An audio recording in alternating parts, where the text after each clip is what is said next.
Jiang Han traversed into a fantastical realm, diligently honing his skills for a century, ultimately ascending to become the venerable ancestor of a prominent clan. When he encountered a formidable bottleneck in his cultivation, and his family faced an existential crisis, the fragments of the cosmic Jade Codex awakened. Amidst myriad paths of cultivation, he chose the most fundamental route, the path of the physical body. He cultivated internally while refining his techniques externally. The body served as the foundation, while the techniques acted as a complement. His eyes bore the essence of the sun itself, embodying both creation and destruction. The power of the 5 elements tempered his internal organs, transforming them into divine sanctuaries. The 12 meridians became 12 principles, culminating in a physical form that manifested its own universe. He seized control of a vast world, transforming it into a conduit of energy to acquire all necessary resources for his cultivation, utilizing the power of the world to aid his progress. As his cultivation advanced, Jiang Han discovered that the realm he inhabited had once partaken in the division of a celestial domain, and it was perpetually at risk of retribution from the exalted beings of that realm. In the face of such entities, it was time for him to demonstrate the true meaning of an invincible body. It is unclear when it began, but mighty figures across the heavens started to refer to Jiang Han as the Unnameable. Chapter 1. A century of awaiting the arrival of fortune. In the Xiankong Dao domain, within the Crimson Flame Empire, Jiang Han reclined beneath a peach blossom tree, occasionally furrowing his brow, his expression fluctuating between clarity and despair. Beside him stood a middle-aged man clad in resplendent attire, reporting on family affairs, anxiety etched upon his features. Ancestor, the envoy from the Crimson Flame Empire, has delivered a decree. Our Jiang family must relocate to the vicinity of the Imperial Mausoleum. Should we fail to comply, that we shall face utter annihilation. Jiang Han lay back in his chair, his countenance weary, his eyes growing murky, yet he appeared calm. Internally, however, he was beset by a sense of helplessness. As a transmigrator, he had dwelled in this world for over a century. Throughout these years, he had elevated the Jiang family from a mere qi refining clan to a formidable foundation establishment lineage, becoming its esteemed ancestor. One should not underestimate the foundation establishment stage. The entire Shuangmu city, with its hundreds of thousands of inhabitants, lay under the influence of the Jiang family. He had once believed this status quo would endure, allowing him to enjoy a tranquil retirement. Yet, little did he anticipate the emergence of a prodigy from the Crimson Flame Empire, who sought to enforce a policy of relocation, compelling families, wealthy merchants, and even sects to migrate to the royal cemetery. Jiang Han discerned the imperial family's intentions, merely to strengthen central authority. However, he never imagined such a fate would befall the Jiang family, a modest foundation establishment clan. Shall we abandon our heritage and migrate as a family? Or shall we bide our time? Resistance was not an option he entertained. Rumors spoke of the imperial family possessing beings at the nascent soul level, entities that the Jiang family could only look up to in awe. Initially, upon arriving in this world, Jiang Han fancied himself the so-called child of destiny. Yet, as time wore on, he came to terms with the truth. He was but an ordinary cultivator, albeit one with favorable fortune. Let us wait. When the sky falls, a tall figure shall brace it. Confronted with this dilemma, Jiang Han was reluctant to lead his family to the mausoleum. Yet he also wished to avoid annihilation at the hands of the royal family. He chose to wait, for within the Crimson Flame Empire existed 4 paramount clans and 3 esteemed sects, all of which housed nascent soul beings. However, the audacity of the royal family to issue such a decree suggests they are likely emboldened by some newfound confidence. Could it be that the royal family has encountered a powerful being? The thought flitted through Jiang Han's mind. He quickly dismissed this notion. He did not wish to become ensnared in this turmoil. His only desire was to enjoy a peaceful retirement, watching the younger generation flourish. Old ancestor, should we not seek out that esteemed individual?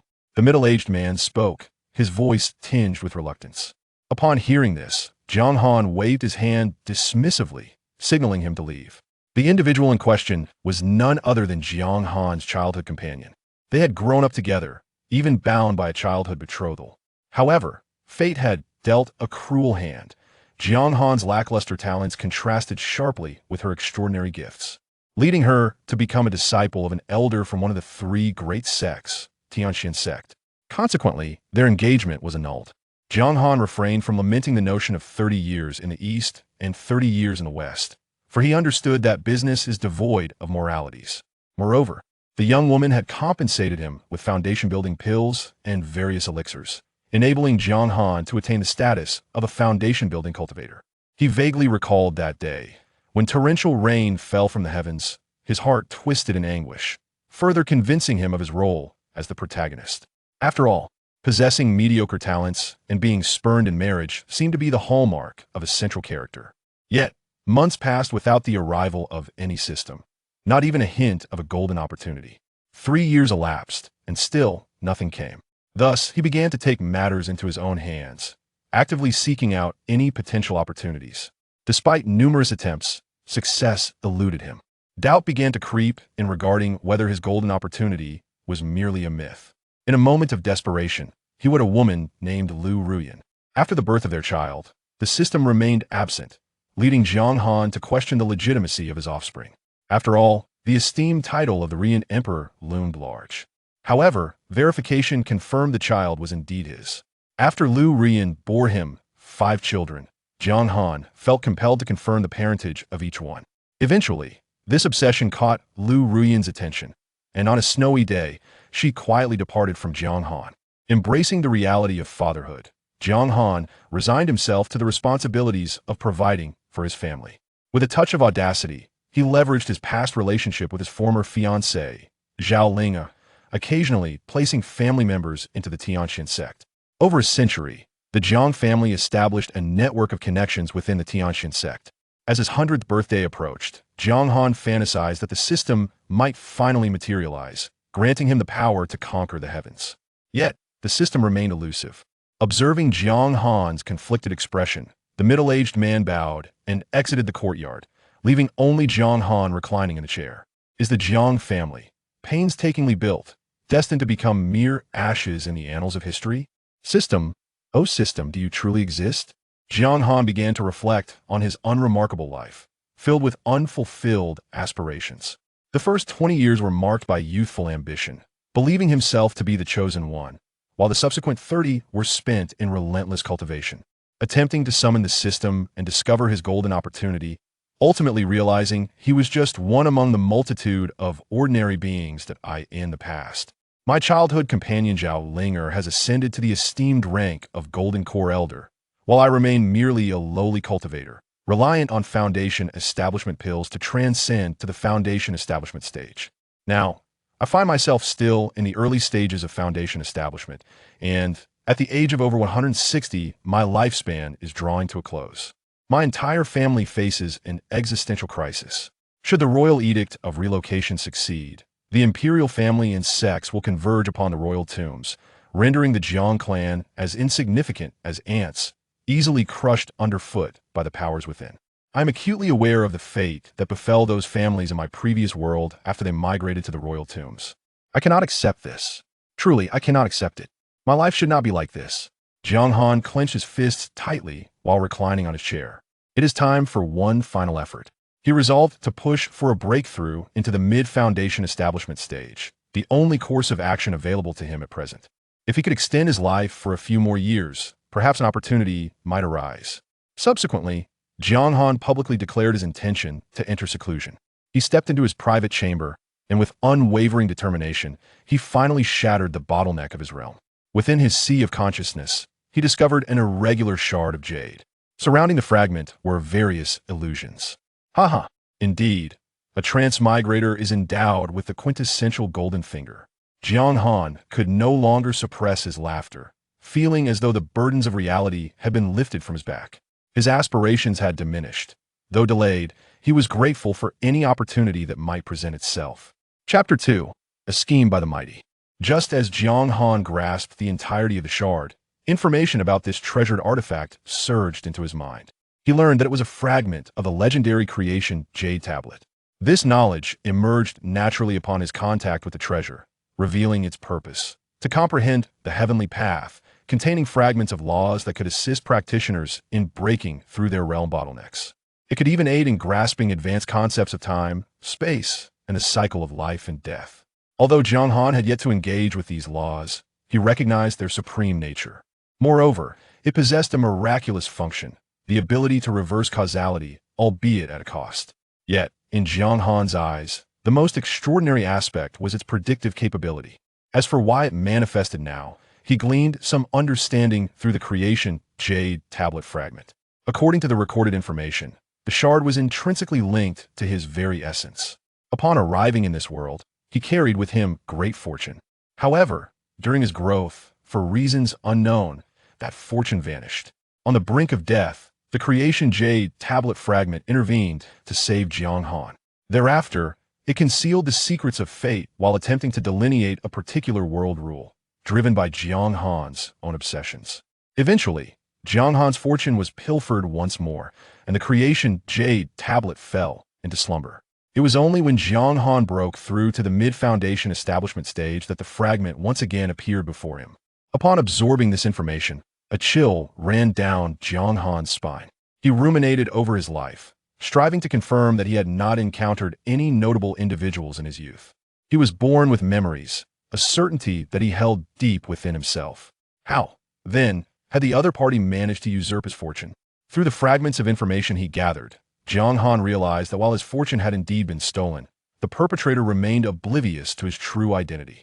If the individual possessed the capability to siphon such fortune, had they been aware of Jiang Han's whereabouts, they would have undoubtedly taken measures to eliminate him, rather than allowing him to live well into his 160s.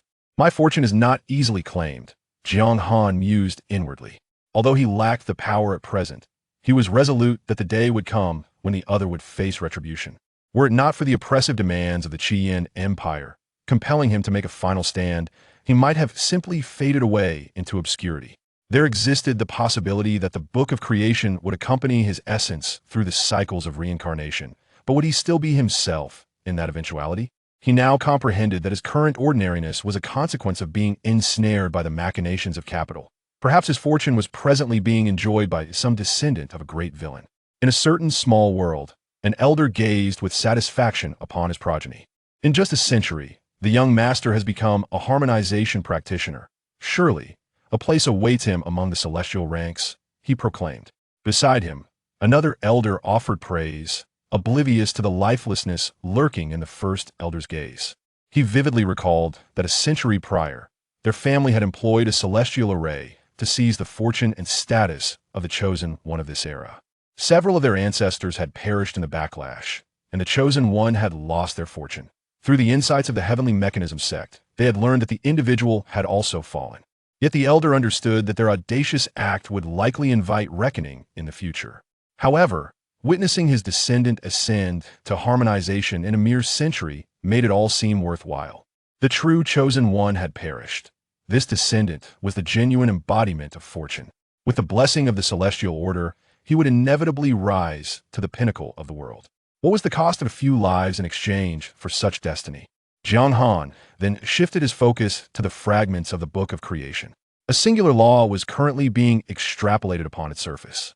Rules and laws, though often conflated, are distinct.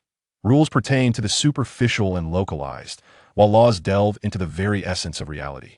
Rules may be temporarily altered, yet laws resonate with the primal source of the celestial order, and it was the latter that the Book of Creation was engaged in elucidating. Having lived for over a century, Jiang Han possessed a modicum of understanding regarding the realms of this world. Such knowledge was public information. To Jiang Han, this was a quintessential realm of cultivation. The journey of cultivation commenced in the Qi refinement stage, wherein one draws spiritual energy into the body, refining the meridians, with a life expectancy of over 120 years. Once one transcends to become a Qi refinement practitioner, they may inscribe talismans, concoct elixirs, and study fundamental formations. Subsequently, the foundation establishment stage arrives, wherein one becomes a formidable force within a small city, experiencing a qualitative transformation in spiritual energy with a lifespan extending from 150 to 200 years. Such practitioners can command flying vessels and wield low-tier divine abilities, their strength reaching several tens of thousands of pounds. Following this is the golden core stage, wherein one condenses the golden core within, undergoing yet another transformation, with a lifespan spanning a millennium, capable of employing divine abilities and magical prowess, effortlessly overpowering foundation establishment practitioners. It is said that a master of the golden elixir can effortlessly flatten a mountain. Following this is the nascent soul stage, where one enjoys a lifespan of 5,000 years, capable of separating the soul from the body, teleportation, and manipulating the essence of heaven and earth. Next comes the transformation stage, the refinement of emptiness, the union, and the great ascension. These realms Jiang Han has come to grasp to a certain extent.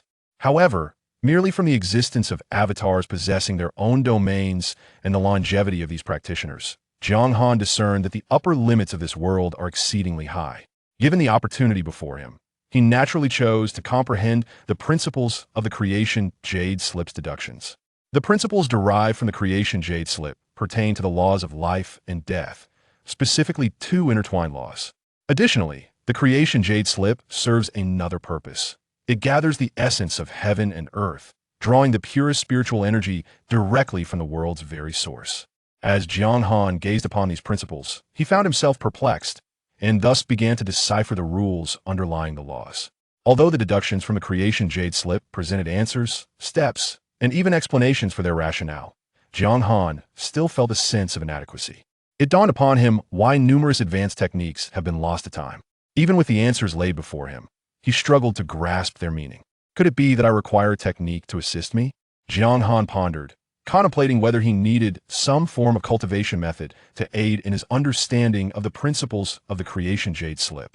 As he meditated on this, he suddenly felt a wave of drowsiness wash over him, as if a voice were gently coaxing him into slumber. His consciousness began to waver, and in that moment of haze, the Creation Jade Slip suddenly radiated a brilliant light. With the emergence of this light, Jiang Han experienced a peculiar sensation of coolness, as if his mind had been illuminated. What had once been a sluggish intellect began to race, and he found himself able to comprehend the objects before him with newfound clarity. Imaginative thoughts began to flourish, and even his memories started to crystallize. Chapter 3. With the presence of external enhancements, what need is there for rules? Jiang Han quickly comprehended that the Creation Jade Butterfly had manifested a certain force of creation. This phenomenon directly began to amplify his comprehension. Comprehension, at times, is rather metaphysical. However, the ability of the Creation Jade Tablet to generate such energy for enhancing understanding is indeed extraordinary. Seizing this opportunity, Jiang Han fervently delved into the rules of life and death.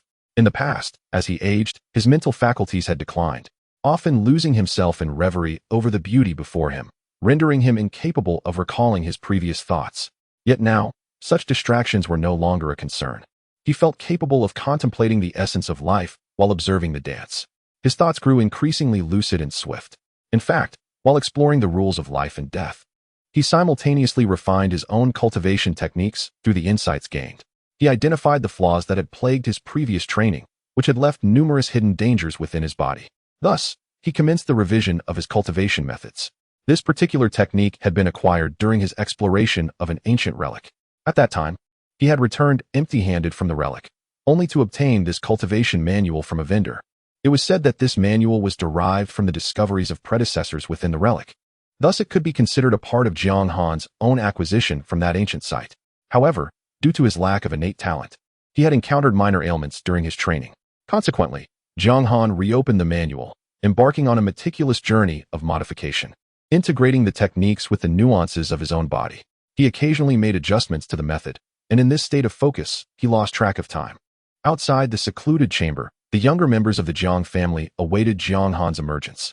As Jiang Han experienced a breakthrough, the fluctuations of spiritual energy surged through the heavens and the earth, leading them to prepare for a celebration.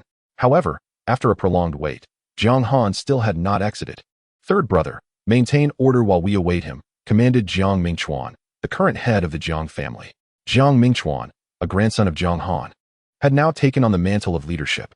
After several days of waiting, he knew there were pressing matters within the family that required his attention. Thus, he left some individuals to uphold order, ensuring the sanctity of the elders' retreat, while he returned to attend to familial responsibilities. In the meantime, Jiang Han had completely lost track of time. The spiritual energy required for his cultivation was abundantly supplied by the fragments of the Creation Jade Tablet. Unbeknownst to him, time passed inexorably as he transformed the technique beyond recognition. He recalled a novel from his past life wherein a particular cultivation method was exquisitely designed. It utilized qi as a guide and manifested the spirit into form, exuding an aura of divine might in every gesture, cultivating the 84 million cells within the human body. Various ideas began to emerge in Jiang Han's mind. Yet, he realized that the resources demanded by such a method were exorbitant. The concept, while appealing, required an overwhelming amount of resources. Fortunately, with the Cultivation Jade Tablet at his disposal, it could sufficiently provide the spiritual energy necessary for his cultivation. This technique lacked complexity, relying solely on sheer force to transcend all forms. Sufficient resources can indeed lead to boundless enhancement, yet the consumption of such resources may rival the legendary innate deities. The axiom remains: one gets what one pays for. With such an investment, even a mere pig could become invincible among its peers. Nevertheless, Jiang Han opted for a transformation. Discarding the conventional techniques he had repeatedly revised, he found himself beyond the need for such methods. Through the contemplation of the underlying principles, Jiang Han had already grasped a modicum of life and death energy. He summoned this energy to fortify his 12 meridians first. The chaotic jade plate incessantly generated energy, supplying Jiang Han with the vitality his body required. Cultivation is fundamentally the transmutation of energy, channeling the energies of the universe into oneself to enhance one's being.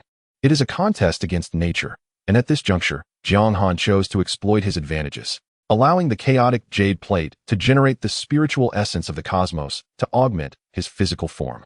As long as cultivators engage in practice, utilizing the spiritual essence of heaven and earth, they inevitably intertwine with the fabric of the world. This is an inescapable truth. One cannot evade it.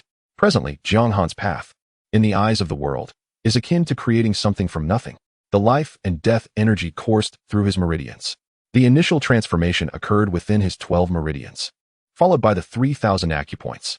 At this moment, the white and black luminescence of the 12 meridians intertwined, while the 3,000 acupoints radiated a sacred glow. A formidable aura surged from within Jiang Han, yet he promptly restrained it, surrounding himself with the rules of life and death to suppress this energy. Within the confines of the secret chamber, Jiang Han's body intermittently emitted white, black, and golden radiance as his cells underwent a cleansing process dictated by the rules of life and death, experiencing continuous cycles of demise and rebirth. Throughout this process, he fortified himself repeatedly. Jiang Han was transforming these actions into the memories of his body. Once these memories were established, his body would instinctively commence cultivation. Fragments of the chaotic jade plate fervently infused energy into Jiang Han. The 12 meridians within him functioned as conduits, transporting energy to the 3,000 acupoints. These acupoints acted like a grand mill, pulverizing the energy and absorbing a portion, while another fraction flowed into his body for cellular absorption. As his body developed a rhythm, Jiang Han concluded his cultivation. Gradually rising, he found himself once more reclined beneath the peach blossom tree. The royal family is destined for annihilation, Jiang Han mused, gazing skyward. It is time to return. At that moment, a voice resonated within the minds of the younger generation of the Jiang family, signaling that their ancestor had emerged from seclusion, allowing them to depart from the threshold of his chamber with ease. What exactly am I now? At the foundation establishment stage, or the spirit transformation, perhaps even the void refinement, or the integration stage? Jiang Han suddenly began to ponder his current realm. According to the mainstream paths of cultivation, he lacked both the golden core and the nascent soul. Yet, he had commenced the process of refining his physical form through the rules, a path typically trodden by spirit transformation cultivators. Moreover, his 3,000 acupoints had begun to accommodate the power of the soul, with his cells intertwining through cycles of death and rebirth, thus merging with his physical being, which is characteristic of integration stage cultivators. Under normal circumstances, the golden core serves as the foundation for the nascent soul, which requires the transformative power of heaven and earth to ascend. The nascent soul lays the groundwork for the spirit transformation, enabling the soul to withstand the force of cosmic laws. The metamorphosis of the nascent soul also necessitates the tribulations of heavenly calamities. However, at present, Jiang Han has bypassed the golden core and nascent soul stages, engaging simultaneously in the three realms of spirit transformation, refining void, and unity. If one were to categorize him as a foundation establishment cultivator, he would possess the confidence to obliterate a golden core with a mere slap. Yet, should he be considered a spirit transformation cultivator, a single strike from such a being could easily annihilate him. Given Jiang Han's current predicament, with sufficient time, both his corporeal form and soul will swiftly advance to the level of unity. He may even comprehend the principles of life and death encapsulated within the Cultivation Jade Disc. thereby directly embarking on the path of a Mahayana cultivator. Presently, Jiang Han's situation resembles that of a child freshly graduated from kindergarten, who has somehow received a university diploma. In terms of credentials, he is indeed a university student, yet his knowledge remains at the level of a preschooler. Jiang Han finds himself in this rather awkward state. Oh, but let us not dwell on such thoughts. Thus, Jiang Han chooses to cast aside his concerns. Even if others have perished, one must still proceed methodically. The Creation Jade Disc is not a gift to be taken lightly. While the Creation Jade Disc is indeed formidable, it pales in comparison to the legendary cheat that is said to grant one the power of the Great Luo. It is imperative to constantly motivate the Creation Jade Disc, ensuring it remains humble. Chapter 4. The Weakening of the Divine and the Transformation of the Gods. Although Jiang Han boldly declared that the royal family of the Qian dynasty was no longer necessary, he did not intend to recklessly confront them. Instead, he resolved to gather intelligence first. Charging headlong into confrontation is a folly often committed by the impetuous youth. As a centenarian, Jiang Han understood the virtue of prudence. In truth, he preferred to bide his time, for the Jiang clan was currently in a state of weakness, comprising merely thousands within the direct lineage, while his immediate descendants numbered only in the hundreds. The Li family, as the rulers of the Qian dynasty, had governed for a millennium. Given that Yuaning cultivators have a lifespan of merely 2,000 years, their extensive reign was formidable, especially as they prepared to target all factions. The Qian dynasty controlled an expanse of 30 billion square kilometers, with virtually no deserts, and boasted a population of trillions, not including those unaccounted for. Even if only 1 in a million were to achieve foundational cultivation, that would still yield 100,000 foundational cultivators. The number of golden core cultivators was in the thousands, while the empire claimed to possess dozens of Yuaning cultivators. In a minor city like Shuangmu, the Qian dynasty had over 1 million such settlements. Above these lay larger cities and prefecture cities, rumored to be under the protection of golden core masters. Despite the royal family having over 1 million direct descendants, they lacked the capacity to exert absolute control over the entire Qian dynasty. This was the reason the Jiang family had previously been deemed unworthy even to gaze upward at the royal authority. The Qian royal family was simply too vast. Though there were ostensibly 4 prominent clans and 3 major sects to counterbalance the royal family, the existence of hidden forces remained a mystery. The Jiang family in Shuangmu had once been required to pay tribute to a powerful city family. However, following Jiang Han's connection with Zhao Linger, his descendants had begun to raise their status, aligning themselves as an affiliated faction of the Tianxian sect. As for the tribute resources, they would defer that discussion to Elder Zhao Linger of the Golden Core. In the grand scheme of the Tianxian sect, the Jiang family of Shuangmu resembled a small merchant. The resource-collecting stewards of the Tianxian sect had little incentive to approach Zhao Linger over such trivial matters, especially since she was a formidable contender for the next generation of sect leaders. Although Jiang Han and Zhao Linger had dissolved their betrothal, their childhood bond remained intact. The Zhao family was not numerous and had followed her to the Tianxian sect, making their connection advantageous. Soon thereafter, the current head of the Jiang family approached Jiang Han to report on the present circumstances. Ancestor, it has been 3 months since you entered seclusion. The decree from the Qian dynasty has also been in effect for 3 months. Have any families within the dynasty made a move? Jiang Han inquired with curiosity. Despite the passage of time, only the families under royal control had relocated to the imperial mausoleum.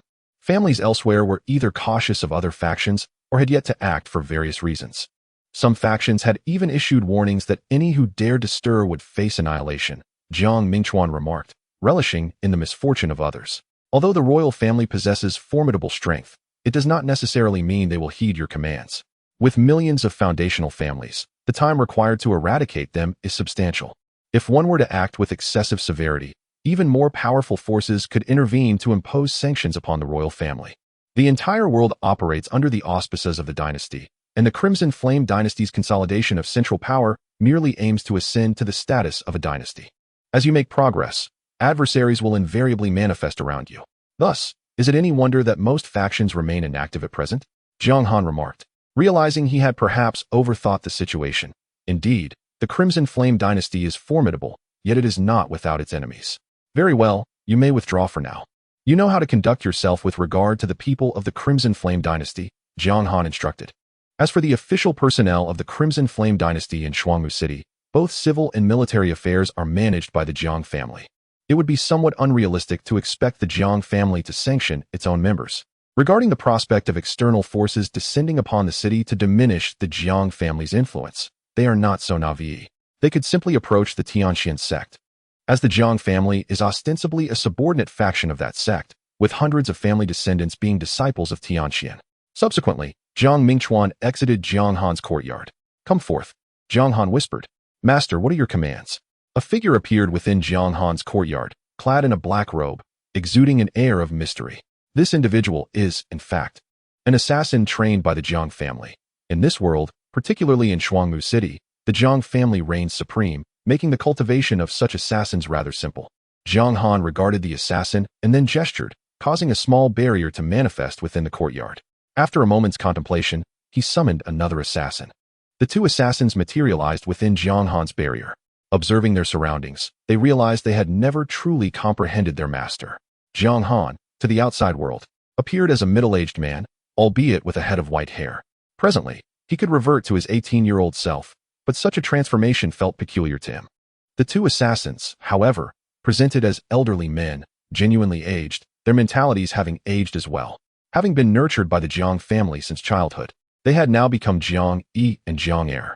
They had accompanied Jiang Han for the longest time. Yet their foremost thought was that the family head's outward demeanor had been a fade. Looking at Jiang Yi and Jiang Heir, who had been with him for over 80 years, Jiang Han resolved to bestow upon them a significant opportunity. "You have followed me for decades.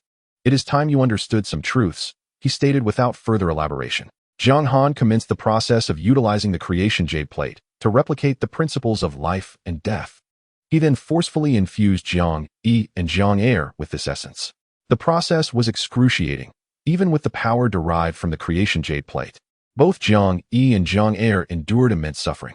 This power continuously refined their physical forms and souls. Ordinarily, when a celestial transformation expert comprehends the principles, they dissipate upon death. Perhaps through certain means, a fragment may remain, facilitating the understanding of future generations, thereby aiding them in achieving celestial transformation more effortlessly. Moreover, only Jiang Han currently possesses the substantial resources and audacity to directly elevate individuals to the divine transformation stage. As for the consequences, it is already a stroke of divine favor that Jiang Yi and Jiang Heir have managed to become foundation establishment cultivators, let alone the fact that Jiang Han now intends to propel them directly to the level of divine transformation. Although it is highly probable that a true expert at the divine transformation stage could effortlessly annihilate them in combat with a mere slap, they will nonetheless have ascended to that realm. Whether they could withstand the might of a nascent soul remains uncertain. Yet it is certain that they could be obliterated in an instant compared to their former selves, even with just a glance. Chapter 5. The humility of the ancestor of the Luo family. Time swiftly flows by. A new day has dawned, and Jiang Yi and Jiang Heir continue to experience both suffering and joy. The pain is genuine. Although 2 months have passed, their bodies remain far from numb. With every moment, their bodies and souls feel as though they are being relentlessly tormented by countless ants. Within the confines of the barrier, Jiang Yi and Jiang Heir cry out in agony, the ground beneath them soaked in blood resulting from their own frantic scratching. Nourished by their blood, the grass below has transformed into spiritual herbs, and the peach blossom tree planted by Jiang Han has developed sentience. Jiang Yi and Jiang Heir's bodies and souls are continuously washed by the forces of life and death, leading to incessant destruction and rebirth. Through this process, they grow ever stronger. Their joy stems from the profound experience of becoming increasingly powerful with each passing moment. Even their anguished roars shatter the very fabric of space. If given a choice, they would undoubtedly opt for transformation. The exhilaration of strength is intertwined with suffering. Jiang Han would not grant them a chance to retreat. Reclining on a chair, he has muted the sounds of the two. He realizes that as he strengthens them, his own cultivation speed has decelerated. Although the creation jade plate can produce spiritual energy, its output is limited, and as Jiang Yi and Jiang Heir consume some, Jiang Han utilizes less. However, he also perceives that as his own strength increases, the creation jade plate grows stronger as well. The plate can accelerate its function by expending fortune, a method Jiang Han has experimented with. Utilizing a portion of the Jiang family's fortune indeed accelerated the process, but the cost was considerable. One of Jiang Han's nephews nearly perished that same day, and fortunately, Jiang Han acted in time. Although not his biological son, he is still his brother's child, and Jiang Han places significant importance on him. Thus, he refrains from carelessly consuming fortune. The sun begins its slow descent. Finally, They have become divine transformations. The enhancement of Jiang Yi and Jiang Air has come to fruition. At this moment, their bodies are suffused with the power of rules, a hallmark of the divine transformation realm. Though only a small area around them is imbued with this power, they have nonetheless achieved divine transformation. According to legend, upon becoming a practitioner of divine transformation, one's domain can encompass miles. This is the standard procedure. Jiang Yi and Jiang Air have not followed the conventional path. Yet their attainment is commendable. After their transformation, Jiang Han begins to assign them tasks. At this juncture, Jiang Yi and Jiang Air gaze at Jiang Han with reverence. Now aware of their status as divine transformation experts, capable of directly creating others of this caliber. They have never heard of an ancestor being able to directly forge divine transformation practitioners. The magnitude of their ancestor's strength is beyond their imagination. Do you remember what I said? In the small courtyard, which has been thoroughly cleaned by Jiang Yi and Jiang Air, Jiang Han instructs with an impassive expression. Ancestor, is this truly necessary? Jiang Yi inquires, noting that they are now divine transformation experts and could easily dominate the entire Qian Empire. Is there still a need to engage in covert maneuvers? Jiang Han then looks at Jiang Yi. Ancestor, I was mistaken. Jiang Yi immediately apologized, acknowledging that his ambition to become a transcendent being had led him to question the decisions of the ancestor. You are still too young to understand, he remarked. In this vast world, one could never know when a mysterious powerhouse might suddenly emerge from the shadows. Jiang Han recalled a character from a novel in his previous life who embodied the essence of survival. This was precisely the kind of person he envisioned, leading him to perceive everyone in a similar light. Rest assured, follow the guidance I provide. When necessary, I shall intervene, Jiang Han declared with confidence. It was unclear when he had adopted the habit of referring to himself as the ancestor, even prompting his grandson to address him as such. Very well, you may leave now, he added, waving Jiang Yi and Jiang Air away. At present, Jiang Han found the greatest pleasure in lounging beneath the peach blossom tree, reclining in a chair and continually savoring his own ascent and strength. This was the life he yearned for, and he couldn't help but marvel at the reality he had crafted. In Qifeng City, legend had it that a phoenix once graced the place with its presence, hence the city's name. Qifeng City served as the stronghold of the Luo family, one of the 4 prominent clans of the Qian Empire. Within this city lived over 100 million people, including more than 1 million descendants of the Luo family. At that moment, the peak Yuanying ancestor of the Luo family trembled as he beheld a figure shrouded in darkness. To Luo Wuwei, these shadows represented the embodiment of death's laws. He understood the significance of this presence. A transcendent being had descended upon his modest Luo family, while Jiang Han had remained in the small city. Possibly unaware of the implications of such power, Luo Wuwei was well acquainted with its significance. Above the Qian Empire loomed a transcendent force, the Yunqi Sword Sect, which reigned over hundreds of empires, including the Qian Empire, due to the presence of transcendent beings within its ranks. Esteemed elder, what commands do you have? Luo Wuwei inquired cautiously. At this juncture, Jiang Air stood with his back turned, uncertain of how to initiate conversation. Once merely a lowly assassin, he now found himself in the presence of the ancestor of one of the 4 great families of the Qian Empire, who was treating him with utmost caution. Jiang Air pondered how to speak without diminishing his own stature. Noticing that the transcendent being had yet to voice a word, Luo Wuwei knelt down. He then promptly slapped himself in reprimand, realizing he had interrupted the elder's contemplation. He had observed that when he spoke, the transcendent being was deep in thought. His humility stemmed from understanding the immense power of a transcendent being at his Yuanying level. Among countless Yuanying practitioners, it was rare to find one who could ascend to transcendence. However, transcendent beings possessed domains that could nurture countless Yuanying practitioners as their subordinates. Upon transcending, one acquired a domain, and within it, cultivators could swiftly break through their realms. This was also why transcendent sects were leagues above Yuanying sections. Was such humility truly necessary? After all, he was a Yuanying powerhouse. Jiang Air could not help but feel astonished at the Luo family's elder's subservience. If the esteemed ancestor of the Luo family were to discern his thoughts and possess the necessary influence, he would undoubtedly rise to question him. I am but a humble being. Should Jiang Air find himself in a foul mood, he could effortlessly extinguish my existence with a mere slap, and no one would rise to champion my cause. In fact, many might even proclaim it a deserved fate. Despite the singular tier of distinction that separates the realms of nascent soul and transformation stage, the chasm between cultivators and mortals constitutes a disparity of an equivalent nature. Yet the former's divide is far more pronounced than that of the latter. observing that Jiang Han had yet to utter a word. The ancestor of the Luo family prostrated himself upon the ground, paralyzed with fear, unwilling to make any sound that might disrupt Jiang Han's contemplation of life's profound mysteries. Chapter 6. The Alliance of the Four Great Families. I am Luo Jiang Han, the pride of the Luo family. From the moment of my birth, I was identified as possessing an exceptional water spirit root, garnering the esteemed attention of our family's ancestors. They proclaimed that I bore the potential to transcend into divinity. And from a tender age, I was cherished like a celestial being among the stars. With the onset of my consciousness, I was meticulously nurtured by the ancestors, often kept close at hand. Within the city of Qifeng, anything I desired would promptly materialize before me. The Luo family stands as one of the four eminent families of the Qian dynasty, and even the princes and princesses of the dynasty must treat me with utmost reverence. However, today, Luo Jiang Han witnessed a scene that shattered her understanding of the world. At the tender age of 18, I had just broken through to the foundation establishment stage and was filled with joy as I sought to share my accomplishment with the ancestors. The courtyard of Luo Wuwei was guarded by a formation, yet this formation was open to me. Thus, eager to surprise my ancestor, I stumbled upon an astonishing sight. The revered ancestor, whom I believed to be invincible, was kneeling before a figure cloaked in black. In that moment, time seemed to halt for Luo Jiang Han. Jiang Han, pondering how to speak, was interrupted by the sound of a girl's voice. Curiously, he turned to see a lively girl standing at the doorway. With a single glance, he recognized her youthful age of merely 18 and her extraordinary water spirit root. Quite impressive indeed. Jiang Han genuinely admired her, for it had taken him 2 centuries to reach the pinnacle of qi refinement, while this young lady had already achieved foundation establishment at such a tender age. Luo Wuwei dared not speak, his head bowed in deference. Habitually, Luo Jiang Han turned to the source of the voice.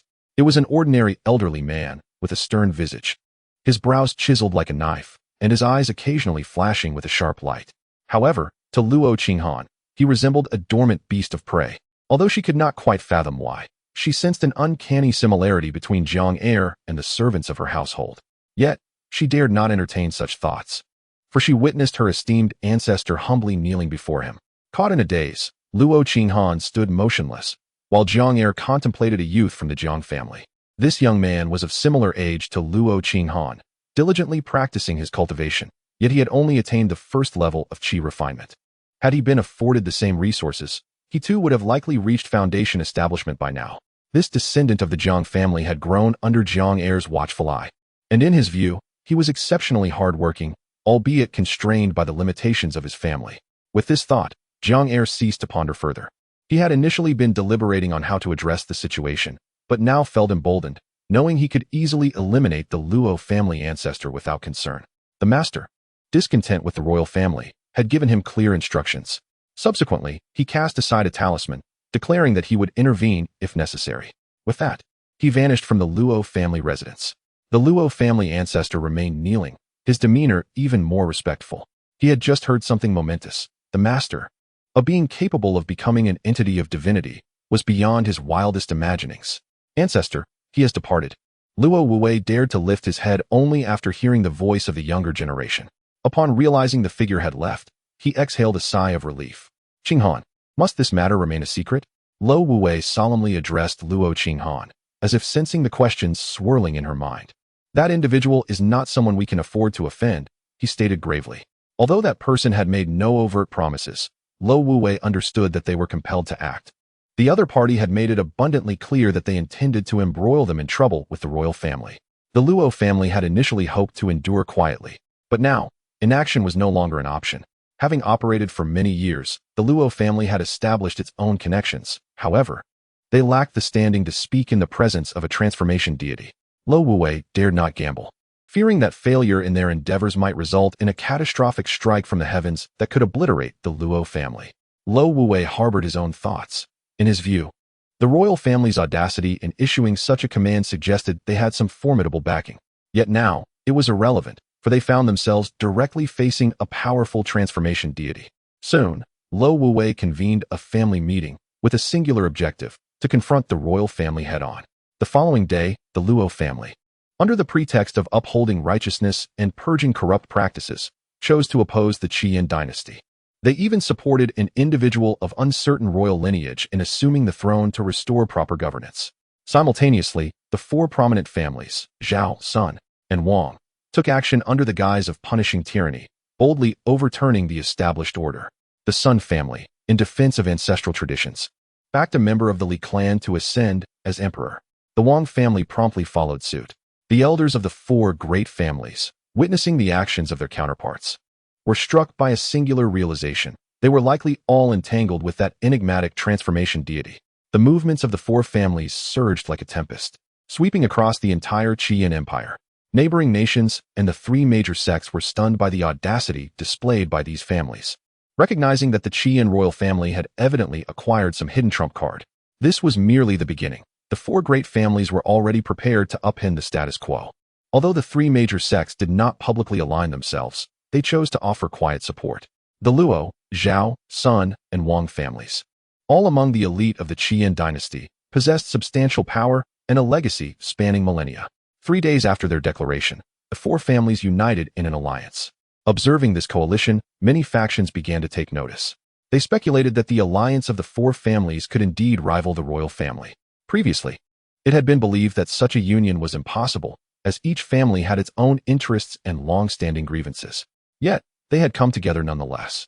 It was known that the elders of the four families had convened in secret, leading to conjectures that they had reached an agreement regarding the division of the Qian dynasty. In truth, the elders were not deliberating on how to partition power, but rather on how to eradicate the royal lineage. Upon reviewing intelligence, they discovered that the instigation to act came from two transformation deities. Both deities had signaled that failure to respond would be seen as a profound disrespect. How could they possibly form an alliance against the Qian dynasty? Within the grand and resplendent palace, adorned with gold and brilliance, suffused with an air of formidable majesty, the current emperor of the Crimson Flame dynasty found himself in a state of disbelief. His father, the representative of the royal family, had pledged allegiance to stand alongside our imperial lineage. Perhaps the news had yet to reach the family. At that moment, a young man stepped forward. Upon hearing the youth's words, the emperor of the Crimson Flame Empire regained his composure. Then we shall wait for a while, he decreed thereafter. Chapter 7. The fortunate descendant. The Crimson Flame Emperor gazed upon his son, a resigned sigh escaping his lips. Confronted with the alliance of the four prominent families, Li Xingchen regarded them with indifference. Among the many sons of the Crimson Flame Emperor, he was a rather inconspicuous figure. Previously unremarkable, he had experienced a meteoric rise in cultivation skills a few years prior. Subsequently, he departed from the Crimson Flame dynasty to explore the outside world, ultimately joining a sacred land and becoming a disciple of its elder. Now, in his 30s, he had attained the status of a golden core cultivator, a prodigy unseen in the Crimson Flame dynasty's history. Li Xingchen was indeed the foundation of the dynasty's confidence. Moreover, on a higher level, the sect behind Li Xingchen had already negotiated with the Yunxi Sword sect, which would permit the Crimson Flame dynasty to become part of the Yun dynasty. From the perspective of the Crimson Flame Emperor, revealing such a background would suffice. Yet Li Xingchen seemed intent on challenging the opposition, declaring his intent to let the opposing forces reveal themselves for a reckoning. Nevertheless, considering Li Xingchen's formidable background, the Crimson Flame Emperor dismissed any concerns regarding the family alliance. Once these mundane affairs were resolved, he could focus solely on his cultivation. After leaving the imperial palace, Li Xingchen mused to himself in solitude. Only his own strength was truly tangible. One must dedicate energy to cultivation and not squander time on trivial matters. Soon after, a voice resonated within his mind. Understood, Master, Li Xingchen replied. In Shuangmu City, within Jiang Han's modest courtyard, he expressed his approval to Jiang Yi and Jiang Er. Well done, well done. I did not realize you possess such capabilities. In his scheme, he had intended for Jiang Yi and Jiang Er to sow discord between the four families and the imperial court. However, to his astonishment, they had swiftly united the four families to confront the imperial authority head-on. The ancestor's keen insight had perceived the underlying issues with clarity. We merely provided a gentle push from behind, Jiang Yi interjected hastily. Jiang Yi would not disclose how, upon their arrival, the ancestors of the four families had capitulated instantaneously. Such revelations would be a source of embarrassment for Jiang Han. Very well, let us patiently await the outcome. I, too, am curious about the imperial court's hidden trump cards. Jiang Han said calmly. Pay attention to the younger generation within our family, he added, contemplating his own descendants and deciding to have Jiang Yi and Jiang Er keep an eye on them. In the ensuing days, Jiang Han amended certain family regulations, instituting rewards for increasing the family's populace. Upon hearing Jiang Han's directives, Jiang Yi and Jiang Er swiftly delineated their responsibilities. Jiang Yi was tasked with managing matters concerning the dynasty, while Jiang Er was to oversee the younger members of the family.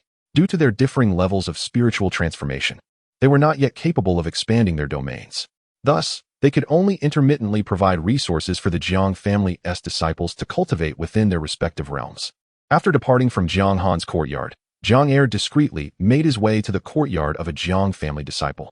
Within the courtyard, a young lad was diligently practicing his punches, employing the martial arts techniques adapted by Jiang Han to suit the training of the Jiang family's disciples. Long-term cultivation facilitates a deeper comprehension of the profound concepts of life and death, even the very laws governing them. However, the younger generation of the Jiang family currently lacks the perceptiveness to discern this. Chaohua Jade, your second granduncle has arrived again. At this moment, a voice resonated within the young man's mind. Jiang Han, a fifth-generation descendant of the Jiang family and a scion of the fire lineage, initially appeared rather unremarkable, and still does.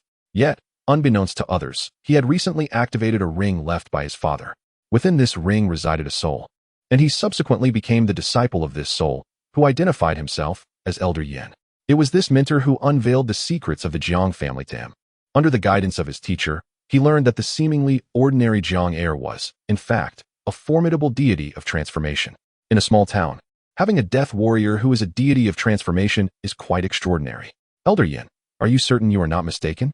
Is granduncle truly a deity of transformation? Jiang Yan still felt as though he were in a dream. I possess a discerning eye, and he must have recently broken through to transformation. Still unskilled in concealing his domain, a confident voice asserted. Jiang Yanhao's parents had passed away early, leaving him, as an orphan, to be raised by the family. As for the elderly Jiang heir, who had no descendants, he often took on a part-time role at the Jiang family nursery. He noticed Jiang Yanhao's diligence, yet, due to the master-servant relationship, he concealed his affections. Jiang Yanhao was aware that Jiang heir regarded him as a junior, yet their differing statuses created an undeniable gap. In recent days, Jiang Han had paid little attention to the family, preferring to remain in his modest courtyard. Suddenly, he felt a surge of curiosity and decided to investigate the family's hidden depths. He observed Jiang heir watching the young man. This youth bore an uncanny resemblance to Jiang Han, as if he were molded from the same essence, inheriting the latter's features across generations. With sword-like brows and deep-set eyes, his gaze was sharp, his stature as upright as a pine, and his complexion a cool white. With such a striking resemblance to Jiang Han in his youth, he could easily command respect within the Jiang family. His innate talent was a perfect inheritance of Jiang Han's, possessing the 5 elemental roots of gold, wood, water, fire, and earth. Although mainstream beliefs dismiss the 5 roots as somewhat inferior, such judgments stem from ignorance. Had they not seen Jiang Han, who, despite being merely a century old, had already attained the status of a formidable being? There are no inherently useless qualities, only those who fail to cultivate them. Jiang Han could assert this without hesitation. Moreover, by the time one reaches the stage of integration, the significance of innate roots diminishes greatly. In the early stages, roots hold considerable importance, but later on, one's understanding and physical constitution become paramount. The latter, too, can be refined over time. Jiang Han soon became aware of the spiritual fluctuations emanating from Jiang Yanhao. His immediate reaction was one of fury. The thought that someone dared to meddle with his descendant ignited his anger. The notion of the so-called old man did not immediately cross his mind, but soon after, he recalled the elder from the stories he had encountered in novels. Subsequently, he utilized the capabilities of the cosmic jade disc and observed the soul that clung to Jiang Yanhao, a cultivator of the Great Ascension. Jiang Han discerned the laws inherent within him, indicating that he had once been a practitioner of the Great Ascension. However, it dawned on him that this was not a mere soul, but rather an avatar. In a swift moment, Jiang Han penetrated the true essence of this soul. It must belong to a powerful entity's avatar. Fortune. He was here for fortune. Astonishingly, it was not a remnant soul, but an avatar of a Great Ascension cultivator. Why, then, did it masquerade as a remnant soul beside Jiang Yanhao? Jiang Han immediately contemplated the concept of fortune. With the aid of the cosmic jade disc, he soon glimpsed Jiang Yanhao's fortune. His fortune manifested as a blazing fire, seemingly capable of incinerating the entire world. It surged toward the heavens, albeit shrouded by the veils of heavenly laws and enigmatic forces. Yet, it could not escape Jiang Han's keen perception. He promptly returned beneath his peach tree and began to utilize the cosmic jade disc for further deductions. Jiang Han sensed that the situation was far more intricate than it appeared on the surface. Chapter 8. Divergent Thoughts. By now, Jiang Han has come to realize the paramount importance of fortune. Ascending to higher realms of cultivation, in many respects, is a contest of fate. With sufficient fortune and merit, Jiang Han could effortlessly elevate himself to greater heights using the creation jade plate. However, he now refrains from recklessly utilizing the Jiang family's fortune. As a junior, his fortune flows like a dragon, and the so-called Elder Yin, masquerading as a remnant soul, is evidently drawn to this fortune. Subsequently, Jiang Han produced a strand of hair obtained from Jiang Yanhao. Extracting a fragment of information from it, he infused it into the creation jade plate and commenced the divination. One of the extraordinary abilities of the creation jade plate lies in its capacity to predict not only techniques, but also laws and causality. While keeping an eye on the divination results, Jiang Han also monitored Jiang Yanhao. His calculations through the creation jade plate went unnoticed by the entity known as Elder Yin, who had succumbed to deep contemplation. Initially, Elder Yin presumed that Jiang Yanhao's family was merely a minor clan, but he was taken aback to discover that even a servant possessed the power of transformation. Nevertheless, he did not dwell on this revelation. To Elder Yin, his relationship with Jiang Yanhao was mutually beneficial. He had recognized Jiang Yanhao's potential and invested in him, the greater Jiang Yanhao's future accomplishments. The higher the returns for both himself and the Jiang family. Such mutually advantageous arrangements, even if acknowledged, would be conveniently overlooked. In his eyes, this was an open secret among their echelon. After some time spent in cultivation, Jiang Yanhao resolved to take a stroll in the mountains to clear his mind. Upon his return, he brought back an injured beast from the forest. According to Elder Yin, this creature was a descendant of a nascent soul beast and, should fortune favor it, could evolve into a nascent soul-level beast, or, with even greater luck, ascend to the realm of transformation. Although Jiang Yanhao felt an odd sensation about this, he could not articulate it. Yet, Elder Yin was aware that this was a pet specifically procured for Jiang Yanhao by Jiang heir from elsewhere. The so-called fortune sometimes masks a hidden hand manipulating events from the shadows. Days later, the creation jade plate yielded some information. It became apparent that Jiang Yanhao was born with a purpose, his existence imbued with a mission. Jiang Han sensed that this mission was linked to the karmic retribution of his own stolen fortune. His arrival in this world must have carried something that benefited it, prompting the world to designate him as the child of fortune. However, since his fate had been usurped, though the means of this theft remained unknown, it was an established fact. In compensation, Jiang Yanhao was born to enact retribution against those involved in Jiang Han's past. If he were to shadow Jiang Yanhao, might he uncover the identities of those who had acted against him in the past? Jiang Han quickly deduced that, since Jiang Yanhao's mission was to settle the score with them, keeping close to him would reveal the culprits behind the theft of his destiny. Treasures akin to the creation jade plate are invariably accompanied by auspicious fortunes. However, the current state of the creation jade plate reveals a scarcity of such fortunes. The whereabouts of these fortunes remain a mystery, indeed a perplexing one. As for the so-called Elder Yin, he seems to have discerned a glimmer of insight, opting to invest directly in Jiang Yanhao, hoping to glean some benefits from this venture. Those who mentor individuals of great fortune can acquire a portion of that fortune themselves. This conclusion was drawn by Jiang Han from the information at hand. Upon reflecting on this, Jiang Han was reminded of the countless concealed ancient coins within this world. Promises of decisive action and a survival of the fittest mentality appear overshadowed by a myriad of strategies at play. If various machinations abound, it will surely be a contest of endurance, determining who can persist until the end. It feels as though one must possess multiple intellects to contend with these seasoned individuals. Jiang Han realized that if he relied solely on his cultivation without the accompanying acumen, he might unwittingly become a tool for one of these old-timers. Nonetheless, reassured by his practice of the Jiang family's body refinement technique, Jiang Han found solace. The creation jade plate has the capability to generate spiritual energy, obscure heavenly secrets, and even deduce rules. As time progresses, the advantage lies with him, Jiang Han. This is quite understandable. Cultivators are akin to mortals in their past lives, laboriously amassing wealth. While others toil to accumulate their fortunes, Jiang Han has effectively set his own printing press in motion. The collaboration between Jiang Yanhao and Elder Yin indeed presents a win-win scenario, prompting Jiang Han to shift his focus. He then activated his divine sense, redirecting his attention towards the four great families. It must be acknowledged that the four great families possess considerable influence. Without hesitation, They have assembled an army of hundreds of thousands of cultivators, all of whom are Qi refinement practitioners, exuding formidable momentum. Within the encampment of the four great families, the sun blazed high in the sky, radiating intense heat upon the earth. Yet, no one paid heed to this discomfort, as they busied themselves preparing for the impending war. Within the Wang family's camp, a confrontation unfolded between a young woman and a middle-aged man. The woman, with her enchanting phoenix eyes slightly arched, bore a faint blush at the corners, her gaze reminiscent of spring waters. With a graceful figure, delicate curves, a waist as slender as a willow, and skin as fair as snow, she emanated a captivating allure. However, at this moment, she appeared somewhat vexed. "Father, I have conveyed what needed to be said. The ninth prince stands behind an entity we cannot afford to offend. Why must you be so obstinate? Do you intend to drag the entire family into ruin?"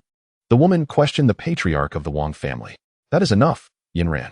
This is the decision of our ancestor," the middle-aged man replied. He was unaware of the identity of the royal figure looming in the background. He knew that the ancestor was likely privy to their conversation. Yet the absence of directives suggested that the ancestor intended to continue opposing the Qian dynasty. Agree to his terms. A voice resonated in the mind of the Wang family patriarch. Subsequently, he instructed his daughter, Wang Yinran, to leave the main tent. The moment she departed, a stream of information flooded Wang Yinran's mind. The essence of the message was clear. A being at the nascent soul level had been observing them. Her father had already consented to collaborate with the royal family of the Qian dynasty. The earlier pretense was merely a ruse to deceive certain entities. Upon receiving this information, Wang Yinran departed from the residence of the four great families without a flicker of emotion. The head of the Wang family gazed at her retreating figure and could not help but exhale a deep sigh. Wang Yinran, a daughter born of a secondary wife, had spent these years managing an auction house in the capital of the Qian dynasty. From their recent conversation and his understanding of his daughter, he had surmised that Wang Yinran had indeed become entangled with the so-called ninth prince of the dynasty. He silently hoped that there was indeed a formidable force backing her. The head of the Wang family mused. Though he held the title of patriarch, many ancestral elders within the family viewed him merely as a puppet. Chapter 9. Is it not futile to form an alliance if it were merely a duel? The patriarch of the Wang family harbors his own thoughts. If the ninth prince, Li Xingqian, indeed has formidable powers backing him, then, as his woman, Wang Yinzhan's father-in-law could certainly reap some benefits. As for why the Wang family remained unresponsive to the imperial actions, the head of the family has already been rendered powerless. Perfect, utterly perfect. He possesses information regarding the ninth prince, for Wang Yinzhan was once an unattainable woman for him decades ago. Being a man, he understands the mindset of such immature youths. After all, he is merely in his 30s. The Wang family's young man can simply take a stand alongside the royal family. Luo Wuwei, standing nearby, cast a cynical glance at the Wang family's elder. As for the formidable powers behind the Qian dynasty, they too have their own formidable entities in the background. Everyone has a backing. Who is to fear whom? Within the ancestral grounds of the Qian dynasty, the emperor is quite pleased.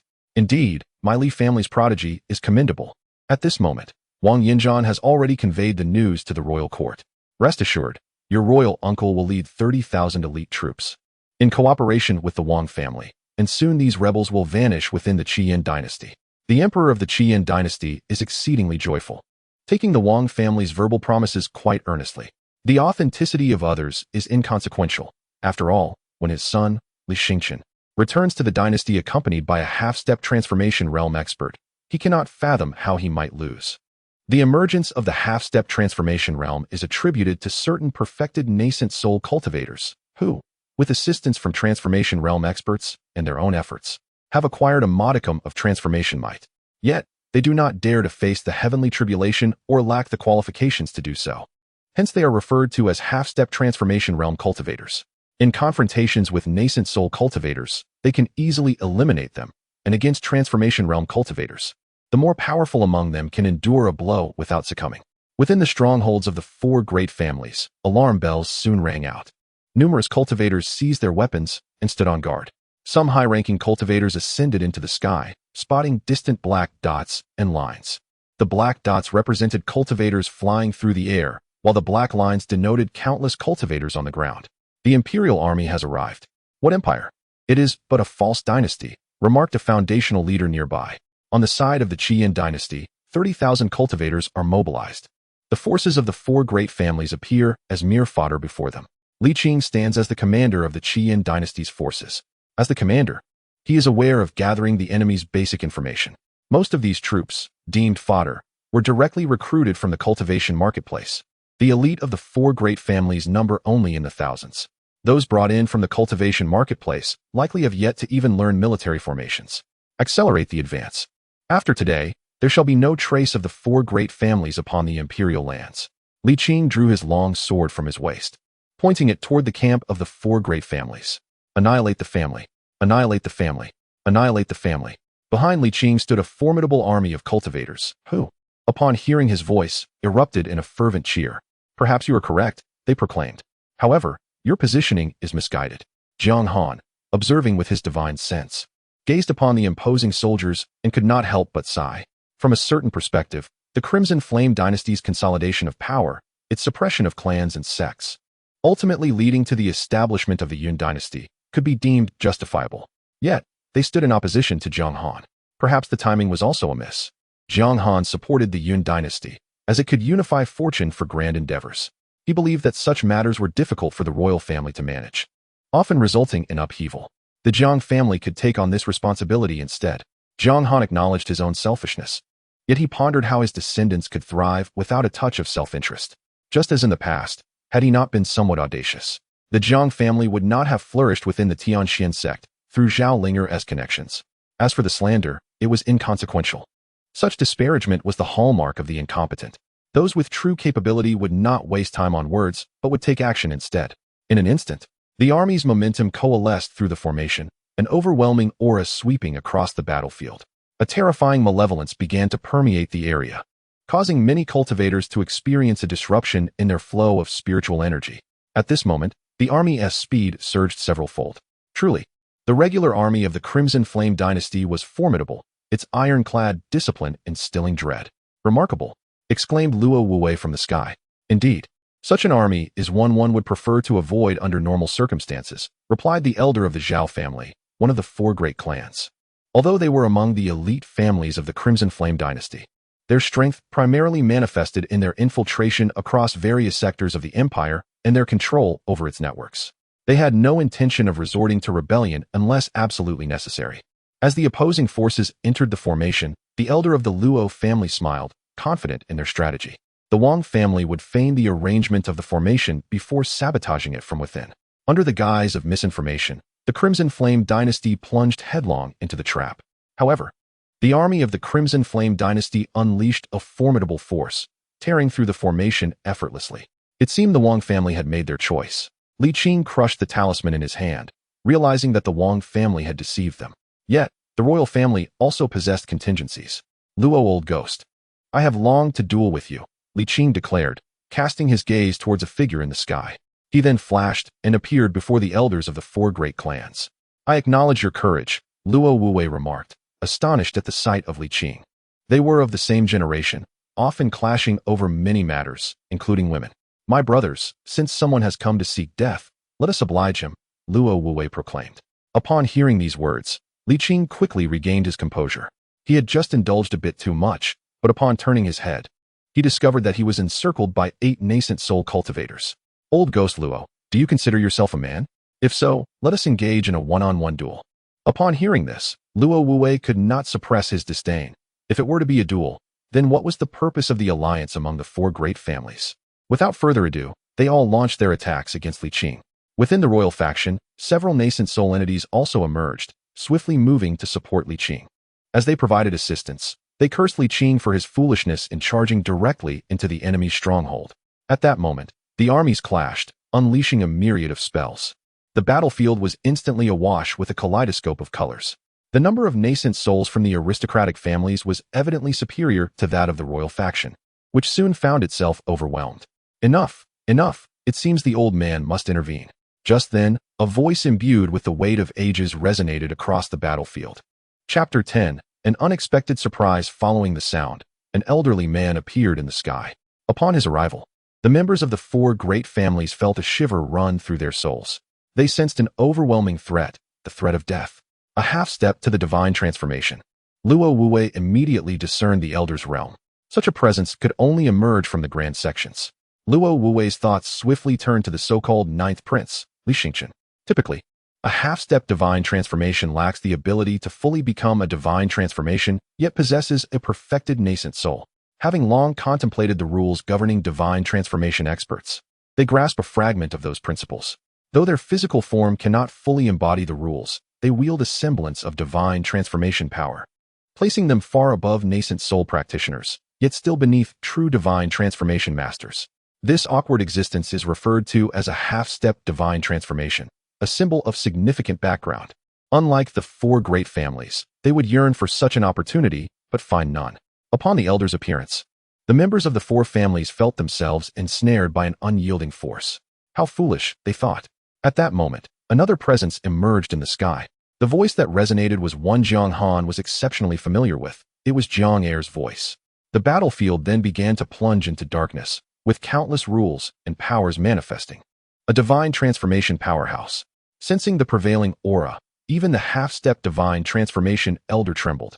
Jiang Er had initially been tasked with guarding their home, while Jiang Yi had embarked on a journey of self-improvement.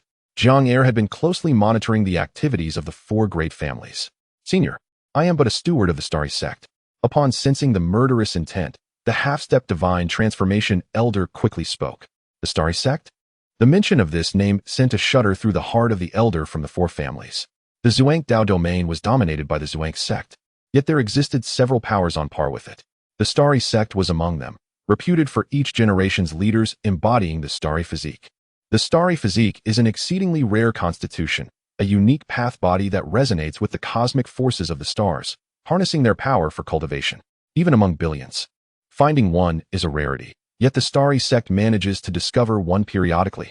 The starry physique ranks among the stronger bodies at the same level, especially considering the congregation of numerous starry physiques within the starry sect. Upon hearing the elder's words, Jiang Er felt a wave of disdain. He was unaware of what the starry sect represented, yet he was acutely aware of Jiang Han's influence. He did not hesitate and continued his assault. Senior, think of your family. You must remain calm. Faced with the imminent threat of death, even the half-step divine transformation expert began to panic and resorted to intimidation. Initially, he had intended to grant the elder a complete corpse, but upon hearing the threat, Jiang Er's resolve only intensified.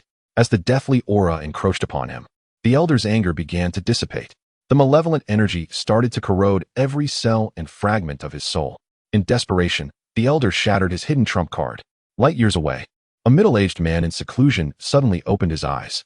After a moment of contemplation, he realized he could not arrive in time. Consequently, he swiftly activated the contingencies inscribed on the Jade Talisman. As Jiang Er tormented the old man, a formidable aura emanated from the elder's body. A shadowy figure materialized behind him. Jiang Er swiftly assessed the strength of this apparition and concluded it could easily be vanquished. With this knowledge, he cast aside his reservations and continued his assault. Friend, I am the master of the Sun Peak of the Starry Sect. Grant me this favor, and let today's affair end here, the specter intoned. What is your favor worth? Jiang Er retorted, resuming his cruel treatment of the elder. The figure's expression darkened upon hearing this. Without further ado, it unleashed its power, obliterating the half-step into the god transformation elder before vanishing from the battlefield. Seeking death, it murmured in disdain. In the Sun Peak of the Starry Sect, a radiant sun ignited. The master of Sun Peak was seething with fury. The old man had been one of his caretakers since childhood. Though a servant, they had shared thousands of years together, fostering a bond of sentiment. What enraged him further was the audacity of a mere novice in the god transformation realm to disregard him. The master felt deeply insulted. He promptly prepared the teleportation array and assessed the distance, realizing that the elder was situated billions of kilometers away. Under normal circumstances, it would take him years to traverse such a distance. However, this incident had ignited his wrath. Though furious, he was not foolish enough to tear through the void directly. Instead, he opted for a star-level teleportation array to reach his destination instantaneously. Following that, he would employ the Great Displacement technique, calculating that he could arrive in just a few hours. Soon, the array masters of the Starry Sect began to establish the surrounding spatial teleportation array. Meanwhile, Jiang Er was consumed by rage at the destruction of his plaything. As a cultivator at the god transformation stage, he too had his pride. His gaze then shifted toward the imperial family of the Crimson Flame dynasty. Upon witnessing the old man's demise, Li Qing was struck by an ominous premonition. He felt he had been ensnared in a trap. This was clearly not a conflict at the nascent soul level. The Crimson Flame Emperor must have deliberately orchestrated this. In his mind, he perceived that their royal family had a formidable backing, and the Crimson Flame Emperor had inadvertently revealed this to the four great families. The audacity of the four families to resist implied they possessed significant influence. The Emperor must have known something and had purposefully led him to his demise. Before long, he began to experience the Elder's fate, the pain, a torment seared into his very soul. At this juncture, the patriarchs of the four families had wisely retreated to the sidelines. Suddenly, a colossal black hand emerged in the sky, slowly closing in. Bang, bang, bang. In an instant, ripples appeared in the void, cascading toward the 300,000 troops of the Crimson Flame dynasty. The void shattered like glass, and beneath this fracturing sky, the vast army began to dissolve into blood mist. Some bodies were even caught in the turbulent currents of space. Patriarch, shall we proceed? In the distant mountains, a group of individuals clad in black lay in ambush. One might as well give it a try. Subsequently, the venerable ancestors swiftly knelt down. Observing the ancestor's gesture, the others quickly followed suit, recognizing that his actions were undoubtedly justified. They hailed from the divine intent sect, masters of the soul craft. Initially, they had stealthily positioned themselves on the battlefield with the intent to discreetly harvest a few souls. However, they were taken aback by the unfolding scene. Behind the Crimson Flame dynasty stood formidable powers, as did the four great families. This revelation left them in a rather awkward predicament. What was anticipated to be a mere skirmish had escalated into a confrontation involving two ancient behemoths. Just moments ago, the ancestor of the divine intent sect sensed the attention of a transcendent being upon him, prompting him to kneel hastily. Feeling the absence of a colossal hand descending from the heavens, the ancestor let out a silent sigh of relief. Had he been struck down in that instant, he would have felt it a just fate. In fact, he even contemplated giving himself a slap for his own cleverness in seeking to gain advantage on the battlefield. Now, the entire sect was at risk of calamity. The ancestor dared not make any movement. Remaining silent was undoubtedly the wisest course of action. He even wished fervently that the divine being would forget his existence. How had he not noticed before how troublesome this was? A casual glance revealed a young man standing defiantly amidst the tension. This was the new generation of prodigies from the divine intent sect. Following the ancestor's command, this young prodigy abruptly vanished from the scene, leaving only a banner exuding dark energy behind. The ancestor instantly recognized it as a treasured artifact. Yet he refrained from making any move, allowing it to hover in place. Chapter 11. The Cloudy Tide Sword Sect. Had I known you possessed such power, I would have spoken sooner. With Jiang Heir's intervention, the Qian royal family comprehended their impending doom. The formidable army of 300,000 cultivators represented the very essence of their dynasty, now reduced to mere ashes. Should they mishandle this situation, the fate of their royal lineage might soon mirror that of their fallen warriors. Xingqian, have you managed to contact your master? The Qian emperor inquired of Li Xingqian. Fear not, father. My revered master is en route, Li Xingqian replied with confidence. Yet, he too felt a sense of bewilderment. The four prominent families were backed by formidable transformation sages, a fact that should have been disclosed earlier. The royal family might still have maintained the status quo. Though often prideful, Li Xingqian dared not underestimate a transformation sage. Each sage represented a generation's pinnacle of excellence. Throughout the millennia of the Qian dynasty, countless prodigies had emerged.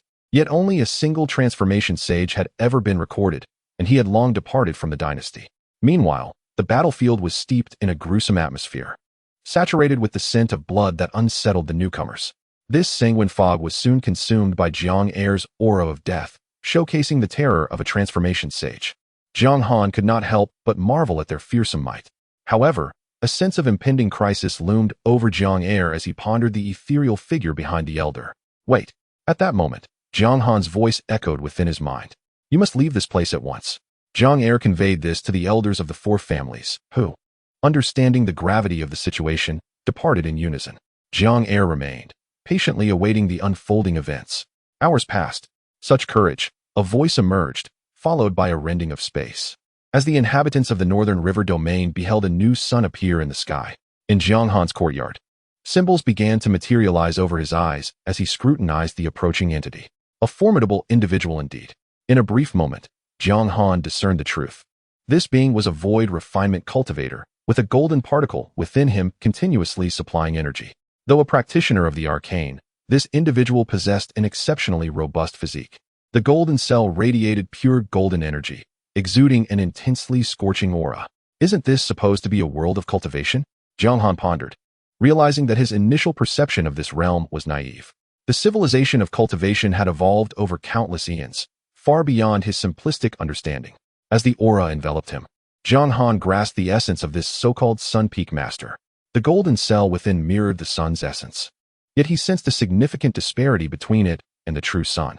Within this golden cell flowed a torrent that imitated solar fusion, even containing elements found within the sun itself. This is akin to compressing a miniature sun within oneself. Jiang Han now comprehends that this is indeed the act of containing a sun within the body. However, it aligns remarkably well with the natural flow of energy within the human form. At this moment, the creation jade disc is fervently operating, attempting to deduce the mechanics behind this phenomenon. The transformation into a spiritual entity begins to grasp the underlying principles, constructing a microcosm within the human body. The body manifests as a distinct domain. As the transformation into a spiritual entity progresses, a certain spatial awareness is attained. Upon advancing to the realm of void refinement, one can directly harness spatial power to condense a miniature sun, drawing it into the body, thereby integrating it as part of oneself. At this juncture, his body has evolved into an existence reminiscent of a miniature universe. Who can tell me, is this the path of cultivation? Should it not adhere to the established protocols of gradual progression? Furthermore, does he classify as a physical cultivator or a magical one? Such questions arise unbidden in Jiang Han's mind. I have become ensnared in my own preconceptions. Jiang Han quickly realizes that he has been influenced by some entrenched memories. Cultivation, after all, is a struggle for energy against the heavens and the earth. As long as one can empower oneself, it constitutes cultivation, regardless of the means employed. If a void refinement practitioner can achieve this, what then of the formidable beings of the Great Ascension? Jiang Han has discerned the path of the Sun Peak Master.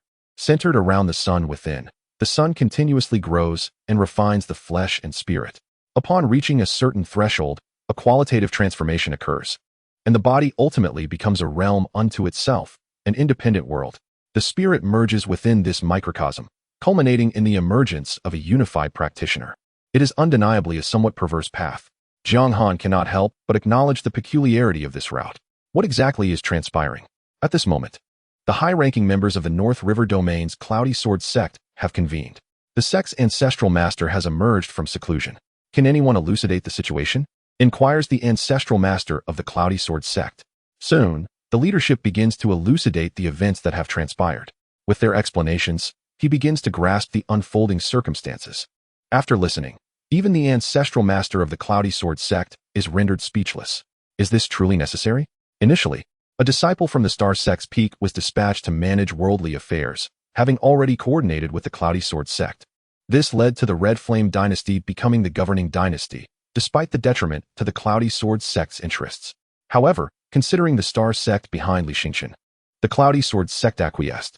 Thus, the Red Flame dynasty commenced internal reforms. Yet, unexpectedly, the so-called four great families are backed by formidable spiritual entities. They directly eliminated the Star Sword sect steward, and this was done even after the latter had revealed their identity. They awaited the arrival of the Sun Peak Master on the battlefield. The Sun Peak Master is well aware of this, a mighty being of void refinement. And the fact that the opponent has ascended to the realm of spiritual transformation indicates they are no fool. Fools do not attain such heights, unless their background is sufficiently robust. Such exceptions are rare. The audacity of the adversary to remain on the battlefield awaiting the Sun Peak Master's arrival suggests they too possess a formidable backing. When did the realm of transformation begin to compete based on backgrounds? The ancestor of the Yunshi Sword sect, having secluded himself for several centuries, now finds the world somewhat incomprehensible. Typically, beings of the transformation level are the very backdrop of others' standings, lofty and gazing down upon all living beings. Yet, it is surprising to see such formidable transformation experts now engaging in a contest of backgrounds. Furthermore, when did such remarkable entities arise in the Northern River region? Had this been communicated earlier, the Yunshi Sword sect could have garnered some benefits. It seems that a conflict within a minor nation has prompted the mobilization of such powerful beings. At this moment, the ancestor of the Yunshi Sword sect begins to ponder whether it would be prudent for the sect to retreat for a time. In the face of such circumstances, the choice to remain unchanged amidst the chaos appears to be quite wise. Transformation experts possess lifespans of millennia. Thus, sealing the mountain for 1,000 years until the situation clarifies would mitigate numerous risks. Chapter 12. the unperturbed master of the Great Sun at this moment. The master of the Great Sun scrutinized the entity before him, a practitioner of the arcane arts. This was the master of the Great Sun's assessment of Jiang Er, deduced from the surrounding laws of death and Jiang Er's frail physique. The master speculated that he was a being primarily focused on mastering rules, among those of their caliber. A saying circulated, without resources, one relies on comprehension. With resources, one pursues physical cultivation. This is easily understood. Lacking resources, one must rely on insight to grasp the rules, subsequently utilizing them to strengthen the body. Conversely, those with wealth can enhance their physical form while simultaneously employing resources for fortification.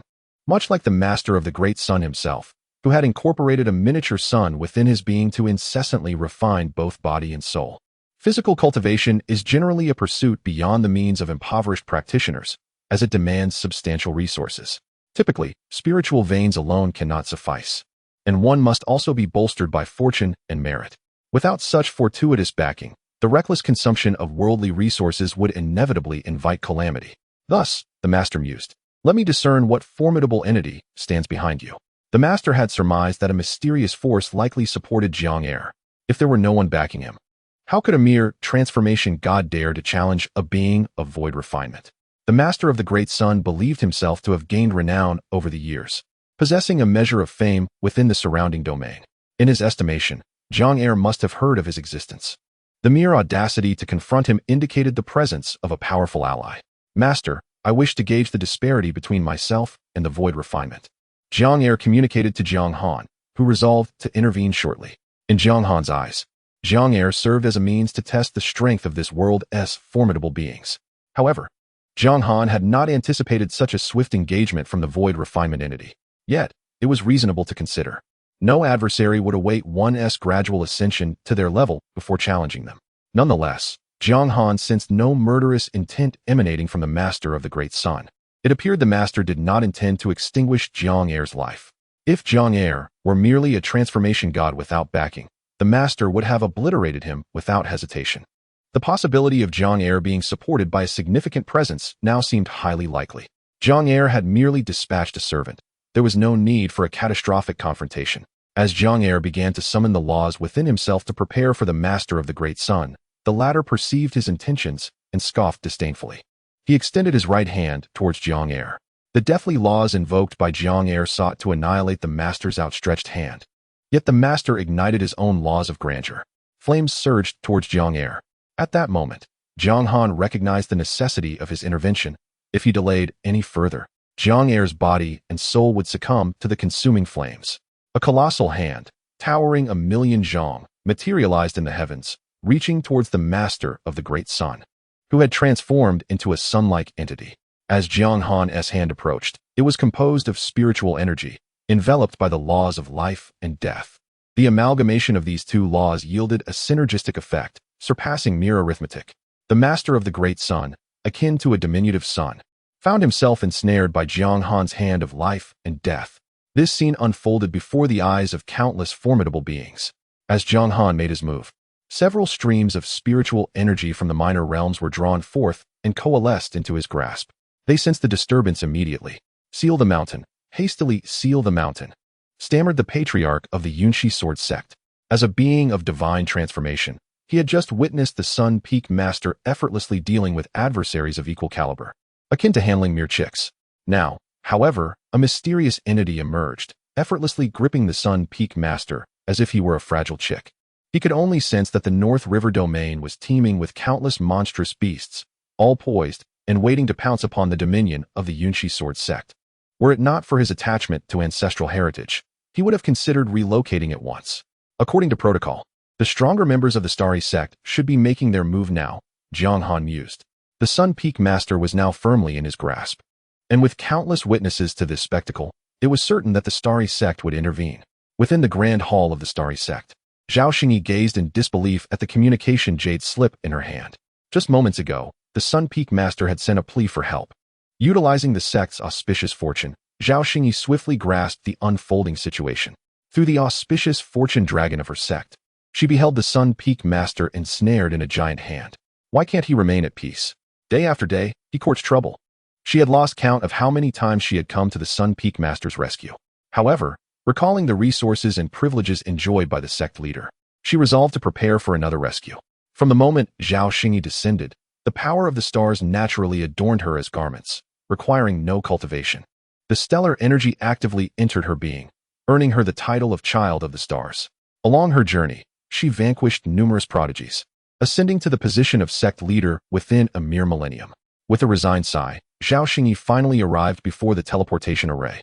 The Sun Peak Master had just utilized the array, and its positioning had been established.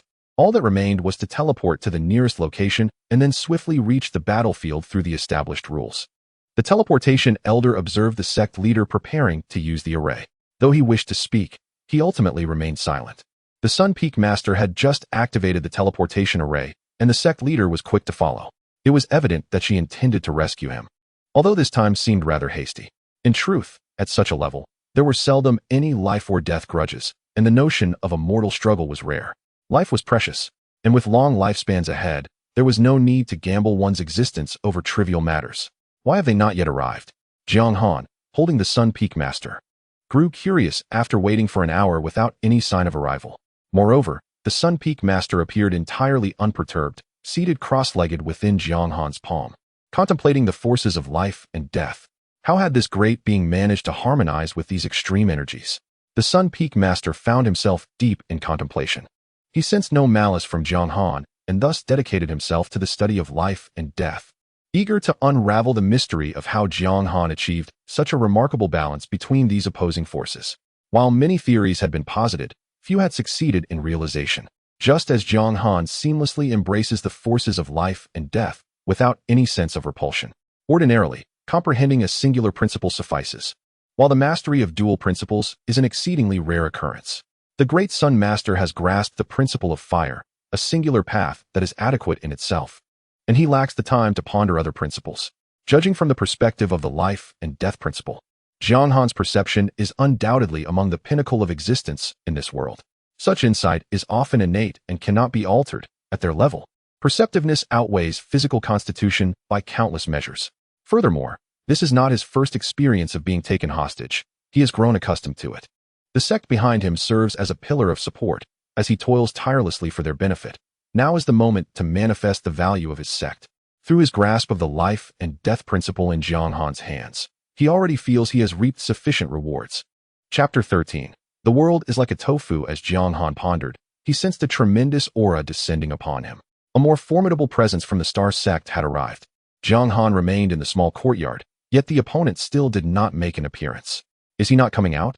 Zhao Xingyi furrowed her brow, observing the Grand Sun Peak Master, who was comprehending the rules within a colossal hand. The other party seemed rather arrogant. Even the leader of the Star Sect, Jiang Xingyi, had come, yet they still hesitated to show themselves. Surrounding Jiang Han's massive hand, the power of the stars began to manifest. Under the influence of this stellar energy, Jiang Han's colossal hand dissipated into the world as spiritual energy surged dramatically across the battlefield. We shall tally the accounts upon returning to the sect, Zhao Xingyi remarked to the Grand Sun Peak Master. Perhaps due to her striking beauty or their familiarity, the Grand Sun Peak Master exhibited no fear. Without uttering another word, he vanished from the battlefield. Ziwei Star's rules. Jiang Han mused inwardly, carefully observing the fluctuations of the rules around Zhao Xingyi. It reminded him of the legendary Ziwei Star, a supreme existence within the laws of the stars, endowed with attributes of emperorship and destiny.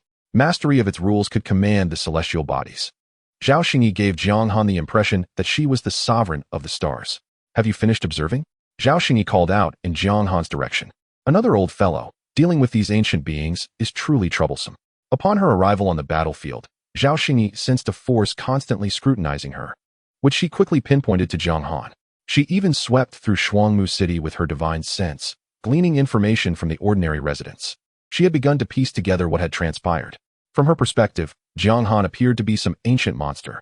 Upon returning to Shuangmu City, she pondered the information she had gathered from the common folk, who claimed Jiang Han was the ancestor of the Jiang family, a tale suitable only for deceiving children. She even speculated that Jiang Han might have altered the collective memory of Shuangmu City, or that he was a reincarnation of a formidable being. How else could he have ascended to such heights in just a century? If such a genius existed, what would that make her a fool? Even she had spent millennia to reach the stage of integration. Cultivation was far more complex than one might imagine. Even if one comprehended the techniques and grasped the rules, time and resources were essential to gradually strengthen one's physical form. The transformation of the body was a protracted journey. What an intriguing little fellow, Jiang Han remarked unconsciously, showing no surprise at his mere century of existence compared to the young woman across from him, who had lived for over 10 millennia. Indeed, she was an ancient being. Upon hearing his voice, Zhao Xingyi instantly confirmed that Jiang Han was indeed an extraordinary entity. Jiang Han was now manipulating the life and death laws being deduced on the creation jade plate. Moments ago, he had already recognized that he was not Zhao Xingyi's match. Damn it, he thought, watching the life and death laws approach him like colorful ribbons. Zhao Xingyi could not help but curse. This was a being of the Great Ascension, for only such entities could wield the laws. Previously, he had noticed something peculiar about Jiang Han's realm, and now it was confirmed. His opponent was indeed of the Great Ascension level. Regardless of his current state, the ability to manipulate the laws meant he could harness the power of the Great Ascension. This was troubling. Upon returning to the sect, there would be significant repercussions. As he gazed at the life and death laws swirling in the sky like ribbons, the Master of Daylight Peak realized he had provoked a formidable being. Fortunately, he had already decided to seal the mountain. Meanwhile, the elder of the Yunshi Sword sect, who had been observing from the shadows, mused within the confines of his sect. Upon witnessing the power of the laws, he felt a sense of relief, for a being of the Great Ascension would hardly covet his meager possessions. Moreover, the Northern River domain could not sustain such a presence. Such beings, even after a period of cultivation in the Northern River domain, might not necessarily advance, as they could drain the region of its spiritual energy. The elder contemplated the possibility of a Great Ascension being taking residence in the Northern River domain, envisioning how it would transform the cultivation environment to suit its own needs, while also benefiting the denizens of the Northern River. As she beheld the colorful ribbons of the life and death laws, Li Xingyi felt a surge of excitement. Deep down, she too was a warrior, albeit one who had not fought in many years. Engaging with opponents of the same rank had lost its allure. The Great Ascension elder of the Starry Sky sect had been in seclusion for an extended period, showing little interest in guiding her. Li Xingyi quickly adjusted her state and charged towards the ribbon of laws. Boom! Space shattered as countless mountains were pierced through by Li Xingyi's strike. The Northern River domain and its surrounding territories felt as though they had been struck by a meteor. Within a neighboring domain, a massive pit appeared in the ground, from which an immense amount of earth energy erupted. Was the gap this vast? At that moment, Li Xingyi found herself plunged into the earth's veins. Yet a smile remained on her face. She had withstood a strike from the Great Ascension. At that instant, her bones felt as if they were dislocated, and the life and death force incessantly washed over her body. Jiang Han wielded the life and death force with precision, not directly seeking her demise, but rather refining her body. Is the sect master truly this brave? The Master of Daylight Peak watched in astonishment from the Qian Imperial Palace, utterly shocked by his sect leader's courage in withstanding the law's attack from the Great Ascension being. Grandfather, is that a meteor? A little girl curiously asked from behind a mountain near the colossal pit. The elder quickly covered his mouth, hoping his junior had not witnessed what he had just seen. He had glimpsed a cultivator being struck down to that very spot, as an entire city vanished before their eyes. Coupled with the recent tremors, countless cities had likely been destroyed, like a steel ball. At that moment, the life and death laws returned to Jiang Han's grasp. Just moments ago, he had wielded the life and death laws as if they were a blade, striking down upon a steel sphere. The earth and the cosmos resembled tofu, and fortunately, Jiang Han withdrew in time. Otherwise, several vast domains would have been left with an unfathomable chasm directly torn by his hand. Just moments ago, Jiang Han sensed the sudden emergence of countless threads of causality entwined with him. Yet, he paid it no heed, akin to an ant's insignificant bite. Jiang Han had already settled the debt of causality. The residual waves of his attack bore the imprints of the laws of life and death. In the future, that gaping void would transform into a sanctum for cultivating the powers of life and death. Should Jiang Han choose to reveal it, countless sects would undoubtedly relocate to the vicinity of the remnants of his attack. At this moment, Jiang Han began to comprehend why powerful beings refrained from acting indiscriminately.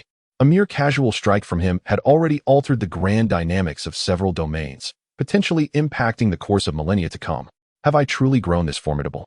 Jiang Han found himself in a state of bewilderment. However, he soon regained clarity.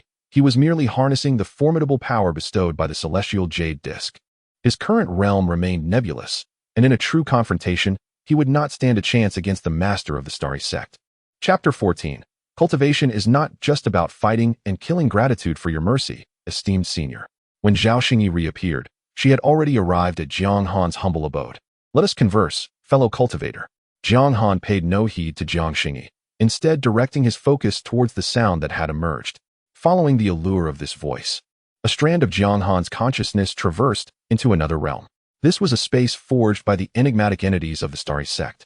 What is it that you desire, fellow cultivator?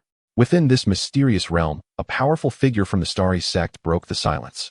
Jiang Han found himself at a loss regarding his own desires. This matter was instigated by a junior. Thus, it should be left for the junior to resolve. The mysterious entity of the Starry Sect spoke again. However, the world is yours to dictate. After a decade, one of my juniors shall visit your esteemed sect. Suddenly, Jiang Han thought of his junior, Jiang Yanhao. This great sun shall serve as the wager. Soon, a phantom of a great sun manifested within the space. Its size akin to 1/10 of the sun from his previous life. Contemplating the laws of life and death for a millennium, Jiang Han, lacking any treasures, decided to allow the comprehension of the laws of life and death for a millennium, until we meet again in 10 years. Finally, the mysterious space dissipated. Jiang Han gazed at the maiden before him. I have already arranged matters with your sect. We shall meet in 10 years. After uttering this, Jiang Han waved his hand, indicating the farewell. It was Jiang Han's first encounter in dialogue with such an existence, and he was pleasantly surprised by their straightforwardness. Yet, upon reflection, it seemed only fitting. It was somewhat inappropriate for these ancient beings to exert themselves for the sake of a few juniors. Those at the level of great ascension possess lifespans extending over 1,000,000 years, rendering their existence exceedingly prolonged. There is no need to exert oneself over trivial matters. And Jiang Han could not fathom the true nature of the entity from the Starry Sect. Likewise, the Starry Sect could not penetrate the depths of Jiang Han, who was veiled by the creation jade disk. It is only natural that both parties remain inscrutable to one another. In the ancestral grounds of the Crimson Flame Empire, the Great Sun Venerable received a message from Zhao Xingyi. 10 years, you say? Starry Sect, in 10 years. Which existence shall send a junior to challenge you? Do you possess confidence? The master of the Great Sun Peak inquired of his disciple, Li Xingchen. Trust in me, master. Li Xingchen surmised that this was the result of high-level negotiations. Just moments ago, his master had conveyed such outcomes within his mind. At their level of existence, conflicts are seldom resolved through combat. Most matters are settled through negotiation. I have faith in you, my disciple. The master of the Great Sun Peak patted Li Xingchen's shoulder. Do not feel pressured. Your sect stands behind you. The master spoke again. Master, I have caused trouble for the sect. Such words should not be uttered again. The master of the Great Sun Peak stated sternly. Although Li Xingchen had indeed brought trouble to the sect would still protect him. If disciples were abandoned in times of trouble, the sect would not have endured for 1,000,000 years. As for the battle a decade hence, it is best to leave it to fate. The Starry Sect also possesses its own intelligence network. If the challenger is a favored direct descendant of the opposing side, it shall be an intriguing encounter. This is no longer a matter of life and death. Even if the opponent were to lose, there would be no demand for their name. As for Li Xingchen, his fate lies solely in his own hands, for the Xingchen sect has fulfilled its obligations. This world is inherently unjust. After all, who can blame Li Xingchen for lacking a great ascension ancestor? Subsequently, the master of the Day Sun Peak guided Li Xingchen back to the sect, while disciples of the Crimson Flame royal family would be managed by the Xingchen sect. It is imperative to remember that animosity must not arise. Senior, I would not dare, came the reply. At this moment, the disciples of the Xingchen sect were leading a significant contingent of the Crimson Flame royal family away from the Crimson Flame dynasty. As the royal family retreated, the 4 prominent clans were vigilant, ensuring that they did not abscond with any items that should not be taken. In Shuangmu City, Jiang Mingchuan inquired, holding a piece of high-priced intelligence acquired from a branch of the Tianji sect. 10 days had passed since the battle concluded, and many factions had already obtained information. Our Crimson Flame dynasty indeed harbors hidden talents, Jiang Mingchuan mused, surprised by the formidable backing of the 4 clans and the royal family. Ultimately, even powers at the transformation level had been mobilized. As for intelligence regarding the sect master of the Xingchen sect and details concerning the Great Ascension, the Tianji Tower dared not divulge such secrets. Even if they were disclosed, the Crimson Flame dynasty lacked the strength to afford them. The 3 major sects had now sealed their mountains. A few disciples from the Jiang family, just returned from the Tiangshuan sect, remarked that after sensing the precariousness of the situation, the 3 sects had collectively decided to seal their mountains. It was rumored that the legendary behemoth, the Yunshi Sword sect, had also sealed its doors. Jiang Mingchuan looked helplessly at the family disciples who had just returned from the Tiangshuan sect. These disciples stood together, numbering over 100. The Tiangshuan sect, having sealed its mountain, expelled all disciples lacking talent. This was the decision of the ancestral elder. Even Zhao Linger lacked the ability to retain hundreds from the Jiang family, leaving only a few from the Zhao family behind. Jiang Mingchuan then turned his gaze towards a plump figure within the crowd. This was his grandson, Jiang Zif. Who would have thought that despite the significant investment made years ago, he would still be cast down the mountain? Jiang Han had 5 sons, and the Jiang family was associated with 5 elemental lineages. The current head of the family was the gold lineage, Jiang Mingchuan. Every individual harbors their own selfishness. Once one becomes head of the family, they seek to procure even the slightest benefits for their grandchildren. The family members would not dare to voice any objections. Elder brother, has the ancestor said anything? Inquired Jiang Huan of the fire lineage. Due to the ancestral decree mandating clear distinctions among the 5 lineages of the Jiang family, many names had been awkwardly cobbled together. The ancestor was currently in seclusion, with Jiang Yi entrusted to convey the ancestral commands. It was rumored that Jiang Yi was also in seclusion. Jiang Mingchuan was now exasperated, for those making decisions for the Jiang family were all in seclusion. He felt hesitant to make any decisions himself. Jiang Yinhao quietly observed the unfolding events among the younger generation. Although he suspected that the ancestor might have intervened in the recent battle, he knew that even if he were to voice this suspicion, the members of the Jiang family would not believe him. After reflecting on the battle from several days prior, Jiang Han had gained profound insights and was now preoccupied with self-improvement. Previously, Jiang Han had never encountered cultivators beyond the golden core stage and was unaware of their anatomical structure. However, after analyzing a portion of the corporeal forms of the Lord of the Sun Peak and the Lord of the Starry Sect, he experienced profound insights, leading him to believe that his own physique could be further refined. Regarding his younger disciples, Jiang Han felt reassured, as Jiang Yi and Jiang Er were there to oversee them. Even if they inadvertently provoked the forces of the transformation stage, he perceived no cause for concern. The Starry Sect was already aware that the Jiang clan members were their descendants, thus alleviating any worries. Presently, the Jiang family's strength was such that they lacked the capacity to leave the North River domain. Even if they were to indulge in mischief, Jiang Yi and Jiang Er would promptly address any issues. As for Jiang Han's current arrangements for the Jiang family, he had genuinely forgotten about them. Even if the thought crossed his mind, it would not provoke his concern, given the 10-year pact with the Starry Sect. His confidence did not stem from faith in Jiang Yinhao, but rather in the celestial jade disk. Ultimately, if circumstances became dire, Jiang Han could simply activate his extraordinary abilities. Why rely on anything less when such power was at his disposal? Of course, he still believed in the necessity of training, as the side effects of relying too heavily on Jiang Yi and Jiang Er were considerable. Chapter 15. The Palace of the Master-Seeking Sovereign. Within the resplendent palace of the Crimson Flame Dynasty, the 4 illustrious families found themselves at a loss. The royal family had vacated the Northern River domain, leaving behind a substantial cache of resources. The 4 families understood that these riches were not theirs to claim, and thus they hesitated to act. Amidst their deliberations, Jiang Er appeared before them. "Do you have any counsel, esteemed elder?" inquired the venerable ancestors of the 4 families with utmost respect. "I merely have a suggestion. I have heard that the head of the Jiang family in Shuangmu City possesses both virtue and talent," Jiang Er articulated. Immediately, the 4 families grasped the underlying implication. Subsequently, they united their efforts and proceeded to lift the palace. "Let us temporarily utilize this palace and later remodel it," declared Luo Wuwei. Though the grandeur of the Crimson Flame Dynasty's palace did not align with the stature of the individual Jiang Er had referenced, they had no choice but to make do for the time being. A nation cannot endure a single day without a sovereign. We must first appoint an emperor, they concurred. Thus, a remarkable scene unfolded within the Crimson Flame Imperial City. The palace was being transported away from the imperial capital. "Grandfather, the palace is flying," exclaimed a child. "Silly child, it is being lifted by a great power," the elderly man replied with resignation. "This place shall no longer be an imperial city," he lamented. Having toiled a lifetime to become a local magnate, only to have recently acquired a residence in the imperial capital, now rendered obsolete. After much deliberation, the Jiang family had yet to reach a conclusion. At that moment, Jiang Er entered the grand hall. "Jiang Er, what brings you here? Where is Jiang Yi?" Jiang Mingchuan inquired instinctively upon seeing Jiang Er, as he held a prominent position as the head of the Jiang family. "Master, Jiang Yi is currently in seclusion." Jiang Er responded swiftly, showing no sign of disrespect despite his current cultivation level. He stood before the present head of the Jiang family, Jiang Han's own grandson. What prompted your sudden appearance in the hall? Jiang Mingchuan asked, just then realizing Jiang Heir's unexpected entrance. Master, I have now transcended to the transformation of spirit level. Jiang Heir replied candidly.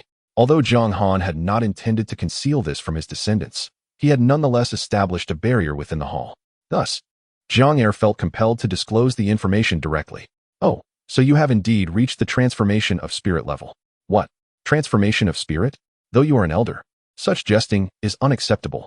Jiang Mingchuan abruptly grasped the gravity of Jiang Heir's claim. Thereafter, Jiang Heir unfurled his domain. Rumors had circulated within the Crimson Flame dynasty regarding the emergence of a transformation of spirit adept, prompting Jiang Mingchuan to take special interest in such formidable beings. Uncle Jiang, is this genuine or merely a fabrication? He inquired, feeling as though the very fabric of reality had unraveled.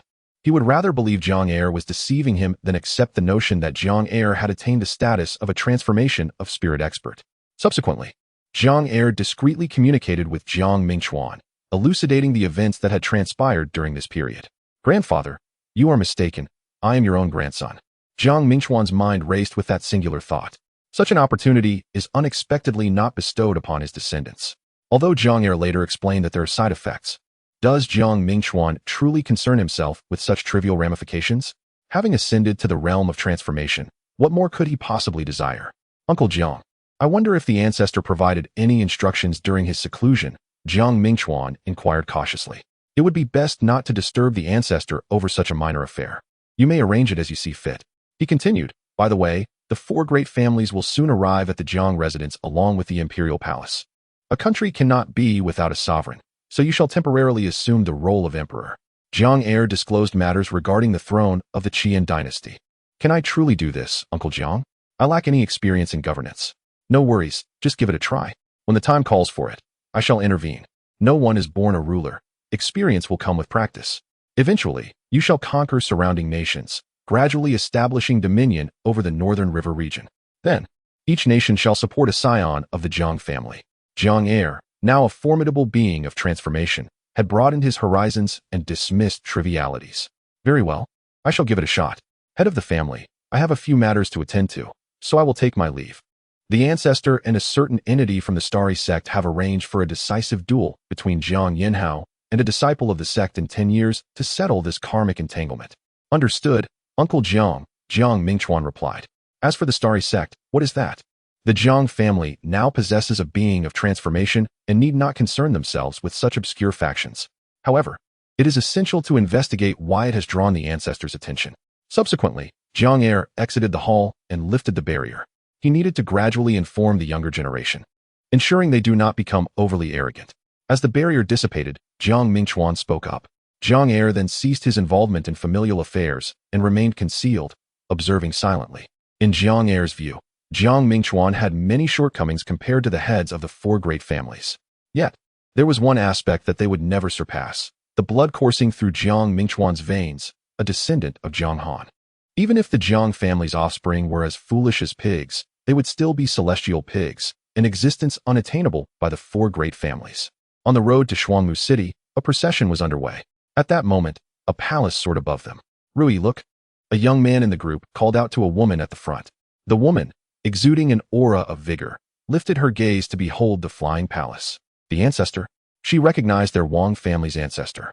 It seemed that negotiations had concluded favorably. That direction.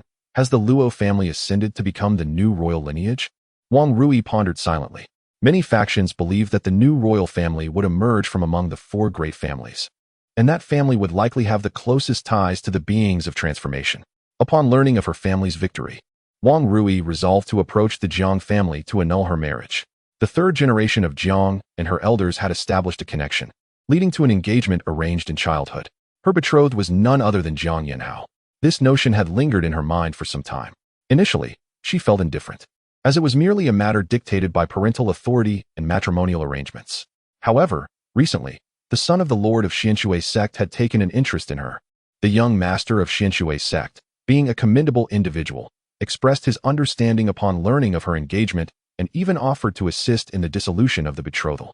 Standing by her side in the process were Jiang Han present. he would have immediately discerned that this was the consequence of a backlash of fortune. Wang Ruoyi's destiny was insufficient to bear the weight of her engagement to Jiang Han. Thus the thoughts of annulling the marriage began to incessantly emerge within her. External forces even appeared to facilitate her wish to break the engagement. The four prominent families and sects were intricately intertwined, with Wang Ruoyi's family being a minor branch of the Wang clan. Let us first proceed to the Jiang family in Shuangmu City to annul the engagement, Wang Ruoyi declared. Unbeknownst to her, upon uttering these words, the ancestral figure of the Wang family in the heavens came to a halt. The other three ancestral figures paused as well, casting peculiar glances at the elder of the Wang family. Chapter 16. The Evolution of Cells. The golden cells. The patriarch of the Wang family had just recognized that this was a mixed entourage from the Wang family and the Xianshui sect. Out of sheer curiosity, they had habitually sought to inquire further, only to be met with an astonishing revelation. The patriarch soared above the assembly and in a calm yet authoritative tone demanded, "What is your purpose? Provide a full account of the circumstances." Upon reaching the group, he spoke with composure, "Elder, we are on the verge of annulment of the engagement with the Jiang family in Shuangmu City." With the explanation provided by a middle-aged steward, the patriarch grasped the situation. Several generations ago, a branch of the Wang family had forged a connection with the Jiang family, establishing a betrothal. Yet now the Wang family sought to dissolve this union. Are you truly prepared to defy the wishes of your elders, as decreed by parental authority and the matchmaker's word? The patriarch inquired with a hint of reproach. "Senior, my heart belongs to Ruoyi. My father is the sect leader of the Xianshui sect," Wang Ruoyi's suitor responded. The patriarch, upon hearing this, felt a surge of frustration and began to question the ancestral fortune of the Wang family. Previously, the head of the Wang family had engaged in risky bets, incurring great costs to restore peace, and now, yet another disturbance arose. "Elder," the Jiang family member. Before Wang Ruoyi could finish her sentence, she witnessed those around her being struck down by the patriarch's formidable presence, including the young master of the Xianshui sect. He then seized Wang Ruoyi and brought her into the ranks of the nascent soul stage practitioners. Today's incident will be explained to the Jiang family. It is clear that my Wang family is unworthy of the Jiang family. Before their arrival, they had scrutinized the information pertaining to the Jiang family in Shuangmu City. There was only one Jiang family and merely a few thousand members. In a family of ascendant level, having only a few thousand individuals is remarkable, with each member considered invaluable. The thought of a union with the Jiang family had previously been beyond the imagination of the four major clans, who were acutely aware of the potential presence of ascendant cultivators backing the Jiang family, possibly even the Jiang patriarch. Had they been informed that their descendants would refer to the patriarch as elder, they would have scoffed in disbelief. Now, they would kneel before the Jiang family. Yearning to address Jiang Han as elder, with just a nod from him, they felt emboldened to traverse this realm with impunity. As for the external events, Jiang Han remained oblivious, or perhaps indifferent. At that moment, all his focus was directed inward. He understood that while he could currently wield the power of an ascendant, it was reliant on external forces. His own cultivation realm felt nebulous. He surmised he was likely at the integration stage. Yet his physical strength fell short of the standards for that realm. Jiang Han contemplated a pivotal question. His previous approach may have been misguided. Strengthening all his cells without a clear endpoint seemed futile. He decided to attempt instigating a qualitative transformation in a single cell. Inspired by the solar cells observed during his encounter with the master of the daylight peak, this notion took root. The energy accumulated within the creation jade plate surged into Jiang Han's body. It first traversed the 12 meridians, then flowed into the 3,000 acupoints, which acted as a vast mill, expertly decomposing the energy. Finally, it entered his body, rapidly absorbed by his cells. At this moment, every cell greedily absorbed energy, with some cells on the brink of bursting. Subsequently, the vital force infused them, allowing these near-exploding cells to continue their growth. Jiang Han remained vigilant, carefully monitoring the situation to prevent excessive cell death that could adversely affect him. The entire process continued unabated. Suddenly, Jiang Han sensed a surge of fortune flooding in. He quickly realized that the Jiang family had taken control of the entire Qian Empire. No, it should now be referred to as the Jiang family dynasty. The Qian Empire had become a relic of the past. At this moment, Jiang Han's heartbeat intensified, his heart struggling to cope with the influx. The force of life and death immediately clung to his heart, maintaining a delicate equilibrium. However, the spiritual energy was insufficient. As the cells continued to devour, the spiritual energy produced by the chaotic jade plate proved inadequate. Jiang Han promptly halted the chaotic jade plate's projection function and redirected all its power towards the production of spiritual energy. He even extracted a portion of the Jiang family dynasty's fortune, showing no concern for the dynasty's destiny. Though the dynasty belonged to the Jiang family, it was not solely theirs. With a substantial influx of spiritual energy, the cells within Jiang Han began to consume and grow once more. Had he been an ordinary person, devoid of the protection of life and death rules, his body would have exploded by now. During this process, Jiang Han's internal organs were also being refined continuously. Soon, he noticed that one of his cells began to emit a golden glow. Jiang Han could sense his strength steadily increasing. Yet, this was merely the beginning, not the conclusion. Before long, the golden cell began to induce mutations in the surrounding cells. Ultimately, these cells migrated to the center of his brow, and Jiang Han sensed their needs. He subsequently divided a portion of his soul to merge with these cells. The power of the soul was instantly consumed by the initial cell. After this absorption, the cell reverted to its red hue. Jiang Han sensed that this cell now possessed a semblance of life. As long as this cell existed, should his main body encounter peril, this cell could seamlessly become his essence, inheriting the chaotic jade plate along with his fated fortune and everything else. As for the golden cells, Jiang Han perceived their formidable nature. If the previous cells resembled the softness of tofu, these cells were akin to steel. Moreover, they continued to influence other cells within Jiang Han's body to undergo mutations. What stage of cultivation did this represent? It could be considered a necessary path for a cultivator seeking to achieve unity. Provided there was a supply of spiritual energy, his body would persistently evolve. It seemed Jiang Han had previously set his ambitions too high. He reflected on his earlier aspiration to transform all cells into dragon-like cells.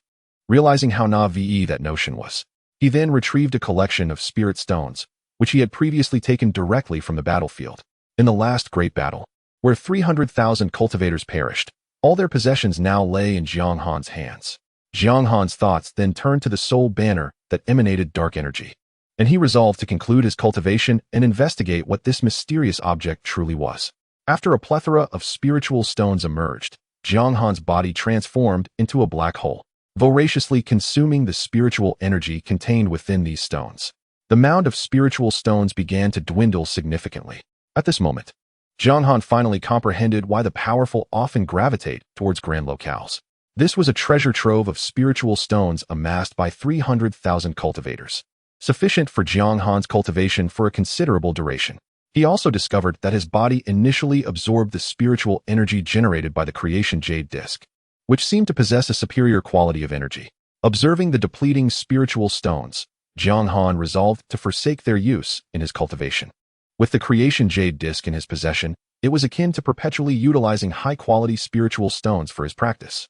At this stage, his bodily cells were undergoing a transformative evolution, and he had already embarked on this process. All that remained was to patiently await the outcome. Jiang Han began to understand why ascending to the rank of a grand cultivator required such an extensive period. His body, now safeguarded by the vitality of life, had not succumbed to the pressure of bursting cells. Furthermore, the transformative power of the creation jade disc assisted him, and the confluence of these various factors accounted for his rapid progress. However, the pace could not accelerate further. His body's cellular absorption rate had reached its limit. The spiritual energy produced by the creation jade disc harmonized perfectly with the speed at which his body could assimilate it. Chapter 17. Indeed, this world is affluent. After concluding his meditation, Jiang Han reclined once more beneath the peach blossom tree. He began to observe the transformations that had unfolded during his months of cultivation. The Jiang dynasty had been established, and Shuangmu City had ascended to the status of the imperial capital. All the citizens had been relocated to the outer city, which had begun to take shape over the past several months. The ancestral grounds of the Jiang family remained unchanged. The imperial palace was situated in the southern part of the capital, and within the city, only members of the Jiang family and a handful of servants remained. Jiang Han noted with surprise the sheer number of servants. While the Jiang family comprised merely 1,000 individuals, the number of servants in the capital had astonishingly reached 1 million. He decided to set aside this pressing concern for the moment and inquire further later. Within the capital, there were also numerous soldiers clad in fine iron armor, wielding long swords. These soldiers were cultivators, as were many in the outer city. The original 4 great families were now dispersed in the 4 corners of the city. The Jiang family, with its limited numbers, still required subordinates. The other 3 great families had become the Jiang family's chosen vassals, utilized during the conquest of the Qian dynasty and now employed once more. Jiang heir. Jiang Han resolved to consult Jiang heir, as Jiang He was still in seclusion, likely for several more years. Through Jiang heir's explanations, he gleaned the current state of affairs. After the royal family of the Qin dynasty departed, the Jiang family swiftly ascended to nobility, with the current emperor being Jiang Mingquan, the head of the Jiang family. Upon becoming emperor, Jiang Mingquan appeared uncertain of his course of action, opting to perpetuate the policies of the previous dynasty while simultaneously purging its remnants and seizing resources. The prior plans of the Qin dynasty to relocate clans had been inherited by Jiang Mingquan, who issued a decree mandating that all foundational forces relocate to Shuangmu City, now referred to as Jiang City. He soon realized that as these foundational forces departed, turmoil ensued, coinciding with the period when Jiang Han was extracting fortune. The four great families then intervened, decisively quelling the unrest and annihilating countless clans. Jiang Mingquan discovered that even after the relocation of these forces, the Jiang family could not fill the void they left behind. Consequently, he abandoned the effort and randomly requisitioned a portion of forces for relocation, even coercing the three major sects to move to the vicinity of Jiang City. Currently, Jiang City was undergoing expansion. Under the Jiang family's plans, the inner city, along with the imperial capital, required an expanse of 100,000 square kilometers, ample enough to accommodate millions of Jiang family members. The outer city primarily consisted of various factions, free to develop as they pleased. The Jiang family resided in the inner city, exempt from labor and attended by innumerable servants, thereby minimizing their contact with the outside world. Who conceived such a cunning strategy? Jiang Han pondered, questioning whether this was akin to raising livestock. This was Jiang Mingquan's grand design for the century, first nurturing the population, and in several hundred years, the Jiang family would possess a sufficient populace to extend its influence across the entirety of the Jiang dynasty. Throughout this process, the Jiang family would intermittently annex surrounding dynasties. It is said that the presence of the ancestral figure instills fear of rebellion among them. Jiang Han instantly perceived no flaw in this assertion. He then gestured to continue. Under the strategic guidance of Jiang Mingquan, after a millennium of development, the population reached a staggering trillion. At that juncture, the Jiang family could dominate several vast domains throughout this process. Indeed, a single city could sustain a multitude of Jiang family members. With such a colossal population base, as long as each generation produced one or two prodigies, the Jiang family would achieve absolute control over these territories. Listening to Jiang heir's explanation, Jiang Han felt a sudden clarity. What are the descendants of the Jiang family engaged in now? The majority are devoted to cultivation, while a minority contribute to expanding the family lineage, Jiang heir subtly remarked. In an instant, Jiang Han recalled a certain dynasty from his past life, where the imperial family began with merely 50 members. By the time of its downfall, the registered members had exceeded 100,000. Given the Jiang family's millennia of propagation, it is indeed plausible for their population to reach trillions. As for the territories they occupy, to the Starry Sect, it would merely be a slight loss. Jiang Han quickly recognized the profound foundation of the Starry Sect. The Qin dynasty, now the Jiang dynasty, boasts 50 billion kilometers of land and a population in the tens of billions. Should the Jiang family directly govern the northern river domain, occupying 100 billion square kilometers of land, their population could soar to hundreds of trillions. Even if the Jiang family were to dominate 10 northern river domains, it would be tolerable for the Starry Sect. The Xuanhedao domain encompasses 3,000 minor domains, with the Starry Sect holding sway over 300 of them. It would be entirely reasonable for Jiang Han to control 100 domains. If he were to command 100 domains, sustaining over 10 trillion Jiang family members would be a trivial endeavor. The realization was staggering upon calculation. Moreover, this world has cultivated its cultivation civilization over countless eons. Elevating production levels is merely a matter of time for the elite. In his previous life, a small planet managed to support innumerable upper-tier individuals. Soon, Jiang Han contemplated those sects and families that have existed for over 1,000,000 years. If the Jiang family could evolve significantly in a millennium, what of these ancient lineages? Additionally, there are families hidden within small worlds. It would be prudent to remain discreet. Nonetheless, even a small morsel snatched from the Starry Sect would suffice for the Jiang family to thrive for a millennium. After 1,000 years, it remains uncertain how formidable they would become. In an instant, Jiang Han comprehended everything. Very well. He promptly expressed his support for Jiang Mingquan's vision and continued to listen to Jiang heir's report. From Jiang heir's narrative, Jiang Han realized he had been somewhat timid earlier. Although the four great families still exist, they dare not voice any dissent. Even the smaller clans do not presume to object. Should the Qian dynasty enact a massacre, higher powers would impose retribution. This so-called higher power refers to the Yunshi sword sect, which governs over 100 empires within the northern river domain. They, too, require a populace to provide fortune and seek suitable disciples among the lower ranks. Conversely, if the Jiang family were to conduct a massacre, no force would dare to punish them. Indeed, the Yunshi sword sect might even applaud their actions. As for the Starry sect, it is regarded as non-existent. Currently, the northern river domain, along with several surrounding territories, has been tacitly acknowledged as the domain of the Jiang family. The Jiang family, in truth, is not inclined towards such endeavors, as they too require a vast population to provide them with fortune. Merely contemplating the fortune that could be generated by a population of millions, or even tens of millions, stirs a sense of excitement within Jiang Han. As for resistance, before any opposition could arise, other factions have already used the populace of this force as a demonstration of loyalty. From what Jiang Han hears, the process has been remarkably smooth. If it were otherwise, it would indeed raise suspicions. To outsiders, Jiang Han appears to possess the level of a great ascension, making the acquisition of this territory seem trivial. It evokes an image of a former world-class entity wielding nuclear weapons and armies, yet struggling to secure a foothold in a destitute village. If such a modest request cannot be met, then let the conflict commence. Those who oppose shall face direct confrontation with their upper echelons. Chapter 18. The Celestial Mystic Sect. A direct path to victory. Upon realizing that the Jiang family faced no significant issues in their development, Jiang Han decided to withdraw Jiang Heir from the affairs. He then turned his gaze towards the 5 individuals beyond the courtyard. These 5 were none other than his own sons, to whom Jiang Han harbored genuine affection. Come to me in a year, he communicated telepathically to his sons. Bring the collected books of our family to me. He then directed his thoughts to the current head of the family, Emperor Jiang Mingchuan of the Jiang dynasty.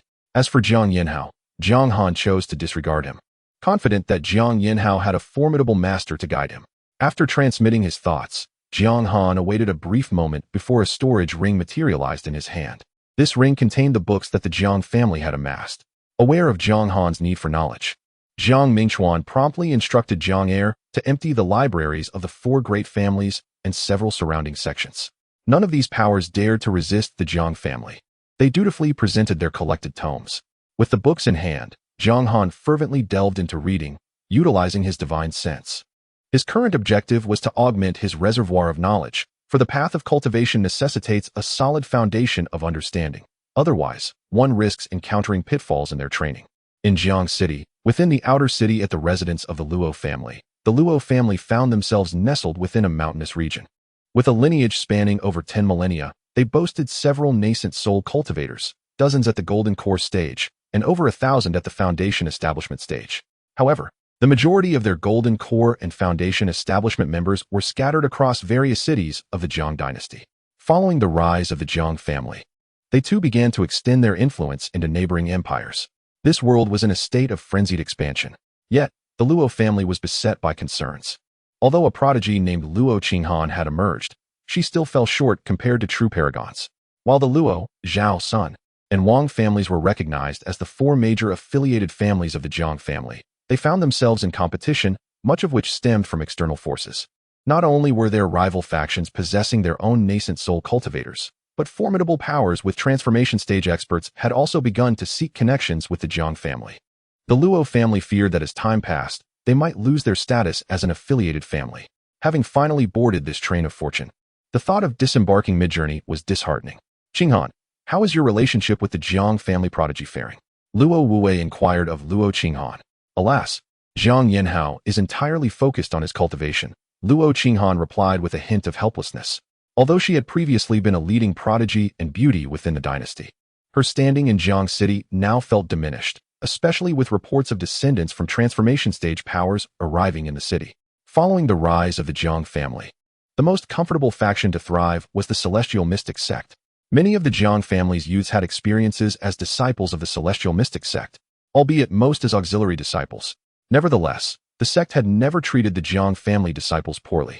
After the Jiang family ascended to royal status, they decisively integrated the Xian Shui sect and the Divine Will sect into the Celestial Mystic Sect. You truly are remarkable, one could surmise. Within the grand hall of the Celestial Xian sect, a woman of exquisite beauty spoke to herself. This woman was Zhao Linger, the esteemed leader of the celestial Xin sect. Following the rise of the Jiang family, some of its members exhibited a certain arrogance. Yet, none of the Jiang descendants dared to act insolently within the celestial Xin sect. Many from the Jiang family understood that Zhao Linger had a deep-rooted bond with their venerable ancestor, having shared a childhood friendship. The Jiang family had thrived largely due to the support of the celestial Xin sect, which had bestowed upon them more than mere favor. The connection between their ancestor and the sect was extraordinary. Numerous women from the Jiang family hailed from the celestial Xin sect, particularly from the peak of Emerald Bamboo, where Zhao Linger resided. Presently, the celestial Xin sect stood as the closest ally of the Jiang family, and the four great clans had never contemplated challenging the sect's esteemed status. Initially, the other two major sects were deliberating on how to coexist with the Jiang family. However, unexpectedly, the head of the Jiang family made a bold proclamation, merging their forces with the celestial Xin sect. Seizing this opportunity, the other two sects promptly acquiesced. As time passed, Jiang Mingchuan finally consolidated various factions and convened their inaugural meeting. This gathering included not only the forces of the former Qian Empire, but also representatives from 6 surrounding empires. The primary purpose was to establish acquaintances and outline the rules. Given that the Jiang family had previously operated under the regulations of the Qian royal lineage and had recently revised these rules, Jiang Mingchuan was taken aback to see that the 6 surrounding empires had dispatched royal representatives, with even the emperors themselves attending.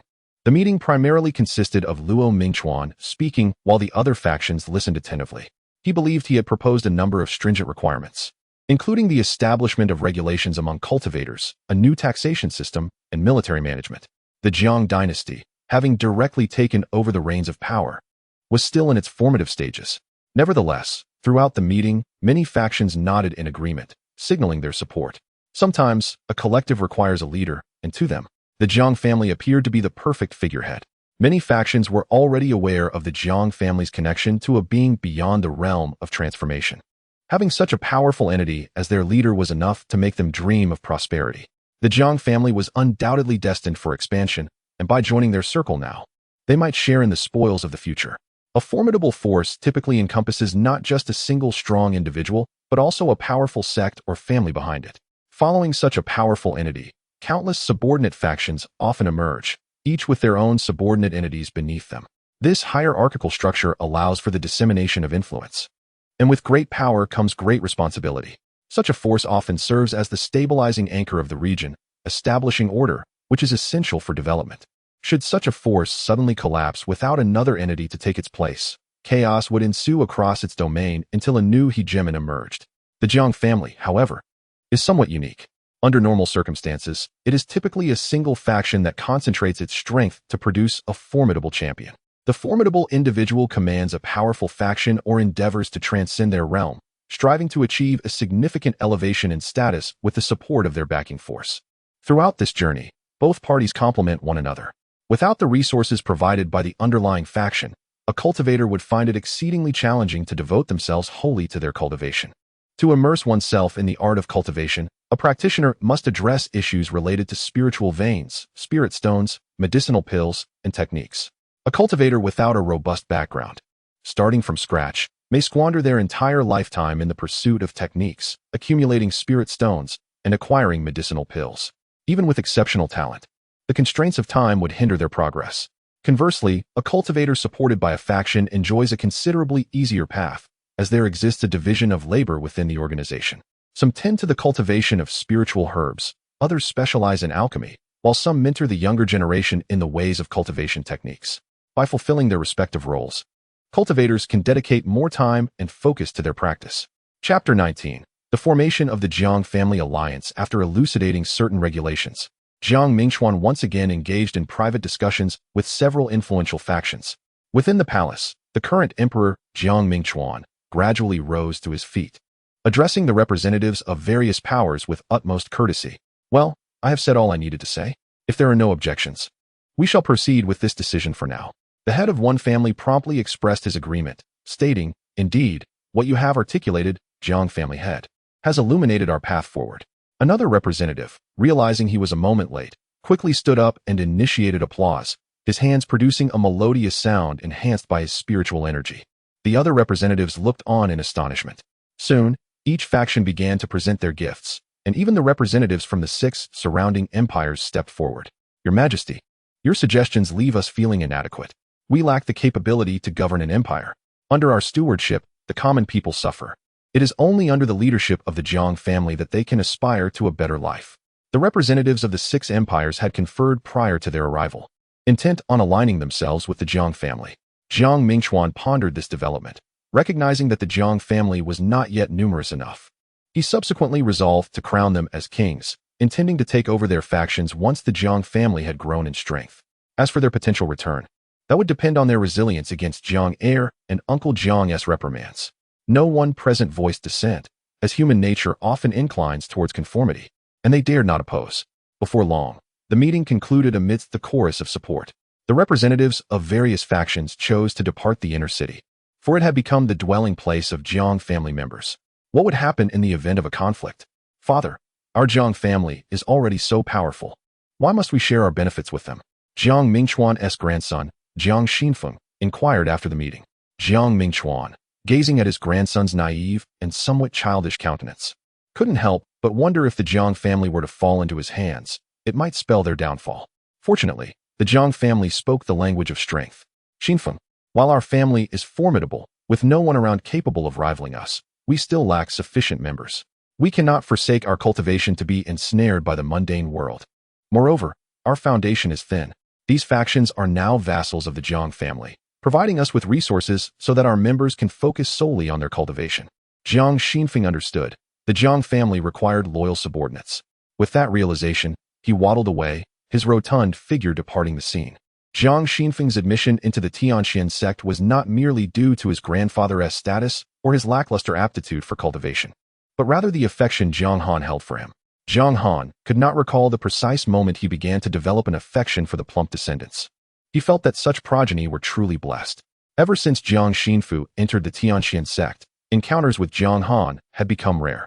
Now, he vaguely understood that Jiang Han was likely a formidable cultivator above the transformation stage. Had he known, he would have refrained from joining the Tianxian sect and instead remained by Jiang Han's side. Presently, Jiang Han publicly claimed to be in seclusion, and the members of the Jiang family dared not intrude upon him. Among the 5th generation, the most illustrious was Jiang Yanhao, who had been personally selected by the ancestor to partake in the martial competition at the Starry Sect. Jiang Xinfu, too, harbored ambitions. In his view, mastery of cultivation was secondary to clinging to the ancestor's support, which would eventually grant him the coveted insignia. After Jiang Xinfu's departure, Jiang Mingchuan began his own cultivation journey, utilizing the resources at hand. As for governing the nation, this world had never been devoid of wise individuals. Entrusted to the sagacious, the Jiang family wielded absolute power, ensuring that no one dared to overstep their bounds.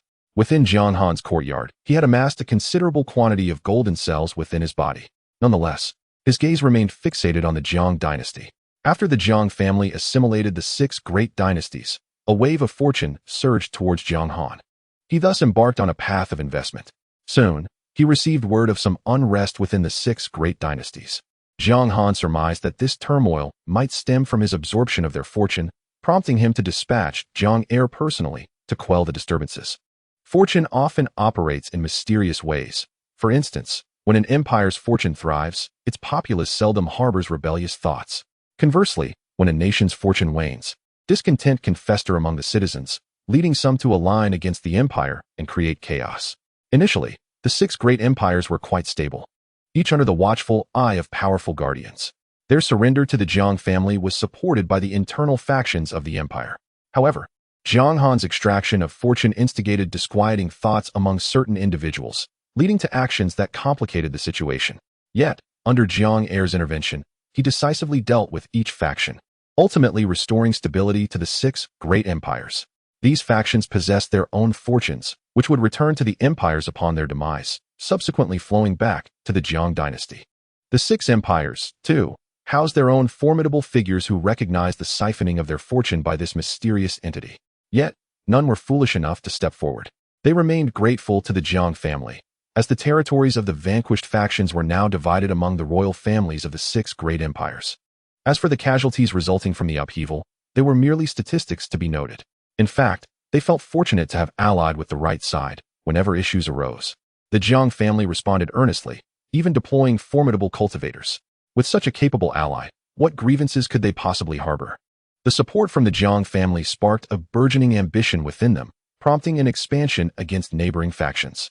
Regarding their expansion, Jiang Han expressed his support. They have now willingly diminished to become a royal family, and the empire they inhabit has become an integral part of the Jiang dynasty. Soon, Jiang Heir, embodying Jiang Han's will, commanded Jiang Mingchuan to issue 6 imperial edicts. The royal families of 6 empires were designated as the kings of the South, North, West, South Conquest, North Conquest, and West Conquest. A discerning eye could readily perceive that they were destined for demotion. However, these factions remained unconcerned. After the Jiang family conferred these titles, the royal families of these empires, along with the internal families of the empire, swiftly coalesced into 6 formidable powers. The 4 prominent families, Luo, Zhao, Sun, and Wang, began to feel the pressure and frantically forged alliances, forming a coalition led by the 4 families. Surrounding sects gravitated towards the Tianxian sect. A new order has been firmly established, with the Jiang family reigning supreme, commanding 6 major groups. They are now engaged in external conquests. While the 4 families gather resources for the Jiang family, manage assets, and provide services in its favor, the Tianxian sect aids the Jiang family in managing sect affairs. Occasionally, talents emerging from the court assist the Jiang family in maintaining stability within their realm, and the nascent structure of power has begun to take shape. As for which factions will ultimately be eliminated, the Jiang family remains indifferent, as does Jiang Han. Chapter 20. The 5 Elements Principle. At this moment, Jiang Han was intently observing the banner before him. To be precise, it was the banner of 10,000 souls. Jiang Han had come to understand the origins of the banner of 10,000 souls. It was a soul banner crafted by a powerful ancestor of the Soul Clan. This banner possessed the ability to enslave the souls of myriad beings and draw them into its essence. Once ensnared within the banner, these souls could engage in battle, serving as warriors or generate soul liquid, a resource for the cultivation of the spirit. However, it was not long before the banner attracted the attention of the prominent figures of the human race. This was primarily due to the actions of the Soul Clan ancestor who, after creating the banner, turned his gaze upon humanity. Given that humans were the most populous race and their souls of superior quality compared to those of the demon race, the ancestor instigated conflicts, even inciting a war between humans and demons. Eventually, a human soul cultivator noted a significant decline in the human souls and directly targeted the Soul Clan ancestor.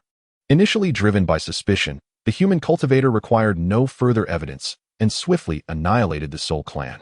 Subsequently, the Soul Clan's method of crafting the soul banner was publicly disclosed across the continent.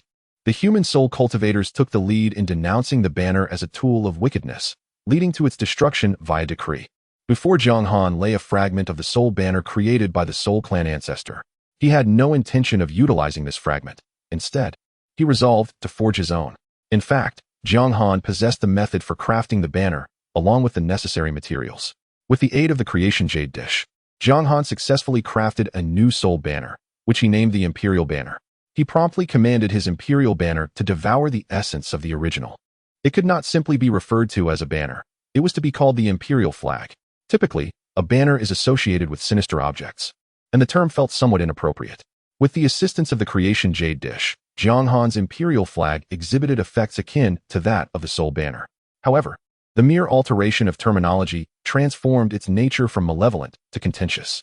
The Imperial Flag could harness the fortune of the Jiang dynasty, providing succor to the beings under its banner and offering them a renewed opportunity for cultivation. Yet, competition within the Imperial Flag was rather fierce. The once deceased beings were given a second chance, and they were more than grateful to Jiang Han. As soon as the Imperial Flag emerged, countless souls flowed into it through the fortune of the Jiang family. Jiang Han noted that these souls carried a measure of fortune. Though minimal, their quantity was substantial. In just a few days, over 100 million souls had entered the Imperial Flag. These souls were slightly stronger than ordinary ones. Many souls, upon the demise of their corporeal forms, dissipated into the world, returning to the essence of nature. However, Jiang Han also observed that the karmic burden upon him was escalating rapidly. With the creation jade dish in his possession, he was acutely sensitive to matters of fortune, virtue, and karma.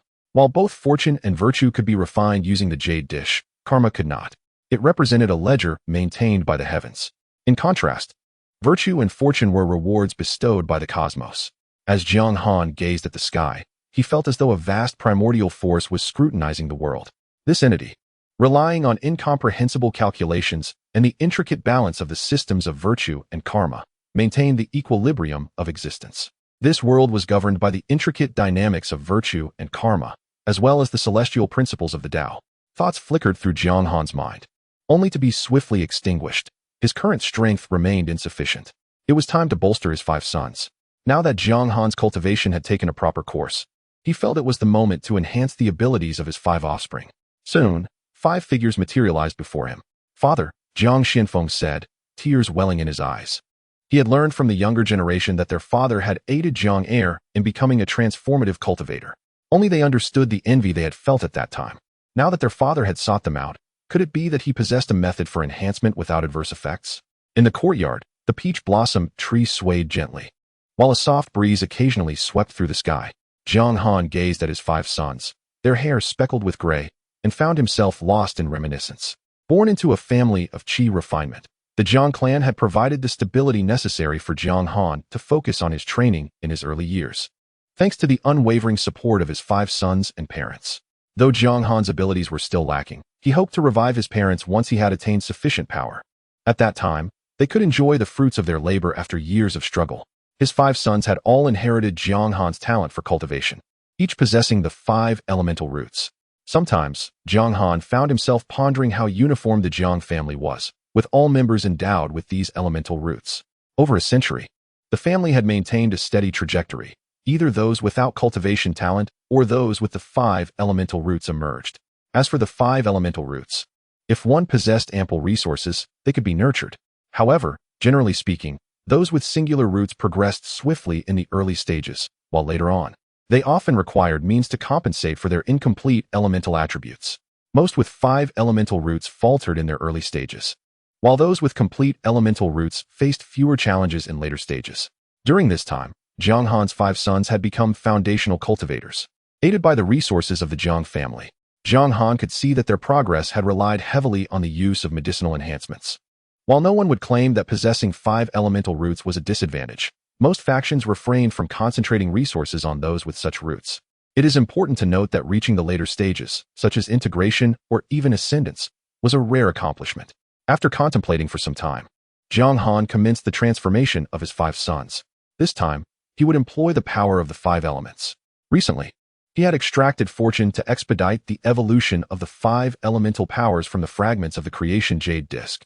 He had already devised a plan for the elemental divisions. The metal principle, representing aggression, would be granted to Jiang Xianfeng. The wood principle, beneficial for cultivating spiritual plants and alchemy, would be assigned to Jiang Qinglin, who would oversee the family's medicinal fields. The water principle was intended to enhance Jiang Mingche. The fire principle would serve to fortify Jiang Yinyang. Lastly, the earth principle would be bestowed upon the youngest, Jiang Panyue, who would later be responsible for managing the family's geomancy and formations. As for their preferences, adults must learn to adapt to reality, not to mention the elderly. Whatever Jiang Han allocated, they would simply need to adapt. His plan was to strengthen them step by step, for their bodies were not yet capable of bearing the full brunt of it. If he were to utilize the creation jade disk's transformative power, it was originally meant to support only one individual. As Jiang Han became the sustainer of 6 individuals, his pace would inevitably slow. The speed of the creation jade disk's calculations and the production of spiritual energy are intrinsically linked to Jiang Han's strength and physical form. In the future, when Jiang Han ascends to immortality, he will gradually reinforce his sons. This is what is termed as the ascendance of one leading to the ascendance of others. Should Jiang Han achieve immortality, he will undoubtedly bring his sons along, for they are indeed his progeny. Furthermore, he has even devised a 5 elements grand formation for them, allowing the 5 to unleash a power that far surpasses their current realm when united. In truth, Jiang Han has never contemplated allowing his 5 sons to venture into the world. In the eyes of a father, a son will always remain a child, best suited to stay within the confines of Jiang City or the Jiang family estate. Should anyone dare to harm his sons, Jiang Han would resolutely fight to the death. As for cultivators who endure the heartbreak of separation and loss, who among them would willingly choose such a path? Chapter 21. The tribulation of the nascent soul. During the process of enhancing his 5 sons, Jiang Han did not endure much suffering. While the journeys of Jiang Yi and Jiang Heir relied on brute force, the development of Jiang Han's 5 sons unfolded with a subtle, almost imperceptible grace. Time slipped away quietly, and in the blink of an eye, a year had passed. The physical forms of Jiang Han's 5 sons had reached a critical threshold. Should they continue down the traditional path? At this juncture, Jiang Han faced a dilemma, one he had previously anticipated. Their cellular growth was exceedingly slow. Should he directly fortify them using the laws of nature, it would yield certain adverse effects. Upon employing the power of creation on their bodies, Jiang Han discovered that the power of the creation jade plate was tailor-made for him, a bespoke force of sorts. Throughout this year, Jiang Han pondered how to guide them through the process without necessitating the tribulation. The tribulation was fraught with peril. Although Jiang Han could bypass the tribulation himself, the risks inherent in it were beyond his control. If a powerful being attempted to influence the tribulation, the outcome remained uncertain, and there could be repercussions based on the circumstances. One should not underestimate the predictive capability of the heavenly path. It offers few loopholes concerning tribulations. Thus, he was left with no alternative. Jiang Han, wishing to spare them from the tribulation, resolved to pursue a path dictated by the creation jade plate. Subsequently, 5 golden points emerged from Jiang Han's body, each pulsating with the essence of the 5 elemental forces: metal, wood, water, fire, and earth. These 5 golden points represented the anomalous cells within Jiang Han's being. They then seamlessly integrated into the bodies of his 5 sons. Upon their entry, the 5 individuals experienced an instantaneous surge in vitality, transcending into the golden core stage, while the anomalous cells within Jiang Han served as their golden cores. Success. Observing that the tribulation did not descend, Jiang Han affirmed his hypothesis. The tribulation, in a sense, could be viewed as a boon bestowed upon cultivators by the heavens. If cultivators renounce such a gift, the heavenly path will not impose it upon them. Jiang Han had also gleaned from his readings that there had once been powerful beings who sought to forcibly elevate the strength of their descendants. However, the requirement of undergoing the tribulation was an essential transformative process. It was said that this powerful being succeeded, yet to some extent, his descendant perished. Although the details were vague, even bordering on legend, Jiang Han speculated that this descendant had, in essence, become an extension of himself. At a certain level, the spiritual energy of a cultivator carries the imprint of the cultivator. Through this vast spiritual cleansing, the transformative process is completed. To a degree, the cleansed cultivator has become another version of themselves. In contrast, Jiang Han utilized the spiritual energy of the creation jade plate, a nascent energy. When employed, it was as if harnessing the power of the creation jade plate, rendering this spiritual energy akin to a blank canvas. Once the anomalous cells successfully assumed the role of their golden cores, Jiang Han perceived that they had indeed become golden core cultivators. Subsequently, their bodies and souls began to undergo a profound transformation, with cells continuously transcending their original state. During this process, Jiang Han observed with remarkable diligence. Cultivating immortality is, in essence, a form of evolution, albeit one that has been charted by those who came before. This path encompasses the stages of refining qi, establishing a foundation, and subsequently achieving the golden core and primordial infant, representing a form of evolution within the human body.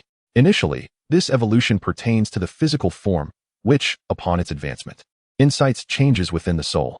In the later stages, the cultivation of the soul occurs, wherein a fortified soul serves to mend the deficiencies of the physical body. This process is a continuous cycle, and the so-called rules and principles are merely means to harness the power of heaven and earth for self-enhancement.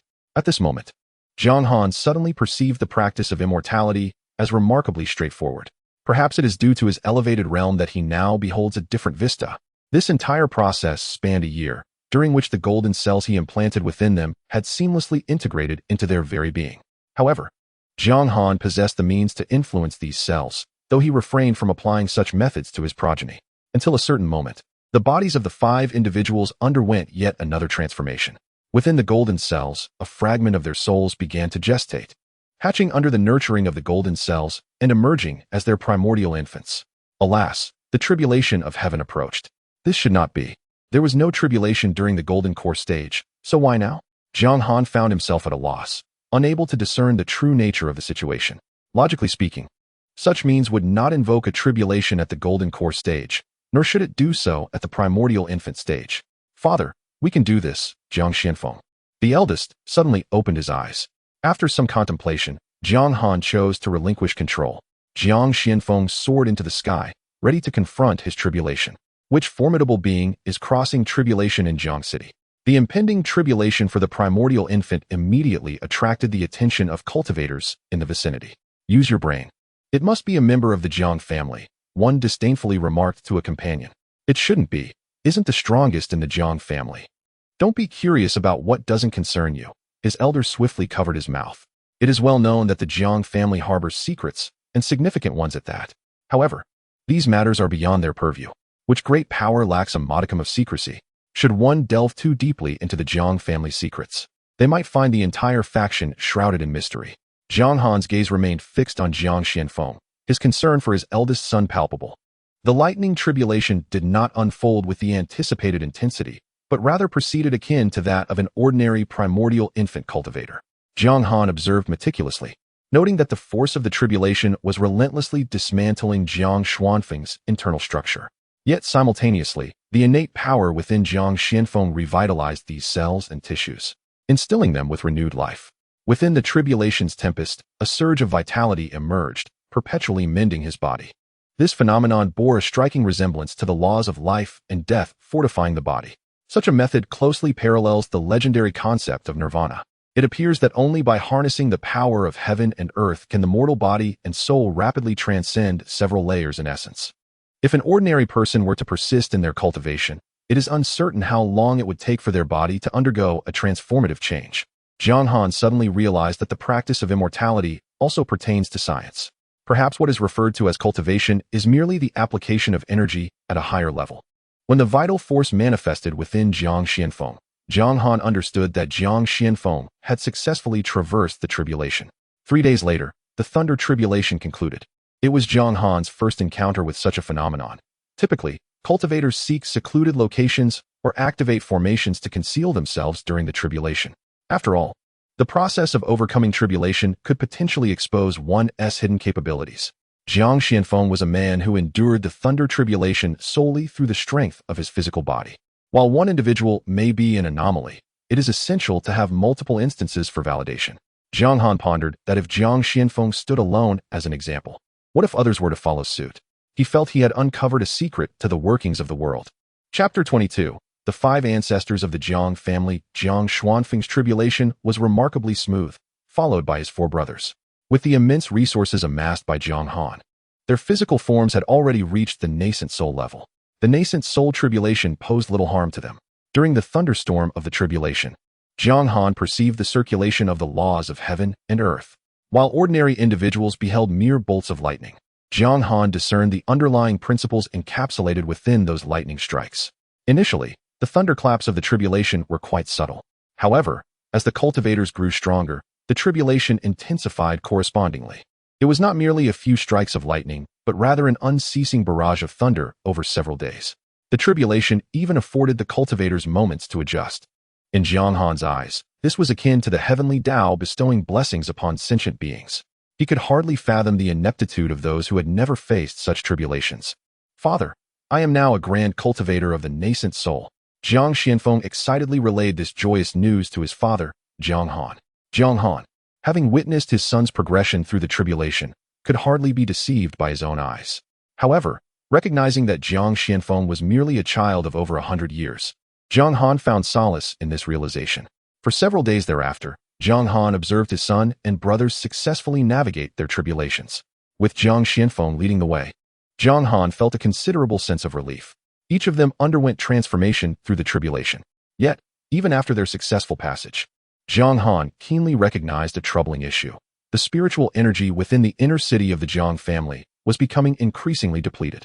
Typically, Jiang Han utilized spiritual energy produced by the creation jade dish, abstaining from harnessing the energy of Jiang City for cultivation.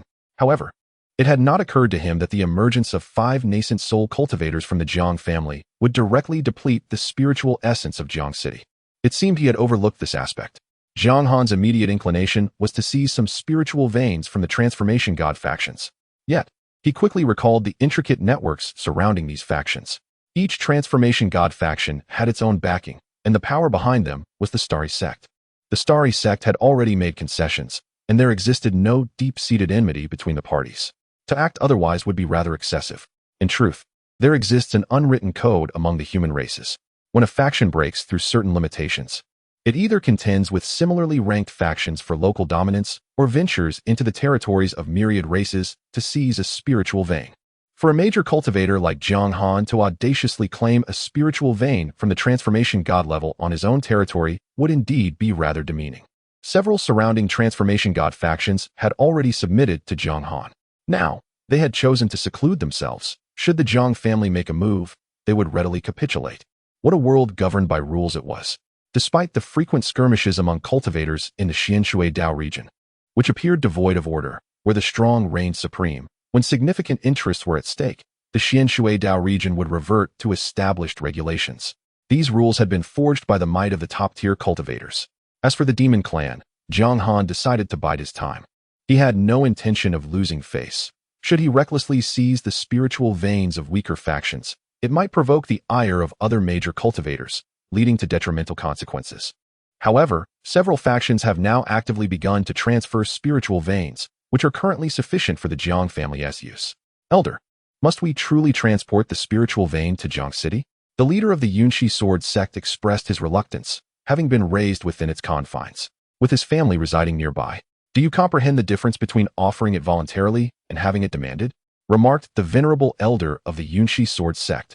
Upon hearing this, the sect leader resigned himself to the harsh truth and proactively approached the Jiang family with their proposal to relocate to Jiang City. Jiang Mingchuan expressed his immediate welcome upon receiving their request. A month later, the cultivators of Jiang City witnessed a mountain descending directly into their vicinity, accompanied by a surge of dense spiritual energy. Father, I shall avenge you, a young man outside Jiang City vowed as he sensed his recent breakthrough in cultivation. Originally a commoner from a rural area, he was forced to leave his homeland due to a vendetta. Subsequently, he arrived in Jiang City, previously known as Shuangwu City, where he engaged in honest trade until he caught the attention of the Jiang family and aligned himself with them. The Jiang family then soared to unprecedented heights, and his status swiftly ascended as a result of his association with them. He forged friendships with several Jiang family scions, who were well aware of his deep-seated enmity and provided him with resources and techniques, enabling him to swiftly attain the foundation establishment stage, allowing him to return home for vengeance. Once his revenge was fulfilled, he would become a vassal of the Jiang family's Yanvang. In the eyes of the Jiang family, individuals like him were their true kin, entrusted with handling various affairs. During Jiang Han's 5 sons tribulation, many factions discovered their identities. The son of that esteemed figure had attained an unparalleled status. Upon receiving the news, numerous factions began arriving in Jiang City, laden with gifts. Following their tribulation, Jiang Han's 5 sons commenced a grand banquet in Jiang City, overwhelmed by the abundance of offerings. Manager Liu, may I have just a taste? A child pleaded with Manager Liu, who could only respond with a sense of helplessness. The room they occupied was filled with gifts, but a group of Jiang family children had entered, eager to sample the flavors of some spiritual herbs. It's merely spiritual herbs. Let us stew them for the younger generation, one elder declared. At that moment, a venerable figure with a youthful visage entered. Elder, the manager immediately bowed in respect. It was Jiang Han's 4th son, Jiang Yinyang. Now wealthy and influential, Jiang Yinyang believed that as the Jiang family ascended in status, they could no longer afford to be as parsimonious as before. During cultivation, one must have a heap of spirit stones nearby and practice within a spirit gathering array. Presently, there exists a divine transformation sect within Jiang City, allowing the Jiang family's disciples to occasionally visit and even learn from their techniques. The Jiang family now practices 2 sets of cultivation methods, the Jiang family body refinement technique and the Jiang family body refinement formula. The Jiang family practices these 2 sets of techniques. However, many of their moves are lacking, leading them to decide to directly draw inspiration from the surrounding sections. As for opposition, they have yet to witness any dissent from the Yunshi Sword sect. Moreover, many of the Jiang family's descendants are currently disciples of the Yunshi Sword sect, occasionally receiving guidance from its elders. After Jiang Han's 5 sons attained the nascent soul stage, they each garnered their own titles. The eldest, Jiang Xianfeng, is referred to as the ancestor of mountain slaying by the outside world. The second, Jiang Qinglin, is known as the ancestor of 10,000 forests. The third, Jiang Mingche, holds the title of the boundless ancestor. The fourth, Jiang Yinyang, boasts the most imposing title, the ancestor of heaven burning. The youngest, Jiang Panyue, is called the ancestor of abyssal suppression. Collectively, they are known as the 5 ancestors of the Jiang family. In Jiang Han's eyes, this is merely a manifestation of sudden wealth among the impoverished. Unbeknownst to him, These titles are all derived from his influence, as he relishes being addressed as ancestor. The 5 sons have imitated him, adopting his fondness for a white-haired appearance. They now sport not only white hair, but also white beards. They remain oblivious to the significant repercussions their actions may one day have on the Jiang family and the entire realm of cultivation. Chapter 23. The Awakening of Jiang Han. Observing the harmonious atmosphere within the Jiang family, Jiang Han felt a sense of relief wash over him. Previously, he had harbored concerns for his younger kin, sensing that something was amiss. However, witnessing their joyful lives allowed him to set aside his worries and focus entirely on his cultivation. Jiang Han was acutely aware of his own nature. He belonged to the archetype of individuals whose success elevates those around them. Had he been a government official in his past life, he would have effortlessly arranged for the village dogs to become police dogs, without needing his relatives to intervene. He refrains from passing judgment on those who forsake mundane familial bonds for the sake of cultivation. Each person has their own path, and not everyone possesses the same advantages as he does. He recognizes that his progress relies on his unique gifts. Thus, he chooses not to critique those who have ascended through sheer strength. He began to immerse himself in his training, relishing the addictive sensation of constant growth. While cultivating, Jiang Xian kept a watchful eye on Jiang Han, who, under the celestial framework, was repaying karmic debts. By monitoring Jiang Han, he would eventually uncover which force had stolen his fortune and destiny. Upon attaining the Great Ascension, Jiang Han understood the requirements for achieving such feats. The Great Ascension itself lacks inherent power. At present, Jiang Han was engaged in battles against various prodigies emerging from Jiang City. Initially, upon learning that the ancestor had arranged a decade-long competition, he, like the clan leader, was unaware of what the starry sect entailed.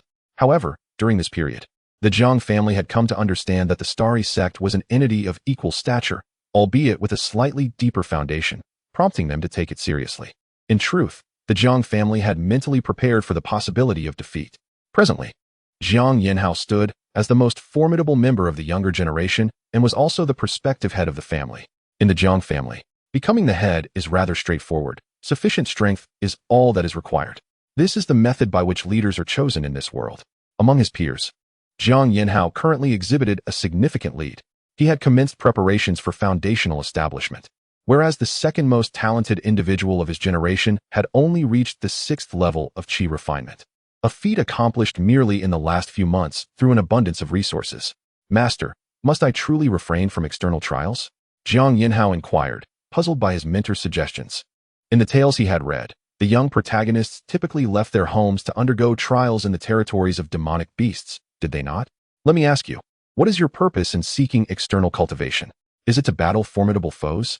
You have peers of equal rank within Jiang City with whom you can engage in combat continuously. Is it for the sake of cultivating resources? Within the Jiang family, resources are virtually inexhaustible for someone in your position. With an abundance of resources, you might even find yourself unable to fully assimilate them. As for experiencing life and death duels, my disciple, I shall impart a fundamental truth to you. Cultivators contend with time and the heavens. The true adversary of a cultivator is time itself. The reality of the world is that only the survivors become kings. Embarking on this path means vying with the heavens for resources. Only those who endure possess the right to validate their existence against destiny. As for life and death duels, they hinge upon one's comprehension, innate talent, fortune, virtue, and willpower. What cultivators truly hone is their fortune and virtue. Engaging excessively in combat may ensnare one within the vortex of cause and effect. Many rogue cultivators are left with no choice but to tread this path. Your sole purpose should be to survive, to persistently cultivate, and to continually strengthen yourself. You must leverage every possible resource, including your lineage. Upon hearing this, Jiang Han instantly felt a touch of folly in his previous thoughts. With the Jiang family backing him, being the 5th-generation leader, and the ancestral decree of a 10-year pact looming, what was he truly seeking in external trials? The mere journey alone would consume an enormous amount of time. Within the Jiang family, he could cultivate at any moment and even engage with entities of the nascent soul level. What had he truly yearned for in his earlier thoughts of venturing out? As for opportunities, he had his master and the ancestral support. For cultivating techniques, there were the Jiang clan body refining art and the Jiang clan qi refining technique. It appeared that he no longer needed to vie for techniques, resources, companions, or even prime cultivation grounds in the outside world. How foolish I have been. Realizing this, Jiang Han could not help but slap himself. His master, the 10-year pact. It was said that Li Xingqian possessed the star body. Jiang Yinhao voiced his concerns. The star body? My disciple, you must understand that this world has never been devoid of geniuses. Do you know the probability of a star body's emergence? One among trillions of beings. And do you know how many star bodies exist within the star sect? Perhaps several thousand? There are numerous talents in this world. Yet direct descendants of those who have attained the great ascension are few. Do not let the 10-year pact burden you. While pressure can indeed fuel motivation, a life devoid of it is exceedingly pleasant, and your comprehension will flourish. Every cultivator has their unique path. Trust your master in the 10-year pact. Victory shall undoubtedly be yours. Upon hearing his master's words, Jiang Yinhao felt an instant release from pressure. Pressure? He was, after all, a direct descendant of a great ascension being. What Jiang Yinhao was unaware of was that his master was concealing much from him. Elder Yin had initially planned for Jiang Yinhao to undergo trials in the outside world, but had to quickly alter his plans due to the significant upheaval within the Jiang family. He suspected that Jiang Han might have already discovered his existence and was entrusted with Jiang Yinhao. As for the 10-year pact, he harbored confidence. Even in the event of failure, Jiang Yinhao would emerge unscathed from the star sect.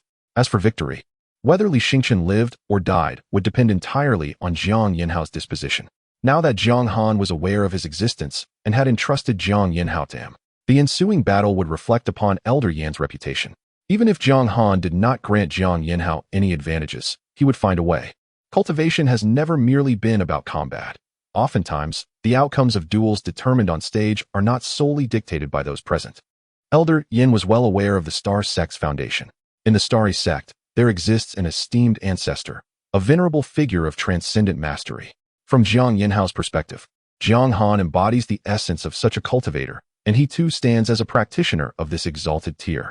In a moment of unforeseen circumstance, should he inadvertently draw the attention of the starry ancestor, the contest unfolds as a one-on-one duel on stage, while below, it transforms into a two-on-one scenario. Yet triumph still favors Jiang Yinhao.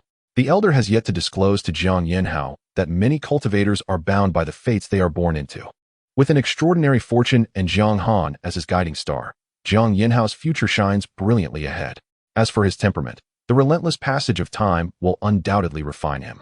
Countless millennia are ample to transform an unseasoned youth into a cunning old fox.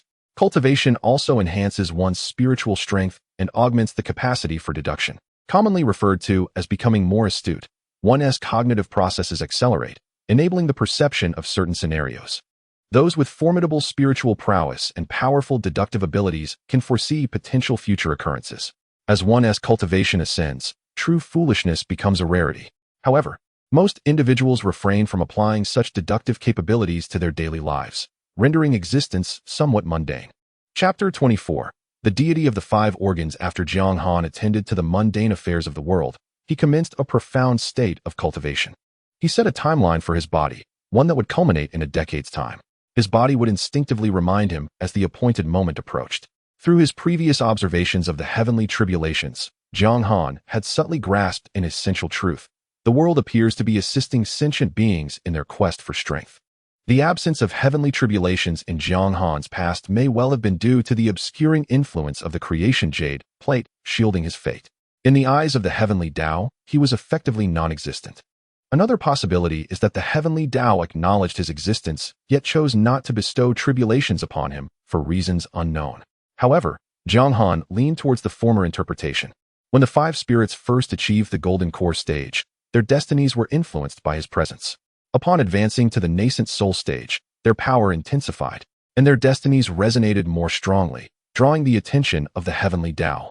Jiang Han's conclusion was that as long as he posed no threat to the world, even if the heavenly Tao became aware of him, it would turn a blind eye. The majority of the world's spiritual energy is generated by the heavenly Tao, while sentient beings rely on it for their cultivation. In contrast, Jiang Han's practice predominantly draws upon the creation jade plate, which even orchestrates the laws themselves. Jiang Han's existence represents an augmentation for the world, beneficial to its essence.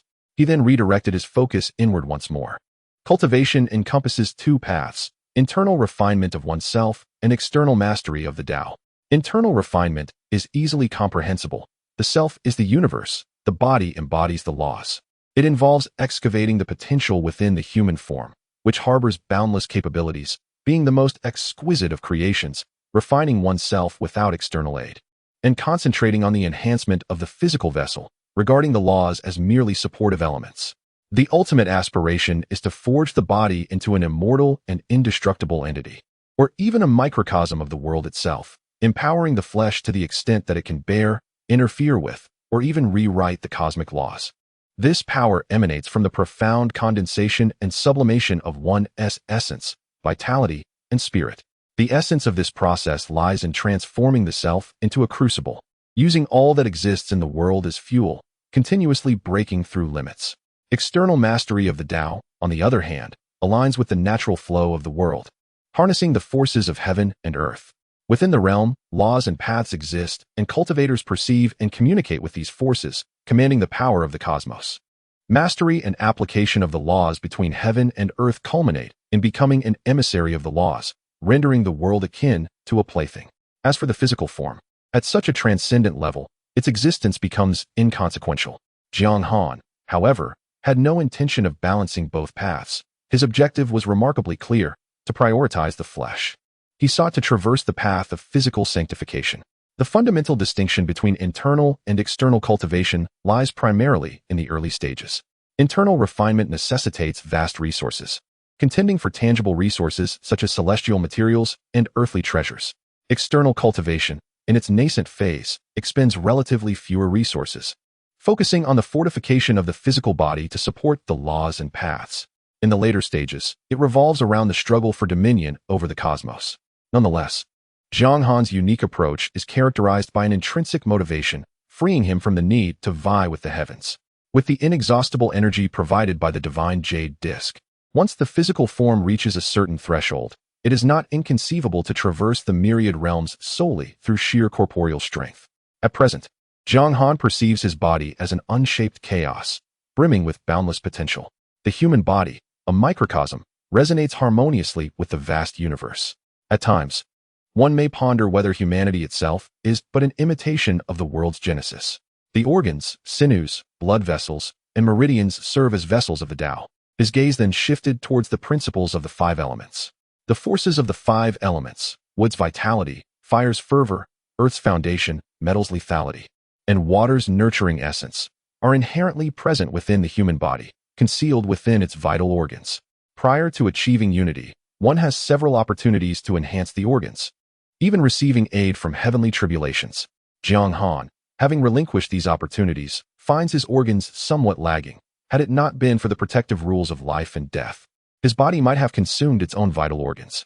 Each time he introspects, Jiang Han cannot help but marvel at the wonders of the human body. He first prepares to act upon the liver, which corresponds to wood, for which he has prepared the principles of wood. The principle of wood emerges like the first light of early spring, infusing the liver with an endless vitality.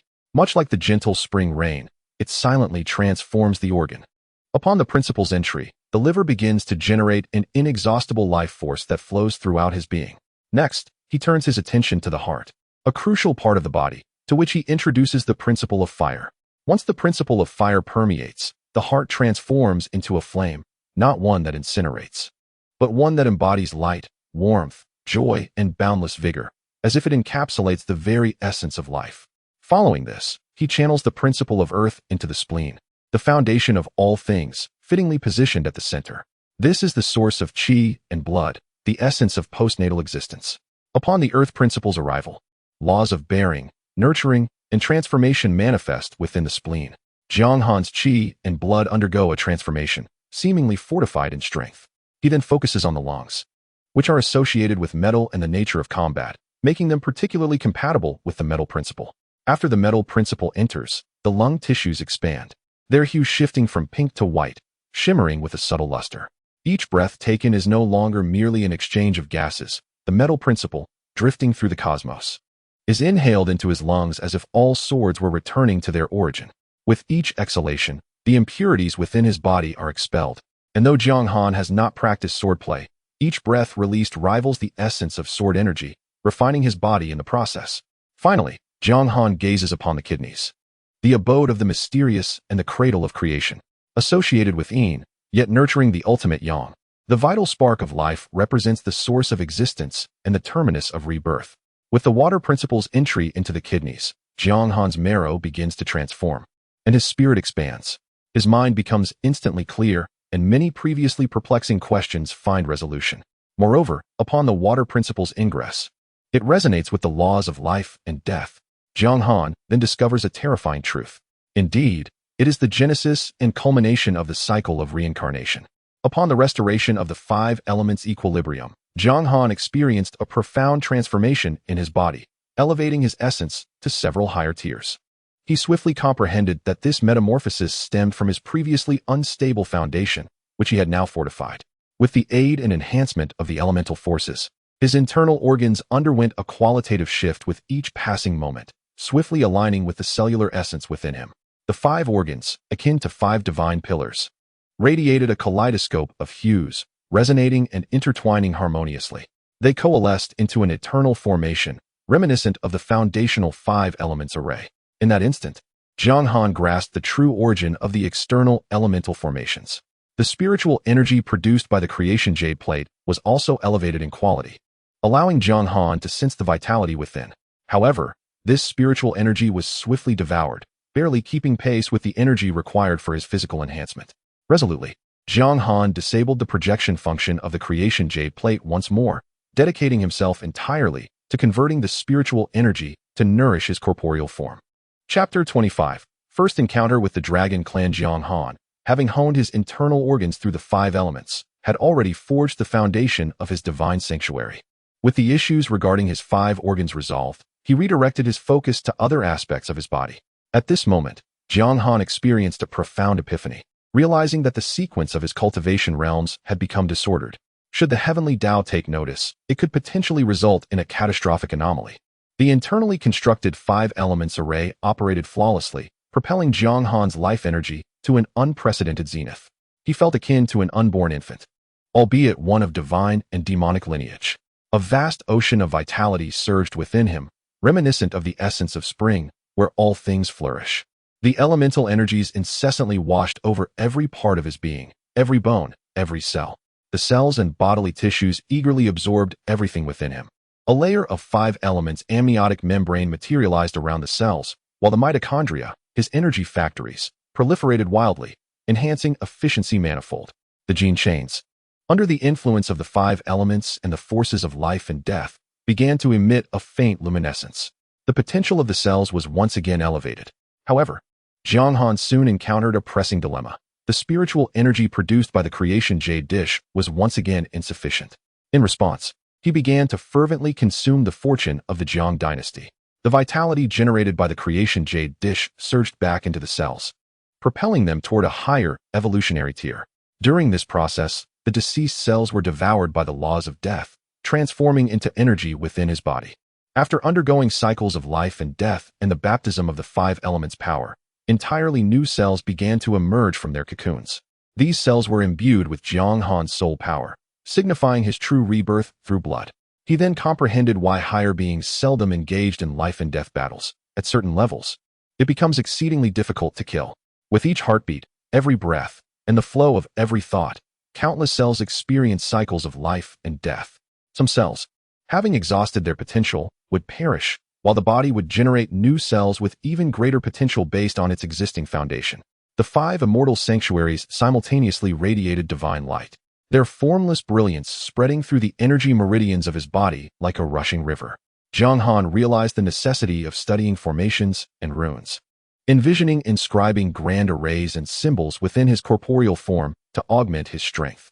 Currently, the major formations within his body comprised innate physical arrays and some fundamental arrays. In this moment of contemplation, Jiang Han was suddenly reminded of the master of the Great Sun Peak. Without hesitation, he departed from the small courtyard and ascended toward the heavens. Due to Jiang Han's incredible speed, a spatial rift opened, propelling him towards the 9 heavens. His father had been in seclusion for 6 years. Could he have achieved a monumental breakthrough? Jiang Xianfeng assumed that Jiang Han had experienced a significant advancement. Jiang Han dedicated a year to reinforcing each of his 5 organs, subsequently investing time in achieving balance. As he soared higher, he discerned that the continent remained unchanged.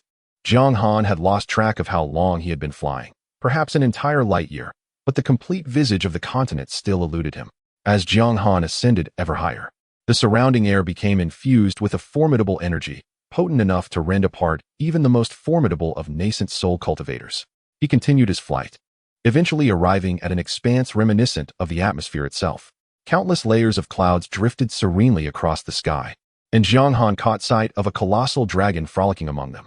Even several kilometers away, the palatial complex of the star sect was visible, where numerous disciples diligently practiced. Harnessing the power of the stars, Jiang Han's gaze fixated on the great dragon, which possessed the cultivation of a transformation god. The dragon, Aoyi, felt a surge of anxiety under Jiang Han's scrutiny. Having previously reveled in the tumultuous winds for decades, he had sensed Jiang Han's arrival but feigned ignorance. Yet, inexplicably, Jiang Han's unwavering attention remained fixed upon him. Despite the noble lineage of his dragon clan, he knew that in the presence of a great ascension cultivator, such status held little weight. "Might I inquire what instructions you have, esteemed senior?" Aoyi ventured. "How much do you know of the cosmos?" In the texts collected by the Jiang family, knowledge of the starry expanse was scant. Jiang Han surmised that only certain powerful factions possessed such intelligence. Upon hearing this, Aoyi breathed a sigh of relief, reassured that he still held value, and began to expound at length, repeatedly emphasizing the alliance between dragons and humans. He portrayed his playful nature as a dedication to bringing rain to arid lands for humanity over the years. After several days of discourse, Jiang Han gleaned a substantial understanding. "Old man, you seem pleasing to my eyes. Today, I shall bestow upon you some fortuity." Thus, Jiang Han infused Aoyi with the powers of life and death, as well as the 5 elemental forces, commencing the refinement of Aoyi's body to repay the karmic debt. Aoyi immediately sensed the elder's intent to strengthen his form and began to focus intently on the experience, especially when confronted with the principles of water, which ignited his intellect in pursuit of understanding. Such a direct presentation of principles was an opportunity rarely bestowed even upon the ancestors of their dragon lineage. As his physical form grew increasingly robust, the elemental and life-death energies began to dissipate. Aoyi realized he had encountered a true master, one who wielded at least 7 principles. This opportunity was set to spare him tens of thousands of years of arduous cultivation. After acquiring some insights, Jiang Han ceased to concern himself with Aoyi. Unbeknownst to him, Aoyi spent decades assimilating the fortuity granted by Jiang Han, incorporating the water principles into his being. Upon sensing a significant surge in his strength, he could not resist returning to the sea, where he began to effortlessly dominate his peers. Eventually, he was summoned by the elder of the dragon clan, who regarded him with a peculiar expression. Had Jiang Han been present, he would have recognized this gaze as reminiscent of witnessing his own pup flaunting a golden ring. Subsequently, the dragon elder rewarded Aoyi with a treasured artifact. However, from that moment onward, the residual water principles within Aoyi vanished entirely. He merely assumed that the remnants had been fully consumed, giving it little further thought. With the knowledge he had acquired, Jiang Han continued his journey toward the starry expanse. The place he inhabited was a vast continent, beyond which lay the starlit sky. This was a well-known fact. As Jiang Han ascended higher, he began to sense a force of attraction. This force felt as if the continent itself were tugging at him, capable of tearing apart even a deity-level cultivator. However, it had no effect on Jiang Han. He spent half an hour breaking free from that area. The pulling force gradually dissipated, and the temperature began to fade as well. The spiritual energy was also steadily diminishing, leaving Jiang Han with an overwhelming sense of emptiness. He understood that he was on the brink of entering the starry expanse. Chapter 26. The Ancestor of the Stars. Is he unwell? As he ascended continuously, the spiritual energy became increasingly sparse. After flying for a while, the concentration of spiritual energy began to thicken. Gradually, the density stabilized. Indeed, the spiritual energy was quite thin. Aoyi had previously informed him that the spiritual energy in the starry sky was scarce. According to Aoyi's narrative, the continent where Jiang Han resided was known as the Central Continent. The realm they inhabited was referred to as the Vast Realm, with the Central Continent at its heart. The Vast Realm comprises various continents, with the Central Continent being the most formidable. Surrounding the Vast Realm are numerous smaller worlds. Though Aoyi did not possess extensive knowledge about them, the Central Continent is home to 3,000 super spiritual veins, corresponding to its 3,000 major domains. The continent is divided into 5 regions: southeast, southwest, northeast, northwest, and central. However, these boundaries are rather nebulous. Essentially, a single force residing in multiple major domains is already considered a superpower.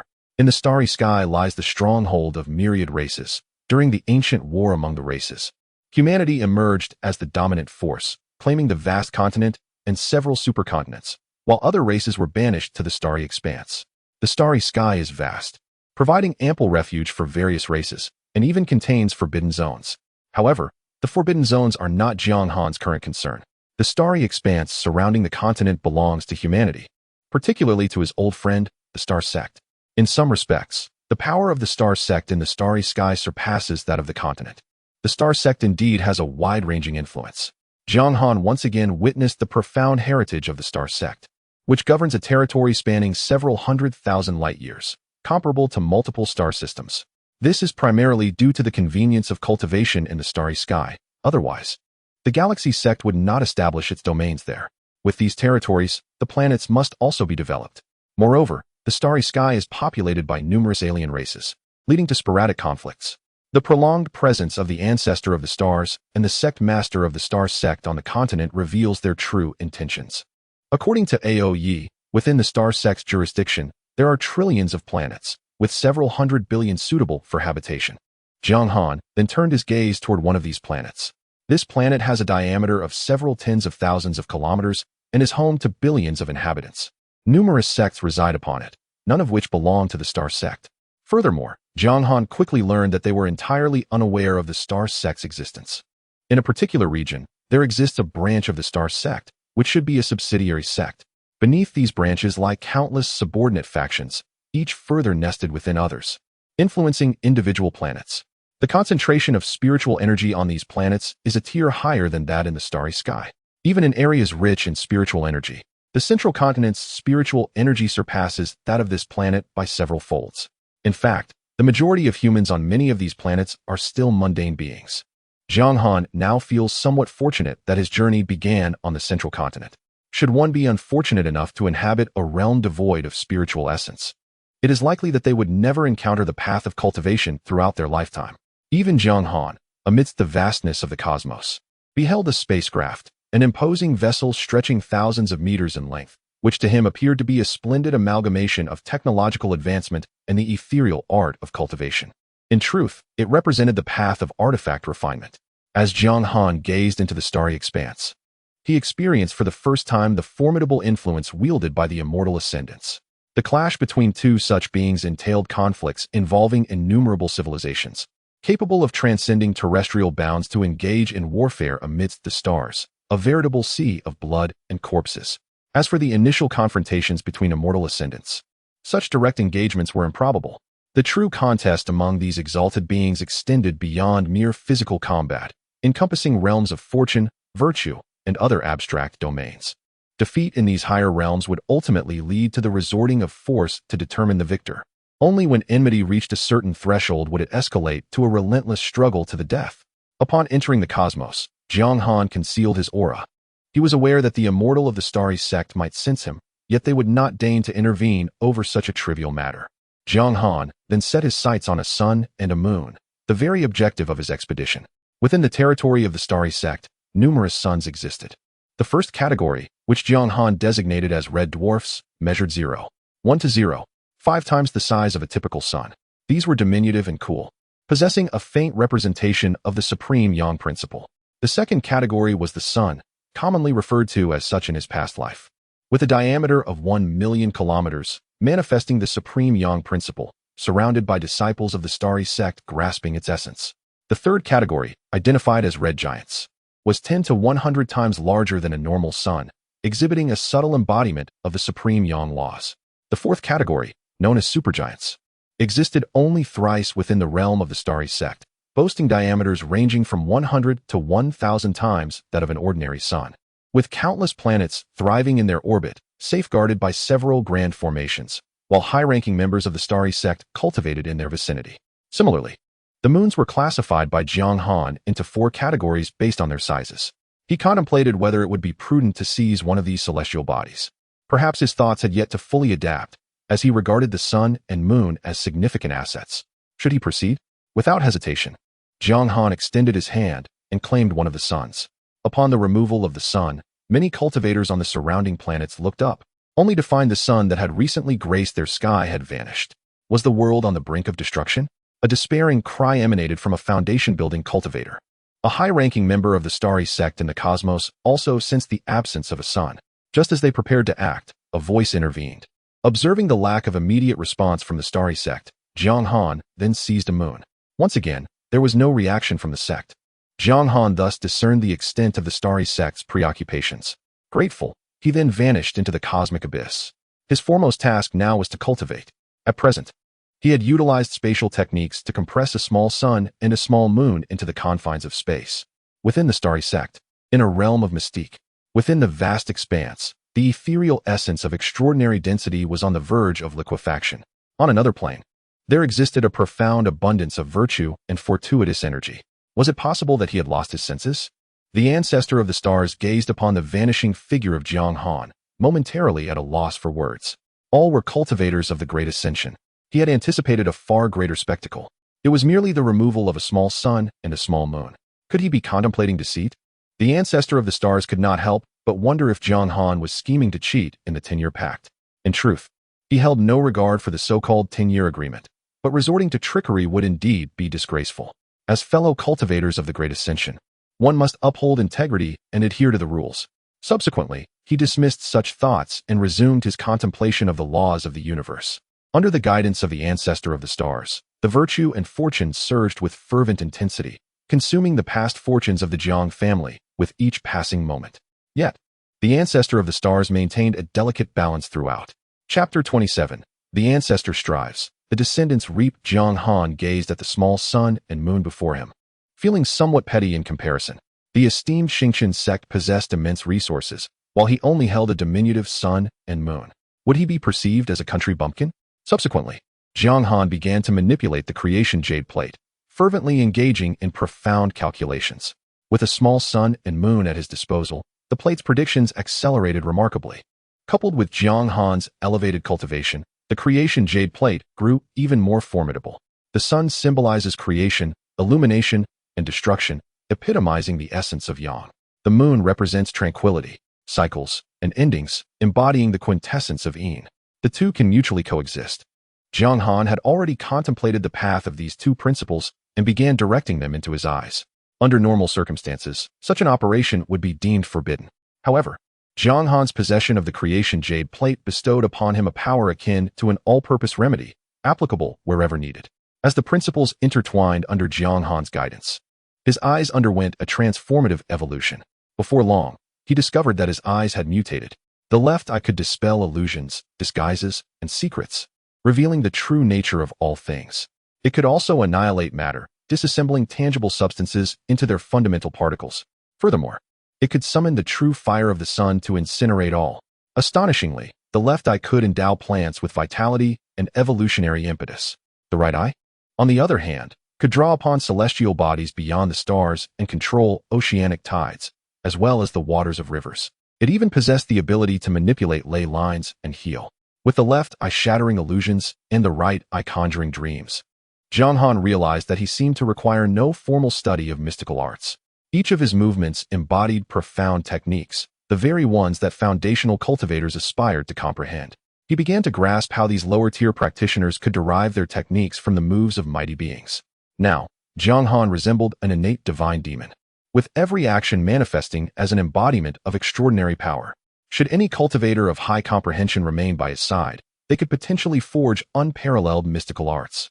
In the vast world, innate divine demons existed, and the central continent's 3,000 domains were once the stronghold of these beings. However, it had since become the domain of humanity.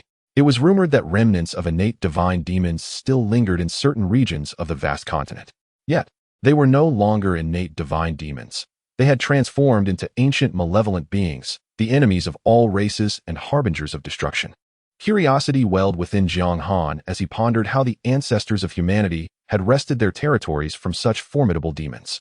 He recognized that the path he was treading mirrored that of the innate divine demons, albeit they had been nurtured in unique environments. Jiang Han was now traversing a similar process of evolution. Was it truly progressing this rapidly? Soon, Jiang Han's body reminded him that the 10-year agreement was approaching its conclusion. Coincidentally, he had also finished this phase of his cultivation. Brother Hao, the saintess of the Hahuan sect, has arrived in Jiang City. Let us embark on a journey together. Today, I shall cover the expenses, declared the jovial, plump figure, Jiang Xinfu, as he embraced Jiang Yinhao with an air of confidence. Brother Hao, The competition is about to commence. I must conserve my energy and prepare myself for a while, Jiang Yinhao responded, a hint of bashfulness in his tone. Precisely because the contest is imminent, one must find moments of relaxation. A balance of work and leisure fosters swifter cultivation, Jiang Xinfu insisted, patting his chest with assurance. This current holy maiden surpasses her predecessor in beauty. It is said she possesses the innate body of a deceased husband, Jiang Xinfu whispered conspiratorially into Jiang Yinhao's ear. Upon hearing this, Jiang Yinhao felt that a brief respite before the duel might be beneficial. Consequently, the two friends linked arms and departed the inner city, making their way toward the outer city. Though he had achieved the pinnacle of foundational cultivation, Jiang Yinhao's abilities still felt somewhat insubstantial. How had Elder Yin instructed his disciples? Nevertheless, upon observing Jiang Yinhao's burgeoning fortune, Jiang Han refrained from further comment. Jiang Han now held a more liberated perspective. Cultivation should harmonize with one's state of mind. Life is life, and cultivation is cultivation. One ought not to forsake the joys of life for the sake of practice. His outlook had evolved. Life is a lengthy journey. And Jiang Yinhao is a person of immense fortune. As long as fortune accompanies him, his foundation remains secure. Who has not experienced youth? In youth, one ought to revel, for such exuberance will eventually wane. As time passes, one's disposition matures. Is there an intention to induce his failure? Jiang Han could not help but wonder if Jiang Yinhao's master intended to use failure as a lesson for him. Jiang Han called out toward the courtyard. Soon after, Jiang Yi appeared before him.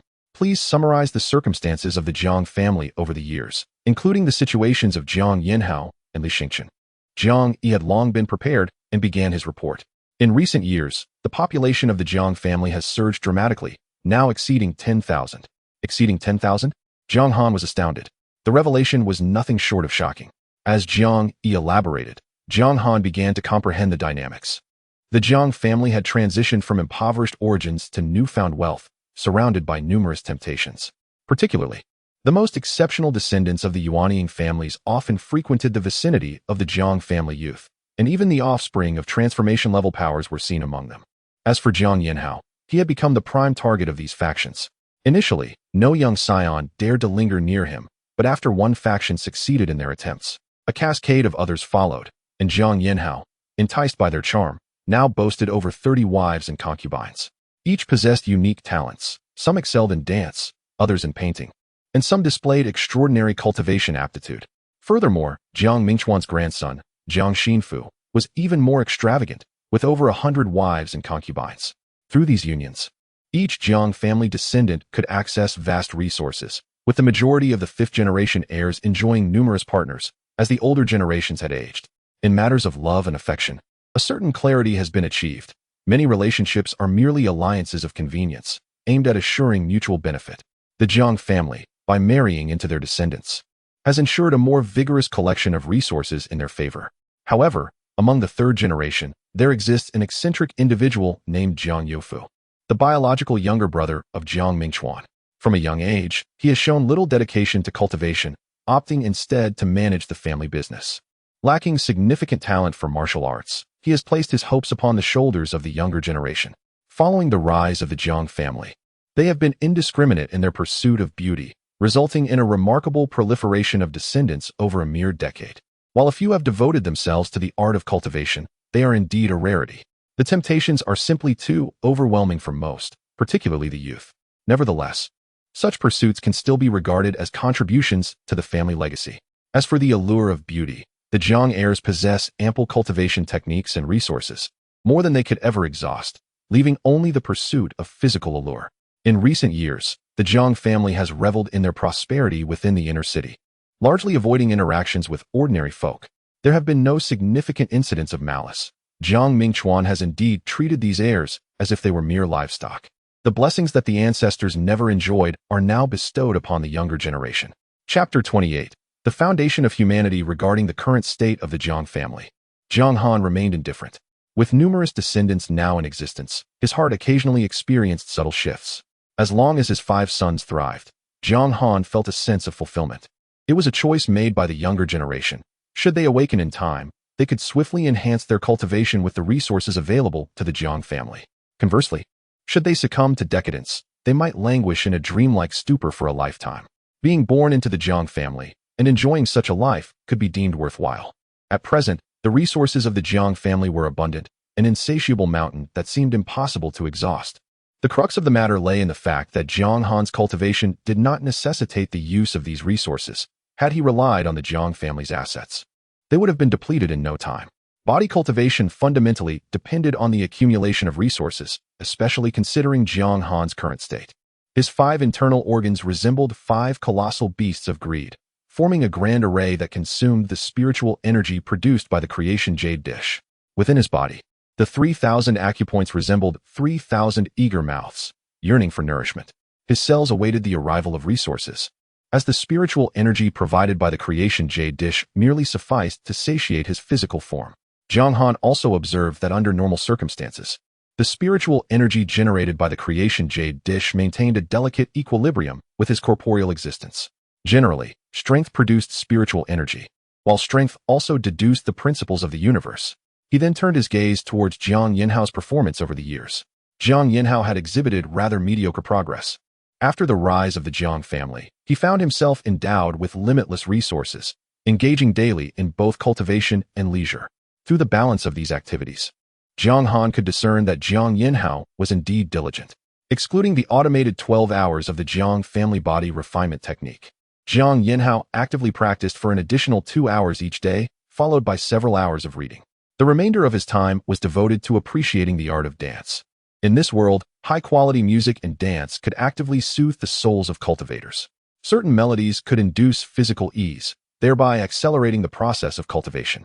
This was a facet of the affluent lifestyle. Wandering cultivators without such backing were not afforded this privilege. Typically, a wandering cultivator would work during the day and forego sleep at night to practice, which was the norm. Jiang Yinhao had remained in Jiang City for years without venturing outside. Observing his performance, Jiang Han found little to say. He sensed that his earlier proposal of a 10-year agreement was somewhat hasty. Cultivators possessed long lives, and 10 years were but a fleeting moment. He then turned his attention to Li Xingqian's profile, who truly embodied the essence of fortune. In comparison to Jiang Yinhao, Jiang Han felt that Li Xingqian was the genuine embodiment of destiny. After Li Xingqian and his family departed from the Northern River region, it seemed he had endured some form of hardship, prompting him to engage in fervent cultivation, refining both his body and soul through various methods. These approaches yielded rapid results, but required the endurance of considerable suffering. What kind of blow had he sustained? Soon, Jiang Han learned of Li Xingqian's beloved, Wang Yanran, who had been killed by the Wang family. It was a tragic tale. After gaining insight at the Starry sect, Wang Yanran had faced an untimely demise. Upon returning to the Wang family, they sought to demonstrate their sincerity in aligning with the Jiang family by ruthlessly eliminating Wang Yanran. Although the Jiang family appeared indifferent, this act sowed seeds of enmity with Li Xingqian. Jiang Han calculated the timing, recognizing it as the juncture for harnessing fortune. Indeed, the world does not operate on mere coincidence. Rather, it is orchestrated by unseen forces. Jiang Han's perspective shifted, leading him to contemplate matters of fate and merit before continuing his observations. Li Xingqian refrained from retaliation, choosing instead to explore the myriad secret realms of the Starry sect. Reaping substantial rewards with each foray, the Starry sect seemed to abandon pretense, opting instead to deliver resources directly rather than engage in convoluted schemes. Jiang Han found it implausible that the Starry sect was unaware of the secrets within its own domain. If this were the case, the Starry sect might as well cede its dominant position to the Jiang family. The Starry sect was evidently aware of the Jiang family's covert surveillance of Li Xingqian and displayed no concern, even inviting those sent by the Jiang family into their fold. Consequently, numerous Jiang family members, upon witnessing their peers being welcomed into the Starry sect, eagerly sought to join as well. The Starry sect had underestimated the audacity of the Jiang family. Jiang Han had previously assisted Li Xingyi in refining her physique, a kindness that was not forgotten, leading to the arrangement of Jiang family members' admissions into the Starry sect. A considerable number of Jiang family disciples directly joined the Starry sect, including Jiang Xinfu, who had been sent along with Jiang Yinhao, though he had yet to officially register. The plan was to wait until Jiang Yinhao completed his challenges before formally enrolling. From where did they acquire such audacity? Witnessing the Jiang family's brazen maneuvers left Jiang Han utterly speechless. What audacity they possessed to join the Starry sect so unabashedly. Jiang Yi remained silent, reluctant to disclose that they had learned such boldness from Jiang Han himself. In the past, Jiang Han had leveraged his relationship with Zhao Linger to facilitate the admission of Jiang family disciples into the Tianxian sect. People often fall into patterns of reliance. Many Jiang family disciples, upon discovering this pathway, developed a dependency on it. Seeing an opportunity with the starry sect, they prepared to latch onto it for sustenance. Over the course of a decade, Jiang family disciples began to suspect that their ancestor might be a powerful being of great significance, and they faintly grasped the influence of such transcendent cultivators. Many of them became somewhat arrogant, even dismissing the 10-year pact with Jiang Yanhao. Jiang Mingchuan publicly declared that Jiang Yanhao would be the next head of the Jiang family. To the Jiang family disciples, the prospect of dueling at the starry sect was merely a funded excursion. They had heard from other family members that Jiang Cheng could not possibly compare to the starry sect. The starry sect was akin to a celestial palace, while Jiang Cheng was merely a dilapidated shack by comparison. However, the Jiang family disciples could scarcely fathom the true splendor of the starry sect, as many had never ventured beyond Jiang Cheng in their lifetimes. The once magnificent structure, the imperial palace, has now transformed into a celestial palace suspended in the sky. This metamorphosis has elevated the palace to a heavenly realm, a pinnacle that the descendants of the Jiang family can scarcely fathom, let alone the grandeur of the starry sect. In truth, the starry sect is quite eager for the Jiang family to join its ranks. Even the prospect of the entire Jiang clan's integration has met with the approval of the venerable ancestor of the starry sect. Should the clan unite as one, the Jiang family would then become an internal lineage within the starry sect. The ancestral figure, having lived for an extended period and possessing profound insight, recognizes the implications of such a union. Presently, Jiang Han has only a few thousand, now swelling to over 10,000 descendants. While the current number is somewhat modest, his attention may wane when the figures soar into the hundreds of millions, the billions, or even the trillions. Beyond the closest few generations, Jiang Han may not hold his later descendants in as high regard. The impulse for procreation and the value placed upon one's progeny form the very foundation of humanity, a truth the venerable ancestor perceives with clarity. It is precisely for this reason that the elite within the human realm often eschew the so-called path of indifference. As the descendants of the Jiang family continue to join the starry sect, over time, a bond will be forged between the two, a symbiotic relationship where each exists within the other. Naturally, the venerable ancestor of the starry sect aspires to gain an additional ally. Chapter 29. The Elder Yan's indifference upon noticing that the venerable elder Jiang Yanhao did not intervene. Jiang Han too resolved to refrain from interference. As time elapsed, only a few days remained before their departure. Jiang Han decided it prudent to gain some understanding of the situation. What plans might his companions have? In Elder Yan's mind, the voice of Jiang Han echoed. It was evening, and Jiang Yanhao had already begun to drift into slumber. The surroundings of Jiang Han began to shift. As the space around him fluctuated, when Jiang Yanhao reappeared, he found himself in Jiang Han's quaint courtyard, where Jiang Han remained in a state of repose. Observing the alterations in his environment, Elder Yan understood that Jiang Han sought his counsel. Little Housie, as a junior to my esteemed self, the duel was settled by our mutual companions, and thus, I shall not meddle without cause. It appeared that Elder Yan was indeed inviting Jiang Han to take action.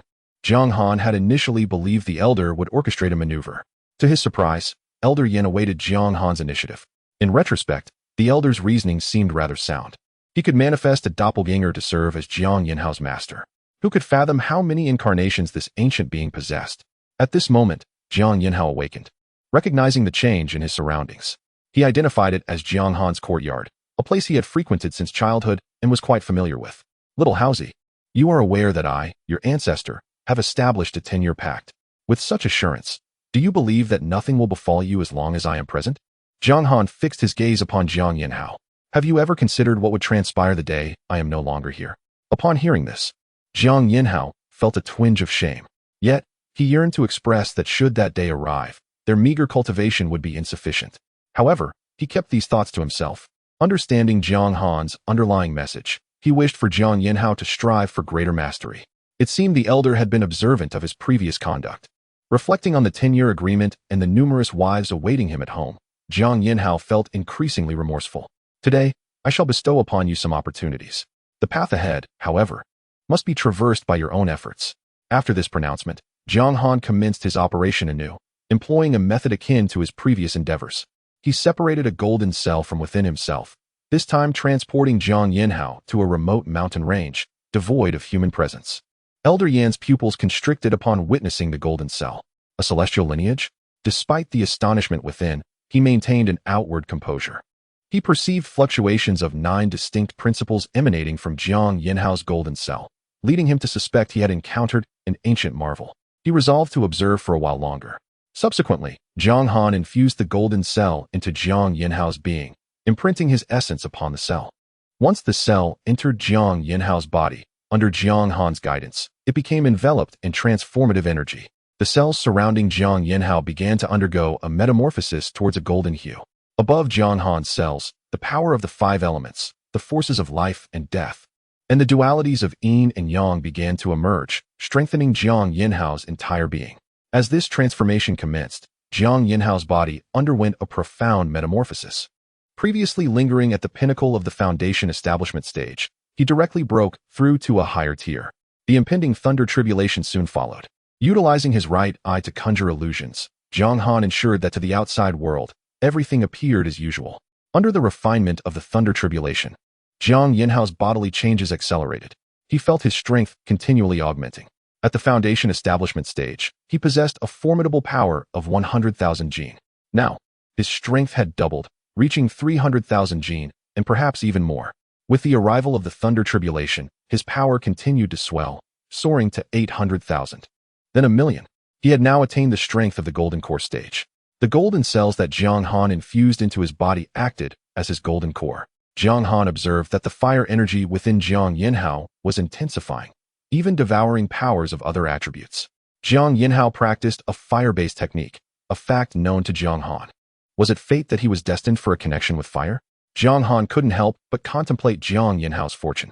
Flames burning through the heavens. Perhaps this was indeed predestined. Jiang Han merged his weakened version of the sun fire into Jiang Yinhao's being. Under Jiang Han's control, Jiang Yinhao easily refined the diminished sun true fire. Once the refinement concluded, the thunder tribulation also subsided. Jiang Yinhao felt an unusual warmth within his body and plunged directly into a river. The water instantly began to boil, evaporating as he submerged. When Jiang Yinhao emerged from the water, Jiang Han keenly sensed his transformation. Although Jiang Yinhao was merely at the golden core level, he resembled a deity of fire. In Jiang Han's eyes, a divine aura enveloped Jiang Yinhao. Even within his body, there were runes inscribed by the heavens. With the enhancement of these runes, Jiang Yinhao's physique began to evolve towards a unique constitution. Jiang Han narrowed his eyes. "My friend, let us converse." He then shifted his focus to Elder Yin. "In truth, I know little. You should be able to discern that I am merely a clone. Many matters remain unknown to me. The changes in Chaohua's body are indeed related to me, but I would never wish him harm." Elder Yin, fearful of Jiang Han's misunderstanding, spoke swiftly. "A clone, yet unaware of the thoughts of the main body? Such operations do exist in this world. Then what is your mission? How did you find Chaohua?" Jiang Han inquired, voicing his doubts. "I arrived beside Chaohua through fortune," Elder Yin replied. "Fortune? Is this how one finds Jiang Yinhao from the Tao level?" Jiang Han could not help but regard this world's pinnacle existence with newfound respect. "Surely you must know where your main body is?" "Alas, I truly do not know the whereabouts of my main body. I am even unaware of my true name. After appearing beside him, I only know myself as Elder Yin, tasked with guiding Jiang Yinhao in his cultivation. My mind is filled with an abundance of knowledge regarding the path of immortality. It is only after Jiang Yinhao attains the status of a great ascendant that I shall awaken further memories." Elder Yin has imparted all that he knows. Jiang Han's intuition assures him that Elder Yin speaks the truth. Moreover, he perceives that within Elder Yin's essence lies a formidable restriction. Should one attempt to forcibly unravel it, Elder Yin would swiftly disintegrate into ashes. Jiang Han senses that there exists a profound scheme behind Elder Yin, revealing an extraordinary level of caution, possibly indicative of an existence beyond great ascendance. Jiang Han harbors a genuine aversion to engaging with such cunning old foxes. At times, mere strength proves futile against them, and one may even become a mere instrument in their hands. Chapter 30. The power of the assault faced with the bewilderment of the Elder Yin. Jiang Han opted to cease his inquiries. Instead, he turned his gaze towards Jiang Yinhao. Time was scarce for him to acclimatize to his newfound strength. The only recourse was to enable him to adapt swiftly through combat. In the southeastern mountains, several formidable demons had convened. The situation there was well known to them. It was likely that some powerful entities were stirring.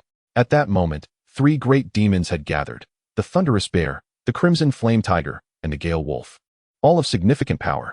Despite Jiang Han's preparations, the local demons discerned something amiss. They chose to feign ignorance or wait cautiously. If Jiang Han were weaker, they would have acted swiftly. If he were stronger, they would seek out more potent demon lords. As they pondered, a youth suddenly appeared before them. Jiang Yanhao, equally perplexed, gazed at the three demons, the thunderous bear, the crimson flame tiger, and the gale wolf, all at the golden core level. Before they could react, a voice resonated in their minds, akin to a celestial melody, compelling the three great demons to kneel in submission. Victory means life, defeat means death. Though but 6 words, they understood it as a summons to combat the youth before them. They perceived this act as an affront, for they were formidable beings. Yet it was clear they were being regarded as mere stepping stones. Nevertheless, recalling Jiang Han's strength, they chose to acquiesce, with the Gale Wolf even harboring ulterior motives. The battle commenced swiftly. The three demons enlarged their forms, while flames ignited around Jiang Yanhao, transforming him into a fiery manifestation. Eschewing supernatural abilities, they engaged in direct melee. Throughout the fray, Jiang Yanhao continuously adapted to his burgeoning power. Upon realizing his might, the three demons unleashed their full potential. The battlefield reverberated with thunderous roars, and some peaks crumbled under the force of their clash. After a day of fierce combat, Jiang Yanhao, in his fiery form, pinned the Gale Wolf to the ground. Dragging the defeated creature, he advanced toward the Crimson Flame Tiger and the Thunderous Bear. They swiftly rescued the Gale Wolf and initiated a tactical maneuver akin to kite flying. The Crimson Flame Tiger bore the brunt of Jiang Yanhao's assault, while the Gale Wolf supplied energy, enhancing the tiger's wind-based abilities. Empowered by the Gale Wolf, the Crimson Flame Tiger grew even stronger. Meanwhile, the Thunderous Bear found a peak to perch upon, occasionally summoning bolts of lightning to strike at Jiang Han. At this moment, Jiang Han felt an overwhelming sense of frustration. In a one-on-one bout, he could dispatch any single demon with ease, yet their combined efforts rendered him particularly beleaguered. The Crimson Flame Tiger, being of the fire lineage, possessed a degree of immunity to flames, allowing it to withstand damage, while the Gale Wolf's enhancements elevated its speed to another level. Every time Jiang Han sought to attack the Gale Wolf, the Crimson Flame Tiger would intervene just in time, let alone the distant Thunder Bear, occasionally struck by bolts of lightning. Indeed, novels often deceive. Observing Jiang Yanhao's battle, Jiang Han discerned the underlying principles. In the realm of cultivation, victory is not solely determined by strength. The interplay of existence and opposition dictates that encountering a practitioner adept at countering one's abilities can transform one's mission into a calamity. Jiang Han surmised that this might be the very reason many cultivators choose to conceal their true capabilities. Presently, Jiang Yanhao's combat prowess surpassed that of the three formidable beasts. However, the trio quickly coordinated their efforts. The Crimson Flame Tiger acted as a damage-soaking warrior, while the Gale Wolf provided swiftness. The Gale Wolf functioned as a support, and the Thunder Giant Bear assumed the role of the archer. Whenever Jiang Yanhao attempted to target the other two, the Crimson Flame Tiger would swiftly intervene to stall him. This encounter awakened Jiang Yanhao to many truths. It was utterly disheartening. Even when he inflicted damage upon the Crimson Flame Tiger, it would rapidly recuperate. Fortunately, Jiang Yanhao's recovery ability was indeed remarkable. Jiang Han's cellular golden core continuously supplied him with strength, enabling him to persist in battle. He felt grateful that he had not ventured out for trials in the past. Jiang Yanhao was somewhat relieved that he had refrained from external challenges. He had previously engaged in combat with spiritual beasts within Jiang City, and these three wild beasts were far superior to the spiritual creatures found in the city. Had he recklessly pursued trials back then, he might have met with untimely demise. Such a loss would have been regrettable. Those who have cultivated to this extent are indeed among the elite of the monstrous races. If they cannot prevail, they can simply retreat. Unbeknownst to Jiang Han, today's battle profoundly transformed Jiang Yanhao's mindset. Previously, he had fantasized about going out for trials, but now he wished only to remain in Jiang City and diligently cultivate. It was time. Observing that Jiang Yanhao had nearly mastered his powers, Jiang Han directly brought him back to Jiang City. He subsequently deposited him in his own palace. The clarity of their battles had become evident, and Jiang Han had fulfilled his promise. "Brother Hao, has the ancestor summoned you?" As soon as Jiang Yanhao returned, Jiang Xinfeng rushed over. With the time for the agreement with the Starry Sect drawing near, the Jiang family placed great importance on Jiang Yanhao. The moment Jiang Yanhao went missing, the Jiang family was aware. However, they quickly deduced that it was likely the ancestor who had taken Jiang Yanhao under his wing. The Jiang family chose to act as if nothing had happened, simultaneously releasing news that Jiang Yanhao was in seclusion to mislead those from the Starry Sect. Upon hearing Jiang Xinfeng's inquiry, Jiang Yanhao candidly admitted the truth. There was no need for concealment. It was highly probable that others had already surmised the outcome. Brother Hao, what realm have you reached now? Jiang Xinfeng, unable to perceive Jiang Yinhao's level of cultivation, speculated that he might have broken through with the ancestor's assistance. Everyone was aware of each other's usual levels. Under normal circumstances, Jiang Yinhao would not have been able to break through without the ancestor's intervention. Though envious, Jiang Xinfeng harbored no significant jealousy. Currently, the Jiang family is truly in a state of remarkable harmony. Any usual conflicts are merely related to resources. Presently, the Jiang family possesses an abundance of resources far beyond their capacity to utilize, thereby eliminating any potential disputes over such matters. As for romantic interests, with the multitude of individuals in Jiang City, there exists a wide array of conditions, rendering conflicts over affection entirely unnecessary. Everyone enjoys ample sustenance, devoid of any disputes over interests, and as relatives who have spent considerable time together, their relationships have naturally flourished. In the previous life, it was the economic foundation that determined the superstructure. In the realm of cultivation, it is the availability of cultivation resources that shapes the upper echelons. The principle remains the same. This time, they should be able to decisively confront Li Xingqian of the Xingqian sect. It is said that Li Xingqian is also a golden core cultivator, having risen to prominence as a prodigy within the sect. Achieving golden core status before the age of 50 is undoubtedly a mark of exceptional talent. The comprehension of cultivation techniques and the acquisition of knowledge requires an immense investment of time. Under such circumstances, to attain the golden core, both innate talent and resources are indispensable. Chapter 31. Establishing a city in the clouds. Jiang Yinhao was acutely aware in his heart that he was, in truth, no match for Li Xingqian. Had it not been for his master and the ancestral elders, should the two meet, victory would undoubtedly belong to Li Xingqian. Was he destined to be the villain akin to those in the tales he had previously read? This thought struck him suddenly. Many antagonists within those stories possessed formidable backgrounds, leveraging their influence to oppress the protagonists, only to eventually be vanquished by them. Jiang Yinhao recalled how the Wang family had already eliminated Li Xingqian's childhood companion, Wang Yinran. This scenario aligned perfectly with the archetype of the protagonist in those narratives. Now, with Li Xingqian's family exiled and his dynasty obliterated, if the opportunity arose, he would certainly seek to eliminate him. The more he pondered, the more he felt akin to the hero of those tales. For the sake of the Jiang family, Jiang Yinhao resolved that he would take action when the chance presented itself. This was an excellent opportunity, and he intended to discuss his suspicions with his master at the earliest possible moment. Perhaps his master would yield some insights. A colossal flying vessel materialized in the skies above the Jiang family estate.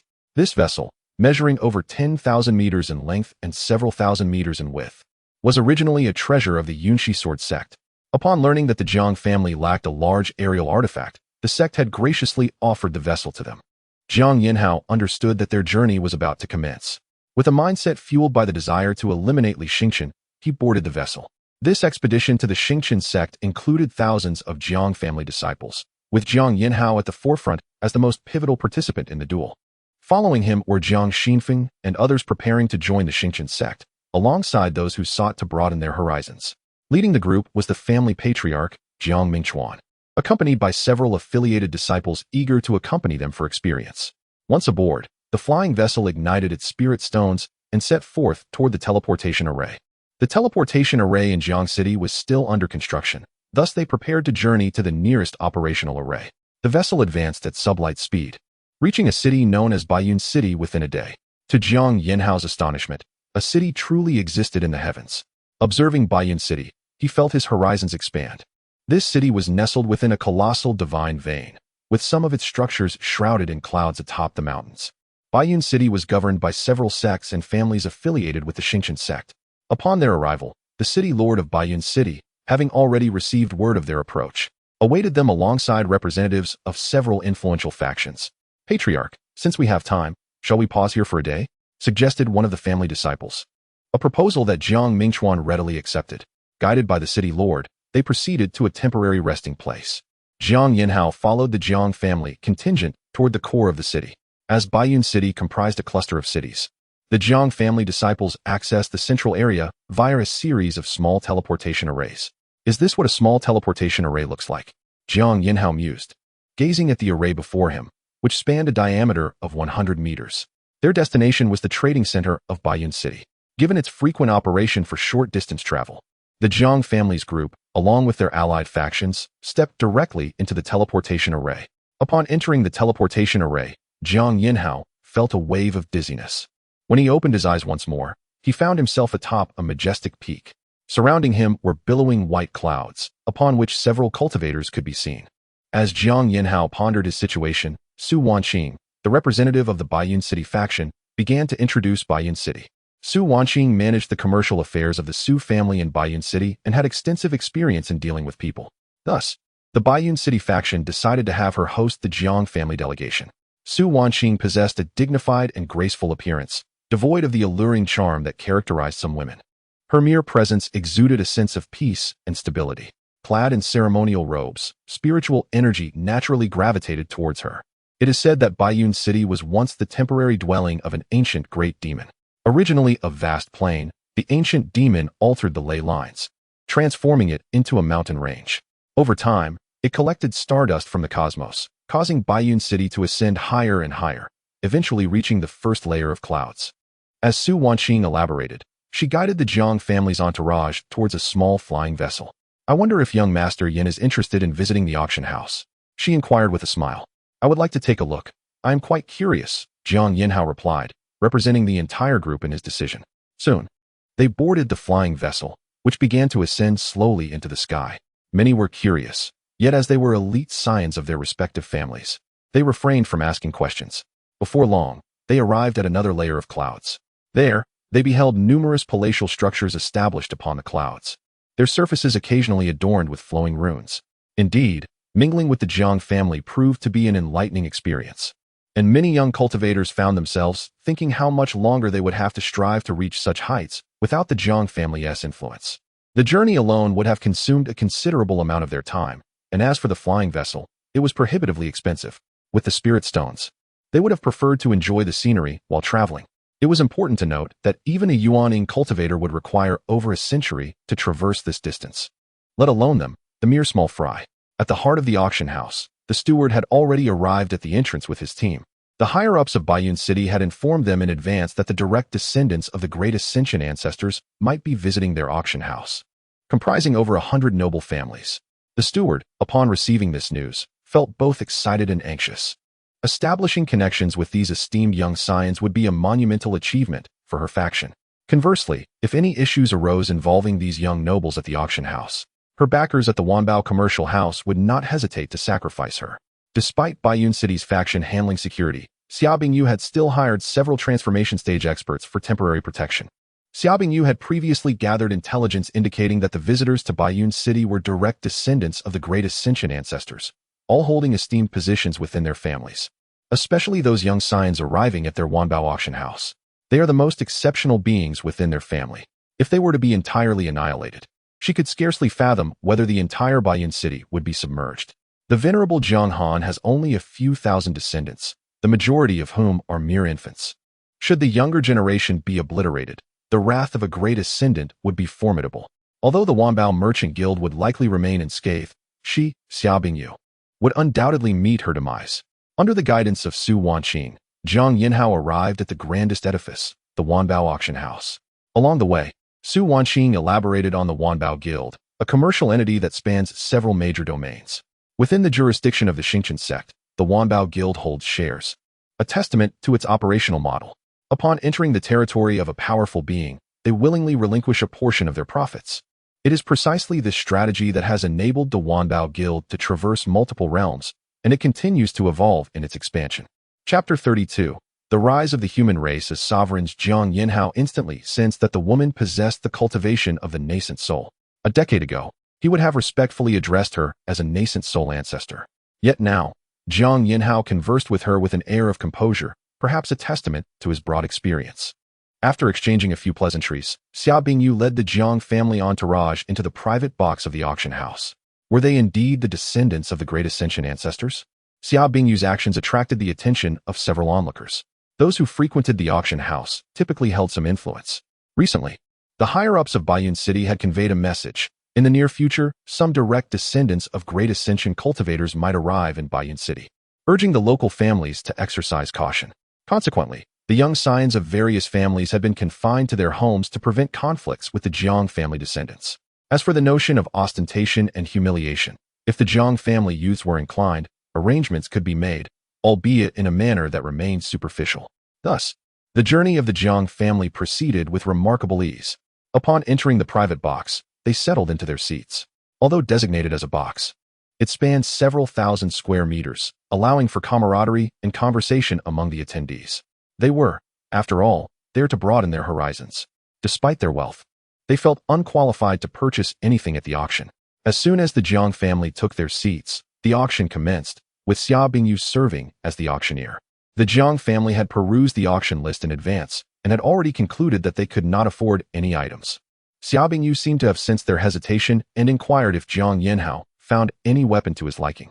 Upon spotting a weapon named the Crimson Flame Spear, Jiang Yanhao expressed keen interest, pointing it out.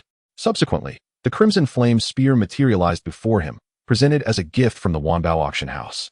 Throughout the proceedings, Xia Bingyu requested Jiang Yanhao's contact information, as communication among cultivators typically occurred through jade slips, with advanced slips capable of spanning vast domains, while lower-tier slips were confined to smaller nations. As the leading figure among the younger generation of the Jiang family, Jiang Yanhao naturally possessed a high-grade communication jade slip. "Brother Hao, this is rather dull. We should venture out for a stroll," suggested Jiang Xinfeng, approaching Jiang Yanhao. The prices of the items were rather steep, causing discomfort for the portly youth, particularly as they held minimal utility. He mused that life-saving talismans would be of little use if he were to join the Starry Sect, as no power would dare assault the sect's stronghold. In such dire circumstances, even life-saving talismans would prove ineffective. As for cultivation techniques, magical treasures, and temporary enhancement elixirs, Jiang Xinfeng asserted their redundancy. Once he joined the Starry Sect, he intended to remain there diligently. He had already inquired and learned that the sect leader, Li Xingyi, had personally instructed the elders to extend certain privileges to the Jiang family's offspring. Once they joined the Starry Sect, they could fulfill their responsibilities entirely within its confines, never needing to venture beyond. He was quite familiar with such arrangements, having experienced similar circumstances during his time at the Tianxian sect. Under the guise of being mere disciples of menial tasks, they cultivated within the esteemed Tianxian sect. However, within the Starry Sect, they had already ascended to the status of formal disciples, albeit through a network of connections that allowed several hundred of them to be integrated into the Starry Sect. Amidst billions of disciples at its headquarters, which was hardly a feat, this place was not Jiang City. Maintaining a respectable image remained paramount. "Rest assured, Brother Hao, we are merely here to browse," Jiang Yanhao expressed with some trepidation, accompanying Jiang Xinfeng as they departed from the auction house. Following Jiang Yanhao's exit, the Jiang family entourage also vacated the premises, subsequently wandering through the Baiyun market. The entire trading hub floated above the clouds, and the novelty of the scene invigorated everyone present. Jiang Yanhao and his companions even encountered the cloudbirds, an atmospheric creature that subsists on clouds and typically resides among them. They also witnessed a plethora of other aerial beings. Driven by curiosity, the Jiang family procured numerous specimens, intending to nurture them upon their return. Unfamiliar beasts were acquired without hesitation, and they remained mindful of Jiang Mingchuan's instructions to gather an array of books. Observing their keen interest in literature, Xia Bingyu generously gifted them an assortment of volumes from the Wanbao Trading Company, easily replicated using jade slips. As they were not classified as martial arts techniques, it is essential to recognize the vastness and wonder of the world. While strolling, Jiang Yanhao engaged in dialogue with his master. "In time, you shall witness the true myriad of races," his master remarked. Were these cloud-dwelling creatures not a race in their own right? Curiosity piqued, Jiang Yanhao pondered the status of the cloudbirds, feeling they constituted a distinct lineage. Yet his master's tone suggested otherwise. The number of recognized races was ever-changing. However, the established criterion for being acknowledged as one among the myriad was the existence of beings transcending the great ascension within that race. "Could you elaborate on those transcendent beings?" Jiang Yanhao inquired. "You are still rather young. With time, you will naturally come to understand," his master replied. Choosing not to divulge further details regarding the exalted beings, but instead continued expounding upon the myriad races and pertinent knowledge. "You should be aware that the continent upon which you currently reside is known as the Central Continent." This was a fact that the disciple was already familiar with, having perused numerous texts from the Jiang family's library. Yet, the true name of the Central Continent was the Divine Demon Continent. "Is it related to the legendary deities and demons?" Jiang Yanhao asked, astonished. "Indeed, though they are now referred to as the ancient demons. Jiang Yanhao was taken aback upon hearing this revelation. The central continent was once occupied by the 3,000 deities and demons at the inception of the world, radiating their influence throughout the vast expanse. Subsequently, myriad races emulated the deities and demons, crafting their own cultivation methods. Eventually, the deities and demons were ousted from the annals of history. A significant array of events transpired. Yet many intricate details faded alongside the disappearance of the deities and demons into the currents of time. Thereafter, the myriad races collectively divided the central continent among themselves. Jiang Yanhao seemed to grasp the impending events. His master was not about to recount the cataclysmic war of the myriad races, culminating in the triumph of the human race. Was he? Yes and no, his master replied enigmatically. Subsequently, the emergence of the demon clan took place, amalgamating numerous races from among the myriad tribes. A fierce conflict ensued between the demon clan and other tribes. Eventually, the human clan allied with a portion of the demon clan, establishing itself as the sole dominator of the central continent. Elder Yin succinctly conveyed this to Jiang Yanhao. Is the human clan truly that formidable? Jiang Yanhao pondered. For in his understanding, the cultivation of the human clan paled in comparison to the unique bloodlines of the demon beasts. Indeed, he had come to learn that certain races were born as nascent soul practitioners. A sense of incredulity washed over him. Do you know how many individuals belong to the human clan? I do not, came the reply. Even I am unaware. And it is likely that the higher echelons of the human clan remain in the dark regarding their own population. Are you aware of how many stellar bodies exist within the starry sect? It appeared that Jiang Yanhao was beginning to grasp one of the advantages possessed by the human clan. With a vast population base, the emergence of even a single talent among millions could propel the human clan to greater heights. You must understand, the human clan achieved its status as a dominant power through sheer effort, Elder Yin said gravely to Jiang Yanhao, realizing that his disciple had underestimated the profound depth of the human clan's heritage. Chapter 33. The Template of a Tragic Protagonist. Li Xingqian, the Jiang family's journey through Baiyun City was remarkably smooth, devoid of any incidents that might dampen their spirits. They indulged in delightful meals and leisurely explorations. As they made their way to the Xingqian sect, several representatives from Baiyun City joined the ranks of the Jiang family. At the Dari peak of the Xingqian sect, Li Xingqian found himself in a grand hall, striving to adjust his mental state. Master, do you think they might resort to underhanded tactics? Li Xingqian mused, confident in his ability to confront Jiang Yanhao in a one-on-one duel. Yet, a persistent worry gnawed at him. Jiang Yanhao might indeed employ such dubious methods. Impossible. Someone of that caliber would surely disdain such actions, a voice within his mind replied with unwavering confidence. Deep down, she understood that often. The true battles are not determined on the battlefield. However, she refrained from voicing this to Li Xingqian, acutely aware of the pressure he had endured over the years. Currently, the entire Li family had been placed under the jurisdiction of the Xingqian sect. Should Li Xingqian falter, the fate of over 1 million members of the Li family could hang in the balance, risking annihilation. Shen Xingyao occasionally found herself at a loss for words regarding her disciple. Each trial invariably seemed to invite a plethora of troubles. The first beauty, too, had severed ties with the Wang family, yet felt compelled to flaunt her newfound freedom to them. Consequently, the Wang family retaliated, thereby igniting Li Xingqian's determination. It was not long before he encountered several more beauties, some of whom were even betrothed. With the Jiang family yet to take action, enemies were already abundant within the Xingqian sect. Were it not for the constraints of the situation, Shen Xingyao would have preferred not to have this disciple at all. Li Xingqian was either embroiled in trouble or on the verge of causing it. Even his ostensible mentor, the master of Dari Peak, had grown weary of his antics. Within the Xingqian sect, factions were already conspiring for Li Xingqian's demise on the arena. This was the source of Li Xingqian's apprehension. He was not merely troubled about the Jiang family employing underhanded tactics, but feared that there were those within the Xingqian sect who sought his downfall. The relationship between him and the master of Dari Peak had also grown somewhat strained. If Jiang Han were present, he would surely discern that this was not the archetype of a typical tragic protagonist. Nevertheless, Li Xingqian still needed to rally his family for a sacrificial offering. Perhaps hoping for a perfect resolution, he resolved to conclude the battle swiftly the following day, denying any chance for interference. Though he harbored animosity towards the Jiang family, believing their actions led to Wang Yanran's demise, he vowed to conceal his feelings, biding his time. Even if he were to vanquish Jiang Yanhao, he would spare his life, aiming to deceive the Jiang family.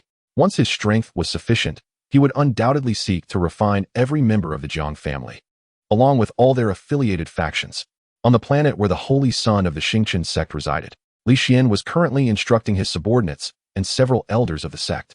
He vividly recalled an incident from years past when he was diligently cultivating at the Holy Sun Peak, only to have Li Xingqian confront him with harsh words at the very entrance of his peak. At that moment, he had been utterly bewildered, having no inkling of who Li Xingqian was, despite his own innate talent as a starborn and his ancestral connection to Li Xingyi, the sect's leader. However, Li Xingqian has diligently cultivated, relying solely on his own efforts to become a nascent soul practitioner within a century. He has also ascended to the rank of one of the 72 holy sons of the Xingqian sect. Due to fierce competition, Li Xian has long secluded himself on his Holy Sun Peak, rarely engaging with the outside world. Yet, this does not imply he is a mere puppet. During his seclusion, he suddenly heard cries from outside. The so-called Lin family, a prominent clan, displayed their true colors, ruthlessly pushing their daughter into the abyss without ever inquiring whether Sueki was willing. Today, I shall seek justice on her behalf. Initially, Li Xian was perplexed as to why a quarrel erupted at his doorstep. Upon hearing Sueki's name and recalling the Lin family, it dawned upon him that this was none other than his betrothed, Lin Sueki. Unable to contain his fury, Li Xian regarded women as mere distractions to his cultivation. As for his fiancée, it was merely a favor owed to the Lin family by his grandfather, resulting in their engagement. He had only encountered Lin Sueki a handful of times, and had even contemplated finding an opportunity in the future to amicably part ways. Moreover, over the years, the Lin family had exploited the Li family's connections for their own gain. Lin Sueki's ascension to the status of a holy maiden within the Xingqian sect was orchestrated by the Li family. Or perhaps it was Lin Sueki who had approached the Li family herself. The thought of these matters ignited a blaze of anger within Li Xian. He subsequently emerged to teach Li Xingqian a lesson. At that time, Li Xingqian was merely in the foundation establishment stage, while Li Xian had already achieved the nascent soul level. Striking him felt akin to swatting a child. Nevertheless, Li Xian refrained from using lethal force, for they were within the confines of the Xingqian sect, where certain rules must be adhered to. Moreover, family members from the Li clan intervened, reminding him of the 10-year pact established by two great ascension ancestors. Ultimately, Li Xian had no choice but to spare Li Xingqian. He even observed Li Xingqian spreading rumors, which, though not significantly impactful, became a source of amusement within the circle of holy sons. Thus, Li Xian was even less inclined to annul the engagement. He would bide his time, as long as the engagement remained. If Lin Sueki were to unite with Li Xingqian, it would spell doom for the Lin family. The Li family was fully prepared to eradicate the Lin clan, even gearing up to eliminate Li Xingqian's family. Everything awaited the conclusion of the 10-year pact. They were concerned about any potential changes to the agreement, fearing that if the ancestor of the stars took a liking to Li Xingqian, the Li family might be compelled to kneel in submission. Li Xian even contemplated publicly apologizing. However, if the ancestor of the stars did not favor Li Xingqian, it would mark the end for him. Unable to tolerate the situation, Li Xian prepared to take action during the arena competition, planning to ensure Li Xingqian's demise on the stage, a most secure approach. He had even secretly made contact with individuals from the Jiang family. At this moment, Jiang Yinhao had also arrived at the periphery of the Xingqian sect. Although at a considerable distance, he was still awestruck by the grandeur of the Xingqian sect. The sect's headquarters lay atop a magnificent mountain, crafted by the ancestor of the stars. Despite the distance, Jiang Yinhao could still glimpse the mountain in its entirety, albeit only its base. It was said that the summit of the mountain touched the starry skies, though this was likely an exaggeration. Nevertheless, around the foot of the mountain, one could observe clusters of shimmering stars. The cycle of the sun and moon has even taken shape, surrounded by majestic mountain ranges. The palaces atop these mountains resemble ants scattered across the landscape. One can even discern the architecture of the starry sect nestled at the foot of the mountains, amidst the constellations. Prior to their visit, the Jiang family had gathered information about the starry sect, which boasts a history of millions of years, having established itself as a dominant force for over 100,000 years. Consequently, the Jiang family had mistakenly believed that the starry sect's history spanned 1,000,000 years, merely having undergone a name change in the interim. In ancient times, the revered ancestor of the starry sect, upon attaining the pinnacle of power, assimilated countless factions, ultimately giving rise to the starry sect. Master, is it possible for a being of such immense strength to obliterate these great mountains? Contemplating the clouds drifting at the mountain's base, Jiang Yinhao pondered the means to destroy such a colossal range. A being of supreme power would require months to dismantle the grand formation. Elder Yin made his assessment. However, one must understand this. Does your Jiang family need to expend vast resources to construct a formidable defensive formation? Upon facing Elder Yan's inquiry, Jiang Han instantly grasped the implication. The ancestor of the starry sect remains, rendering the necessity for extensive resources to fortify the defenses obsolete. The current formation serves merely as a symbolic gesture. Chapter 34. The Giant Spirit Clan. As the flying vessel drew ever closer, the members of the Jiang family soon beheld the representatives of the starry sect awaiting their arrival. To the starry sect, this impending confrontation was merely an amicable exchange of skills, devoid of any profound animosity. This perspective, however, emanated from the higher echelons. From the viewpoint of these cultivators, the absence of hatred meant precisely that no enmity existed. Numerous disciples from the Jiang family had joined the starry sect, signifying their willingness to forge an alliance. Naturally, the starry sect was eager to extend a warm welcome to their newfound allies. Within the realm of Xianshui, three dominant powers reigned supreme. The Xianshui sect, which lent its name to the entire domain, the Shao family, a prominent cultivation clan, and lastly, the starry sect, a nascent force among the hegemonic powers.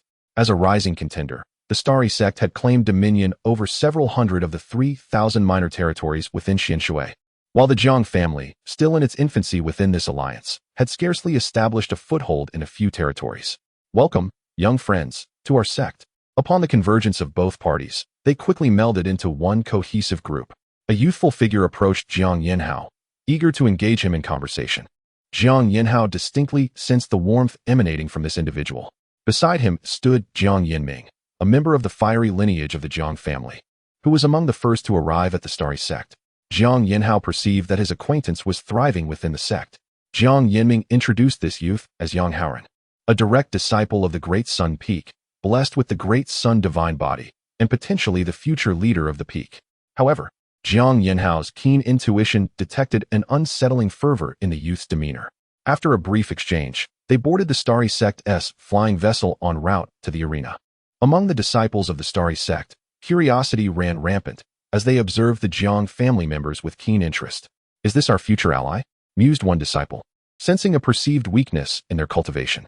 Yet, such concerns were trivial. The presence of a venerable ancestor of great power overshadowed these uncertainties.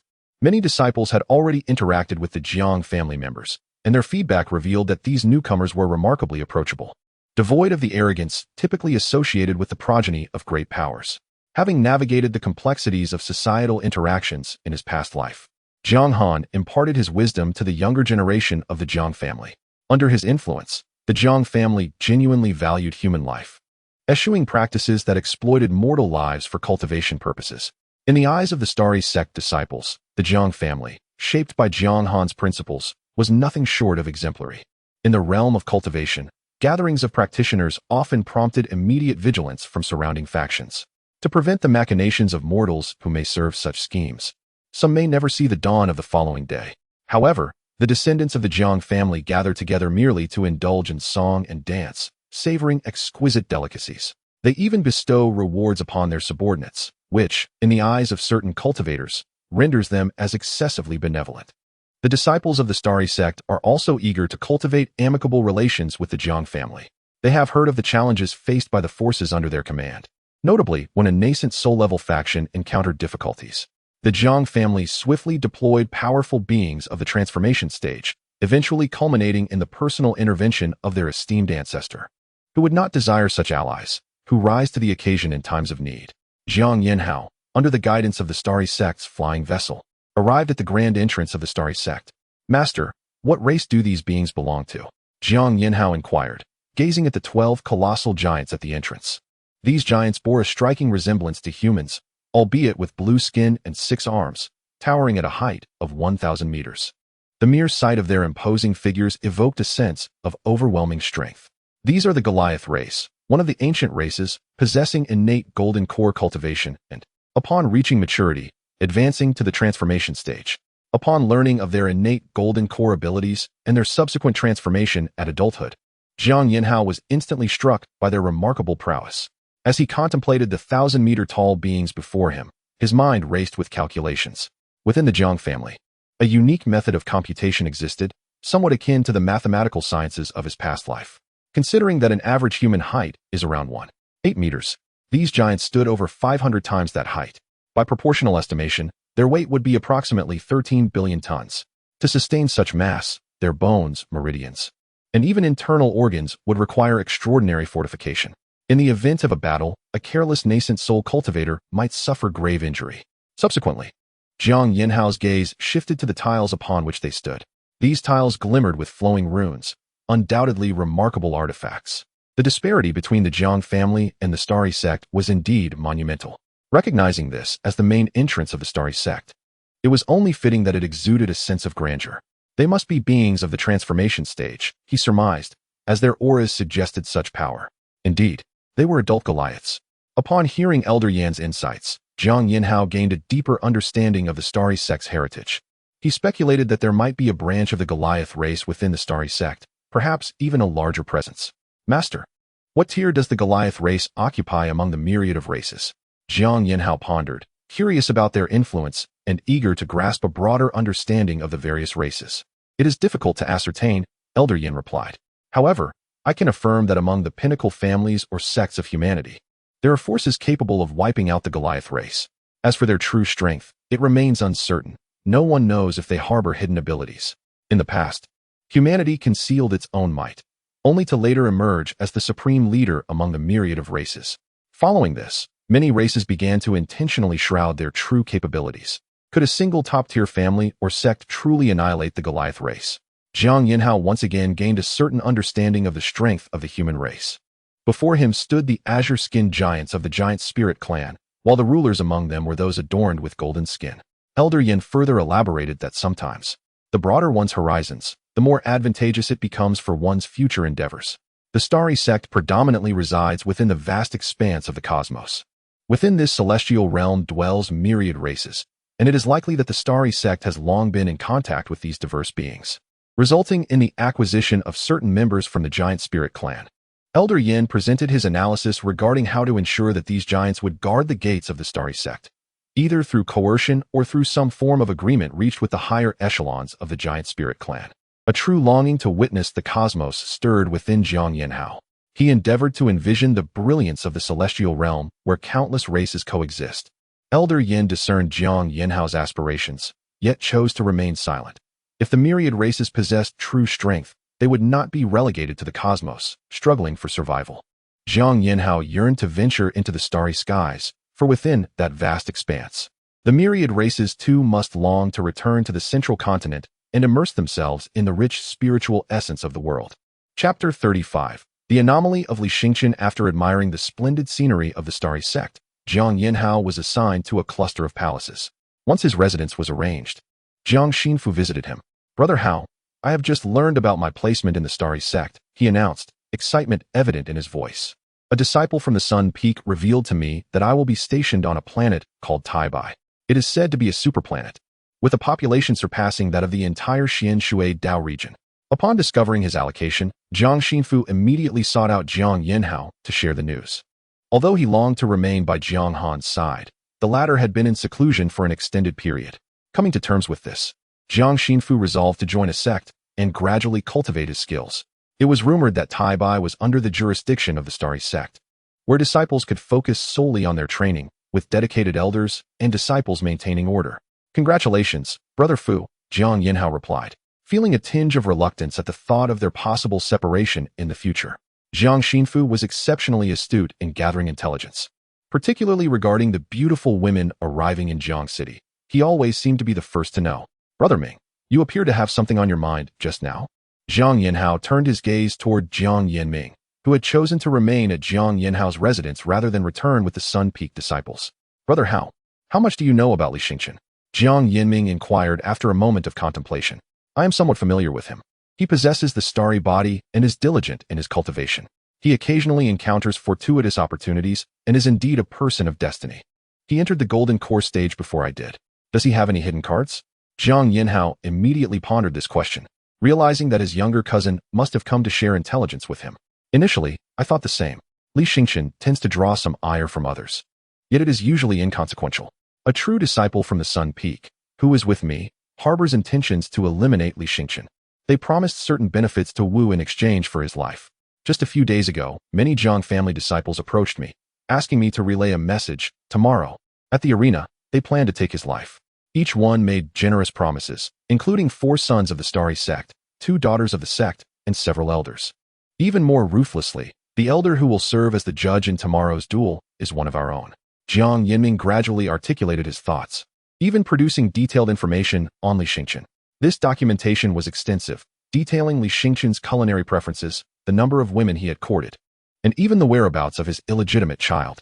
More importantly, it contained insights into Li Xingchen's techniques, along with array flags gifted by the Sons of the Starry Sect specifically designed to counter him. Jiang Yanhao, however, was indifferent to such details. His primary concern lay in understanding how Li Xingchen had managed to amass so many adversaries. He quickly scanned through the material, realizing that his entanglements with 2 sons of the sect and numerous others were all due to women. It is still due to the woman that information has emerged revealing that the son of an inept elder was slain by Li Xingchen during trials. This unfortunate scion, lacking in the talent of cultivation, concealed his identity among the disciples and enjoyed ample resources for practice. It was well known that he had connections, and eventually, he became involved with a woman who sought his resources. Their alliance blossomed, and soon after, this woman encountered Li Xingchen, recounting her tales of coercion and bullying. Li Xingchen, fueled by righteous indignation, took it upon himself to admonish the elder's son. Subsequently, the elder's son laid an ambush within the secret realm, intent on eliminating Li Xingchen. Ultimately, while Li Xingchen emerged unscathed, the elder's son did not. There were further incidents, including Li Xingchen seizing opportunities from others, notably a confrontation with a holy son over a coveted artifact he had fortuitously acquired. At that moment, Li Xingchen feigned being deceived, yet thereafter, he frequently flaunted the artifact before the Holy Sun, which gradually gave rise to inner turmoil within the latter. The Holy Sun found his cultivation hindered, convinced that he could not progress without eliminating Li Xingchen. Numerous events unfolded, each more intricate than the last. Jiang Yanhao recognized that Li Xingchen had indeed dedicated himself to cultivation over the years, often venturing forth in search of opportunities, yet invariably attracting adversaries. These foes refrained from acting against him due to the protection of the Xingchen sect, while within the sect, a multitude of enemies lay in wait. They had abstained from confrontation, bound by a decade-long agreement with the Jiang family. Even the master of the Daylight Peak began to contemplate relinquishing this disciple, having already effectively done so.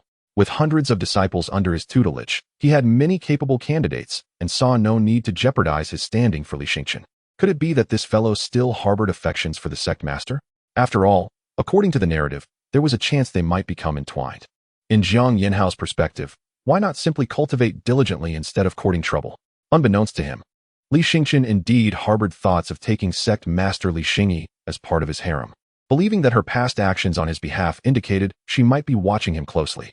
With prolonged attention, it was conceivable that she might have developed feelings for him, perhaps even love. Li Xingchen, once perfectly composed, found himself unable to control his thoughts, often succumbing to impulsive actions that led to the present predicament.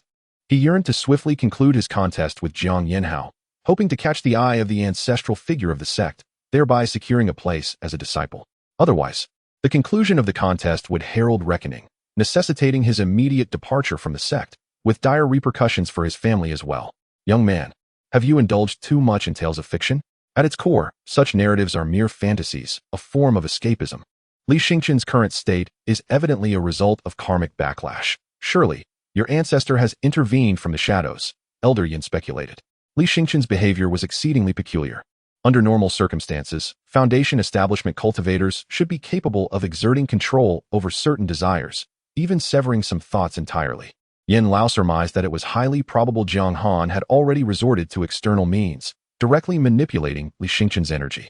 At that moment, Jiang Han, through a fragment of consciousness attached to Jiang Yanhao, was able to eavesdrop on their conversation with clarity, in order to ensure the safety of his descendants. Jiang Han had also devised contingencies. He truly wished to assert that he had not intervened. Nevertheless, Li Xingchen's actions were indeed somewhat anomalous. Typically, a Foundation establishment cultivator's mind remains lucid for the majority of the time, avoiding any lapses in judgment. What Li Xingchen was doing appeared rather foolish to them. Could this be the mindset of a protagonist? Perhaps it was destined for the main character to be extraordinary. Jiang Han couldn't help but contemplate this possibility. Tomorrow, he would witness the situation firsthand and discern the truth. Chapter 36. The terrifying intuition of the celestial body. Li Xingchen has already forged a deep enmity with the Jiang family, compounded by the demands of his younger kin. Jiang Yanhao resolved to eliminate Li Xingchen by dawn. Time swiftly passed, and the moment of the match arrived. The members of the Jiang family had gathered around the arena, which belonged to the Starry Sect, typically a venue for the exchanges of powerful beings. This arena is situated on a plain, encircled by 8 majestic mountain ranges, each adorned with unique formations capable of absorbing residual energies from attacks. As Jiang Yanhao and Li Xingchen ascended to the stage, Jiang Yanhao cast a glance at his opponent. Clad in black, Li Xingchen wielded a sword of golden elixir tear, unmistakably the favored child of fortune. Jiang Han was also observing Li Xingchen, albeit from a different perspective. The aura of destiny surrounding Li Xingchen transformed into a vast expanse of starry skies, with numerous celestial bodies already shrouded in ominous mists. As the signal for combat was given, Jiang Yanhao swiftly launched an assault against Li Xingchen. A constellation of stars enveloped Li Xingchen, creating a unique domain. Upon entering this celestial realm, Jiang Yanhao felt as though he were drowning, beset by an overwhelming resistance. With a fierce resolve, Jiang Yanhao unleashed a divine power, summoning a colossal figure of flame, towering 100 meters high. Faced with this infernal giant, Li Xingchen realized that a swift resolution to the battle was no longer viable. The contest was evenly matched. Among the spectators was Li Xian, the holy son of the Starry Sect, who keenly observed the duel, aware that it was likely Li Xingchen would emerge from the arena alive.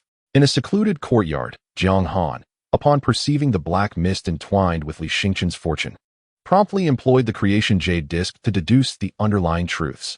Thus, he unraveled the mystery, one that was indeed linked to him. Following the intertwining of their fates, Li Xingchen's fortune sought to influence Jiang Han, prompting the Creation Jade Disc to activate its defensive mechanisms, resulting in a backlash against Li Xingchen. Jiang Han held a profound respect for the capabilities of the Jade Disc in matters of fortune and virtue. It was time to venture beyond the confines of home. While Jiang Yanhao battled, Jiang Han sensed a powerful consciousness scanning Jiang Yanhao. He recognized the owner of this divine awareness. It was the ancestor of the Starry Sect. Over the years, the ancestor had kept a close watch on the Jiang family. Jiang Han could sense the goodwill emanating from the Starry Sect, which sought to form an alliance with the Jiang family. The ancestor likely wished to gain a deeper understanding of Jiang Han's capabilities. The confrontation between Jiang Yanhao and Li Xingchen endured for several days. Initially, Li Xingchen managed to suppress Jiang Yanhao, but as the conflict raged on, Jiang Yanhao grew increasingly formidable. Throughout the skirmish, there were moments when Jiang Yanhao felt on the brink of defeat, yet clarity would suddenly wash over him, illuminating many realizations. Li Xingchen was all too familiar with Jiang Yanhao's state, having experienced similar circumstances in battles against stronger foes, an avenue through which he consistently gleaned insights. This was a source of pride for Li Xingchen. However, witnessing Jiang Yanhao endure the same trials, his only desire was to vanquish him. Dare you? In the fleeting moment when Li Xingchen's murderous intent manifested, he was promptly detected by an elder of the Starry Sect. What is your perspective, esteemed friend? At this juncture, Jiang Han found himself ensnared in a mysterious realm, a space established by the venerable ancestor of the Starry Sect. This marked Jiang Han's inaugural encounter with the esteemed ancestor, who retained the form of a middle-aged man, surrounded by a swirling aura of celestial energy, almost entirely composed of condensed astral power. Before him, Jiang Han appeared in humble, coarse garments. It seems you are feigning ignorance. Can you truly have missed this? Great minds often think alike. Suddenly, the starry ancestor burst into laughter, elevating his regard for Jiang Han yet another notch. The onlookers were not solely members of the Starry Sect. Various affiliated forces were also present, including several of Li Xingchen's esteemed acquaintances. Most spectators were merely there to observe, with many treating Li Xingchen as a source of entertainment. Rumors of the Holy Sun were unwittingly spread by Li Xingchen, who faced the scrutiny of a dedicated public relations team under the Holy Sun of the Starry Sect. To ascend to the status of Holy Sun, one's reputation must be impeccable. Who does not have a professional team backing them? The name Li Xingchen had become synonymous with infamy within the sect. As a disciple who had been part of the sect for mere years, he had repeatedly provoked the sect's Holy Sun and elders, as well as many prominent families. Had it not been for the agreements made by two formidable beings, he would have long since met his end. At this moment, a middle-aged man, serving as the referee, suddenly opened his eyes, revealing glimmers of gold. His presence exuded an aura akin to an abyss, with rules swirling around him, embodying terrifying power. He was the adjudicator for this competition, preoccupied with how to manipulate the proceedings to his advantage. Just moments ago, the starry ancestor had communicated with him, instructing him to keep a vigilant eye on Li Xingchen and to intervene if necessary. With the ancestor's directive, should any untoward incident occur in the arena, it would serve to provoke Li Xingqian into an attack, making it all too convenient to eliminate him. Unbeknownst to Li Xingqian, the elder's mindset was shifting. He now felt a sense of urgency. Among the audience, a woman suddenly furrowed her brow. This lady was extraordinarily beautiful, her features exquisitely refined, reminiscent of autumn waters. With eyebrows like distant ink, clad in flowing white garments, she exuded an ethereal and transcendent presence, her demeanor serene and otherworldly, as if she were a celestial being from the heavens. Yet, the disciples of the starry sect regarded her with disdain. Under the influence of Li Xian's promotional team, Lin Sueki had become equally notorious, sharing the same fate as Li Xingqian. She enjoyed the resources and reputation of the Li family, while simultaneously being Li Xian's fiancée. However, she had sought the company of other men and boldly criticized Li Xian, an act unbecoming of her status. Cultivators are astute and quick-witted. They would not be led astray by Lin Sueki. It was a fact that she utilized the Li family's resources. And it was also true that her rise to the status of a saintess was orchestrated by the family. The veracity of these matters sufficed, rendering her attempts at justification moot. The disciples of the starry sect had no desire to listen and would even scorn her. Possessing the heavenly mechanism physique, Lin Sueki had unwavering faith in her instincts. At that time, choosing to become Li Xian's fiancé, he had felt like her most instinctual decision. Upon encountering Li Xingqian, it became evident that her fortune far surpassed that of Li Xian. Possessing the innate potential for transcendence, she frequently showcased herself before Li Xian, prompting him to pursue her. However, just moments ago, an ominous sense of crisis enveloped her. According to her analysis, the threat was not directly aimed at her, but rather, she sensed that she would soon be affected. She even harbored a foreboding that Li Xingqian might be in peril. This seemed implausible, for the descendant of the Jiang family possessed only mediocre fortune. Could it be that the Jiang family was resorting to underhanded tactics?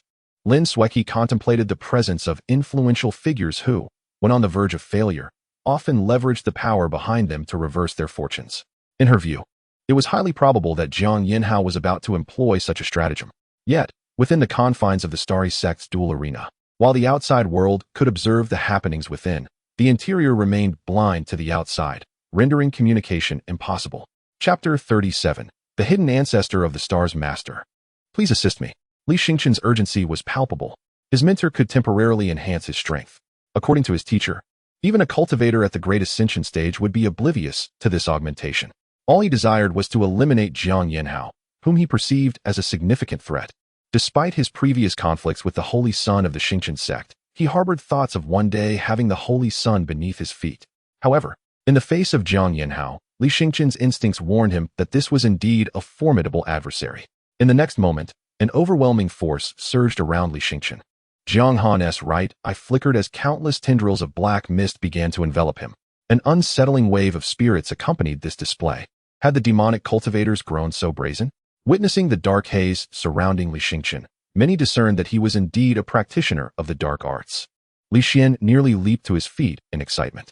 Just as Li Xingqian was poised to strike, Jiang Yinhao abruptly vanished from the battlefield, leaving Li Xingqian in utter bewilderment. Why?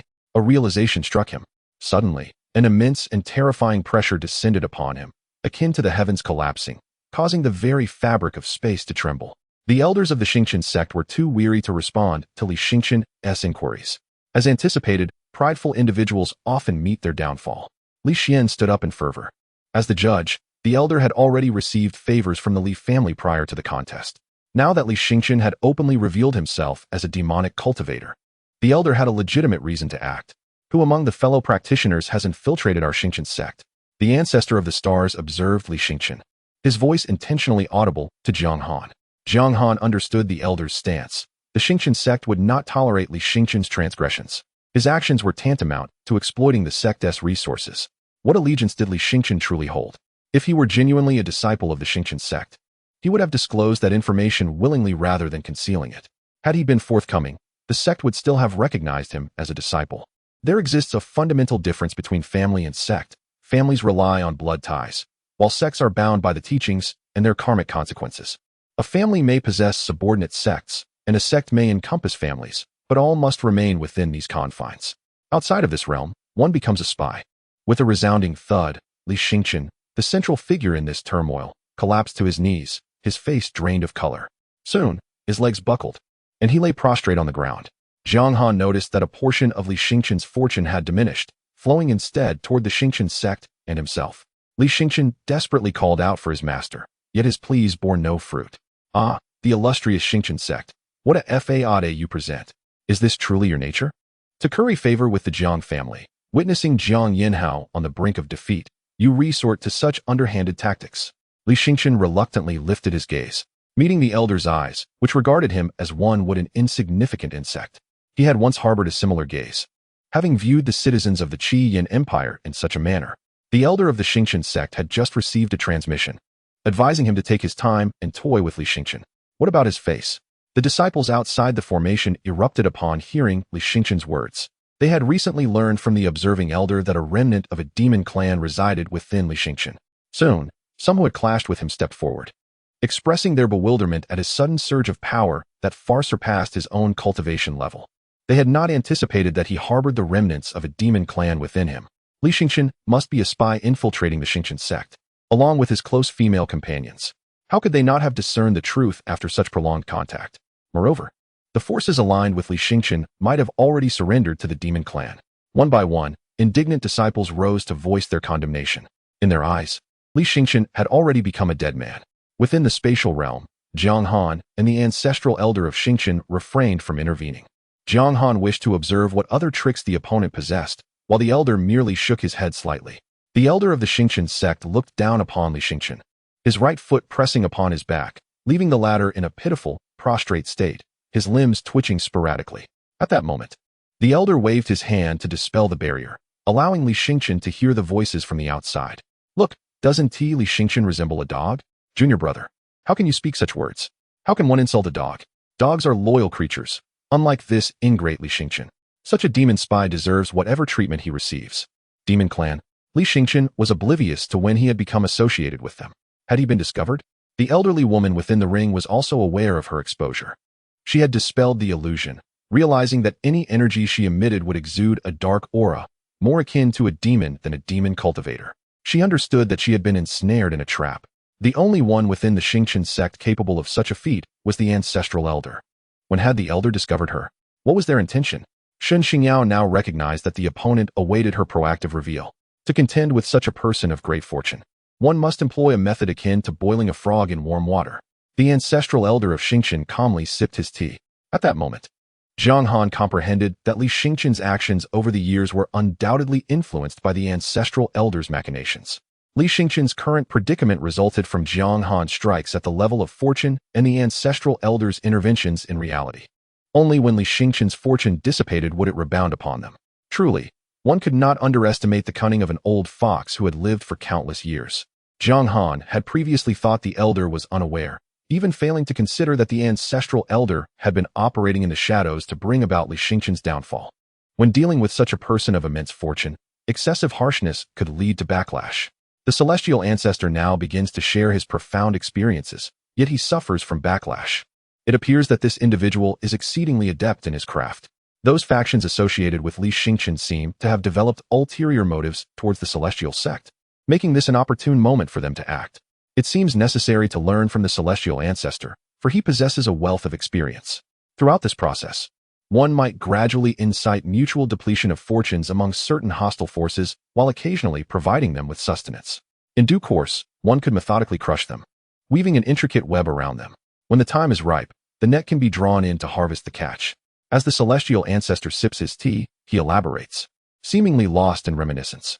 At this moment, Jiang Han can ascertain that the celestial ancestor has likely discerned his manipulations concerning fortune, prompting his swift emergence. From the recently gleaned fortunes, it appears that both parties are evenly matched. However, the celestial ancestor, with his practiced finesse, channels the fortune directly into the celestial sect. Should any complications arise, the entire celestial sect, with its myriad of beings, would bear the consequences. As for the benefits, the celestial ancestor alone reaps the rewards. The fortune of the celestial sect belongs to all its beings. The celestial ancestor merely wields a minuscule fraction of governance over it. Jiang Han understands that here, the fortune flows directly to him. Should backlash occur, he will withstand it alone. Chapter 38. Li Xian. Am I a pervert? To be precise, it is not Jiang Han who resists, but the celestial jade disc.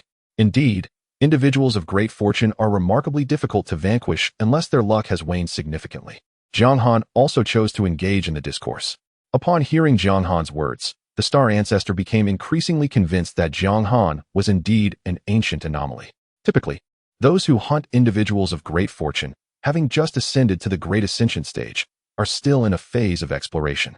Judging by Jiang Han's remarks, it appears he once attempted to directly eliminate those of great fortune, but likely met with failure, gaining experience through observation over time. From Jiang Han's approach to manipulating luck, it can be said that he possesses a greater finesse than others. The concept of fortune is inscrutable, the machinations of fate are elusive, and no one can guarantee that unexpected events will not unfold in the next moment. Some individuals, despite their immense fortune, are unworthy of their position. We are here to restore that balance. Jiang Han nodded in agreement. He had only just become a great ascendant and had yet to navigate the circles of such beings. The limited information he possessed was obtained from Elder Yan, who revealed that these great ascendants are adept at survival. The sudden emergence of a great ascendant is a commonplace occurrence. One might well have hidden away for 1,000,000 years before re-emerging. Under normal circumstances, great ascendants enjoy a lifespan of 1,000,000 years, but many possess means to extend their lives. The simplest method involves seizing the foundational essence of numerous cultivators, while more advanced techniques rely on the merits of their deeds to prolong existence. The most sophisticated approach allows one to retreat into realms where even the laws of the universe cannot encroach. Regardless of the means, mere survival is an ability in itself. The star ancestor was not curious about how Jiang Han ascended. It sufficed for him to recognize that Jiang Han was indeed a great ascendant and was preparing to establish the Jiang clan. In the eyes of the celestial Tao, these great ascendants are mere variables. Their predatory actions towards those of great fortune are, in many respects, a battle against destiny. One cannot deny that the fortunate possess advantages. Even great ascendants tend to lurk in the shadows, striking subtly. They too fear the retribution of the heavens. Only those prepared to join the forbidden zones act with impunity. The vast world contains such forbidden zones, where powerful beings carve out their own domains or seize territories, expelling the laws of the greater universe, ultimately forging their own realms. These mighty beings are the true merciless ones. From the perspective of the celestial Tao, they are akin to warlords. They oversee the forbidden zones, harvesting from the vast world, with each designated forbidden zone yielding immense celestial merits. Indeed, some cultivators, unable to break through their realms in their twilight years, might gamble their entire factions on these forbidden zones, relying on abundant merits to transcend their previous limitations. For those intent on entering forbidden zones, they no longer concern themselves with the judgment of the heavens. Once they enter such realms, they are effectively placed on the celestial Tao's blacklist. Why not take a look? I am also curious as to how he will depart from the Starry Sect. The venerable ancestor of the Starry Sect has never attempted to directly eliminate the child of destiny. As for the so-called intimate confidant of Li Xingchen, they have already shared a portion of his fortune. The ultimate destination of this fortune is now obvious. The elders of the Starry Sect seem to comprehend that the ancestor wishes to indulge for a while. Thus they lifted their feet and dispersed their oppressive aura. At last, Li Xingchen was able to rise, his visage a canvas of shock, resentment, and humiliation. In his eyes, all of this transpired due to Jiang Yinhao's formidable master. Once I ascend to the great ascension stage, I shall trample your ancestor beneath my feet in your presence, he resolved silently. He viewed himself as an invincible entity among his peers. When the time comes, he would undoubtedly crush the ancestor of the Jiang family. Li Xingchen's emotions were a tumultuous blend. Why, at this critical juncture, did his master remain indifferent to him, allowing him to suffer disgrace before numerous beauties and disciples of the Starry Sect? He even noticed many disciples recording the event with communication jade slips. He yearned to obliterate the Starry Sect, wishing for it to vanish from the annals of history, thus preventing his disgrace from being exposed. He harbored resentment towards his master for never revealing his true name, for never having placed his trust in him. Perhaps now he feared the Jiang family's influence, daring not to show himself. In that moment, Li Xingchen felt as though he had matured. His heart had grown cold, leaving only the desire for vengeance. Even the notion of love seemed trivial to him now, his mind having become clearer. Jiang Han and the ancestor of the Starry Sect also noted that the dark fortune representing the backlash of destiny surrounding Li Xingchen was dissipating. Had he grasped the concept of causality? In truth, even now, matters of fortune and merit belong to the realm of metaphysics, eluding precise numerical assessment. At this moment, Li Xingchen stood silently upon the arena, gazing at the lofty disciples of the Starry Sect above him, who regarded him as if he were a mere jester. At this time, Li Xian observed Li Xingqian's demeanor, and for reasons unknown, a sudden thought struck him. He promptly approached Lin Sueki, enveloping her in an embrace. Sueki, the spirit cat I recently nurtured has learned to perform backflips. Would you care to visit my cave abode? Though framed as a question, his tone brooked no refusal. Contemplating her own family's background, she pondered whether complying with Li Xian would spare her kin from his wrath. Moreover, she felt an unsettling premonition that this day next year would mark Li Xingqian's demise. All prior endeavors had merely amounted to a failed investment, and now she sought to win back Li Xian's affection. With this realization, Lin Sueki suddenly transformed, exuding a captivating charm. Even the holy maiden of the Chaohua sect, witnessing from a distance, felt a tinge of inferiority. In that moment, Lin Sueki's blend of allure and aloofness was utterly mesmerizing. Very well, Xingu. For reasons unknown, I had been feeling rather dazed earlier, but now my mind has suddenly cleared. Could it be that I was under some enchantment? As if struck by a revelation, she summoned her spiritual energy, and a goo worm emerged vividly within her mind. Then, she was directly slain by Lin Sueki, seemingly to demonstrate to Li Xian that she had previously been under the control of Li Xingqian. Li Xian, however, was indifferent to this. In his eyes, Lin Sueki was already a corpse. What truly preoccupied him was the look of hatred emanating from Li Xingqian. Strangely, the deeper Li Xingqian's hatred grew, the more exhilarated Li Xian felt, to the point where he nearly transcended his current realm. Am I a pervert? This thought suddenly surfaced in Li Xian's mind. He resolved to seize the opportunity to attempt to take another's woman. He had genuinely come close to breaking through his limits. He could not help but suspect that he possessed an exceptionally high talent. It was merely that his previous arduous cultivation had left him feeling constrained. Now, with his mind and body at ease, his innate abilities began to manifest, and he nearly surpassed his original boundaries. Chapter 39. The despair of Li Xingqian. Upon entertaining this thought, Li Xian cast his gaze towards the other disciples and their partners within the starry sect. Most of the internal disciples engaged in monogamous relationships. As Li Xian observed them, his mind lingered on the idea that women would only impede his cultivation speed. His eyes once again fell upon Lin Sueki in his embrace, and he felt an overwhelming conviction that by obtaining her, his own prowess would ascend. This intense sensation entwined itself within his thoughts. He then glanced at Li Xingqian's other beloveds, and the notion resurfaced with greater fervor, particularly concerning the offspring he shared with Li Xingqian. It felt as though countless ants were incessantly gnawing at him, as if these women possessed some ethereal aura. Li Xingqian witnessed all of this. The woman he cherished now nestled like a fragile bird in the embrace of his adversary. Lin Sueki, in his presence, seemed exalted, akin to a celestial being untouched by worldly affairs. In this moment, he could not discern any difference between her and the disciples of the Joyous Union sect. In fact, some of her postures had long surpassed those of Joyous Union disciples. Although Li Xingqian had recently gained a sliver of enlightenment, his heart felt as though it were being rent asunder. Was it not for her sake that he had accumulated so many formidable enemies within the starry sect? His first instinct was to confront Li Xian, challenging him to a duel of men. However, the realization that Li Xian was currently in the mid-stage of the nascent soul realm quelled his outburst. At this moment, Li Xingqian's eyes began to redden. Finally, unable to endure the excruciating humiliation of both body and spirit, he spat out a mouthful of old blood. His subconscious yearned to succumb to unconsciousness, yet a surge of energy kept his mind alert. At this juncture, Jiang Han perceived a portion of fortune flowing towards him. Truly, those of great fortune attract luck with ease. If Li Xingqian were to compete with other fortunate individuals and emerge as the son of fortune, would it not yield even greater rewards? This thought abruptly crossed Jiang Han's mind. Nevertheless, he maintained a composed demeanor, deciding to observe how the ancestor of stars would act. For the ancestor possessed considerable experience in such matters. Suddenly, Jiang Han recalled that the starry sect had endured through the years, ruling over such a vast territory. Surely, numerous individuals of great fortune had emerged within its domain. Those who had not joined the starry sect must have faced dire consequences at the hands of the ancestor. Contemplating this, Jiang Han strategically sipped his tea, beginning to grasp why the heavenly Tao sought to conceal the fortunes of these remarkable individuals. Even if the heavenly Tao concealed them, these ancient beings had their own strategies to cope. At this moment, Jiang Yinhao felt increasingly invisible. Was he not meant to be the protagonist?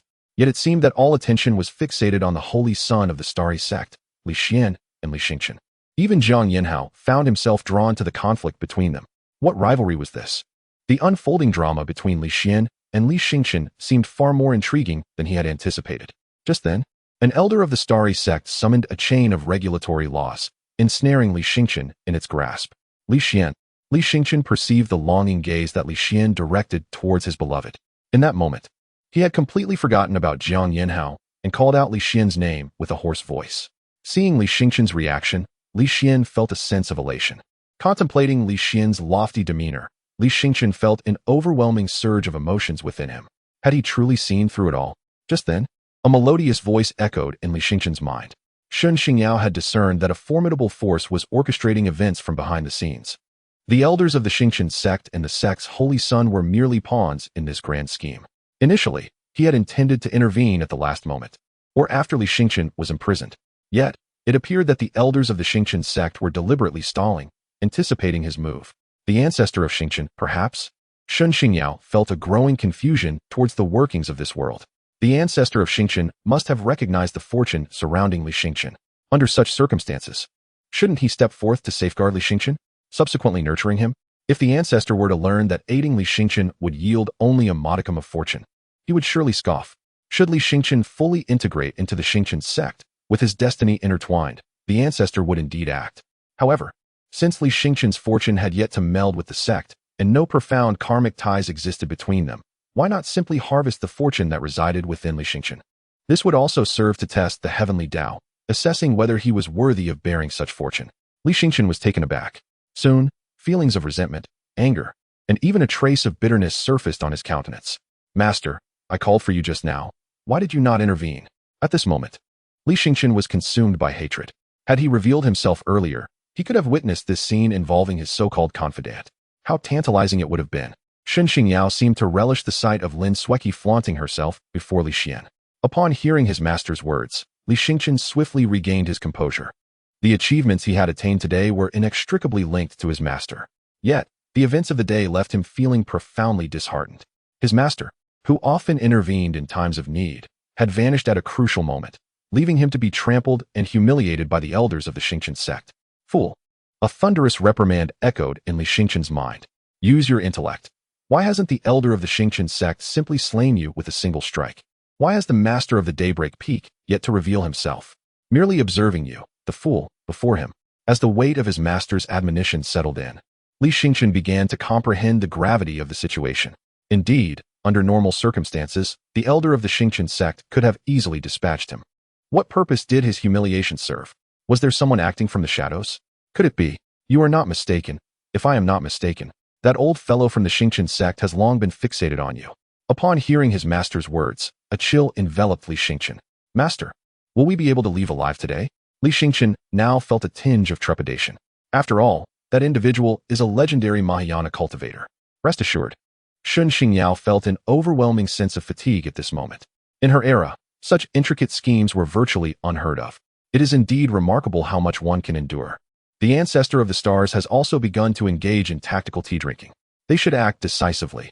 If she continues to hold back, let Li Xingqian perish here. Jiang Han has also expressed his sentiments. Currently, Li Xingqian is a shared prize for the two of them. Although it remains uncertain whether Li Xingqian truly embodies his master or if other powerful beings are orchestrating events behind the scenes, Jiang Han has now allied himself with the ancestor of the star sect concerning the Li Xingqian affair.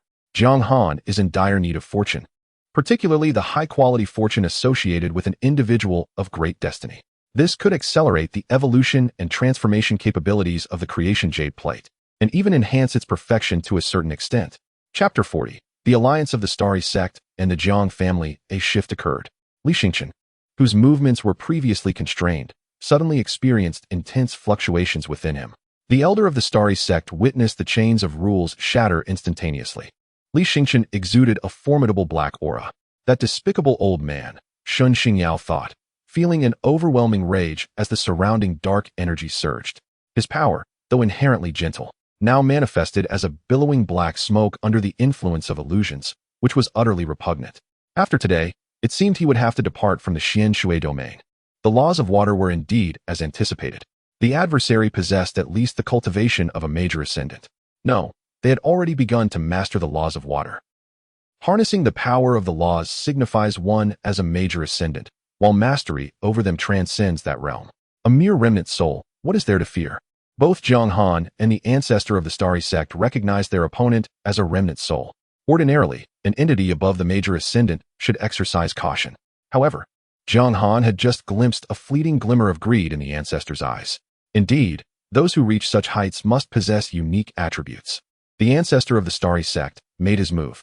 A colossal hand, forged from the power of the stars, materialized in the sky, advancing towards Li Xingqian. Suddenly, a command flag appeared before Li Xingqian, encircled by the laws of water, as if paying homage to their sovereign. Upon their initial contact, the laws within the starry sect began to spiral into chaos.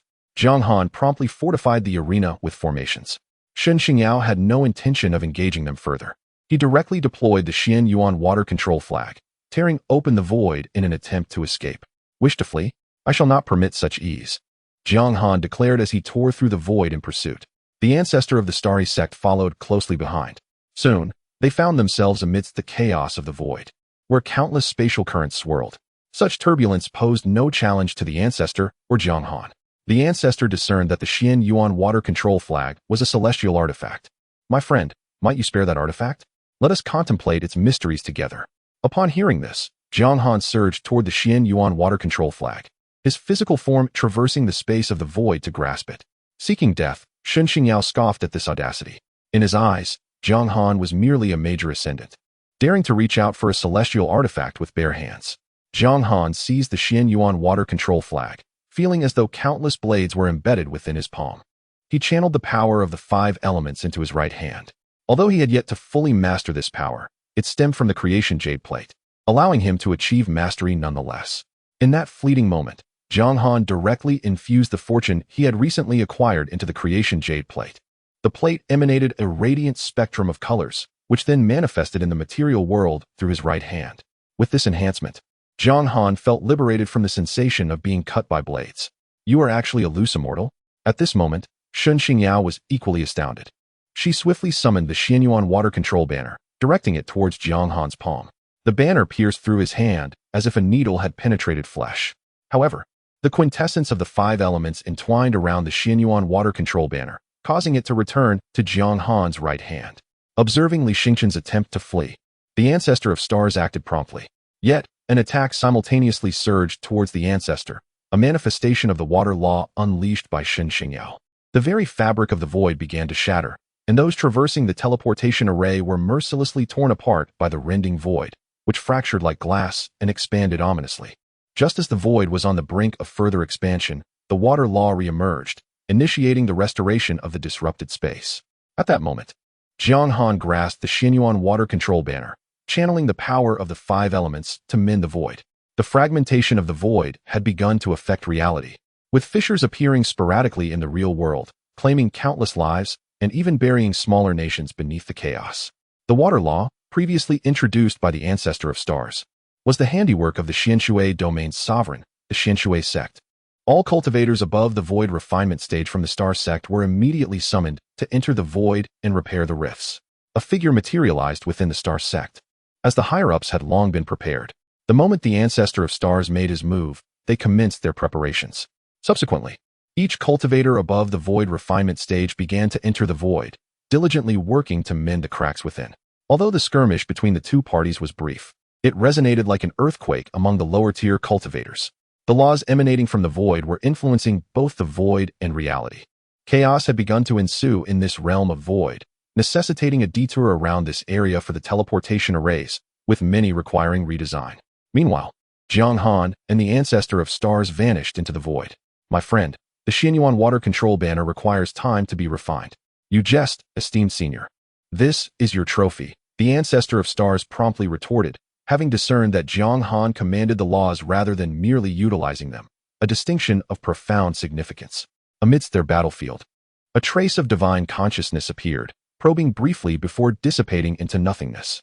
Jiang Han then commenced the refinement of the Xianyuan water control banner within the star sect, effectively dismantling it using the creation jade disk to comprehend how the banner governed the water law. The ancestor of stars settled down to contemplate the intricacies of the Xianyuan water control banner. Outside, however, turmoil erupted as the star sect began to purge entities associated with Li Xingqian, starting with the Lin family, to which Lin Sueki belonged. Over the years, The Lin family had significantly aided Li Xingqian with cultivation resources. Meanwhile, the Li family, to which Li Xingqian belonged, was divided amongst the higher echelons of the Star sect and several affiliated forces, all eager to uncover every secret pertaining to Li Xingqian. These factions had all witnessed the presence that had possessed Li Xingqian. They were aware that the individual in question was at least a practitioner of the Mahayana. But what of it? Behind them stood the Celestial Sect. Should the Celestial Sect falter, they too would meet their doom. As for hedging their bets and extending goodwill towards Li Xingqian, the Celestial Sect could easily obliterate them at any moment. With a powerful elder overseeing them, they began to contemplate a retreat. If the elder chose not to annihilate them, they could consider themselves fortunate. Meanwhile, the Celestial Sect and the Jiang family had formally entered into an alliance. Everything transpiring in the void was keenly observed by the Celestial Ancestor. Jiang Han was a person of considerable merit. When matters arose, he acted decisively, without hesitation. The Celestial Ancestor promptly issued directives to the Celestial Sect, and Jiang Han raised no objections. With the Celestial Sect backing him, he could afford a measure of tranquility for a time. Presently, the Jiang family's foundation was too fragile. During such a critical juncture, having a deeply rooted ally would enable them to grow at an accelerated pace. Chapter 41. The invisible rules. Time swiftly elapses, and in the blink of an eye, a decade has passed. The Jiang family and the Starry Sect have embarked on a profound collaboration. Within the Starry Sect lies a teleportation array that directly connects to Jiang City. With the endorsement of the Jiang family, the upper echelons of the Starry Sect clandestinely completed transactions with the leaders of two other factions. The Starry Sect has acquired 100 major realms within the Xianshui domain. With the assistance of the Starry Sect, the Jiang family has undergone a significant transformation, utilizing materials of the same caliber as those of the Starry Sect. In the enigmatic space of the Starry Sect, Jiang Han occasionally converses with the ancient ancestor of the Starry Sect, gaining insights into numerous matters. The Starry Sect also controls several minor worlds.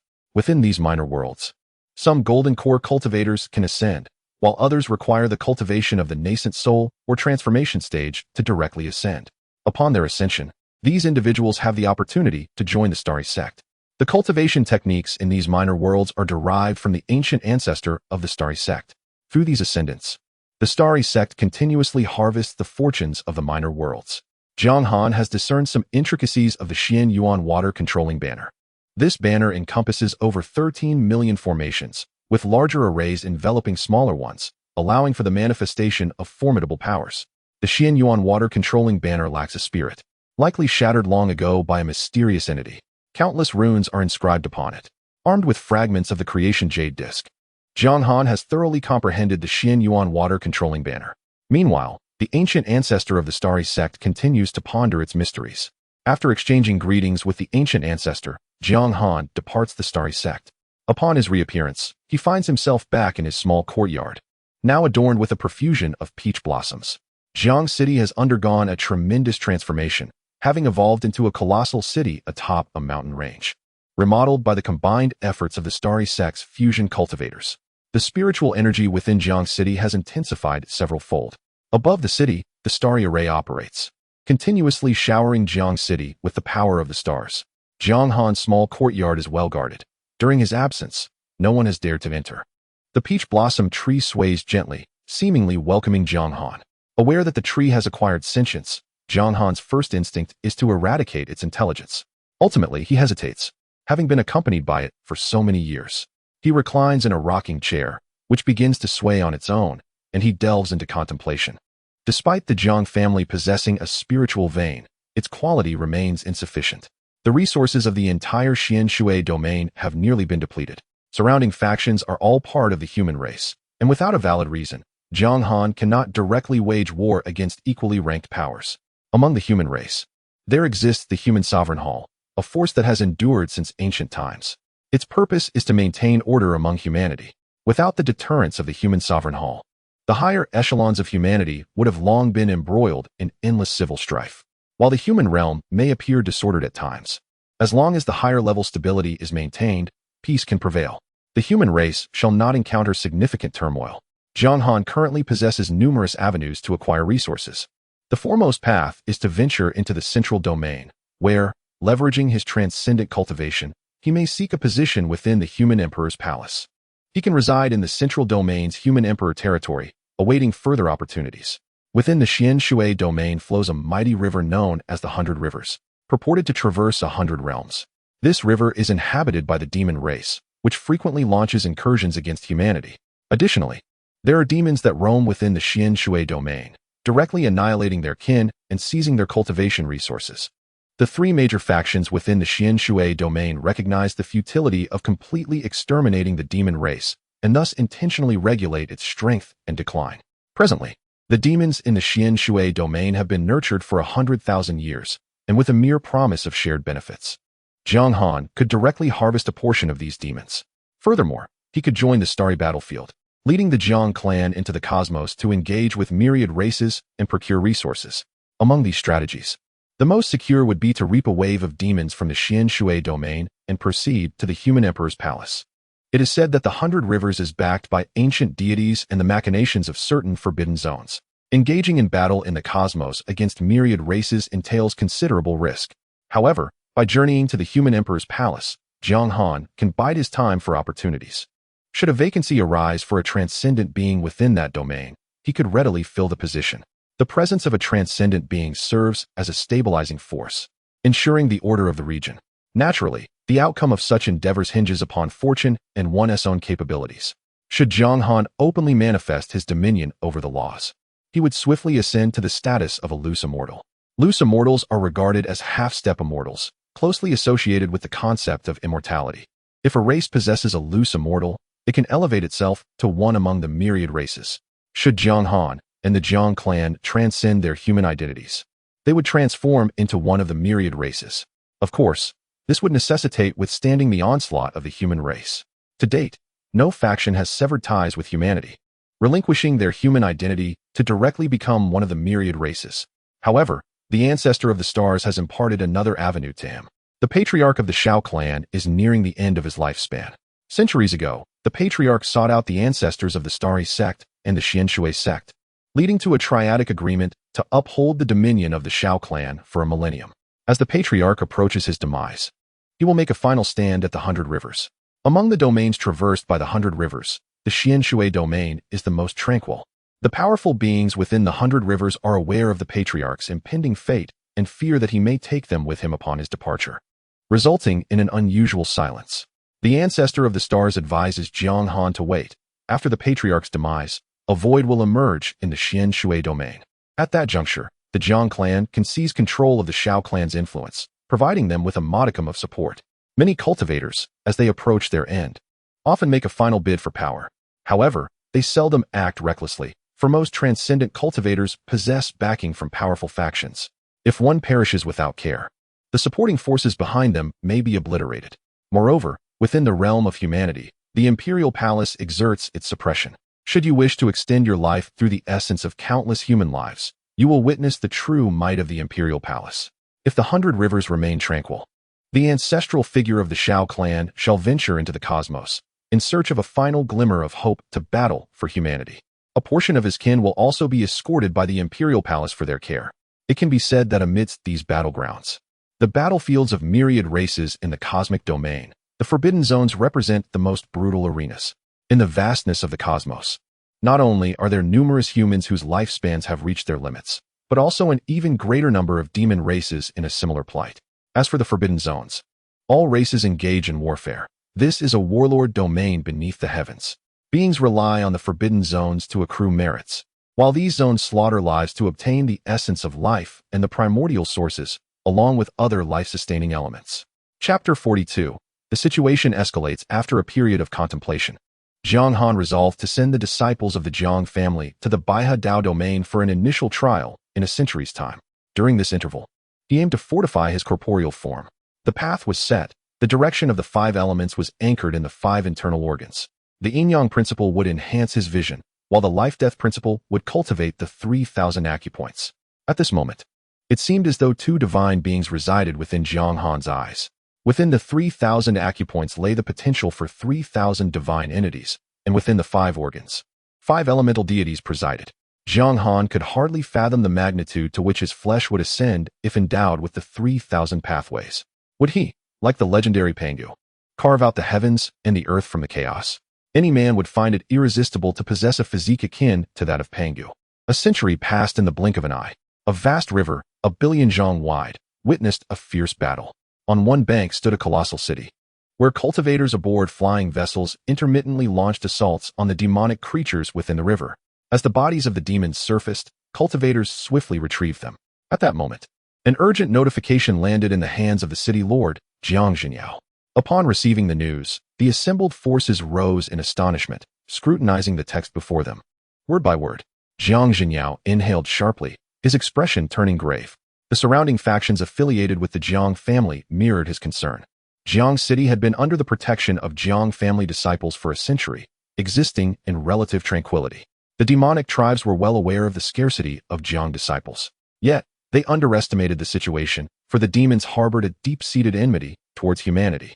A century was merely a ruse to lull the Jiang family into complacency, prompting them to deploy more disciples, only to strike them down in a devastating blow.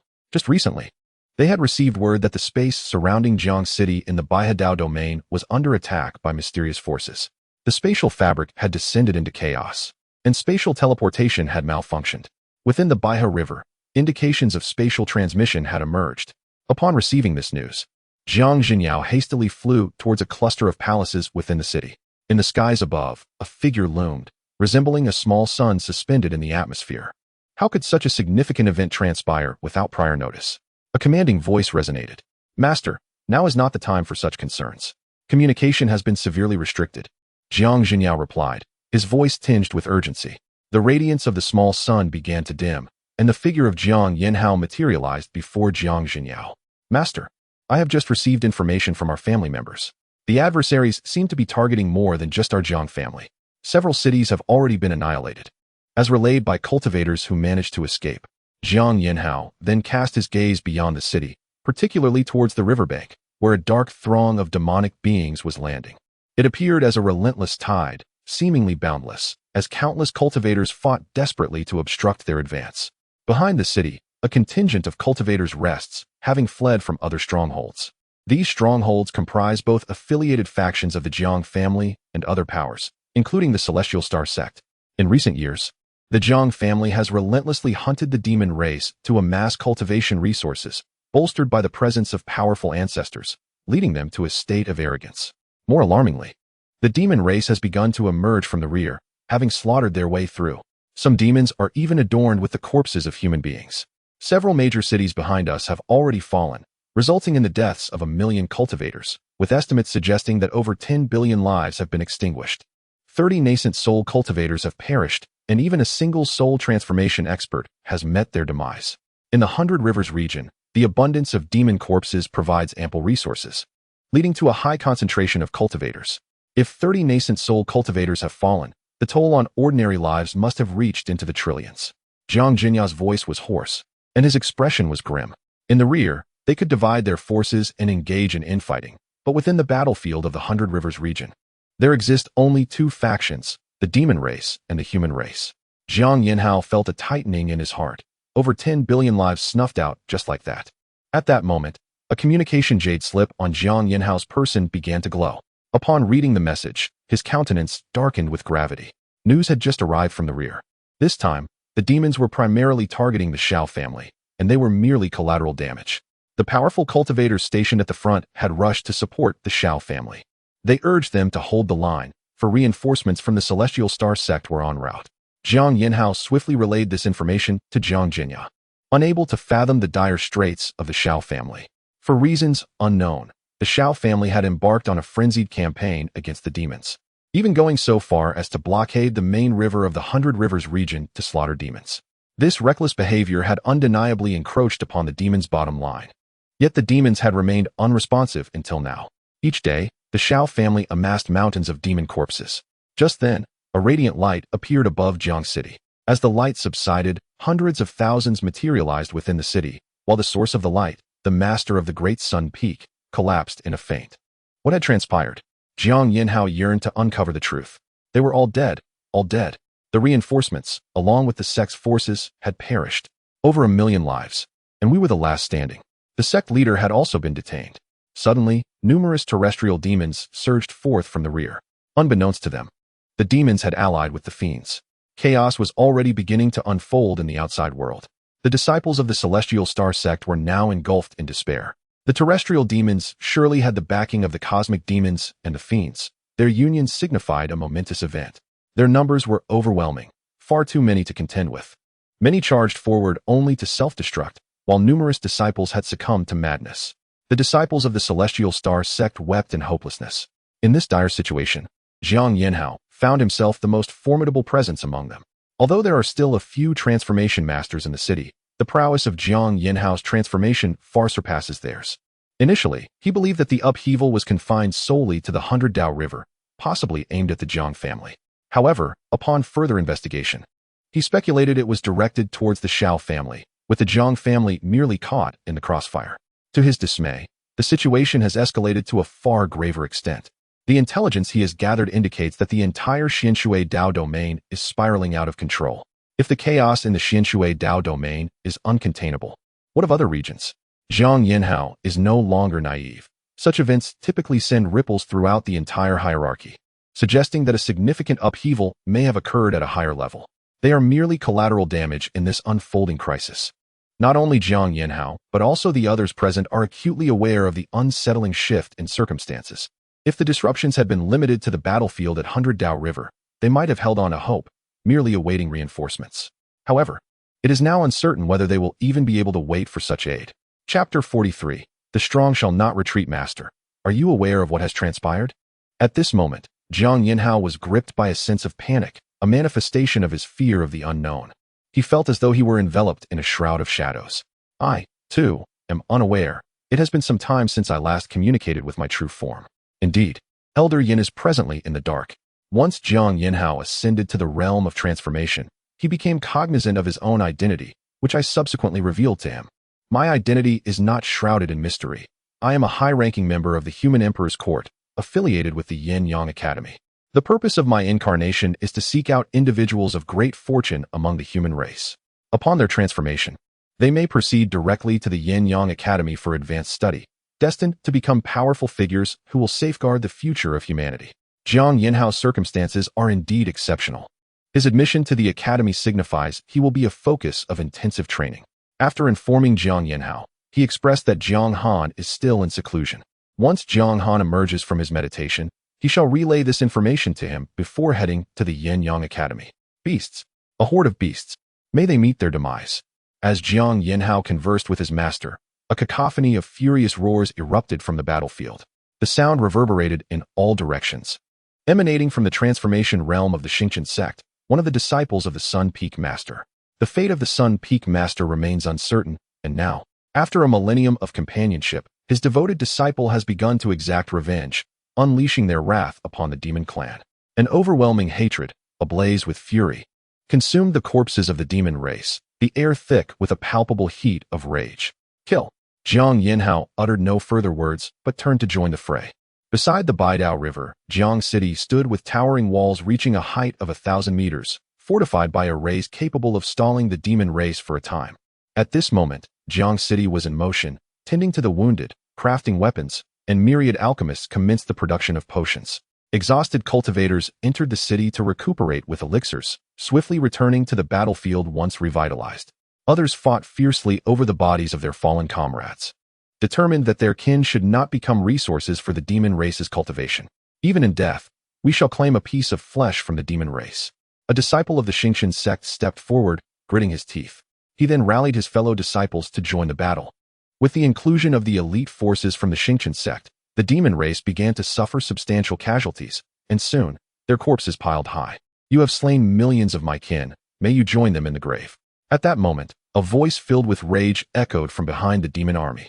The sky-rending tiger was seething with fury.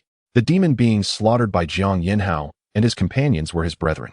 Originally, the plan entailed only Jiang Han as a single transformation realm cultivator, while the demon side would deploy 2 powerful demon beings. However, the unexpected arrival of reinforcements from the Xingqian sect had altered the tide. The sky-rending tiger and the phantom serpent concealed their presence, reporting the situation to the higher echelons of the demon race. Fearing a collective assault from the human race, they awaited reinforcements while helplessly watching their brethren fall. These subordinates were cultivated by him over countless years amidst the vastness of the starry sky. In that realm, The spiritual essence is scarce, unlike the central continent, where one can attain the yielding stage. In the central continent, one possesses the potential to reach the divine transformation. The sky-shattering tiger arrived in haste, with little preparation at hand. Upon receiving the news, he immediately set his plans into motion. According to the information from the ancestor, the highest echelons of the human race have undergone significant upheaval, and it is highly probable that the demon race will return to the central continent. The sky-shattering tiger and his companions prepared to stake everything they had. The command structure of the demon race was exceptionally chaotic at present, yet they swiftly commenced their actions, mobilizing forces for support. Having spent many years in the starry sky, the demon race has begun to outpace the humans in teleportation technology. The sky-shattering tiger has witnessed the true nature of the human race. He had previously read in the Tiger Clan scriptures that the humans became the dominant force in the myriad races of the continent and occupied the central continent due to their unity and willingness to sacrifice, their flesh and blood forming a great wall that withstood waves of attacks from the demons. He admonished the younger generation not to underestimate the humans, for the lands of the central continent were built upon the blood and flesh of the human race. When the demons retreated in the past, it was not without significant sacrifices. He urged the younger demons to unite, emphasizing that the failure of the demons in the past was due to their lack of solidarity. Having learned from their previous defeat, the demons now returned with exceptional unity. In the past, when the demons faced adversity, their allies remained unmoving as mountains. This time, however, the demons were committed to providing their utmost support. Under the coordination of the Demon Command Center, a squad of divine transformation demons was dispatched, led by a formidable combined demon, tasked with preventing the awakening of the master of the Great Sun Peak. This combined demon had been in seclusion and was directly teleported by the upper echelons of the demon race for reinforcement. The esteemed divine transformation demon also appeared at the rear of the demons, standing like 15 colossal mountains, imposing immense pressure on the humans. Faced with such a formidable presence, many among the humans began to feel disoriented, and some cultivators fell into despair. These were divine transformation beings. In their eyes, the humans seemed no more than ants. And now there were 15 of them. A mere strike from a divine transformation being could obliterate a nation. The small Jiang city was about to become a battleground for dozens of divine transformation beings. Upon witnessing the strength of the divine transformation experts, Jiang Han and his faction rushed into the fray, engaging in combat high above the ground, as both sides clashed beneath them.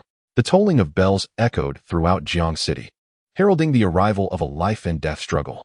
All logistical personnel within Jiang City were prepared to join the battlefield at a moment's notice.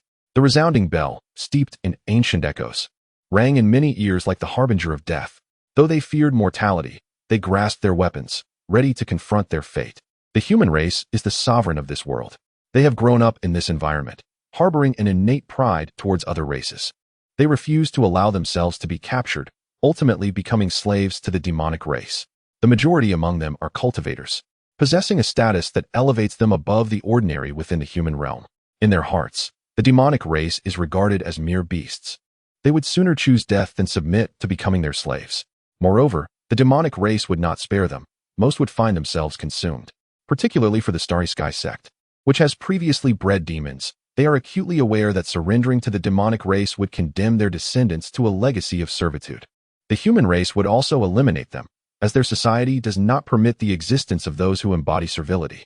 Just as the demons in the starry expanse would not hesitate to slay human pets, so too is it a disgrace for the demons to be reduced to mere pets of humans. For the human race, being valued by their masters is a matter of pride. What, then, of those who have been enslaved by the demonic race for generations? Chapter 44. A profound transformation at the summit. Due to the numerical disadvantage faced by Jiang Yanhao's faction, he found himself directly confronting 3 demon tribe deities. Meanwhile, the 10 deities of the starry sect manifested as 10 radiant suns, soaring in the heavens.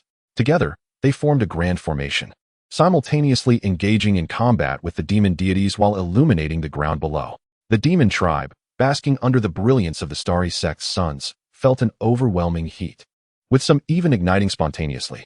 Conversely, many among the human race, illuminated by this celestial light, began to feel an inexhaustible surge of power coursing through their veins, their injuries healing at an astonishing rate. Kill. An aged soldier from Jiang City savagely tore into the flesh of a demon. Within Jiang City, there resided not only the descendants of the Jiang family and their affiliated powers, but also a considerable number of locals. These individuals were refugees gathered by Jiang City, as entire nations had been annihilated by the demons around the Baidao River. The Jiang family easily amassed a population and soldiers, many of whom were relatives of those consumed by the demons. Their sole purpose for existing in this world was to survive, to slay more demons, and to grow ever stronger. He vividly recalled the moment when two demons, intrigued by a pregnant human woman, cruelly sliced open his wife's abdomen to devour their child. His eldest son was roasted before his very eyes by the demons. This profound hatred had transformed into the driving force for his existence. There were many like him in Jiang City, and the demons harbored similar sentiments. From the perspective of a demon crab, the human race had directly intercepted their waterways, ruthlessly slaughtering their kind. This very crab witnessed its mother being roasted alive. Such was the enmity between the two races that their collective fury could propel even the highest echelons of both factions into unleashing grand formations of battle. At times, this rage compelled their leaders to instigate large-scale conflicts. In the vast expanse of the starry sky, the demons, along with other races, were indoctrinated from a young age to resent the central continent, a realm of extraordinary prosperity. On the central continent, spirit stones and medicinal herbs lay strewn about. This was once their homeland, now forcefully occupied by the human race. Even among beings in the starry realm, those with the potential for transformation found their nascent stages to be the pinnacle of their capabilities. They harbored a deep-seated hatred for the humans who had seized their flourishing homeland and driven them into the depths of the cosmos. Creatures raised in such an environment naturally developed an innate animosity towards humans, particularly those from the central continent.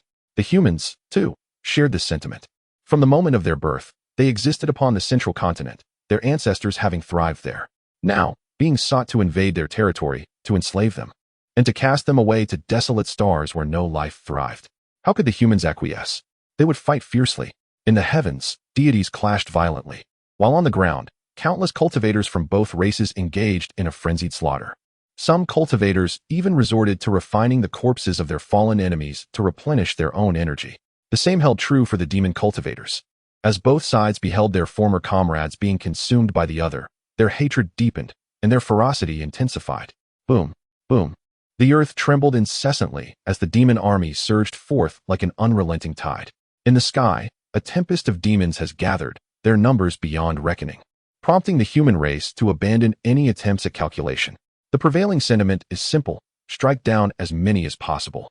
Within Jiang Han's modest courtyard, he gazed at the communication jade slip in his hand, utterly bewildered. Unlike Jiang Yanhao, Jiang Han received news promptly. Over the years, he had frequently engaged with the great ascended beings through various means of communication. He had become quite familiar with the cultivators surrounding the Xian Shui Dao domain, though the practitioners of the Shao clan had remained elusive. Before the upheaval, Jiang Han had been informed that the demons from other Dao domains had begun their onslaught. Soon, the specifics became known to other ascended masters. In the Human Emperor's Hall, there exists a formidable family, the Wang clan. It is said that the patriarch of the Wang clan has been alive for millions of years, having vanquished numerous formidable demons and nearly quelled the forbidden zones. He is regarded as a paragon of humanity. However, this venerable patriarch unexpectedly turned against the human race. After millions of years, the Human Emperor's Hall, along with the heavenly Dao, had begun to take precautions against him, wary he might engage in unspeakable acts to prolong his existence. Nevertheless, due to prior conduct, the Human Emperor's Hall opted to follow protocol. Yet, decades ago, this patriarch betrayed humanity, colluding with the powers of the Forbidden Zones, aiming to transform the Wang clan's domain into a forbidden territory. He sought to dwell within the Forbidden Zone to relish endless longevity. The upper echelons of the Human Emperor's Hall were incensed by his audacity, particularly as several ancient figures, long interred in coffins awaiting death, emerged to confront the situation, wielding sacred artifacts of humanity. What infuriated Jiang Han the most was the immediate suppression of information by the upper echelons of the Human Emperor's Hall. This led to a scenario where the realm of the Human Emperor was aware of the situation, yet it remained concealed from the wider populace, leaving others in ignorance. Before the patriarch's treachery, he had divulged certain human secrets and even formations to the demons. However, the demon leaders were skeptical, recalling the patriarch's previous deceptions. They did not anticipate the extent of his treachery. The demon leaders had been prepared for decades for turmoil in the central domain. Just as the demons made their move, an unexpected shift occurred. With the aid of the powers from the Forbidden Zones, the patriarch transformed the Wang clan's territory in the cosmos into a forbidden zone. This directly disrupted the human formations on the central continent. Seizing the opportunity, the demons commenced the transportation of their kind to the central continent. At this juncture, the demons had initiated their assault while the myriad races remained oblivious. Reports from the demon side indicated a hurried mobilization, merely alerting the lower-ranking demons before dispatching them to the central continent. Many planets had already witnessed a depletion of adult demons, as they prepared to turn the central continent into a battlefield. Upon their arrival, these demons immediately began to draw upon the spiritual energy of the central continent. The central continent is abundant in spiritual energy, teeming with various spiritual herbs. They are well prepared to engage in warfare to sustain warfare. As for their homes, they deem them dispensable, as they are merely planets with scant spiritual energy, many of which are predominantly deserts. Even if the human race were to launch a surprise attack, it would be directly against the stronghold of the demon clan. Should their numbers dwindle, the impact would be negligible. Conversely, if they were to increase, the gains would not equate to the losses. Were the higher echelons of the human race to dare venture into the cosmos, these formidable demon entities would not hesitate to implement a strategy of territorial exchange. Moreover, as time flows, myriad races are poised to join the battlefield of the central continent. It is said that in the past, the human race wielded considerable influence among the stars. To secure their foothold on the central continent, they relinquished their territories in the cosmos, opting for an all-or-nothing gamble, even relocating entire planets to the mainland. With the precedent set by the human race, many other races are now prepared to undertake a similar gamble. Chapter 45. In chaos, Jiang Han never anticipated such a sudden upheaval. He had previously contemplated visiting the human emperor's domain, yet now it has devolved into utter chaos. Numerous formidable demons and ancient ancestors from various races swiftly descended upon the human emperor's domain the moment the Great Formation encountered its first signs of failure. These powers, having been expelled from the continent, have been fixated on the central continent ever since. This time, it was as if sharks had sensed blood in the water, converging in mass. Neither the human race nor the myriad clans were prepared for this unforeseen eruption. The central continent is protected by a colossal grand formation, composed of 3,000 individual formations. The formation of the Xianshui domain is under the control of the Xianshui sect, with the Wang family overseeing a crucial core segment. As long as this grand formation remains intact, the spatial stability of the central continent is assured, making external incursions exceedingly challenging. However, due to the ancestral issues within the Wang family, a chain reaction has now set the formation into disarray. The descendants of the powerful beings who originally constructed the formation are now utterly bewildered, uncertain of how to rectify the situation. The current state of affairs is such that many ancestors from various races have already arrived at the central continent the moment the formation faltered, with several even opting to conceal themselves. We find ourselves in a standoff, with both sides covertly amassing their forces. The myriad clans await reinforcements from the starry skies and other continents, while the human Emperor's Hall is likewise anticipating aid from beyond, issuing notifications to the 3,000 domains, urging them to resolve their internal issues before swiftly advancing to the human emperor's domain for support. Meanwhile, the demon race has already begun to gamble everything, resulting in turmoil across numerous domains. Even some primal deities are beginning to stir restlessly. Most significantly, this is merely the beginning. As for the instigator, the Wang family has now been branded a pariah.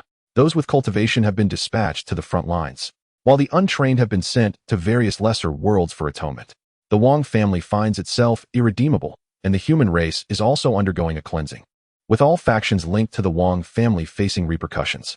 Currently, many of the surrounding domains of the human emperor's domain have united, demanding accountability from within the human emperor's hall. Even the Xianshui sect is preparing to participate, with the ancestral figures of Xianshui and Xingchun, alongside Jiang Han, planning to petition jointly. This move is intended to compel the factions and families within the human emperor's hall to relinquish their interests. The situation in the Xianshui domain is equally precarious. They have discovered that the ancestral figure of the Shao family has secretly departed, already venturing into the starry expanse. Meanwhile, the Xingchun sect and the Xianshui sect have been besieged by the demon race. Reinforcements are being summoned from surrounding domains, which have expressed their readiness to assist promptly.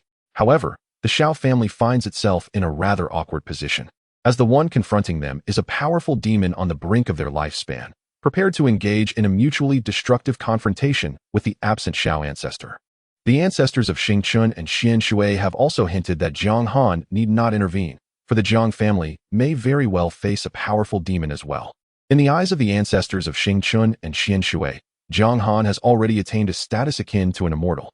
After a century of transformation, Jiang Han is now acutely aware of his own evolution.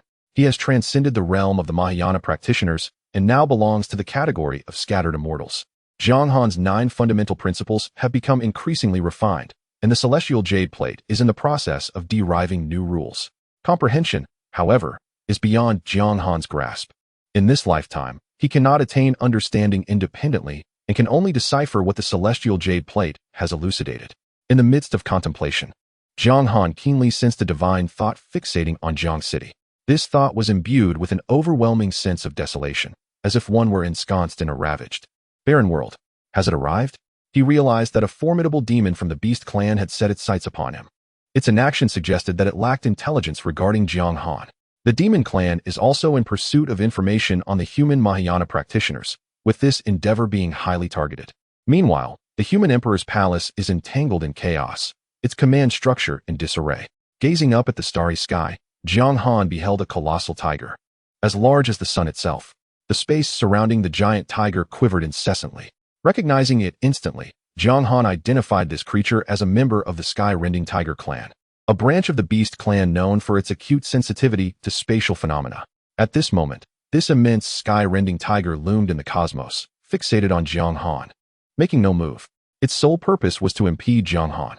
Simultaneously, the Mahayana demons from the Xianshui sect and the Starry sect were engaged in similar endeavors, stalling the Mahayana practitioners to prevent them from aiding the human emperor's palace. The demon clan, for the time being, lacked an abundance of Mahayana practitioners to focus on the human race one-on-one. Yet, by detaining a portion of them, the remaining Mahayana practitioners would be deterred from hastily proceeding to the human emperor's domain to lend assistance. A flash of golden light flickered, and Jiang Han vanished from the small courtyard. On the battlefield of the 100 Rivers, a massive palm emerged. Jiang Han's physical form traversed space, appearing on the battlefield. Now, he stood amidst the stars, his corporeal presence dominating the celestial expanse. In his arrogance, Jiang Han gazed at the hand that shielded Jiang City, igniting a sense of indignation within the sky-rending tiger. Did it not notice such a grand beast standing before it? Seizing the opportunity, the sky-rending tiger launched an offensive against Jiang Han. A terrifying rift in the void manifested, a colossal tear that obliterated countless planets, hurtling towards Jiang Han. In the eyes of the sky-rending tiger, these planets belonged to the human race, and their destruction was of little consequence. Jiang Han extended his left hand, and the principles of the 5 elements radiated from it, advancing towards the rift. As the 5 elements traversed the void, the rift began to mend. In the cosmos, time seemed to reverse, restoring the prior state of affairs. However, the inhabitants of the planets had already perished. Their souls were swiftly gathered by Jiang Han into the human emperor's banner. After repairing the rift, the 5 elements turned towards the sky-rending tiger. The intelligence had been erroneous. Observing the 5 elements in Jiang Han's grasp as if they were mere toys, the sky-rending tiger quickly discerned that Jiang Han was a being beyond the Mahayana realm. Meanwhile, Jiang City, adjacent to the 100 Rivers, was now directly under Jiang Han's control, having been transported beyond the confines of Jiang City. Jiang Yanhao, at this moment, also came to realization. Just moments ago, he had been near the 100 Rivers, and in the blink of an eye, he found himself at the Jiang clan's stronghold. As for that merged demon clan, it has now been crushed by Jiang Han's 5 elemental forces, transforming into spiritual energy that nourishes Jiang City. The cultivators in Shudu, previously at an impasse, have instantaneously broken through their former realms under the onslaught of dense spiritual energy and the power of the rules. Chaohua, your esteemed ancestor possesses far more than mere transcendent cultivation. He stands among the pinnacle of existence in this world. Initially, I believed you to be an ordinary individual, but to my astonishment, you are a descendant of the transcendent realm, and now you have ascended to the lineage of the scattered immortals. With your fortuitous destiny and the nurturing of your academy, the future holds boundless possibilities. No more pretense, master. I initially wished to engage with you as an ordinary person, but alas, my background does not permit it. Witnessing my ancestor now transform into a scattered immortal, the pressure that Jiang Yanhao previously felt has dissipated in an instant. If the previous situation was shrouded in black mist, then his ancestor now shines like a sun. With the sun's presence, why fear the darkness? Chapter 46. A catastrophe for the immortal. After Jiang Han rescued Jiang Yanhao and the others, he liberated his right hand. Although he was capable of protecting Jiang City with one hand while effortlessly dealing with the sky-rending tiger with the other, that audacious foe had been reduced to ashes. Faced with the enemy, Jiang Han resolved to take the matter seriously, deciding to unleash a dual-handed assault on the sky-rending tiger. Yet, an astonishing scene soon unfolded before him. The crimson flame tiger exhibited rapid spatial fluctuations across its body, subsequently vanishing into the starry expanse. Indeed, it was a seasoned manipulator of space. Enraged, Jiang Han was consumed by fury. Just as he was eager to engage fully in battle, the adversary fled at an astonishing speed. In that fleeting moment, the cosmos was devoid of life, and Jiang Han felt unrestrained. He was determined to kill. The sky-rending tiger was an adept of spatial manipulation, yet the two demon beasts within the Xianshui Dao domain were not. The other two great demons attempted to escape at once, but found themselves ensnared by the ancestors of the Xianshui sect and the Starry sect. At this moment, Jiang Han's vital energy surged, and the laws of life and death operated wildly. His 3,000 acupoints seemed to resonate with a supreme melody, extolling his greatness. The 5 elemental laws within his organs transformed into 5 great deities, continuously bestowing power upon him. His eyes appeared as though the sun and moon were in perpetual motion. Jiang Han's divine form expanded without restraint. 100 zhong, 1,000 zhong, 10,000 zhong, 100,000 zhong, million zhong, until it ultimately reached an astonishing billion zhong. At this juncture, Jiang Han's height had soared to 300,000 kilometers, and his physical essence began to disrupt the very fabric of the starry realm. This starry expanse belonged to the starry sect, his ally, and he endeavored to minimize any harm. Stretching forth his hands, he transcended space, instantaneously arriving at the periphery of the starry sect and the Xianshui sect. With each hand, he seized a great demon, then retracted his arms into the cosmos. Now burdened with 2 formidable foes. In an instant, the 2 great demons began to be refined by Jiang Han. He employed the 5 elemental laws to seal the surrounding space. Under the immense pressure exerted by Jiang Han's hands, the 2 demons found themselves unable to detonate. Pure energy and the force of the laws surged into Jiang Han's body through his palms. The first to react were his organs, ravenously consuming this energy. Following swiftly were the 3,000 acupoints, and in the blink of an eye, the 2 great demons entered Jiang Han's body in an alternate manner. Jiang Han was, in a sense, bestowing upon them another form of immortality. However, Jiang Han keenly sensed that these 2 great demons had not perished entirely. They likely possessed some hidden contingency within the demon realm. Just then, an anomaly occurred. 3,005 colossal black holes materialized around Jiang Han's body. Each of these black holes corresponded to his 3,000 acupoints and 5 organs, with 2 additional ones emerging. These black holes voraciously absorbed external energy. For unknown reasons, the spiritual energy from the creation jade plate was insufficient for their needs, prompting them to consume the spiritual essence of the material world itself. In a brief span of time, this celestial domain transformed into a desolate wasteland of spiritual energy, subsequently beginning to engulf several planets.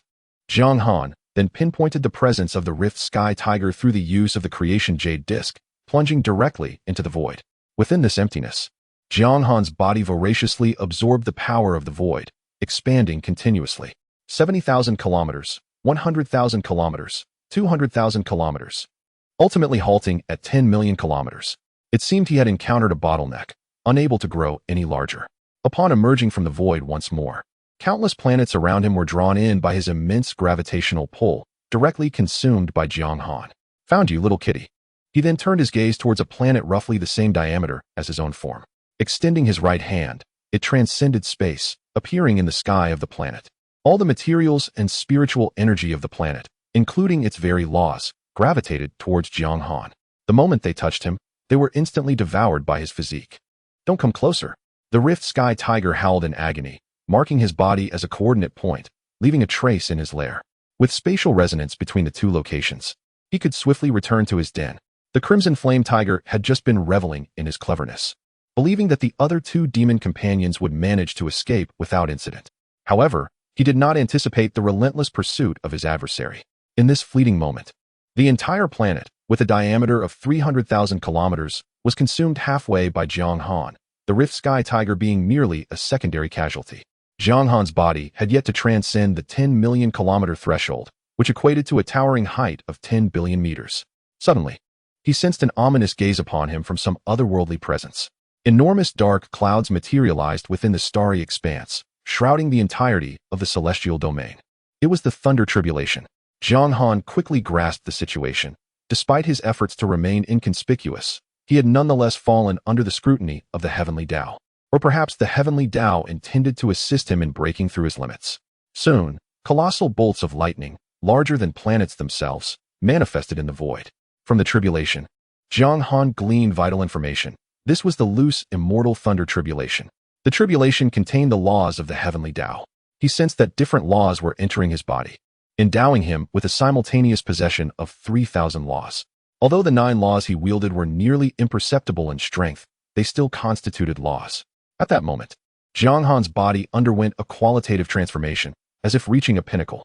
The force of the tribulation surged into him, finally allowing his body to surpass this limit. Akin to breaking through a layer of paper. Now within Jiang Han, the 9 primary laws dominated, while the others served as a supporting framework. The destructive power within the tribulation was formidable, yet it posed no threat to Jiang Han's corporeal form. After his body underwent metamorphosis, the thunder tribulation dissipated into the cosmic void, arriving swiftly and departing just as quickly. It was as if he arrived with a purpose, only to depart once the task was accomplished. Now, a vast cosmic void had manifested around Jiang Han. He stood at the center, within a radius of trillions of kilometers devoid of any celestial bodies or life forms. All matter had been drawn into his being. The black hole birthed from his body was voraciously consuming everything in its vicinity. At this moment, Jiang Han had reached a staggering height of 3 trillion meters, standing there as an enormous black hole, devouring all. The demon tribe in the surrounding starry expanse sensed the anomaly. Yet their immediate reaction was to flee swiftly from the area. Their formidable leader, the Rift Tiger, had already perished, leaving them no chance for survival. Jiang Han had now come to comprehend his realm.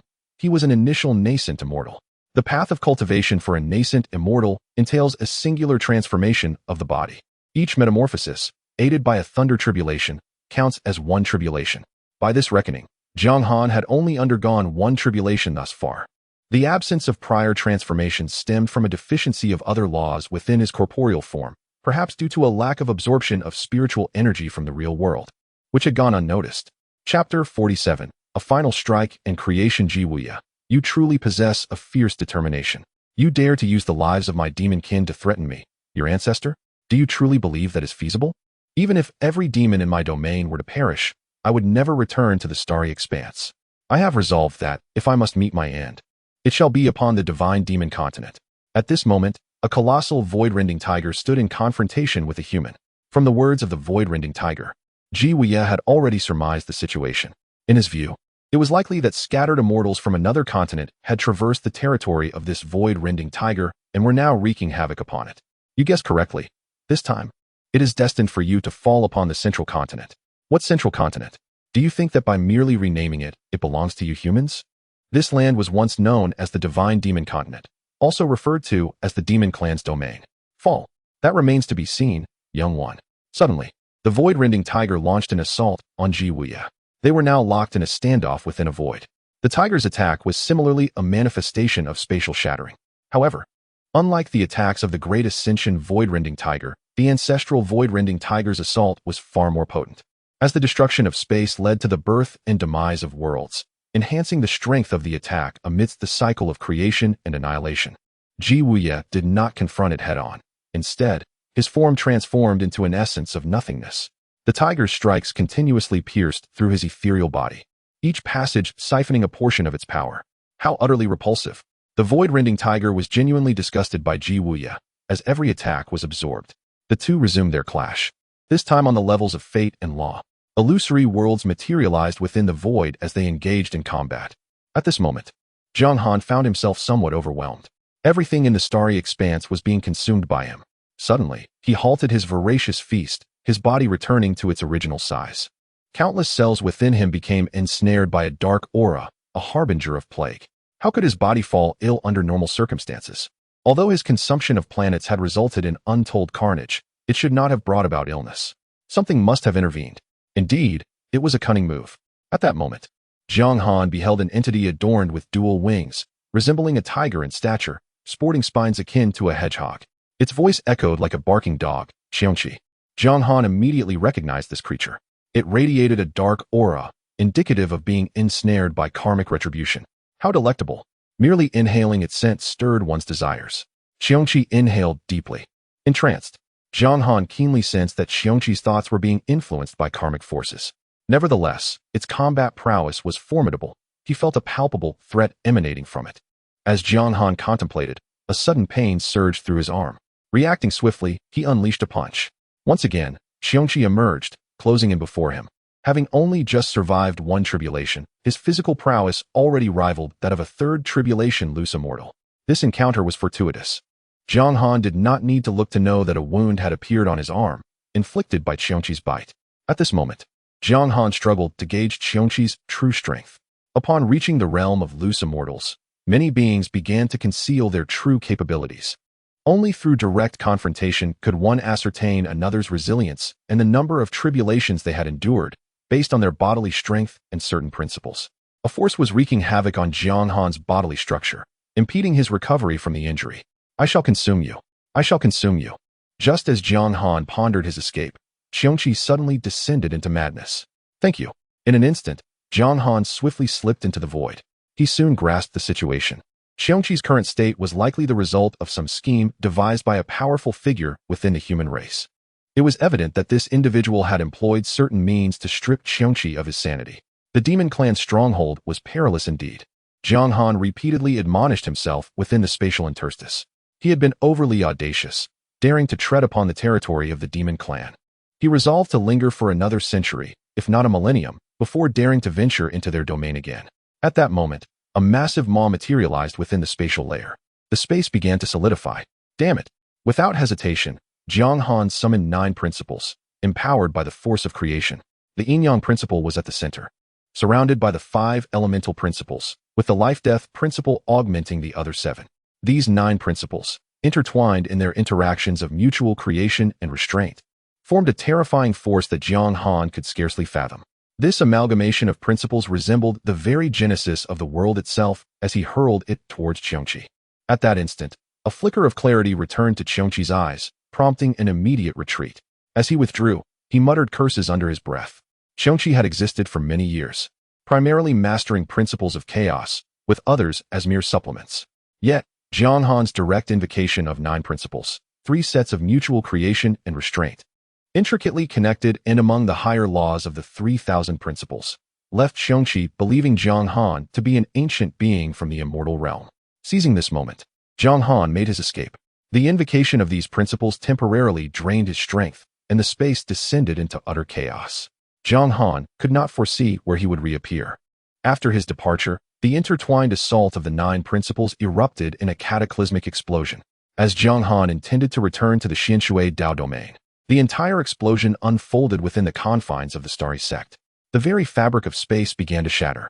In reality, within the stellar domain of the starry sect, a singular point suddenly materialized, subsequently expanding with fervor. Amidst the explosion, a peculiar energy emerged. This was the essence of creation that Jiang Han had infused. Under the blessing of the essence of creation, an enigmatic equilibrium emerged amidst the explosion. At that moment, a mysterious force appeared, veiling the aura of creation. The explosion transpired in an instant, yet it underwent numerous transformations.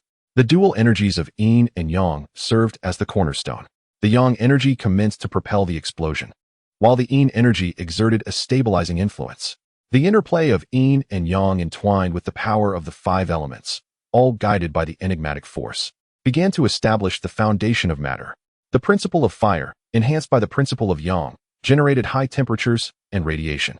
The principle of water, fortified by the principle of yin, birthed dark matter and gravity. The principle of earth directly manifested as fundamental particles. The principle of metal materialized as metallic elements. The principle of wood transformed into organic molecules. During this process, a mysterious force intervened, causing the explosion to dissipate. The explosion continued, albeit in a different location. Within the unknown chaos, this process persisted. The life force underwent a metamorphosis into the creative force, allowing the 5 elements to nurture one another and give rise to the fantastical. The death force, likewise transformed, became the destructive force, causing the 5 elements to contend with one another, thus maintaining balance. Subsequently, a mysterious power descended, and the newly formed space began to pulsate with vitality. Chapter 48. How the multitudes defeated the divine demons upon the arrival of this formidable power. A purple aura manifested within the void. Subsequently, a wheel of laws emerged, inscribed with intricate patterns. Each pattern symbolized a distinct principle. The wheel then began to transform into countless twinkling stars, gradually dissipating. Jiang Han, with the integration of 9 laws and the force of creation, had already laid the foundation of the world. The 3,000 laws served to enrich the world, rendering it more abundant. Time within this miniature cosmos commenced to accelerate, the pace unknown, perhaps many times faster than before. Under the influence of the 5 elemental laws, small celestial bodies began to take form. The laws of creation and destruction were at play upon these nascent spheres, perpetually dismantling and reconstructing, birthing the essence of life amidst the cycle of annihilation and rebirth. Once this essence of life emerged, the grand presence that accompanied it vanished from existence. Thus, a new world was born. At this moment, Jiang Han found himself disoriented, devoid of any sense of direction. He could not even perceive the celestial order of the vast world. Could it be that he had departed from the expanse of the celestial realm? This thought surfaced in his mind, as he surmised that he might indeed be beyond the boundaries of that world. Otherwise, how could he remain oblivious to the existence of heaven and earth? It felt as though he were ensconced within an infinite darkness. Within his mind, confusion began to take root. Surrounding him was a protective barrier formed by the celestial creation jade disk, safeguarding him from external energies. Through observation, Jiang Han began to formulate hypotheses about these energies, further affirming his position within the chaos. Within this chaos, energies were incessantly assimilating everything. Even the laws of heaven and earth were being devoured, becoming part of the chaotic abyss. The barrier crafted by the celestial creation jade disk was reinforced by 9 distinct laws. As the laws operated, chaotic energy was transmuted into spiritual essence, which in turn fueled the protective barrier, achieving a delicate equilibrium.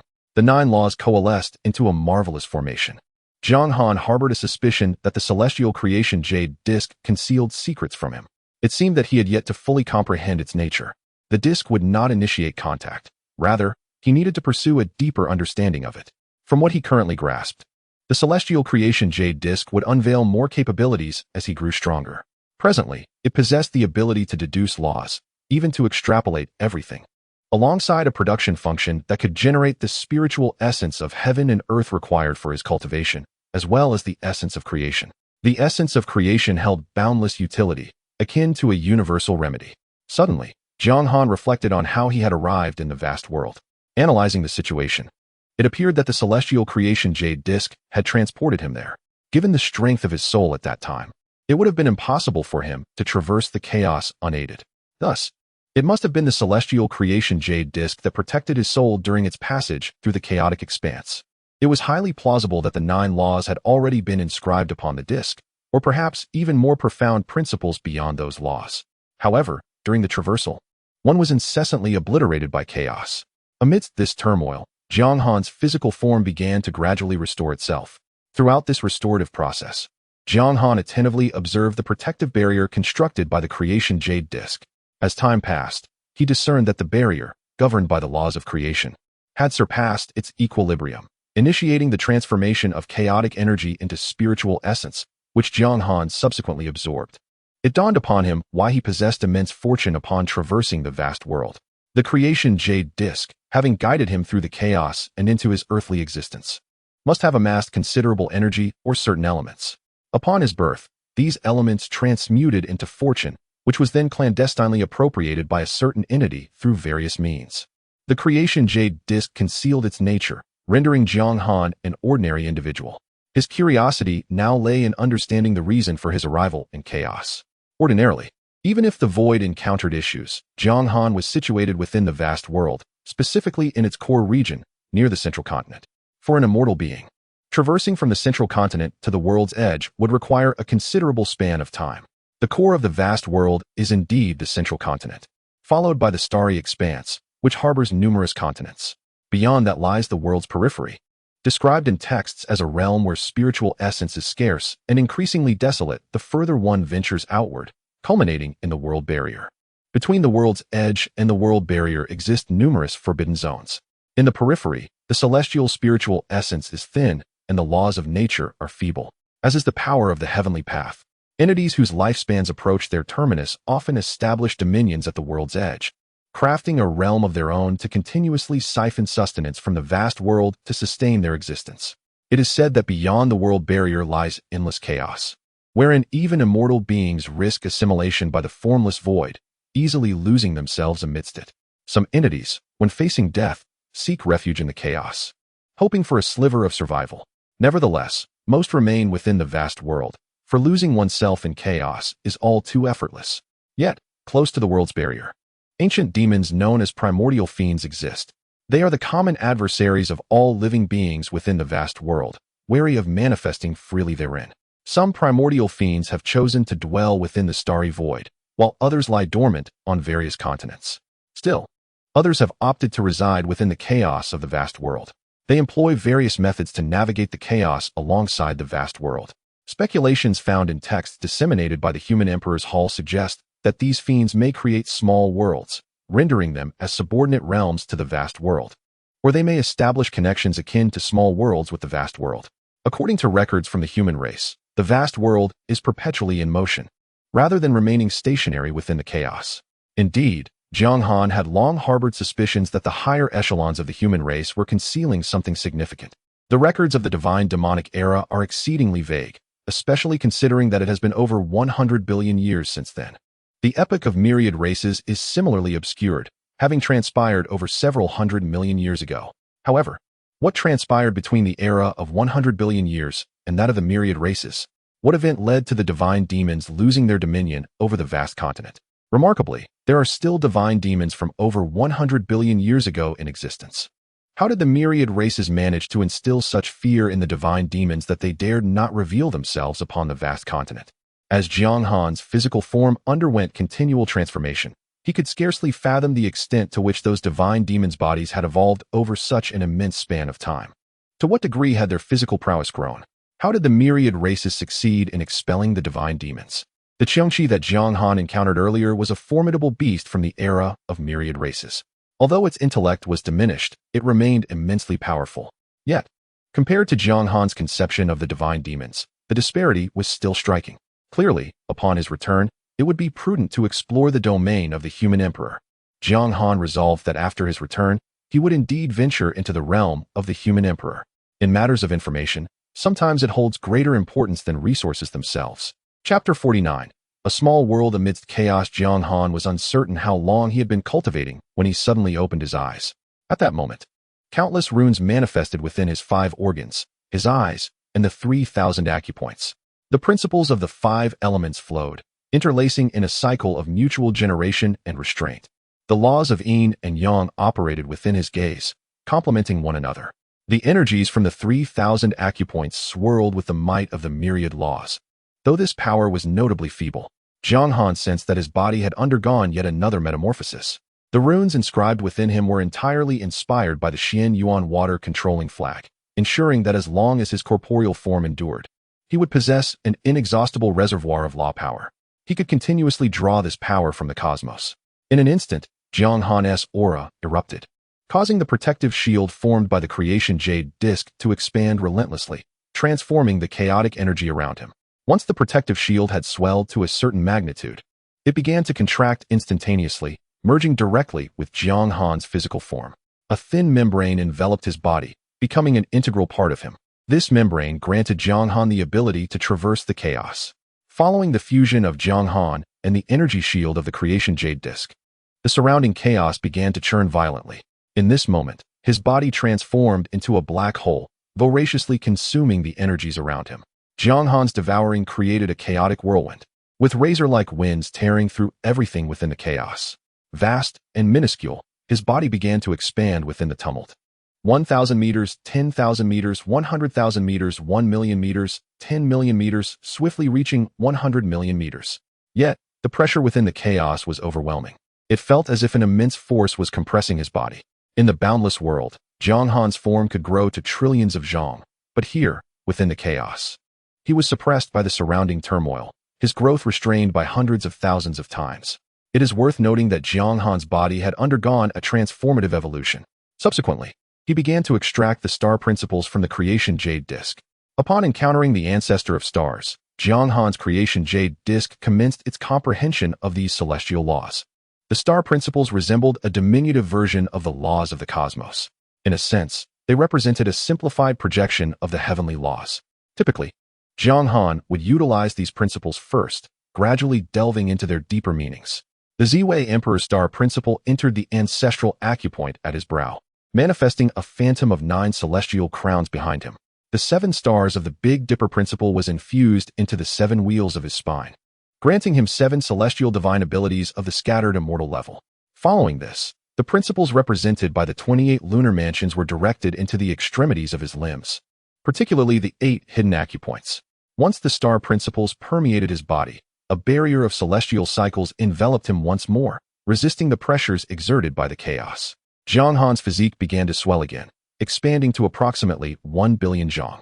He realized that the conversion of chaotic power through the rules he mastered was exceedingly slow, with the majority of the chaotic energy being transformed through his corporeal form. The power of chaos was first traversed by the celestial barrier, followed by a passage through the membrane of laws formed by the principles of existence. It then entered into his body, flowing through various acupoints, meridians, and organs, permeating his entire being. Within him, the laws were gradually transforming, while his physical form was undergoing rapid changes. As his body expanded, Jiang Han's capacity increased, allowing him to convert more chaotic energy. To a certain extent, within the chaos, the size of one's body could reflect the strength of a being. At that moment, Jiang Han sensed a fluctuation in space within the chaos. Normally, such disturbances do not occur in the chaos, as its turbulent nature makes the existence of spatial layers exceedingly rare. Yet, a disturbance had manifested. Standing within the chaos, Jiang Han resembled a god or demon creating the universe, with the sun and moon above him, stars beneath his feet, and countless laws swirling around him. As he breathed, the power of chaos formed a tempest, and his body continued to swell. A divine and majestic aura enveloped him, while the 5 elemental forces coiled around his fists, circulating in harmonious rhythm. Jiang Han directed his attack towards the source of the faint spatial fluctuation he had detected. The chaos parted, only to shatter under his assault. After a series of strikes, he discerned the origin of the disturbance. This obstruction resembled the world barrier of a small realm. Yet Jiang Han believed it more akin to a barrier formed by the physical body of a being within the chaos.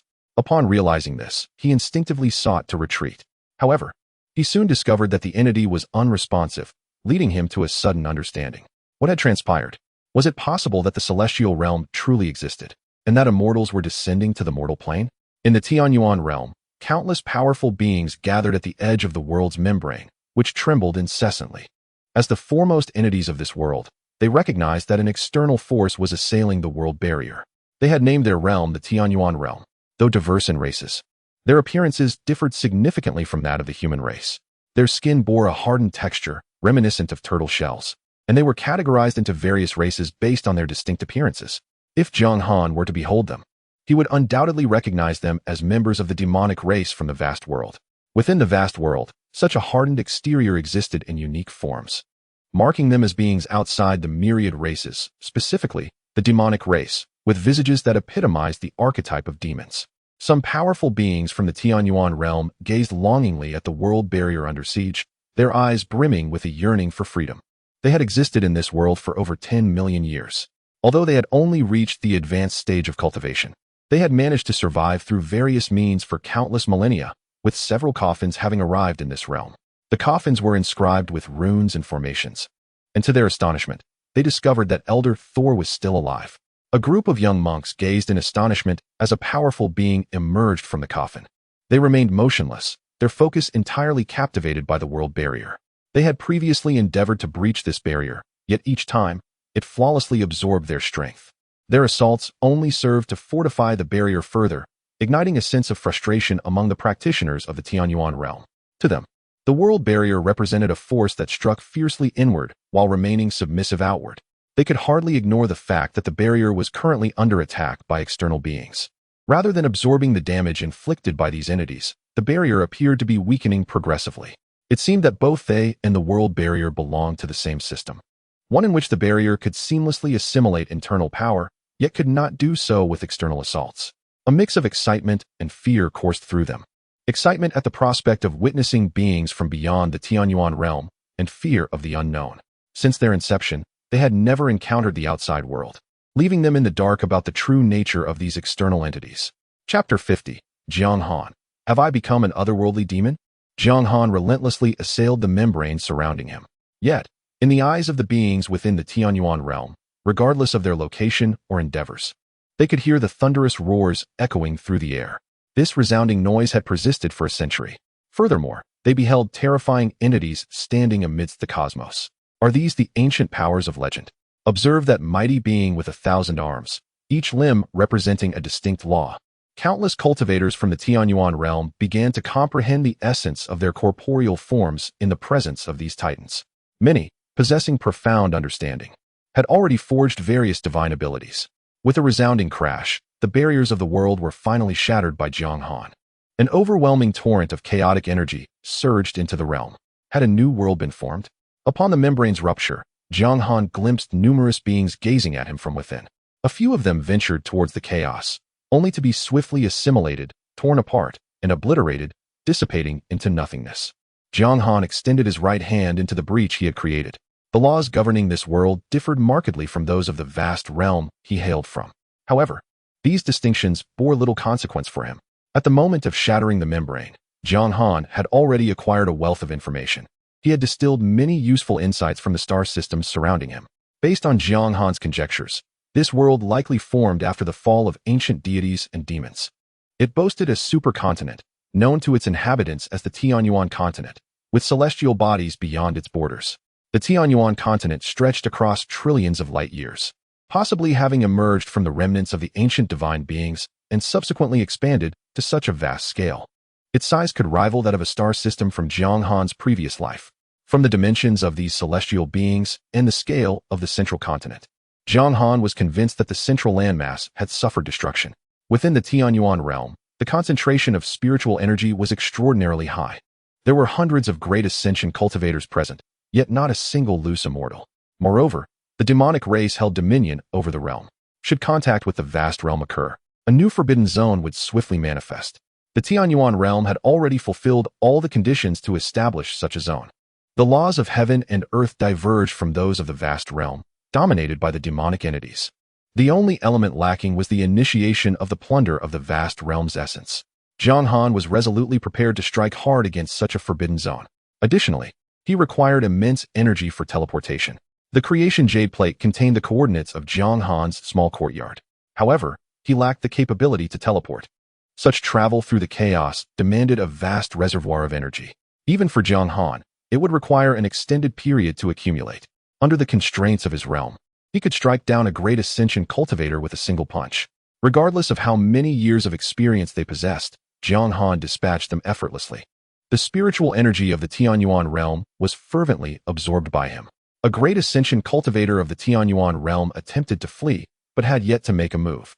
Bound by the 5 elements wheel upon Jiang Han's right hand, he was subsequently reduced to mere ashes, merging into Jiang Han's very essence, thus sharing in the gift of immortality. At this moment, Jiang Han unveiled the Emperor's banner he had forged. Upon its emergence, it manifested several principal souls of the Great Ascension stage, particularly those entities ensconced within the coffin, which drew Jiang Han's keen attention. He observed that the Great Ascension beings of the Tianyuan realm were significantly weaker compared to their counterparts in the vast world. This disparity likely stemmed from the incompleteness and inferiority of the Tianyuan realm's laws of heaven and earth in comparison to those of the vast world. Consequently, despite the exceptionally rich spiritual energy of the Tianyuan realm, the Great Ascension cultivators appeared somewhat feeble. For Jiang Han, however, this was a divine boon. These Great Ascension practitioners lacked any formidable backing. In the vast world, every Great Ascension being was a member of myriad clans, each supported by a powerful foundation. For instance, although Jiang Han had slain the corporeal form of the Rift Tiger, the creature still possessed a doppelganger. Shortly after engaging, a rogue celestial from the demon clan had emerged, nearly leading to Jiang Han's demise. Had his corporeal form perished, he would have had to activate a drop of blood from his small courtyard, aiming to restore his physical strength to its former state. A process that would demand several years of time. Fortunately, with the creation jade plate in his possession, he need not waste time gathering resources. Furthermore, if extraterrestrial celestial beings were to assault Jiang Han, particularly within the territory of the human race, human celestial beings would swiftly appear to defend him. Even human celestial beings could not unjustly slay human Great Ascension practitioners, as such figures represented the pinnacle of human combat prowess. The records of the Emperor's Hall meticulously documented those like Jiang Han, who had attained Great Ascension. Should one be slain without cause by a celestial being of the human race, the Emperor's Hall would require an explanation, and the assailant would face retribution. In the Tianyuan realm, however, such restrictions were non-existent. One could slay at will. Jiang Han consumed one in a single breath, and in a brief span. He had refined dozens of Great Ascension ancestors. Most were either stored within his body or within the creation jade plate. Those contained within his body had not yet been fully refined, for the accumulation within a Great Ascension ancestor was still considerable. Refining a single Great Ascension ancestor was akin to subjugating a miniature world. At that moment, Jiang Han felt a sharp pain in his right hand, akin to being bitten by an ant, and he bled. He was not an invincible being. There remained opportunities. Jiang Han then noticed a demon wielding a longsword, accompanied by several Great Ascension ants, attacking him. This particular Great Ascension ant wielded a newly forged sword. "You are not invincible. You too shall perish." The esteemed Songxian, brandishing a bone sword, stood with the astral shadows of the surrounding heavens slowly revolving, casting an ominous fissure across the celestial dome. At this juncture, countless Great Ascension practitioners rallied around Songxian, their diminished chaotic powers transforming into a powerful wind that rent the fabric of the Tianyuan realm. "Fellow Taoists," Songxian proclaimed, pointing his longsword directly at Jiang Han. On Jiang Han's right hand, the five elements principles reign supreme, encircled by the myriad laws. He incessantly devours the power of laws within the celestial origin realm, as well as the spiritual essence that pervades the heavens and the earth. Occasionally, unfortunate Great Ascension ants fall prey to his voracious appetite. As for those beneath the Great Ascension, mere insects, Jiang Han pays them no heed. The 3,000 rules emanate from him, spreading throughout the celestial origin world. The very fabric of space shatters, and mountains collapse. Numerous practitioners of lesser cultivation are driven to madness by the influence of Jiang Han's laws, ultimately meeting their demise. The Emperor's banner is nearly filled to capacity with souls, dozens of Great Ascension beings, countless harmonization practitioners, and a staggering multitude of ordinary souls. In a brief span, Jiang Han has eradicated an unfathomable number of malevolent beings. Indeed, the sentient beings of the celestial origin realm appear as fiends in his eyes. The celestial origin realm stands as a quintessential forbidden zone. Should a loose immortal emerge from this realm, it would undoubtedly lead an incursion into the vast world, resulting in untold carnage. Jiang Han is extinguishing danger at its very inception. Chapter 51. The residual consciousness of the earth god demon. As for the feeling of guilt, the demon race and the human race are mortal enemies. Where one exists, the other cannot. Guilt has no place here. This extraterrestrial demon seeks to annihilate the world. Let go of all hatred and unite against a common foe. Those who preserve their strength shall face retribution together. Having spoken, Master Songxian wielded his sword to slay a Great Ascension cultivator attempting to flee. This sword was forged from the essence of his wife. Both Master Songxian and his wife were among the pinnacle of powers in the Tianxian realm. His wife possessed the celestial sword body and, in this moment, transcended to become one with the Tao, leaving behind this sword as her legacy. The Great Ascension cultivators of the Tianxian realm soon came to understand escape was not an option. The chaotic energies of the outside world would assimilate them swiftly. Moreover, the formidable Jiang Han awaited them beyond the world barrier. Battle! Battle! The old ancestor of Blood Hell was the first to strike. He had just emerged from his coffin. As he engaged, a surge of celestial power enveloped him. At that moment, the cultivators of the Tianxian realm truly united. Some stepped forward to impede Jiang Han, while others swiftly communicated to form a grand formation. It was not that Jiang Han did not wish to enter the Tianxian realm. Rather, a repulsive force from the realm persistently rejected his presence. Maintaining his colossal form allowed Jiang Han to somewhat disperse this repulsion. The myriad cultivators of Tianxian revealed their true forms. Some were towering giants, while others resembled the three-headed canines described in human lore.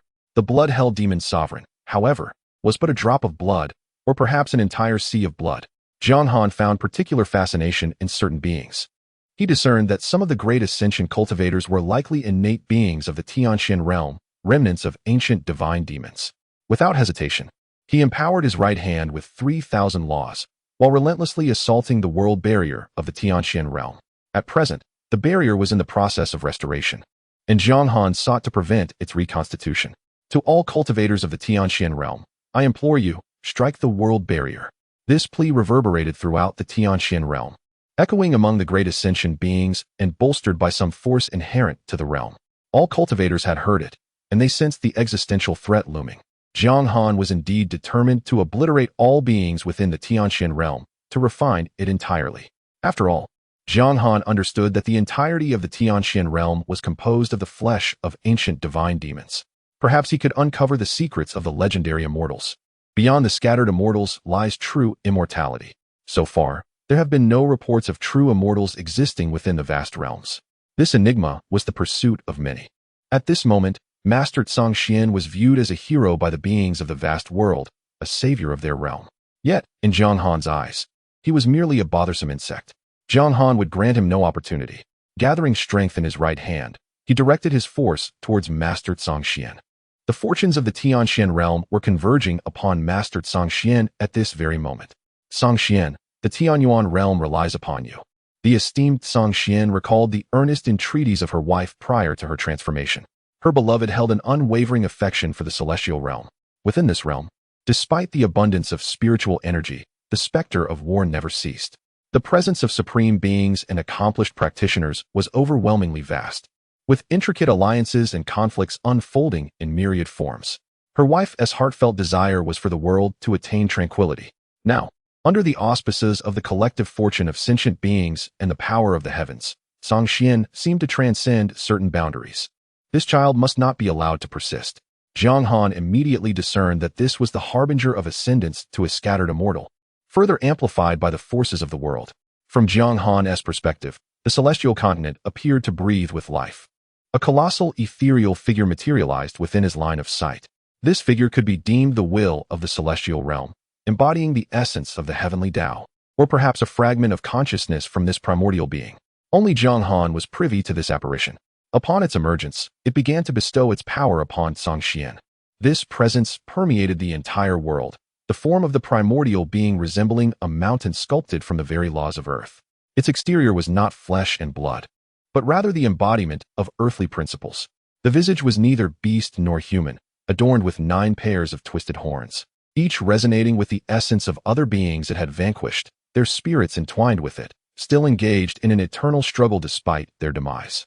Even in death, the remnants of these beings bore numerous scars upon this consciousness. As this awareness manifested, these scars emerged concurrently, incessantly eroding the essence of the primordial being. Jiang Han perceived shadows of human fortune and sensed the profound melancholy of the demon race. This was the innate primordial being, sent off collectively by both the demon and human races. Once deceased, one ought to rest peacefully rather than claw back to existence. This primordial being was likely a master of the laws of earth, which, to a certain extent, had reached the brink where quantitative change engenders qualitative transformation. Nevertheless, a fall is a fall. It must have been erased from the dimensional plane by a mysterious existence, albeit not entirely. Its corporeal form must have possessed a formidable strength, eluding the scrutiny of such entities and the heavenly Tao, ultimately converging into a realm, seeking to exist in an alternate manner. However, as long as there remained a glimmer of revival, the scars upon it would reappear, continually diminishing its existence. Even this consciousness existed in a state of chaos. Zhangxian initiated an assault. In Jiang Han's eyes, it appeared as if the primordial awareness had launched an offensive. Jiang Han conjured a grand formation of the 5 elements, directing it towards Zhangxian. Had the primordial entity been intact, Jiang Han would have fled without hesitation. Yet, faced with a fragmented consciousness of a primordial being, he felt compelled to engage. The power of the 5 elements relentlessly eroded the force of earth. The laws of earth infiltrated the barriers of the world and entered Jiang Han's body. Upon entry, these laws began to assimilate him. Should he successfully assimilate Jiang Han, he would become an integral part of the law of earth, ultimately merging with the celestial Xian world. While Jiang Han might have reservations regarding other techniques, the intrusion of the law into his body would result in the immediate refinement of the shattered jade disk fragments.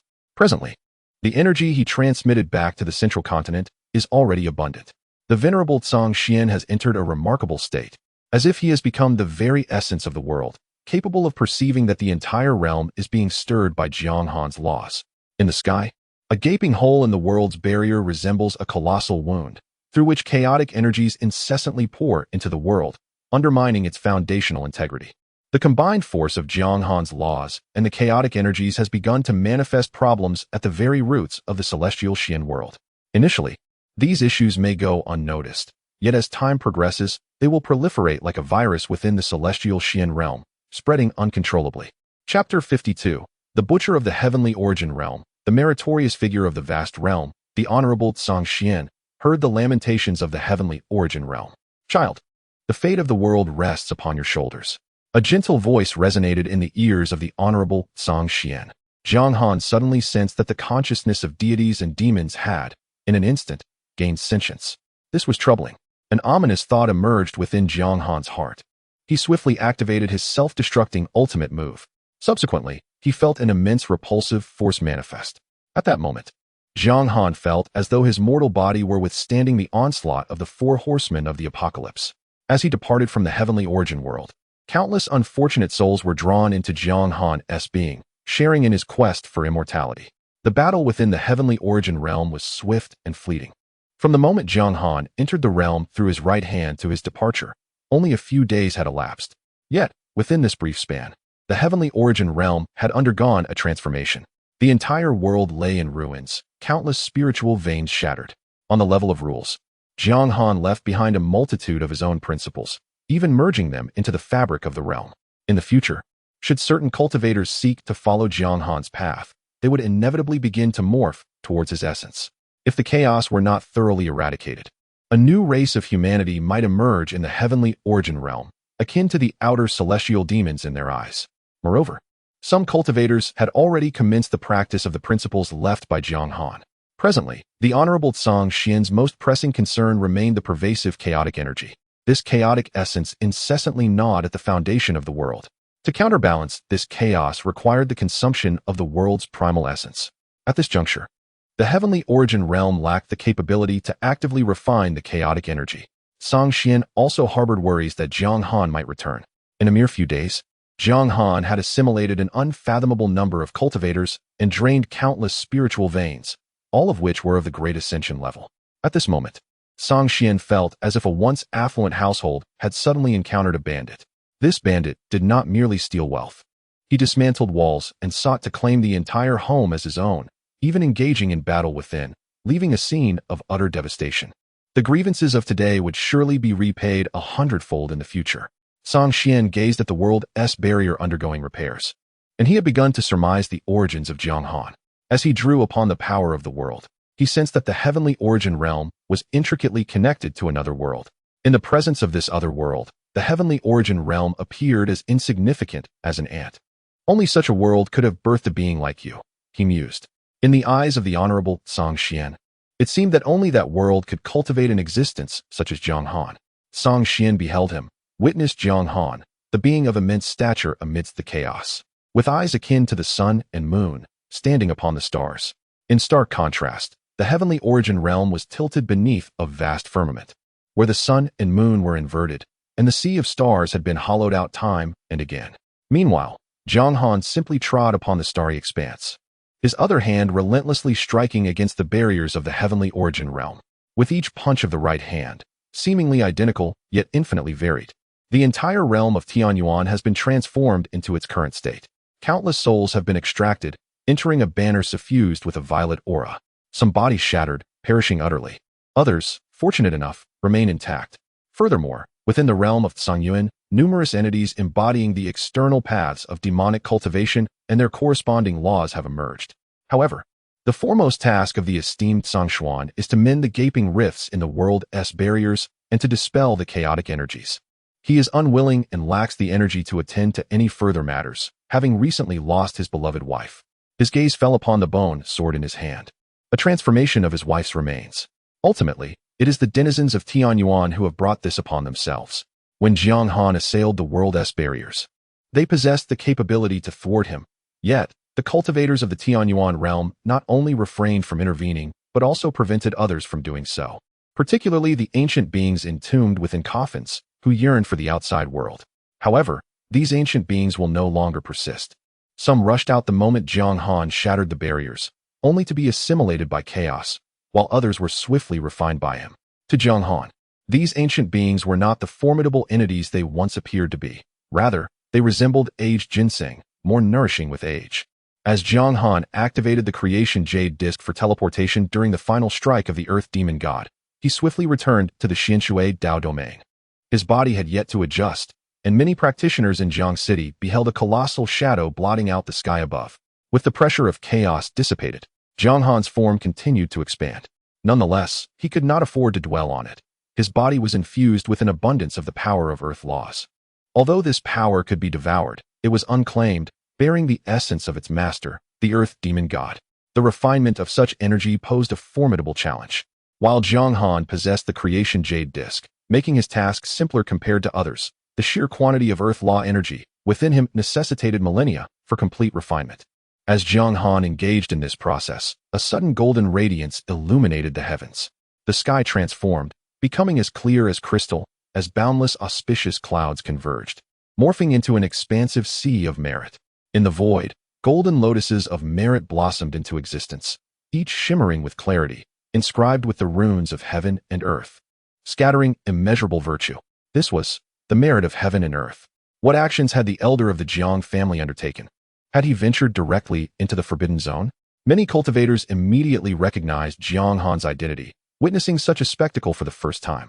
Had he been battling the beings within the Forbidden Zone all these years? At this moment, the Xianshui Taoist within the sect also noted the manifestation of merit above Jiang City. Moreover, there stood Jiang Han, his formidable physique commanding attention.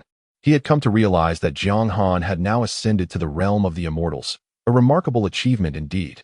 Within this merit lies the essence of both human and celestial virtues. Yet Jiang Han's was of the celestial kind.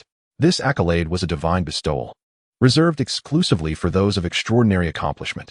It is said that some venerable ancestors of the immortal sects, upon returning from their campaigns in the Forbidden Zones, have experienced such celestial blessings.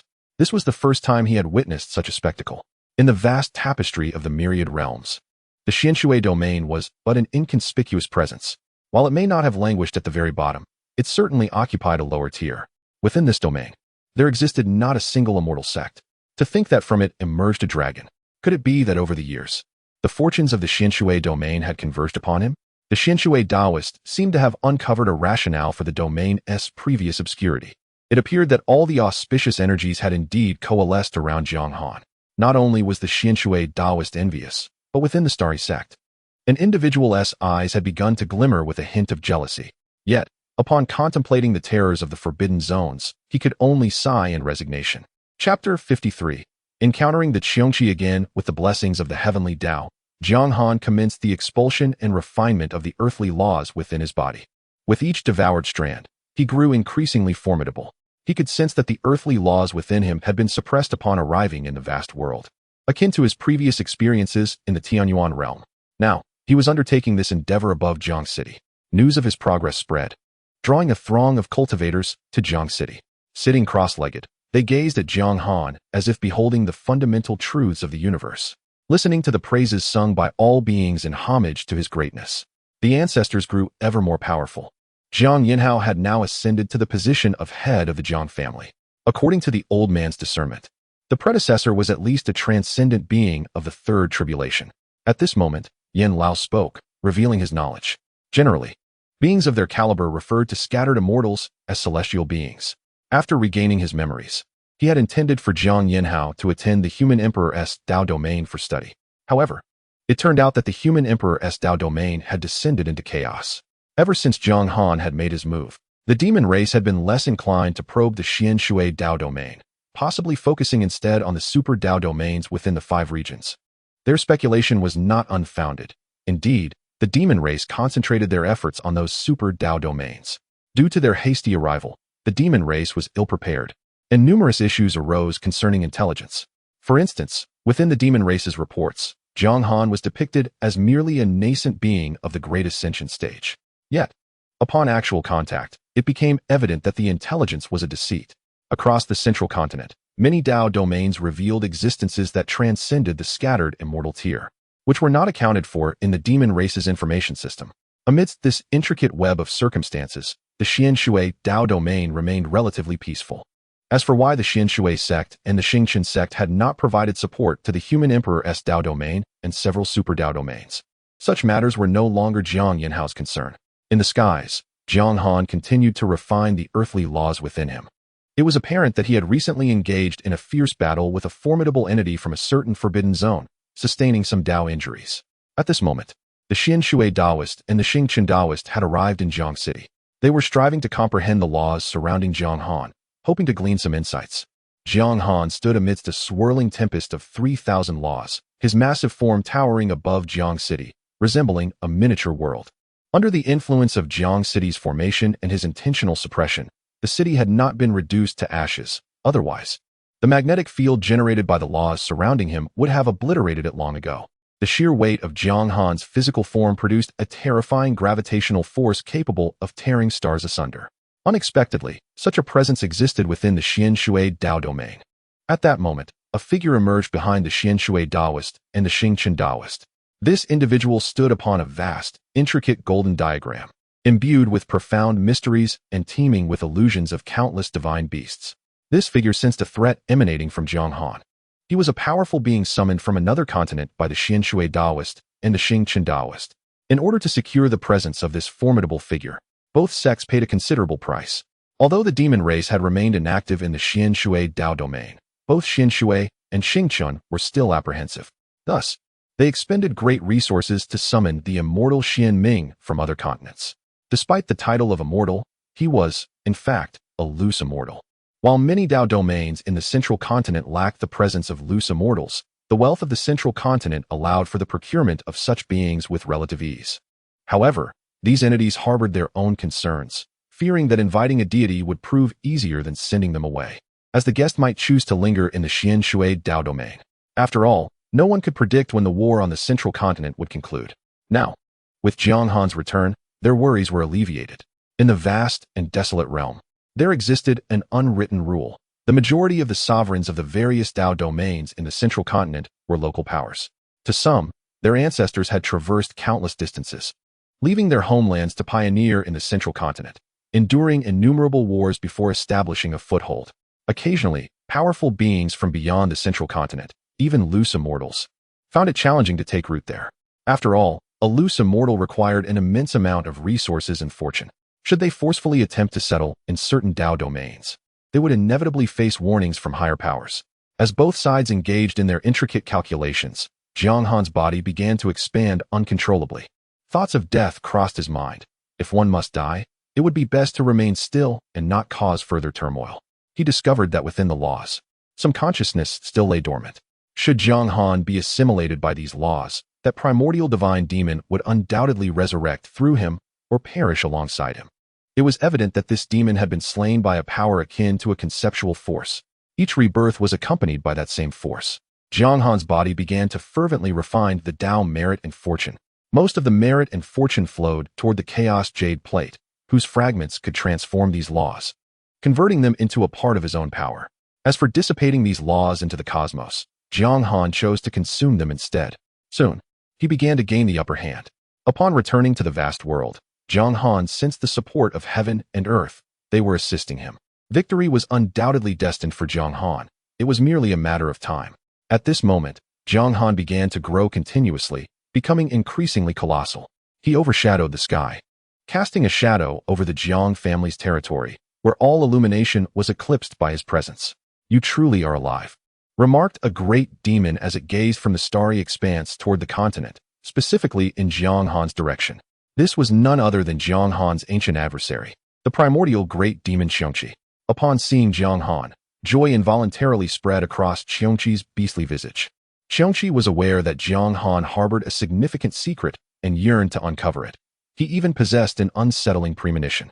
If one could uncover the secrets residing within Jiang Han, it might very well lead to a breakthrough from the predicaments of yore. A few days later, a colossal black hole manifested in the skies above the Xian Shui Dao domain. From this abyss emerged a magnificent tiger's head adorned with horns. "Young one, do you not feel a thrill at the sight of your sovereign?" The head of Qiongqi loomed directly before Jiang Han. At this moment, Jiang Han had nearly mastered the laws of Earth. He was already aware that an unknown entity had set its sights upon him, and with a mere guess, he could ascertain that it was Qiongqi. His encounters had primarily been with Qiongqi, leaving little interaction with other beings. Jiang Han gazed once more at Qiongqi. feeling as though he were confronting chaos itself. Indeed, a flicker of fear stirred within him, a testament to the influence of Qiongqi's laws. Chapter 54. Qiongqi, you speak of effort? I have exerted myself for over 1 billion years. At this moment, Jiang Han yearned to deliver a sharp slap to Qiongqi. His feelings were dominated by astonishment rather than joy. He discerned that Qiongqi's current state was profoundly troubling. By the standards of the human race, Qiongqi ought to be confined in a psychiatric institution. How did this madman arrive here? Was he not assigned to guard the home amidst the starry expanse? A celestial being of the demon race confronted a human sage within the interstitial spaces. Should they engage in combat upon the central continent, the resulting devastation would be immense, burdened with excessive karmic repercussions.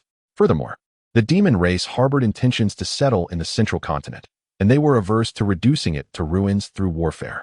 They merely desired for the lower beings to engage in battle upon the central continent, as those of lesser cultivation would not inflict irreversible harm upon it. The opposing human sage mirrored a frown. The human race currently dominated the central continent, having established their presence there for countless years, and they too wished to avoid rendering it desolate. Thus, they opted to engage in combat within the confines of a spatial interstice. However, Qiongqi, notorious for his insanity, posed a risk of causing irreparable damage to the central continent. At this juncture, Jiang Han had completed the refinement of the laws of Earth, resulting in a qualitative transformation of the refining capabilities of the fragments of the celestial creation jade plate. He observed that some cultivators, under the chaotic influence of Qiongqi's rules, were becoming possessed. Swiftly, he set up a defensive formation above Jiang City. Jiang Han sensed that they were being watched by various entities, including demons, humans, and powerful beings from myriad races. He gazed skyward at the colossal head of Qiongqi, which loomed at the juncture of the central continent and the starry void. With each breath, it summoned hurricanes, within which were intermingled the chaotic laws. The clouds above became saturated with chaotic essence, and many atmospheric creatures had already perished. Mysterious forces emerged, crafting a battlefield above the Xian Shui Dao domain. Jiang Han comprehended immediately. They were preparing a battleground for confrontation. He was the first to enter the newly formed space, soon followed by the immense form of Qiongqi. I am curious, he mused, what treasure or fortuitous event has enabled you to grow so formidable so swiftly? Jiang Han quickly surmised that Qiongqi had likely been gathering information about him over the years, having discerned certain clues. Many other entities had also caught on to this. Yet, Qiongqi leaped forth, and soon both beings began to collaborate in sealing and shifting the space to thwart external prying. Upon entering the space, Xian Shui Daoren had already imparted some detailed information about Qiongqi to him.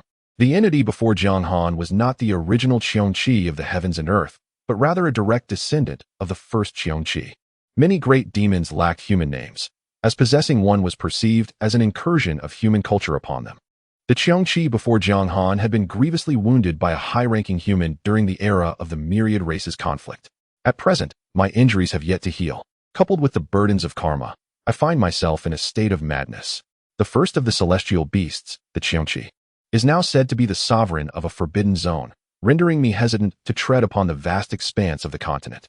We are amidst a peculiar period where the Imperial Hall of Humanity has opened numerous channels of intelligence directly to those above the great ascension among the human race. One particular detail piqued Jiang Han's attention. Within the realm of scattered immortals, Qiongqi is also referred to as the embodiment of extraordinary poverty.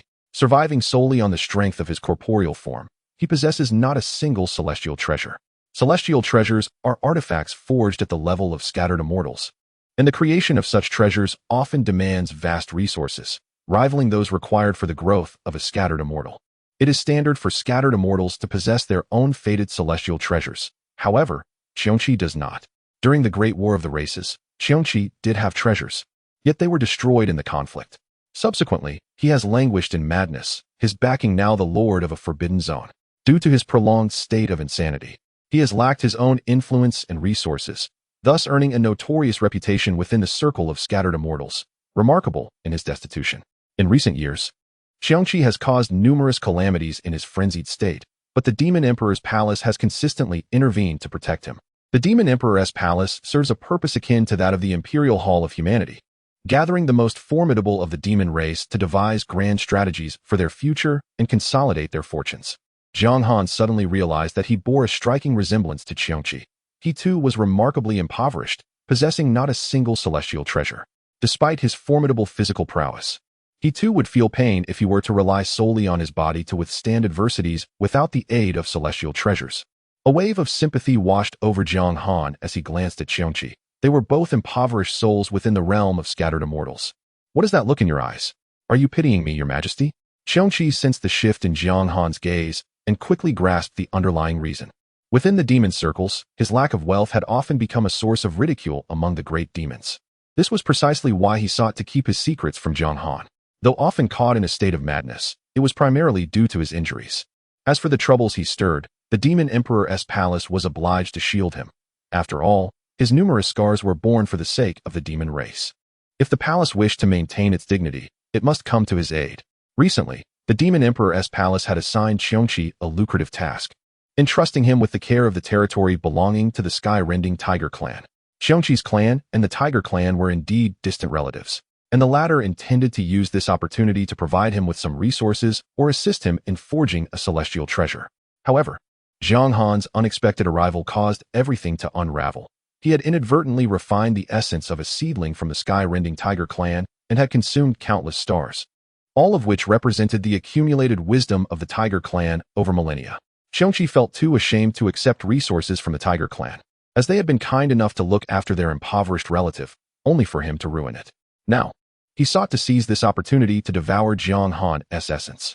Currently, the higher echelons of the human race are under close scrutiny from the elites of various races, making it a time for vengeance and settling grievances. If one desires my secrets, the time has come. I can certainly tell you, Jiang Han said confidently. Are you willing to share with me? Qiongqi, taken aback, halted his preparations for a sneak attack. My current standing is a result of my relentless effort and a modicum of insight. Perhaps you have heard the saying among the human race, success is attributed to 99% hard work and 1% talent. This adage encapsulates my life perfectly. Qiongqi understood that Jiang Han was merely trying to deceive him. What effort? Among the human race, there are countless individuals with far greater talent than his own, and many who exert themselves with the fervor of grains of sand on the beach. There are even those whose fortune surpasses his in abundance. If hard work were truly effective, then Qiongqi, having toiled for over 1 billion years, would have long ascended to immortality. The practitioners lying in their coffins, waiting for an opportunity, continue to seek breakthroughs even as death looms near. Can one claim they lack effort? If what Jiang Han asserted were true, the vast world would be teeming with true immortals. Chapter 55. The collision of laws and the wounds on the right hand. Yet, as Qiongqi observed Jiang Han's confident demeanor, it seemed he was not fabricating his words. A wave of confusion washed over Qiongqi as he pondered whether relentless effort truly bore fruit. Most beings capable of being designated as loose immortals had, after all, relied heavily on fortune and opportunities. Among the loose immortals, many harbored their own secrets. Yet none dared to delve too deeply into these mysteries. In the midst of Qiongqi's contemplation, he suddenly felt a sharp pain in his eyes, realizing he could no longer see. How unexpected it was for a dignified demon emperor to attempt to distract him for a sneak attack. After harnessing the power of the 5 elements, Jiang Han swiftly began to cast accusations at Qiongqi. For a brief moment, Qiongqi was taken aback, not due to the audacity of Jiang Han's actions, but because the ambush had indeed succeeded. This was Qiongqi's true form, his physical body having undergone countless enhancements, with his eyes fortified by chaotic laws unknown in number. A tremor coursed through Qiongqi, and his speed surged as he charged toward Jiang Han. In the course of this, his body expanded dramatically. Jiang Han's physical prowess had now reached unimaginable proportions, and he swung his fist, a straightforward yet profound strike, imbued with myriad laws. Upon collision, a tremendous explosion erupted, shattering the barriers that concealed them from the outside world. Countless strands of divine consciousness suddenly flooded into the battlefield. At the peak of his power, Qiongqi possessed the strength of a 20-caliber loose immortal. However, due to his injuries, he could now only muster the might of a 10-caliber loose immortal. It astonished a prominent figure from the myriad races, who was currently locked in confrontation with a human loose immortal, to discover such a being concealed among the human ranks. Previously, they had received no information regarding this. The moment he entered the central continent, the myriad races had formed an alliance, constantly exchanging intelligence over the years. Jiang Han's information suggested he was merely a 1-caliber loose immortal, but now it was evident to them that he was at least a 10-caliber loose immortal. As Qiongqi suffered injuries to his eyes from Jiang Han's assault, the laws invaded his mind, exacerbating his prior wounds and driving him into a state of madness. A torrent of murderous intent surged forth, shattering the space around them, while the residual energies from their battle fractured the temporary realm they had created. Their conflict transcended to the boundary between the central continent and the cosmos, tearing apart the atmosphere of the central continent.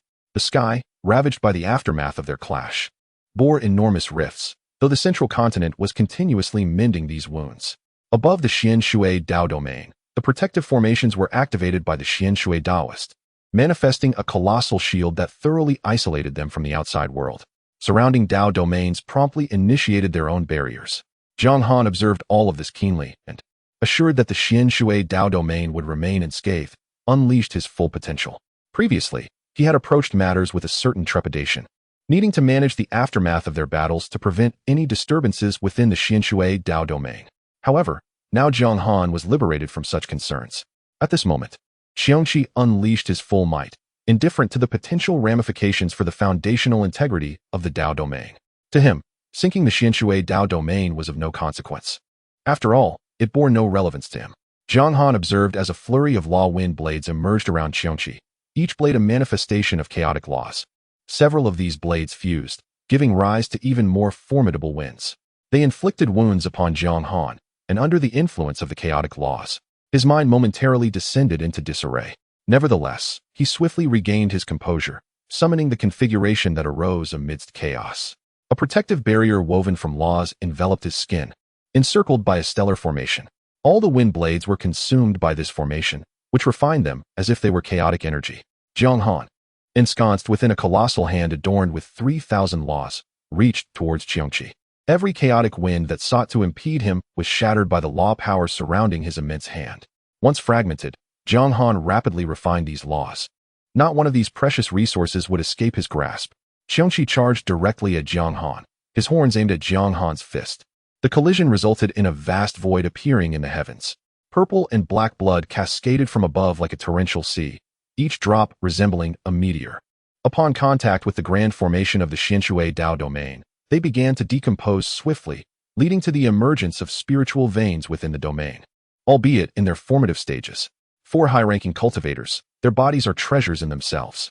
Ordinarily, a foundational cultivator could transform a single strand of a powerful beast's fur into a magical artifact, let alone scattered immortals, particularly those whose essence is rooted in physicality. Each droplet of blood contained immense energy. Jiang Han gazed at the gaping wound on his right hand, beset by countless chaotic rules that impeded his healing. Meanwhile, Xiongqi's horns bore cracks, yet quickly mended, as they were naturally endowed and refined to rival celestial treasures. What manner of confidence did this fellow possess in his own physique? An observing scattered immortal found himself perplexed. Under normal circumstances, the human race, skilled in crafting artifacts and situated in resource-rich territories, would forge one or more celestial instruments. Yet, he had yet to witness Jiang Han produce any such artifact. Instead, he chose to confront the formidable beast with sheer physicality. While he acknowledged Jiang Han's remarkable strength, he mused that such a choice was perilously reckless.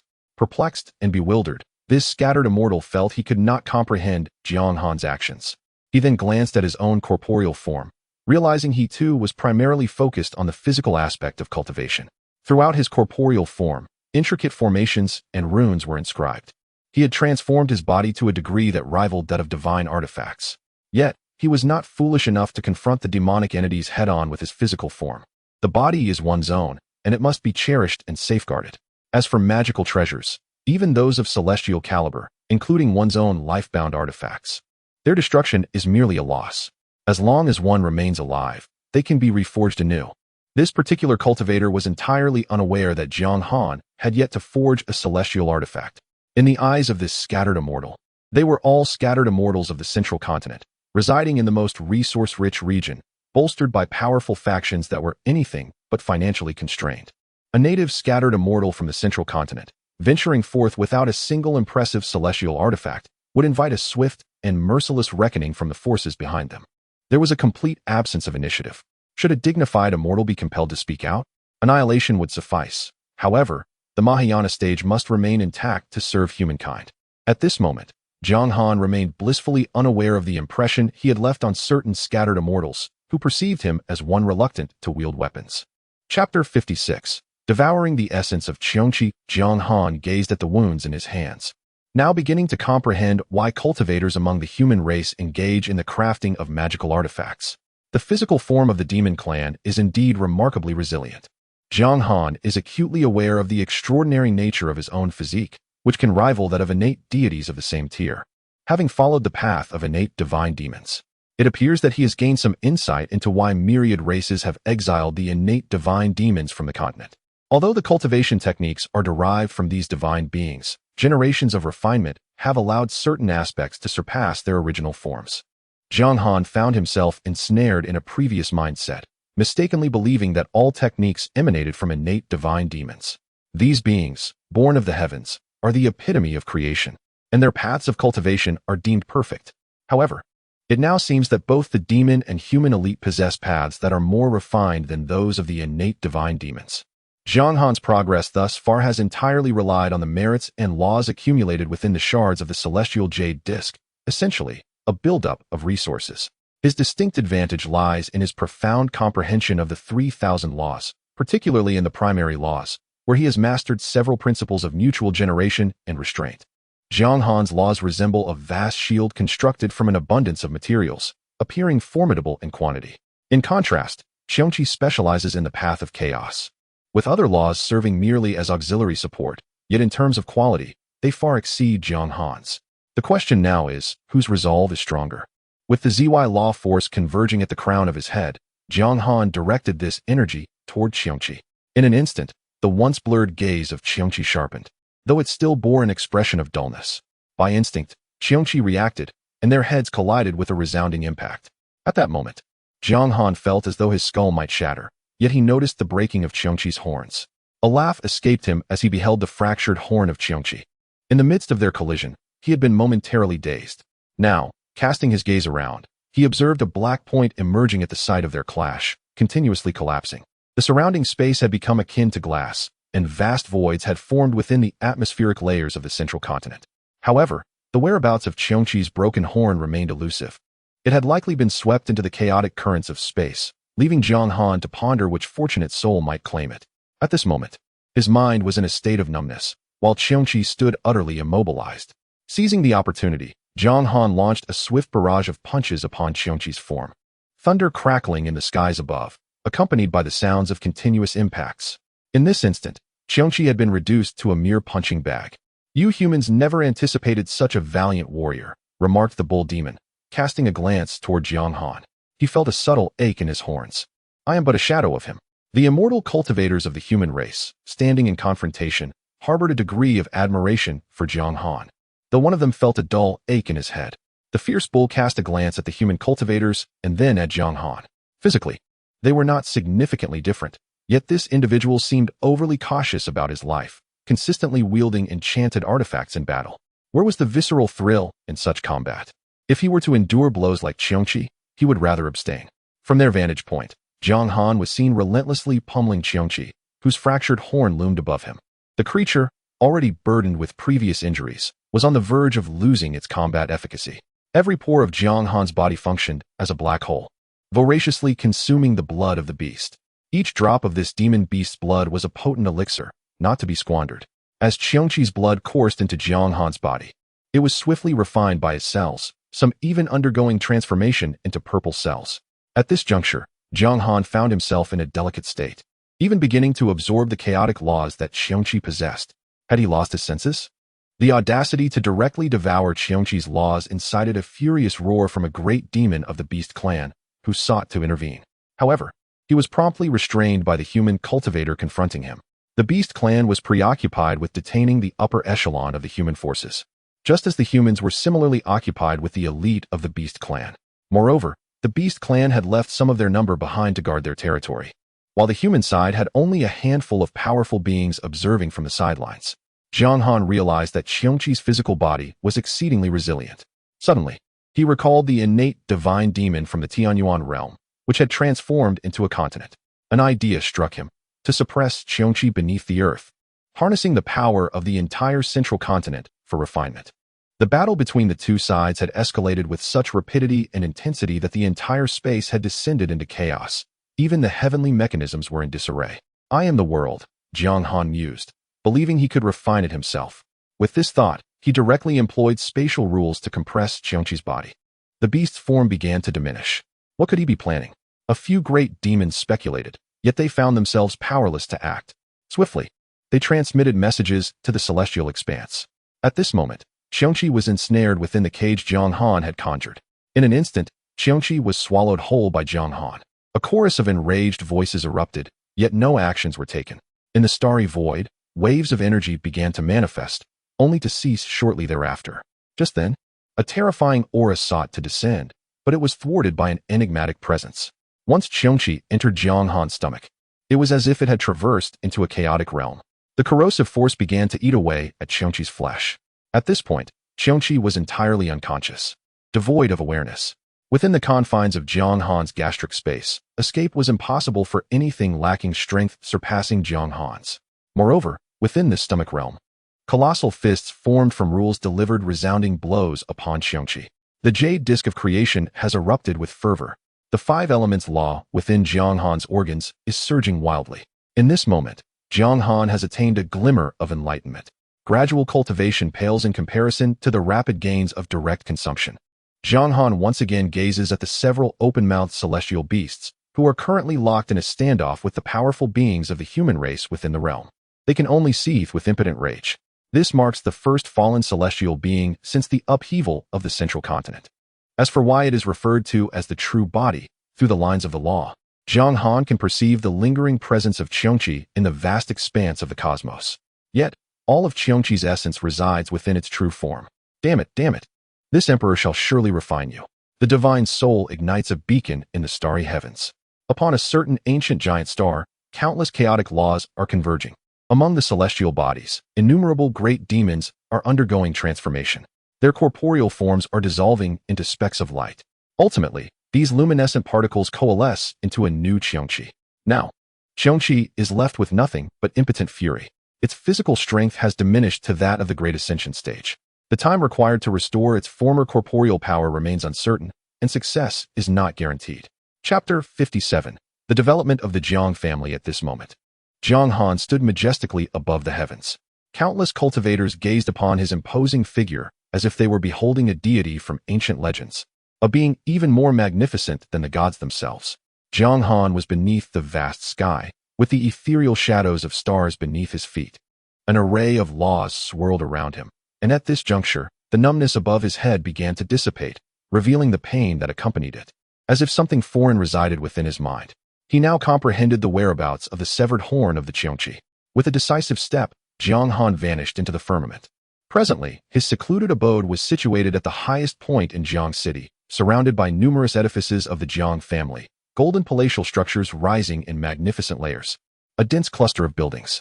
His small courtyard rested atop a secluded mountain, unmatched in height by any structure in the vicinity. Jiang Han was in the process of refining the Qiongqi, emulating its essence. Runes manifested across his corporeal form, each a manifestation of the laws themselves, with some rune combinations culminating in formulas. Upon entering his courtyard, Jiang Han had arrayed numerous grand formations. It was then that he began to grasp the advancement of the human and demon races concerning the innate divine fiends. Innate divine fiends are nurtured by the heavens and possess an affinity with the world. Once they master the laws, they inscribe these laws upon their physical forms.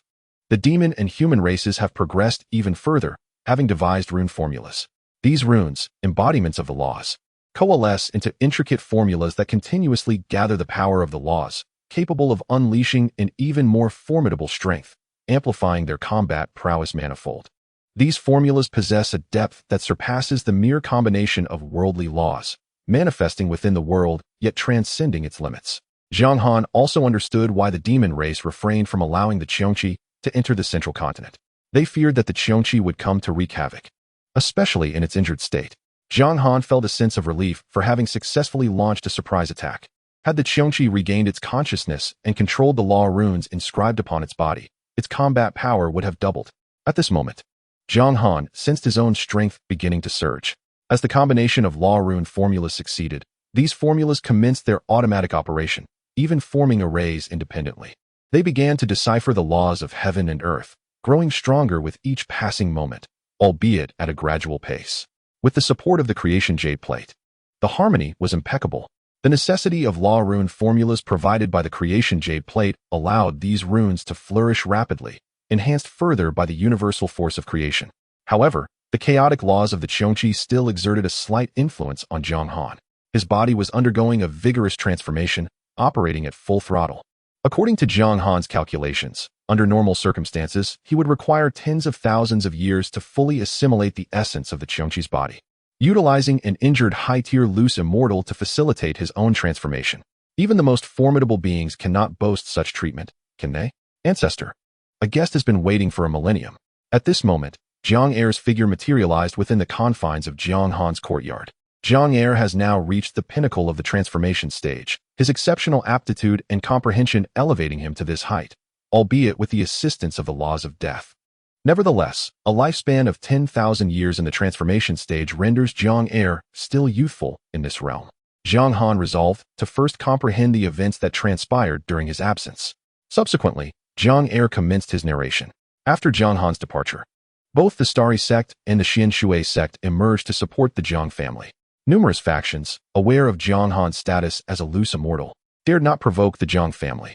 Consequently, the Jiang family experienced steady growth.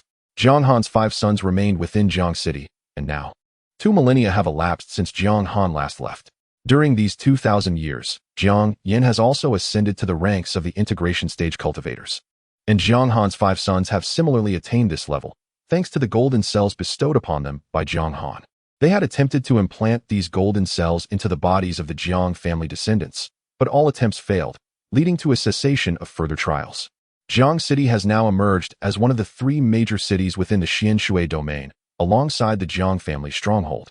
The surrounding cities of the Xianshui sect headquarters and the cities affiliated with the Starry sect. The Jiang family itself has undergone little transformation. Jiang Er began to familiarize himself with the prevailing circumstances. He was only aware of the events that transpired within the Xianshui domain and its neighboring regions. At that time, the sudden onslaught of the demon race indeed incited some turmoil. However, the major factions quickly regrouped and initiated a counteroffensive. Due to Jiang Han's slaying of the Rift Sky Tiger, the demon race, for reasons unbeknownst to them, refrained from further assaults. Subsequently, sporadic appearances of various races occurred, some of whom approached with goodwill, even integrating into human society. Within Jiang City, several members of these races emerged, with many beginning to intermarry with humans. Many descendants of the Jiang family took partners from these diverse races. However, after a period, a decree seemed to have been issued by the highest echelons of humanity, mandating the execution of these beings from other races. The offspring resulting from the union of humans and these races were also to be executed. Following this, it was unclear what transpired, but the higher authorities of humanity declared that the offspring of these unions could remain, provided they identified primarily as humans, embodying human characteristics. Initially, the Jiang family descendants were unaware of the severity of the situation, thinking they could navigate it without consequence.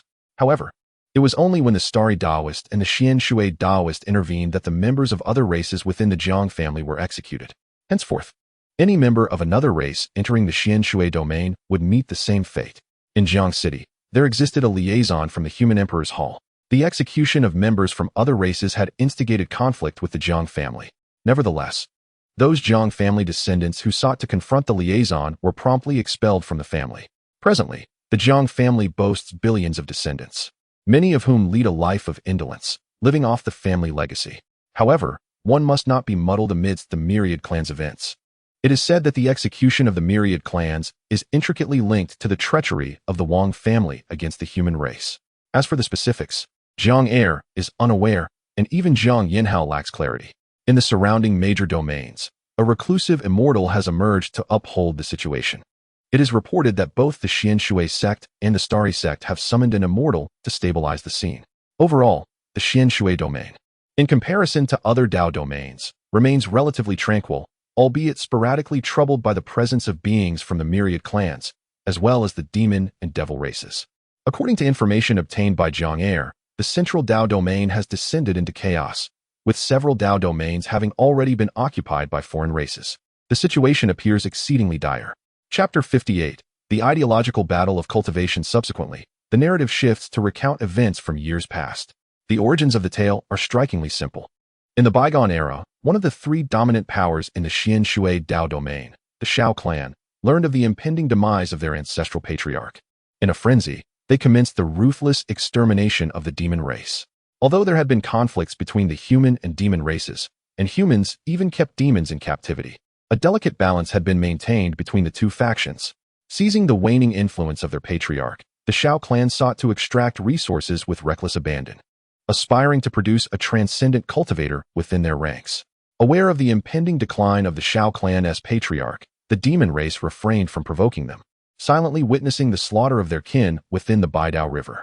However, following upheavals on the central continent, the demons dispatched a venerable demon cultivator whose lifespan had reached its zenith, intending to perish alongside the patriarch of the Shao clan. To their astonishment, the patriarch had already discreetly departed the continent, venturing into the cosmos in search of a fleeting opportunity. Once the turmoil in the Xianshui Dao domain was quelled, the two sects discovered that the patriarch of the Shao clan had fallen amidst the human army during a battle in the vast expanse of the stars. Some members of the Shao clan were sent to the human emperor domain, while others were cared for by the two major sects, granted a millennium to recuperate. During this millennium, the Shao clan failed to produce a transcendent being. With the assistance of the Xingqian sect and the Xianshui sect, the Jiang clan subsequently inherited the position and vast resources of the Shao clan. The Shao clan's patriarch perished for the sake of humanity, and the human emperor palace took some of their kin for training. Being a part of the Xianshui Dao domain, the patriarch had received a generous millennium from the Xianshui sect and the Xingqian sect, a testament to their benevolence. With billions of descendants, the Shao clan's upper echelon could not sustain them indefinitely. In this era of peace, certain internal regulations within the human race offered them some protection. Had it not been for the regulations enacted by the human emperor palace, the Shao clan would have faced annihilation the moment their patriarch fell. Following these events, nothing of great significance transpired. Now, it was time to meet the envoy sent from the human emperor domain.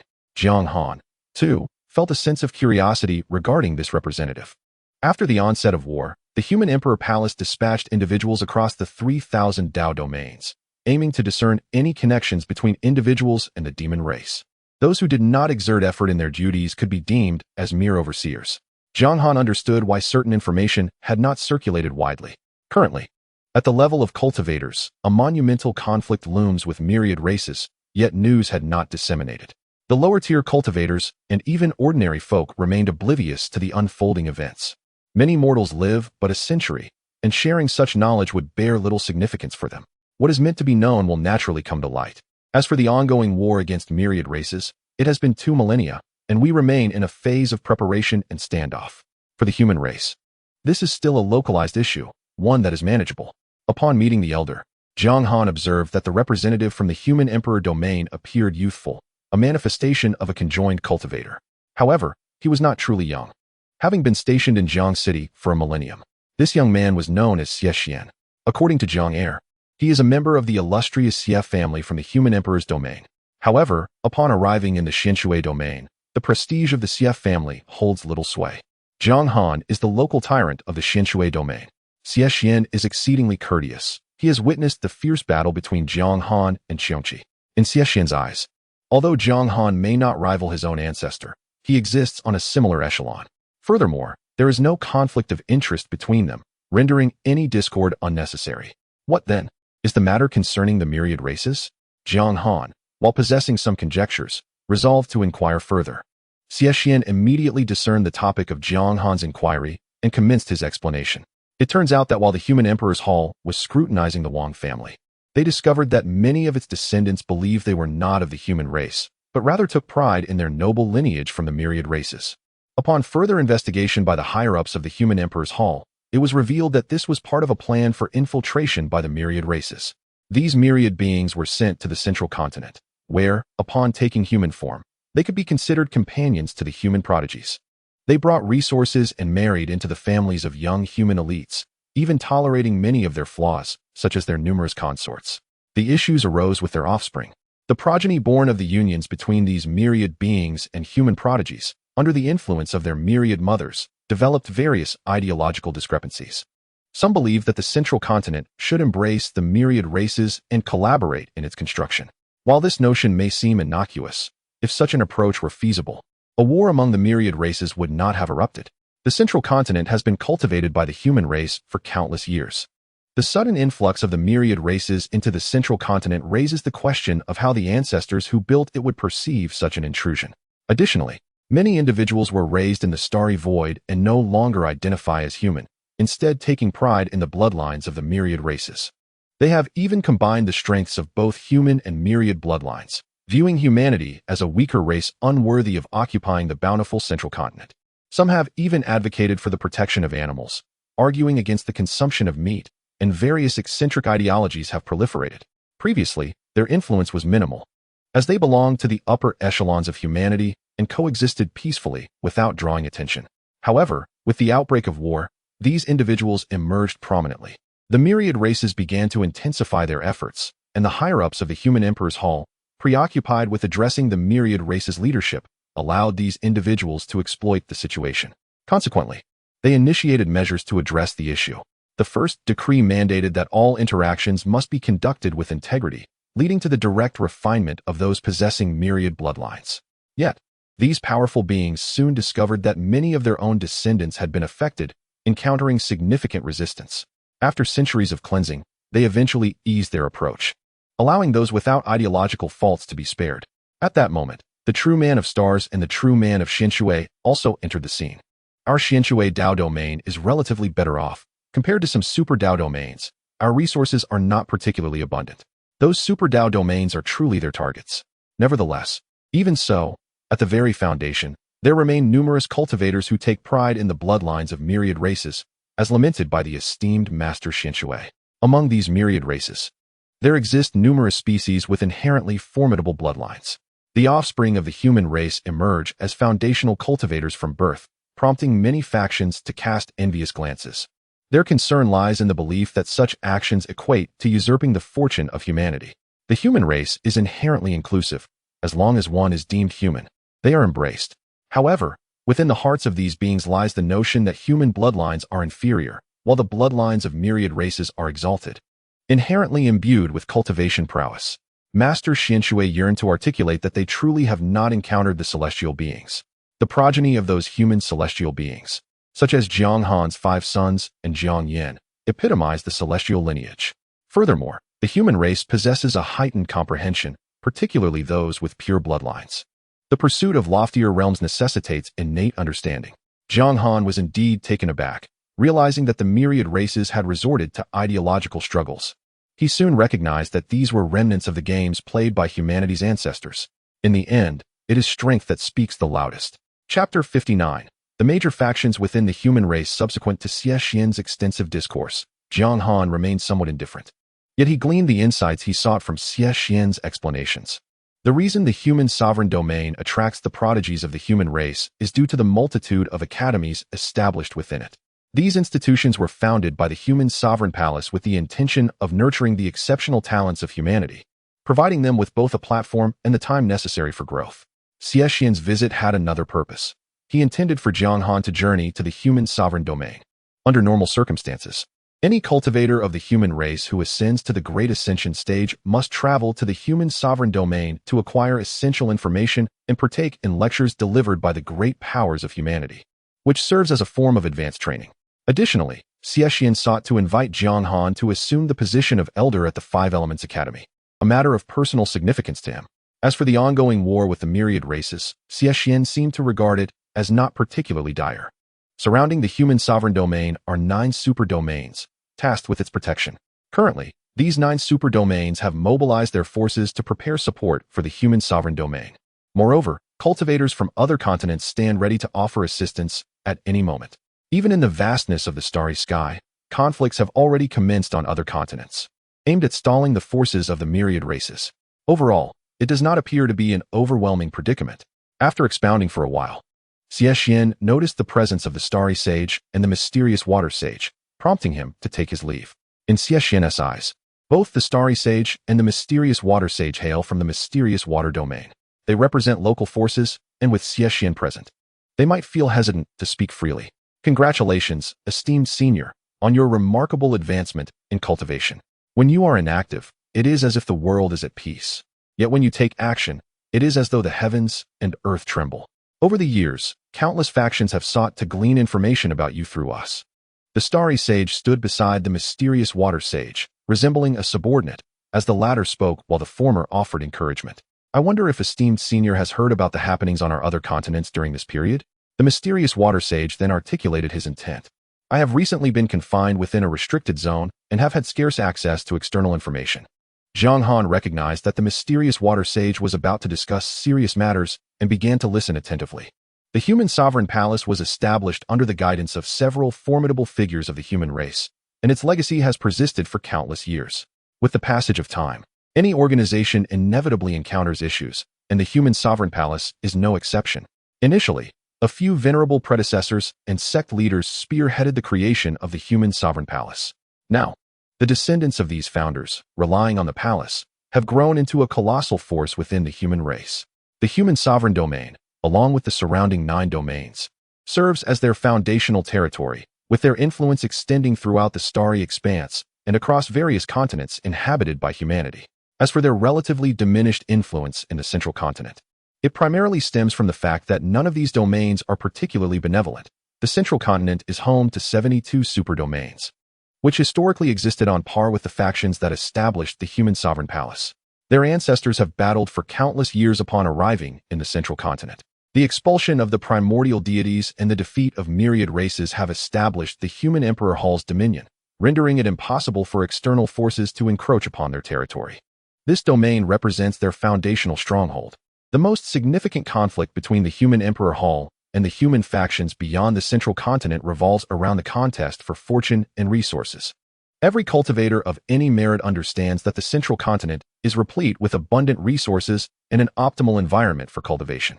The human Emperor Hall, in conjunction with several superlative Tao realms, perpetually harnesses the talents within the human race through majestic teleportation arrays, continually drawing forth prodigious individuals endowed with great fortune and resources. Initially, at the inception of the human Emperor Hall, the situation was manageable. The academies under its aegis nurtured talents from various locales, who, upon returning, would contribute to their homelands, engaging in warfare against other races, thus creating a virtuous cycle. However, as time progressed and the hall became infiltrated by certain factions, its essence began to tarnish. It increasingly demanded resources and fortune from the human factions beyond the central continent. Many talents who joined the human Emperor Hall never returned. Some even returned transformed into mere pawns of powerful clans and sections. Over time, this has led to rising tensions. Other superlative Tao realms have engaged in similar practices, yet they have primarily focused on cultivating local talent. Presently, the human Tao realm is experiencing internal strife, with the 10 great families now reduced to 9. Numerous factions are observing the situation closely. The Xian Shui Daoist has also provided insights into the state of the Xian Shui Dao realm, which remains largely a spectator, merely watching the unfolding drama. However, they would not permit the demon race or other factions to establish a foothold upon the central continent. Currently, many factions are awaiting the 9 great families and 18 sects of the human Emperor Hall to yield benefits. Once they produce these advantages, the strength of the human race is poised to surge forth. The Xie family, to which Xie Xian belongs, is one of the 9 great families and wields considerable influence within the 5 Elements Academy. Nonetheless, they do not exert absolute control over it. Although the Academy is affiliated with the human Emperor Hall, many powerful figures hail from other Tao realms, including those beyond the central continent. The Xie family can only claim a degree of influence, as the Academy is pivotal to the cultivation of the human race, attracting the scrutiny of various factions to prevent any single entity from acting recklessly. Moreover, the Xian Shui Daoist has informed him that the Xian Shui Dao realm also has its protectors. Above it lies the Tai Xian Dao realm, a superlative Dao realm ranked 4th among the 72 Dao realms. Notably, the human Dao realm and the 9 surrounding Dao realms are not included in this ranking, as they evidently surpass the 72 superlative Dao realms in stature. The human Dao realm further transcends the 9 Dao realms. The Xian Shui Daoist also revealed to Jiang Han that within the human Emperor Hall resides an elder of the Xian Shui sect, an immortal being who has long exceeded the limits of lifespan, yet remains concealed within the human Dao realm. Conversely, the Xingqian sect lacks any such immortal ancestor. At this juncture, Jiang Xian has effectively organized the internal dynamics of the human factions. The human Emperor Hall, by uniting the entirety of the human race, should possess means to safeguard the lives of those whose lifespans have reached their zenith. The hall is home to numerous ancient beings. However, The Hall of the Human Emperor is currently under the control of the 9 prominent families and 18 sections. Previously, it was governed by 10 families, but the Wang family has since defected, reducing it to 9. The Central Continent, the most resource-rich and powerful region, is home to 72 super realms, surrounded by numerous areas like the Xianshui realm. Beyond the Central Continent, there exist 36 human realms. These forces are engaged in a delicate game of power with the factions of the Hall of the Human Emperor. Assistance may be rendered, either because the Hall cannot endure any longer, or these factions are compelled to concede their interests. The powers associated with the Hall have been harvesting from the entire human race, which has already stirred discontent among certain factions, though it has yet to reach a level of enmity. In the past, humanity was able to drive out the myriad races from the Central Continent, and now, after occupying this resource-abundant territory for so many years, their foundation is even more formidable than before, prompting many factions to adopt a watchful stance. Nevertheless, they are also preparing for potential conflicts with the myriad races, ready to strike decisively should these races encroach upon their territory. Chapter 60, The Wanbao Merchants Association. Jiangsheng headquarters Jiang Han began to comprehend that this was merely a manifestation of the struggle between central and local powers. However, certain distinctions existed. The local strength was rather formidable, and issues had arisen within the Human Emperor Palace. The current situation entailed that the families and sects within the Human Emperor Palace were unable to mobilize certain direct forces. It resembled the dynamics within prestigious academies, where numerous individuals from various factions coexisted. Presently, Jiang Han found himself aligned with the local side. There was no alternative, as he was a denizen of the Xianshui Dao region, with his family rooted in that very domain. Jiang Han realized that it was essentially the 9 great families and 18 sects that were engaged in combat against the myriad races. Other factions either loitered idly or observed from the sidelines.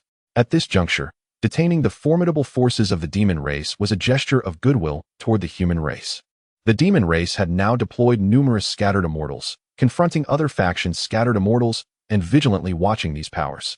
After all, the myriad races harbored their own apprehensions. Should they consolidate their strength to assail the Human Emperor Palace, would other factions not seize the opportunity for a surprise attack?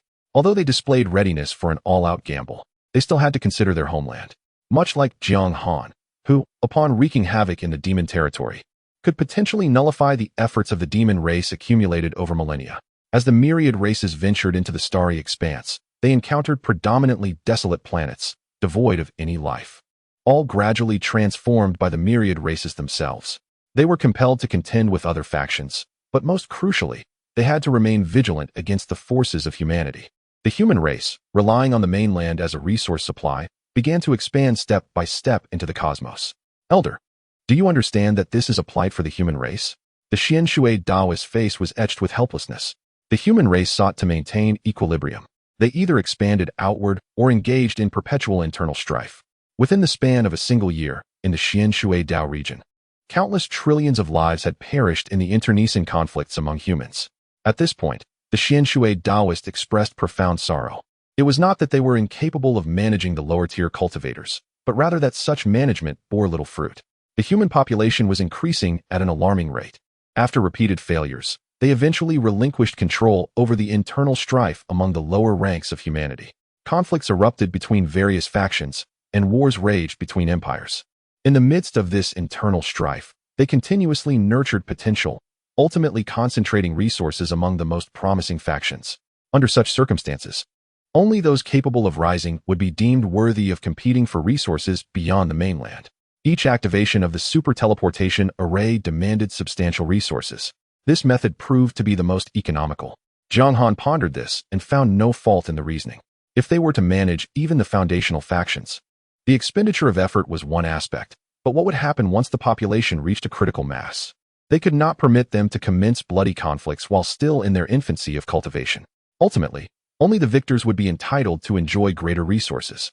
The Xianshui Daoist cautioned Jiang Han that the situation in the Human Emperor Dao region was ever-changing. It would be prudent to send a clone to navigate these complexities. If Jiang Han's true self wishes to venture forth, it poses no issue. The myriad clans have discerned a glimmer of insight and will not easily drag Jiang Han into the fray. Subsequently, they engaged in casual conversation, during which Jiang Han found himself fully integrated into the local faction. Indeed, one cannot escape the clutches of factionalism, even in such realms. Observing the silhouette of the Xian Shui Daoist, an intriguing thought emerged within Jiang Han's mind. Does the elder still recall Li Xingqian? After the departure of the Xian Shui Daoist, the Xingqian Daoist remained behind to converse privately with Jiang Han. Naturally, Jiang Han remembered Li Xingqian, the very first minor adversary he encountered, a figure of great fortune. What calamity could have befallen him? Jiang Han's initial instinct was to ponder an unforeseen misfortune, especially considering Li Xingqian's immense fortune and the enigmatic elder who stood behind him. Li Xingqian had vanished from sight, and the Xian Shui Daoist elucidated the cause. Upon re-evaluating the Xian Shui Daoist's actions, it became apparent that there was an additional motive concerning Li Xingqian. It was likely due to the fact that Li Xingqian was not supported by individuals from the Xian Shui Dao domain. He was not of their faction. Subsequently, the Daoist recounted how they had targeted Li Xingqian over the years. Under the scrutiny of the Xingqian Daoist, Li Xingqian had a falling out with the mysterious elder, ultimately even choosing to succumb to demonic influence. It was as if they were treating Li Xingqian as an adversary from Japan. However, in hindsight, one could only lament Li Xingqian's misfortune. There was someone behind him whom the Xingqian Daoist had uncovered, and they belonged to an unknown force. They would undoubtedly pursue him to the bitter end. What if other factions sought to support Li Xingqian's establishment within the Xian Shui Dao domain? Such occurrences were not unheard of among other superlative realms. Esteemed elder, this is the Xian Yuan water controlling banner you entrusted to me years ago. The Xingqian Daoist then placed the Xian Yuan water controlling banner into Jiang Han's hands. This artifact was indeed celestial, though it bore significant damage. Jiang Han, currently preparing to refine celestial artifacts, found the materials from the Xian Yuan water controlling banner to be quite fortuitous. At this moment, while refining the Qiongqi, Jiang Han employed his divine sense to observe the transformations within Jiang City. Eventually, he located the place he sought. Soon, Jiang Han stood before a cluster of edifices, surrounded by towering ancient trees and layered mountains. Numerous colossal spirit beasts leisurely roamed the vicinity.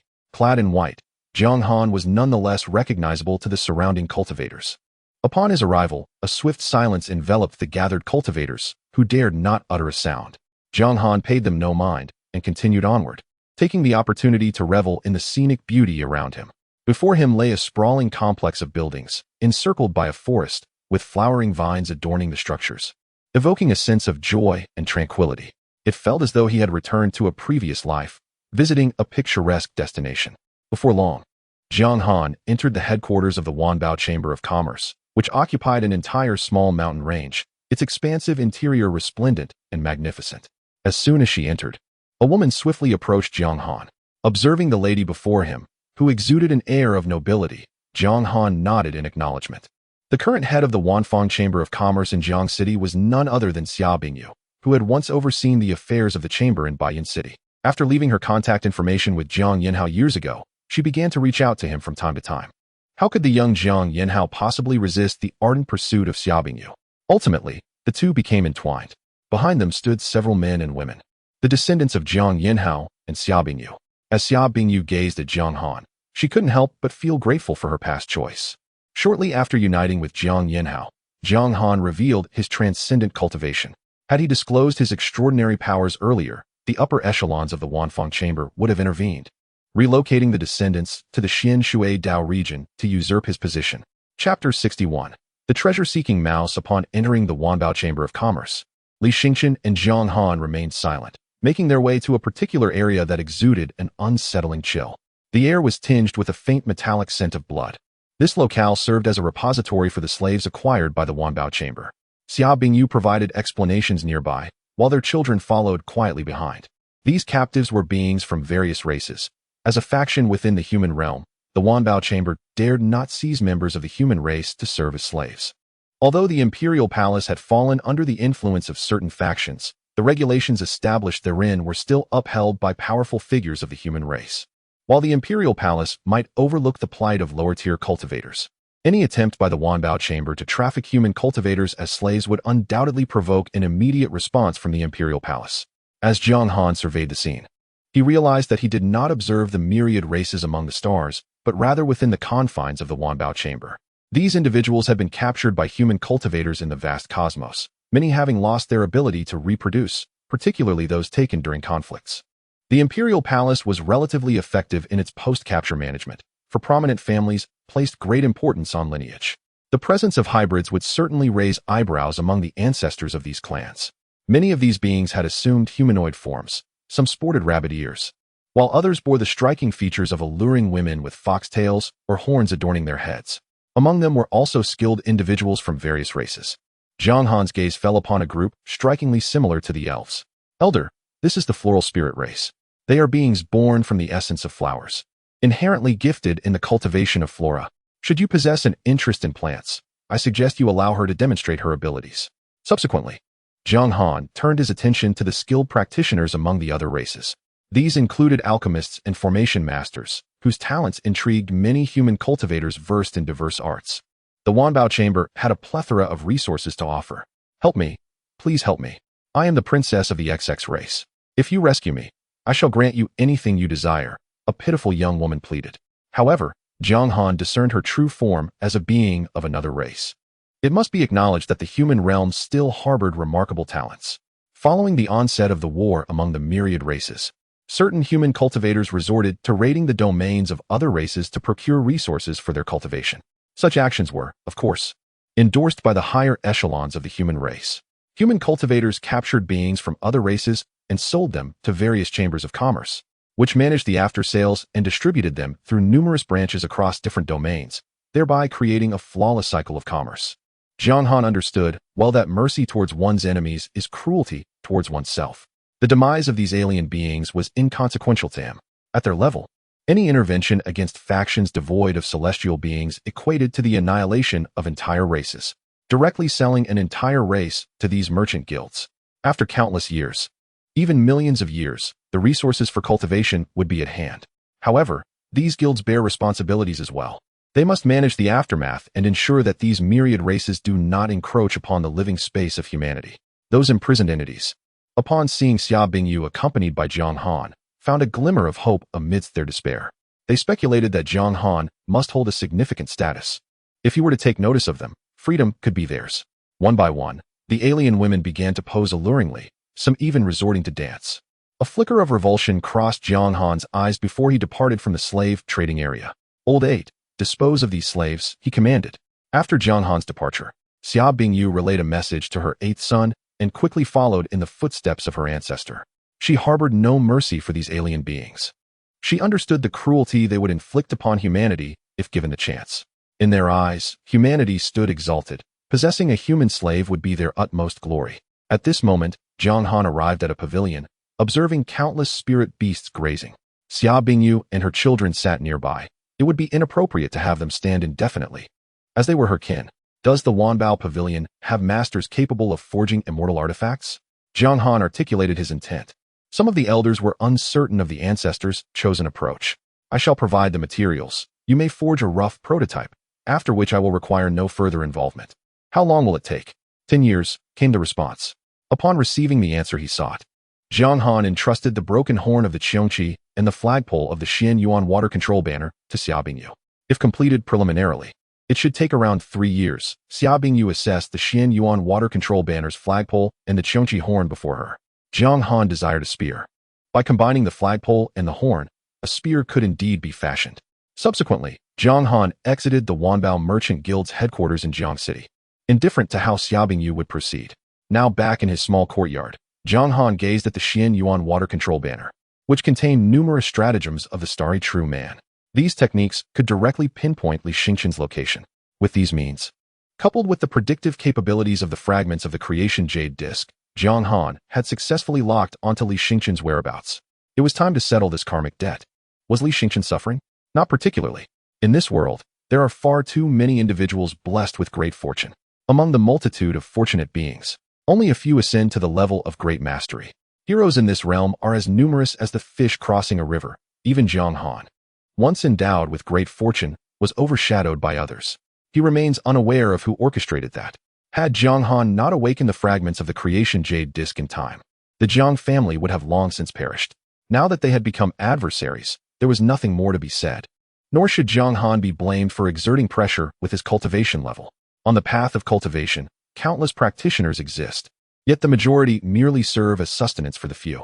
Even if Li Xingqian were to attain the great ascension, Jiang Han would ruthlessly eliminate him. Subsequently, Jiang Han cast his gaze towards a location 10,000 light-years distant from the central continent, where he sensed the presence of Jiang Xingqian. In the moment he focused his attention, the void abruptly tore open. Jiang Han then locked onto Li Xingqian once more, detecting a faint fluctuation in the fabric of space. Were it not for the vastness of this starry expanse, such subtle spatial ripples would be exceedingly difficult to perceive. A rift drew Jiang Han towards Li Xingqian's position, and he caught a fleeting glimpse of a landmass. Upon arriving, a terrifyingly violent aura surged towards Jiang Han, imbued with a sense of sanctity laced with bloodshed, and even a hint of decay. Chapter 62. Encountering a person of great fortune. One must utter not a word of superfluous speech confronted by the sudden surge of earthy energy. Jiang Han felt his entire being freeze, as if encased in ice, his heart momentarily ceasing its rhythm. The fragments of the celestial jade disk began to swirl, and in an instant, clarity returned to his mind. Just moments ago, his consciousness had seemingly plunged into an ocean of stars, lost in its celestial depths. At this juncture, Jiang Han's eyes widened in disbelief. The essence he had sensed was that of a living entity, one that transcended the innate earth deities. He fought to suppress the tumult of emotions within him. This was an existence beyond the realm of earthly divine beings. In ancient times, sentient beings had observed these divine entities, crafting various techniques, and through generations of endeavor, sought to surpass them. It seemed that he had stumbled upon an entity that had indeed transcended the divine. Moreover, it was evident that this being had perished. The allure of such a discovery stirred his heart. If he could comprehend and refine this essence, he could scarcely fathom the extent of his own potential. This fortuitous opportunity was beyond the grasp of Li Xingqian. It was a chance that required the wisdom of the elder. No wonder the Star Master had lost track of Li Xingqian. Had it not been for the fragments of the celestial jade disk aiding him, he would never have located this place.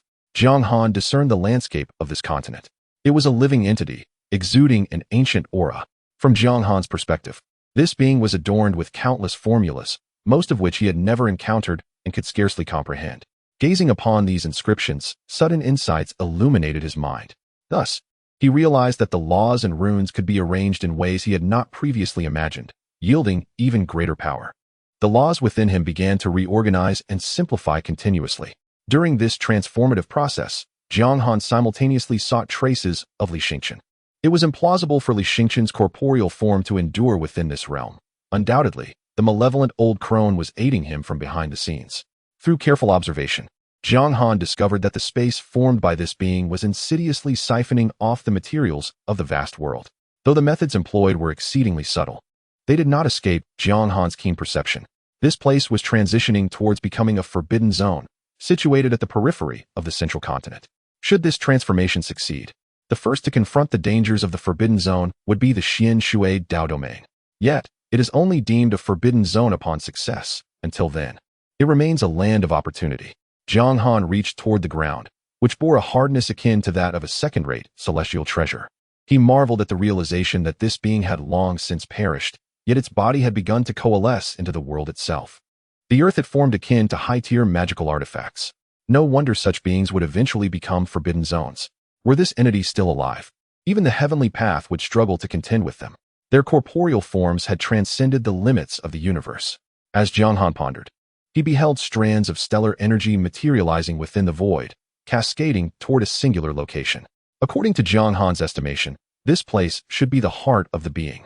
He swiftly arrived here, his body entwined with rules, concealing his presence. No, that cannot be. The entire realm could not possibly give birth to such an existence.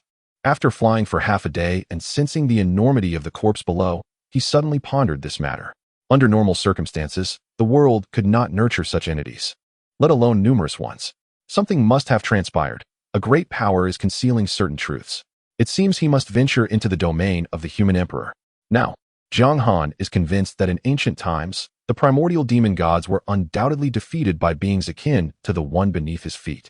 They must have created techniques that transcended the very source. It sounds simple, yet it is difficult for beings to fathom the existence of that which they have never encountered. How these laws and runes transform into formulas is uncertain. Are they truly their creation? Jiang Han's current form has approached an unfathomable size.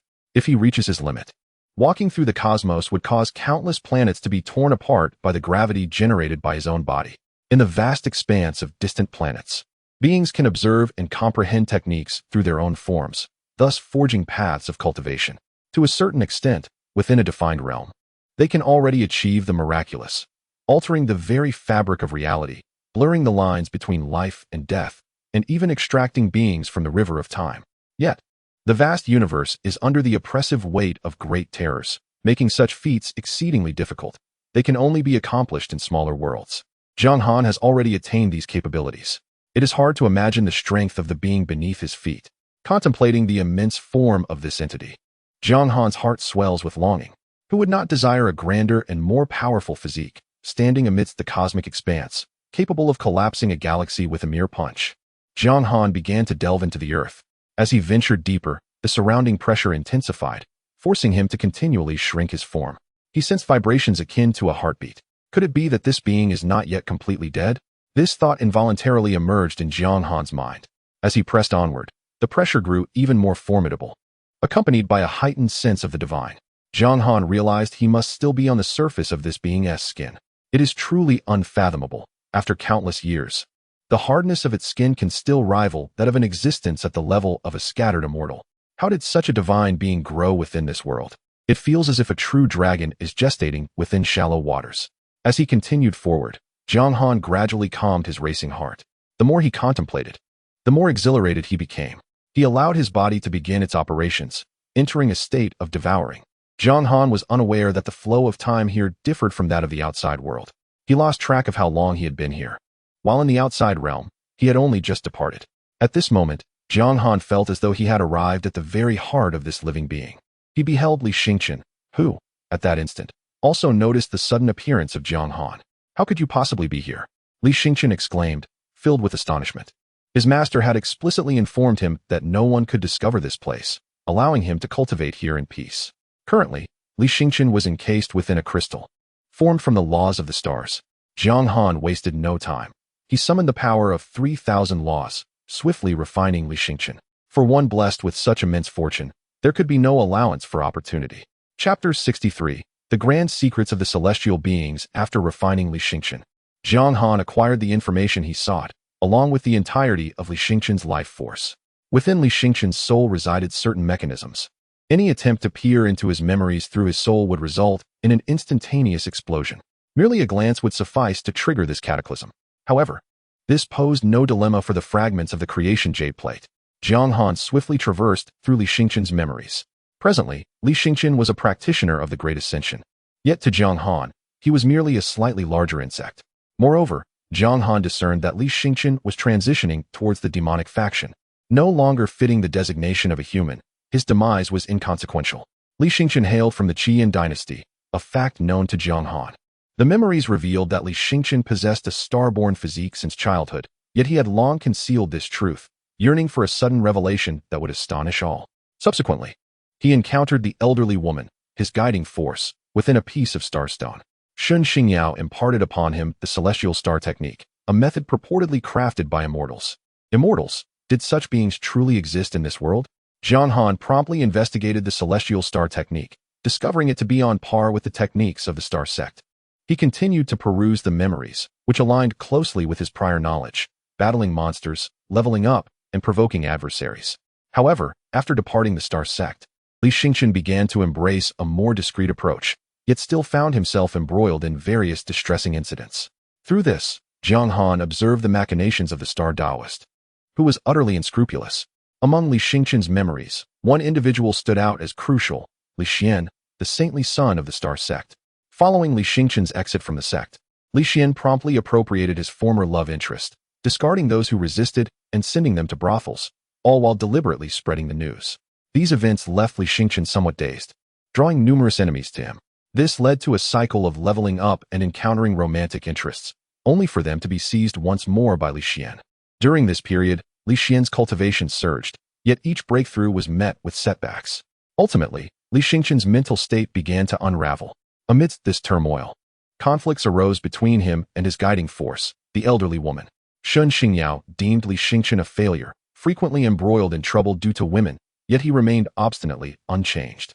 Jiang Han recognized that during this process, the Star Taoist was systematically dismantling certain factions and reshuffling the internal dynamics of the Star sect. Thereafter, Li Xingqian sought vengeance against the entire human race, conspiring with the myriad of clans.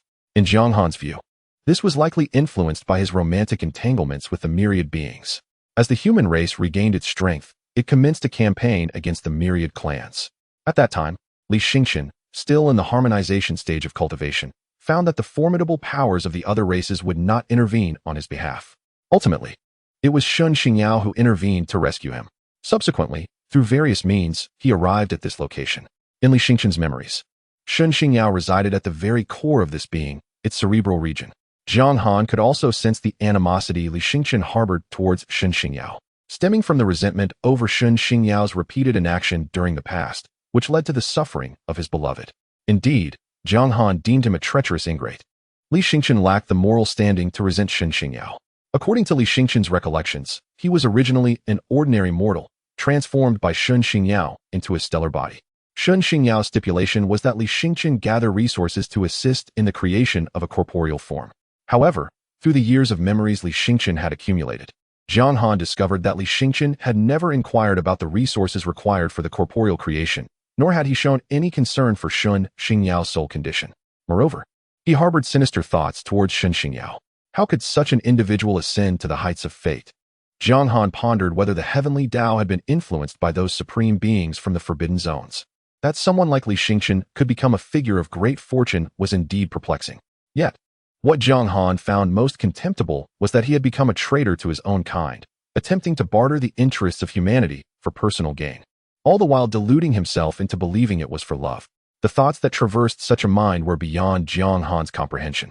One should devote oneself to the pursuit of immortality, not squander time in frivolities when one's cultivation is insufficient. Was this not madness? Were it not for the presence of great fortune, his grave would have long since been adorned with towering trees.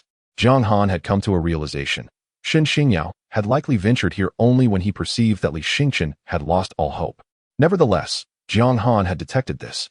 He had followed Li Xingqian to this place. Had it not been for their entry, he doubted anyone would have discovered it. Jiang Han then turned his attention to the heart of this being. At this moment, he stood outside the heart, which resembled a miniature world, pulsating continuously under the influence of an energy that surpassed mere laws. The heart had utterly ceased to exist. Jiang Han observed these laws, or rather, entities of a higher order than laws. He immediately sought to extract the heart, yet the energies of this higher order were unified. Gradually, he severed the connection and finally secured the heart within his human sovereign banner. Now, the banner served not only as a vessel for souls, but also as a storage space. Jiang Han then swiftly advanced towards the brain of the corpse. The enigmatic old woman with the golden finger evidently possessed vast knowledge. Jiang Han had to act swiftly. He could not allow her to seize the opportunity. He moved at an astonishing pace, empowered by the laws, and even with such speed, it took him several minutes to navigate through the meridians to the neck region. However, before entering the cerebral area, Jiang Han discovered a protective energy surrounding the brain. The brain of this creature possesses an unusual quality. It is a crystalline structure enveloped by a protective layer, which regulates Jiang Han's entry. Surrounding this crystal, emblematic of the creature's intellect, are intricate strands of laws entwined with a force that surpasses mere regulations. Additionally, a dance of blood swirls around, penetrating the crystal. Jiang Han can perceive it clearly. The laws above the crystal subtly suppress the regulations within Jiang Han's own body, a suppression that emanates from a higher dimension. Could this indeed be the celestial level principles of the Tao? No, in the vast world, the highest energy is already constituted by laws. Might this be an extra-mundane force? Jiang Han swiftly commands the creation jade dish to document this, for it pertains to the realm of Taoist immortals. Chapter 64. The origin of Shun Xingyao. Jiang Han extended his right hand towards the crystal. Upon grasping it, the laws that enveloped his hand dissipated. Nevertheless, relying on his physical strength, Jiang Han managed to seize hold of the crystal. A cacophony of thunderous sounds erupted from within the crystal. At that moment, Jiang Han began to comprehend why there existed so many physical cultivators in the vast world. The laws merely served as a means to enhance their corporeal forms. Sometimes, the laws proved unreliable, while one's own body remained steadfast. A tremendous rebounding force emerged, forcefully repelling Jiang Han. As expected, it did not defy my anticipations. Jiang Han's gaze was fixated upon the crystal, striving to unravel its secrets. For a brief moment, he found himself at a loss. Suddenly, he recalled the formulas of the laws. He pondered whether these formulas would prove effective. Countless law formulas surged towards the crystal. Upon contacting the laws on the surface of the crystal, they sliced through its defenses with the ease of a knife through tofu. In Jiang Han's mind, fragments of the cauldron of creation whirled ceaselessly. At that moment, his thoughts were remarkably clear, and he discerned a few insights. The multitude of laws resonated at the same level as those in the vast world, merely augmented by a particular force. In an instant, the laws flowed through Jiang Han's eyes, igniting the power of the sun and the moon within him. He perceived an opportunity, the chance to enter the crystal. Within his eyes, countless law runes intertwined to form a chain that perpetually revolved. Jiang Han advanced towards the crystal, excitement ignited within him. This entity was likely a celestial being. The secret he sought was now poised to unveil itself before him, and the cauldron of creation had recorded these laws. In the blink of an eye, Jiang Han entered the crystal. Once inside, the law formulas coalesced into a protective garment around him. The surroundings dissolved into nothingness. Whatever Jiang Han contemplated manifested in the surrounding space, bringing forth his thoughts into reality. He swiftly harnessed the power generated by the fragments of the cauldron of creation to shield himself, preventing his thoughts from materializing. Jiang Han gazed at the multitude of laws entwined in the vicinity. There, a figure emerged, holy and regal. At that moment, the entire space was suspended in stillness, a true stillness, where Jiang Han remained motionless. "Is it you?" The figure opened her eyes, staring at Jiang Han with astonishment.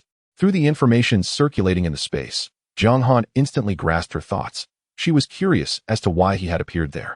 Jiang Han realized he was in a world devoid of deceit. Not only could the thoughts in his mind materialize, but he could also access the thoughts of others. "Damn it, you truly deserve to die." Shen Xingyao's gaze was filled with hatred as she looked at Jiang Han.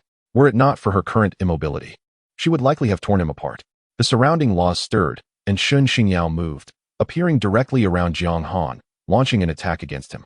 "How do you possess such means?" Shen Xingyao expressed her doubts, intrigued by why Jiang Han had become a mere formula. "No, who exactly are you? Why do you lack thoughts, lack consciousness?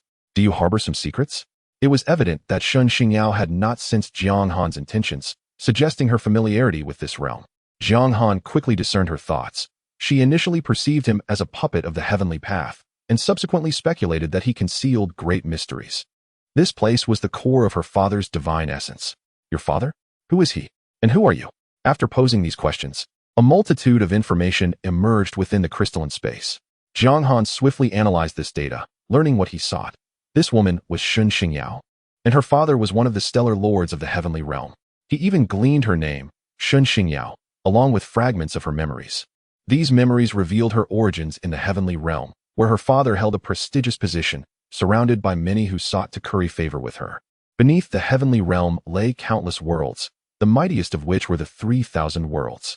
Within Shen Xingyao's fragmented recollections, the heavenly realm exerted absolute dominance over the lower realms. Yet, one fateful day, war erupted. From her perspective, colossal tentacles occasionally emerged from the sky, and massive mechanical constructs ravaged the heavenly palace. Many cultivators clamored to seize everything from the heavenly court. Shen Xingyao learned from those around her that the lower realms had launched an assault. In their eyes, the myriad realms governed by the heavenly court were merely extensions of the lower realms, as insignificant as ants. At the time, Shen Xingyao was oblivious to the specifics of the unfolding chaos and soon fell into unconsciousness. When she awoke, she found herself surrounded by Li Xingchen. Retaining memories from her time in the heavenly realm, she began to seek the truth of those years, yet found nothing. Eventually, she sensed her father's presence, only to discover his lifeless body in this space. She surmised that it was her father who had ensured her survival. Yet she could not fathom why her once invincible father had perished, allowing their heavenly court to be besieged. Ultimately, she resolved to accept the means her father had provided to grow stronger, to uncover the truth of the past, and to exact vengeance. However, Jiang Han managed to extract further information from Shen Xingyao's memories. Within those recollections, the vast realm was one of the most powerful among the myriad lower realms, one of the 3,000 worlds. In those days, reaching the transformation of spirit would grant ascendance to the heavenly realm. Yet now, the lower realms had become unrecognizable to Shen Xingyao. For a millennium, Li Xingchen had been wandering the Xian Shui Dao domain, and Shen Xingyao had failed to attain her desires. Jiang Han pondered the fact that in the past, achieving the transformation of spirit would result in ascension to the upper realm, the heavenly realm. These beings carried the great fortune of their worlds, expending vast resources in the process. This represents a form of dominion from the celestial realm over the mortal plane. If Shun Xingyao's memories hold any truth, then what is the nature of those primordial deities? Given the circumstances of that time, those primordial beings should have ascended to the heavenly realm long ago, as the celestial court was an invincible force. However, a conjecture soon emerged in Jiang Han's mind. Could it be that those primordial beings, after their ascension, returned to the vast continent? Such a possibility cannot be dismissed. Now, Jiang Han begins to grasp that the cultivation methods surpassing those of the primordial beings likely originate from the celestial realm. Yet, the terrifying tentacles described in Shun Xingyao's memories evoke thoughts of some indescribable existence. This world is becoming increasingly intriguing. A smile naturally graced Jiang Han's face. After all, a world like this is truly captivating. Chapter 65. A sudden turn of events. Jiang Han was engrossed in his interpretation when he suddenly noticed an abrupt interruption in the information flow. He turned his gaze towards Shun Xingyao, only to find her eyes devoid of any emotion, a reflection of sheer numbness. At that moment, he observed Shun Xingyao adorned in starlight, and he began to grasp the depth of her anger. All were engaged in cultivation, unaware of how many years had slipped by. There was no shame in that. Seeing Shun Xingyao's despondency, Jiang Han unleashed a rule-based attack. However, within the crystal, a force shielded Shun Xingyao, rendering Jiang Han's efforts futile. She then assumed a lotus position and commenced her meditation, surrounded by an array of laws that continuously reshaped her essence like chains. Realizing he could not harm her, Jiang Han too began to cultivate, all the while remaining vigilant of Shun Xingyao. The laws emerging from her were strikingly similar to those deciphered from the fragments of the creation jade disk, presenting answers directly before Jiang Han. Unbeknownst to him, the external situation was undergoing tumultuous changes. Countless warships and planets descended from the cosmos, heading towards the central continent. After a millennium of preparation, the myriad races had nearly aligned with humanity. The first explosion erupted in the starry expanse, as humanity mobilized a multitude of cultivators into the void to safeguard the central continent from the impending conflict. Battlefields were established, and the echoes of planetary explosions resonated through the cosmos. Numerous cultivators swarmed like locusts, harvesting the stars, while countless races infiltrated human territory. In the vastness of space, fleets roamed freely, combining technology with cultivation. Various assaults surged through the cosmos, including dimensional strikes and particle bombardments. One could even witness a planet being piloted towards the enemy's ranks, followed by a cataclysmic detonation. Abandoned celestial bodies were repurposed into warships, and some small worlds were transformed into vessels of war as well. Each day bore witness to the demise of countless races, while new ones emerged from the mountains of corpses and seas of blood. Humanity continued to dominate the central continent, while the demon race lay in wait amid the stars. The cosmic landscape was littered with mountains of corpses, massive like planets, drifting through the void. Once discovered, these remnants would be swiftly divided among the victors. The situation had spiraled out of control. The 9 noble families and 18 sects of the human emperor's hall had ensnared several factions in the throes of war. Some contemplative forces within humanity were compelled to join the fray. Plans were futile against the chaos. Numerous races cared little for the internal strife of humanity. As long as they were human, they would be targeted. The wealth of territory held by humanity rendered them vulnerable to attack. Humanity found itself pitted against a multitude of races. The higher echelons relaxed restrictions on various techniques, distributing them freely to the lower echelons, even intervening directly with ordinary mortals. They swiftly curtailed internal strife, realizing that in such dire circumstances, it was more prudent to cast these individuals onto the battlefield against the myriad races than to engage in self-destructive conflict. The myriad of races has similarly chosen to liberalize all cultivation techniques. In merely a century, many mortals had scarcely heard of ascension. However, they are now afforded direct access to methods leading to the Great Ascension. As for the lack of resources during cultivation, it is easily remedied by traveling to the nearest formidable force and utilizing the teleportation arrays to venture into the cosmos. The cosmos brims with boundless resources. To the human race, any cultivator from the myriad of races is akin to a precious elixir. In fact, some cultivators from the Jiang family have been forcibly conscripted to the celestial battlegrounds. During the throes of true war, the elite of humanity rallied around the imperial palace. The most formidable aspect of the human race lies in its logistical capabilities and endurance in prolonged conflict. With the leadership of high-ranking officials, the various sects swiftly formed alliances. As the auxiliary arts of cultivation flourished, humanity seemed to awaken. Alchemists tirelessly concocted elixirs, rune masters crafted symbols, and formation masters inscribed arrays. mobilizing the strength of humanity through the intricate networks of teleportation arrays. Artifact masters forged magical implements, and even starships. These starships, produced through the hands of the artifact masters and augmented by enhancement specialists, were imbued with formations and runes. After undergoing multiple enhancements, they were filled with cultivators embarking toward the cosmos. Previously, it would take years for a cultivator to accumulate enough resources to acquire a single magical treasure. Now, a production line has been established. Treasures are being manufactured and distributed freely to cultivators. Spiritual plant cultivators are responsible for cultivation, and even the corpses of myriad races serve as fertilizer. Geomancers fine-tune the ley lines, allowing the earth to better assimilate the bodies of cultivators. Within the Imperial Palace lies a personal arsenal for the Emperor. Although referred to as a human war reserve, it essentially consists of vast worlds overseen by the Imperial Palace. In times of peace, these forces would take items from the arsenal, and some factions would unite to compel these families and sects to relinquish their resources.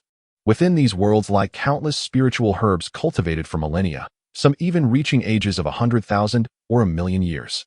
The herb repository is replete with an accumulation of spiritual herbs amassed over countless years. Many ascended cultivators, whose lifespans had reached their limits and were sealed, have also been released by the Imperial Palace and dispatched to the battlefield. Among humanity, an individual can reach maturity within a decade or so, undergoing cycles of growth in mere years. Even if millions of nascent soul cultivators fall daily, they are still outnumbered by the nascent soul cultivators being born in the present. Now, under the formidable pressure from the higher echelons of the Imperial Palace, the battles of chi refining cultivators have diminished significantly, as their paths have been meticulously delineated for them. Upon achieving the chi refining stage, one is recognized as a cultivator, destined to attend local academies for further education. Upon reaching the foundation establishment stage, they may embark on a new chapter in life. Once they attain the golden core stage, they can enter the reserves, perpetually prepared for war. Those at the nascent soul stage may directly join local formidable forces for a period of cultivation before seeking opportunities on the battlefield. As for those whose cultivation is insufficient, they may remain behind to maintain order. No faction anticipated the war's rapid progression, evolving from mere standoff to the current state of affairs, with the demonic races occasionally emerging. Yet, the demonic races have faced targeted assaults from numerous forces. In the forbidden zones, entities emerge to absorb blood and sustenance, with many factions opting to turn a blind eye. On the side of the demon race, their actions are even more frenzied, as they directly cast their kind onto the battlefield. Those who survive naturally ascend to become the strong. Countless descendants of great demons have been thrust into the fray. Among the myriad races, internal strife persists, yet the primary focus remains on the demon and human races. A faction aligns itself with the elder brother, the human race, becoming vassals rather than allies. Another faction submits to the second brother, the demon race, with the more powerful among them becoming allies. In the throes of war, the human race finds no need for allies. As for vassals, they are merely fodder. Even their own kin are treated as cannon fodder, so one can only imagine the fate of these vassals. The same holds true for the demon race, where their own kin are also sacrificed. Do some lesser beings really expect to merely spectate? Amidst the vast sacrifices of kin, the animosity between both sides deepens. In the void, fierce battles erupt among the powerful. Chapter 66. Something is amiss in this world in the realm of the human emperor, within a certain mysterious space. Jiang Han's avatar arrived. After departing from his main body, he left behind a manifestation in the Jiang family to avert any unforeseen mishaps. Initially reclining comfortably in a chaise lounge, he was unexpectedly presented with a jade stone by the Xianshui Taoist, which subsequently transported him here for a gathering of the higher echelons of humanity. The attendees were all scattered immortals of the human race. Jiang Han surveyed the assembly. Astonishingly, there were tens of thousands of participants, and many more had yet to arrive. He speculated that the number could be even greater. From what he had gathered, the central continent of the vast world was the most formidable, comprising 3,000 domains. On average, each domain could boast several scattered immortals, particularly the super domains, some of which housed over 100, not to mention the human emperor domain and the 9 surrounding domains. Observing the camp of the 9 great families, Jiang Han noted that most of their representatives were avatars, while their main bodies remained engaged in a standoff with the demon race. Beyond the central continent lay numerous other continents, many of which surpassed even the super domains in power, alongside countless celestial bodies scattered across the cosmos. Additionally, there were many subordinate families under his command. he noticed that the human Emperor Palace's military warehouse was an entire grand world dedicated to cultivating spiritual herbs. The sheer numbers were staggering. The combined might of the human and demon races alone could overwhelm several innate divine demons. When accounting for the myriad races, the figures escalated into a terrifying total. In his previous life, Jiang Han had observed that the observable universe had a diameter of merely hundreds of billions of light years.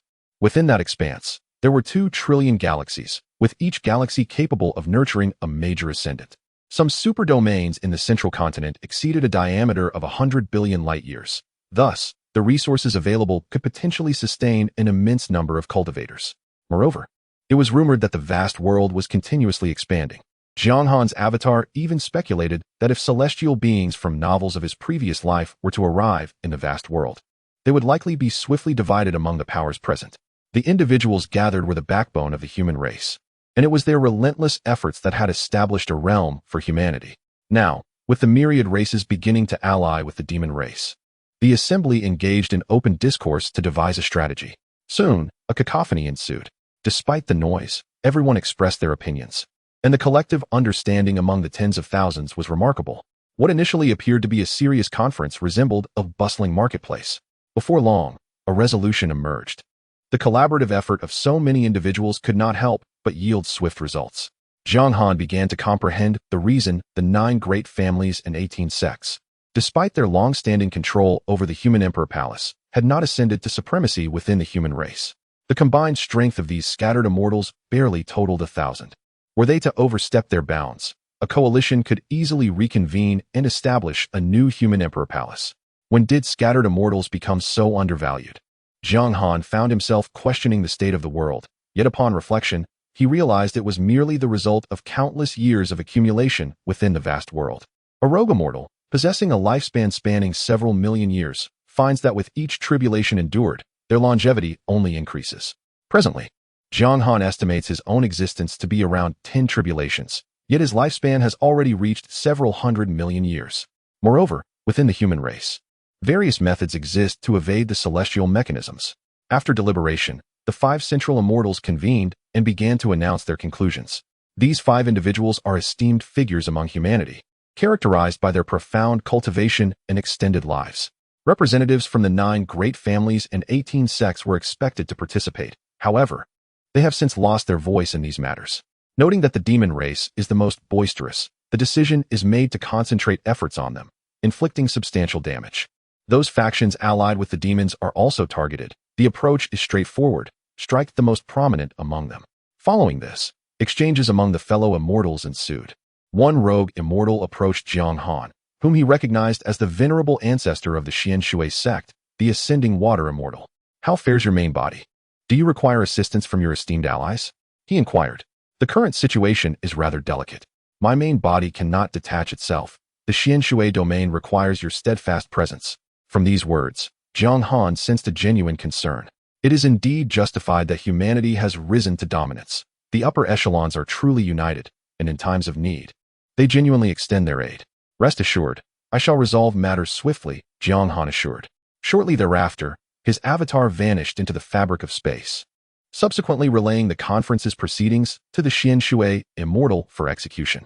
Following the high-level assembly of the Human Sovereign Hall, the demon race suffered a severe blow, as several immortals nearing their lifespan limit armed themselves with celestial artifacts and ventured into demon territory to engage in battle. Some of these beings were on the brink of their life's end, while others had long since reached it, remaining dormant within the secret realms of the human sovereign. Within the demon territories, thunderous roars erupted intermittently. After a century, the intensity of the conflict began to wane, particularly as the demon race began to withdraw their forces. However, the demons retaliated, sending those at the brink of their lifespan equipped with celestial artifacts into human domains. Some ventured into the central continent, while others traversed to distant lands. On the central continent, several minor Dao domains were reduced to ruins. The human high command commenced efforts to redeploy their forces for reconstruction. There are significant issues plaguing this world, issues of a considerable magnitude. Jiang Han harbored an unsettling feeling regarding the state of the world, though he could not articulate it. He resolved to await the return of his main body for further insights. His avatar refrained from venturing into the human sovereign Dao domain, as the Xianshui domain required his oversight, and certain classified information could only be comprehended by his primary self. Over the years, the human population has paradoxically experienced a slight increase, even enhancing in quality. However, this has come at the expense of resources from one world after another. The starry expanse surrounding the central continent has transformed into a veritable meat grinder, and amidst these battlefields, one can still glimpse the crimson threads of karmic retribution. Among humanity, exceptional talents continue to emerge, and the cultivation of practitioners has nearly evolved into an assembly line process. Fortuitously, it is the presence of war that has prevented internal strife among the human cultivators. Otherwise, discord would have long since erupted in the struggle for resources. However, the ability to mobilize such a vast array of human forces is a testament to the competence of the human leaders. They possess extensive experience in addressing communication, spatial, and management challenges. These issues have long been within their purview, and they have merely been brought to the forefront now. Over the years, the Jiang family has maintained a substantial scale, hovering around 100 trillion, and it is through the crucible of war that their quality has been enhanced. Presently, the Jiang family has established branches in other realms, though their influence remains limited, as they are still but newcomers in the grand scheme. The return of the main body remains uncertain, and the avatar, Jiang Han, lacks fragments of the creation jade disc, rendering him incapable of pinpointing his current location. Only the fragments of the creation jade disc possess the ability to establish such coordinates. Chapter 67. Jiang Han. Are there descendants among the myriad races? Oh, my true self. Subsequently, Jiang Han's avatar returned to the recliner beneath the peach blossom tree. The intensity of war had diminished. However, the battles among the lower ranks grew increasingly brutal. Meanwhile, the top powers began to amass strength, while other factions followed suit, resulting in an eerie calm, occasionally disrupted by minor skirmishes. At this moment, Jiang Han was still immersed in his cultivation within the crystal. Yet, he now opened his eyes. Within the depths of his gaze, the principles of yin and yang danced. Encircled by 3,000 laws, the previous formulae of these laws now resembled chains of divine order. He did not choose the laws originating from celestial beings, but instead opted for the laws derived from the fragmented creation jade dish, merely drawing inspiration from its application. The chains of law glimmered with a sacred radiance. Since becoming a scattered immortal, Jiang Han's physical form had undergone 18 transformations. His body had begun to exhibit a semblance of order, existing between the realm of rules and reality. His bones were now undergoing a process of jade-like transformation, their strength far surpassing what it once was. Could it be the legendary celestial flesh and jade bones? Jiang Han mused, recalling the tales from his past life that spoke of immortals achieving such a state. His current condition seemed to align perfectly with those descriptions. Furthermore, according to the fragmented memories of Shun Xingyao, there was no realm of scattered immortals in the celestial realm. He regretted not inquiring about the details of his cultivation earlier, attributing his lapse to an overwhelming curiosity. Jiang Han could even sense an aura of immortality emanating from his current physical form. In reality, when his body sustained injuries, he could recover from a level of rules. Conversely, if the rules were harmed, his physical form would nourish the rule level. If both levels were injured, as long as he had not perished entirely, he would be reborn from the blood. His growth was swift, thanks in part to the creature known as Qiongqi residing within him. This entity had continuously supplied the energy necessary for Jiang Han's metamorphosis over the years. Had he relied solely on the creation jade dish, he could not fathom how long it might have taken. Jiang Han noticed a subtle change in the fragments of the creation jade dish. Surrounding it were the 3,000 laws, as if it were nurturing some form of power. For many years, it had provided him with little spiritual energy. Nevertheless, Jiang Han refrained from interrupting the process of the creation jade dish. It was time to depart. During this period, the creation jade dish had frequently issued warnings to him. Jiang Han sensed that a significant event was impending, and he had also begun to perceive that this corpse was on the verge of revival, likely due to Shun Xingyao's influence. Within the crystal, Jiang Han lacked the strength to eliminate Shun Xingyao, who was currently enveloped in a mist of rule-infused blood. This blood mist contained a portion of Jiang Han's vitality from his own transformation. Swiftly, he retraced his steps, hastily exiting the spatial realm. As he departed, the heart within the Emperor's essence sought to break free from Jiang Han's control, but was swiftly subdued by him. At this moment, the corpse of this being was already entangled by countless laws. Life has already stirred within the corporeal form. Jiang Han is acutely aware that this body is devoid of a soul, reduced to nothing but pure flesh. Yet, at this moment, consciousness and spirit are being birthed within this flesh. Should an ancient celestial being from a bygone era be resurrected? One can only speculate what upheaval might ensue in the vast world, a realm where such divine entities do not exist. Jiang Han recognizes that he is not yet equipped to confront such forces and thus refrains from further contemplation. At worst, he could retreat into the chaos alongside the descendants of the Jiang family, relying on the concealed powers of the shattered creation jade disk to obscure their presence in the void. He could bide his time until he becomes invincible, returning to the vast world with an air of grandeur after millennia of seclusion. Before Jiang Han could depart, an overwhelming force of repulsion suddenly emerged, casting him out of that space. He found himself abruptly thrust into the cosmos.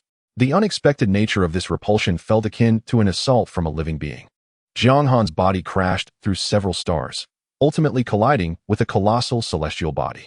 With a resounding boom, the planet trembled under the impact of his descent. The most powerful beings on that planet immediately began to assess the situation. Cities erupted from the ground, and countless formidable presences converged upon Jiang Han's location.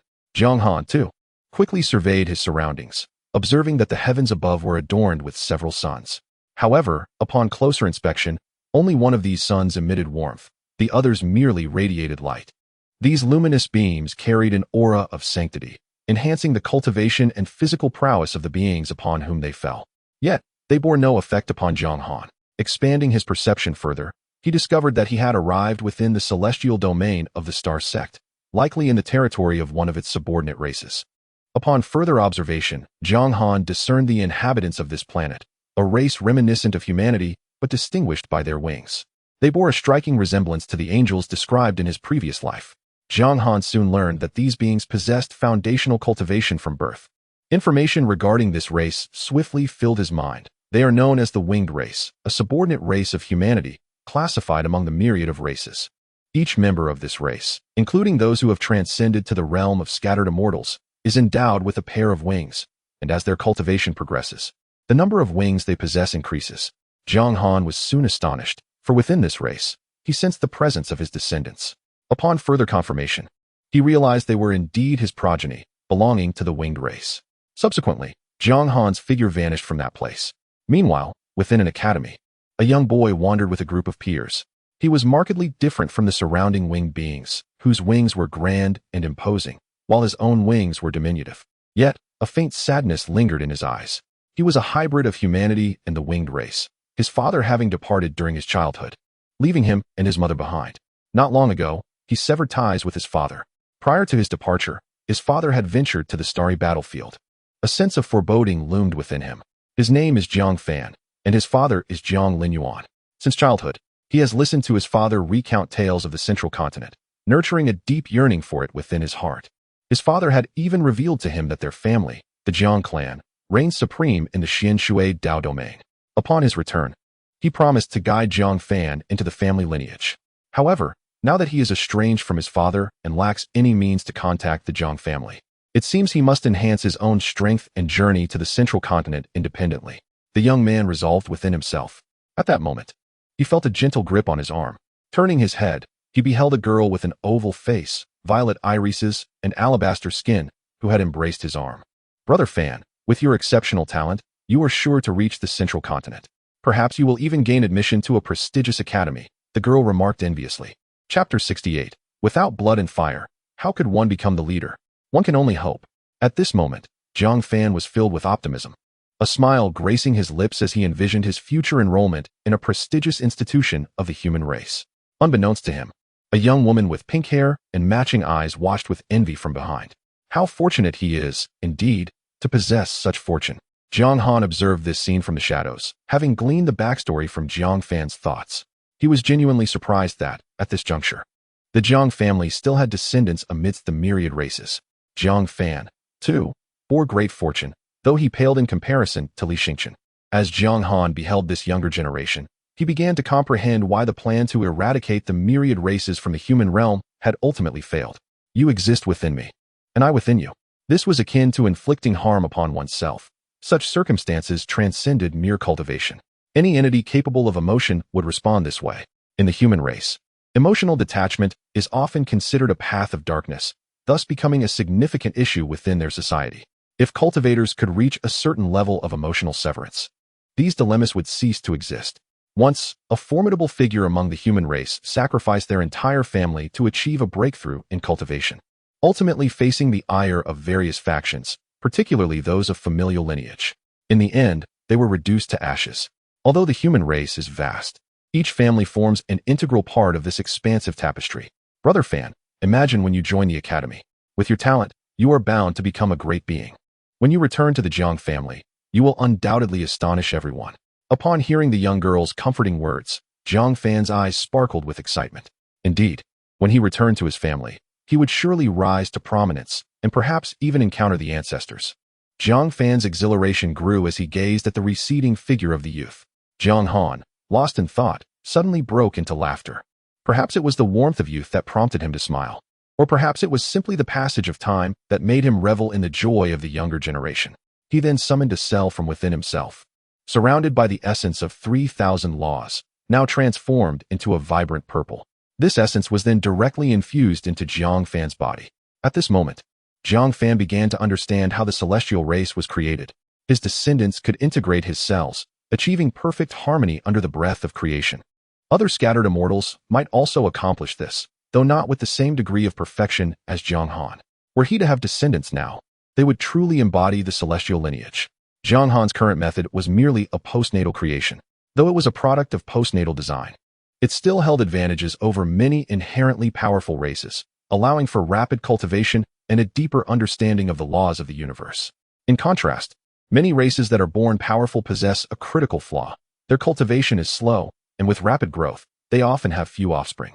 The mightiest beings often find it most challenging to procreate. Such is the equilibrium of the cosmos. What an arrogant little fellow, a human cultivator mused in the distance. One must have faith in the youth. The potential of every being is boundless. Fate is ever uncertain. Who knows? He may one day stand among the pinnacle of all races. Upon hearing the voice behind him, Jiang Linza felt his hair stand on end. He was a transcendent cultivator. Who could possibly appear silently behind him?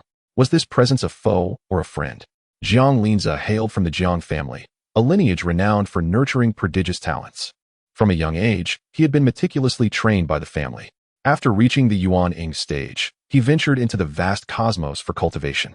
He had witnessed the ravages of war and was subsequently stationed with the winged race. The human race stationed themselves among the winged to monitor their activities and ensure they did not exploit the chaos. Should a formidable adversary emerge, they would be sent to the battlefield to hone their skills.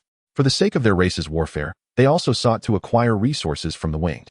As a subordinate race to humanity, the winged were protected in exchange for their resources. Jiang Fan was the son of a cousin from his clan, and Jiang Linza had been keeping a watchful eye on him, though Jiang Fan remained oblivious. Eventually, Jiang Linhao slowly turned around. "Ancestor," he uttered in disbelief. Jiang Han nodded gently. "Let today's news remain confidential. The ancestor has faith in you." Jiang Han was resolute about keeping today's events from leaking. If the information were to escape, what force could shatter several stars in the universe? "Rest assured, ancestor," Jiang Linhao replied confidently. "I will meditate diligently and strive to achieve the great ascension." With that, Jiang Han bestowed upon his junior a fragment of divine law, which unraveled into countless edicts. Just as Jiang Linhao prepared to express his gratitude, he witnessed Jiang Han vanish before his eyes. As he departed, Jiang Han cast a glance at the battlefield of myriad races. He observed disciples of the starry sect manipulating beings from various races to serve as fodder. The demon race and the coalition of myriad races were also utilizing beings as mere cannon fodder. This encapsulates the tragedy of the weak. Should humanity falter, they too might become pawns for a formidable entity when chaos reigns. Waiting for powerful forces to mutually weaken each other appears to be a fantasy of the feeble. Even if the strongest were to suffer, it would not readily benefit other factions. Indeed, those harboring such notions would be the first to be diminished. Subsequently, Jiang Han returned to his humble abode. Through his avatar, he gleaned the events that had transpired over the years. The most significant occurrence was the escalation of war, followed by a subsequent lull. He also gathered various tidbits of information. Integrating what he learned from Shun Xingyao, he speculated that the vast world had likely gained considerable advantages during the heavenly wars. He even conjectured that some who participated in the celestial conflict might still be alive. Yet, why pursue immortality? This left Jiang Han in a state of perplexity. However, he is also a strong proponent of the notion of doppelgangers. This world is anything but ordinary, profoundly abnormal in fact. It seems a journey to the realm of the sovereign of humanity is imperative to uncover the truth. Moreover, it is essential that I undertake this journey personally, for it is only through first-hand experience that one can grasp such significant information. Clearly, it pertains to matters of great consequence. Perhaps, the inquiries that have long plagued Jiang Han will finally find resolution. Chapter 69. The Celestial Monarch and the Demons Beyond the Realm. Jiang Han returned to his small courtyard. After assimilating the memories of his clone, he summoned his 5 sons and infused his own cells into their bodies, transforming their forms. Jiang Han was still reluctant to depart, as he remained vigilant of the Celestial Monarchs. Before his departure, the corpse of one such monarch was stirring back to life. A century slipped by in the blink of an eye. Throughout these years, Jiang Han maintained his previous state, utilizing fragments of the Creation Jade Plate to deduce the rules and enhance his physical form. During this time, he remodeled his body in accordance with the mythological tales of his former life. Among these legends was a great deity named Pangu, who, after creating the heavens and the earth, transformed his body into the world itself. Jiang Han directly emulated Pangu's template to fortify his own physique. In the span of 100 years, the fragments of the Creation Jade Plate unraveled the rules of space and speed. Jiang Han integrated these principles into his meridians, thereby augmenting them. His governing meridian was now fortified by the rules of space and speed, becoming a vast ocean of yang energy. With this enhancement, Jiang Han existed in a state of formlessness. His speed vastly increased to the point where he could traverse the void. This corresponded with the legendary tales of his previous life, leading Jiang Han to ponder the veracity of those myths. Was it time to commence? Jiang Han swiftly focused on the location of the Celestial Monarch. Suddenly, a point appeared in the starry sky, rapidly expanding until it transformed into a black hole. Countless laws of spiritual energy from the heavens and earth were drawn into its depths. This location was precisely where myriad races clashed in battle. As the black hole emerged, both the human and demon races unleashed incantations towards it, yet upon nearing the black hole, these spells were swiftly devoured. The black hole continued to expand, exuding a terrifying aura that permeated even the realm of Xianshui. Instantly, several divine senses honed in on this phenomenon. Jiang Han wasted no time and established a defensive formation above Jiang City, for a celestial monarch was on the verge of manifesting. A long spear materialized in Jiang Han's right hand, entwined with the power of the 5 elements. This spear was a combination of the Xian Yuan water-controlling flagpole and the horn of Qiongqi. Under Jiang Han's modifications, the spear was primarily governed by the 5 elements, supplemented by 3,000 laws. He named it the 5-element spear. With a mere poke, the spear could create a substantial wound. Its tip infused with the essence of the plague laws, rendering it a weapon of formidable lethality. Jiang Han was now poised for battle. Neo-Su Star Monarch, you have indeed survived. At the edge of the vast world, within a forbidden zone, an entity suddenly opened its eyes, having just sensed the presence of an old companion. Every loose immortal across the central continent felt this aura. Deep within the starry expanse, the high-ranking demons of the demon race were also converging upon this location. The manifestation of the 3,000 laws commenced, drawing inexorably towards the abyss of the black hole.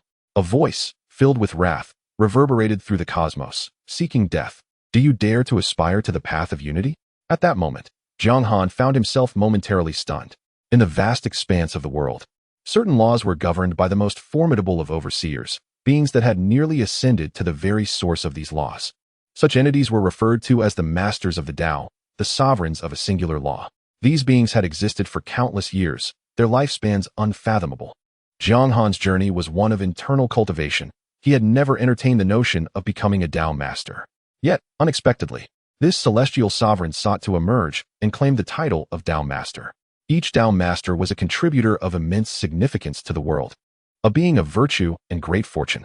However, this celestial sovereign bore no semblance of heavenly merit. To forcibly ascend to the rank of the 3,000 law sovereign would inevitably incur the wrath of the heavenly order and even provoke the united assault of the Tao masters. It was said that each of these masters had played a monumental role in perfecting the laws.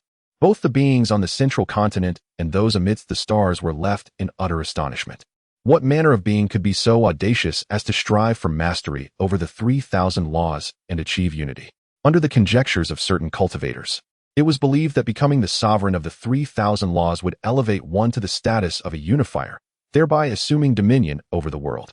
Many formidable beings lingering on the fringes of the world's forbidden zones were momentarily taken aback. They were the strongest among the strong. Yet they remained in these forbidden realms, reluctant to venture into the chaos. Most importantly, they feared the Tao masters of this expansive world. These entities were the true children of the heavens, guardians of the world's order, keeping the forbidden zones at bay, even instilling fear within them. However, the emergence of such an audacious being, intent on claiming supremacy over the entire world, was unprecedented.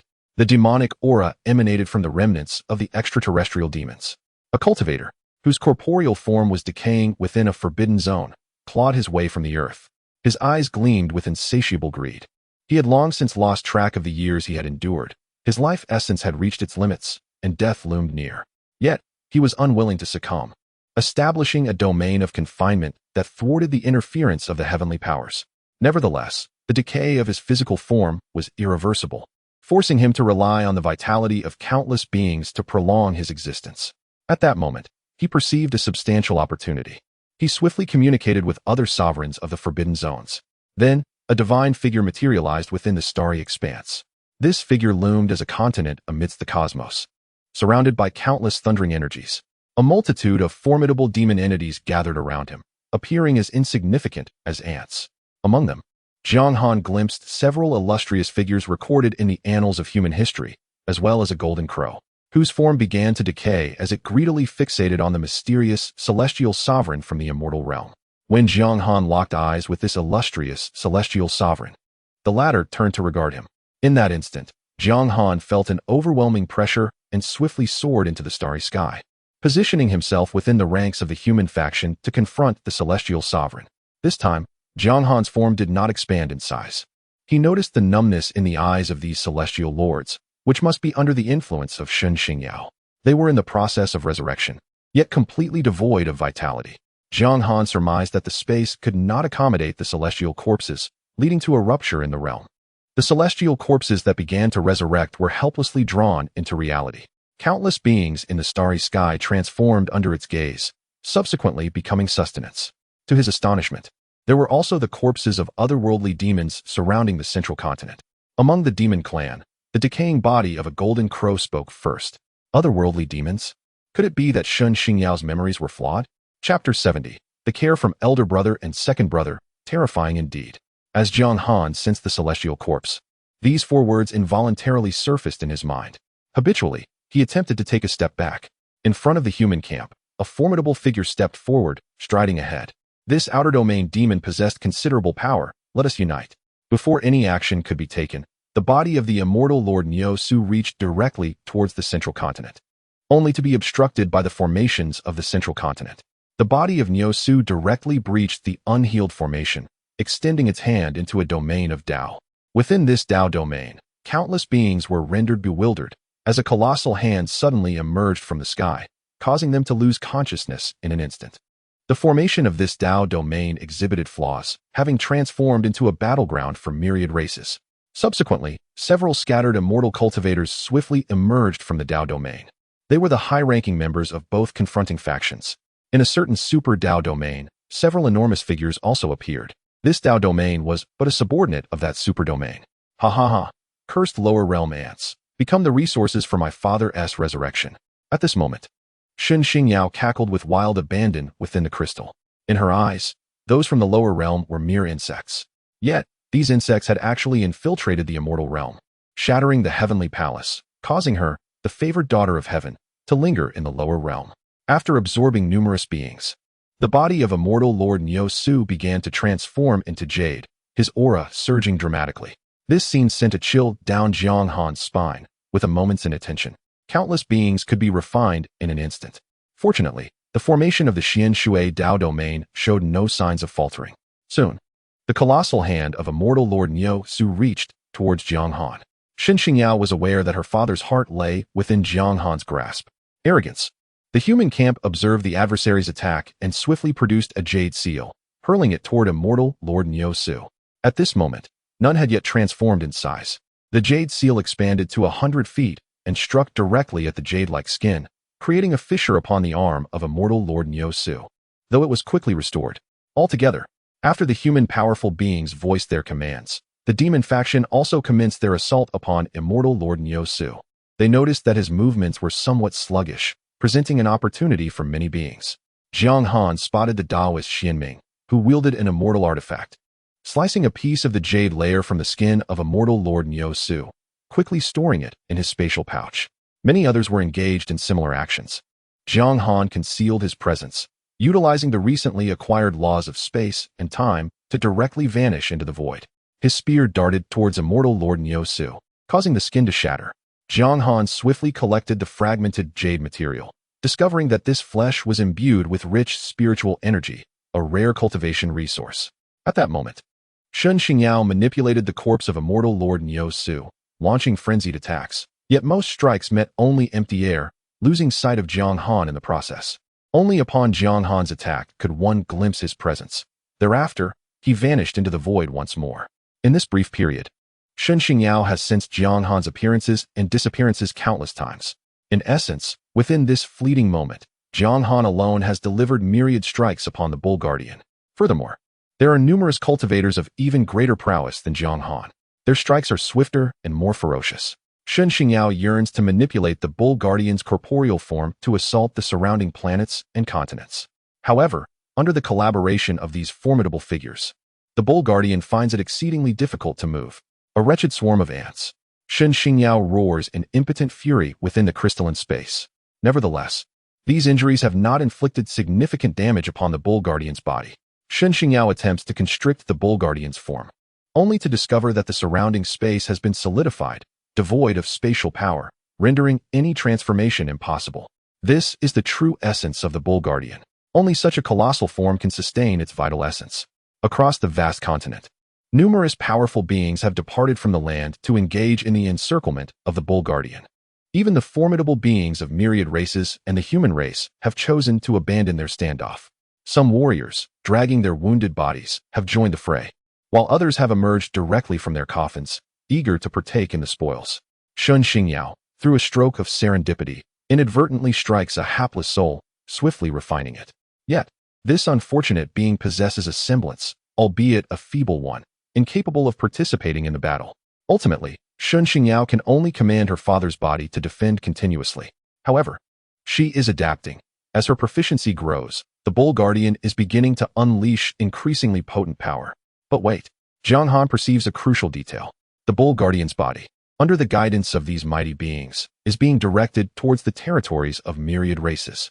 The surrounding space is manipulated by a mysterious presence, propelling the entire expanse toward those realms. Cursed be it, they are deliberate in their actions. Within the domain of the star spirit ancestor, a powerful figure roars in realization. He discerns that the human and demon races have conspired to draw the extraterrestrial fiend into their own territory. The star spirit ancestor was one of the myriad races in ancient times, albeit weak back then. Yet, as celestial bodies were ceaselessly developed, the star spirit ancestor evolved into a major clan, rising to the forefront beneath the two races. They initially sought to be mere spectators, but now their own territory has become a battlefield. Countless scattered immortals of the star spirit race have joined the conflict. At this juncture, Shen Xingyao has become adept. Periodically, she lands blows upon a divine being. However, the corpses of these entities remain elusive. Fellow cultivator, if you possess the ability, take action. The voice of Xianming Daoist resonates in Jiang Han's ears. In an instant, Jiang Han comprehends the situation. A being of the star spirit race is facing the Bull Guardian's assault. The essence of the star spirit, when empowered, can solidify into a corporeal form. The star spirit warrior prepares to evade, but suddenly finds the surrounding space ensnared. With a moment's delay, he is struck by the Bull Guardian's colossal hand. The laws upon the Bull Guardian's body shatter the very laws governing this star spirit warrior's form. Nonetheless, he is merely gravely injured, yet he has yet to react. The body was utterly shattered. Jiang Han gazed at the left hand of the celestial being from the star spirit clan. The other parts of this being's form had been seized by an unknown powerful entity. At present, the laws surrounding immortal Lord Nyo-Su were in disarray, and the heavenly secrets had dissipated. Consequently, all the calamities arising from this turmoil would be attributed to immortal Lord Nyo-Su by the will of the heavenly Tao. Already, a black mist, manifesting as karmic retribution, began to envelop him. Being an otherworldly entity, he had wrought such devastation. Who else could be held accountable for this karma, if not him? The Star Spirit clan is not Na'vi. They are fully aware that the cultivators of the human and demon clans have been ambushing them. Yet, they must also contend with immortal Lord Nyo-Su.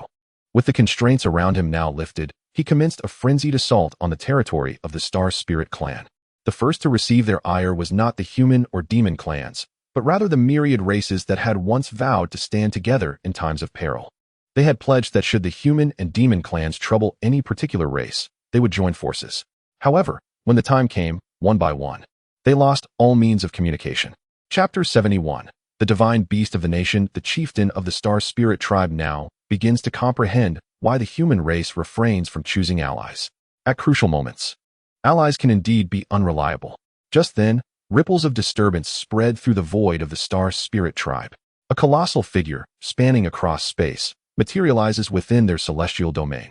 Following this appearance, several figures exuding a putrid aura emerge, launching sudden assaults on the immortal Lord Nyosu and targeting any living being in sight.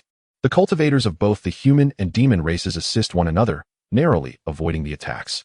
Several scattered immortals from the Star Spirit tribe attempt to refine these entities from the forbidden zones. With the emergence of these beings, the laws of this realm become increasingly chaotic, transforming it into a lawless expanse. Countless bolts of lightning manifest in the void. Is it you? You dare to betray the celestial court. After a supreme being from the forbidden zone strikes, Nyosu regains a flicker of consciousness. Within one of the forbidden zones, a decaying dragon unexpectedly realizes it has been recognized.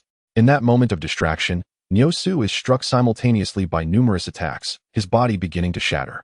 A tendril seizes one of Nyosu's arms, while a decayed human hand grips his thigh. Wang's boy, how dare you show your face? At that moment, a massive sword hurtles toward this grotesque hand, inflicting severe injuries. Subsequently, Nyosu's body is rapidly dismembered. With his defenses weakened, many scattered immortals join in the fray for the spoils. A fiery claw snatches away Nyosu's head. However, just as it is about to depart, a crystal swiftly takes Shun Xingyao away from the battlefield. A few entities, unable to secure any loot, commence a bloodbath in the Star Spirit tribe's celestial realm. Amidst this chaotic scramble, Jiang Han observes several colossal hands of law and even blades of regulation, manifestations of pure law, likely belonging to those Dao lords or the masters of certain forbidden zones. Jiang Han manages to seize a piece of a fingernail. Seizing the moment, he decides to package away a section of the Star Spirit tribe's celestial expanse. With the demise of Nyosu, the spiritual energy in this region becomes exceedingly abundant. In his endeavor to encapsulate the starry realm, he gathers not only planets, but also space and spiritual essence. Later, Jiang Han hides within a small courtyard. After a period of waiting, he learns through communication channels that Nyosu has been thoroughly devoured. Indeed, he has been consumed in a true sense. It appears that discretion is the better part of valor. Jiang Han had not anticipated the formidable power within the vast realm. An immortal lord, poised for resurrection, met with such a fate. Especially those supreme beings from the forbidden zones, they truly exemplify those capable of claiming dominion in this world. Bring the yellow cow over. Jiang Han instructs Jiang Er outside. Soon, Jiang Er leads in a yellow cow, a pet that Jiang Han had raised in his youth. After aging, he entrusted its care to the younger generation of his family. Following the rise of the Jiang family, this old yellow cow has since enjoyed a life of leisure, attended by hundreds who cater to its every need. There were dedicated musicians playing melodies to cultivate one's sentiments. Although the nuances were beyond comprehension, the soothing sounds were sufficient. Subsequently, the Jiang family assisted in locating the ancient divine bull's bloodline, leading to a direct evolution of its essence. The venerable ancestor, the yellow bull, arrived at Jiang Han's humble abode, seemingly transported back to yesteryears. The yellow bull had been a cherished companion of Jiang Han during his youth. When its lifespan reached its limit, it bequeathed a calf. The calf remained by Jiang Han's side, basking in the sun while grazing. Jiang Han longed to revive the beings of the past, yet he discovered that in this vast world, death was an irrevocable state. The essence returned to the cosmos, and any forced resurrection merely produced a semblance of the original. Enlightened by this realization, Jiang Han relinquished such thoughts. Over the years, life had treated him well. His coat gleamed with increasing luster. As he stroked the sleek fur of the yellow bull, a smile graced his visage. It was through the blessings of the venerable ancestor that he attained his current state. The yellow bull emitted a gentle sound, indicating that the grass in the courtyard had grown tall, yet it had not been seen until after his departure. Each time, it stealthily approached, concerned not to disturb the ancestor's cultivation. The little yellow bull felt somewhat constrained in its presence. Indeed, as its cultivation advanced, it found that, aside from its progeny, both humans and creatures began to maintain a distance. Was this the solitude of the powerful? Such a state was not Jiang Han's aspiration. He inquired about the current circumstances of the little yellow bull, who had now become the divine beast of the Jiang dynasty. Following Jiang Han's revelation of his prowess, the Xianshui sect and the Xingqian sect began to relinquish portions of their interests. The Jiang family had firmly established itself as the sovereign of the Xianshui domain. The divine beast of the dynasty, or the guardian beast of the nation, bore the primary duty of suppressing the national fortune while also harnessing the dynasty's aura for cultivation. This enticing role of the guardian beast attracted many formidable beings from the demon clans to join the human race. Although the title of guardian beast sounded illustrious, the reality was far more complex. The national fortune of a dynasty could not be easily refined. Regardless of the race, the essence of a dynasty's fortune was intricately woven. Even the Xianshui sect and the Xingqian sect had refrained from drawing heavily on the national fortune for their own cultivation. However, under the influence of the creation jade plate, Jiang Han experienced nearly no adverse effects. Yet, the consequences would ultimately rest upon the shoulders of the Jiang dynasty. Jiang Han merely drew a fraction. Should the dynasty encounter difficulties, the guardian beast would be the first to bear the repercussions. Come back to my side, he beckoned. The venerable ancestor is in need of a divine steed. Upon hearing this, the little yellow bull's eyes sparkled with joy. To be the guardian beast of the dynasty was incomparable to the opportunity of being beside the venerable ancestor. Since you are to come to my side, I am not a miser. Today, I shall bestow upon you a fortuitous chance. Subsequently, the heart of the bull immortal appeared before the little yellow bull. With Jiang Han's assistance, the heart of the bull immortal was integrated into the little yellow bull's being, merging seamlessly with its own heart. As time elapses, Chaohua gradually begins to refine the heart, ultimately becoming an integral part of himself. The heart of the bull star sovereign has undergone numerous purifications at the hands of Jiang Han. Only after investigating with fragments of the creation jade plate and confirming its integrity was it entrusted to the yellow ox. Subsequently, the yellow ox lay upon the grass, commencing the process of refining the heart of the bull star sovereign. At this moment, Chaohua is continuously growing stronger with each passing moment. Jiang Han is preparing to venture into the realm of the human emperor, but before his departure, he must ensure that certain matters are properly arranged. Chapter 72. Boarding the vessel. Preparing to journey to the realm of the human emperor, the Jiang family has now established the Jiang dynasty. What the Crimson Flame dynasty aspired to accomplish in the past has now been realized by the Jiang family. However, such achievements require a formidable background. In the vast and desolate world, a distinction exists between dynasties. Generally, they can be categorized into two types: ordinary dynasties and fortunate dynasties. Among ordinary dynasties, some are strong while others are weak. The powerful possess celestial beings to safeguard them, while the weaker ones may consist of merely a few million inhabitants, often lacking sufficient cultivators. Such dynasties are typically under the control of other forces to prevent them from becoming fortunate dynasties and competing for fortune. The second type is the fortunate dynasty.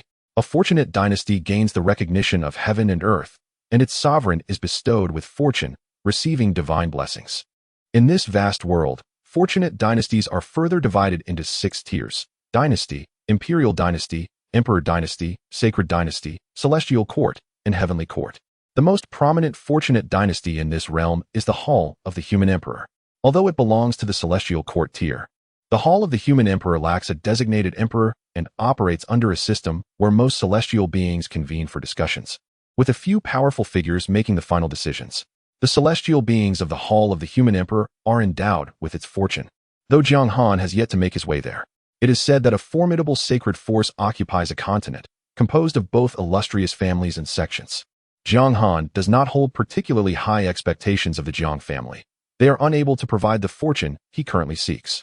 At this level of achievement, Jiang Han finds himself content. "Master, the envoy from the Hall of the Human Emperor has arrived," whispered Chaohua, as Jiang Han pondered his thoughts. "Xie Xian?" Upon hearing this, Jiang Han recognized that Xie Xian had come. After a moment's reflection, he surmised that Xie Xian was there to escort him to the realm of the Human Emperor. "Please, let him in." Over the years, Xie Xian had become well acquainted with the members of the Jiang family, having resided there for over a millennium. In fact, a branch of the Xie family had even been established in Jiang City. "Greetings, senior." Upon arriving at Jiang Han's courtyard, Xie Xian bowed respectfully. The forces behind him had begun to urge him to facilitate Jiang Han's journey to the realm of the Human Emperor. "Senior, in some time, a celestial vessel will traverse the Xianshui Dao domain. I wonder if Senior requires passage to the realm of the Human Emperor." Jiang Han sensed an urgency in Xie Xian's tone, indicating something was amiss. Was the higher echelon seeking to ascertain certain matters? Jiang Han's mind began to speculate. The various races employ all manner of tactics. In the past, powerful beings of other races had disguised themselves as humans, infiltrating the human ranks and causing significant harm. Without the fortune of the Hall of the Human Emperor, Jiang Han understood that he must undergo scrutiny by the human elite to be granted such fortune. Possessing a fragment of the creation jade plate, he would continue to grow stronger. In other words, he does not particularly care for so-called opportunities. What he requires is time. Furthermore, he harbors a curiosity about the Hall of the Human Emperor, wishing to clarify certain matters therein. Coincidentally, I also intend to travel to the realm of the Human Emperor. A ride would be most welcome, Jiang Han replied. Afterward, Xie Xian informed Jiang Han that a flying vessel would arrive to escort him. The vessel was occupied by individuals returning from the myriad races battlefield, preparing to adjust within the Human Emperor's domain. This journey provided an opportune moment for Jiang Han to oversee the vessel, safeguarding against unforeseen events, while also accommodating numerous students from the Five Elements Academy who were preparing for examinations.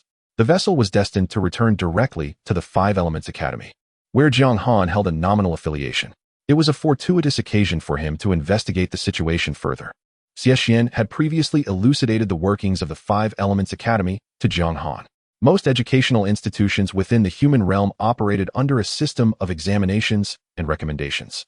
The examination system allowed local sect practitioners to ascend through the ranks or to enter lower-tier academies, ultimately striving for the prestigious higher institutions.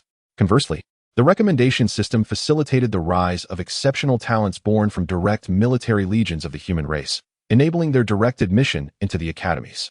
Moreover, the faculty members of these institutions traversed the vast realms in search of outstanding individuals, employing a method of fortune-seeking through assessments. One could directly attain a position within the human hierarchy. There were no age restrictions within the academies, only limitations based on cultivation levels. Another form of recommendation was granted to powerful immortals who possessed the authority to recommend candidates directly. Local domain representatives also had the privilege to recommend talents. The Human Emperor's domain was replete with academies, some established by the Great Ascension, while others were supported by the Human Emperor's Hall. Within the Human Emperor's domain and the surrounding 9 major domains, there existed only 18 sects, the original stakeholders of the Human Emperor's Hall. Jiang Han had inquired with Taoist Xianshui and Taoist Xingchen. Over the past century, the Xianshui domain had not recommended a single talent to the Human Emperor's academies, opting instead to send their talents to the Taishan domain. The candidates previously recommended to the Human Emperor's Hall had been of inferior quality, resulting in minor conflicts with the Human Emperor's domain. Jiang Yanhao was a talent personally selected by an instructor from the Yin-Yang Academy. The Taishan domain had sought to recruit Jiang Yanhao for their studies, but he had declined, as acceptance would elevate him to a rank of distinction, allowing him to enter advanced classes for learning. Within these academies, there were not only great beings imparting wisdom, but also a plethora of cultural knowledge being taught. Proficiency in both strength and culture was paramount, alongside various aspects of local governance. Essentially, graduates from these institutions were well-rounded individuals, possessing both martial prowess and scholarly aptitude. For the human race required not only warriors to conquer the world, but also scholars to govern it.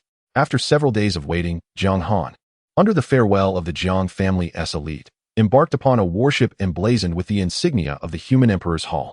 The flag displayed a totem of mountains and seas, intertwined with the sun and moon, symbolizing the human race's dominion over the land. The crimson banner, adorned with cloud patterns, served as a constant reminder to future generations that the human race's dominion was earned through bloodshed. This warship was designated for the Five Elements Academy. Unlike the flying vessels, this ship was of a higher tier, serving as a formidable warship. Jiang Han would journey aboard this vessel to the Five Elements Academy. Standing upon the warship, Jiang Han, due to his elevated cultivation, was granted the finest accommodations. His gaze pierced through the protective shield of the ship, watching as the central continent gradually diminished in size. This time, he felt a mixture of excitement and trepidation, uncertain of what awaited him in the realm of the Human Emperor. This apprehension was tinged with a hint of fear of the unknown. The battleship first traversed the starry skies above the central continent, before proceeding through a spatial passage to the super realm. Upon reaching the super realm, they then used a teleportation array to arrive in the realm of the Human Emperor. On board the battleship, Xie Xian patiently elucidated the details. Jiang Han subsequently turned his gaze towards the individuals present on the deck. Although referred to as a deck, it resembled a miniature continent adorned with mountains and rivers. Some cultivators were engaged in nurturing their bodies and minds, while others sought to establish connections with senior students from the Five Elements Academy. Despite the examination content being announced long ago, it did not dampen the enthusiasm of these individuals. Some candidates possessed cultivation at the nascent soul stage, while some senior students were also at the same level. Many cultivators were aware that Jiang Han was the immortal overseeing the battleship, and thus, none approached him for conversation. Chapter 73. Observing the human race through the lens of student examinations, it is possible that Jiang Han is stationed here, perhaps even within the territory of the human race. The warship journeys without incident. Upon entering a certain spatial realm, the vessel's speed suddenly accelerates. Jiang Han perceives that these are compressed spaces under normal circumstances. A distance of 1 light year is condensed to merely tens of millions of kilometers within this spatial conduit, significantly reducing travel costs. The myriad races are able to expand their territories through such spatial passages and teleportation arrays. Absent these mechanisms, the management of vast territories would deplete the resources of various factions, and an expansive domain could even lead to fragmentation.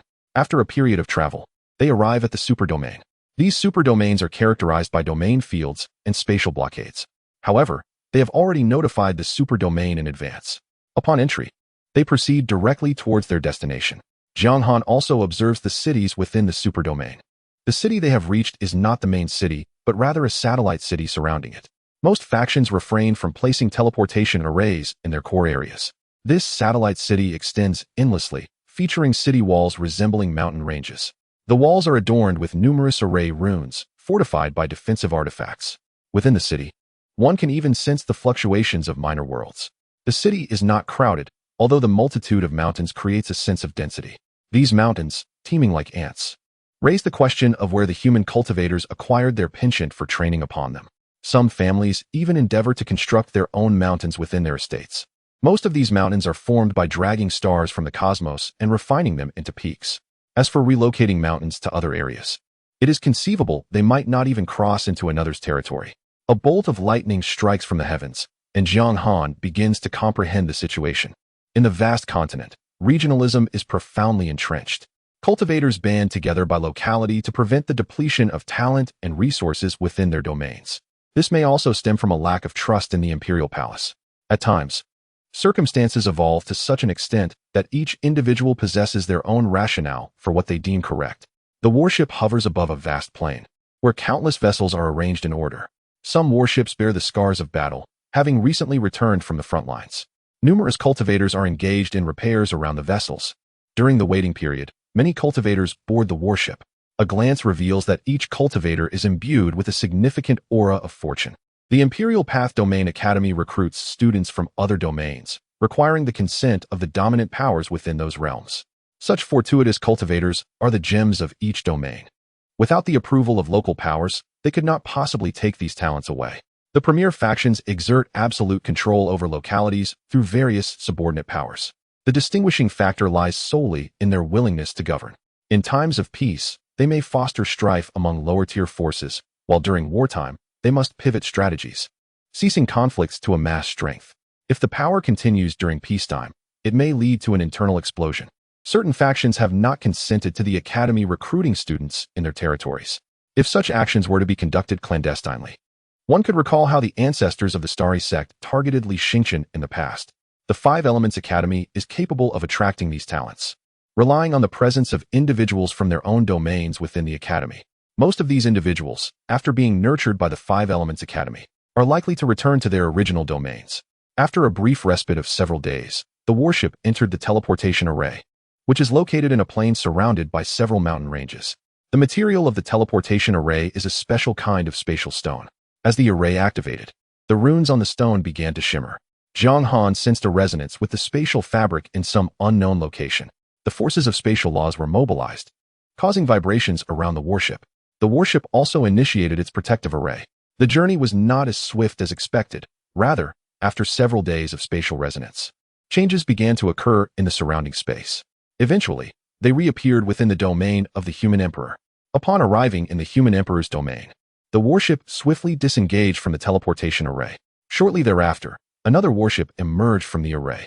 Indeed, The human emperor's domain is extraordinarily affluent. At this moment, it was morning where Jiang Han was located. The atmosphere was shrouded in mist, a manifestation of the dense spiritual energy. The sun in the sky radiated a gentle light.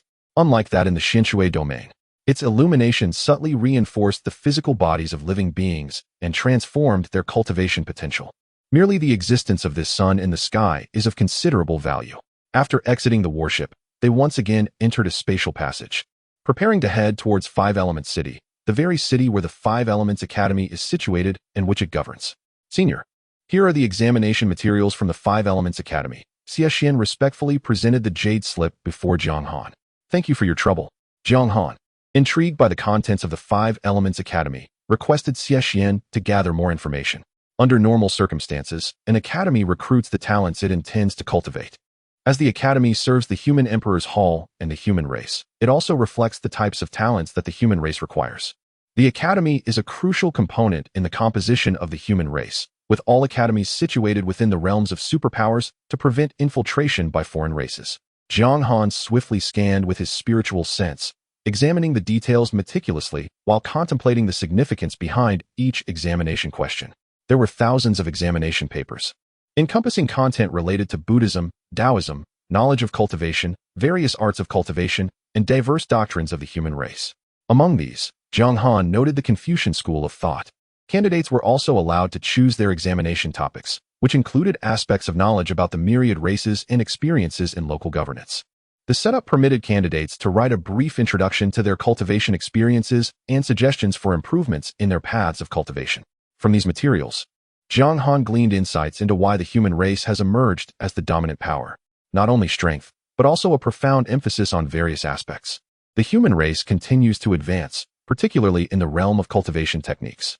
The ancient cultivation methods contrast sharply with those introduced in the present day, and one must undoubtedly choose contemporary practices. The human race is perpetually refining its cultivation techniques instead of remaining stagnant.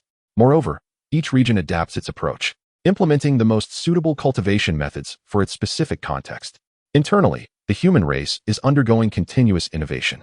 Although the Imperial Hall of Humanity is influenced by certain factions, even if it were to falter, the 9 great domains still persist. Those superlative domains and various continents could swiftly establish a new Imperial Hall. One might ponder the frustration of such a scenario. Even if the upper echelons of the human race were to face total annihilation, relying on the legacy left behind, a new leadership could emerge rapidly after a period of stabilization. The central continent may have suffered defeat, yet there are still the starry sky humans and those from other continents. The vast realm may have lost, but its affiliated worlds still harbor human populations.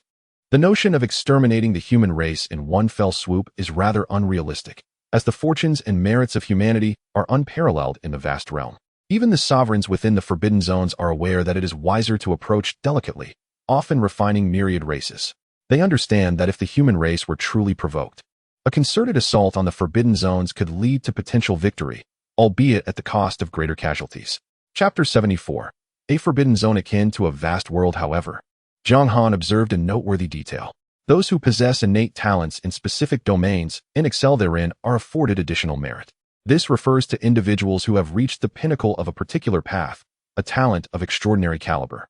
The rationale behind this is readily comprehensible. This is a realm of cultivation. Only by mastering a singular path to its utmost can one ascend to the status of a Tao master.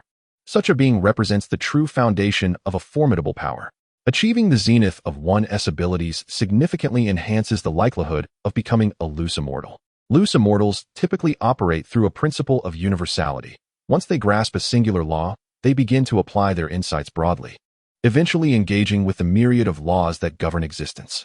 Each faction can cultivate talent in management and technology, yet only the most formidable loose immortals and Tao-level entities elude cultivation.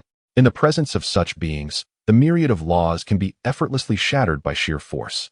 No matter how adept one is in dreams or social prowess, their demise can be swiftly enacted by a single decisive action. Loose immortals possess the remarkable ability to create small worlds. By relying on the vastness of the world, they can manifest these realms. Should a loose immortal choose to, even a mere stone could be nurtured into a god transformation expert, and with fortune, perhaps even into a great ascension being. Ultimately, it hinges on the willingness of the loose immortal. After all, The term immortal is integral to their identity. A sudden epiphany struck Jiang Han. The vast world is replete with countless small worlds. As long as they are of the human race, even those emerging from small worlds will receive cultivation opportunities. Moreover, within the boundless realm, there exists a prevailing speculation regarding the talents originating from small worlds. Although their foundational essence may be thin, the human race still extends them opportunities. Indeed, one can find shelter under the grand tree of humanity. For an ordinary individual lacking a background, the early stages may prove exceedingly arduous. Yet, once they endure the initial trials, they can rely on the support of the human race. Conversely, the beings among the myriad races may find the early stages of cultivation simpler, but as they progress, the path becomes treacherously steep. With various races observing closely, they may even risk becoming prey to unknown entities. One path is fraught with challenges in the early stages, but leads to heavenly avenues in the later stages. The other is relatively easier at first, but ultimately offers no passage in the latter part. The intricate web woven by the human race, demon race, and myriad beings over countless years is not something that any single entity can dismantle in a brief span. This world is a paradox of fairness and unfairness. The fairness lies in the fact that the human race has attained its current stature due to the sacrifices of its ancestors. The unfairness, however, is that some races survive in the crevices of existence, a plight rooted in the failures of their forebears. Jiang Han ascended to the deck once more. This time, his focus was on the defenses of the human emperor's Dao domain. Currently, the defenses of the human emperor's Dao domain were yet to be fully restored. Nevertheless, Jiang Han beheld the layers of wind, fire, and thunder from the heights of the sky. The thunder layer alone was 1,000 miles thick, complemented by multiple protective barriers. To enter the human emperor's Dao domain, one requires a token or must traverse designated teleportation arrays and fixed pathways. Although termed a Dao domain, it resembles a world unto itself. Should any being endeavor to breach the human emperor's Dao domain directly, these defenses would rend them asunder. However, within the realm of the human emperor, formidable demons lie in ambush. These great demons are the result of the betrayal by the ancestral figure of the Wang family. The human emperor's domain encompasses numerous worlds, each existing within layers of space. Were it not for the knowledge that the vast world is a realm of cultivation, one might mistakenly believe it to be the celestial realm, given the presence of such profound heritage. The emergence of scattered immortals from a world of this caliber seems quite natural. Yet, contemplating the multitude of scattered immortals evokes a sense of strangeness. The vast world resembles a diminutive pond, albeit one that harbors true dragons and various ancient behemoths. This peculiarity is indeed noteworthy. As the warship continues its voyage, Jiang Han observes a grand world within the layers of starry space. This world is exceptionally vast, surpassing the dimensions of ordinary realms, even capable of directly matching certain superdomains. However, the barriers of this world bear a massive scar, through which Jiang Han glimpses a desolate expanse within. What could have transpired in that world? Jiang Han muses, for a grand world suspended within the starry expanse of the human emperor's domain poses considerable risk. Its mere presence could impact space itself, and should it fall, the consequences would be dire. Upon hearing this, Xie begins to narrate. As a member of a prominent family within the human emperor's domain, his wealth of knowledge is remarkable. This world is deemed a forbidden zone, yet it has been subdued by the united efforts of powerful beings from the human race.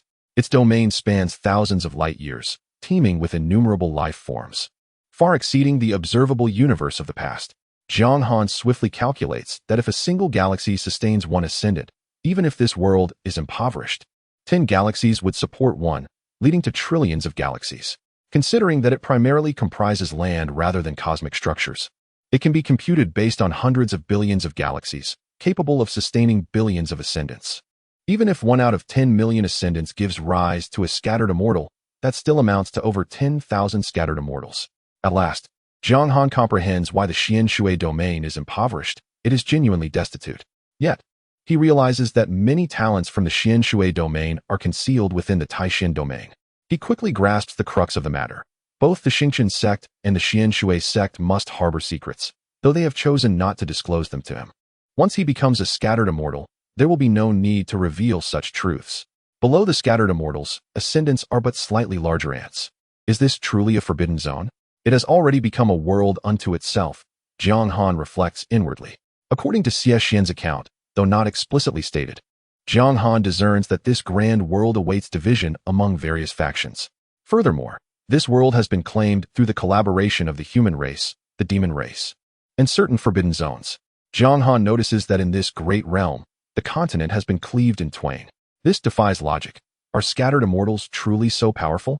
He soon observes the split barriers and the world being dragged into the next. To achieve such feats far surpasses the descriptions of immortals. Is this still a vast world devoid of immortals? Is everyone still delving into the vast world of immortality? Within the realm of the human sovereign lies its own celestial order, its own multitude of suns. The more Jiang Han observes, the more it feels like an independent, grand world. On the deck of the warship, Jiang Han continuously gazes upon the shifting stars of the human sovereign realm. In the blink of an eye, a month has passed. The disparity between the human sovereign realm and the Xianshui realm is akin to the contrast between the capital of an interstellar empire and a mere village on a distant planet. One cannot help but ponder whether the Xianshui realm, capable of standing alone as a realm, is solely upheld by the scattered immortal known as the Xianming Taoist.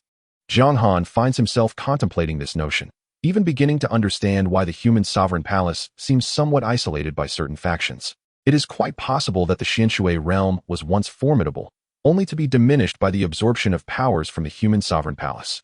It is worth noting that for a time, the human sovereign realm boasted 3,000 power sources in the central continent. Yet now these power sources have begun to revolt. Chapter 75. The City of Five Elements Senior. Ahead lies the City of Five Elements. Xie indicated towards the fortification before them.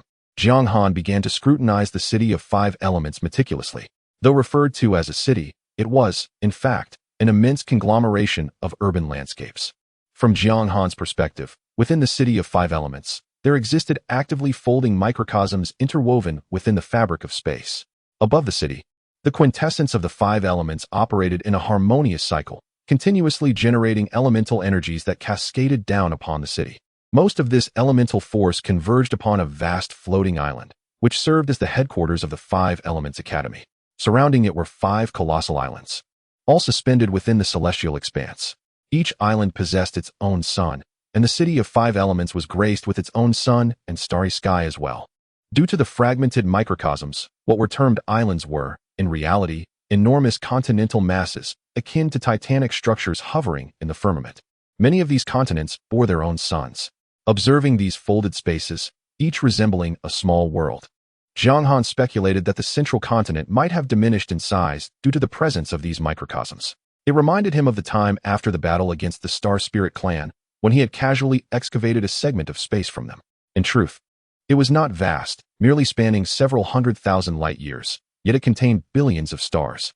Other scattered immortals engaged in similar practices, each claiming their own portions of space. And even some restricted zones had been extensively excavated. It was said that the Star Spirit clan was on the verge of disbandment. The surviving elite of the clan were now fiercely battling other races to reclaim all that they had lost. Presently, the space excavated by the Star Spirit clan was being transformed by Jiang Han into a microcosm. As for the denizens within, there were none. During the cataclysmic battles, they had all fallen to the blade of Lord Niusu.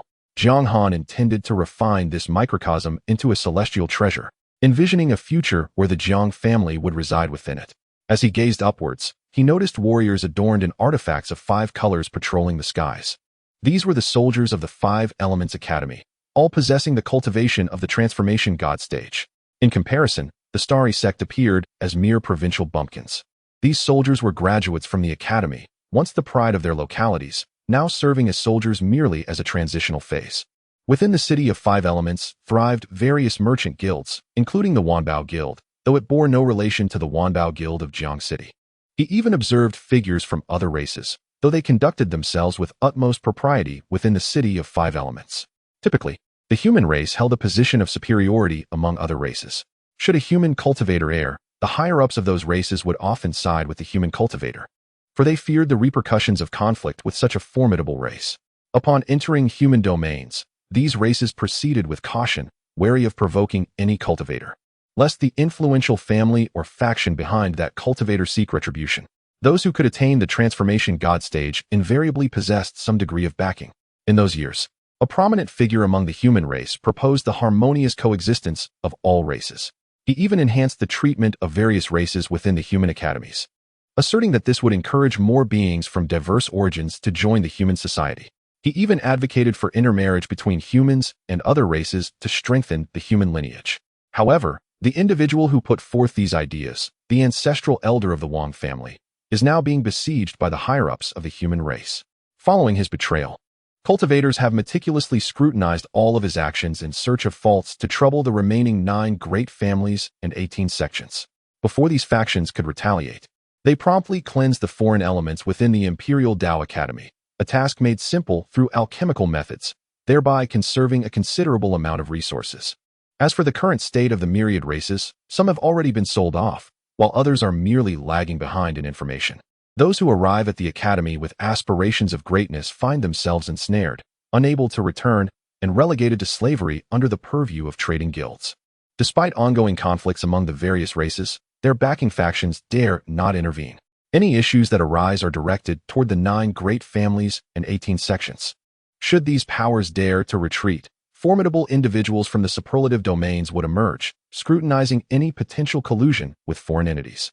This would immediately call into question their eligibility to remain within the Imperial Tao domain and the surrounding 9 great domains. These factions are reluctant to remain within the Imperial Tao domain, as many are poised to relocate there. Currently, the 27 factions, having suffered significant losses, are waiting to recuperate. Should any other races emerge, these factions would not hesitate to restore their strength. Regarding allies, the human race finds no need for them.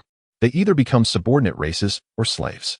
Jiang Han gazed upon a floating continent, sensing within it the divine, the supreme, the exalted, and the vast, far exceeding his comprehension of scattered immortals, even surpassing some of the celestial beings he had envisioned.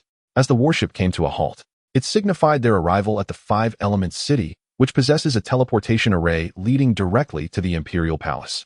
Jiang Han would traverse this array to reach the palace. From the Xianshui domain to the 5 Elements City, merely a few months had elapsed, allowing him to cross an indeterminate number of domains. As Jiang Han felt the profound essence of the 5 Elements rules within the city, he noted their remarkable gentleness. Cultivators who grasp these principles seldom encounter any risks in achieving transformation. He was the first to disembark from the warship, immediately encountering the Xianshui Taoist. The Xianin Taoist had long since reached the limits of his lifespan, yet was sustained by a higher power that allowed him to thrive within the Imperial Tao domain. Suddenly, Jiang Han realized that there seemed to be some similarities between the Imperial Tao domain and the Forbidden Zones. However, he quickly dismissed this thought from his mind. The Imperial Tao domain is the very heart of the world, the most authentic place in the vast universe. How could it possibly have any connection to the rebellious beings of the Forbidden Zones? The old Taoist had been waiting for his fellow cultivator for quite some time. The Xianming Taoist is an elder of the water department at the 5 Elements Academy, holding a position of significance within the institution. Jiang Han is also an elder of the academy, thus both individuals occupy esteemed ranks within its hierarchy. The Taoist inquires whether his companion intends to rest here for a while or accompany him to the human emperor's palace. Their previous collaboration in acquiring wealth has fostered a cordial relationship, as both are distinguished cultivators within the Xianshui Tao domain. They are preparing to observe the student assessments. For I too am one of the elders at the academy and must possess some knowledge of its affairs. It would be unacceptable to be utterly uninformed. Very well. Let us take a few days to recuperate at the academy. It is a perfect opportunity to share a drink, Xianming Taoist enthusiastically remarks, patting Jiang Han's shoulder. He has awaited this moment for countless years, finally witnessing the emergence of another loose immortal from the Xianshui Tao domain. Chapter 76. The divergence of beings caused by different worlds. After a period of waiting, Jiang Han finally arrived at the time for the student assessment. During this interval, several warships gradually made their way to the 5 Elements City. However, their accommodations were situated on the outskirts rather than in the core area. Throughout these days, Jiang Han meticulously observed the students of the 5 Elements Academy. He discerned that even among the same realm of nascent soul cultivators, there existed significant disparities based on their respective environments of growth. In the vast expanse of the world, nascent soul cultivators from the desolate realm could easily overpower those from smaller worlds. This discrepancy arose partly due to the scarcity of resources and the thinness of rules in those smaller realms, as well as issues related to their origins. Jiang Han noted that 2 cultivators of the same level, practicing the same cultivation technique, exhibited a marked difference in the quality of their physiques. The cultivators from the vast realm distinctly surpassed those from the smaller worlds. The most formidable of all were the cultivators from the central continent. Their foundations were exceptionally solid, and their bodies were nearly devoid of impurities. The most robust foundations were found among the human cultivators of the human sovereign Dao domain, followed closely by those from the 9 great Dao domains and several super Dao domains. Consequently, these cultivators could shatter a mountain 1,000 meters high in their original worlds. Yet upon arriving at the central continent, they could only break a mountain of 100 meters. This phenomenon was a result of both the layering of worlds and the dual influence of the cultivator's environment. Ultimately, it led to the conclusion that the beings of smaller worlds possessed the least potential, followed by those from marginally stronger worlds, while the beings of the vast main world harbored the highest potential, particularly those from the central continent and the human sovereign Dao domain. Jiang Han also observed that the majority of students at the academy hailed from other continents and smaller worlds. This was hardly surprising, as each Dao domain, including certain continents within the vast realm, focused on nurturing local talents. The variance in the worlds from which they originated inherently predetermined their potential. Fortunately, the current cultivation techniques of humanity emphasize comprehension in the later stages, gradually narrowing these gaps. It is also the talent that dominates the present cultivation system of humanity. Over the past few days, Jiang Han wandered through the library of the 5 Elements Academy and discovered the existence of a martial arts cultivation system within the vast realm.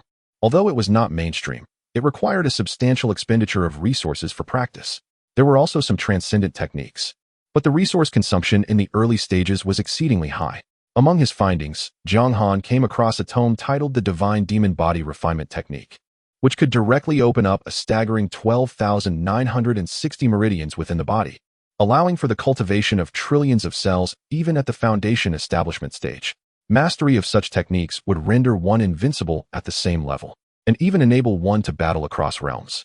However, a significant drawback remained. While cultivating these techniques, one might find themselves at the foundation establishment stage, while others of slightly lesser talent could reach the nascent soul stage. One could establish their foundation and contend against golden core cultivators. Yet a nascent soul cultivator could easily dismiss them with a mere swipe. Additionally, the issue of lifespan required consideration. Most importantly, one must have access to a formidable power backing them, capable of supplying the necessary resources for continued cultivation. Cultivating immortality is a shared choice among humanity and the myriad races of the vast world. The current path of cultivation has seamlessly integrated the advantages of various disciplines, enabling practitioners to ascend to higher realms with minimal resources while simultaneously establishing a solid foundation. This journey cultivates the physical body, spirit, and mind, ensuring no deficiencies in any aspect. However, a modicum of insight is required, resulting in a slower initial progression. Yet, from the perspective of a race, these challenges diminish in significance. Without such perceptiveness, one might as well remain an ordinary individual, thereby avoiding the squandering of cultivation resources. Jiang Han possesses fragments of the Creation Jade Disc, currently focusing on the cultivation of 3,000 acupoints, 12 meridians, and 5 major organs. Had the acupoints of the primordial essence been activated, the fragments of the Creation Jade Disc would have begun to show signs of transformation, and Jiang Han might still be lingering at the stages of integration or ascendance. In the early stages, one can harness the power of the laws to enhance the physical form. The greatest taboo in cultivation lies in the failure to distinguish priorities, leading to a lack of a definitive goal, which results in a waste of both time and resources. Jiang Han's objective is crystal clear: to utilize the laws as a support while prioritizing the strengthening of the physical body. Any method capable of enhancing the corporeal form is permissible. Subsequently, Jiang Han redirected his thoughts to the students. In terms of cultivation techniques, there exist direct methods to attain the status of a loose immortal even within the minor worlds. Many of these techniques have been disseminated by the academies. The influx of students into the 5 Elements Academy numbers in the hundreds of millions, with a small portion hailing from the 3,000 Dao domains. Among these, the Human Emperor Dao domain and the 9 Great Dao domains comprise the majority, totaling around 10 trillion. Most of these individuals originate from other minor worlds, starry skies, or distant continents, where the aura of spiritual energy is scant. Even without joining the 5 Elements Academy, they can secure employment in 5 Elements City and continuously audit classes, as they possess the qualifications to do so. However, these cultivators must pay a price, most directly by becoming members of the Academy's affiliated legions. Should they achieve merit on the battlefield of myriad races, greater opportunities will present themselves. Jiang Han has observed that this model has tempered the ferocity of the cultivators.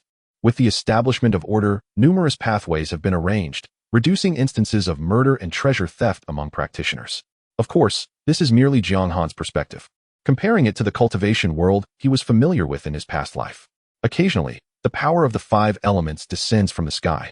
Within the 5 Elements Academy, the majority of students possess 5 elemental roots or various single attribute roots, as the academy primarily focuses on the power of the 5 elements. The descending elemental energies hold little significance for Jiang Han. Only after residing here for millennia would they begin to bear any effect. However, for these cultivators, the impact is substantial. At this moment, Jiang Han finds himself in a small chamber, tasked with maintaining order. This does not require his intervention. Once he assesses the situation adequately, he will proceed directly to the Human Emperor Dao domain, which is his primary objective on this occasion.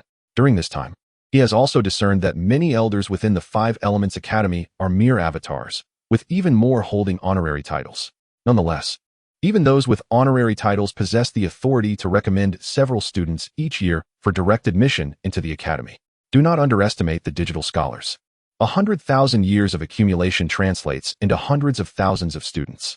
If one were to consider it as a family, the resources saved would be substantial. After all, the majority of the resources consumed within the 5 Elements Academy are directly sourced from the palace of the Human Emperor. However, many prominent families prefer to nurture their own exceptional offspring within their territories.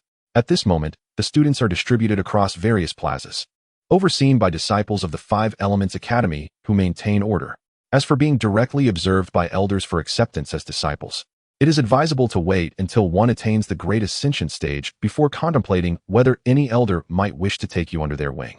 The number of prodigies is exceedingly vast. Only those who can reach the Great Ascension are deemed worthy of the elder's attention within the academy. Chapter 77. The Realm of the 5 Elements. As candidates continued to enter, a series of examinations commenced. At present, all candidates belong to the human race. Given the peculiar circumstances, candidates from other races required recommendations from certain powers. Nevertheless, the scrutiny was exceptionally meticulous, probing into their origins and confirming their humanity. In previous instances, there might have been candidates from other races, but the academy would treat them with discrimination. In the eyes of the elders, how could some mixed bloods be deemed worthy of the same privileges as the humans? Despite the persistent calls for peace among all races by the ancestor of the Wang family, and even urging the academy to elevate their treatment, a significant disparity remained between these foreign candidates and their human counterparts. At times, human candidates with influential backgrounds would face no repercussions for eliminating foreign candidates. These foreign candidates were acutely aware of this reality, for this world was one governed by the law of the jungle. Many races in the vast cosmos were, in fact, subjugated slaves. They were immensely grateful for the opportunity to cultivate that the human race had previously afforded them. This sentiment also fueled the opposition among certain high-ranking humans against the Wang family's ancestor. The notion was that the slaves of the cosmos should merely be brought to the academy to broaden their horizons. If they were granted undue privileges, they might presume themselves to be the masters of the central continent. Initially, it was thought that the high-ranking humans were jesting, and it seemed improbable that the Wang family's ancestor harbored ulterior motives. Yet, to their astonishment, he indeed betrayed the human race. Jiang Han was also employing his divine sense to conduct checks, ensuring that no foreign races were present. In addition to Jiang Han's divine sense, various inspection tools were utilized, including demon-revealing mirrors and illusion trials. Failing the illusion trial meant immediate disqualification. This trial primarily served to discern whether one was a traitor. Fortunately, Li Xingqian had not reached this juncture. Had he done so, he would have undoubtedly been branded as an otherworldly demon. After undergoing some fundamental inspections, they began to return to the accommodations arranged by the 5 Elements Academy. The examination was to take place within the realm of illusions. Through jade slips, candidates could directly project their souls into this illusory world to complete the assessments. The 5 Elements Academy possessed several designated areas for accommodating the candidates undergoing evaluations. Within these areas, candidates could continuously attempt the assessments over a span of 10 years. After this period, they would be required to vacate the assessment zone. Each time new candidates were organized en masse to the square, it was, in essence, a verification process.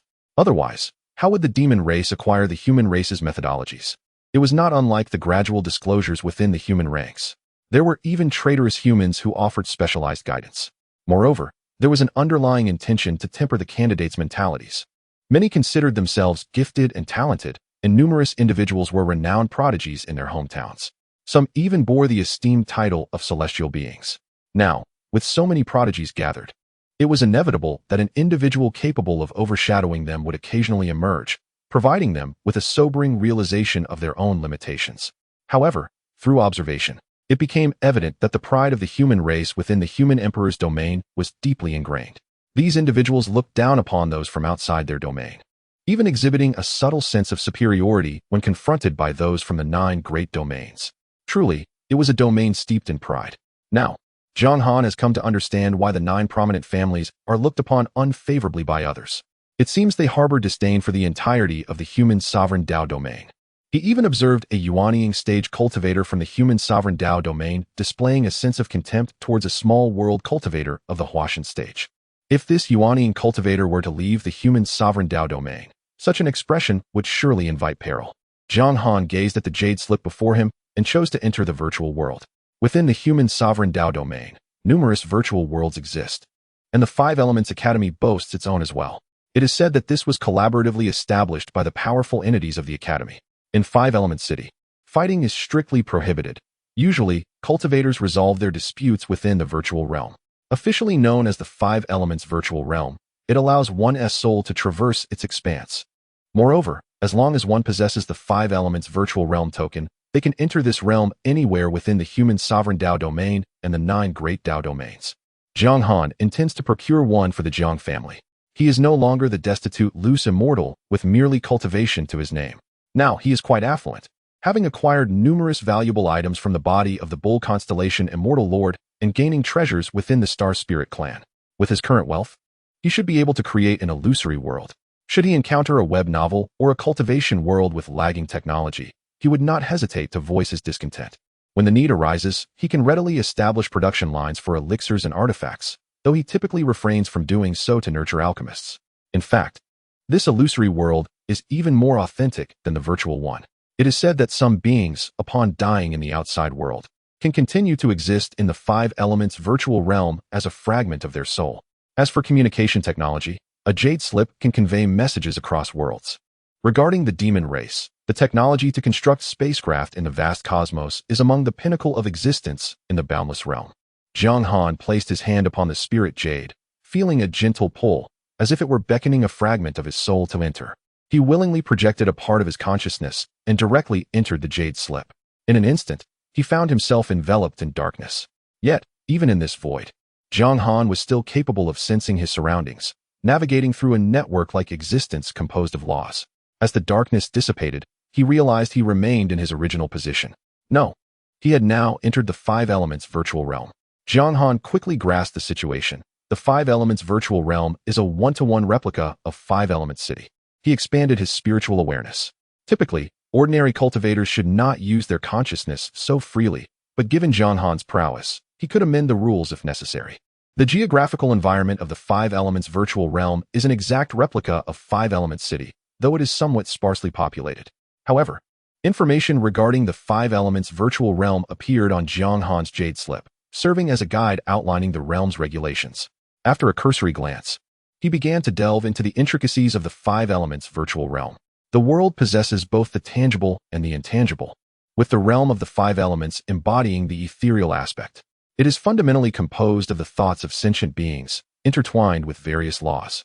As one gazes beyond the confines of the 5 Elements City, it becomes evident that, unlike the material world, the 5 Elements realm is teeming with a multitude of mythical beasts. These creatures exist in a state of illusion, yet within this realm, they exhibit corresponding strengths and even possess their own consciousness, thereby qualifying as sentient beings, albeit of the ethereal kind.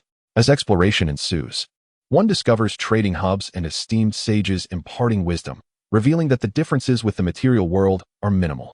In this realm, death does not equate to finality. Instead, it results in a temporary state of weakness lasting a few days. This realm serves as an exceptional training ground. By possessing specific information about a being, one can directly replicate it within the ethereal domain. Furthermore, Jiang Han has observed that the realm is engaged in deciphering the cultivation techniques of sentient beings. Within a certain space of this realm, a luminous orb diligently organizes and continuously optimizes this information. This orb is likely an embodiment of the realm's intelligence, akin to the concept of the heavenly Tao. In Jiang Han's perception, This orb undoubtedly possesses the potential to unleash power akin to that of a transcendent celestial being. Chapter 78. Strengthening merely to survive. Jiang Han began to observe the beings within the five elements virtual realm with earnestness. He discovered that some cultivators, upon vanquishing the beasts of this realm, would receive rewards that could subtly enhance their souls. These rewards could also be converted into soul crystals, which serve to augment a cultivator's spiritual power and function as a form of currency within the vast expanse of the realm. Jiang Han meticulously watched as a beast was about to be slain. Outside the five-element city, hundreds of nascent soul cultivators banded together in a concerted assault against a god transformation beast. This creature belonged to the inhabitants of the five elements virtual realm, and the cultivators skillfully coordinated their efforts using various formations. Ultimately, they succeeded in slaying the god transformation beast. During this process, fallen nascent soul cultivators had their spiritual power absorbed by the virtual realm. Conversely, 70% of the spiritual energy from the slain god transformation beast returned to the five elements virtual realm. 3/10 of that energy transformed into soul crystals, amounting to tens of thousands of them. The remaining 70% of the beast's spiritual power was ensconced within the interstitial spaces of the virtual realm. Embarking on a path of recovery, Jiang Han estimated that it would require about a month to regenerate fully, reminiscent of the fixed respawn mechanics found in games. Indeed, every ounce of energy was utilized to its utmost potential. For cultivators to grow stronger upon entering the five elements virtual realm, they must invest more of their spiritual and mental energy. Every action taken within this realm consumes spiritual power, and should one fall, it is the essence of their soul that is expended. While the consumption per individual cultivator may be minimal, the sheer number of cultivators exacerbates the situation. A portion of this spiritual energy is designated for sustaining existence within the five elements virtual realm, while another segment is converted into soul crystals to serve as resources for cultivation. A scant fraction remains to nurture the beasts, providing humans with opportunities for training. Suddenly, a vision appeared in Jiang Han's mind. Within the lair of the beasts, a rift tiger was engaged in a relentless battle with a manifestation of his own spirit.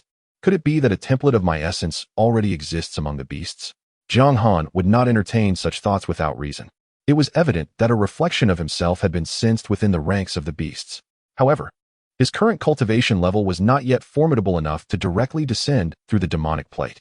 This monster-slaying setup was undoubtedly designed to entice numerous cultivators to invest their energies into the five elements virtual realm. Jiang Han even speculated that some powerful beings might intentionally introduce opportunities to draw more individuals into this realm. Indeed, he overheard conversations among various beings. It was said that one entity had received a significant inheritance within the five elements virtual realm, subsequently becoming a disciple of a powerful being and now stood as a formidable scattered immortal. Oh, these unfortunate beings have already been ensnared by the machinations of capital. Jiang Han quickly deduced that the five elements virtual realm was under the absolute control of its governing intellect. Everything was meticulously orchestrated. Perhaps these cultivators were aware that this was mere propaganda, yet what if it were true? What if he were to become the next subject of such promotional endeavors? Life necessitates a source of motivation. At times, one is acutely aware of the deception that underpins reality. Yet, it is a form of self-deception, a means to ignite one's own motivation to strive.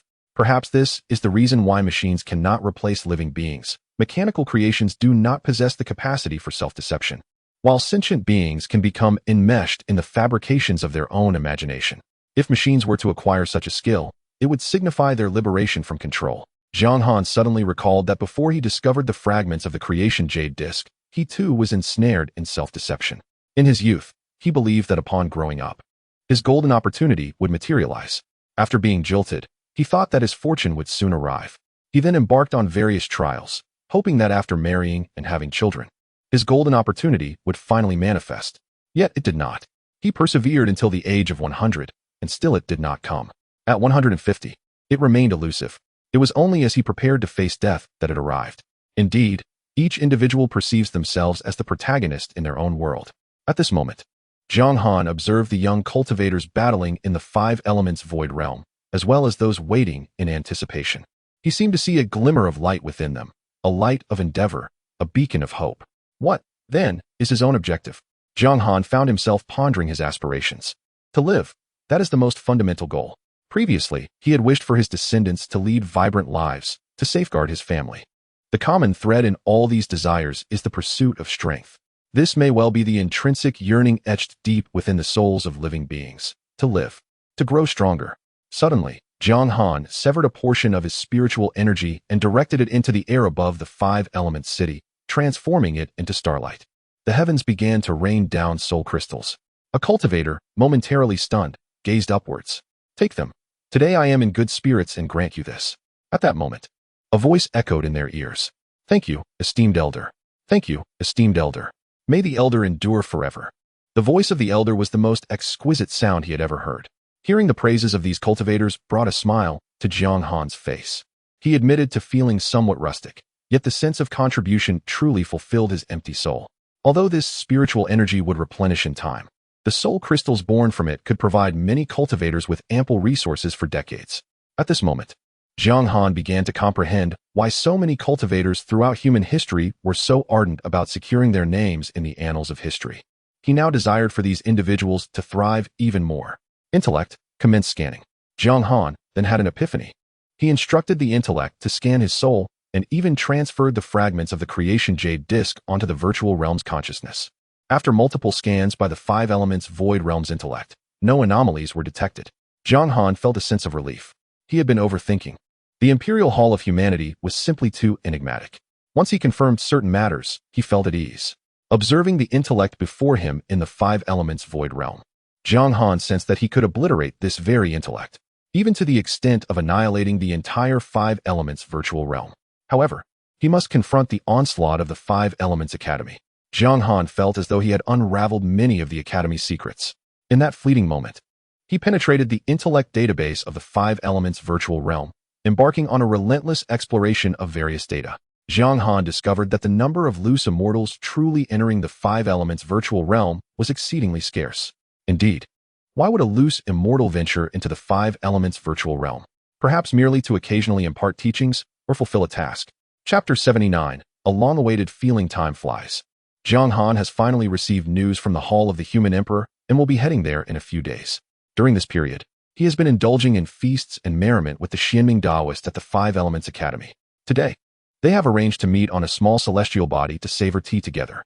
"My friend," the Taoist inquired, "you still lack a Tao title. Do you have any in mind?" The sudden question prompted Jiang Han to reflect. In the vast world, cultivators regard themselves as practitioners of the Tao. Most possess a Tao title, typically bestowed by elders, although it may also be self-chosen based on personal insight and realm.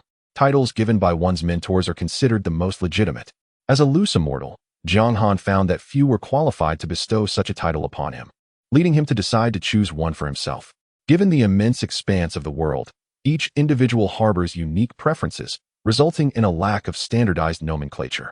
One may identify as a Taoist during the nascent soul stage and continue to do so as a loose immortal.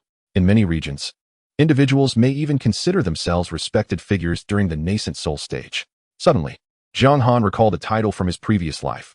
Jutian Hongjiao Pajishi Lingzhang Inyang Gong Wadadaos RNZG Xian Wing Yangzhenrenyu NX Su N Ying I Hu FMZH Ing Xiao DJN. In later stages, it was referred to as Taishang de Luo Tian Xian Ziji Chongxing Xingji Zhao Ling Tong S NUNZH Ing Ying YX Zingzich Ing Wul IDZH NR In Su NDJ Ing W NSHU DJN. Jiang Han found this title impressive and decided to extract a fragment from it. Ultimately, he settled on the title Taishang Ziji Dao Run. "What do you think of the title Taishang Ziji Dao Run?" Jiang Han tentatively inquired, primarily to assess whether it overlaps with any existing figures. After all, encountering someone with the same title would be rather awkward. Taishang, in Taoism, embodies a highly revered concept, representing both the Supreme Old Lord and the Tao itself. The Tao signifies the essence of the universe, the laws governing all things, formless yet omnipresent. Thus, Taishang encapsulates the notions of supreme authority, origin, and ultimate truth, reflecting reverence and pursuit of the fundamental laws of the universe and the highest sacred powers. Ziji, in the context of Jiang Han's previous life, is associated with the ZY, and within the center of his brow resides the ZY principle. The ZY Yuan is considered a celestial domain in ancient astrology, viewed as the abode of the heavenly emperor, symbolizing imperial authority, centrality, and nobility, later linked to divine power. Ji signifies the pinnacle and core essence. Together, Ziji symbolizes both the center of the universe and the highest sacred domain, implying utmost nobility and a connection to the core of heaven and earth. In the context of Taoism from his previous life, it is often associated with the paradisiacal realms inhabited by immortals, reflective of the highest spiritual state. When contemplating Taishang Ziji Dao Run as a cohesive entity, its significance can be understood as the pursuit of alignment with the origin of the Tao represented by Taishang, aspiring towards the supreme sacred realm symbolized by Ziji, and embodying the path of cultivation as a Taoist, striving to attain a spiritual height in harmony with the fundamental laws of the universe and the highest sacred domains. Brother? Xianming Taoist gazed at him in astonishment. For Taishang in this vast world signifies the Tao. Ziji and Jiang Han shared a mutual understanding. In an instant, Jiang Han comprehended the meaning behind the words of the Xianming Taoist. Subsequently, he activated the ZY law at the center of his brows. To his surprise, his junior brother had indeed delved into the ZY law extensively. This title was quite fitting. In the vast expanse of the world, titles do not carry excessive significance. As long as one does not feel embarrassed by them, it suffices. Rarely would a cultivator feel that another's title was too ostentatious to warrant eradication. Among the demon clan, some formidable beings adopt their own titles, with names such as Pingtian Jinjuan or Qitian Yaowang. There are even great demons who go by the name Tunshin Jinjuan. Compared to them, Jiang Han considered himself remarkably low-key. It was at this moment that he learned of the Xianming Taoist's full title, Xian Yuan Shui Daoren. The term Zifu symbolizes the extraordinary and transcendent, resonating harmoniously with Xian. Xian Yuan signifies the profound depths of the Tao, while Yuan evokes the vastness and depth of water. However, the Xian Shui Taoist preferred a more understated presence, known as the Xian Yuan Taoist in the realm of human emperors. Should he return to the realm of Xian Shui, others would have to address him as the Zifu Xian Yuan Shui Daoren. Jiang Han felt compelled to learn from this. He found himself rather pleased with his own title. Indeed, he had envisioned that once he became powerful, the creatures of the vast realm would have to refer to him as the Taishang Ziji Daozu. For now, he would keep a low profile, being known as the Ziji Dao Run in the realm of human emperors, while insisting on being called Taishang Ziji Laozu upon returning to the realm of Xian Shui. Come, brother, continue to drink, he urged. This is a specialty of the Star Spirit clan, known as Starry Wine. It is said to be brewed from the essence of celestial rules, with only one cask produced every 10,000 years. Jiang Han began to extol the virtues of his wine, having stumbled upon it during his explorations in the realm of the star spirits. The discovery of its remarkable origin took him by surprise. As the elder, the Xianming Taoist had spent considerable time together with Jiang Han, leading them to refer to each other as brothers. You are quite fortunate, my junior brother, to have such exquisite libations at your disposal. I, too, possess a treasure worth savoring, he said, and with a wave of his hand, fruits that shimmered with starlight appeared on the table. These were the legendary star fruits. It was said that after the fall of a great being from the Star Spirit clan, he transformed into a fruit tree to bless his descendants, bearing 99 star fruits every 10,000 years. Even an ordinary person who consumed one would instantly acquire a physique akin to that of the innate celestial bodies. Truly, you have struck it rich, my elder brother, Jiang Han remarked. Compared to his own gains, the Xianming Taoist had indeed reaped a substantial reward. With wine and fruit at hand, all that remained were tea and meat. I just happen to have some tea, Jiang Han replied, having also acquired it inadvertently within the Star Spirit clan. It was said to be a comprehension tea used to nurture prodigies. I have a formidable demon from the Great Ascension stage here, the elder noted. They exchanged knowing glances and smiled, promptly casting the Great Ascension goat demon into the sun. Utilizing some spiritual herbs, they prepared a selection of cold dishes. Thus, they indulged in drinking wine, savoring tea, and occasionally enjoying the delicacies crafted from spiritual herbs. Afterward, they directly procured a portion of lamb from the sun. The lamb demon was as large as a small mountain, ample enough to sustain them for quite some time. As night descended, the sky was adorned with twinkling stars. Jiang Han and Taoist Xianming found it difficult to restrain themselves, both slightly intoxicated. My dear brother, is there a star that you fancy? Today, I shall grant it to you, said the elder brother. The sun in the academy is rather unique, and I find myself quite intrigued, replied the younger. It's merely a sun. Having mingled in the academy for so many years, I can surely procure one. Taoist Xianming assured confidently. After your journey to the human sovereign palace, are you planning to return or remain here? He inquired. My dear brother, I have a large family to consider. I do yearn for home, and it is indeed more comfortable to stay in the Xianshui Dao domain. Since you intend to return, I would appreciate it if you could look after a few matters for the Xianshui sect, he added. Of course, They continued their conversation in a state of mild inebriation, with Jiang Han refraining from probing into the secrets of humanity, and Taoist Xianming likewise not delving into Jiang Han's mysteries. As they chatted and sipped, their discourse turned to the pacification of the myriad races, and eventually, they found themselves dozing off amidst the clouds, listening to music. Jiang Han had long forgotten the sensation of such tranquility.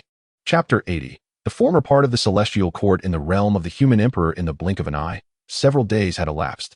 Jiang Han awaited atop a mountain peak. A bolt of lightning streaked across the sky, through which he discerned the laws of space. Soon, a spatial passage emerged in the heavens. Jiang Han had anticipated traversing via a teleportation array or a warship to enter the human emperor's hall. To his surprise, a powerful figure from the hall directly tore through the void, establishing a spatial pathway to escort him. Meanwhile, within the academy, numerous students held a barbecue feast, simultaneously bidding farewell to Jiang Han. He chose to share the remaining celestial goat meat, which he hadn't finished with Taoist Xianming, with the students. Brother, there is a distinction between the human emperor's hall and the realm of the human emperor. Though the hall resides within the realm, it is a vast dominion unto itself. Do not be anxious on your first visit. It is, in fact, a form of identity confirmation from the higher-ups, Taoist Xianming remarked, sipping starry wine. Once Jiang Han sensed the stability of the space, he stepped directly into the passage. Farewell, elder brother, he called out before departing. Upon reappearing, he found himself in a resplendent world, where colors manifested as the essence of laws. Looking up, he beheld 5 colossal figures. You should have some understanding by now. We are merely adhering to protocol, one of the towering figures spoke. Greetings, esteemed seniors. This is the mirror of heavenly secrets, capable of probing into past and present lives. Thereafter, one of the elders produced a mirror. Jiang Han recognized these 5 figures as formidable beings from various continents, who had temporarily taken charge of the human emperor's hall following the withdrawal of the 9 great families and 18 sects from the decision-making body. Light from the mirror illuminated Jiang Han, leaving him with the sensation of being thoroughly scrutinized. However, he bore no grievance. After all, even in his previous life, civil service examinations required political reviews. Having passed this day, he was to officially enter the upper echelons of humanity. A mere decision from such heights could dictate the fate of countless lives. Thus a thorough examination was deemed necessary. Unbeknownst to him, the mirror of heavenly secrets revealed a master of causality, who manipulated the threads of fate in an attempt to decipher Jiang Han's own. No issues here. I encounter no obstacles either. It has been many years since our race has produced a talent of your caliber, achieving the 18th tribulation of scattered immortals within a mere millennium. The future of humanity indeed relies on young individuals like you. The 5 great beings of humanity began an internal dialogue. Taoist Ziji, we welcome you to the human emperor's hall. One of the powerful figures extended a hand, presenting Jiang Han with a token inscribed with the 3 characters of the human emperor's hall. This token bore countless runes, allowing Jiang Han, when necessary, to harness the fortune of humanity or facilitate transportation through it. Each scattered immortal represented an absolute pinnacle within their respective races, and thus, it was prudent to possess multiple means of safeguarding one's life. After a brief explanation, the 4 elders departed, leaving behind a benevolent figure. This elder, known as Qing Shu, captured Jiang Han's attention through the information he had gathered. Ziji, I believe you harbor a profound curiosity about the many absurdities of the world. You may seek knowledge on your own, but should you encounter confusion, feel free to inquire directly. Upon finishing his words, he tapped his communication jade slip against Jiang Han's. I have indeed nurtured numerous uncertainties throughout my years of cultivation, Jiang Han candidly expressed. The vastness of the world was perplexing, as many formidable beings seemed to transcend the realm of immortals. Yet, within this expansive domain, true immortals remained elusive. The elder gestured towards the library pavilion, where the treasures within might illuminate some of your queries. These resources were the fruits of immense labor from our predecessors. Jiang Han grasped the essence of Qing Shu's message. Information is intelligence, and intelligence is paramount at all times. Subsequently, Qing Shu elaborated on the human emperor realm. In ancient times, the celestial court existed, nestled within the immortal realm, with the human emperor hall being an integral part of it. Qing Shu appeared to drift into reverie, confirming Jiang Han's suspicions that humanity had undoubtedly participated in the great battles remembered by Shen Xingyao, reaping considerable benefits. Jiang Han had thought that simply seizing a fragment of space within the Star Spirit clan was an audacious act, but it turned out to be an age-old tradition of humanity. In bygone days, the ancestors of humanity had dismantled the celestial court and brought it back. Compared to these elders, Jiang Han felt somewhat reserved. Perhaps it is best for you to discover this for yourself. Humanity has toiled for billions of years to empower you, the younger generations, to stand firm in the face of myriad races. With those words, Qingshu began to guide Jiang Han towards the library pavilion, explaining its significance as a celestial treasure that housed the accumulated wisdom of humanity over countless millennia, encompassing techniques, alchemical formulas, formation knowledge, and various theoretical frameworks. Jiang Han understood that the human emperor realm existed in a state of seclusion, isolating itself from the power of the heavenly Tao and the influence of alien races, resembling certain forbidden zones in some respects.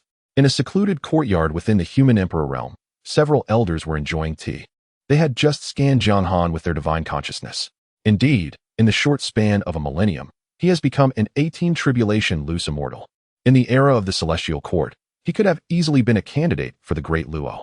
The Great Luo, a destination long sought by countless beings. Alas, times have changed. Yet, do we not possess greater opportunities now? They mused. Opportunities will arise. We have all the time in the world to wait. If 1,000 years are insufficient, we can wait 1,000,000,000, or even 1,000,000,000,000 years. With patience, we shall surely encounter our chance. A seemingly ordinary middle-aged man joined their conversation. The immortal lord of the bull constellation yearned for resurrection. Yet he had already been divided among the entities residing in the forbidden zone. After a purple-clad elder spoke, he took a sip of tea. Did he truly believe it was still the era of the celestial court? Even in life, he could have been obliterated, let alone as a corpse. The era of the celestial court has long since concluded. They should simply resign themselves to being assimilated by the world, becoming sustenance for it. Such matters should be entrusted to the youth. All we need to do is await patiently. After finishing his tea, a green-clad elder waved his hand and conjured a chessboard. Chapter 81. The former celestial realm under the guidance of Elder Qingmu, Jiang Han arrived at the library pavilion. Upon entering, he felt as though he had stepped into another realm, as if surrounded by the vastness of the starry sky. Countless luminous points adorned the space, each representing a repository of knowledge. Every individual who entered the library pavilion was granted their own private sanctuary. Old scholar, I wish to explore the history of humanity and the vast expanse. Jiang Han articulated his desires to the void.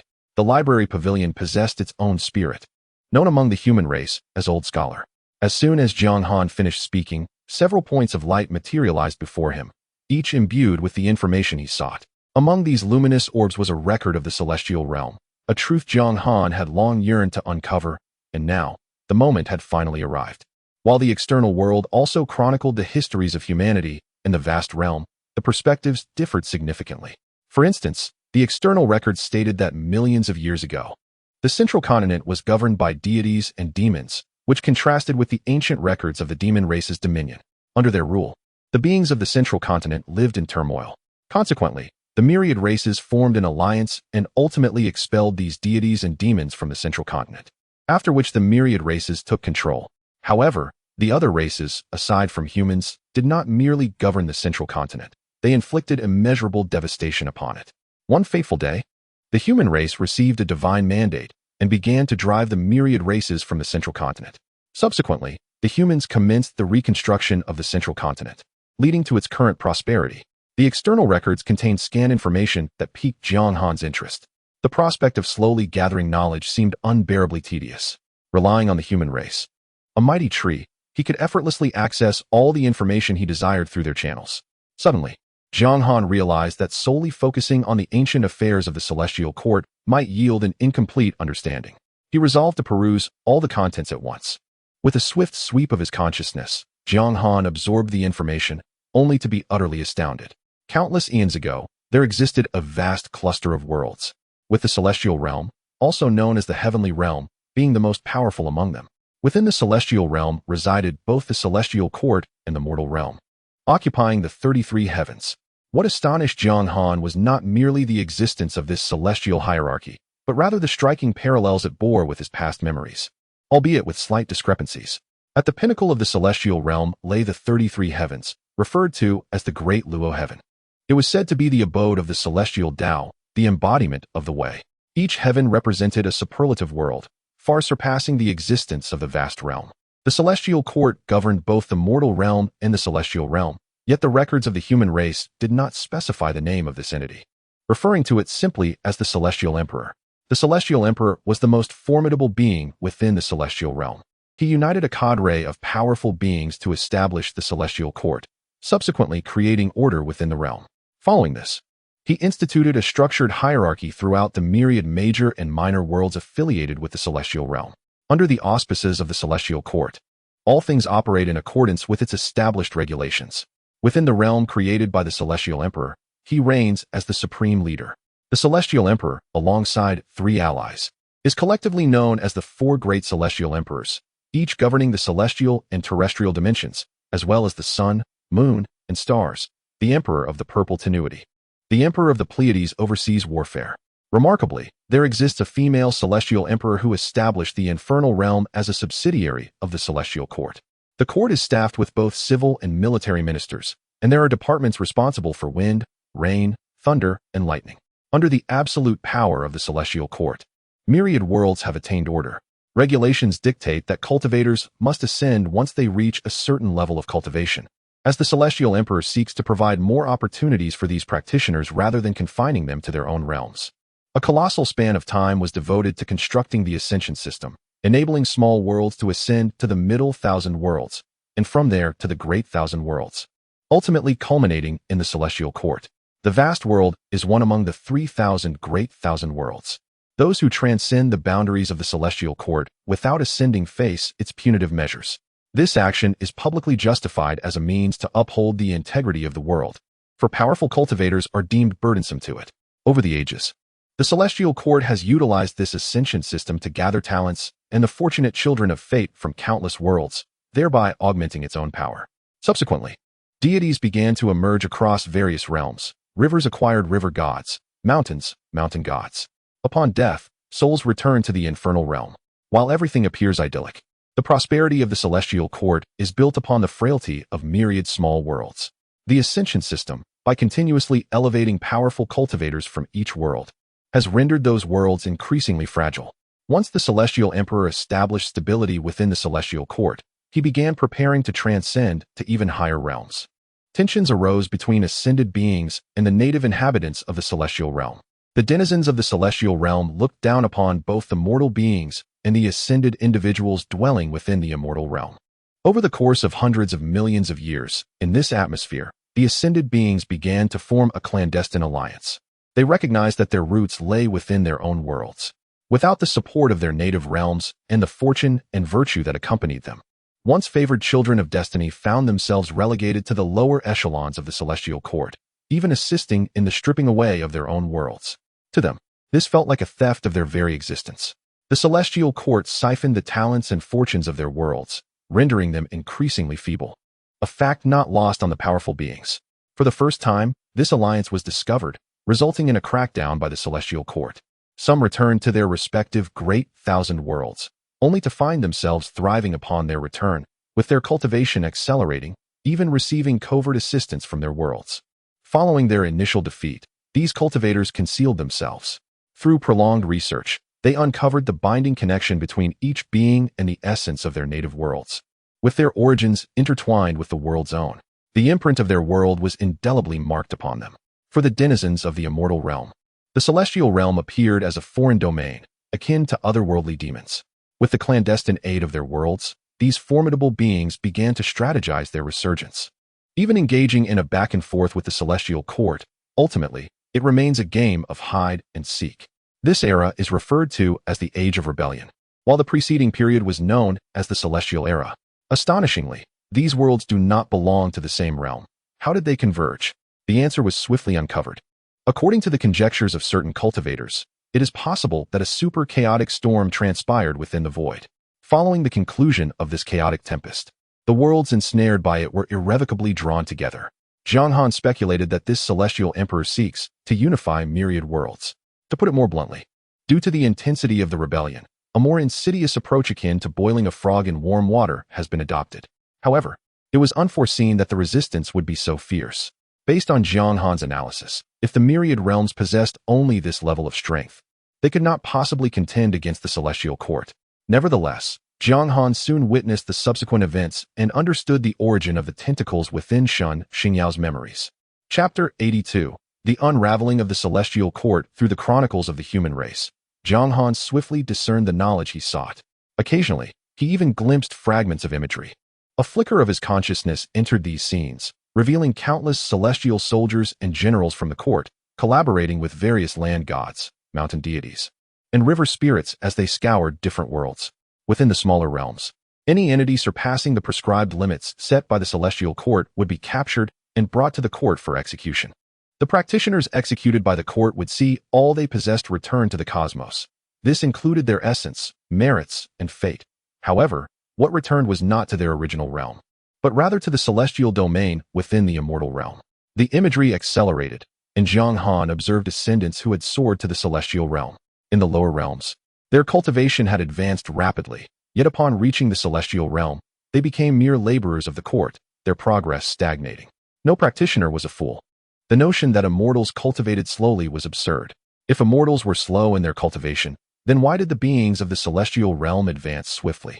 They grasped the laws with remarkable speed, and upon entering the celestial domain, they were required to adjust to new laws. Subsequently, the celestial emperor intervened, enacting measures unbeknownst to Jiang Han. The speed at which the ascendants cultivated began to align with that of the native beings of the celestial realm.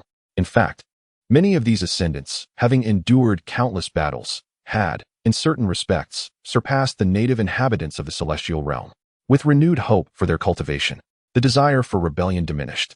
The celestial court systematically eliminated the majority of those who sought to resist, leaving behind only a handful of resolute individuals. These remnants hid within the greater worlds, shielded by the native heavenly Tao, rendering the court temporarily unable to locate them. Furthermore, annihilating an entire myriad of worlds was no simple task. One crucial point was that even after the obliteration of the myriad worlds, the dissenters might not necessarily remain within those realms. From Jiang Han's perspective, neither party was entirely in the wrong. The Celestial Emperor, in an effort to enable the Immortal Realm to assimilate billions of worlds, may have aimed to elevate the realm, seeking entry into a higher echelon. After all, shallow waters cannot nurture true dragons. As the pond expands, a greater space for growth emerges. However, the price for such expansion was the draining of billions of worlds. On the other hand, the dissenters were not at fault either. They understood clearly that their essence bore the imprints of their own worlds. If their essence were to be cleansed, would they still remain themselves? Moreover, the notion that essence could be easily washed away was misguided. Transitioning from the laws of their original world to the laws of the Immortal Realm was straightforward, but what of the imprints upon their very beings? These entities were also concerned about a pressing issue. Should the Immortal Realm completely transform billions of worlds, what would become of them? They would inevitably be branded as the remnants of a fallen dynasty, effectively becoming otherworldly demons. Following the reforms of the Celestial Court, many ascendants experienced a rise in their cultivation, attaining a mid-level status within the court. Among these ascendants were numerous innate beings from their former worlds. The myriad or middle worlds had expended vast amounts of their primordial essence to nurture these innate beings. Thus, a delicate balance was maintained. While those who opposed the Celestial Court perpetually evaded capture, constantly fleeing from its pursuit, these elusive entities possess immense influence within their own realms. Many of them have attained the level of golden immortals, with some worlds referring to them as celestial kings. These beings have begun to alter the established order, nurturing their own followers within their realms and infiltrating the heavenly court. They incessantly sow discord within the celestial domain, occasionally wreaking havoc in the Immortal Realm, and even confronting the celestial soldiers. The ascendants are momentarily disregarded, focusing their efforts on the native beings of the celestial realm. They have even disseminated the Heavenly Emperor's plans across countless worlds, proclaiming that if the Heavenly Court's scheme succeeds, it will annihilate the myriad beings beyond the celestial realm. This state of affairs has persisted for hundreds of millions of years. During this period, these powerful entities have relentlessly undermined the celestial realm, aided by internal collusion, leading to the smooth execution of their plans. The sheer number of beings undermining the celestial realm has left it utterly depleted. The mortal realm within the celestial domain has been thoroughly hollowed out, and the spiritual energy within the 3,000 great worlds has surged. Many ascendants have chosen to remain in their own realms rather than ascend, while the pathways to ascension have been continuously ambushed by these entities. Through a relentless, ant-like persistence, they have stymied any progress in the celestial realm for eons. Over the course of these billions of years, the heavenly realm has indeed expanded, its spiritual energy has intensified, and even the laws have manifested. However, the mortal realm within the celestial domain has been entirely drained, with countless beings having perished at the hands of these entities. Ultimately, the mortal realm of the celestial domain vanished entirely, which is why it is referred to as the heavenly realm. In terms of direct management by the heavenly court, even the first heaven pales in comparison to the vastness of the mortal realm. For some beings, its disappearance is inconsequential.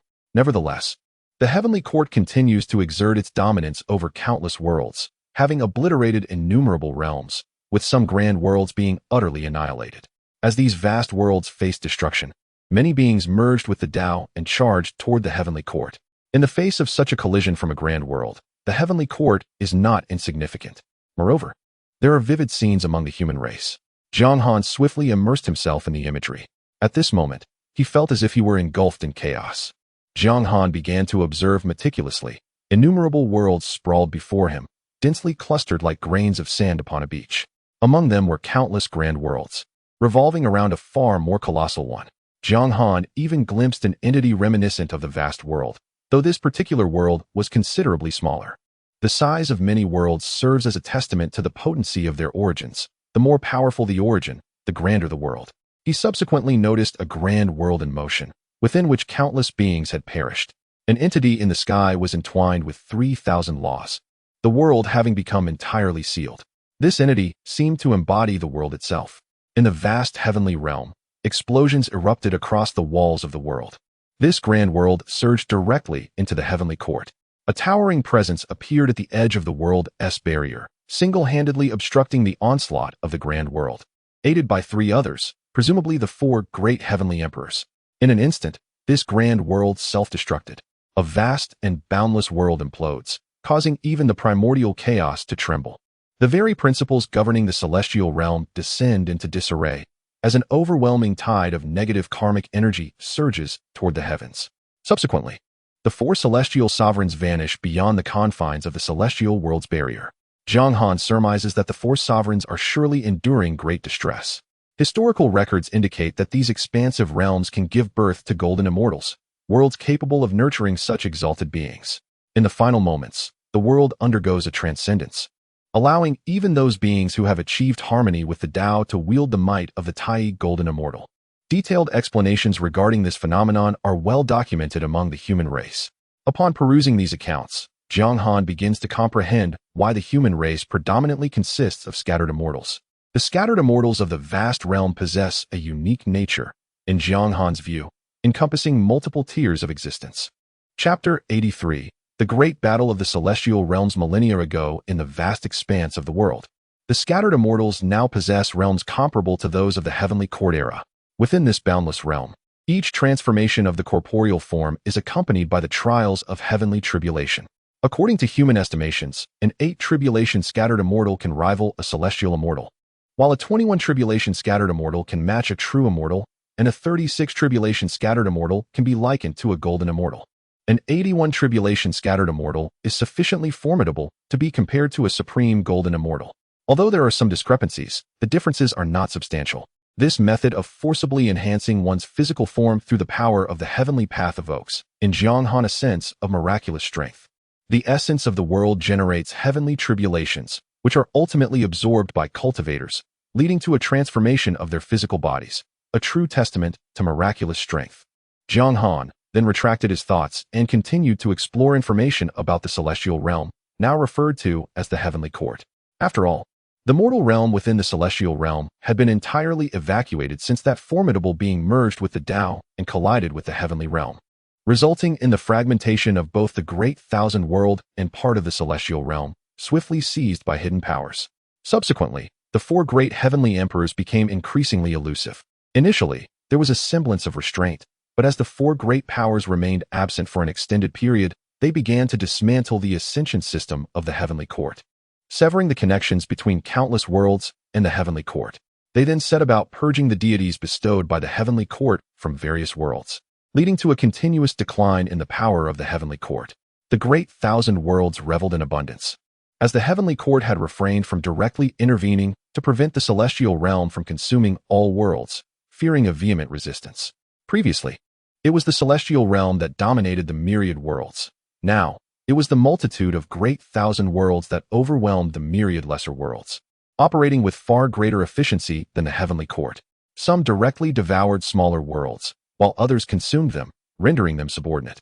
During this period, thousands of great thousand worlds continually flourished, all the while finding opportunities to trouble the heavenly court. Jiang Han discerned that while the heavenly court aspired to be the elder brother, this elder brother was now under concentrated fire from all factions. This era was aptly named the Age of the Celestial Realms by humanity, a grand feast for the thousands of great worlds. Ultimately, it would be the heavenly court that would conclude this epoch. After a period of dormancy, the four great heavenly emperors finally took action, swiftly devouring several great thousand worlds. The strength of the heavenly court surged, leaving others in its wake. Although some worlds self-destructed in the chaos, such occurrences were few and far between. Even when the heavenly court sustained damage, the absorption of a great thousand world would swiftly replenish their strength. Many worlds came to realize that the four great heavenly emperors might be deliberately allowing them to develop, waiting until they grew strong before striking. For the numerous great thousand worlds, a dark era was dawning, particularly for those with formidable power. During these tumultuous times, the Kangming realm, with its moderate strength, found itself in a rare period of stability. As the heavenly court occasionally annihilated a great thousand world, one particularly ruthless world emerged among the myriad, having forged an unexpected connection with another force. The beings within this formidable force entirely defy humanity's comprehension of all living entities. Some possess enormous, gelatinous forms, while others are adorned with an array of writhing tentacles and grotesque limbs. Their mere existence is unfathomable. These creatures have the capacity to corrupt the very laws of nature, even tainting the rules of the celestial order. The celestial order transcends ordinary laws, emerging only in certain superlative realms, much like the realm of immortals, which is governed by such celestial principles. These beings are embodiments of utter malevolence, referred to as the evil deities by the human race of the vast expanse. Upon their emergence, the four primordial realms swiftly initiated a purge. Even the vast world that summoned the evil deities was obliterated, its essence flowing into the celestial realm. Subsequently, several formidable evil deities descended from the chaos. Numerous powerful realms allied themselves with these malevolent entities. Remarkably, these expansive realms exhibited extraordinary audacity by forging alliances with such beings. The evil deities bore a striking resemblance to certain indescribable entities known to Jiang Han. Should they be aligned, it is likely that these vast worlds would not meet a favorable fate. Empowered by the evil deities and under the leadership of several superlative realms, they launched a direct assault on the celestial realm. Jiang Han gasped in astonishment. The situation grew increasingly ominous, as it felt as though he stood amidst the ranks of the villains. In the realm of online literature, these vast worlds would undoubtedly be deemed the epitome of antagonism. The subsequent events, even those recorded by humanity, became somewhat muddled, a reflection of the tumultuous era. Eventually, a particular vast realm introduced another force, an unconventional realm of cultivation. Perhaps due to the dissemination of certain methods, several factions emerged, bolstered by the backing of powerful superlative realms. Some strong individuals, with the assistance of these factions, ascended to a level equivalent to that of the four primordial realms. Jiang Han speculated that amidst the chaos, a tempest encompassing so many worlds may have drawn the attention of various forces, who might have already intervened covertly. The target of these forces was none other than the celestial court. The treatment afforded to the Emperor of Heaven was akin to that of a protagonist, capable of uniting numerous adversaries against him. Only a protagonist could command such attention. Under normal circumstances, even in a one versus many scenario, the greater party would not exhibit such unity. They would either conserve their strength or await the depletion of their allies before reaping the rewards of victory. However, the celestial court directly activated these forces. The ensuing narrative aligned closely with Jiang Han's conjectures. The celestial court ascended to an astonishing realm, transcending the constraints of time and the currents of fate, existing in harmony with the cosmos, enduring even as worlds perished. It attained the power to create and annihilate vast realms at will. According to human records, the Emperor of Heaven achieved this breakthrough with the assistance of the world, forming a profound bond with the celestial realm, akin to an existence of unparalleled strength. He became the steward of the world, a state referred to as the Great Luo. In the vast expanse of the cosmos, although one may face rejection from the celestial order, The Celestial Emperor possesses the formidable ability to obliterate an entire realm with a single punch. He can effortlessly annihilate beings of the Tai Golden Immortal tier. Within the chaos, every action he undertakes can stir the very winds and clouds. Following the Celestial Emperor's breakthrough, the heavenly realm underwent a transformation, embarking on a frenzied path of growth, reaching an astonishing magnitude. Records of this phenomenon exist, albeit obscured by a substantial mosaic. Jiang Han speculated that this obscured figure must be the Celestial Emperor. He observed a fist, representative of the Celestial Emperor, poised to strike, a punch capable of shattering a vast realm. With a mere blow, the realm was devastated and swiftly refined.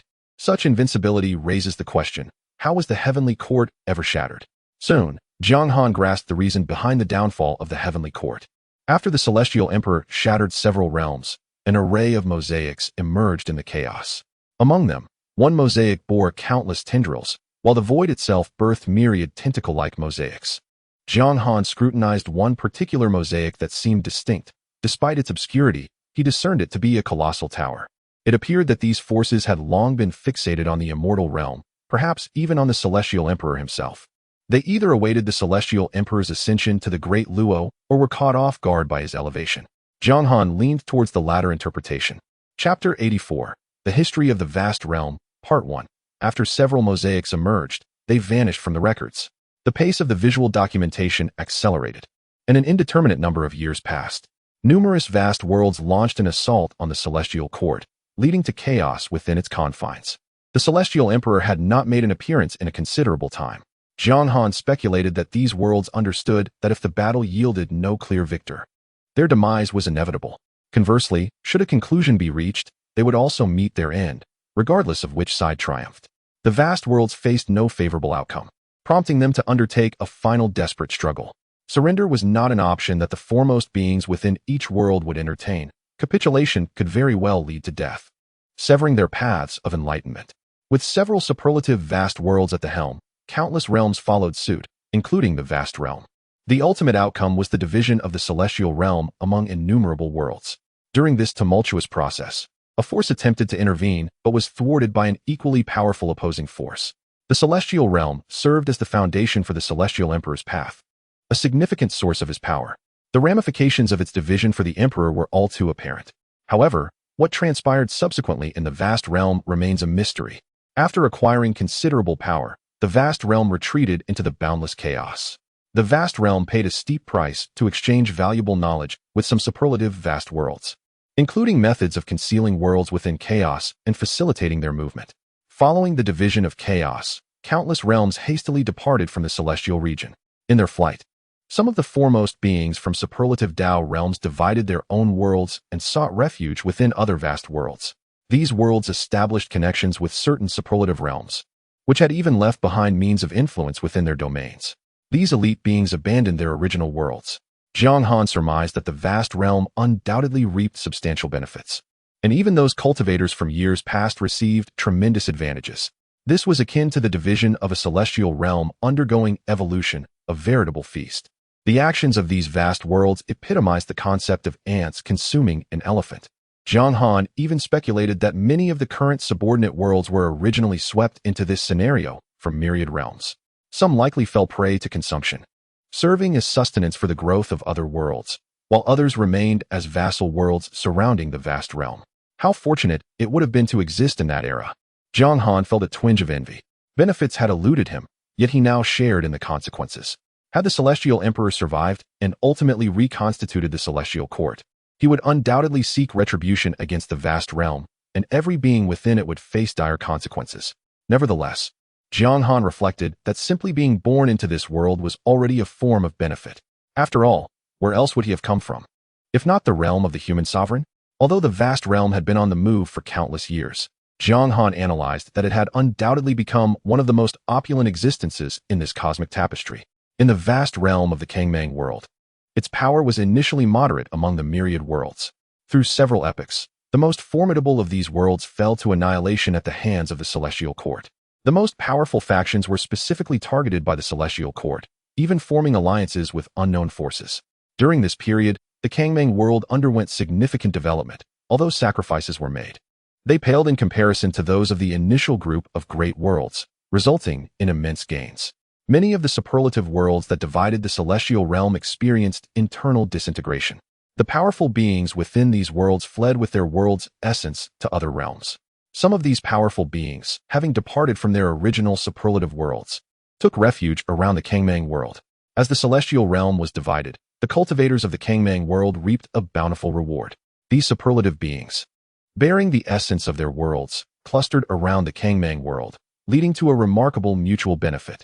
The division of the superlative worlds yielded numerous formidable entities that became the various forbidden zones within the Kangmang world. The mere thought of the corpse of the esteemed Niu Su Xianjun holds tremendous value. Jiang Han could scarcely fathom the extent of benefits that the predecessors garnered from the division of the celestial realm. It is even plausible that these apex beings continue to reap the rewards of that ancient conflict. Otherwise, the forbidden zones beyond the Kangmang world would not appear so unusually docile. Jiang Han mused that had he been present during those times, he would have scoured the land thoroughly, for the soil of the celestial court is of exceptional quality. A sudden thought struck him. It seemed that the soil of the celestial court had indeed been entirely divided, and even its spatial essence was partitioned among numerous great worlds. The territory once held by the celestial court had devolved into chaos as these great worlds departed. Now, Jiang Han perceived clearly that within the Kangmang world, there undoubtedly existed certain golden immortals, beings of great power surpassing the 36 tribulations. However, these entities likely concealed themselves in secluded locations, fervently cultivating their strength, fearing retribution from the celestial emperor. One such being, Niu Su Xianjun, had not perished completely even after so many years. Preparations for his resurrection were still underway, with his remains unnoticed by many in the Kangmang world. As a true immortal-level powerhouse, he was far from the only one of his caliber within the celestial court. Not only were those apex beings concerned, but Jiang Han himself felt trepidation. It was conceivable that one day, a colossal hand might emerge from the chaos, effortlessly refining the entire Kangmang world, leaving its inhabitants unaware of their impending doom. Furthermore, the internal dynamics of the Kangmang world were exceedingly intricate, as it was still embroiled in internal strife. Subsequently, Jiang Han swiftly began to summarize the history of the Kangmang world alongside that of humanity, seeking answers within the information. He commenced his examination from the moment of the world's inception. The Kangmang world emerged from the chaos, and according to records, it began with a single continent known as Kangmang Continent. Soon after, primordial beings, referred to as innate deities and demons, came into existence. These beings, upon their birth, wielded the laws of the celestial emperor. In contemporary terms, they are known as scattered immortals, but they were simply called immortals in that era. After an indeterminate span of existence, the deities and demons gave rise to myriad races. In their fervent quest for fortune and dominion, the gods and demons ignited a cataclysmic war. This divine conflict shattered the vast continent, reducing it to fragments, many of which transformed into stars. Thus, the Kangmang world evolved into a celestial tapestry interwoven with both sky and land. Subsequently, the Kangmang world underwent a monumental transformation, speculated to coincide with a tumultuous period when it was engulfed by a chaotic tempest. Eventually, one fateful day, the world was pierced by the resonant sound of shattering. Chapter 85, The History of the Vast Realm, Part 2. Following the emergence of a sound, a colossal fissure was forcibly torn open upon the barrier of the vast realm. Spanning billions of miles, it appeared as a scar upon the landscape of the realm. An endless stream of chaotic energy, capable of assimilating all things and obliterating the very laws of existence, surged into the vast realm like a deluge.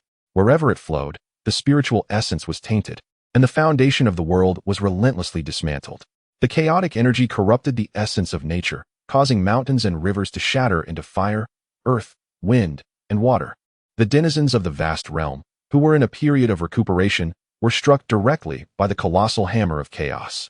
The heavens began to melt, the earth collapsed, and the entire world teetered on the brink of ruin. The innate divine demons were the first to respond, for the world was their foundation. Should it perish, they too would meet their demise in an instant. Faced with the impending crisis of annihilation, the beings of the vast realm united. Together, they mended the rifts in their world. Subsequently, the inhabitants of the vast realm began to recuperate. It was during this tumultuous period that the human race made its sudden appearance.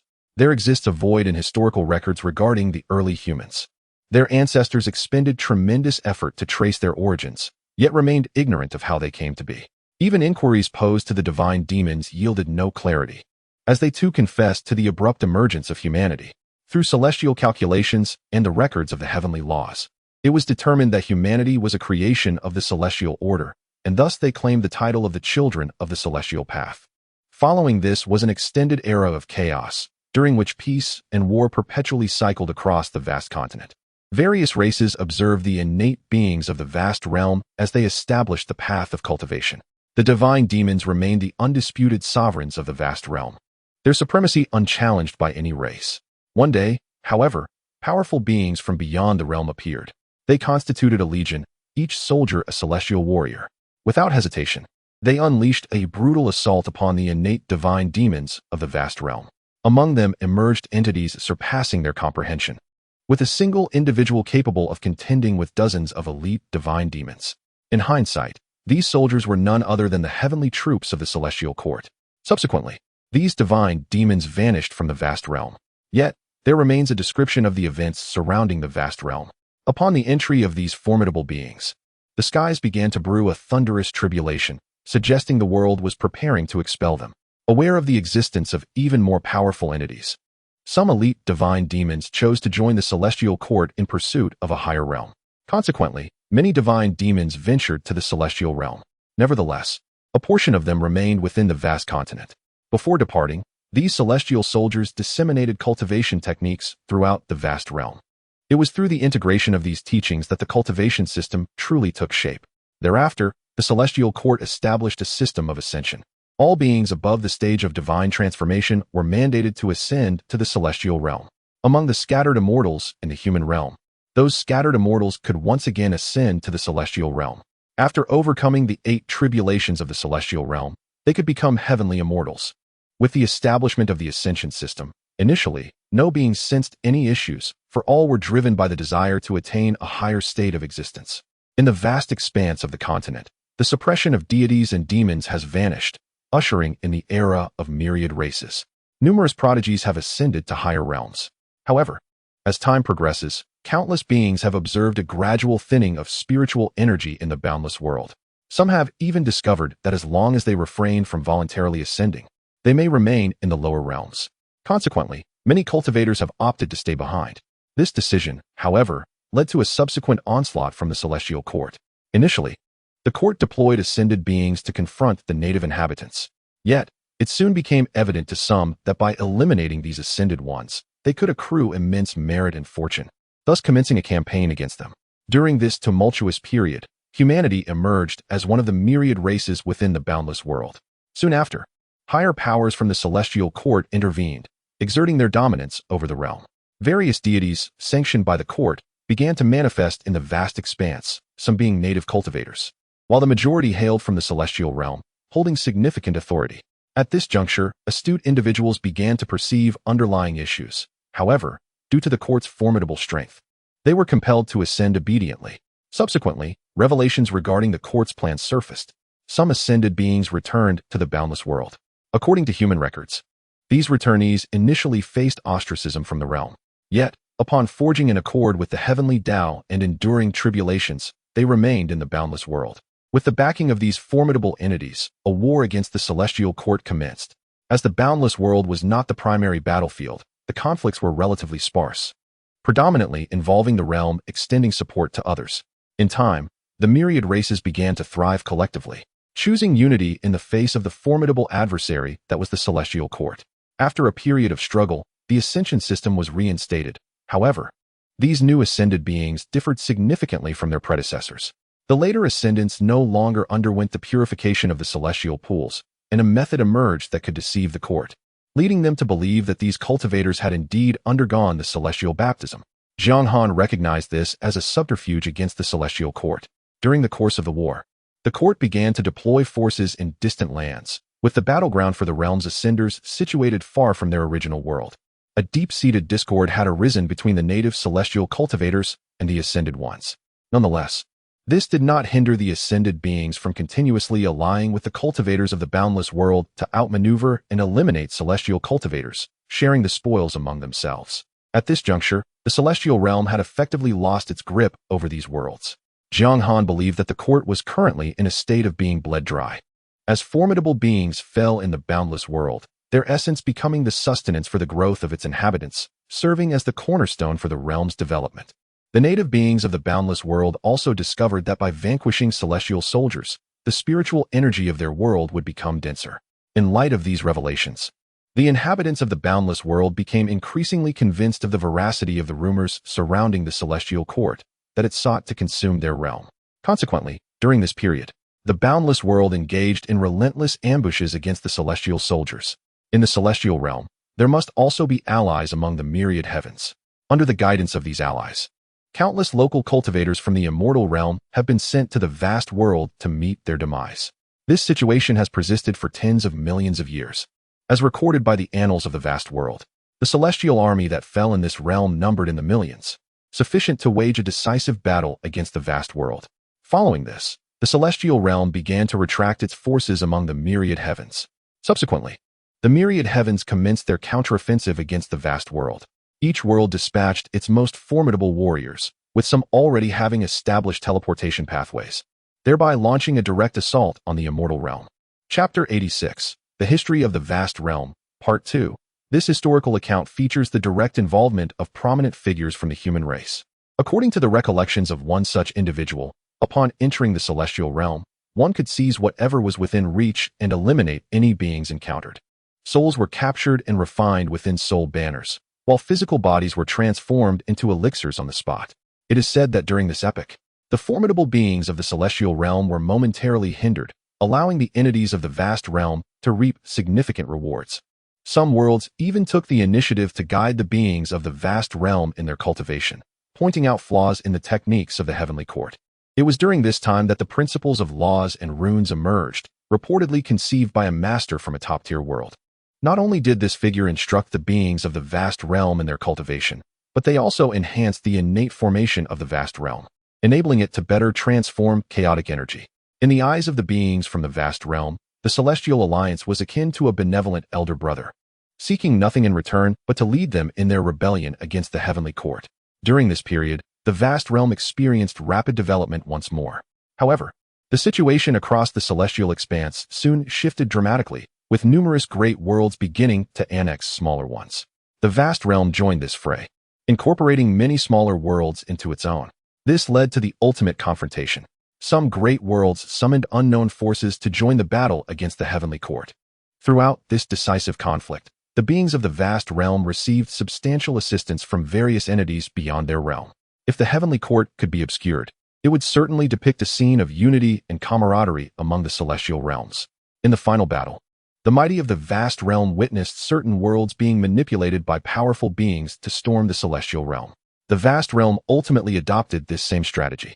Upon entering the celestial realm, the vast realm's forces behaved like locusts, voraciously scavenging everything within their sight. During this extraordinary period, all great worlds maintained a delicate peace. Anything seized was claimed by its captor. Records indicate that during this time, the celestial realm continually diminished in size. Some formidable beings from the vast realm directly ventured into the core regions of the heavenly court to pillage. Moreover, during these years, some unfortunate great worlds were shattered by the might of the heavenly court, their fragments swiftly divided among other realms. One world would dispatch its strong to engage the heavenly court's forces, while the other half seized the spoils of war.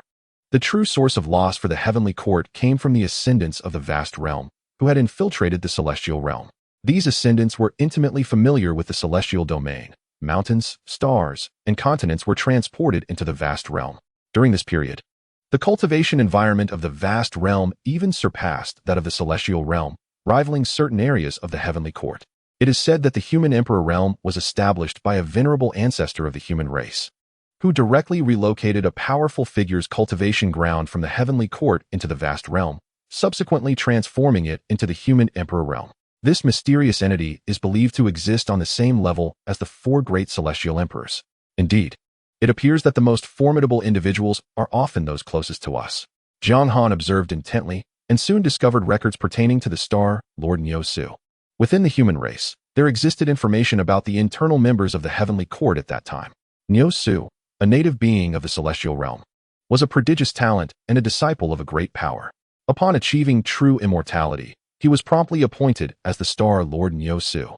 Typically, such positions are reserved for formidable entities, Yet Lord Nyosu possesses a significant background. He is accompanied by a subordinate who ascended as an innate deity from the vast realm. In the midst of a great battle, this subordinate launched a surprise attack on Lord Nyosu, resulting in his demise. At the time, his body vanished, and amidst the scramble for resources, few paid heed to this event. As for Lord Nyosu's domain, it now lies in the hands of the Dragon of Darkness, with records existing among humanity. Presently, the Dragon of Darkness reigns as the sovereign of a forbidden zone. Subsequently, the heavenly realm was drained by countless vast worlds, during which the vast realm also experienced considerable growth. This led to a period of exile within chaos. Throughout this process, several elite vast worlds emerged, some of which directly partitioned territories within the vast realm. These entities engaged in exchanges with the heavenly path, seeking to restart their existence within the vast realm. Most of them became sovereigns of forbidden zones, fully aware of the significant issues arising from their collaboration with external forces. However, they were far less inclined to wander aimlessly in chaos, and thus regarded the vast realm as a refuge. During their exile, they seized the opportunity presented by the vast realm, and after paying certain costs, the heavenly path of the vast realm did not reject them. Instead, they established themselves as various forbidden zones along the periphery of the vast realm. The vast realm, traversing through it, feels almost effortless. If one were to use the realm as a template for online literature, the experiences of the vast realm would undoubtedly merit the treatment of a protagonist, or perhaps that of a protagonist in a gratifying narrative. Each world possesses a consciousness, akin to a heavenly path.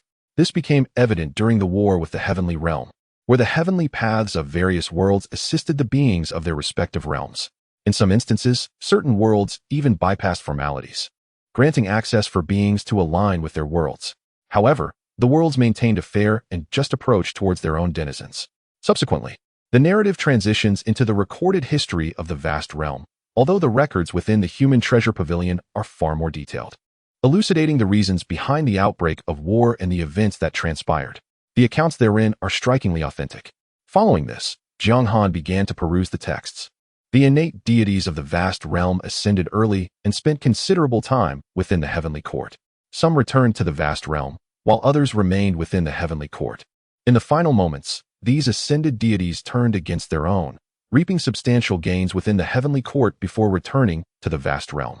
Due to their formidable strength, they reaped considerable rewards during the war against the heavenly court, ultimately claiming the present central continent. The myriad races lingered among the stars, some developing upon the continents they had seized. During this time, the vast realm expanded significantly, becoming vast and sparsely populated. After over 100 million years of development, the deities launched assaults against various forbidden zones, aiming to seize the resources they held. The ensuing battles yielded no decisive outcomes. Their sights then turned towards the stars and the continents residing within them. In the face of these deities, numerous alliances formed among various forces, and through conflict, they expelled the deities from the central continent. Unwilling to accept defeat, the deities inflicted considerable devastation upon the central continent before their departure. Even amidst the chaos of war, numerous entities wreak havoc upon the world. These beings, ensnared by their own karma, have sought refuge from the reckoning of the world by establishing numerous forbidden zones. To the celestial perspective, these zones resemble a mosaic of existence. The subsequent events unfolded similarly to the external accounts. After the myriad races occupied the central continent and endured several wars, humanity ultimately emerged victorious, claiming dominion over the central land. Even in the aftermath of their triumph, humanity ascended to become the principal actors in the celestial realm. This status has persisted until the present day, with the vast expanse still reaping the rewards of victory from the heavenly conflicts. One can only imagine the extent of the gains acquired by the vast realm. Throughout the numerous battles, many beings perished, while numerous formidable entities rose to prominence. It can be asserted that very few life forms survived the celestial war. However, the threads of causality remain. Should the day of reckoning arrive for the heavenly realm, every entity within the vast realm will be held accountable.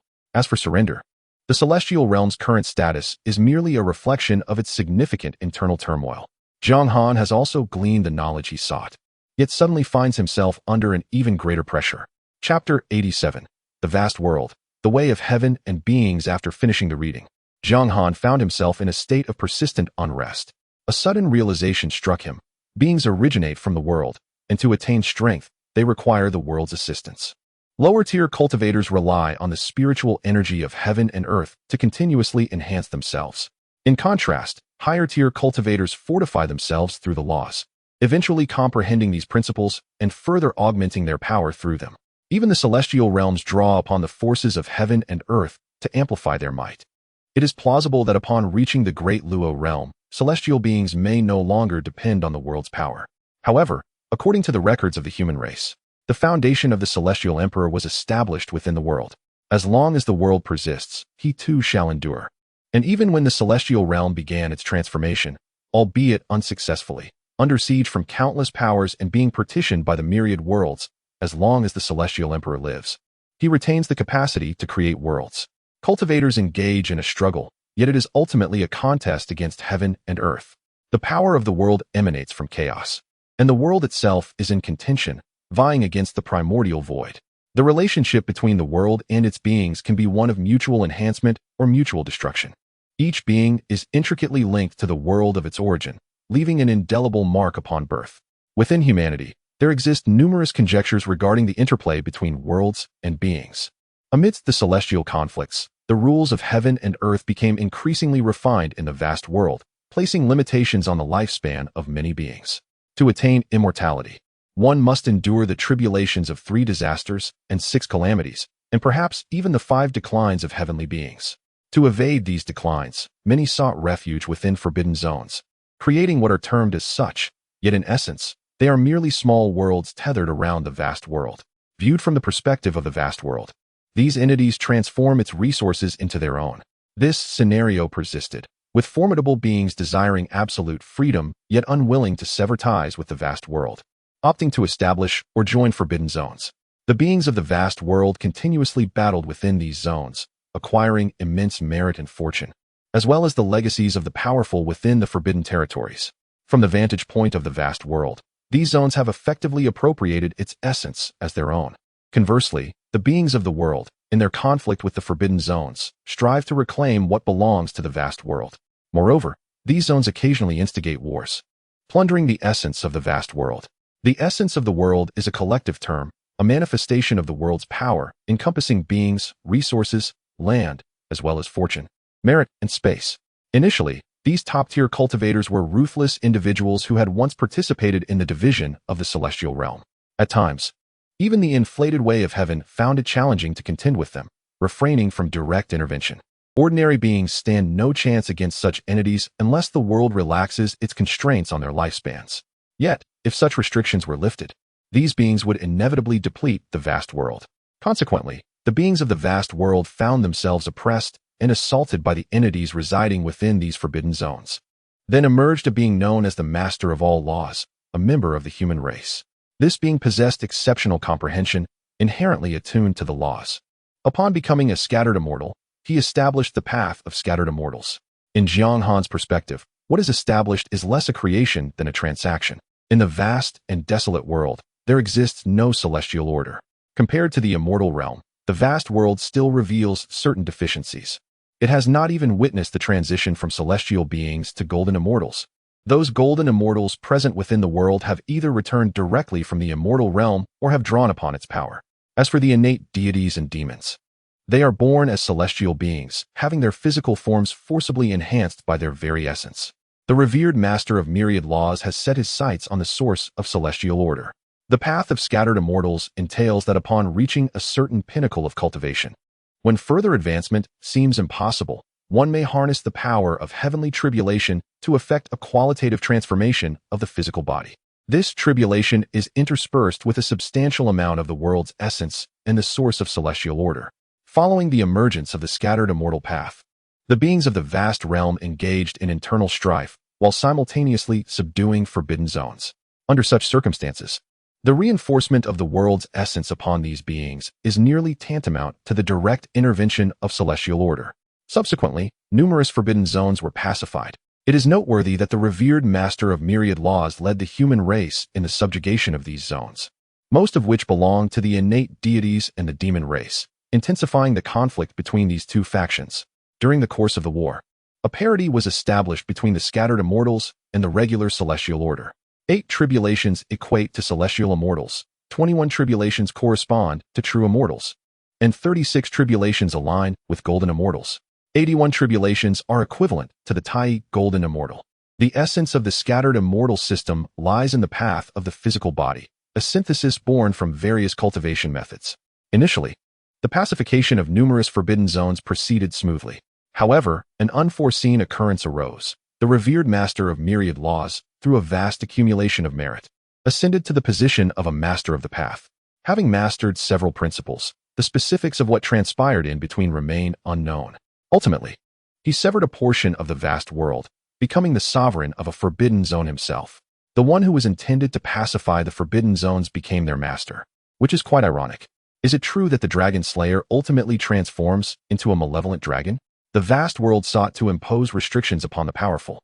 But upon becoming a formidable entity, the revered master of myriad laws discovered that he himself was bound by these constraints, swiftly joining the ranks of the forbidden zones. Thereafter, diversity emerged within these zones. Some were relics from the ancient celestial court battles, while others were scattered immortals seeking freedom. Additionally, some members of the human and demon races, burdened by excessive karma due to various circumstances, took refuge within these forbidden zones. Although the forbidden zones represent their own realms, they are not without flaws. The pace of cultivation is exceedingly slow. Scattered immortals of 36 tribulations possess the capability to survive within the chaos, yet the pace of cultivation amidst chaos is painfully sluggish, prompting them to draw upon the world's power, which proves somewhat swifter than solitary cultivation in the chaos. Occasionally, they even venture into the vast world to take advantage of its resources. As for the question of why they do not sever ties with the vast world, their forbidden realms are incomplete and must remain tethered to the periphery of the vast world. Should they attempt to detach from it, even if successful, they would merely drift through the chaos. Moreover, straying too far from the vast world would render them vulnerable to being torn apart and assimilated by the chaotic forces. Any endeavor to extricate themselves from the vast world would also invite the wrath of celestial order, as well as targeted actions from other forbidden zones. The vast world stands as a realm that has yet to ascend to the status of an immortal realm. However, the beings in the heavenly path are presently locked in a stalemate. Jiang Han has come to comprehend that this impasse arises from a lack of negotiation between both parties, resulting in a delicate equilibrium. In truth, such a situation is rather easily resolvable. The vast world requires a figure capable of subduing all formidable entities. Yet, the emergence of such a person remains a significant quandary. The essence capable of nurturing such an individual is none other than the heavenly path of the boundless world, which possesses the richest source of origin. Alternatively, Jiang Han, with the fragments of the creation jade plate, is destined to become that very figure in due time. Thus, the vast world would achieve complete unification. Jiang Han feels an uncanny alignment with this standard. Possessing the creation jade plate, he finds that most cultivators contend against the world, whereas the jade plate serves as a means of enhancement. No, could this truly be my narrative? Jiang Han suddenly realizes that his life as script seems to have been pilfered. He even begins to understand why the fragments of the creation jade plate have failed to deduce the existence of the entity that has stolen his script. Chapter 88. The Pavilion of 10,000 Merchants. Upon nurturing this thought, Jiang Han was abruptly drawn back to reality. He recognized that he was merely an 18 tribulation loose immortal. It dawned on him that he too was walking the extraordinary path of miraculous endeavors. However, the celestial tablet had already inscribed the laws of the heavenly Tao as dictated by the celestial sovereign Yosu. He hoped that the celestial tablet would bestow upon him a delightful surprise. The history of the vast world was indeed grand and tumultuous, captivating Jiang Han's attention to the point where he nearly forgot his own status as an 18 tribulation loose immortal. As for the impending reckoning from the heavenly court, should the sky collapse, there would be tall figures to bear the weight, but the first to face reckoning would be the supreme beings within the forbidden zones. A nagging feeling lingered that Shun Xingyao was orchestrating something. Jiang Han suddenly recalled Niu Su's daughter, Shun Xingyao. As long as she existed within this vast world, a sense of unease stirred within him. Nonetheless, many beings must have already discovered Shun Xingyao. In comparison to himself, those beings were the true embodiments of unease. Subsequently, Jiang Han began to peruse the collection within the library, discovering numerous cultivation philosophies. In the midst of chaos, a grand world incessantly consumed the chaotic energies surrounding it. At the four corners of the world, for colossal ethereal figures stood sentinel, confronting entities darker than chaos itself. These silhouettes, relying on the great Tao, relentlessly besieged the world. On another front, a singular figure stood within the chaos, illuminating the void. Surrounding this grand world were dozens of other vast realms. Enlightenment awaits. Join us. The constraints of the world shall be lifted. Simply align with us, and you shall roam unfettered through the chaos. A frenzied figure emerged within the chaos. Above the unseen layers of the great Tao, a battle raged on. This figure wielded a long spear, accompanied by 3 others, as they faced countless unknown entities concealed in darkness and light. Behind them lay a world severed from the rest. Yet many beings yearned to breach the fissures of reality. The realm they defended was composed of 33 superlative grand worlds. Indeed, the acquisition of knowledge can elevate one's spirit. As Jiang Han exited the library, he realized he was feeling somewhat elevated. After absorbing all this information, he found himself dismissing the significance of the impending cataclysmic conflict among the myriad races. His immediate concern remained the race's intent on expelling the human race from the central continent, particularly the demon race. He decided to explore the trading market in search of something useful. Jiang Han recalled a substantial trading hub within the human emperor's Dao domain and resolved to broaden his horizons. The wealth of the human emperor's Dao domain was truly remarkable. Standing before the white jade gate, he couldn't help but marvel at its opulence. He had arrived at the entrance of the trading market that Xianming Daoist had informed him about. This place was known as the Pavilion of 10,000 Merchants, home to myriad merchant associations, with even the Treasure Pavilion boasting a branch here. The white jade gate was crafted from premium starry sky stones. By day, it appeared as white jade, while by night, it shimmered like the cosmos. Before the entrance stood 2 golden-armored sentinels, perched upon a cluster of white clouds.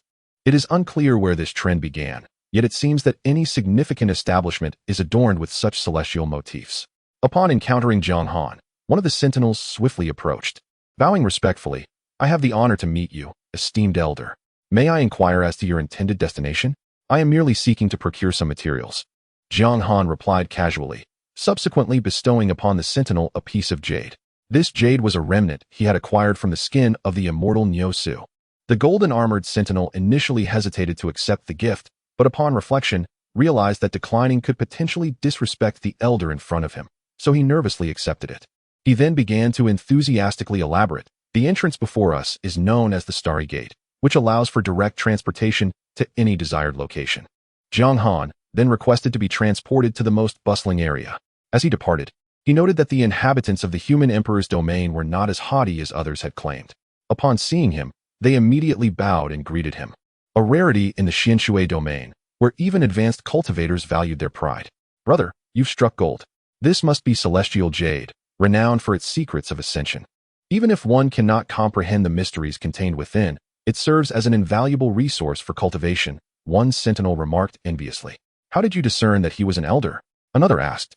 "I told you to broaden your horizons, yet you ignored my advice. I have connections at the human emperor's palace. Whenever news arises of any immortal elders visiting, I ensure to be stationed at the Star Gate, memorizing the characteristics of each elder. This esteemed elder perfectly aligns with the traits of the supreme purple extreme immortal. Though I am unaware of his exact cultivation level, it suffices to address him as elder." The sentinel explained. "Impressive, it's all thanks to you," the other sentinel smiled. Typically, those from outside the human emperor's domain, upon hearing of the Wanshang Pavilion, are filled with curiosity and wish to witness it. This presents them with an opportunity, as even a trivial gift from such powerful beings could equate to a century of arduous cultivation for them. Jiang Han was aware of the sentinel's underlying intentions and was inclined to provide opportunities for those who could seize them. His cultivation relied on the creation jade plate.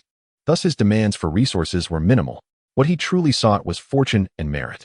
For those weaker than himself among the human cultivators, Jiang Han was exceptionally generous. As such gestures bore little cost to him. This celestial jade, after all, was easily obtained from the immortal Niusu with a single strike.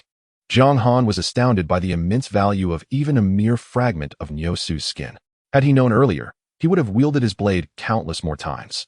In the vast and enigmatic currency system of the Kangmang realm, the most fundamental unit is the spirit stone, which is categorized into inferior, medium, and superior grades. The conversion ratio is set at 100, determined by the concentration of spiritual energy contained within. Additionally, there exists a system of barter, where scattered immortals primarily engage in resource exchange. Suddenly, Jiang Han was struck by a terrifying realization. For certain beings, The physical form of an immortal represents an exceptionally high-quality cultivation resource rich in spiritual essence. Ordinary beings are well aware of such entities, indicating that this knowledge circulates throughout the Kangmang realm. Contemplating these thoughts, Jiang Han could not help but draw in a sharp breath.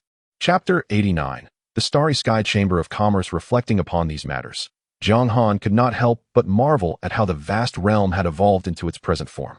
The utilization of various cultivation resources had reached an extraordinary pinnacle. Even amidst battles, there were designated individuals tasked with collecting the bodies. Once a cultivator perished, they were expected to contribute to the vast realm. In a fleeting moment, Jiang Han realized he had arrived at the very heart of the 10,000 Merchants Pavilion. Upon witnessing Jiang Han's sudden appearance, a young maiden's eyes sparkled with delight, and she promptly rushed to stand before him. "I pay my respects, esteemed senior. Might you require a guide? I have resided in the 10,000 Merchants Pavilion for a millennium and am quite familiar with this locale." As Jiang Han arrived, the sweet, melodic voice of the girl reached his ears. Were a young person to hear it, it would likely ignite their innate protective instincts. "Let me on a casual tour," Jiang Han thought, recognizing that having a guide would indeed facilitate his exploration. Upon hearing Jiang Han's response, Li Jiao realized she had encountered a wealthy individual. The mere fact that he could teleport here through the Stargate indicated considerable means, particularly as he was alone. The activation of the Stargate required dozens of premium spirit stones, which Jiang Han must bear alone. Li Jiao speculated that he was likely a formidable cultivator at the transformation stage. As for scattered immortals, they would typically be accompanied by numerous great cultivators, even on their first visit. Subsequently, Jiang Han followed in Li Jiao's footsteps, and through brief exchanges, he learned her name. After their departure, several overseers emerged at Jiang Han's previous location. "Boss, let us not speak of this. Consider it as if nothing transpired. Jiao, the ancestor can only do this much for you. I hope you seize the opportunity." The golden armored guardian gazed at the Stargate before resuming his duties. Jiang Han was aware of the individuals who had appeared behind him, but he paid them no heed, having already grasped the situation. The woman before him bore a bloodline connection to the golden armored guardian. Such matters did not concern Jiang Han. Everyone had their own means of survival. However, he immediately discerned a flaw in the young woman. Her primordial spirit exhibited an innate deficiency. The fact that she had managed to cultivate to the nascent soul stage indicated that the golden armored guardian had invested considerable resources in her development. Yet, Jiang Han remained indifferent to these affairs. "What piques your interest, esteemed senior?" Li Jiao inquired enthusiastically, eager to tailor her guidance to Jiang Han's preferences. Her question momentarily left Jiang Han in a state of confusion. He suddenly realized that, for some time now, his interest in all things had been waning. In his youth, he had relished music, but now it held little appeal. He once enjoyed admiring landscapes, yet now it felt indifferent. It seemed that the only remaining motivation was the pursuit of strength. Had his rapid ascent in power outpaced his mental state? Or had he simply exhausted his desires and grown weary? Just as one delights in food and drink, there arises a longing for what is currently absent. Reflecting upon those around him, he notes their deliberate maintenance of a certain distance. Is this the solitude of the strong? Subsequently, Jiang Han cast his gaze upon a lively and cheerful girl beside him, and in her presence, he unexpectedly perceived the essence of youth, a smile gracing her face, revealing two charming dimples. Has my heart grown old? Jiang Han could not help but question himself. He, who was destined to return to the earth, had only reached this point through the shattered remnants of fate.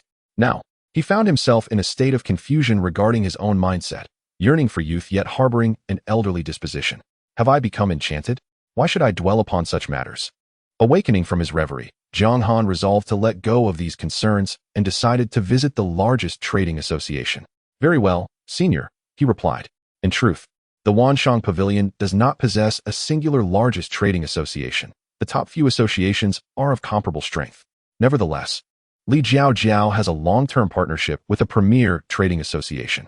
Soon, under her guidance, they arrived before a trading association that was both understated and luxurious. Its modesty stemmed from the predominant use of wooden materials in its construction, while its luxury lay in the majestic cloud-like structure above, crafted from rare treasures. Within these edifices, Jiang Han sensed fluctuations in space, surmising that the interiors likely contained folded spaces. Upon arriving at the entrance, the steward, accompanied by service personnel, welcomed them. This was a branch of the Starry Sky Trading Association. Behind the Starry Sky Trading Association stand the 9 great families, which have formed an alliance at certain levels, overseeing numerous trading associations. Essentially, whatever exists in the vast world, the Starry Sky Trading Association possesses. A portion of its goods is acquired through warfare, while others are produced in-house. However, the majority is obtained through transactions with cultivators from other factions, offering a comprehensive and diverse array of products. There is nothing they lack. Only what you cannot conceive. Of course, this applies to cultivators beneath the level of scattered immortals. If scattered immortals cannot find what they seek within the Wanshang Pavilion, they may as well abandon hope. At this level, they have largely ceased using spirit stones for transactions, favoring a barter system instead. The Wanshang Pavilion is also referred to as Wanshang City. As for its historical development, Jiang Han held little interest. He had heard of it before, but had never had the opportunity to visit. Today, he was determined to witness it firsthand. Under the steward's guidance, Jiang Han entered. Indeed, it was a realm of wonder. Upon entry, one would discover an entirely different world. In a technological context, it represented the pinnacle of spatial technology, multi-layered spatial folds, with no concerns about space constraints. Upon entering, a virtual sprite appeared beside him. This was the virtual intelligent purchasing agent of the Starry Sky Trading Association. Jiang Han's primary focus was on the spatial arrangements, vast spaces nested within smaller ones, intricately interconnected and continuously extending. Cultivators of lower cultivation levels who unwittingly wandered into this realm would undoubtedly become lost within its spatial labyrinth. The laws of space have been masterfully manipulated by the cultivators of the vast realm. However, considering that the vast realm once plundered a heavenly court, it would hardly surprise Jiang Han if they were to present the Celestial Emperor's throne itself. Upon entering, Jiang Han encountered numerous portals, each corresponding to a distinct space or miniature world. By merely articulating his desires, the virtual shopping assistant would guide him accordingly. Yet, at that moment, the portals lay desolate. After Jiang Han's arrival, the overseer had already cleared the area. Jiang Han felt there was no need for such measures, but since the situation had unfolded, he chose to remain silent. As for ostentatious displays of power, lower-tier cultivators had no opportunity to interact with Jiang Han. Even Li Jiaojiao appeared beside him only through the means of his esteemed ancestor. Senior, there are several miniature worlds here. One is the Pill World, which offers all types of elixirs below the celestial grade, with alchemists concocting potions live. Within, many elixirs can significantly enhance a cultivator's foundation. Then there is the Magical Artifact World, where all types of artifacts below the celestial grade are available, crafted on-site by skilled artisans, catering to any desired type. Additionally, a spirit material world exists, abundant with various spirit materials available for recycling or purchase. Essentially, there is a miniature world for nearly every popular discipline within the vast array of cultivation arts. Chapter 90. Can virtuous fortune be traded? As Jiang Han listened intently, he perused the myriad of goods presented by the Starry Sky Merchant Association. The sheer variety of items was astonishing. There were countless types of elixirs, over 1 million. To be precise, ranging from those that provided explosive power to those that enhanced cultivation, and even those that augmented innate talents. It was no wonder a small world was dedicated solely to the sale of elixirs. Some cultivators wandered the Starry Sky Merchant Association for years on end. The association boasted a sophisticated supply chain, extending its reach across the vast realm. With its esteemed reputation, many cultivators flocked here to trade, establishing it as the largest trading hub. Even during these tumultuous times of war, when encounters with hostile races were rare, the demon race chose not to dismantle the trading channels of the Merchant Association. Jiang Han's gaze fell upon a hybrid small world, wherein the goods were not categorized into specific types, but rather blended various categories. This was, in fact, the largest small world within the Starry Sky Merchant Association. With a single step, he transitioned into a space reminiscent of the Starry Skies, a dedicated shopping area where one could choose to purchase either within this realm or on-site. The cultivators within the 10,000 Treasures Association were temporarily guided into this exclusive shopping space. Jiang Han opted for an open setting, allowing the association's steward and Li Jiaojiao to enter his private shopping domain. Subsequently, he turned his attention to the shopping interface. There, he beheld a colossal mech, grand as a sun, capable of rivaling a great ascension cultivator. In the vast expanse of the Kangmang realm, technology thrived, particularly on planets devoid of spiritual energy, leading to advancements in science. However, technology was categorized within the myriad arts of cultivation in this realm. Upon observing the mech, Jiang Han was captivated by its exquisite design. Each component resembled a masterpiece of art. He began to comprehend why so many were drawn to collecting such items, and he found himself tempted to do the same. The price was reasonable, equivalent to merely a fraction of what he could extract from the esteemed immortal Niu Su. leaving him wishing he had taken more. Without hesitation, he added the mech to his shopping cart. Truly, one could see the generosity of an immortal. The association's steward was taken aback by Jiang Han's swift decision to add the item to his cart, realizing that the very goods he had devoted his life to acquiring were casually purchased by an immortal. He had previously heard from his seniors that the wealth of immortals was beyond the comprehension of those beneath their rank. He had doubted this assertion, pondering how the resources of a single immortal could surpass those of myriad great ascension cultivators. Having conducted numerous transactions with such cultivators, he understood the abundance of their resources. Yet, compared to the scattered immortals, it was but a drop in the ocean. In truth, stewards from various merchant associations had long set their sights on Jiang Han, hoping he would grace their establishments. These associations, backed by formidable forces, possessed their own channels of influence. They were aware that Jiang Han's cultivation transcended that of a mere novice in the realm of scattered immortals, and that he had partaken in the division of treasures from the esteemed Niu Su Xianjun, thereby accumulating considerable wealth. However, they were utterly astonished to discover that his affluence far surpassed their expectations, as he shopped with remarkable ease, paying no heed to discounts or bargains. Within the marketplace, Jiang Han also encountered spiritual veins, and with a casual wave of his hand, he procured dozens of them. The price was modest, merely equating to the value of several 100,000 from Niu Su Xianjun. Jiang Han had begun to grasp the true worth of Niu Su Xianjun. Subsequently, he commanded the replication of numerous tomes. Jiang Han had a large family and intended to establish a library, encouraging his kin to indulge in reading. At that moment, he felt as though he had stepped into a dollar store, possessing untold riches worth billions. After a fervent shopping spree, he casually handed the steward a compressed space. "Please wait a moment," he said. The steward then withdrew, needing expert evaluation. Within the starry sky chamber of commerce, in the auction hall, the steward was gathering personnel for an assessment. One appraiser, having heard tales of celestial physiques, was awestruck before a peculiar piece of jade. The steward had previously informed them that this jade was obtained from an ancient demon clan, specifically from Niu Su Xianjun, though they referred to it simply as the ancient demon clan or the extraterrestrial celestial demons. For this particular jade, the appraiser valued it at 300,000 high-grade spirit stones. As numerous consciousnesses scanned the folded space Jiang Han provided, they discovered over 100 million such jade pieces, with a total estimated worth of around 50 trillion. Ultimately, an elder offered an appraisal for these jades, which had been directly acquired from powerful celestial beings. Typically, scattered immortal cultivators possess the fundamental ability of blood rebirth, but there exists a peculiar circumstance where the physical body is devoid of any will or soul of the cultivator, resulting in complete obliteration. The essence of the body transforms into a conglomerate of energy laws, akin to how the bodies of demon clans can be processed into potent elixirs. The jades produced by Niu Su Xianjun were of this nature, posing no danger whatsoever. The starry sky chamber of commerce had no concerns about selling them.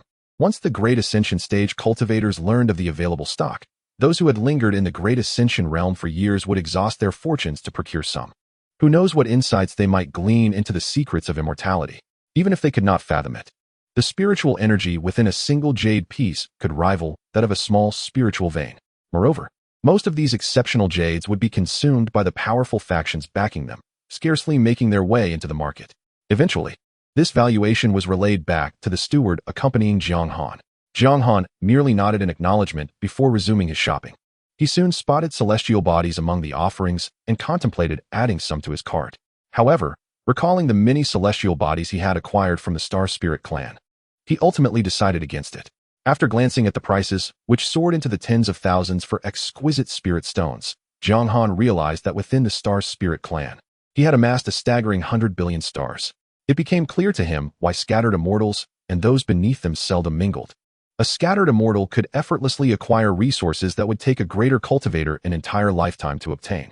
However, opportunities like those presented by the Star Spirit clan are exceedingly rare, perhaps only encountered once in a billion years. Cultivators who refine stars must bear the weight of causality.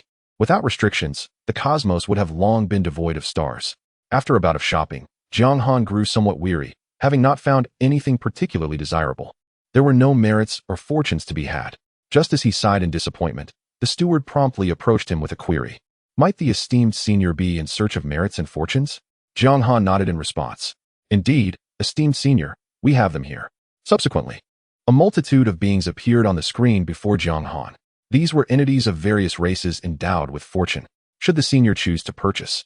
The Merchant Association would ensure that their fortunes flowed into his domain. Observing these beings, Jiang Han quickly grasped some of the operational methods of the Starry Commerce Association. He thought of Li Xingqian. In the past, the ancestor of stars had orchestrated various maneuvers to direct Li Xingqian's fortune towards the star sect. These beings belonged to alien races, each of which had protective measures for their own fortunate individuals. If a human merchant dared to sell those of great fortune among their kind, they would be met with swift destruction by an unseen hand upon discovery. As for those of great merit, they were not sold, but rather traded. Certain cultivators possessed merit, and Jiang Han's influence could either shelter them, allow them to operate within his domain, or support their meritorious deeds, from which he would receive a share of the merit. One such merit transaction involved a celestial cultivator, adept in the rules of water and formations, whose aim was to engage in water conservancy projects within a significant power. Upon achieving merit, a portion would be allocated to Jiang Han. Various methods abound. While the rules of heaven are immutable, living beings are dynamic, always finding ways to obtain their desires. Chapter 91. The Guardian of the Nine Domains. After a month of shopping, Jiang Han finally departed from the 10,000 Mall. The managers of the merchant associations felt an acute pang of sorrow upon his departure.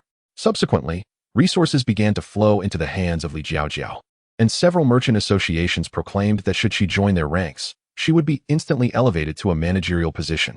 It was only then that Li Jiaojiao realized her ancestor was aiding her from the shadows. Meanwhile, the golden-armored guardian breathed a sigh of relief. After his petty actions, he had a moment of regret, fearing Jiang Han might seek retribution, but Jiang Han remained unfazed. Once Jiang Han left, he prepared to return directly to the Xianshui Dao region. As it was still a time of war, the human emperor's hall had bestowed upon him an appointment. Jiang Han was now the appointed guardian of the 9 domains for the Xianshui Dao region, which bordered other realms, all of which were in a state of mutual poverty. The situation in these regions was largely akin to that of the Xianshui Dao region, albeit with scattered immortal beings backing them. Currently, Jiang Han, being the most powerful cultivator, was appointed as the guardian by the human emperor's hall. In a sense, he had become a significant regional authority. In times of peace, his responsibilities included maintaining order among the 9 domains, formulating developmental policies, allocating resources, and nurturing talent. During wartime, his role shifted to unifying the resources and forces of the 9 domains to combat the demon race and prevent their infiltration from causing havoc. As for descent from lower ranks, Jiang Han's formidable cultivation was not merely for show. The advantage he enjoyed was the blessing of fortune, an asset he desperately needed. Without lingering, Jiang Han utilized a special formation provided by the human emperor's hall to return to the Xianshui Dao region. Upon his arrival, he was enveloped by a profound sense of homecoming, a feeling of extraordinary warmth. The transportation method employed by the human emperor's hall directly harnessed the fortune of the human race. Should a location fall under surprise attack by the demon race's scattered immortals, it would swiftly deliver them to the battlefield. However, while sending was effortless, returning necessitated spatial passages or teleportation arrays. This was also a strategy to maintain the human race's dominant position on the central continent. As Jiang Han stepped onto the upper reaches of Jiang City, he was greeted by numerous cultivators awaiting his return at the city gates, ready to welcome the guardian home. The Xianshui Daoists, led by one of their own, raised their voices in unison to cheer. Countless cultivators echoed their calls, and at that moment, myriad illusions emerged around them. Lotus flowers blossomed in the void, and mountains erupted in a riot of colors under the influence of certain cultivators. 9 dragons and 9 phoenixes pulled a jade palanquin, appearing before Jiang Han. Initially feeling awkward, Jiang Han gradually acclimated to the spectacle. As he gazed ahead, he noticed the Xianshui Daoist leading the procession, flanked by over 10,000 major cultivators. Through their auras, he discerned that among them were several hundred from the Xianshui sect.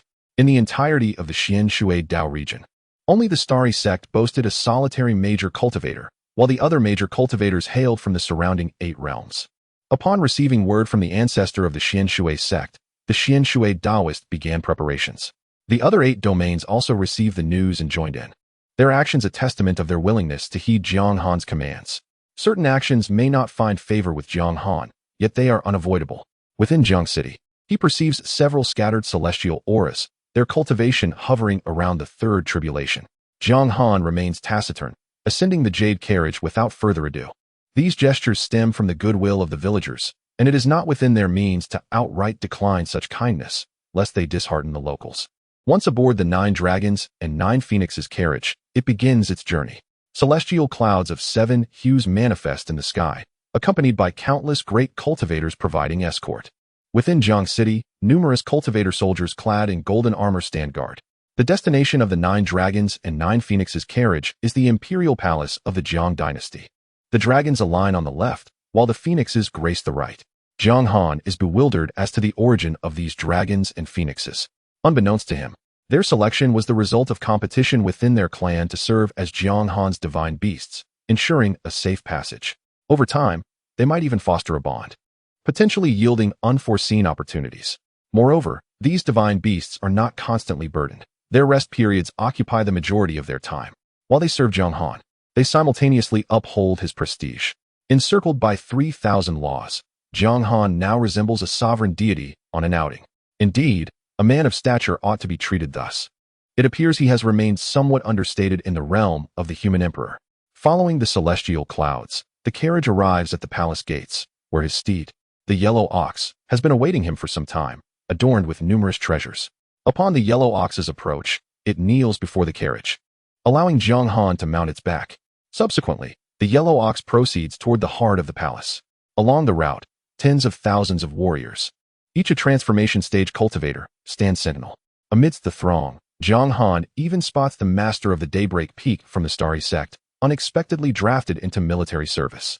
The Daybreak Peak master, with his gaze fixed ahead, follows the movement of Jiang Han and his mount until they vanish from sight, after which he resumes his prior focus. Eventually, the yellow ox arrives at the entrance of a newly constructed grand hall. There, several cultivators await, all scattered immortals from the 9 domains. Nearby, a number of divine beasts stand, likely their steeds. At this moment, the yellow ox's bloodline has also undergone a transformation, placing it on par with these divine creatures. The yellow ox is currently digesting the heart of the immortal lord of the cattle, and once refined, it may ascend to the realm of scattered immortals.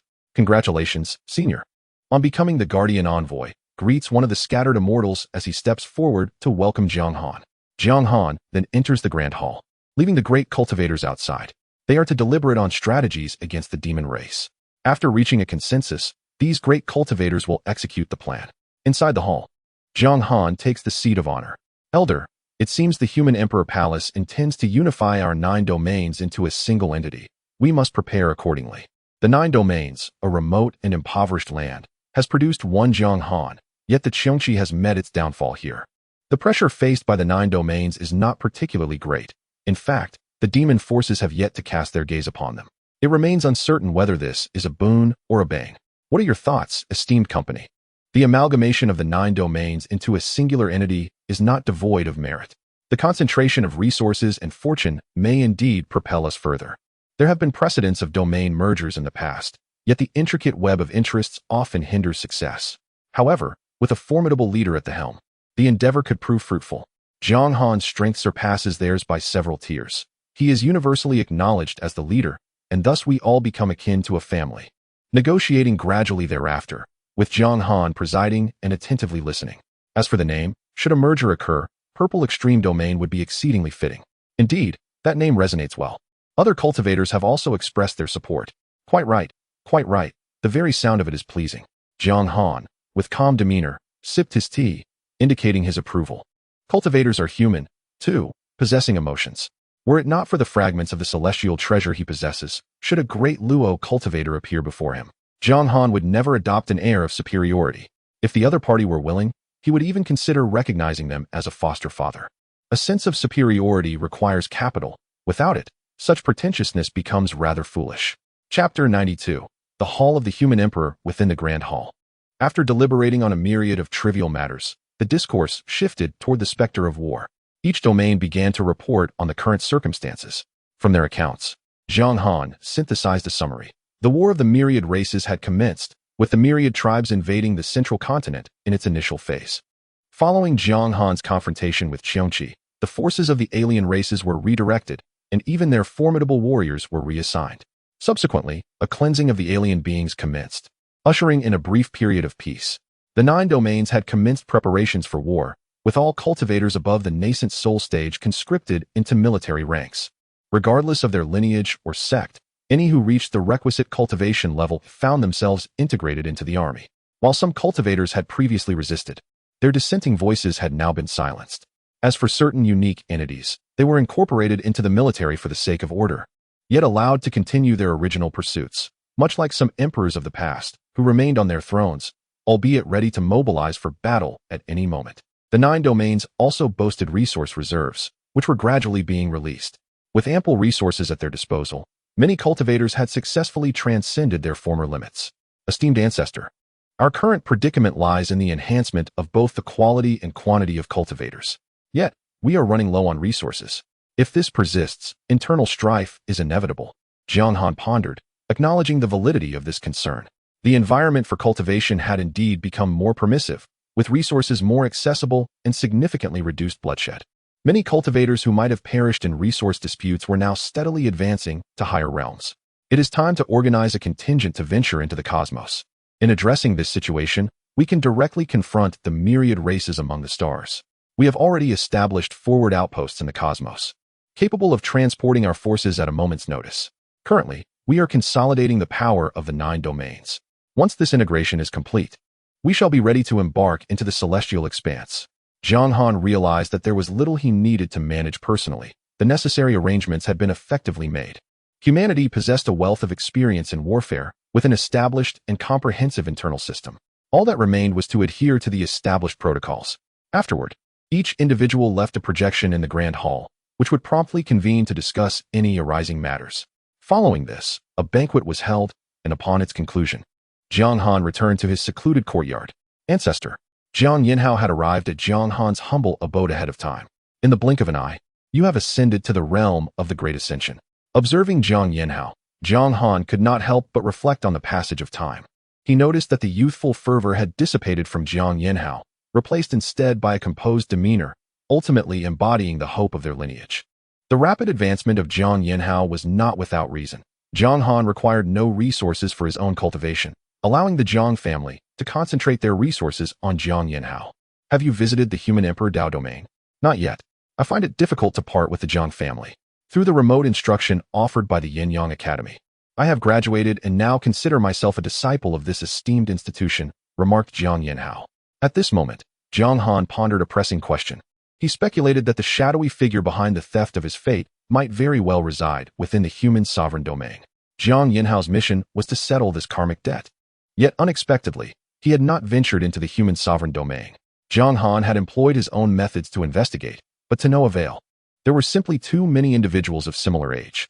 Many prominent factions had descendants whose backgrounds were shrouded in mystery. Ancestor, during this period, our family has encountered some conflict with one of the 9 great families of the human sovereign palace, Jiang Yinhao disclosed to Jiang Han. He then proceeded to recount the details of the incident. In an instant, Jiang Han felt that this family could very likely be the one behind the malevolent forces of the past. Years ago, Xian Fu sought to broaden his horizons and took a group to the human sovereign domain. Xian Fu possessed some talent in alchemy and subsequently joined the Alchemist Association. Jiang Han was familiar with the Alchemist Association, which exists across numerous domains as a decentralized alliance, each backed by formidable powers. Was this conflict with the Lin family? Jiang Han's first thought was that the Alchemist Association within the human sovereign domain was indeed under the aegis of the Lin family. The Lin family, one of the 9 great families of the human sovereign palace, is also known as the 9-turn Danshin Lin family. They wield significant influence in the human sovereign domain and the surrounding 9 realms. Moreover, their bloodline has undergone changes, granting them an innate affinity with flora. Within the human race, and even among the myriad of other races, the hierarchical system of alchemists was initially established by them. They hold a monopoly on medicinal materials, controlling several large worlds and countless smaller ones dedicated to the cultivation of spiritual herbs. They even administer a major world within the human sovereign palace. Is it you? Jiang Han began to analyze whether they possess such capabilities. Noticing Jiang Han deep in thought, Jiang Yinhao fell silent, understanding that Jiang Han was assessing the Lin family. Within the vast archives of the human sovereign realm, Jiang Han had specifically studied the 9 great families and the 18 sects, which included numerous records concerning the Lin family, many of which contained secrets that were publicly accessible, albeit not convenient for dissemination. Among these records, the origins of the Lin family trace back to the era of the Celestial Court. During this period, The ancestral figure of the Lin family ascended to the celestial realm and subsequently to the celestial court, becoming one of the two esteemed alchemical disciples under the powerful figure known as Jinjuan Danshu, the master of the alchemical Yuan Hall in the celestial court. He was responsible for high-grade elixirs and strategic medicinal concoctions. In the tumultuous times of the celestial court, the Lin family patriarch and another disciple named Dan Shinzi chose to betray the court. When Jinjuan Danshu was momentarily incapacitated, they began to pack up the resources of the alchemical Yuan Hall, with many cultivators joining their cause along the way.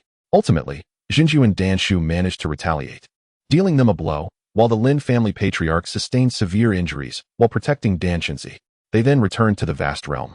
And since Danshinzi was not a native being of the vast realm, they established a forbidden zone. The ancestral figure of the Lin family joined the Imperial Hall and even entrusted some of his formidable realms to it. Within these realms lie the spiritual herbs cultivated by the heavenly court.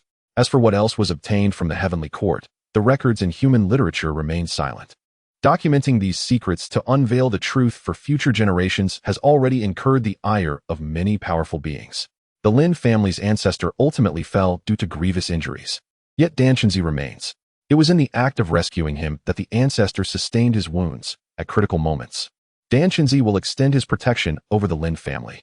It is evident that the Lin family possesses such capabilities. However, whether it is indeed they, Jiang Han remains uncertain. Should it truly be them, Jiang Han would also take action.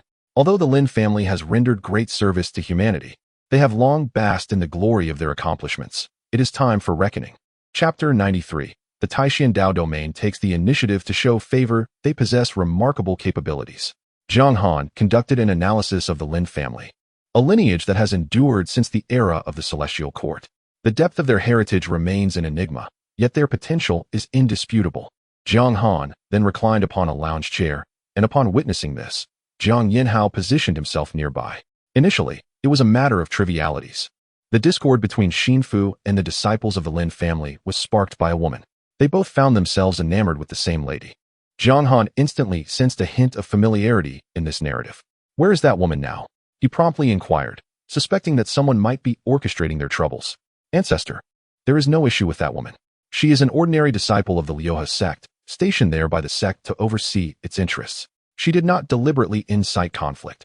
Upon realizing the involvement of the Jiang and Lin families, she promptly departed the human sovereign Dao domain through her sect. She is now united as a Dao partner with a disciple of the Liuhe sect. It all appeared rather ordinary. Jiang Han then sought information regarding this woman. After employing the transformation rain butterfly for divination, he discerned that she possessed a certain fortune, yet her connection to them on the causal plane was rather tenuous. Ancestor, the crux of the matter lies in my inquiry with Xinfu. He revealed that upon his first encounter with the Lin family disciples, he harbored a profound aversion towards them and sought to create trouble. However, he suppressed those inclinations. Not only Xinfu, but many of the Jiang family's younger members initially felt a strong disdain for the Lin clan. Upon hearing this, Jiang Han rose and gazed skyward, pondering whether this was a consequence of the celestial order's karmic reckoning or if a hidden hand was at play. The contradictions surrounding Jiang Yinhao were exceedingly numerous. His fate had been usurped, yet it transpired beneath the very gaze of the heavenly order. Currently, the celestial order seems to be concealing the identity of the usurper. Yet why does Jiang Yinhao, the one destined to fulfill a role, emerge in this scenario?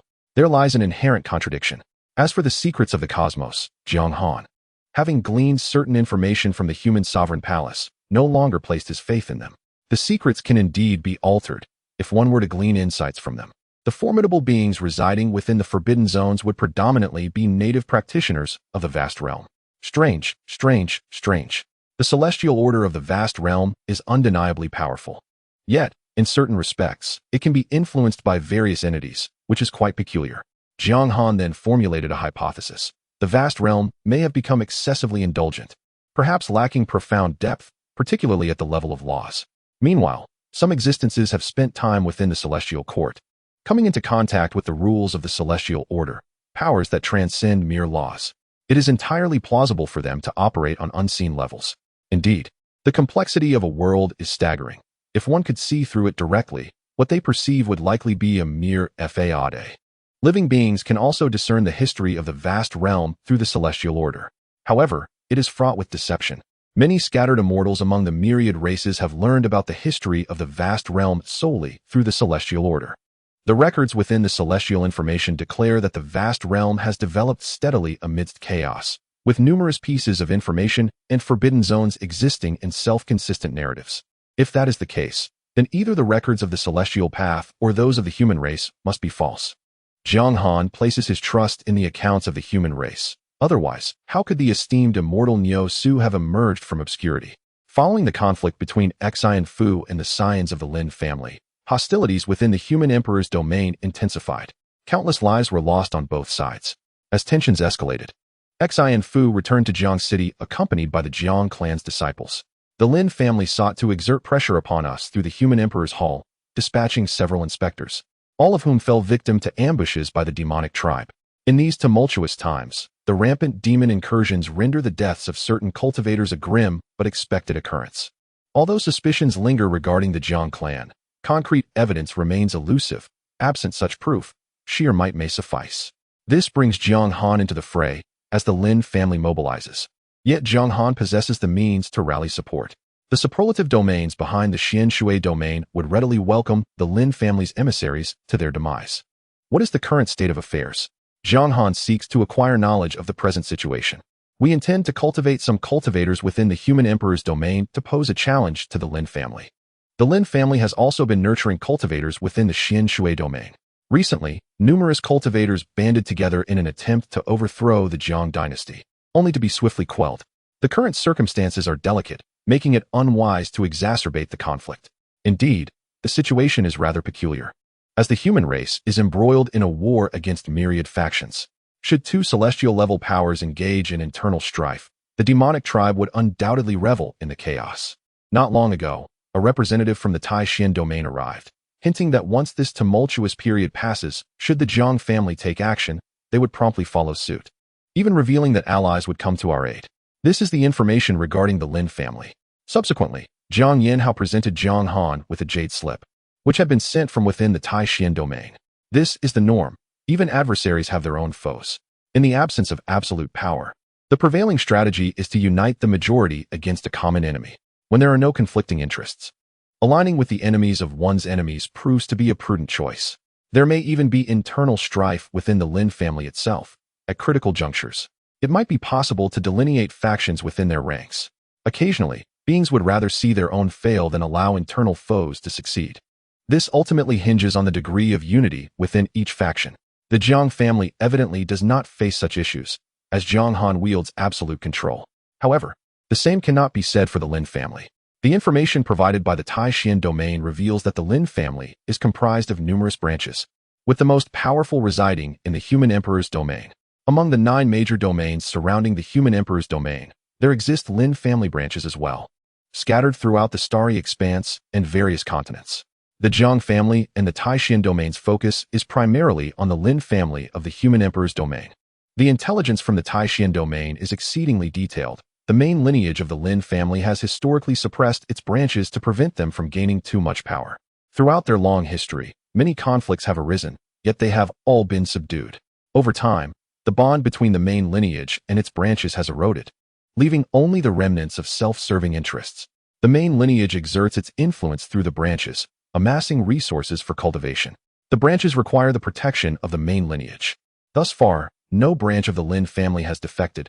However, Jiang Han suspects that the Tai Xian Dao domain has surely instigated certain entities. Ancestor. Our adversaries are none other than the descendants of the current head of the Lin family. Additionally, the ancestor has urged me to pay heed to certain anomalies that are roughly of your age. Within the Lin family, there exists one such anomaly. Upon revealing this news, Jiang Yanhao's intuition signaled to Jiang Han that this could very well be the answer he sought. Chapter 94. Either self-destruction or desperate struggle. The patriarch of the Lin family had a young son a millennium ago. This child had never made an appearance in the outside world, and even intelligence factions were devoid of any information regarding him. Jiang Yanhao elucidated. Those factions possess no knowledge. Jiang Han expressed a curiosity about this individual, further convinced that the Tai Xian Dao domain had already subverted several core members of the Lin family. This information was provided by the Tai Xian Dao domain. Is there any more detailed insight? Jiang Han sensed that this individual might indeed be significant, yet he felt a tinge of uncertainty. The Taishan Dao domain has not divulged any further specifics, Jiang Yinhao replied with a hint of resignation. I need you to personally visit the Taishan Dao domain. I require concrete information regarding this enigmatic figure, his name and experiences over the years. Ancestor. There is also another matter. The 5 ancestors, as per tradition, must venture into the starry expanse. I understand. I shall personally oversee matters in the celestial realm, while they remain to fortify our family. Upon hearing discussions about his sons, Jiang Han decisively resolved to take their place. As an 18 tribulation loose immortal, his commitment to personally navigate the cosmos was already a display of sincerity.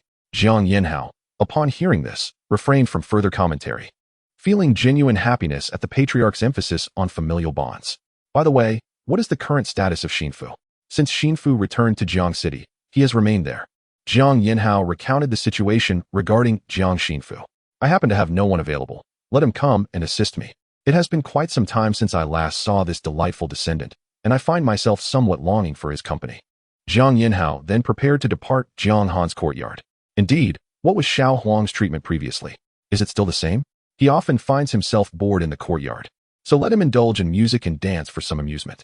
Jiang Han suddenly recalled that Xiao Huang's previous treatment should not diminish upon his arrival at his residence. Moreover, I noticed an increase in brothels within the city today. What is the reason for this? Jiang Han suddenly pondered, utilizing his divine sense to perceive the proliferation of such establishments in Jiang City. The descendants of the Jiang family ought to devote themselves to cultivation.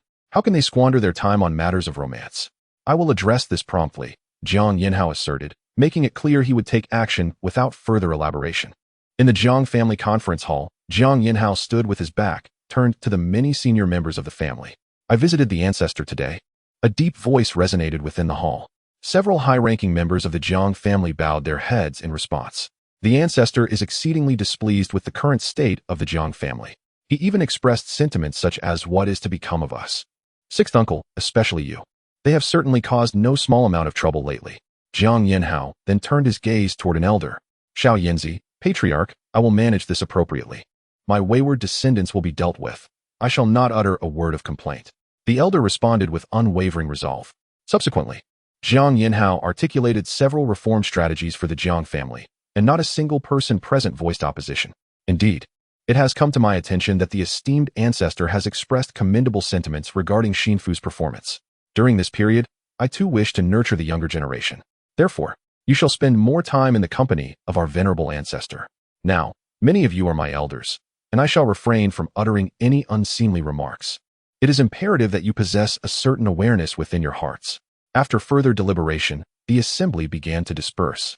As the members of the Jiang family departed, only Jiang Yinhao and Jiang Xinfu remained. Brother Hao, we have been brothers for many years. What exactly did our ancestor convey? Jiang Xinfu inquired, stealthily approaching Jiang Yinhao. Well, not much was said. It was merely a matter of understanding the current situation. He also expressed a desire for your company. As you know, our ancestor is a person of deep emotions.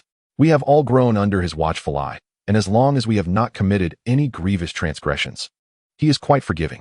The prior admonishment was merely a gentle reminder, Jiang Yinhao quietly replied. Did our ancestor say anything regarding the Lin family incident? Jiang Xinfu finally broached the question that weighed heavily on his mind, having felt a lingering guilt since the conflict with the Lin family arose. Rest assured, our ancestor did not delve deeply into that matter. Otherwise, he would not have encouraged you to visit him more often. The debts with the Lin family will be settled in due time. As thoughts of the Jiang family's younger generation, many of whom perished at the hands of the Lin family, crossed his mind, a glint of cold light flickered in Jiang Yinhao's eyes. He then turned his gaze toward the realm of the human emperor, his instincts telling him that his adversaries resided there. This sensation was perhaps a manifestation of fate. In the realm of the human emperor, within the small world of the Lin family, a young man who had been immersed in his cultivation abruptly paused. He then rose and gazed in a specific direction, pondering, is this causality? After a moment of reflection, he returned to his place of cultivation, surrounded by the 3,000 principles. The law of the Ziwei Emperor's star shimmered within the center of his brow. In that moment, the young man appeared as the sovereign of the laws, which danced joyously around him. Meanwhile, in the small courtyard of Jiang Han, significant changes had transpired under his transformation. The courtyard had expanded exponentially, adorned with pavilions, towers, mountains, and rivers. With the development of Jiang City, Jiang Han had long since designated hundreds of thousands of square kilometers of land surrounding the courtyard. Once Jiang Han consents, the renovation can commence immediately. The space can no longer be referred to as a mere courtyard. It has evolved into Jiang Han's Taoist sanctuary, which includes areas for alchemy, a library, and spirit herb cultivation, all maintained by numerous core disciples of the Jiang family. At present, Jiang Han reclined in a chair, taking a brief respite, while the peach blossom tree stood as it always had. To his left, the yellow bull, Xiaohua, observed the enchanting dance of numerous maidens, entranced by the melodies of hundreds of musicians. Although Xiaohua could neither comprehend nor interpret the performance, the sights and sounds brought him immense joy, and he did not refuse the experience. At times, unsure of what to admire, Xiaohua would often seek Jiang Han's guidance. Now, Xiaohua had transitioned from calling him ancestor to master. On the other side, Jiang Xinfu was diligently studying the various pills provided by Jiang Han, which were derived from the ancestral star spirit and included several unique formulas. Everything seems to be tranquil, as if there were no wars between the human race and the myriad of other tribes. It appears as though Jiang Han is not on the verge of heading to the front lines to command the cultivators, but rather preparing to enjoy a peaceful retirement in the dojo. However, in this era, beautiful moments are not destined to last. The stronger one becomes, the greater the privileges they enjoy, yet with that comes the corresponding responsibilities. Within the imperial palace of the Jiang dynasty, it has now transformed into the central command hub of the 9 domains, orchestrating the various factions within. They must adapt, for war is imminent. Either a civil war will erupt within the 9 domains, or they will venture into the starry expanse to vie for resources against the myriad tribes. Chapter 95. The Inferno of the Starry Battlefield in the vastness of the cosmos. Upon a colossal celestial body, a being composed of flowing magma stood upon a peak, gazing toward the central continent. Elder, why must we become vassals of the demon race, or even merge with them? A nearby lava giant rumbled in a deep voice. Doesn't the demon race have many allies? We could also become allies of the demon race. The nearby entity expressed confusion, for this matter concerned the fate of their kind. They were one of the myriad races of the cosmos, the Qian ancestors, born from magma, capable of devouring the essence of fire and adept in the manipulation of molten rock. You do not understand. You have not lived through that era. I was but a child then, yet I faintly recall when the allies of the demon race perished, while their subordinate races survived. Qian, do you comprehend whom we face? Though they are of the human race, the main force is not composed of their kind. Why not simply endure until the war concludes? Moreover, the opposing forces are from the Xian Shui Dao domain. They are not among those super domains, and we can still maintain control over the situation. Among the myriad races, there exists a certain tacit understanding. When weaker races encounter human armies, if the opposing force is significantly feeble, they will engage in pretense, just like the Qian clan, for their strength is now sufficient to crush the armies of the Xian Shui Dao domain within the cosmos. Yet they dare not, for victory would bring forth the wrath of humanity. In truth, thus far, the Qian alien race has yet to declare war on the human race. In the cosmos, it has consistently been referred to as an exceptionally minor conflict. The human race has already begun mobilization. The elder of the Qian clan gazed toward the central continent, uttered this final remark, and then vanished from sight. The young Qian, unconcerned, thought to himself, how terrifying can the human mobilization truly be? Whatever their numbers, I shall slay them. Within the Xian Shui Dao domain, a solemn assembly convened. Fellow compatriots, the alien races invade our territory, slaying our kin, seizing our cultivation resources, and plundering our human fortune. This battle concerns the survival of our race. We either achieve victory or face annihilation. Within the starry sect, the venerable elder was rallying the disciples. At this moment, on the square, millions of nascent soul cultivators were fully focused and attentive. In the background, countless warships hovered, poised for immediate departure. Set forth. Following the mobilization, the starry Taoist issued the final command. Countless cultivators, adhering to the arrangements, boarded the warships. Soon, the vessels, resembling blades, surged toward Jiang City. Around the starry sect, spatial voids began to manifest. Within a certain dynasty of the 9 domains, a mobilization edict was proclaimed. All cultivators above the nascent soul stage must report to the designated location within 10 years. Failure to comply will result in execution. A solemn voice resonated throughout the dynasty. In the palace, a prince, reluctant to part with his father, questioned, "Father, as the sovereign of the dynasty, must you also go?" Yet to him, the dynasty's ruler was merely a larger ant in the grand scheme of things. Subsequently, the sovereign of this dynasty began to mobilize. Once preparations were nearly complete, he would lead the cultivators within the dynasty into the vast expanse of the cosmos. As for the ensuing chaos, what turmoil could possibly arise when all those above the nascent soul realm had departed? Within a certain clan, an elder stated, "As long as those above the nascent soul realm have left at that time, our family can directly unify all factions within the dynasty." A presumptuous young scion approached and remarked, in his estimation, it was impossible to ascertain whether the powerful figures had truly departed given the vastness of the world. Upon hearing this, the surrounding elders swiftly silenced him with a decisive blow. "Our Li family is unwaveringly loyal to humanity. It is shocking to discover a spy from the demon race within our ranks. Master of the family, it would be prudent for you to resign." He quickly turned to the family head, asserting, "If we do not act now, by the time the inspection arrives, it will be a luxury to wish for survival." In the cosmos, beyond the territory of the Qian clan, numerous human warships appeared, densely packed like ants in the starry void. "Quickly, seek aid from the demon race." The higher-ups of the Qian clan shouted in alarm. Before he could react, countless transcendent cultivators had already departed from their warships, heading towards the Qian clan. The Qian clan too sent forth their cultivators to obstruct the attackers. In this brief span, numerous planets within the Qian domain shattered. Countless warships of the Qian clan disintegrated in the cosmic expanse. Nascent soul cultivators, capable of surviving in the void, unleashed their artifacts and commenced battle. Both sides formed formidable arrays, launching into fierce confrontations. Li Weihua, a transformation stage cultivator, served as the captain of a 100-man squad within the army. He diligently maintained the operation of their formation. Before him, cultivators soared into the cosmos, gathering the remnants of shattered planets. These were cultivators particularly adept in speed. Occasionally, the reverberations of powerful clashes reached his ears, yet he could scarcely perceive the engagements of the transcendent beings. In his view, the very fabric of space seemed to fracture, and several planets were on the brink of annihilation. Indeed, many cultivators were struck down by the shockwaves of battle, allowing him to deduce that transcendent beings were locked in combat.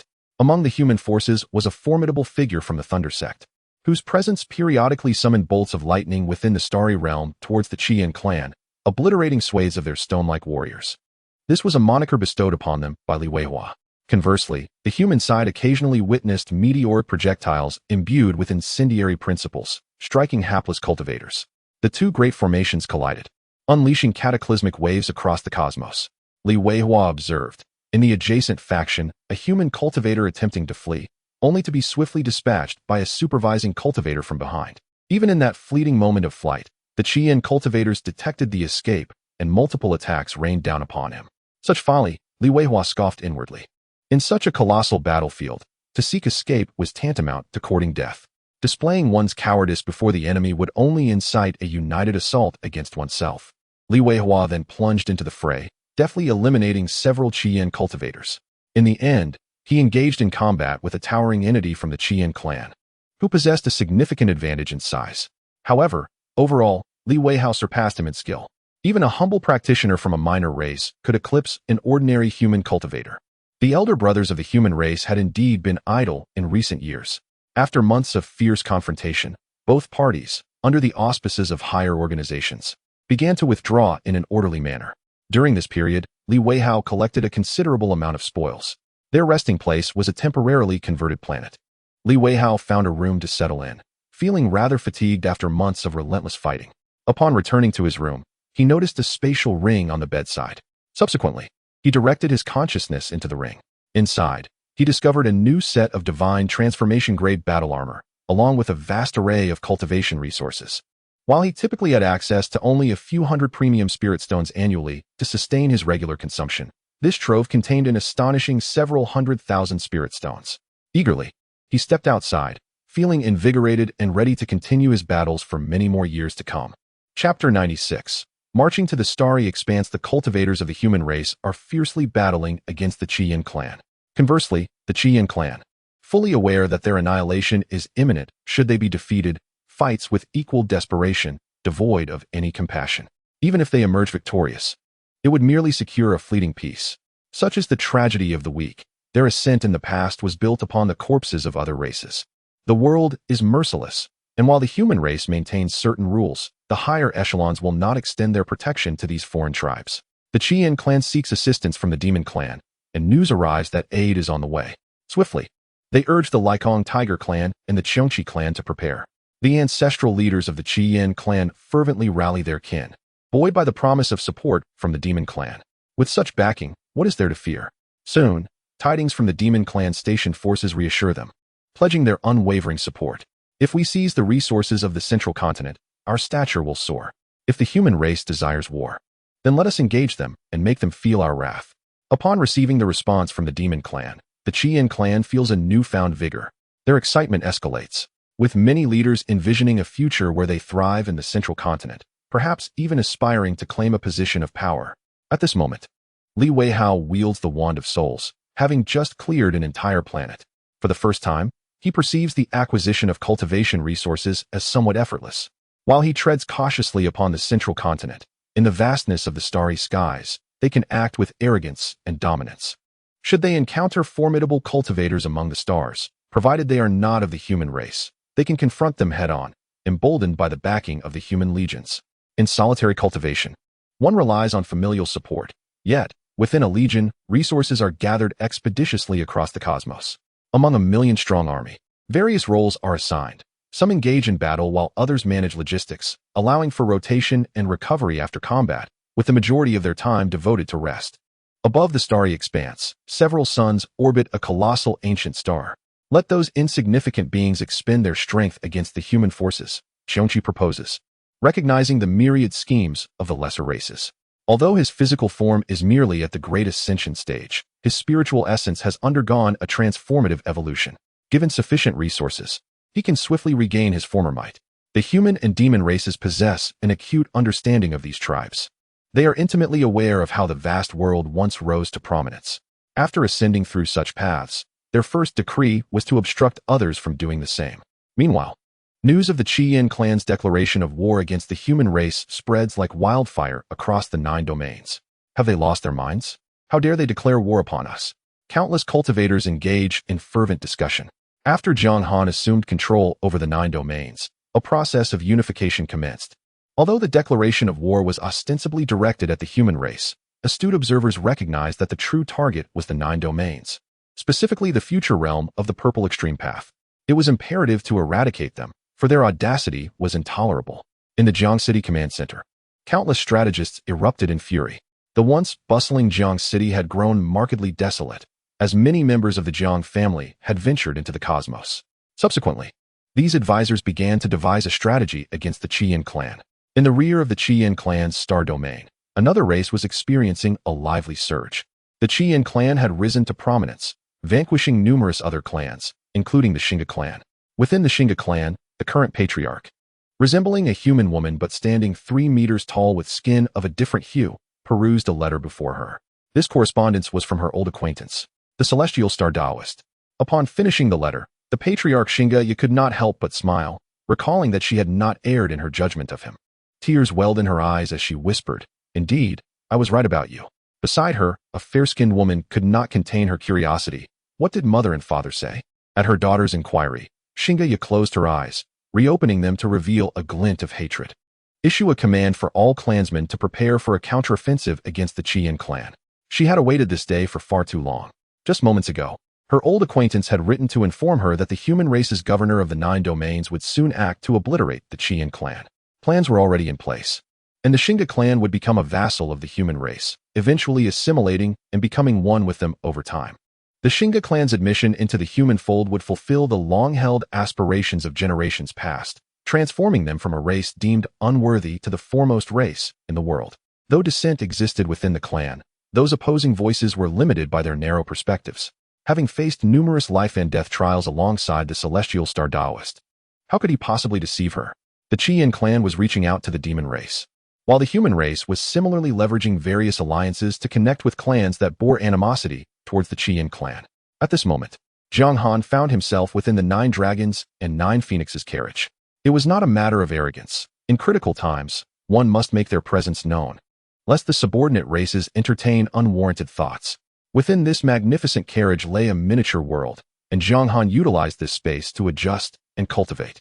During this period, the physical form of Cheongqi within Jiang Han's abdomen proved to be quite unruly. Its body instinctively began to resist, compelling Jiang Han to allocate some of his power to suppress it. One could not underestimate the formidable strength of Qiongqi, even in such an environment and circumstance. It retained an innate power. During this time, Jiang Han's body and soul underwent yet another metamorphosis, primarily affecting his soul as he traversed the tribulation within the spatial interstice. Presently, the majority of the force from the creation jade plate was focused on deducing the principles of the Tao obtained from the Chaohua Immortal. A minor portion was utilized to convert spiritual energy, while the bulk of Jiang Han's physical growth was still derived from Qiongqi, now residing in Jiang Han's abdomen. Qiongqi functioned like a life-sustaining elixir, continuously being broken down into spiritual energy to facilitate Jiang Han's development. Even now, the cells have begun to undergo a profound transformation. Jiang Han seldom relies on external spiritual energy for cultivation. Should he choose to harness such energy, it would swiftly create a vacuum around him. Moreover, if he were not to exert control over his body while standing amidst the cosmos, he would resemble a super black hole, instinctively devouring all forms of energy and matter within the universe.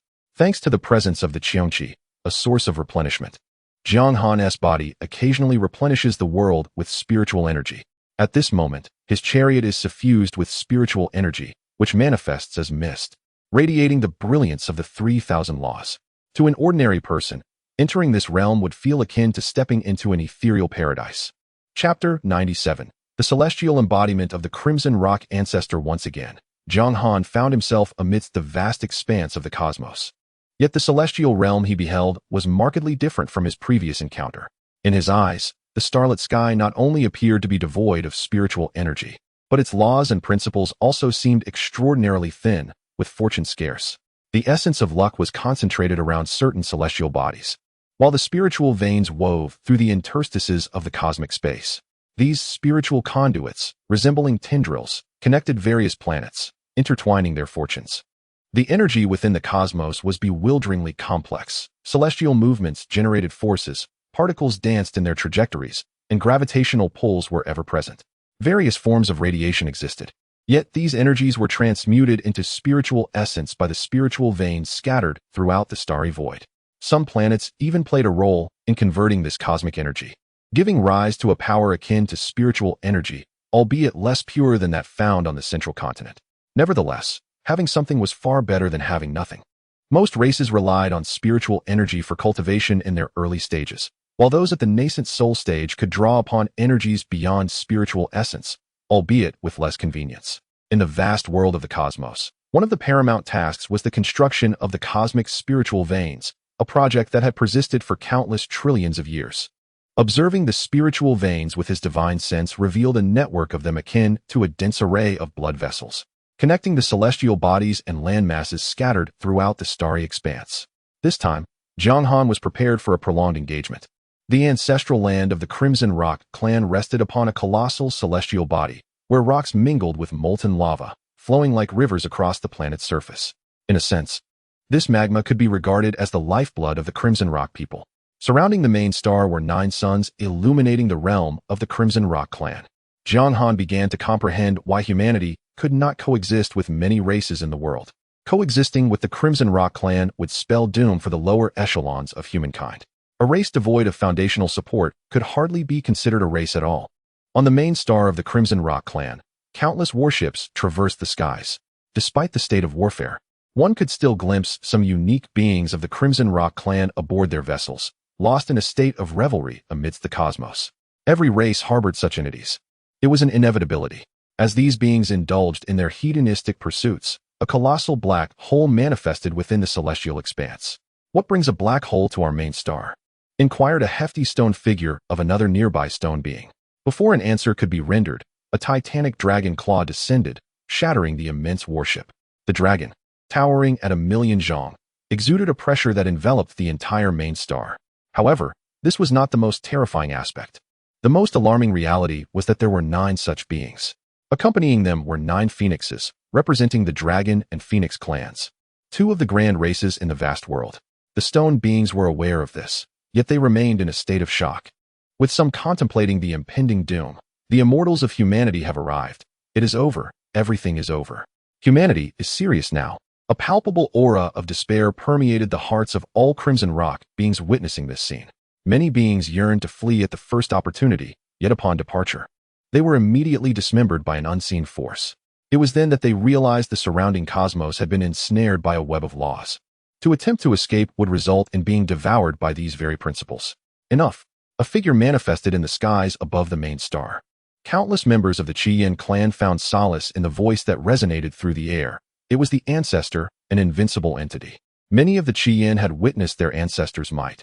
In their realm, the ancestor was indeed an unmatched force. As the earth above the Qian home star began to shift, the entire planet transformed into a colossal stone being. Intriguing.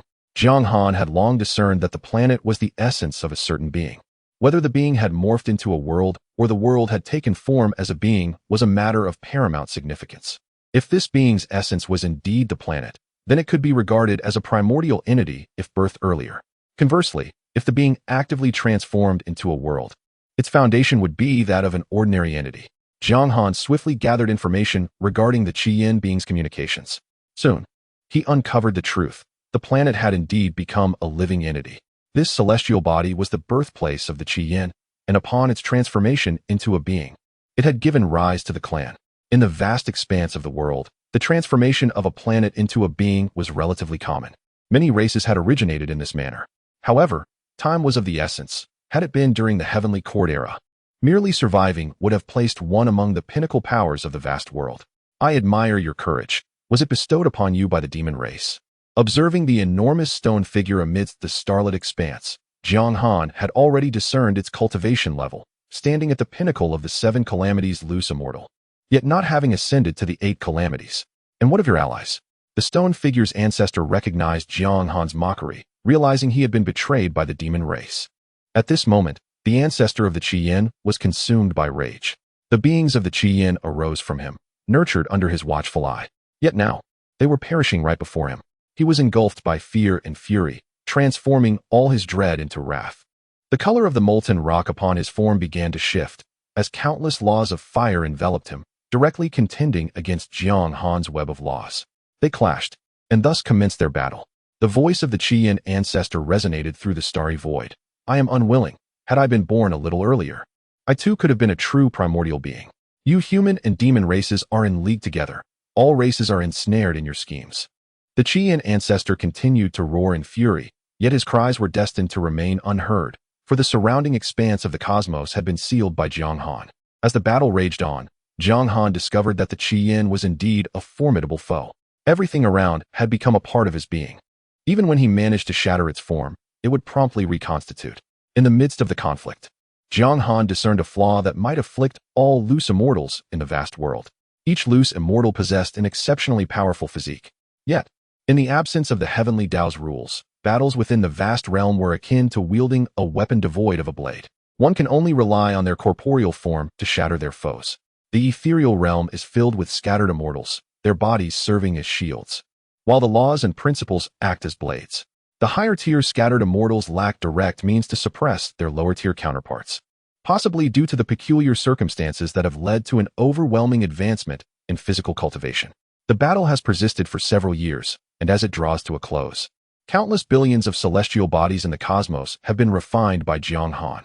The venerable red rock ancestor is left with but a single form capable of resisting Jiang Han's onslaught. As this form is shattered, a grim smile emerges, accompanied by the words, "You too shall meet your end. The heavenly court will inevitably discover this place." Upon hearing these final words, Jiang Han's spirit surged, and he promptly refined the soul of the red rock ancestor. Chapter 98 Collective Cover-Up. In the vast expanse of the starry sky, Jiang Han expanded his consciousness, discovering that the ancient ancestor of the Qian clan had imbued a fragment of his soul's will across all planets within the clan. Swiftly, Jiang Han extracted this essence, realizing the formidable challenge of vanquishing those above the scattered immortals. Through the application of celestial techniques, he obliterated this presence, only to uncover deeper issues within the cultivation methods of the Qian clan. Moreover, their very life structures were flawed. Each being of the Qian clan, at its core, was but a manifestation of the ancient ancestor. Once one ascended to the realm of scattered immortals, the ancestor could, in a sense, resurrect anew. Thus, Jiang Han resolved to eliminate all Qian beings, ultimately entrusting this task to the 9 Domains army. In this state, the Qian ancestor found himself incapable of regaining his former strength. As time progressed, he would gradually succumb to the relentless passage of time. Jiang Han refrained from further action, sensing a formidable entity approaching. Determined to prevent this place from becoming a battlefield, he entered the void to confront the impending adversary. The words of the Qian ancestor weighed heavily on his mind. In the vast world, major clans maintained an exceptionally stringent information blockade. The Qian clan, being a newly ascendant race, should not have possessed such knowledge under normal circumstances. He then began to delve into his own memories, ultimately uncovering a concealed recollection deep within his soul. Once, he had been a mere ornamental stone in the heavenly court. When the court shattered, he was swept into the vast world by a powerful being. Due to the shattering of the storage space of that entity, the Qian ancestor found himself adrift in the cosmos, his immense form becoming a star amidst the celestial expanse. Over time, he gradually attained consciousness and even forged his own race. From the hazy recesses of memory, he perceived the might of the vast world and chose to remain inconspicuous. Yet, his strength was undeniable. Even in his reluctance to provoke others, he found himself inevitably entangled in conflict. The Qian clan rose amidst the stars, becoming one among countless races. However, they did not attract the attention of larger clans until, in a moment of survival, they fell victim to Jiang Han's might. In a fleeting moment, Jiang Han found himself at a loss for words regarding the fallen ancestor. Following the demise of the Qian ancestor, the human race, alongside various other clans, swiftly began to occupy the territory of the Qian clan. This was, after all, the spoils of war for humanity, a bounty to be shared among allies. And the subordinate races expressed their profound gratitude. Soon, Jiang Han encountered his adversary, the formidable rift-opening tiger, a being with vast wings, who was one of the ancestors of the rift-opening tiger clan. Jiang Han, we meet again, the rift-opening tiger declared, while beside it, a Chioni creature at the level of divine transformation glared at Jiang Han, eyes brimming with hatred. Jiang Han had obliterated its corporeal form, leaving the Chioni to start anew. Though the demon race would provide the resources for Chioni's return to scattered immortality, time would be required, and repayment would be expected in the future. Pitiful wretch! What barketh thou like a dog here? Jiang Han scoffed at the Chioni, now reduced to the status of an insignificant insect.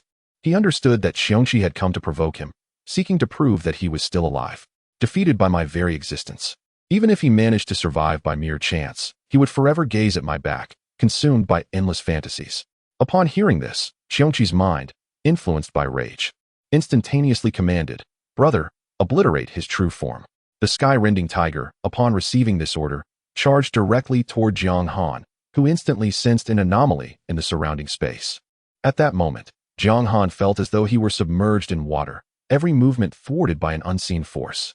The ancestor of the sky-rending tiger clan had reached the pinnacle of the 20 tribulations, his physical form having undergone more transformations than Jiang Han's. The two engaged in a rapid and intense battle, locked in conflict for a millennium, with neither able to gain the upper hand. However, amidst this turmoil, supported by Xiongqi's true form, Jiang Han's body began to undergo yet another metamorphosis. The heavenly tribulation descended upon their battlefield, a boon for those undergoing tribulation, yet a true calamity for any who dared to intervene. He was currently facing his tribulation, annihilating his lineage. Xiongqi's voice, filled with hatred, resounded once more. Just as Jiang Han was about to transcend the tribulation, he called upon the human emperor's palace for aid. Xiongqi, in response, forsook Jiang Han and directed his attention toward the central continent. However, he was intercepted by the celestial beings of the human emperor's palace, leading to yet another clash. Countless starry spiritual veins were shattered, and planets were obliterated. As Jiang Han's thunderous tribulation concluded, Xiongqi's cousin, the sky-rending tiger, utilizing spatial advantages, swiftly retreated from the battlefield. He could handle one opponent, but would not accept a 2-on-1 scenario. As for Xiongqi's avatar, it was merely a matter of a single strike. Once Jiang Han had dealt with these matters, he appeared beside the reinforcements of the human emperor's palace, expressing his gratitude. "Thank you for your assistance, fellow cultivator." Through their conversation, Jiang Han learned that this individual hailed from the Xie clan of the human emperor's Dao domain. He had initially intended to mediate the conflict between Jiang Han and the Lin clan, but ultimately found himself outmaneuvered by Jiang Han. Although the 9 great families harbored internal conflicts, they had begun to unite in the face of adversity. This was an unavoidable circumstance, as many factions within the human race had not exerted their full strength. Only the 9 great families and 18 sects were compelled to muster their utmost efforts against the demon race. The war had already claimed the lives of several celestial beings. The elder of the Xie clan said little, merely alluding to the situation. After spending some time in Jiang City, he departed via the teleportation array toward the human emperor's Dao domain. Jiang Han acutely sensed that something was amiss, or that an event was about to unfold. Within the great command hall of the 9 domains, he inquired of the other celestial beings whether any significant occurrences had taken place recently in the human emperor's Dao domain or among the 18 sections. Thus far, there had been no reports of changes from their side. However, one notable detail emerged. The arrival of resources from the human emperor's Dao domain had been delayed. Suddenly, one celestial being recalled a pressing issue. They immediately sought to investigate through their connections to ascertain if anything had transpired. Not only had Jiang Han detected the anomaly, but others had also recognized the issue. It was highly probable that the strategic reserves of the human race were facing complications. Jiang Han began to reach out to the Xianming Daoists to glean insights into the situation within the human emperor's palace. News soon arrived from the Xianyuan continent. The Xianyuan continent lies within the vast expanse of the starry sky, a land that rivals the realms of the superlative Dao, serving as the stronghold of humanity. A friend from the Xianyuan Dao informed me that the continent had previously engaged in conflict with the demon and wolf tribes, suffering considerable casualties. Initially, the Imperial Palace of Humanity was able to provide support in terms of resources. However, as time progressed, the arrival of these resources became increasingly delayed. They were either hindered by assaults from the demon tribes or impeded by various unforeseen issues. During this tumultuous period, the higher echelons of humanity on Xianyuan continent contemplated a direct confrontation with the Imperial Palace. Nevertheless, the intervention of the 9 great families and the 18 sects, which dispatched scattered immortals for assistance, ultimately averted such a crisis. One might ponder whether it is plausible that these factions were coveting the resources earmarked for warfare preparedness. A scattered immortal broached this notion. If this were indeed the case, it would pose a significant dilemma. Given the current precarious circumstances, should this issue be brought to light, it would necessitate a thorough investigation. If they were culpable, appropriate punishment would be essential. However, if the repercussions were not severe enough, it could lead to a destabilization of order within the human realm. There exists the potential for civil strife to erupt among humanity if caution is not exercised. It is evident that none are oblivious to the underlying tensions, and some factions have already begun to strategize accordingly. Chapter 99. The regret of Jin Biong. The center of the stage is not only the most resplendent presence, but also the most perilous position. From that vantage point, countless eyes are fixed upon him, all vying to usurp that esteemed place. The human emperor's domain is exceedingly affluent. Jiang Han, relying on the fragments of the creation jade plate, requires no external cultivation resources. Yet, how many exceptions like Jiang Han exist? Do you aspire to enter the human emperor's domain? Or perhaps wish for the human emperor's hall to relocate to our purple extreme domain? In a certain sense, where the human emperor's hall resides, that space embodies its essence. The former signifies inheritance, while the latter denotes a reconstruction. Do we harbor hope? Indeed. Is there not still me? Jiang Han rose, turning his back to the myriad of scattered immortals, gazing towards the direction of the human emperor's domain. Now appointed as the grand governor of the 9 domains, under the auspices of the luck bestowed by the 9 domains, his cultivation speed has increased exponentially. Given time, the creation jade plate can unravel the rules of the heavenly path, allowing him to seize the opportunity. If one can accelerate their cultivation, why not take the chance? Upon hearing Jiang Han's words, a glimmer of hope ignited in the eyes of the scattered immortals. The 9 great domains now prepare to transform into the purple extreme domain, a name that resonates with power. Yet, who among them is not aware of each other's struggles? Thus, preparations must commence. Jiang Han then issued his commands.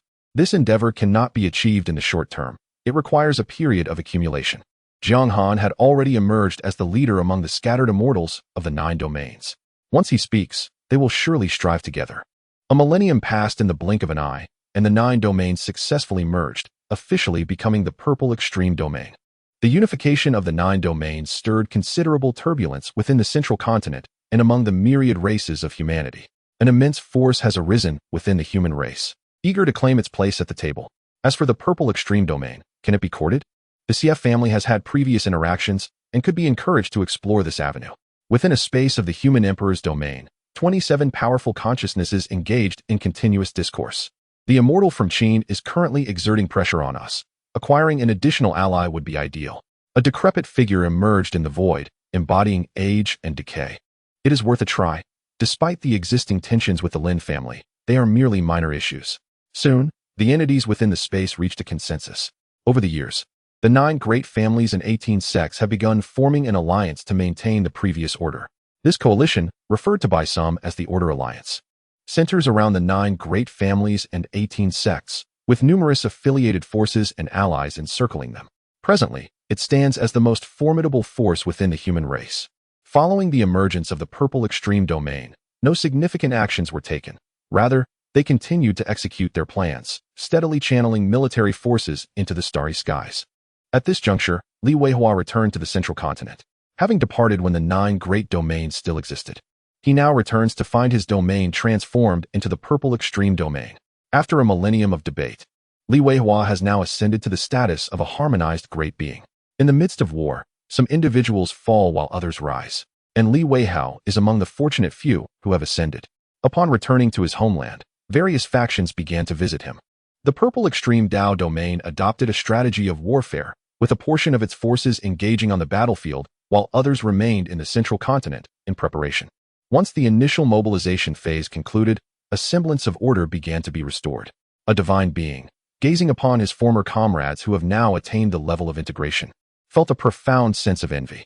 He, too, had once been conscripted, but subsequently leveraged his connections and expended immense resources to remain in the central continent as a reserve.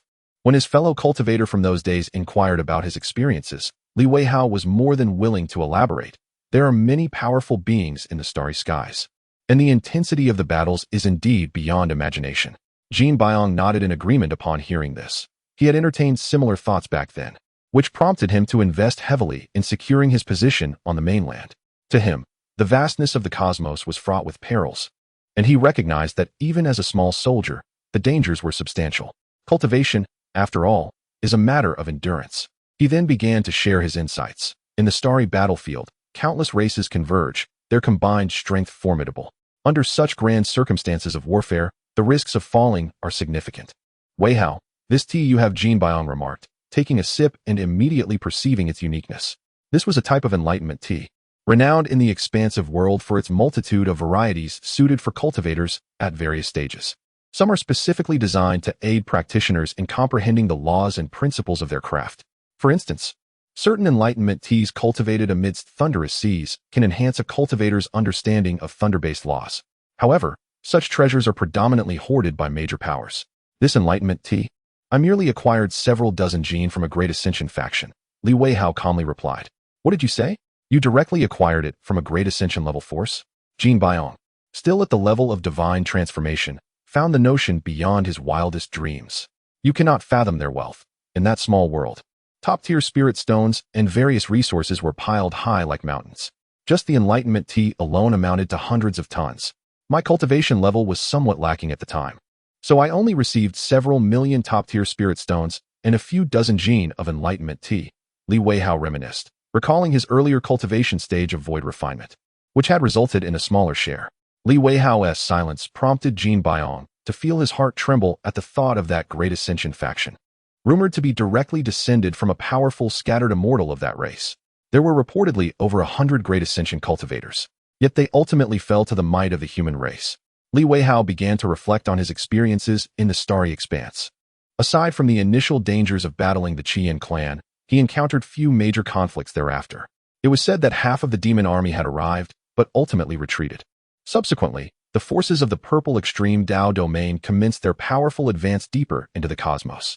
During this process, they encountered several scattered immortal races, yet all were held at bay by the formidable human powers.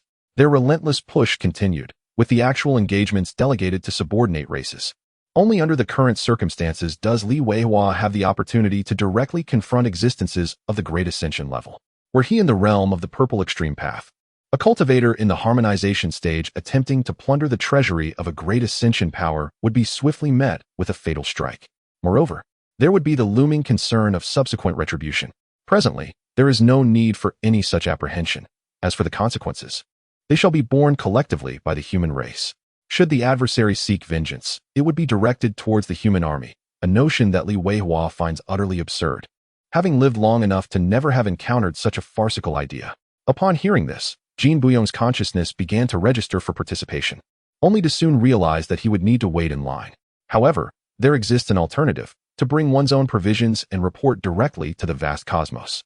It appears that many have already received this news, and Jin Biong now feels he has missed a pivotal opportunity for ascension. Numerous descendants of the nascent soul stage have returned only to become divine transformation cultivators, and even some of his old friends have advanced directly from divine transformation to harmonization. Chapter 100. The internal division begins noticing the unusual expression of his old friend. Li Weihao understood that his companion, typically composed, was perhaps apprehensive about encountering peril in the vastness of the cosmos. Thus, he began to offer words of comfort. As for danger, there is no need for concern. The Legion will collect a fragment of your soul, and should you fall in battle, the prepared soul will be activated. As long as you are not a deserter or slain by a formidable opponent, resurrection is assured. My brother, do you recall when our team was first formed, comprising 100 members? I was the only one who had attained the transformation stage, yet upon our return to the mainland for respite, among the core 100, only a handful perished. Most ascended to become transformation cultivators, and I, too, evolved into a harmonization cultivator. It is truly beyond imagination, and even now, I find it somewhat dreamlike. Within the purple extreme domain, numerous precious resources lay scattered across the starry expanse.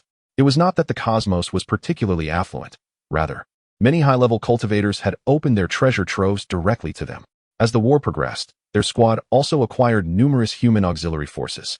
During ordinary times, it sufficed to provide these armies with a mere morsel.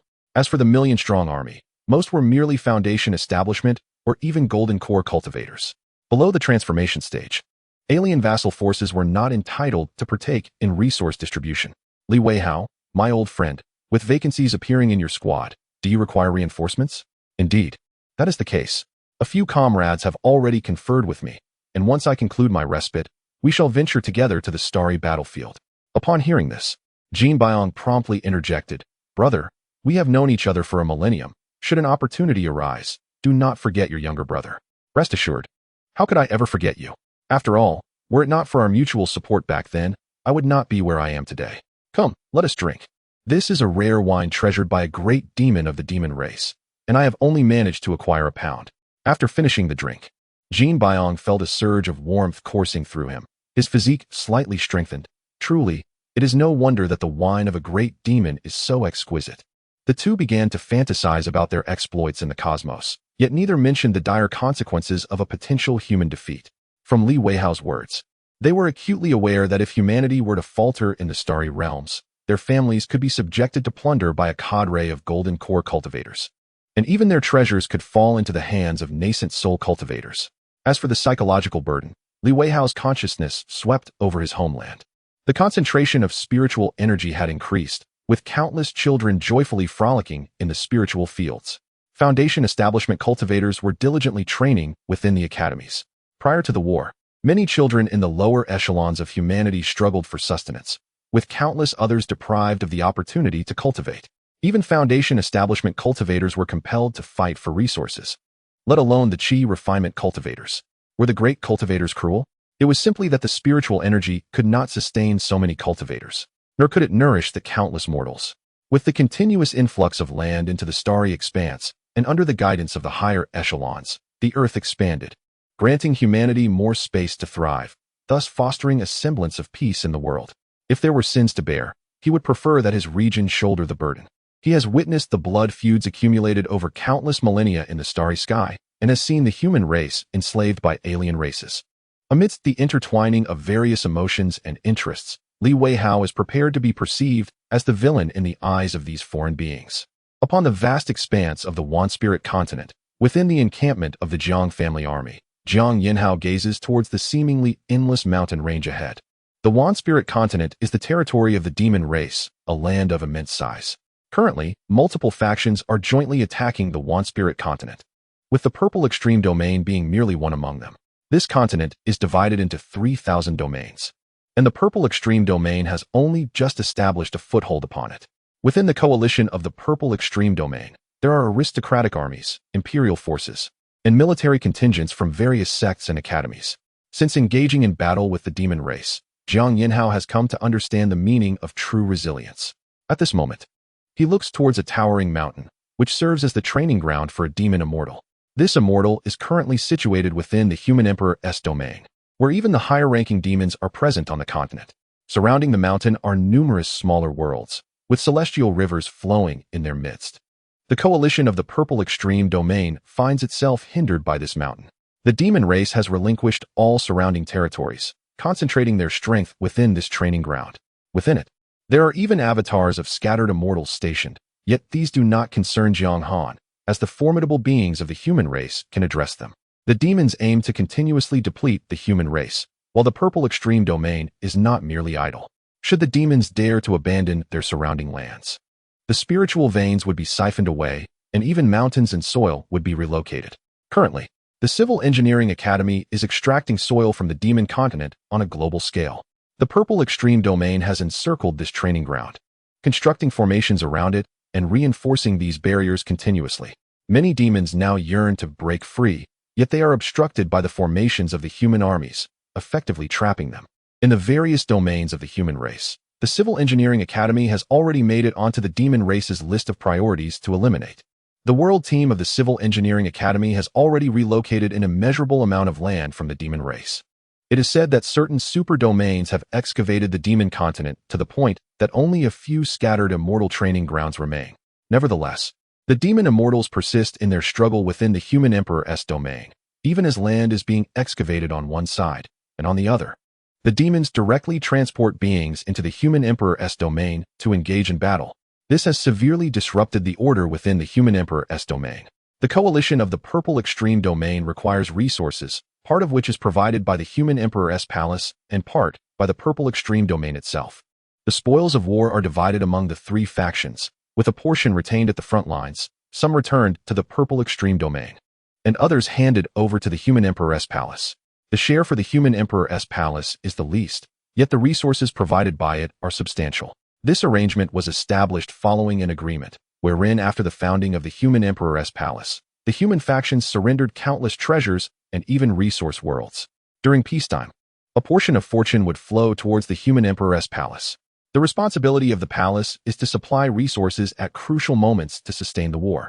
Numerous regulations exist, rendering the arrangement seemingly perfect. However, issues have arisen during its execution. Through his intelligence network, Jiang Han has learned that many factions of the human race are no longer receiving material support from the human emperor's palace. The current support for the Purple Extreme Domain by the human emperor's palace primarily stems from the Order Alliance's desire to win over the Purple Extreme Domain. This has resulted in a continuous influx of resources directed towards it. However, the Order Alliance is not naive. Certain superdomains are permitted to persist, while those opposing them and lacking strength are swiftly cut off from resources. Consequently, a situation has emerged where these factions have outright abandoned their efforts to exert pressure on the demon race. Such matters are inherently intricate. These factions have also contributed to the flow of fortune in times of peace, and by protocol, the blame rests with the Order Alliance. Nevertheless, they remain one of the principal forces of the human race, and their assistance is still required. The higher echelons of the demon race have directly mobilized their strength to reinforce the human emperor's domain. As the conflict in the human emperor's domain intensifies, a certain fragmentation has even begun to manifest within the human race itself. Chapter 101. Victories and Losses. The Purple Extreme Domain seizes this opportune moment for rapid advancement. This opportunity for development is unprecedented for them, as the demon race reallocates forces directly to the human emperor's domain. Several prominent factions among the human race have also become targets for the demon race. In their eyes, these factions are laden with riches while their own domain suffers from impoverishment. The demon race employs a strategy of substitution, entirely abandoning barren starfields. The entanglement of certain major human factions has granted the Purple Extreme Domain a chance to thrive. In the vast cosmos, battles between cultivators of the Purple Extreme Domain and the demon race unfold incessantly. Naturally, the myriad races must be included, and now the Purple Extreme Domain boasts hundreds of thousands of allied races. Foremost among them is the winged race, now bestowed with the name Winged Human Race by Jiang Han. Should they perform commendably, they may one day evolve into a branch of the human race, gradually assimilating over time. On the front lines of the cosmos, the corpses of transcendent cultivators are ubiquitous. In the rear, countless resources accumulate, each new transcendent body manufactured with precision. Production lines for elixirs are established at the front, immediately dispatching their creations to the battlefield. The shattered battle armor, piled high, is remelted and reforged. The time spent on cultivation seems a waste compared to the efficiency of direct reconstruction. Within the coalition of the Purple Extreme Domain, there exists a wondrous artifact known as the 10,000 Artifacts Cauldron, a treasure of the Purple Extreme Domain, positioned amidst the stars. The corpses of great demons are fed into it, transforming into vitality elixirs. Additionally, there is a towering structure of immense height, where numerous cultivators enter to undergo trials. Captured demons are sent there to serve as sharpening stones for human cultivators, unless they are fortunate enough to become spiritual pets of the human race. To a certain extent, the demon race has evolved into a miniature alliance of myriad races. Within the demon refining tower, countless alien entities are found. Once rare high-tier alien bloodlines are now plentiful. In the past, such bloodlines were seldom seen on the central continent, primarily because most resided within the vast cosmos. Now, their stronghold has been raided, and they are available in abundance. The front line of the Purple Extreme Domain, propelled by millennia of effort, has now penetrated deep into the heart of the demon race's territory. The demon race has set its sights on the affluent factions of the human race, and the humans, in turn, have focused their gaze upon the demons. Among the myriad races in the cosmos, the demon race is the wealthiest. The Purple Extreme Domain has now encroached upon the territory of the elephant race. Some formidable beings remain among the elephant race, momentarily halting the advance of the coalition from the Purple Extreme Domain. On the front lines, one can frequently observe colossal elephants. Their size is akin to planets, traversing the cosmos. At intervals, one can also see immense figures resembling galaxies standing watch over the direction of the Purple Extreme Coalition. These are the great demons of the elephant race, and from time to time, the great demons of the tiger race can also be glimpsed. The Purple Extreme Domain and the tiger race share a long-standing camaraderie. Amidst the standoff between these two races, the fabric of space occasionally quivers, the laws themselves rewritten. In other directions, skirmishes have already commenced. A century later, fluctuations in the standoff give rise to a colossal elephant, its size spanning hundreds of light years, manifesting in the cosmos. The giant elephant, its form akin to white jade, is adorned with countless flowing runes of law. At this moment, the colossal elephant's body was pierced by a long spear, which was enveloped by the forces of the 5 elemental laws. Creatures in proximity to the giant elephant were swiftly drawn into its immense gravitational pull, disintegrating into a mist of blood. The elephant struggled against the vastness of the cosmos, yet it was firmly anchored within the celestial expanse. Nevertheless, its thrashing affected the surroundings, reducing countless planets to dust, while the fabric of space shattered like broken glass, continuously reassembling in chaos. The ancient ancestor had triumphed. Forward, Jiang Han, witnessing the giant elephant pinned in the cosmos by the spear, summoned the Purple Extreme Alliance to charge ahead, albeit steering clear of the vicinity surrounding the white elephant. Within the starry void, Jiang Han observed the writhing behemoth. Now a 26 tribulation scattered immortal, Jiang Han found the elephant's body to be as resilient as steel. Ultimately, he resolved to pin it within the void. Should it attempt to escape, he would reaffix it once more. The white elephant successfully impeded the foremost combatant of the human race, the Purple Extreme Taoist Jiang Han. In the frontline command center, disbelief washed over Jiang Han as he absorbed the intelligence procured by the celestial mechanism sect through their divination.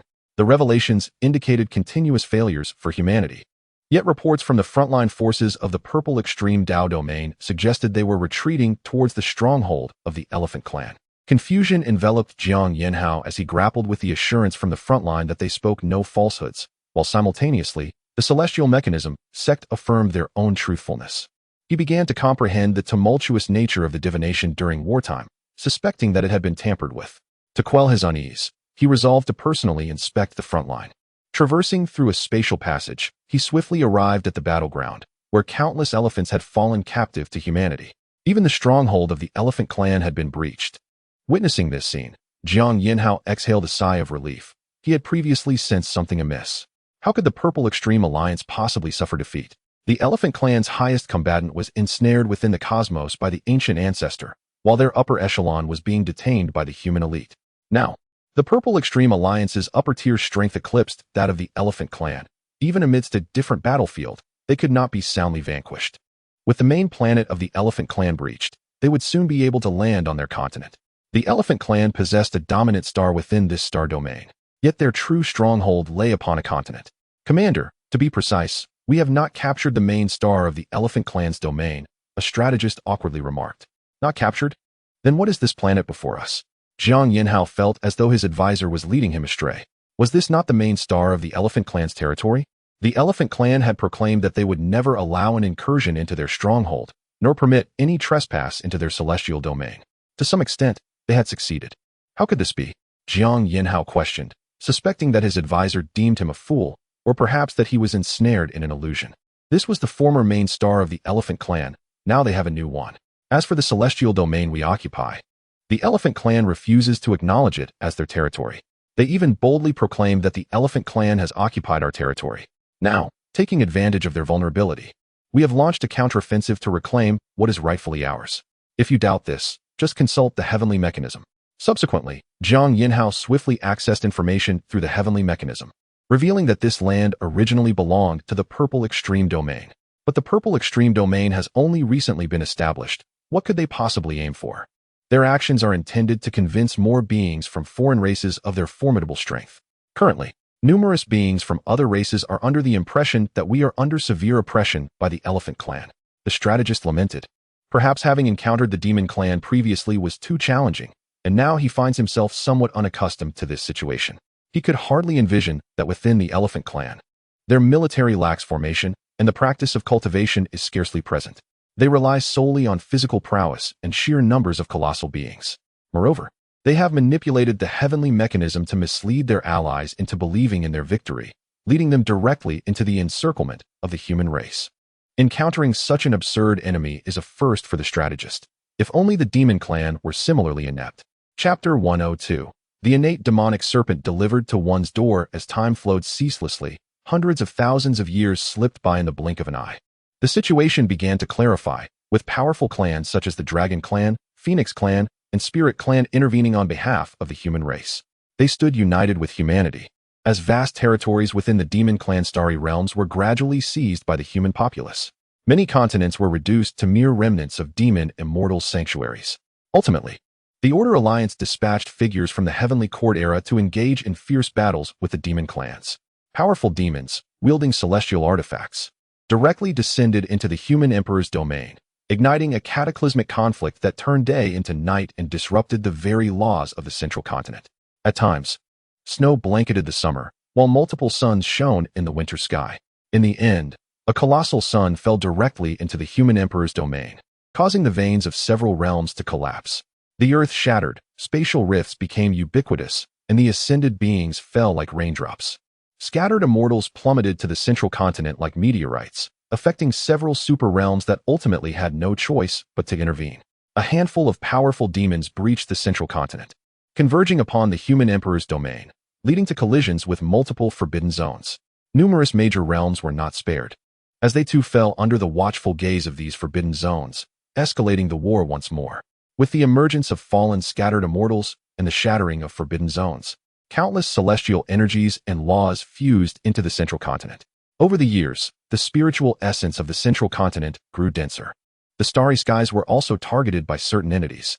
At this moment, Jiang Han returned to Jiang City, where he dared not act recklessly. He needed to safeguard Jiang City to prevent the annihilation of the Ziji clan's ancestral home. At this juncture, the Creation Jade Plate had also deduced the laws of the Heavenly Way. This was a unique set of rules. Perhaps a transitional framework derived from the comprehension of the great Tao within the chaos, evolving into the laws of the Heavenly Way. Through the understanding of these rules, one could, to a certain extent, harness the power of chaos. These laws bore similarities to the great Tao of chaos. A thought struck Jiang Han. The Heavenly Way of the vast world had yet to formulate the laws of the Heavenly Way. If a collaboration with the Heavenly Way of the vast world were to materialize, could it yield greater benefits? However, should Jiang Han utilize this, it would inevitably be detected. Once it reached that stage, a collective uprising would ensue. Why did the vast world not employ the laws of the celestial realm's heavenly way? If they did, the continuous transformation of chaotic power would only strengthen the rules, leading to the gradual assimilation of the vast world by the celestial realm, a form of assimilation originating from the level of the laws of the heavenly way. Could he too assimilate the vast world? This question suddenly surfaced in Jiang Han's mind. Currently, the ruler of the laws in the vast world ostensibly controlled a single law. Yet the true mastery of these laws still lay with the heavenly way and the world itself. The world is inherently just. Even so, who relishes being constrained? The heavenly way rules deduced by the creation jade plate were tailored to the circumstances of the vast world, provided they were integrated into the vast world. Leveraging the laws of the heavenly way to transform chaotic power would allow Jiang Han to intercept a portion of it. The essence of the power of laws is, in truth, the acquisition of chaotic energy through the laws that facilitate the transformation of the world. Now, Jiang Han has developed a hypothesis regarding the chaotic jade disk. The spiritual energy of the disk may indeed originate directly from the primordial chaos. Following the emergence of the celestial laws, these rules were imbued into the chaotic jade disk, enabling it to transmute a form of energy that surpasses mere spiritual essence. This energy is intermingled with the potency of these laws. It bears a striking resemblance to the celestial aura described during the era of the heavenly court, which is, in fact, toxic. A sudden thought flashed through Jiang Han's mind. The celestial aura embodies the power of this world's laws, while the transformation of chaotic energy into spiritual essence represents a rudimentary application of energy manipulation. In contrast, the celestial aura is far more refined, already infused with the heavenly rules of this world. When one cultivates using celestial aura, they are inherently marked by the imprints of the world. If these celestial laws remain ungoverned, one might consider themselves fortunate. However, if they are under someone's control, they could be detonated from within through these celestial rules. Contemplating this, Jiang Han felt a chill run down his spine. The figure from the heavenly court who ascended to the great Luo has, in a sense, become the sovereign of the celestial laws within his world. The fact that he did not eliminate the rebellious elements could imply one of two possibilities. Either he sought to retain them to monitor their world, or he was hindered by entities of equal standing. Should Jiang Han's conjectures prove accurate, he could only imagine the sheer brutality of the myriad realms. The higher-level battles would revolve around the celestial rules, utilizing one's own dominion over these rules to assimilate the opponent. Once assimilation is achieved, regardless of how many avatars one possesses, the vanquished become merely fragments of the victor. If the celestial rules of the vast world were to reach a state of perfection, a qualitative transformation would undoubtedly occur. It might even enable the conversion of the power of the great Tao from chaos into world rules, allowing practitioners to cultivate through these established laws. In a sense, they would begin to engage with the great Tao, acquiring the ability to transmute chaotic power to a certain extent. Previously, the practitioners of the vast realm converted chaotic power directly into spiritual essence for their cultivation. With the establishment of celestial laws, they can now transform it into celestial aura for their advancement. These represent energies of vastly different qualities. Jiang Han even finds himself admiring the loose immortals of the vast world, who, through the aid of celestial laws, have elevated their physical forms to a level comparable to true immortals. From a certain perspective, this can be viewed as a form of waste. Just as Jiang Han was immersed in thought, a dragon appeared suddenly above the purple extreme domain. This dragon was marred by wounds from the laws. How infuriating! Who could have transported him away? Within the human emperor domain, a master of a forbidden zone was seething with rage. The innate magic dragon had already been gravely wounded, and even its dwelling world had been shattered. Bereft of the sanctuary of the forbidden world, the innate magic dragon would now be targeted by the celestial laws within the vast world. A prime opportunity for a feast could not be overlooked. In an instant, Jiang Han comprehended everything. The innate magic dragon must have failed and was about to be divided among the practitioners of the human emperor domain. However, certain entities, displeased with the human emperor domain, had directly transported the innate magic dragon here. Should the inhabitants of the purple extreme domain divide the innate magic dragon, it would irrevocably engender animosity with the Order Alliance. Jiang Han refrained from uttering further words and directly launched an assault on the innate demonic serpent. Upon witnessing Jiang Han's approach, the cultivators of the purple extreme Dao domain swiftly chose to engage as well. At that moment, the innate demonic serpent found itself ensnared by countless chains of law, while the heavens unleashed a deluge of divine power transformed into thunderbolts directed towards it. As news of the situation spread among the surrounding cultivators, they hastily joined the fray. Although the chains of law had not completely immobilized it, the innate demonic serpent's struggles still inflicted harm upon several cultivators, even resulting in the direct consumption of a number of them. Chapter 103, The Lid is Uplifted. Prelude to civil war. After the innate demon serpent was ensnared, several entities from the forbidden zones emerged to partake in the spoils. However, upon their emergence, they were swiftly ensnared by those embroiled in the conflict. Numerous entities from the forbidden realms have now been dragged into the heart of the central continent. They have been submerged in the turmoil, and upon witnessing others seize the opportunity, they too were inexorably pulled into the fray. After 10,000 years, the echoes of explosions reverberated across the central continent. Subsequently, the concentration of spiritual energy in the heavens and earth surged, as did the potency of the laws. Gradually, some entities from the forbidden zones began to depart from the central continent, retreating with their worlds towards the fringes of existence. Many formidable demons hastily vacated the central continent. The Purple Extreme Coalition, under the cover of the human race's scattered immortals, commenced an orderly withdrawal. The human emperor's Dao domain has now been reduced to fragments, with numerous surrounding Dao domains affected, splintering into disarray. Even some super Dao domains have shattered, with the top-tier scattered immortals burdened by profound karmic weight. Standing amidst them, one could sense the karma radiating for 30,000 miles, a sight both magnificent and harrowing. These scattered immortals retreated alongside the entities from the forbidden zones. The central continent bore witness to the fragmentation of many Dao domains, while in the starry expanse, celestial bodies shattered and numerous continents vanished. The burdens of karmic consequences must always be confronted. The elite of myriad races bore the brunt of it all, with the most substantial impacts felt within the human, demon, dragon, and phoenix clans. The spirit clan, among the great clans of countless races, has seemingly vanished from history, reportedly slaughtered by several forbidden zones, with their upper echelons having perished. The 5 high-ranking officials of the Human Emperor's Hall have now ascended to the status of dominion within a forbidden zone. They bear the entirety of the karmic burdens incurred by the human race, and in the end, through the heavenly laws. They even orchestrated the demise of millions of demon cultivators. Jiang Han sensed that something unknown had undoubtedly transpired during the Great War. He also learned that many high-ranking human cultivators had evaded karmic repercussions by retreating into the forbidden zones, evidently fearing retribution from the heavenly mandates or certain powers. The Wang family, betrayers of the human race, was directly dragged into the conflict by some forbidden zones, ultimately facing obliteration, with the remains of their patriarch lost to history. The actions of certain high-ranking individuals within the human race reminded Jiang Han of players exploiting cheats in a game. Subsequently, various races began to gradually disentangle from the state of warfare. Countless demon-scattered immortals beheld their once vibrant continents, which now lay barren save for their respective sanctuaries. They commenced a cleansing of the starry skies against other races. The majority of the demon kind refrained from engagement, with only a select few formidable demons taking action. Among those demons, Jiang Han recognized Xiongqi, who had now regained his cultivation, albeit not to the extent of his former might. Xiongqi, now fiercely ruthless, shattered continents into celestial shards. On these continents resided alien cultivators more powerful than Xiongqi, yet they dared not make a move. Behind Xiongqi stood countless great demons. Under the actions of these formidable beings, new continents began to emerge within the starry expanse.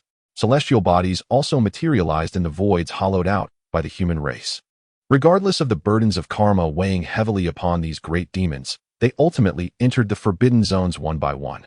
Jiang Han has begun to comprehend why there are so many forbidden zones in the vast world. Various clans are entering a period of recovery, while the myriad races of the starry sky and the pinnacle of humanity are incessantly licking their wounds. At this juncture, the Emperor of the Xianqin Empire and a cohort of allies demanded an inspection of the war reserves of the Human Emperor's Hall. Even during the war with the demon race, they had not received any cultivation resources from the Human Emperor's Hall in the latter stages. The allocation of resources from the Human Emperor's Hall is jointly controlled by the 9 great families and the 18 sects.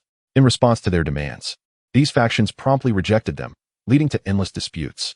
Even the Lin family, accompanied by a portion of the inspectors from the Human Emperor's Hall, sought to reclaim some items related to the innate magic flood dragon from the Purple Extreme Realm. However, they were swiftly denied by the cultivators of the Purple Extreme Realm, and both parties became embroiled in a dispute. Reclaim? Did they slay the innate magic flood dragon? They merely wished to retrieve it. Upon hearing this, the Water Master rose immediately. The innate magic flood dragon had significantly benefited their Purple Extreme Realm. In fact, over millennia of battles in the starry sky, they had acquired more from the Purple Extreme Magic Flood Dragon than from any other source. Having already consumed it, how could it be regurgitated? Yet, in the eyes of these aristocratic families from the Human Emperor's domain, the innate Magic Flood Dragon was a grave injury to their ancestors. Merely caught in a scheme by an unknown entity, ultimately ending up in the Purple Extreme Realm. Senior of the Purple Extreme, what is your perspective? Inquired a loose immortal from the Purple Extreme Realm. What can one say? That which has been ingested cannot be expelled. The dragon horns of the innate magic flood dragon have already been integrated into the 5-element spear. Would they have him dismantle a celestial artifact? We too adhere to the principle of evidence. How can they prove that the innate magic flood dragon was grievously harmed by them? Upon hearing Jiang Han's words, a first-level loose immortal grasped his intention. Was it not merely a matter of disputes? First, let them present their evidence, then various proofs can be provided. And the purple extreme realm can follow the necessary procedures, delaying them for several 100,000 years. As for the aftermath, let those previously responsible handle it. A mere adjustment of personnel will suffice. The purple extreme realm has also incurred immense costs, and thus, the human emperor's domain must compensate. They should first recompense for the resources. The human emperor's domain is currently entangled with the Xianqin and has neither the time nor the resources to manage them. Furthermore, the resources provided by the human emperor's hall are not the property of the 9 great families and the 18 sects. The resources within the human emperor's hall are accumulated by the entirety of humanity, not the personal assets of the 9 great families and the 18 sects. These factions have amassed untold wealth over countless millennia. It is already quite generous of them not to trouble them. The Xianqin Empire is a sacred court, composed of numerous sects and great clans. It commands several continents and vast territories in the starry sky. The Emperor of Xianqin emerged victorious from the ancient cataclysm of myriad races and is not easily dealt with. Currently, the Purple Extreme Realm has just acquired a substantial amount of resources and territory and is in the process of assimilation, with no intention of intervening prematurely. Soon, news arrived from the Human Emperor's Hall that the 9 great families and the 18 sects agreed to allow representatives from various factions to inspect the war reserves. However, a dilemma has arisen regarding the accounts, stating that the ancestral figure of the Wang family has absconded with a substantial quantity of resources. Moreover, during the last great conflict, numerous forbidden zones reportedly seized most of the resources. In the ensuing chaos, the guardians of the warehouses took the opportunity to plunder and have since fled into the forbidden areas. The superlative domains and several formidable sacred courts were incensed, leading to a direct quarrel with the forces of the human emperor's domain. Ultimately, they demanded to supplant their positions, resulting in open confrontation between the factions. The 9 great families and the 18 sects have, over the years, infiltrated numerous positions with their own members, which is, of course, unacceptable. Representatives of various factions returned to their respective domains, thereafter ceasing to provide resources and fortunes to the human emperor's palace. They declared that they would not resume such provisions until the internal traitors among the human race were completely eradicated. They even began disseminating evidence of collusion between the 9 great families and the 18 sects with alien races, rallying the forces of humanity to collectively root out the traitors. The representative of the human emperor's palace in Jiang City attempted to flee at the first opportunity, but was promptly apprehended by the scions of the Jiang family, particularly the descendants of the Lin family, who revealed substantial evidence of the Lin family's collusion with the alien spirit race. The Purple Extreme Domain also swiftly severed its supply to the human emperor's palace. While the original intentions of the human emperor's palace were noble, it has now fallen under the control of certain malevolent forces that manipulate its resources for their own ends, treating the resources of humanity as their personal possessions. It appears that a civil strife among the human race may soon erupt, and the Purple Extreme Domain has no intention of becoming a scapegoat in this affair. In light of recent events, my updates will temporarily be reduced to 5 per day, with a return to 6 daily updates once I have concluded my current obligations. Chapter 104. The crystallized power of the world and all beings, the rules of the heavenly path since certain powerful factions began to sever their ties to fortune. Under the leadership of Jiang Han, the Purple Extreme Domain has also curtailed its fortune. With the acquisition of fortune, Jiang Han can now freely utilize the Creation Jade Plate. However, as the Lord of the Purple Extreme Domain, Jiang Han must still strategize the future development of the domain. After the merger of the Purple Extreme Domain, Jiang Han ascended to the position of its sovereign. Within the small world he created, 3,000 laws circulate, which he named the 10,000 Law Realm. At present, the 10,000 Law Realm features a conference room that gathers all cultivators above the loose immortal rank within the Purple Extreme Domain. Through the millennium of warfare, dozens of loose immortals have emerged in the Purple Extreme Domain, adding to the previous count, bringing the total number of loose immortals close to 100. Given the current abundance of resources in the Purple Extreme Domain, it is conceivable that even more loose immortals will be born in the future. Having reaped benefits from the war, the loose immortals of the Purple Extreme Domain now place even greater trust in Jiang Han. Additionally, Some loose immortals have returned directly from the human emperor domain due to shifts in the situation. The domain master, based on analysis, noted that even if conflicts arise, war is unlikely to break out in the short term. One loose immortal spoke first, stating that, according to their analysis, the Rebellion Alliance will not engage in war with the Order Alliance for the time being. The Rebellion Alliance is a coalition formed to oppose the forces of the human Emperor Hall and the various sects, while the Order Alliance is led by the 9 Great Worlds and 18 sections. Although both sides have begun to confront one another, their entangled interests make it improbable for war to erupt immediately, as they are currently engaged in the division of benefits. Furthermore, it is quite possible that internal matters within the human race may be mediated by some prominent figures.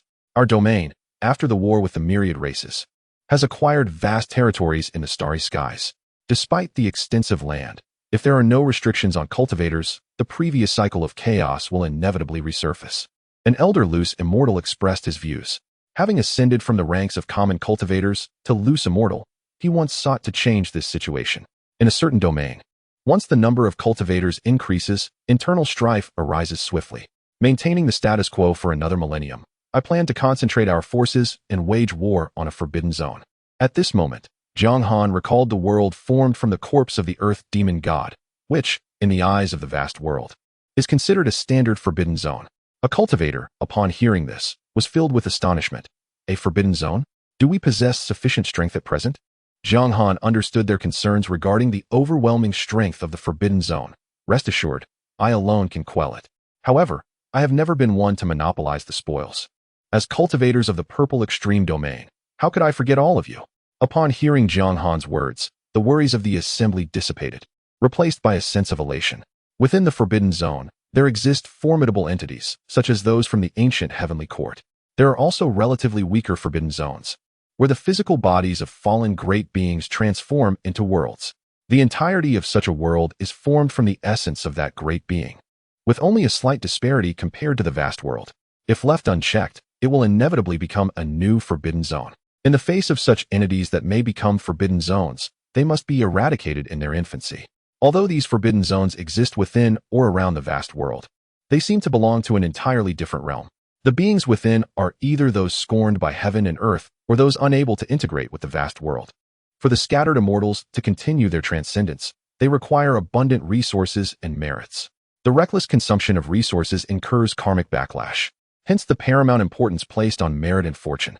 To pacify a forbidden zone is indeed a significant act of merit, prompting many beings to strive in their later years. Subsequently, discussions turned to trivial matters of development, and Jiang Han ceased to concern himself, leaving a clone while his true self returned to the Taoist sanctuary for cultivation. With the fortuitous blessing of destiny, he began to utilize the creation jade disc to deduce the 16 laws corresponding to the 12 meridians. The primary inspiration stemmed from the 12 ancestral witches following Pangu's creation of the heavens and the earth in his past life, correlating to 24 laws, of which Jiang Han already possessed 8. With the support of the purple extreme Tao domain's fortune, he swiftly deduced these laws within a few short years. He then directed the shards of the creation jade disc to produce creation energy, under which he began to comprehend these laws, subsequently attempting to integrate them within his own body. Jiang Han then shifted his focus to the 5 elemental rules within the creation jade disc. These elemental rules transcended the laws of the vast world. He soon discovered that this rule could rapidly devour the power of the laws. If employed to attack scattered immortal practitioners, the law power bestowed upon them would be swiftly consumed and transformed. An idea struck Jiang Han regarding the entity within him, Qiongqi. Was it not the perfect experimental subject? He began to interpret according to the rules derived from the creation jade disc. The rules of the creation jade disc revealed themselves to Jiang Han without reservation. After an indeterminate period, Jiang Han felt he had attained enlightenment. He realized that unless certain powers intervened, the laws would remain as they were. He then infused the creation energy into the laws, causing the laws within him to continuously converge and transform. Ultimately, a chain of laws was formed, which began to voraciously consume the 3,000 powers of the laws within Jiang Han. As the absorption and amalgamation progressed, a qualitative change occurred. One law took precedence while others served as auxiliaries, and combined with the power of creation, it evolved into the heavenly Tao rules. This energy, surpassing the laws, imparted an indescribable sensation to Jiang Han, as if he existed within reality, yet simultaneously did not. He oscillated between existence and non-existence, with the spiritual energy stored within him being instantaneously transmuted into immortal energy. This immortal energy, imbued with the heavenly Tao rules, was swiftly absorbed by his cells, leading to rapid transformations. Previously, a single transformation required the cleansing of 3,000 laws. Now, merely a wisp of immortal energy sufficed. An abundance of spiritual energy, purified by the heavenly Tao rules, could yield a single strand of immortal energy. It was exceedingly complex. No wonder this task fell under the purview of the heavenly Tao. A thought crossed Jiang Han's mind. Had sentient beings been responsible for this endeavor, it would have undoubtedly demanded an immense expenditure of effort. Only the heavenly Tao could manage the transformation of immortal energy. Even after the Tao of heaven possesses the laws of the universe, it is highly probable that it could extract and transform celestial energy directly from the chaos. Within the chaos, there exist the 3,000 great avenues, and it is said that only beings of the great Luo level can engage with these pathways. As it stands, on the vast continent, throughout countless eons, no entity has directly comprehended the great avenues within the chaos. This is primarily due to the absence of the Tao of Heaven's rules, which serve as a transitional medium in the boundless world. The laws of the Tao of Heaven are the culmination of the power of an entire superlative realm, meticulously refined over billions of years through the relentless efforts of innumerable beings, ultimately giving rise to the rules suitable for this world. Chapter 105. The Forbidden Zone. Is it coming for us? Upon completing his tasks, Jiang Han, synthesizing the information gleaned from the human race's repositories, deduced that he currently resided within the realm of the Golden Immortal. The records of the celestial practitioners of the human race indicate that the transformation of one's physical form into an immortal body signifies the attainment of the heavenly immortal status. This metamorphosis is a modification of the body to harmonize with the celestial spiritual essence, laying the groundwork for future interactions with the laws of the Tao.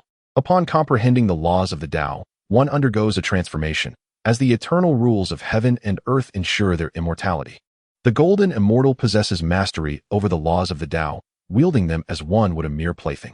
Such changes extend beyond the realm of rules to the physical form as well. Upon reaching the true immortal level, one is virtually indestructible. According to ancient texts, a true immortal can conjure and obliterate worlds with but a thought. Of course, this creation and destruction of worlds harnesses the power of the heavenly laws, enabling the silent annihilation of a minor world. Jiang Han vividly recalls the accounts in the human race's library of a true immortal from the celestial court who, in the vicinity of the heavenly realm, created a world out of nothing. Once birthed, that world would continually flourish, rivaling the life cycles in a minor thousand worlds. This was only the beginning. Subsequently, this true immortal unleashed a single fist upon the minor thousand world. There was no cataclysmic sound, no blinding light, only the quiet and complete dissolution of the small world into nothingness. Initially, many beings from the great thousand worlds were utterly astonished. However, under the intervention of external forces, the vast world eventually discerned the truth. That true immortal had utilized the laws of the celestial realm to forge a world. Likewise, the silent destruction of that world was achievable solely through these heavenly laws. Directly approaching the great thousand world would invite the rejection of its laws. The true immortal's creation and subsequent destruction of worlds relied on the power of the heavens, preserving the world's essence within the celestial realm with minimal loss. Regarding causality, the true immortal bore little consequence for obliterating a world he himself had created. The many forbidden zones surrounding the vast world essentially embody such creations. However, within this particular realm, the entities in the forbidden zones lack the capacity to draw upon the laws of the Tao. Jiang Han now faced a dilemma. In terms of cultivation level, he was a formidable golden immortal. He had mastered the laws of the Tao, yet the vast world lacked these very laws. If he were to directly infuse these laws into the vast world, it could provoke unforeseen repercussions. The direct application of Jiang Han's laws within the vast world would equate to willingly allowing him to seize control of the Tao and, consequently, the entire realm. Gazing at the fragments of the creation jade plate, he was suddenly reminded of the legend that Hongjun had actively expounded upon the Tao. He pondered whether his personal influence had been interwoven within those teachings. During that time, the beings of the primordial era practiced a path that was either the chaotic Tao, the primordial Tao, or perhaps even Hongjun's own path. After imparting his teachings, Hongjun himself became one with the Tao. From a conspiratorial perspective, it is plausible that he intended for countless celestial beings to cultivate his Tao, assisting him in perfecting it. if Jiang Han were to merge his understanding of the Tao with the very essence of the Tao itself. The essence of the Tao resides within oneself. Every sentient being in this immeasurable world, upon cultivation, contributes to the refinement and evolution of their own Tao. Even the heavenly Tao assists in this endeavor. Suddenly, Jiang Han envisioned a scene. If countless worlds were engaged in perfecting their own paths, how many heavenly Taos and sentient beings would aid in the enhancement of one's grand Tao? A thought struck him. Could this be the true contention for the Tao? His current strength was insufficient, yet when he attained the requisite power, he would convey the Tao to all sentient beings across the world. As for the heavenly Tao's acceptance of his rules, there were indeed various means to achieve that. The heavenly Tao is not omnipotent. Its impartiality and justice, as a collective consciousness of all beings and worlds, provide ample opportunities for exploitation. Ancestor, the army has assembled, and the preliminary preparations are complete. Are we ready to depart? Jiang Yinhao reported to Jiang Han regarding the current status of the Ziji Dao domain.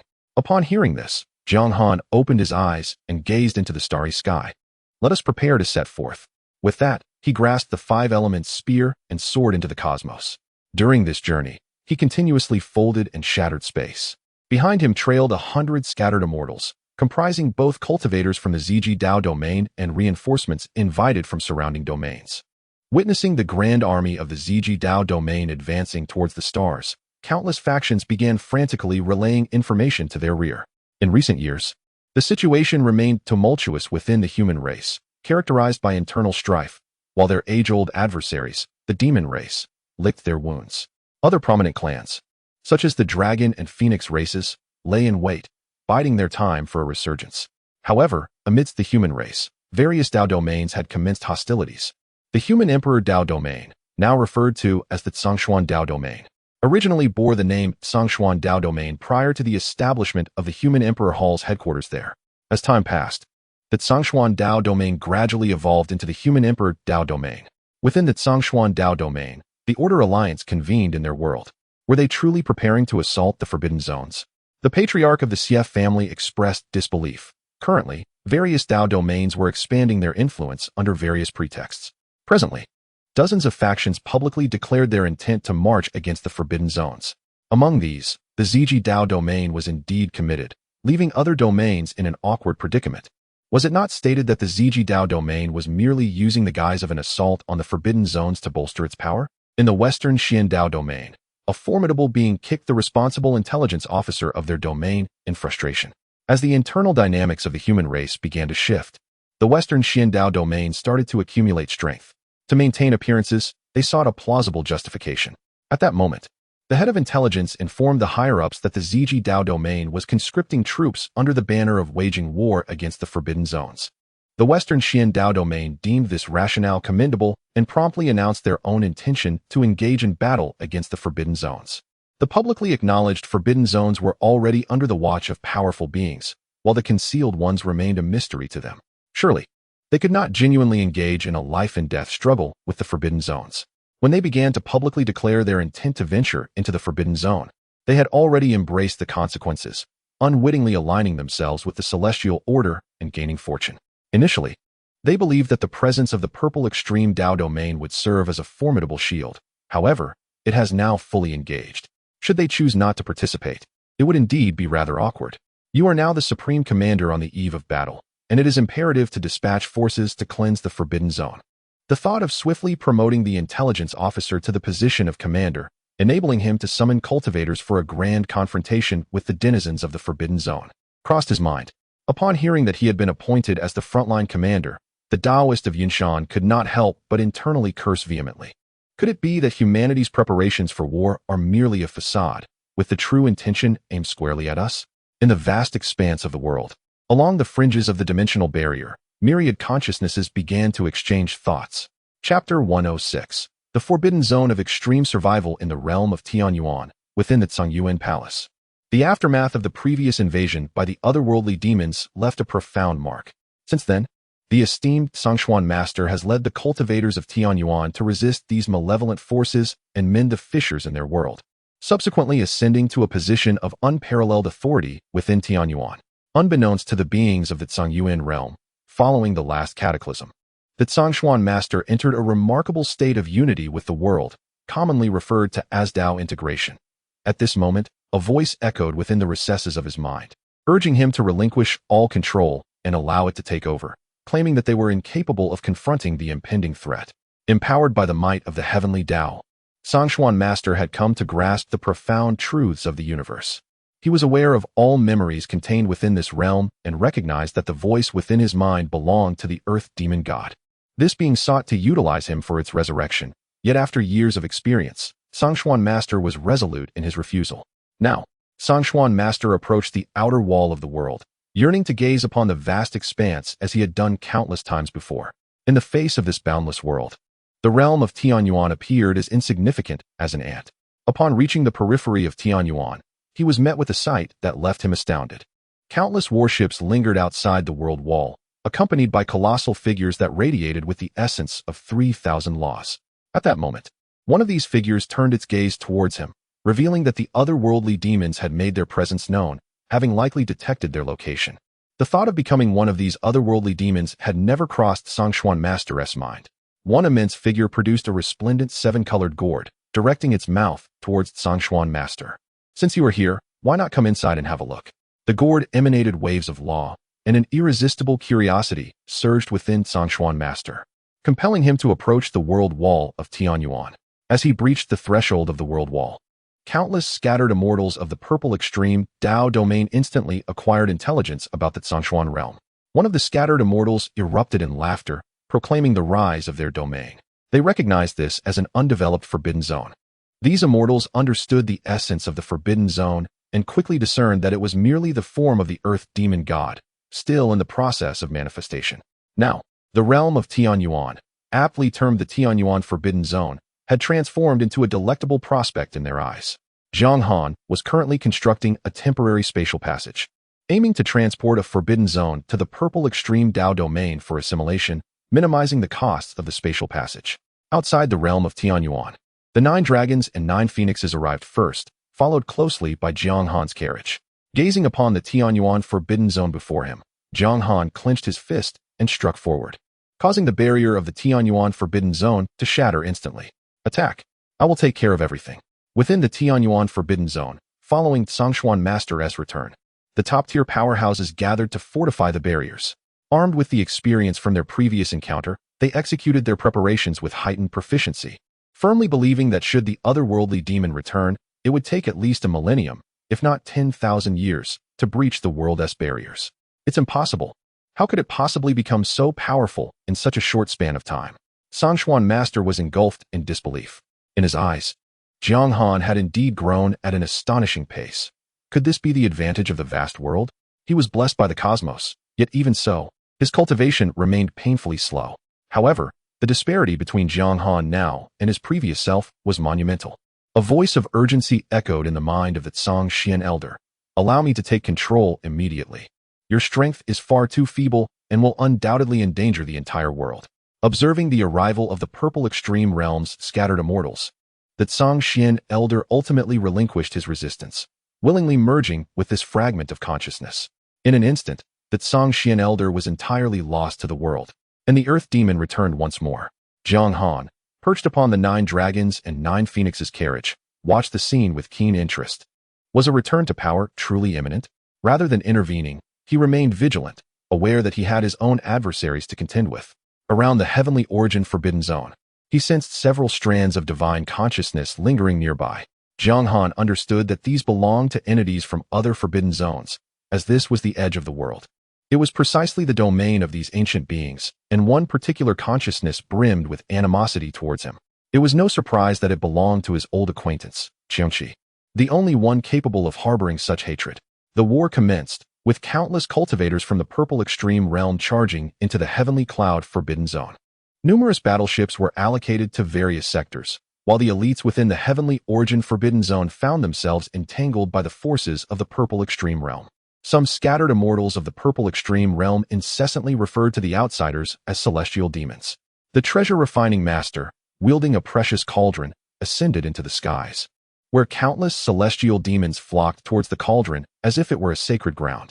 This time, the arrivals were all of considerable mastery, and the celestial demons, upon entering, seemed to have stepped into a treasure-laden paradise.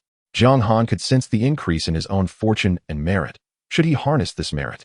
A heavenly tribulation would soon descend, facilitating yet another transformation of his physical form. He summoned the Emperor's banner and placed it within the heavenly origin forbidden zone. In an instant, millions of celestial demons from the outer realms were vanquished by Jiang Han. Seeking death, he mused, just as he sensed an unknown entity preparing to strike. Let us join forces. We cannot allow this brat to monopolize the spoils. A colossal hand reached towards the heavenly origin realm, but was swiftly thwarted by Jiang Han, who channeled the power of the 5 elements into his 5-element spear, piercing through the hand of the lurking entity. Vile. Countless blood crystals plummeted into the heavenly origin forbidden zone, quickly seized by the scattered immortals of the purple extreme realm. Nevertheless, these entities soon found an opportunity. A massive tail descended upon the heavenly origin forbidden zone, breaching its defenses and swiftly absconding with fragments of the world. I shall take action. How can you benefit while I do not? The tail ensnared one being and swiftly dragged it from the mysterious space. It was an ancient wild bull, its mouth clutching a fragment from the heavenly origin forbidden zone, which it rapidly consumed. Upon witnessing its arrival, Jiang Han hurled his spear, striking the ancient bull's back. Yet, enduring the pain, it vanished into the void. What a pack of vermin, Jiang Han thought, beginning to comprehend why the higher echelons of the vast world harbored such disdain for the entities of the forbidden zones. They are merely a group that emerges at the sight of benefits, swiftly claiming what they can and then retreating without hesitation, showing no inclination to engage in prolonged entanglement. It is no wonder that each of them has managed to survive until now. In terms of survival skills, these beings are undeniably exceptional, comparable to the recently encountered ancient barbarian bull in strength. Yet, they still opted to flee at the first opportunity. At this moment, Jiang Han's web of laws has begun to weave around the periphery of the Tianyuan forbidden zone. The cultivators within the purple extreme Dao domain are continuously aiding Jiang Han in the construction of this web of laws. They intend to directly draw the Tianyuan forbidden zone into the central continent, where they can gradually address the issues of the forbidden zone. While Jiang Han stands his ground, he remains vigilant against unknown entities that may attempt to seize a portion of the forbidden zone. The vast realm, on the fringes of the world, has once again fallen into silence, though one cannot ascertain how many beings lie in wait within the void, poised to emerge and seize their share. Chapter 107. The Forbidden Zone drawn back to the central continent within the Tianyuan Forbidden Zone. The cultivators of the purple extreme domain have seized control of various nodes, resonating with the laws alongside Jiang Han. The moment has arrived. The Tianyuan Forbidden Zone resembles a colossal weight, with the laws resonating with the practitioners of the Zhongyuan realm. Transforming into a tether, Jiang Han serves as the force pulling this tether, manipulating the power of the laws. The surrounding space of the Tianyuan Forbidden Zone begins to tremble, drawn forward by Jiang Han, who is constructing a spatial passage ahead. The Zhongshuan Venerable, now under the dominion of the Earth Demon, senses the world shifting. Damn it. He realizes that once the world enters the central continent, it will spell doom. At this moment, Jiang Han makes his move against the Zhongshuan Venerable. Be gone. The Zhongshuan Venerable feels trapped, and by the time he reacts, he finds himself outside the world. At this moment, he senses countless beings fixating upon him. Not good. Before he can respond, he completely loses consciousness. The Zhongshuan Venerable is swiftly devoured by the entities residing within the Forbidden Zone.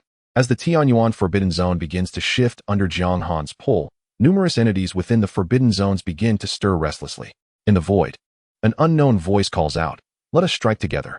Countless attacks surge towards the Tianyuan Forbidden Zone, while the scattered immortals of the purple extreme domain quickly fend off these assaults.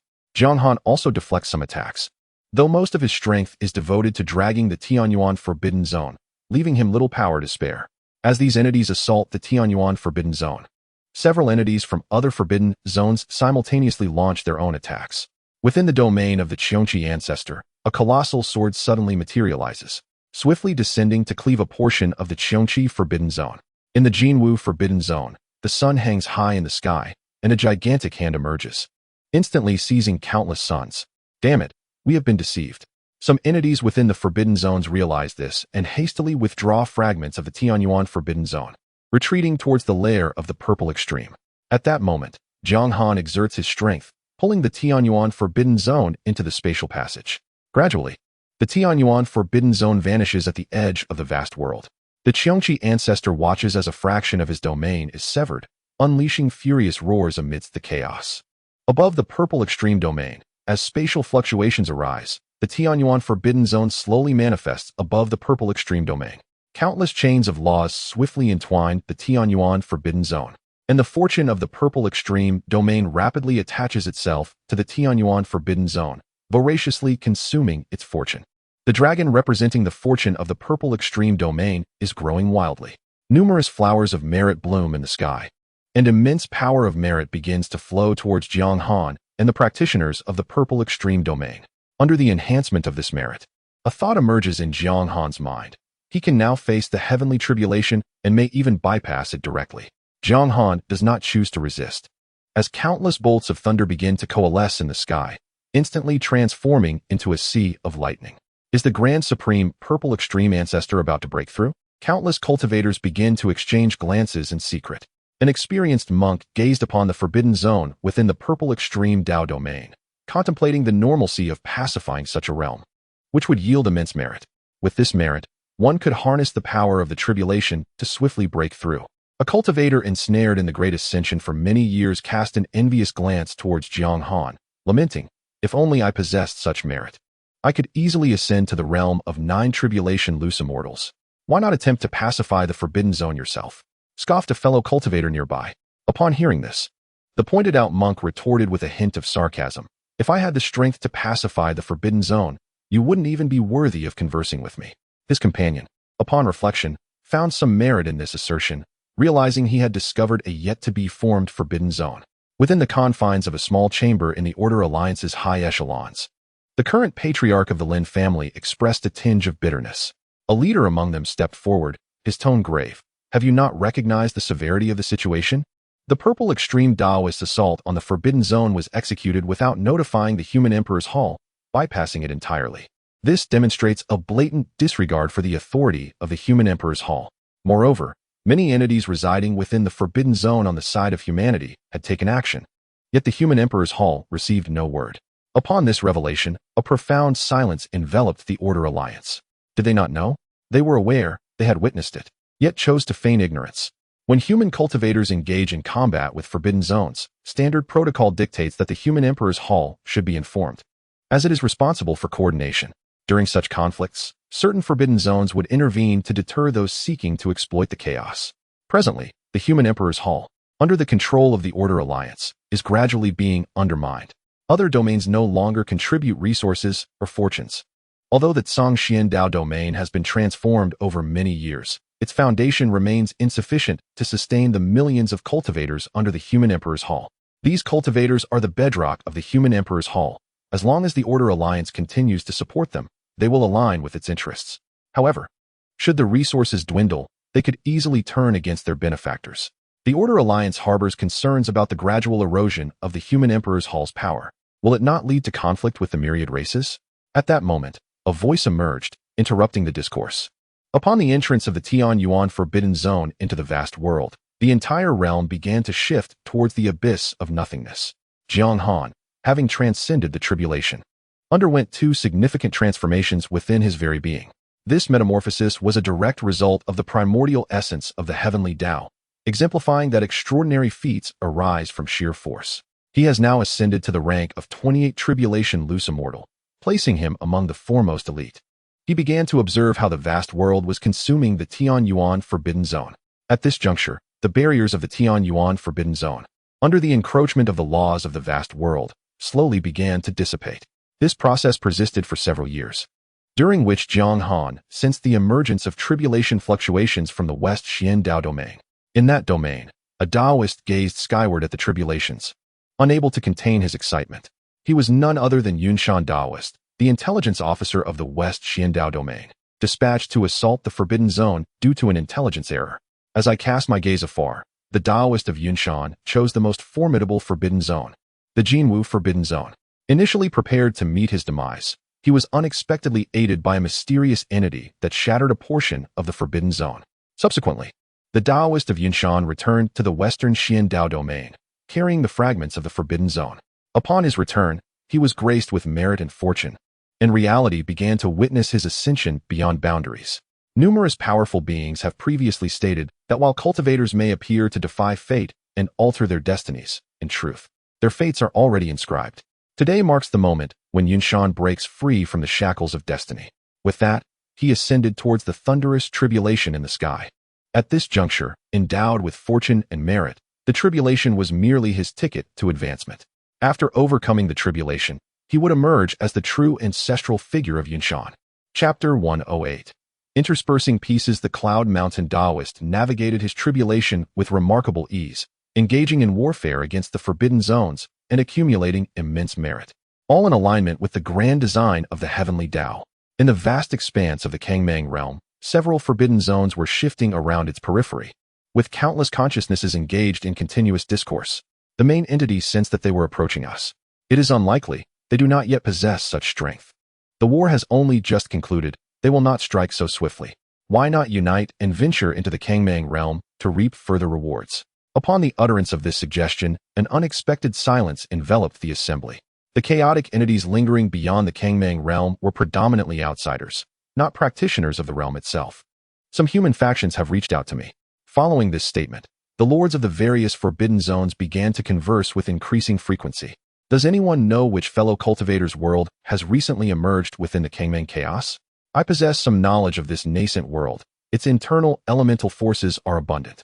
In fact, I have sensed the breath of the heavenly Taoist principles among those elemental energies. It must be an entity from a bygone era that has just awakened. An ancient figure materialized among them. During the Great War of the Heavenly Court, many entities sustained injuries, and some still recuperate within their forbidden zones. If an adept in the path of the five elements has recently recovered from their wounds, that would indeed make sense. Yet, I am uncertain which colleague this might be. Let us refrain from further speculation on that matter. Meanwhile, Jiang Han continued to observe the Kangmang realm as it assimilated the Tianyuan Forbidden Zone. Upon reaching a critical juncture, issues arose with the world barrier of the Tianyuan Forbidden Zone. The entire barrier began to dissipate as the spiritual essence surged forth like an ocean tide, flooding into the Kangmang realm. The purple extreme Tao domain swiftly activated its celestial formation to retain this essence within its confines. Rain began to fall from the heavens of the purple extreme Tao domain as the spiritual essence transformed into liquid form. However, the practitioners of the purple extreme Tao domain involved in the Tianyuan Forbidden Zone remained motionless, focused on maintaining the grand formation. Outside the Tianyuan Forbidden Zone, a colossal ceiling formation composed of countless cultivators emerged. Any living being would be ensnared within this formation. The periphery of the Tianyuan Forbidden Zone began to take on a surreal quality, akin to grains of sand in the wind, perpetually on the verge of dispersal. The vanished Forbidden Zone transformed into vast spiritual essence and merit, which in turn nourished the purple extreme Tao domain. As the spiritual essence replenished the domain, it continued to flourish, with mountains soaring in height within a brief span. Thanks to the protection of the grand formation, no seismic calamities or disasters occurred. Practitioners remaining on the soil of the Tao domain diligently upheld order, ensuring that while the higher echelons assisted in the consumption of the Forbidden Zone, no internal disturbances would arise. During this period, numerous talents emerged, yet those rising within this time frame were meticulously scrutinized by the major factions. Any connection to forces beyond the Tao domain would result in a direct seizure of their fortunes. The purple extreme Tao domain now witnessed a continuous increase in fortune, and under Jiang Han's leadership, it stood poised to potentially become a superlative Tao domain. Some factions began to harbor intentions of infiltrating the purple extreme domain during this period, particularly the Lin family. However, the Lin family's maneuvers were already disclosed to the Taishan domain.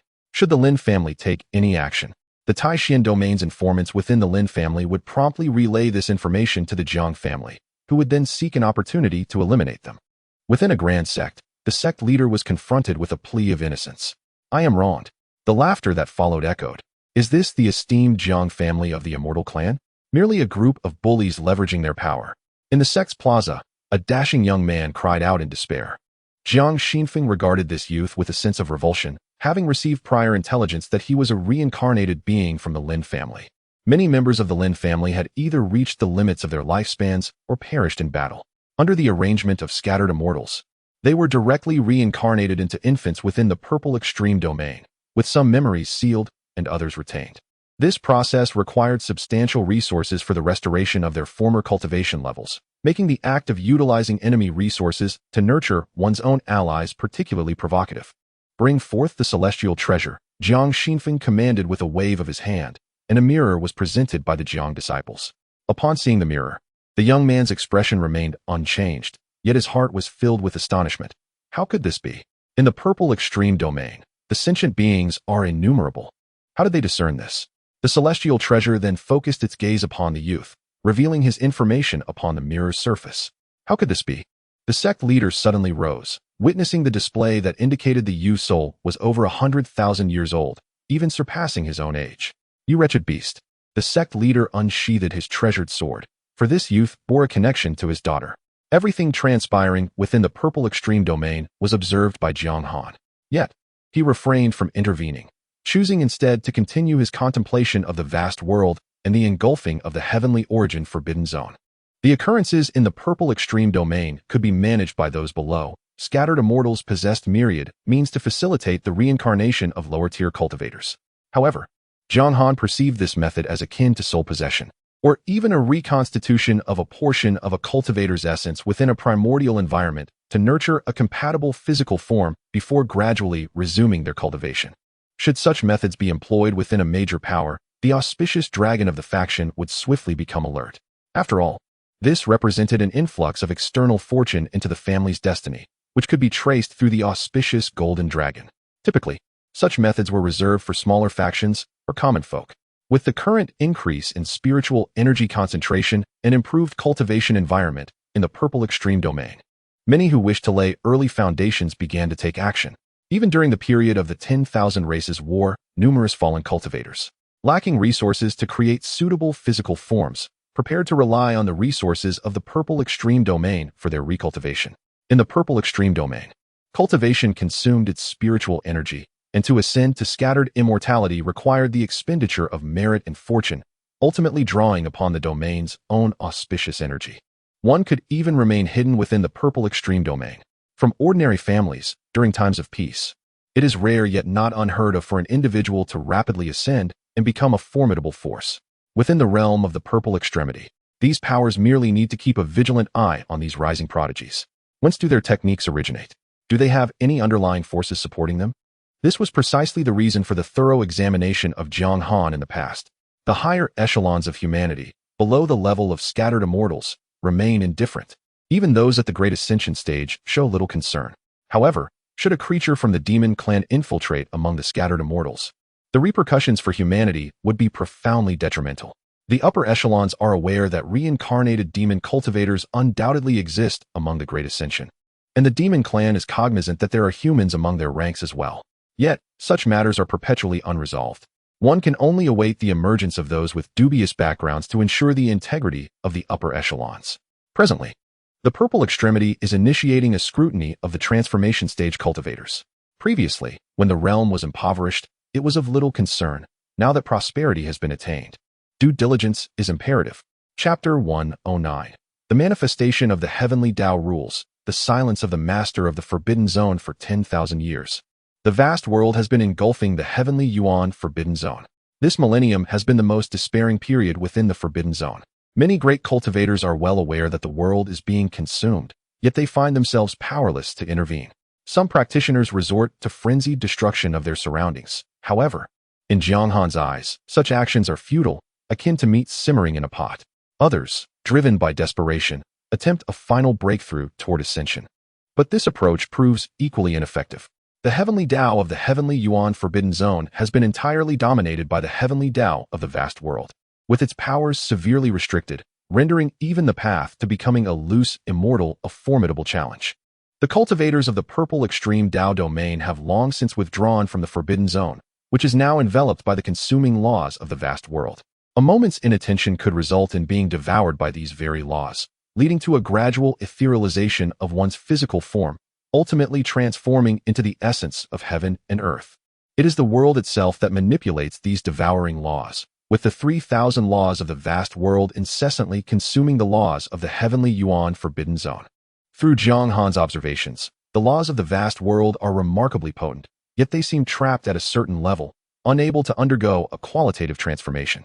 As the heavenly Yuan forbidden zone becomes entirely ethereal, a colossal flow of celestial energy begins to return to the vast world. A significant amount of merit once again enters Jiang Han's being, prompting the onset of a tribulation for loose immortals, elevating him to the status of a 29th tribulation cultivator. After the complete digestion of the heavenly yuan forbidden zone by the vast world, the purple extreme Dao domain enters a golden age. Numerous local prodigies emerge, attracting challenges from many outsiders. However, the purple extreme Dao domain refuses their entry, as its foundation remains shallow. Welcoming challenges from external prodigies could lead to a loss of substantial fortune in case of failure. This strategy also considers the well-being of the domain's own talents, as they can thrive within their own realm. Regardless of victory or defeat, fortune circulates within the domain. By diligently cultivating within the purple extreme Dao domain, one can attain the status of a loose immortal without the need to wander and provoke karmic repercussions. In these years, local powers have gradually risen. Reminiscent of an era of feudal lords among humanity, the human emperor's palace has been swiftly rendered ineffective by the coalition of numerous forces. The upper echelons of humanity have made no moves, and even within the forbidden zone, certain human figures have not divulged any information. They remain aloof, awaiting the emergence of a new human emperor's palace from within the human ranks. It is time to comprehend the intricacies of karma. Jiang Han's gaze shifts toward a continent in the starry sky. The heavenly Python continent, ruled by the Serpent clan, is now rife with resentment, having witnessed the fall of their demonic immortals during the war. Suddenly, a figure appears upon the heavenly Python continent, surrounded by the 3,000 laws. Towering to an unimaginable height, his eyes emanate a murderous intent as he surveys his surroundings. At the moment of his arrival, the very fabric of reality begins to shatter, consumed by this colossal presence. Though the continent is permeated with toxins, these substances are absorbed upon entering the figure's vast form. Such toxins, even inhaled by a nascent soul cultivator, could lead to debilitating effects or, in severe cases, mental corruption. However, for Jiang Han, it is akin to the ethereal mist formed from spiritual energy. As Jiang Han stood here, his imposing figure resembled a colossal black hole, devouring everything in his vicinity. Following his disappearance, countless cultivators began to seek his whereabouts. Upon discovery, it became evident that he had ventured into the territory of the demon clan. What could his intentions be? Did he not fear the onslaught of the formidable demons? Many cultivators, having received the news, were astonished. Was the recently concluded battle about to reignite? Jiang Han ceased to restrain his physical oppression, unleashing a terrifying aura upon the continent. Countless beings were reduced to blood mist beneath this pressure, ultimately flowing towards him, turning the land's toxins into crimson. Many serpents sensed an impending doom and frantically sought to flee this realm. The human race, you are far too audacious. A gigantic silhouette, brimming with overwhelming malice, approached Jiang Han. Moments later, a blood-red serpent, stretching for billions of feet, materialized before him. Grievances have origins, debts have owners. Dear friend, your actions appear rather excessive, it remarked. Upon its appearance, the blood-red serpent halted before Jiang Han. As a high entity of this continent, it harbored suspicions regarding Jiang Han's purpose. Years ago, Jiang Han had been ambushed by a being from the Mang clan's forbidden zone. Today, he had returned for vengeance. You beast. It seems you have consumed quite a number of humans during the conflict. Today, you shall not escape. Jiang Han sensed the resentment within the serpent, much of which belonged to human cultivators. Among this animosity, he perceived numerous human cultivators desperately attempting to prevent their homeland from being devoured, resolutely charging towards the serpent. In the next moment, Jiang Han swiftly struck its colossal tail, sending the red serpent hurtling backward. Countless spiritual veins were obliterated in the wake of this encounter, and the power of the heavenly Tao within Jiang Han commenced its operation, directly infusing itself into the serpent's body.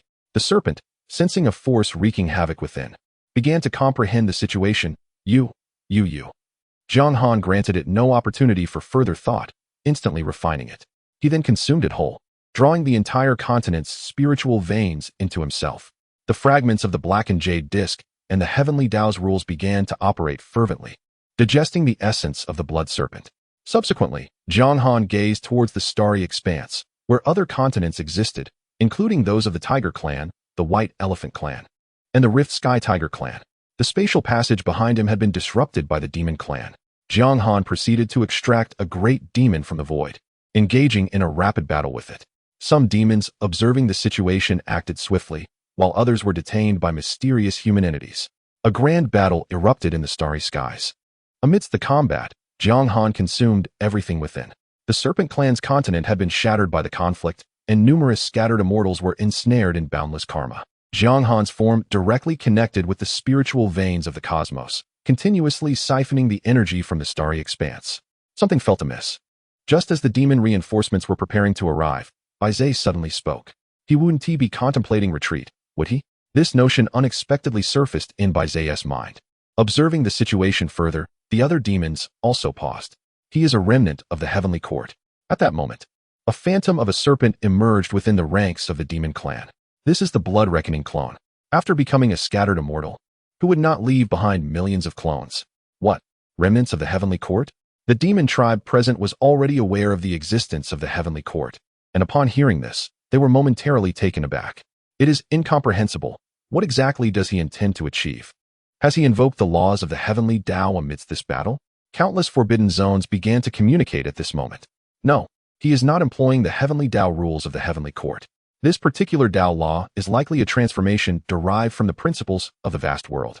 A voice emerged, tinged with anxiety, and upon its arrival, many rulers of the forbidden zones fell into silence.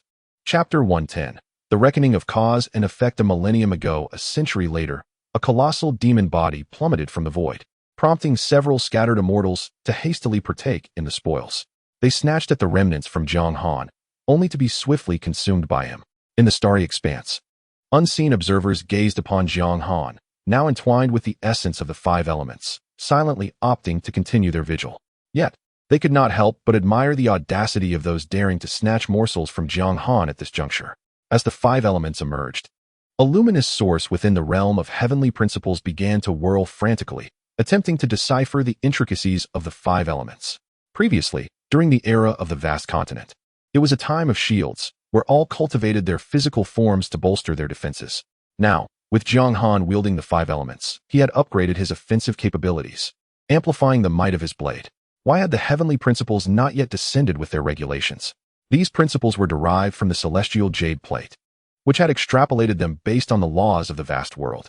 As the injured sky-rending tiger sought to flee the battlefield, the space around him had already been ensnared by Jiang Han's five elemental power.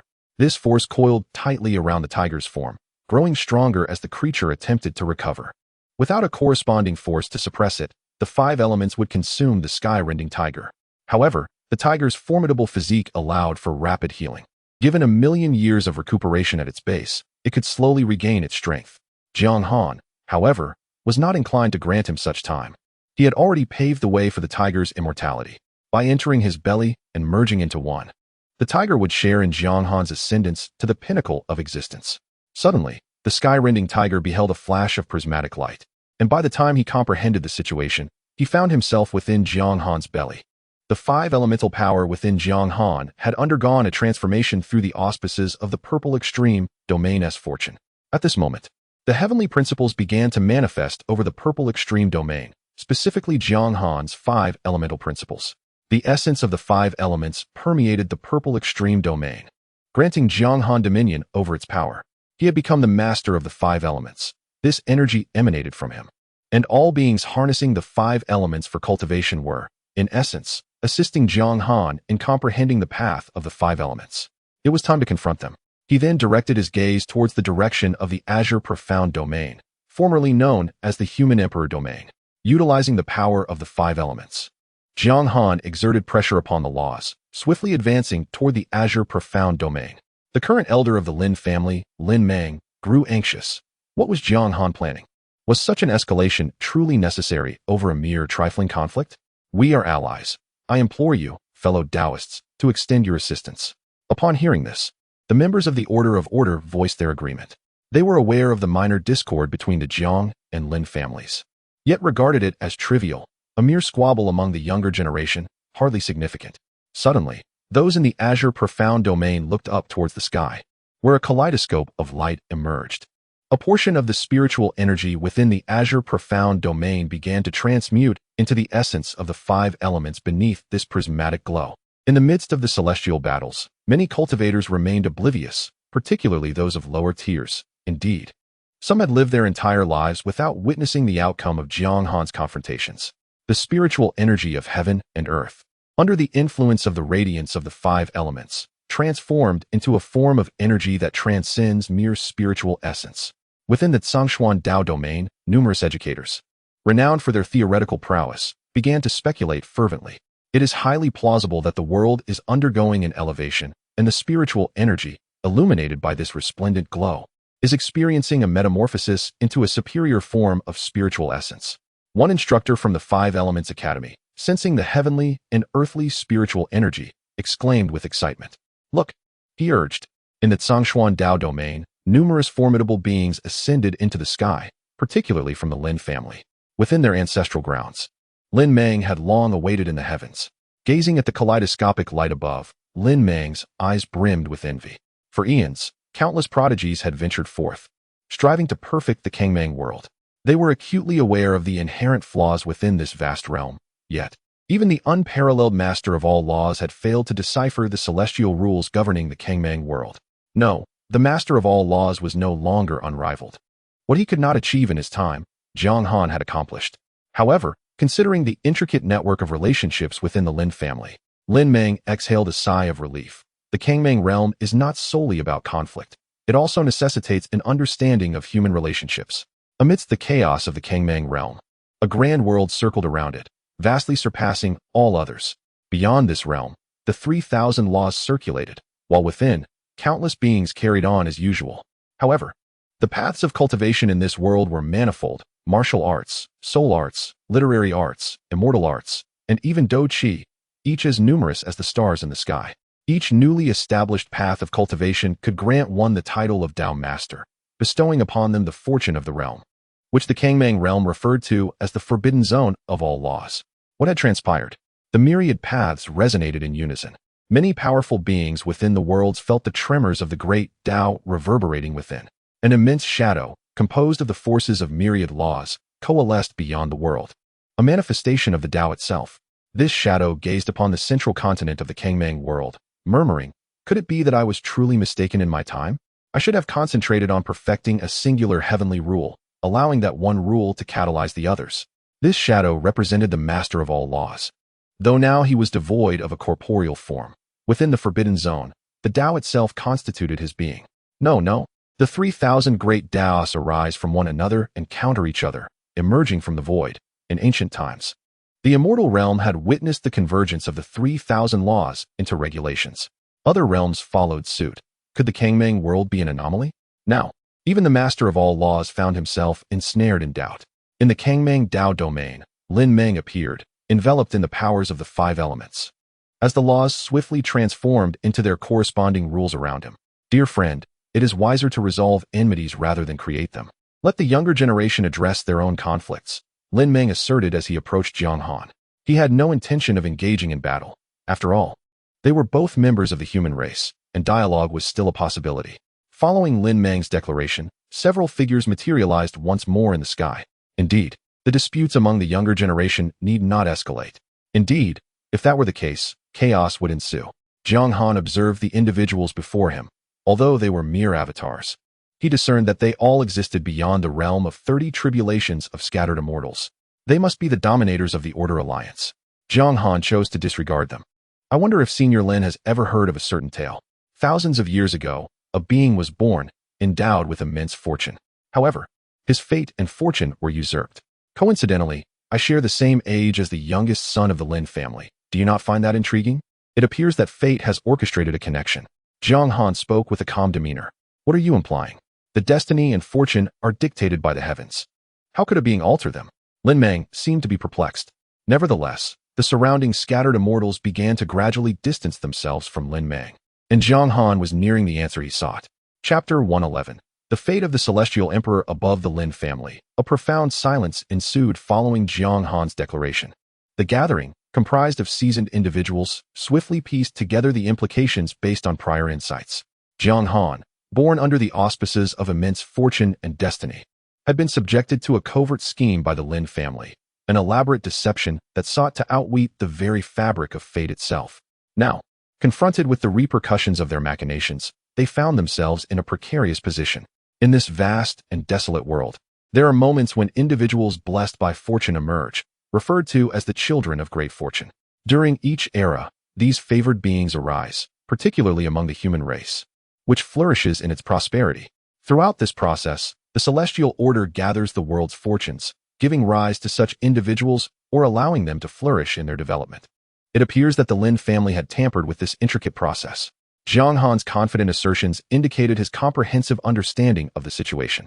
As a being of celestial descent, it was implausible for him to fabricate lies without evidence. Moreover, he claimed that the perception of fortune was inherently linked to his own destiny, making his insights entirely reasonable. It was no wonder that he could decode the rules of the 5 elements. A member of the Order Alliance now seemed to grasp the entirety of the situation. Every sentient being possesses a unique origin. Those born with innate strength, particularly the favored ones, possess even greater potential. Many speculate that a being's understanding is intrinsically tied to their origin, yet this understanding is a mystical element within the realm of cultivation, elusive and uncontrollable. The prevailing thought among them was that Jiang Han had been nurtured by the heavens with an abundance of fortune. His purpose was to elucidate the celestial rules, and it appeared the Lin family had attempted to intervene, unaware that their own descendants lacked the strength to step forward. Recall that a millennium ago, several celestial beings from the Lin family perished, their paths extinguished. This was likely a consequence of their prior actions. This is troubling. The myriad races in the cosmos are stirring. I must keep watch, remarked an elder from the Order Alliance, who seemed to have caught wind of the developments. I shall assist as well. Another celestial being promptly followed suit, dispersing his essence into the void. In the vastness of the cosmos, observers remarked, we are merely spectators to this spectacle. How shameless of them to involve us. Within a certain enigmatic realm, several consciousnesses engaged in discourse. I never anticipated the human race to be so cunning, clearly utilizing their own fortune for personal gain. To seize such fortune, they have caused the downfall of several celestial beings. I wonder why I have yet to encounter any familiar faces from the Lin family. Should the Zhongshuan Dao domain be shattered once more, it would certainly provoke a reaction. In the communication circles of the powerful among the human factions, a voice echoed, indeed, they are traitors within our ranks. Observe how they have exploited human fortunes for their schemes. To achieve such ends, they must have wielded the very essence of human destiny. A figure from the Xianqin faction interjected swiftly. The heavens have nurtured these children of fortune, and yet they dare to act against them. Consider this. Many of our own descendants possess little in the way of cultivation talent. It is probable that these families and sects orchestrated this. But could it be the work of a single faction? Upon hearing the discourse, numerous factions seemed to grasp the underlying principle, reflecting on their outstanding successors. Yet devoid of fortune's protection, it was undoubtedly these forces that had intervened. Throughout generations, individuals blessed with fortune had emerged from their ranks. Had they not pilfered the destinies and fortunes of others, consequently burdening humanity's fate with a portion of their karmic debt? These despicable beings, who once manipulated the fate of humanity, remained oblivious to the multitude of such transgressions they had committed. The Taoist of the void, incensed, erupted in anger. Despite his remarkable innate talent, he had often found himself beset by misfortune, teetering on the brink of demise on several occasions. Yet, through his keen insight and the guidance of a mentor, he had ascended to his current stature. In his view, his past misfortunes must have stemmed from those vile beings within the Emperor's Hall who had meddled with humanity's fate. Within the territories of humanity, countless consciousnesses began to engage in discourse, and several factions whose fortunes were converging upon the azure profound domain hastily severed their connections to fortune. They too were apprehensive, pondering whether the Order Alliance would take any action against them. The potential uses of fortune were exceedingly vast. Lin Mang, behold the chaos you have wrought. Members of the Order Alliance began to realize.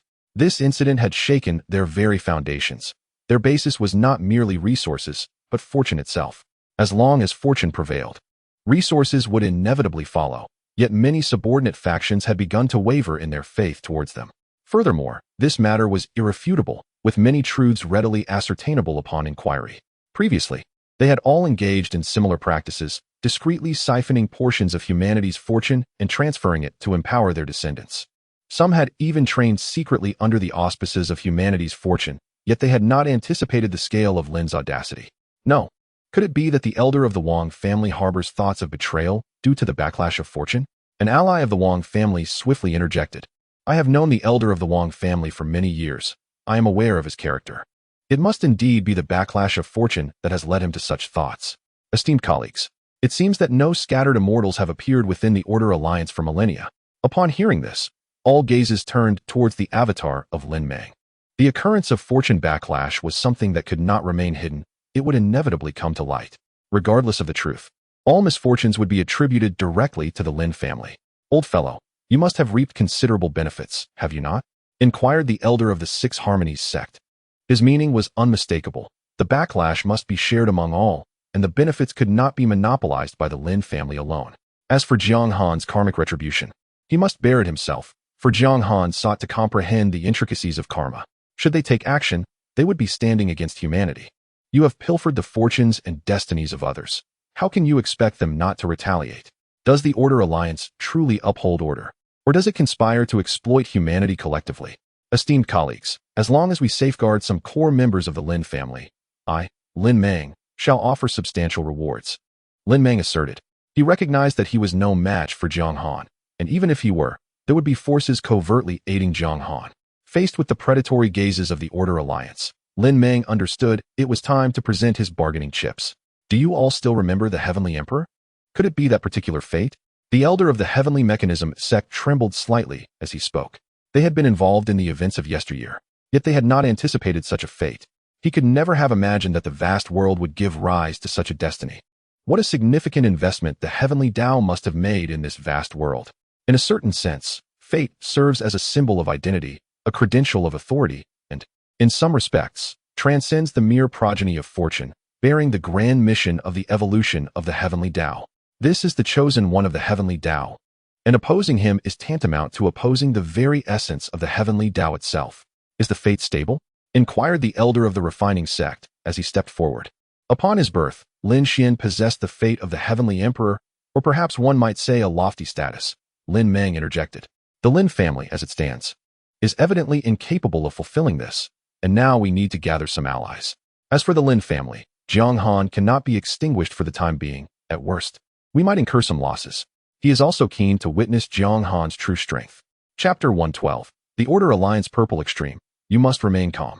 Above the ancestral grounds of the Lin family, most of the loose immortals silently distanced themselves, leaving only the immortals of the Lin family and those from the Heavenly Mechanism sect. The immortals of the Heavenly Mechanism sect did not withdraw, for they understood their deep involvement in the affairs concerning Jiang Han. Observing their demeanor, Jiang Han realized that his suspicions were indeed correct. The current head of the Lin family's youngest son was likely the one who seized the fate of the protagonist years ago. Jiang Han's gaze fell upon the head of the Lin family, who donned a white robe that exuded an air of composure. Without further ado, Jiang Han swiftly unleashed his power, entangling the head of the Lin family with the forces of the five elements, rapidly ensnaring him. The physical form of the head of the Lin family was swiftly consumed by this elemental power, prompting the surrounding immortals to act without hesitation. Their attacks rained down upon Jiang Han, who bore the brunt of their onslaught, while continuing to assail the head of the Lin family.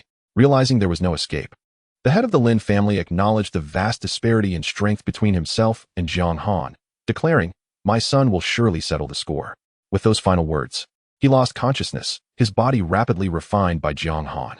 Undeterred by the incoming attacks, Jiang Han quickly turned his attention to another slightly weaker immortal from the Lin family. Enough. The Lin family ancestor, Lin Shichong, manifested the laws surrounding him, directly resisting the five elemental power of Jiang Han. He recognized that inflicting damage upon Jiang Han's corporeal form in the short term would prove exceedingly difficult. Jiang Han's utilization of the laws allowed him to swiftly neutralize the members of the Lin family. The essence of these loose immortals was something the Lin family had expended countless resources and time to cultivate. Should Jiang Han eliminate them one by one, the Lin family would face utter annihilation. Jiang Han's rule powers swiftly shattered Lin Shichong's protective laws. Although Lin Shichong's laws were formidable, they were ruthlessly crushed under the weight of Jiang Han's power. This was a manifestation of dimensional oppression. Jiang Han had no interest in dealing with Lin Shichong at present. His sole focus was the eradication of the Lin family's elite combatants. The Lin family immortal targeted by Jiang Han seized the opportunity to escape while Lin Shichong attacked Jiang Han. As a mere nine-tribulation loose immortal, he fell prey to Jiang Han's pressure on his realm. Yet, Jiang Han managed to find an opening and struck him directly, sending the Lin family immortal hurtling towards their small world. The Lin family's small world was instantly pierced by this immortal, beginning to collapse in an instant. Jiang Han showed no restraint in his assault, fixating on one particular immortal, grasping him firmly and directing his descent towards the earth. In an instant, the entire Lin city shattered under Jiang Han's onslaught, countless Lin family descendants wailing in despair. Ancestor, ancestor, save me. Countless progeny of the Lin family, faced with devastation akin to a natural disaster, could only pray for their ancestors' intervention. At this moment, Jiang Han's form was enveloped in the power of the laws, rendering all attacks from the loose immortals somewhat diminished. Meanwhile, the vast world began to manifest the power of the five elements, constantly utilizing this elemental force for both offense and defense. Lin Shichang's attacks against Jiang Han felt akin to striking a tortoiseshell. Witnessing Jiang Han wreak havoc within the ancestral grounds of the Lin family, Lin Shichang's heart bled with anguish. Summon the precious cauldron. Lin Shichang roared in fury. Lin Shichang's words failed to halt Jiang Han's destruction. Within Lin City, the five elements rules rampaged like a relentless sowing machine, incessantly reaping the Lin family's bloodline. In the sky, the imperial banner stood tall, shielded by the five elements rules, continuously absorbing the Lin family's soul power. A disciple of the Heavenly Mechanism sect quietly approached the sect's elder, inquiring, "Elder, his primary target is the Lin family. Are we unable to escape this? Our Heavenly Mechanism sect has become too deeply entangled." At that moment, the space above the Lin family trembled. Suddenly, a grand cauldron appeared. Supported by 3 legs and 2 ears, its body venerable enough to be worshipped by myriad celestial beings, alongside palatial structures. Upon its emergence, the cauldron moved towards Jiang Han, an immense gravitational force manifesting around him.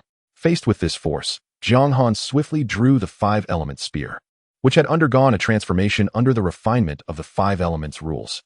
He thrust it directly towards the colossal cauldron. A deep rumble echoed as the two collided. A heavy, suffocating sound reverberating through the air, reminiscent of ancient titans beating war drums, shaking the very fabric of space and unsettling the laws of nature. The cauldron was ensnared by the powers of the heavenly Tao. A glimmer of cold light flashed in Jiang Han's eyes. The celestial refining cauldron?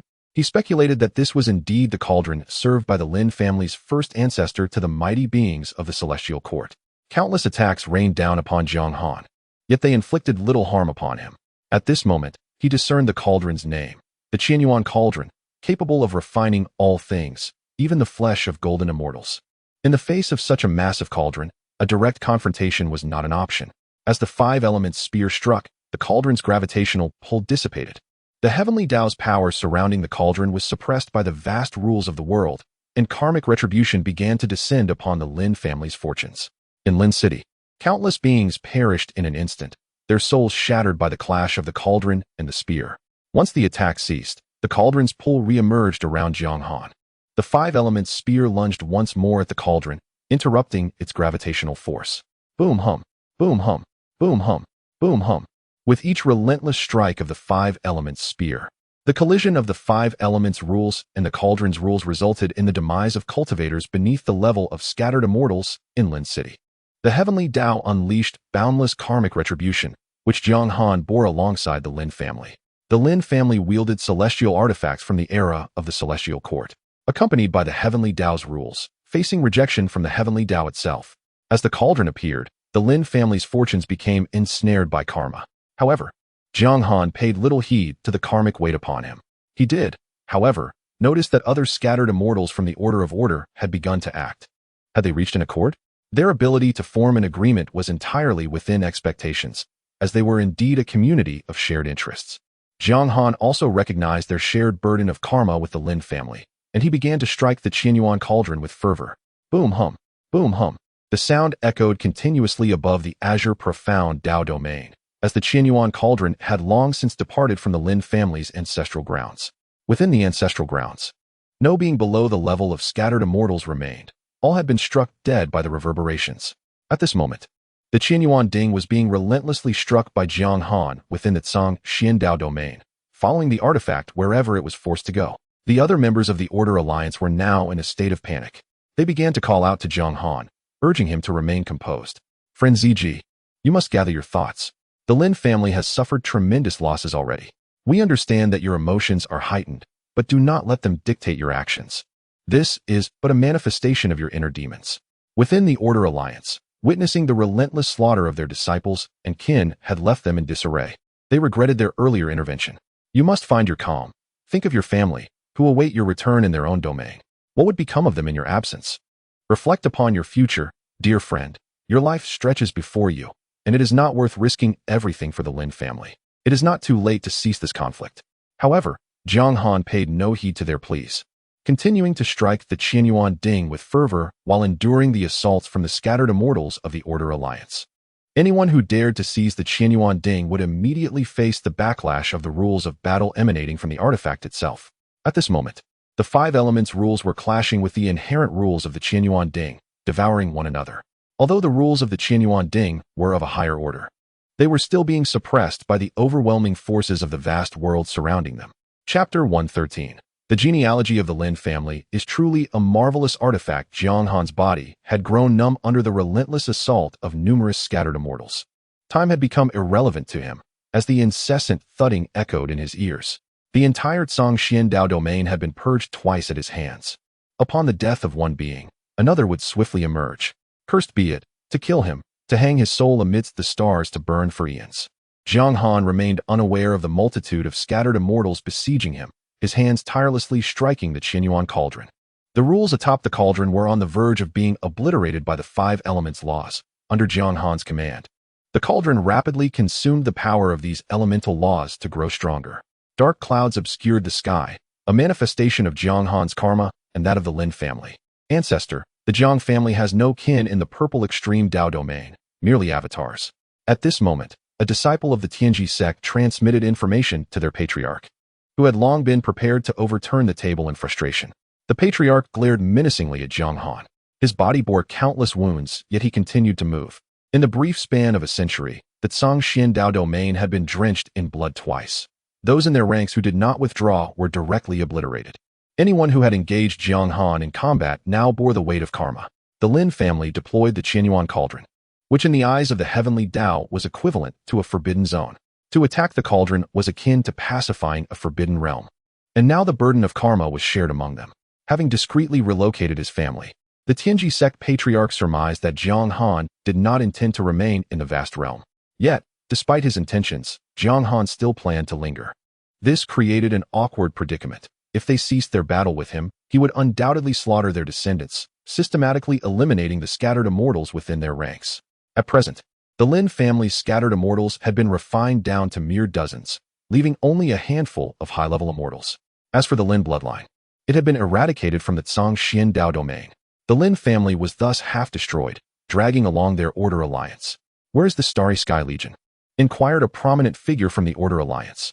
The Starry Sky Legion, a vassal of the human Emperor's Hall, comprised thousands of scattered immortals and millions of great ascension beings. Their adept use of formations could directly suppress Jiang Han. However, the Legion was hindered by other forces. As the conflict between the Lin and Jiang families was deemed a private matter, the Starry Sky Legion had a duty to encircle the human race, not to be a private armament of certain factions. How infuriating! Even amidst such turmoil, they continue their internal strife, while Jiang Han has succumbed to madness. They failed to recognize that this weakened the internal strength of the human race. Do you vermin truly consider yourselves part of the human race? At that moment, a voice whispered into the ear of the Order Alliance leader. It was the immortal Qin Emperor, Zhao Wu. Jiang Han's unimpeded progress was largely aided by the enemies of his enemies. There had been countless attempts to trap Jiang Han within formations, all thwarted by mysterious forces. Even attempts to spatially transport him into the starry void were swiftly interrupted by multiple enigmatic powers. As long as you replenish the trillion-year deficit of the human Emperor's Hall, we shall place our trust in you. Upon hearing these words, the leaders of the Order Alliance ceased all communication. For the multitudes of years of deficits within the human Emperor's Hall had long since been consumed, even devoured by certain affiliated factions. It is inconceivable that such losses could be recovered. Even if they were to be completely emptied out now, it would still be insufficient. Only individuals of your ilk would entertain such sordid thoughts. Indeed, some, having succumbed to greed themselves, presume others would behave similarly. They even propagate divisive rhetoric among the human race. Soon, Zhao Wu found himself facing accusations from the Order Alliance, yet he chose to ignore their utterances. The truth of the matter was clear to all. The human reserves were frequently ablaze, raided by the demon clans, and muddled with numerous discrepancies. If there were truly no ties to the Order Alliance, the upper echelons of the human race would have long since taken their own lives in despair. As for evidence, even if it were to be unearthed, it would bear no weight. The Order Alliance would simply deny its authenticity. In those days, some evidence was voluntarily provided by the myriad clans who had bribed insiders within the Order Alliance, only to discover the reserves were barren upon their entry. The Order Alliance even publicly declared that it was they who had pilfered the human military stores. During the war among the myriad clans, the Order Alliance provided numerous locations. Yet the myriad clans took no action. Nevertheless, fires broke out one after another, and entire small worlds were ravaged by the demon clans. Some matters require no evidence. It suffices that everyone is aware. Ultimately, negotiations bore no fruit, and Jiang Han continued his onslaught, during which the human emperor banner ascended to the status of a celestial artifact. The banner was already filled to capacity with the Tsang Xin Dao domain. Previously, the human emperor Dao domain, having gathered countless human prodigies. Subsequently, Jiang Han turned his gaze to the surrounding 9 Dao domains, wielding the 5 elements long spear to strike the Qianyuan cauldron into the affiliated Dao domains. Within the Tsang Xin Dao domain, no lesser immortals of the Lin family bloodline remained. Wherever the Lin family bloodline was present, Jiang Han directed the Qianyuan cauldron towards that location. As for the karmic burdens upon him, Jiang Han remained unperturbed. The tribulations of thunder frequently descended upon him, all serving as nourishment for his growth. However, at this moment, Jiang Han felt the entire world repelling him, a force attempting to expel him from the vast expanse of existence. Even the laws of heaven and earth transformed into poison, incessantly corroding his form. Upon departing the Tsang Xin Dao domain, the resonating sounds of dong, wang, echoed continuously. Each sound signified the demise of countless beings. And beneath each resounding note lay the Lin family bloodline. That figure was already en route, poised to eliminate all associated with the Lin family. Many astute individuals had discerned Jiang Han's intentions.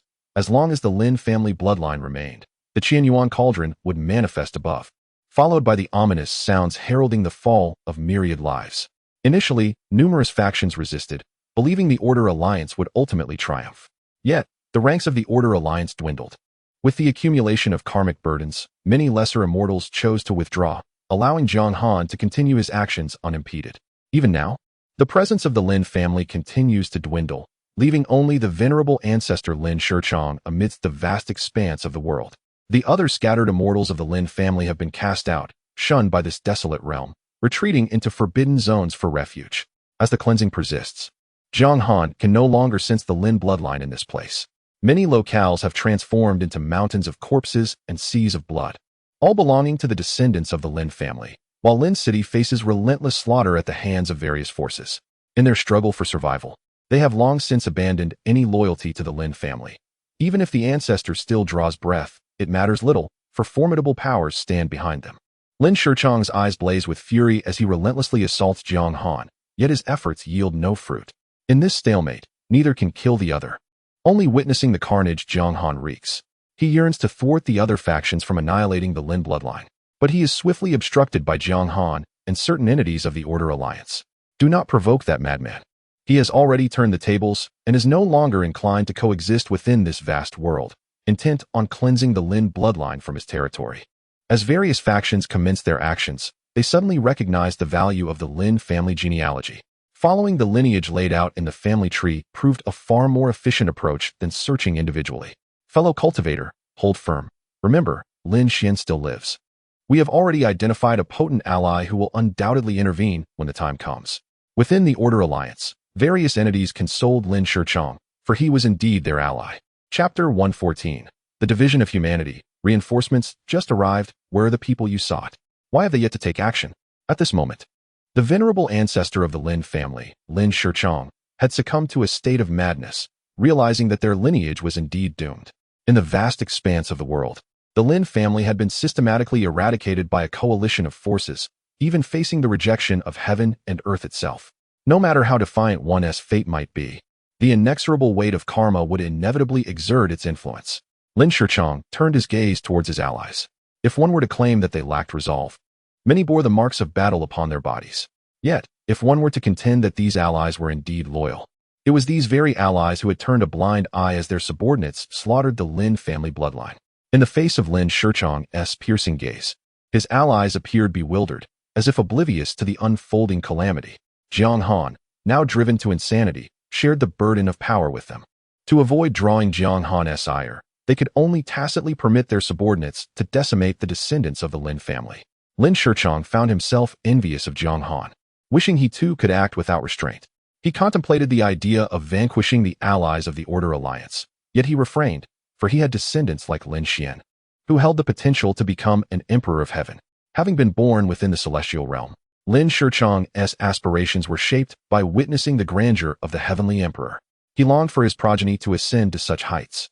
However, becoming a heavenly emperor required not only talent, but also a conducive world. Remembering his descendants, Lin Shichong chose to endure. The Lin family had not yet been entirely extinguished. With patience, the scattered immortals would eventually return. Within the Forbidden Zone, a branch of the Lin family still remained. Though the Lin family had been nearly annihilated in the vast world, Lin Shichong understood that he too might face expulsion from this realm and thus relinquished his inhibitions, advancing directly towards Jiang Han. Meanwhile, Jiang Han was numbly striking the Qinyuan cauldron, which was on the brink of destruction, primarily because the Lin family's descendants had been largely purged. Suddenly, he felt a sharp blade slice through his form. Glancing down to discover a gaping wound in his abdomen, the power of the laws adhered to the wound, impeding Jiang Han's physical regeneration. He then turned to face Lin Shichong, who was enveloped by the fluctuations of the laws, yet was overwhelmed by the sheer volume of earthly principles within this vast world. Lin Shichong was akin to a flicker of flame amidst an ocean of laws, a presence forbidden by the celestial order. Summoning all his strength, Jiang Han struck the Qinyuan cauldron, which instantly shattered into fragments. A colossal hand appeared in the sky, attempting to seize the remnants of the cauldron, only to be thwarted by opposing forces. Jiang Han paid no heed to the fragments of the cauldron. Although it was a celestial artifact, stripped of the power of the heavenly laws, it was merely a slab of stone. He had faith in his own physical prowess, for a formidable adversary loomed before him. At that moment, thunderous tribulations incessantly descended upon him from the heavens, each more potent than the last. Yet, he remained undeterred, advancing directly towards Jiang Han. Above the realm of Zhongshuan, torrents of lightning manifested, forming a tempestuous world of thunder. The domain of Zhongshuan continued to fracture, as the members of the Order Alliance endeavored to repair the damage. Yet they could never keep pace with the rate of destruction. The earth crumbled beneath them, and the skies were shrouded in karma. As Jiang Han clashed with Lin Shichong, the members of the Order Alliance began to find themselves ensnared by the very karma they sought to escape. At this moment, Jiang Han suddenly felt an ominous sensation, as if the heavens and the earth were abominating him, even desiring his annihilation. It was as if he bore the weight of a colossal mountain upon his shoulders. His movements severely constrained, a reflection of the relentless pressure exerted by the vast world around him. Jiang Han struck Lin Shichong repeatedly, while Lin Shichong retaliated with equal ferocity. In this clash, no divine abilities bore fruit. Only the raw collision of flesh and the fundamental laws of the cosmos remained. Jiang Han observed that Lin Shichong's movements were gradually slowing, as he felt the overwhelming rejection of the world more acutely than Jiang Han himself. As their battle raged on, the Zhongshuan Dao domain was utterly devastated, its spiritual veins destroyed. Even the powerful beings from the surrounding 9 domains sought to escape by any means necessary. Above the starry expanse, numerous great demons lingered, their consciousnesses swirling in observation. Indeed, it was the human race that displayed such ruthlessness towards its own. When the demon race had descended upon the central continent in the past, they had not shattered the foundations of the Zhongshuan Dao domain. Yet now, the fierce confrontation between 2 of humanity's paramount figures had directly obliterated its very core. The battle persisted for a century, culminating in a titanic figure, embodying an entire world, descending upon the Zhongshuan Dao domain. At that moment, countless threads of law emerged around this figure, and the power of the heavenly rules dissipated entirely. I shall return, and that day shall be the day of reckoning. Subsequently, a long spear descended from the void, imbued with the force of heavenly laws, piercing directly through Lin Shichong's form. In that moment, not a single scattered immortal from the vast world came forth to assist as Lin Shichong lost consciousness. Countless forces materialized instantaneously, beginning to tear apart Lin Shichong's body, akin to leeches feeding upon the vast world. Whenever a powerful being fell, they would swiftly converge to claim their share. Jiang Han too acted swiftly, seizing several vital parts of Lin Shichong. At that moment, he held Lin Shichong's head in his right hand, toying with it. Enough, my dear friend Ziji. After the battle concluded, a grand world descended directly onto the central continent, appearing above the vast world. As this realm manifested, innumerable laws coalesced into chains, attempting to ensnare this new world. Yet, a force of merit emerged around it, counteracting these bindings. The only means of returning to the vast world lay within the power of merit, and how one acquired such merit depended on individual prowess. At this juncture, Jiang Han found himself ensnared by chains of law, though he remained capable of movement. He then gazed upon this new world, where he beheld a magnificent and sacred mountain, radiating an indescribable pressure and grandeur, surrounded by countless smaller worlds, as if the mountain's divine light illuminated the heavens. Countless beings sang praises of the mountain's greatness, extolling the virtues of the Buddha, and within this spectacle, Jiang Han sensed an essence of immortality and eternity. The mountain has arrived. If only Lin, my friend, could endure a little longer, some within the Order lamented. However, such sentiments did not weigh heavily on the scattered immortals. They were well aware of the peculiar circumstances surrounding the fall of the Lin family's ancestor and the brutal dismemberment of his body. It was evident to all that something was amiss. The Lin family's prodigy possessed considerable status, akin to that of an emperor. However, the Lin family requires merely a singular position of celestial sovereignty. For Lin Xin to rise, he must rely on the Order Alliance, even within certain forbidden zones. Upon receiving the news, the Order Alliance swiftly reached various agreements. As for Jiang Han, since he has already overturned the table, let the one who did so handle the consequences. They had plans to navigate the vast world and had no intention of following Jiang Han into the forbidden zones, where cultivation is sluggish and subject to the world's rejection.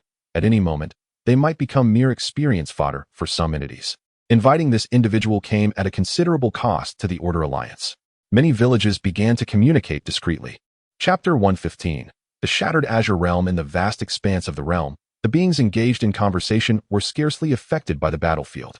At that moment, a colossal presence underwent a transformation before Jiang Han's eyes. This entity stood amidst countless Buddhist nations, each speck of dust representing a domain, resembling a galaxy that formed its own world.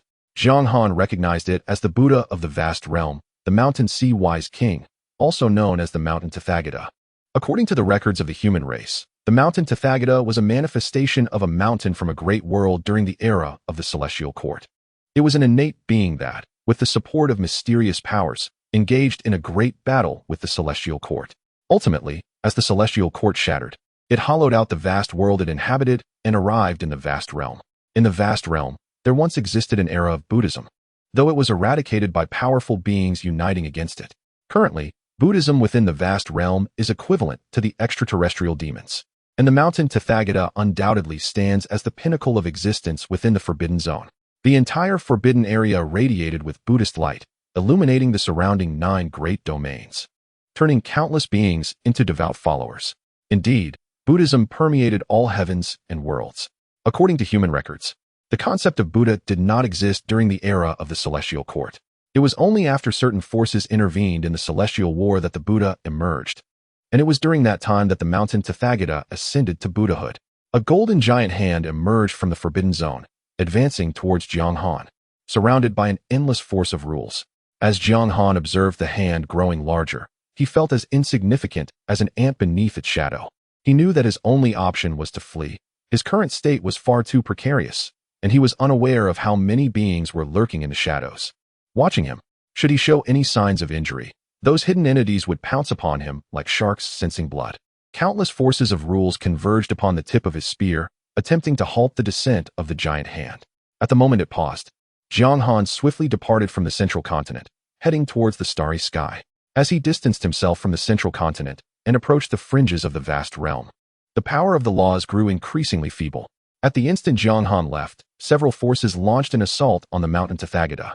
The foes of the Tathagata were many, and now that numerous individuals had found their opportunity, a great battle erupted once more on the central continent. The Order Alliance was caught off guard, realizing they had been ambushed by mysterious forces. The flames of war ignited once again on the central continent, with massive presences manifesting above it. The demon race believed they had found another opportunity and descended directly from the starry sky onto the central continent. As Jiang Han departed, he did not forget his comrades from the purple extreme domain, taking with him countless trillions of beings from that realm. As he drew closer, he arrived at the vicinity of the world barrier and swiftly broke through it, entering the chaos beyond. Here, remnants of the laws of the vast realm still lingered, albeit exceedingly thin. Jiang Han sensed that should he venture deep into the chaos, he would meet his demise. However, he had no intention of entering the chaos. Instead, he moved towards a specific direction, Time passed in the chaos, and eventually, he sensed the presence of a world radiating the power of the five elements. Without hesitation, Jiang Han entered this world, and upon doing so, it felt as though he had returned home. As Jiang Han ventured into the forbidden realm of Tianyuan, he sensed a connection with a world amidst the chaos. After diligent exploration, he discerned the origins of this realm. In a bid to escape the relentless pursuit of Qiongqi, the fragments of the creation jade disk were detonated, resulting in a cataclysmic explosion that propelled the world into the chaos. This led to the emergence of the realm, which possessed a faint trace of the heavenly Tao's power. However, upon acquiring the power of the five elements, Jiang Han began to cleanse the entire world, ultimately transforming it into his own dominion, thus establishing it as a forbidden zone. At this juncture, the members of the Jiang family and the upper echelons of the Ziji Dao domain found themselves within Jiang Han's five elements world. Upon entering this realm, Jiang Han felt liberated from the pressures that loomed over him in the vast world. Subsequently, he appeared in the dojo of the five elements world, where a loose immortal greeted him with respect. In the boundless world, Jiang Han was the sovereign of the forbidden zone, yet within this realm, he reigned as its master. A portion of the loose immortals had achieved a fateful existence within the Ziji Dao domain, previously stationed in the Emperor's Hall. They now accompanied Jiang Han into the five elements world. Currently, the majority of the inhabitants of this world were descendants of the Jiang family. Jiang Han then facilitated the settlement of those he had brought from the Ziji Dao domain into the five elements world. Curious about the current state of the Ziji Dao domain, Jiang Han inquired while tending to his injuries. They were closely monitoring the situation in the central continent and were well aware of the developments. Since the Realm Master had exited the battlefield, mysterious entities had launched assaults against Mount Rulai. Subsequently, various forces had ambushed the Order Alliance, while the demon race seized the opportunity to descend from the starry skies. A century had elapsed since Jiang Han left the battlefield, inflicting damage upon the Order Alliance, and it was only natural that those forces would take action. To Jiang Han's surprise, the demon race and certain factions from the starry expanse, having recently endured a conflict and presently in recovery, seized the moment. Ultimately, various factions discreetly withdrew, yet the Tsangshuan Dao domain had been reduced to ruins. Upon hearing of the Tsangshuan Dao domain's demise, Jiang Han felt a slight sense of relief. He had never intended to turn Tsangshuan into ruins, but the Order Alliance's provocations left him no choice. Jiang Han continued to gather information about the state of the vast world. A century was insufficient to instigate significant changes. However, the Order Alliance and the Anti-Thief Alliance had begun to quarrel. The Order Alliance publicly declared Jiang Han to be an otherworldly demon, now returned to the Forbidden Zone. Conversely, the Anti-Thief Alliance asserted that the Order Alliance had reached an accord with the demon race, forcing human powers to retreat for various reasons. Having just concluded their skirmishes, they remained embroiled in verbal altercations. Jiang Han had never anticipated becoming the master of the Forbidden Zone, yet circumstances dictated otherwise. The plethora of rules in the vast world felt stifling. Perhaps it was more expedient to upend the table entirely. As for being the master of the Forbidden Zone, it was merely a title, and the Ziji Dao domain remained under Jiang Han's control. A portion of the Jiang family's descendants had begun to return to the Ziji Dao domain through various channels. The Order Alliance once sought to eradicate the Purple Extreme domain, yet was thwarted by the emergence of certain factions determined to intervene. Ultimately, realizing that the Jiang family's lineage had already fled and that engaging in cross-domain warfare was futile, they opted for abandonment. Upon the return of the Jiang descendants to the Purple Extreme domain, they swiftly re-established their control over it. What lies ahead? At this juncture, the Order Alliance convenes once more within the confines of a minor realm. However, the Lin family has altered its representative. Lin Shichang remains oblivious to the preparations for his triumphant return, hidden away in some obscure corner. The Order Alliance feels an unsettling sense of misfortune in recent years. They had been adept at managing the human Emperor's Hall while discreetly appropriating a fraction of human resources. Suddenly, the defection of the Wang family, the annihilation of the Lin family, and the emergence of opposing factions within the human race have left them in a precarious position. Once perched atop a pedestal, they now find that many factions within the human race disregard their authority.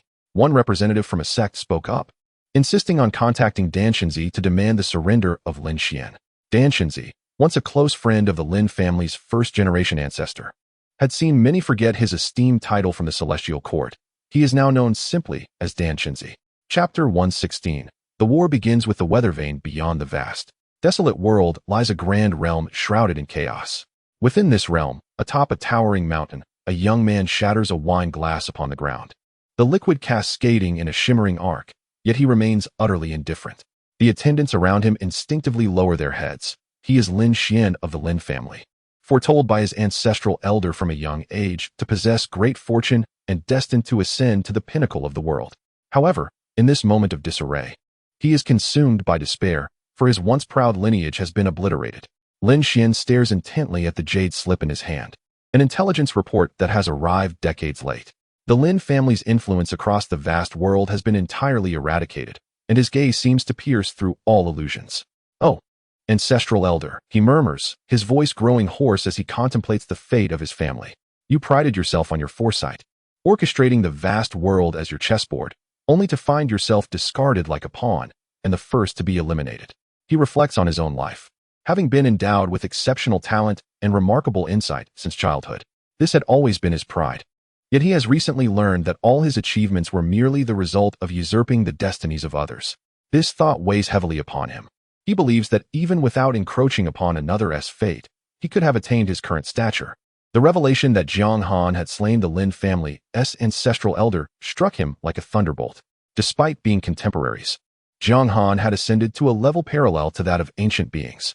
Previously, the Lin family had concealed Lin Xian, nurturing him alongside his peers. And even within the Order Alliance, he had outshone them. At times, he regarded them as mere jesters, having once fantasized about emerging to crush not only his contemporaries, but even those of the preceding generation. Yet now, he finds himself scurrying like a mouse within the forbidden domain of the esteemed Dan Qinzi. As a member of one of the 9 great families, he is acutely aware of their profound heritage. The Lin family had not unleashed its full potential, restrained by various factions, and even sabotaged from within the Order Alliance.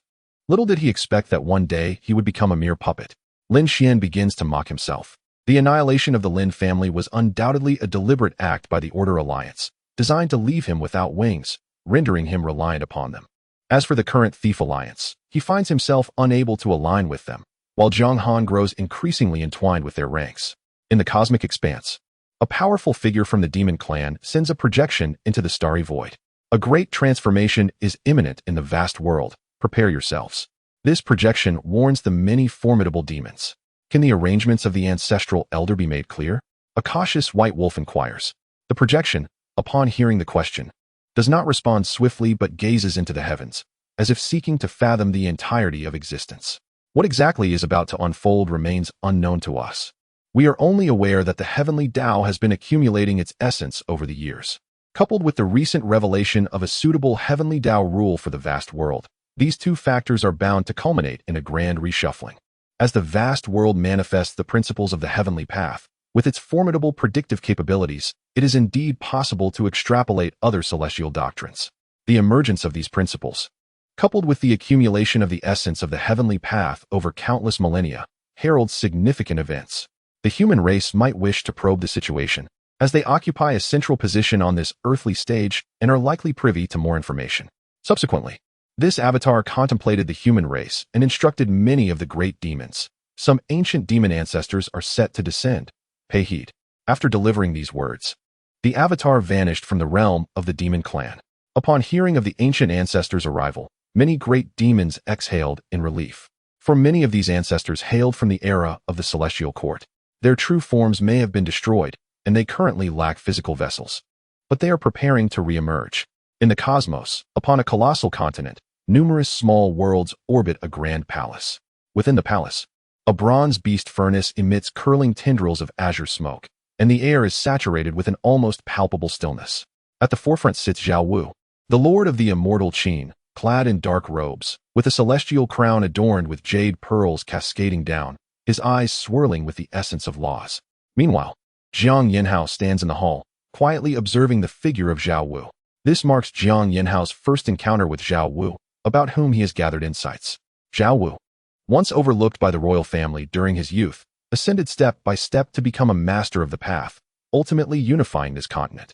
Now, he stands as the leader of the Anti-Thief Alliance, embodying the essence of imperial doctrine and law in Jiang Yanhao's eyes. Upon the Jiang family's return to the Purple Extreme Domain, they regained control over it and subsequently joined the Anti-Thief Alliance.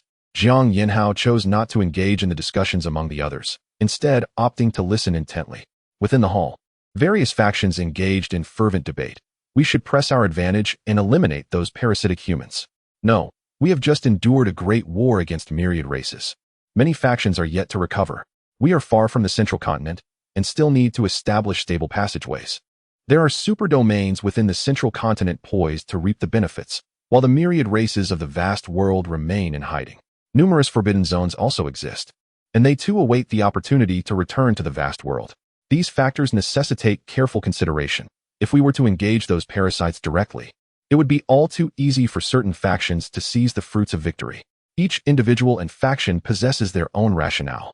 Zhao Wu, however, remained unfazed by these discussions, instead attuning himself to the vast world. Through his perception, he sensed that something significant was gestating within the vast world, an intuition urging him that this entity could foster the growth of his imperial laws. Could it truly be that position? As the master of the imperial path in the vast world, he was acutely sensitive in this regard. Yet, he dared not presume. If it were indeed that position, he must contend for it. Zhao Wu understood that he lacked a destiny exclusive to that position, yet he wielded the imperial path. Should the one with the destined fate seek to claim that position, they would have to tread over his corpse as the sovereign of the imperial laws. Now, Zhao Wu has begun to harbor vague suspicions regarding the matter involving the Lin family. It is indeed intriguing. A thought emerged in Zhao Wu's mind. Ascending to that position by stepping over his corpse is no trivial endeavor. Should it come to pass, he would not hesitate to tread upon his adversary's remains to successfully claim that rank. The vast world is riddled with countless flaws, as long as one possesses sufficient strength. There are ample methods to exploit the chasms of this boundless realm. Those sovereigns of forbidden zones are all adept at maneuvering through such loopholes. And Zhao Wu himself is a being that maintains the delicate balance against the existence of these restricted territories. By eliminating all opportunists and addressing the insidious pests, the Order Alliance will inevitably make choices akin to ours. Upon hearing Zhao Wu's words, many celestial beings were taken aback, realizing that he was preparing to launch a full-scale assault on the myriad races. It is worth noting that many of these races are backed by the pinnacle of power within the forbidden zones. Nevertheless, considering the immense potential gains, numerous factions found themselves somewhat tempted. Chapter 117. The division of the Dan realm. After the esteemed Zhao Wu of the pre-Qin era expressed his perspective, many beings chose to lend their support. They decided to postpone the war against the Order Alliance, for the distance was vast. First, they would handle those indecisive elements. Within the confines of the Dan Dust Ancestor's domain, Lin Xian gazed at the elder before him, his words laden with reluctance. In the eyes of the Lin family disciples, Dan Dust Ancestor was akin to their ancestral patriarch. Xiao Xian, I have done all I could, Dan Dust Ancestor remarked, his voice imbued with a sense of helplessness. At that moment, outside the Dan realm, colossal figures loomed, ever watchful of the realm. Dan Dust Ancestor, a master of the alchemical arts, found that most of the beings within the restricted area were alchemists, thus the realm was aptly named the Dan realm. He cast his gaze toward the titanic forms beyond the Dan realm, as well as those hidden within the chaos. Among them were colleagues from the Heavenly Court. Some were members of the Anti-Heavenly Court Alliance, while others had once served as mere foot soldiers of the Heavenly Court but had now ascended to formidable powers. He reflected on his dear friend, the ancestral patriarch of the Lin family, for Dan Dust Ancestor hailed from both the Immortal Realm and the Mortal Realm. After his ascension, he forged a friendship with the first ancestral patriarch of the Lin family, engaging in profound discussions and mutual assistance. During the crisis that befell the Heavenly Court, he had ensured the safety of his friend. Lin Xian gazed at Dan Dust Ancestor with a heavy heart. Take care, Ancestor. Have you emerged? Jiang Han, amidst the chaos, fixed his gaze upon the Dan realm. While Jiang Han recuperated, Jiang Yinhao sought him out, informing him that the Thief Alliance was preparing to carve up the Dan realm. Unharmed, and with the aid of a mysterious force, Jiang Han located the restricted area of the Dan realm and lay in wait. Indeed, Lin Xian's camp is quite formidable, Jiang Han mused as he beheld several massive figures within the chaos, admiring the depth of the Order Alliance. Each figure was above the threshold of 40 tribulations, and upon sensing Lin Xian's emergence, Jiang Han readied his 5 elements spear as a javelin, gathering his strength. As Lin Xian exited the Dan realm, he sensed he was being targeted. The laws of the imperial path surged toward him like a tidal wave, while the beings in the chaos seemed oblivious. Although they were aware of the news regarding Lin Xian's fate, they sought confirmation. Once the laws of the imperial path reached Lin Xian, they immediately lost their objective, even undergoing subtle transformations. In an instant, several figures sprang into action, with Jiang Han's 5 elements spear being intercepted by a sword. Is that indeed the fated one? Zhao Wu pondered, also engulfed in the chaos. His earlier probe had solidified his suspicions. 5 fellow travelers, it is time to act. He then turned his attention to the 5 figures behind him. They were the masters of the 5 elements laws, and as an intermediary, Zhao Wu had forged an agreement with them. Following the incident, Jiang Han would guide them in comprehending the 5 elements principles. The power of the 5 elements laws manifested within the chaos, advancing toward the figures concealed within. A grand battle erupted in the chaos, churning like boiling water.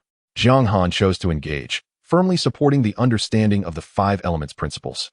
He eagerly anticipated more individuals mastering his laws. In this vast world, he was the sovereign of the path. The more who trained in his doctrine, the more it would refine his own path. Let us strike. In the midst of chaos, the Order Alliance concealed itself within the boundaries of the Forbidden Zone, opting to summon allies. Lin Xian was swiftly taken away by a mysterious entity, and the battle, under deliberate influence, drew closer to the realm of elixirs. Upon regaining consciousness, Lin Xian found himself surrounded by a profound essence of law, distinct yet reminiscent of the laws governing the vast world. His gaze fell upon a figure clad in simple garments, surrounded by a swirling aura of 3,000 laws. In the presence of this figure, Lin Xian was struck by a sense of his own insignificance. Are you the ancestor of all laws? Lin Xian tentatively inquired. To think a mere child has heard of me, the ancestor of all laws responded slowly. Upon realizing he stood before the true ancestor, Lin Xian understood that any hope of resistance had evaporated. The opponent's strength was overwhelmingly formidable. The ancestor had once propelled humanity to its zenith. His influence among the human race was beyond measure. Within the confines of the Forbidden Zone, numerous elite celestial beings resided.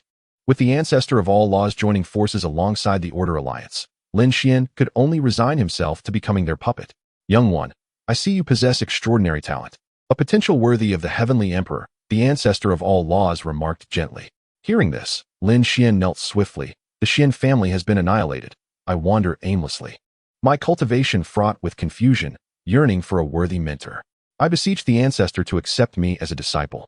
Why such haste, my disciple? The ancestor replied, turning swiftly. In the future, I shall ensure your well-being. Master, Lin Xian exclaimed, overwhelmed with emotion as he knelt once more. Good disciple, the ancestor of all laws laughed heartily, lifting Lin Xian to his feet. Before the ancestor, a formidable halberd materialized. I see you lack a suitable weapon. This is the star-devouring dragon halberd, with which I fought for many years. I bestow it upon you today. Lin Xian was ecstatic at the sight of the weapon.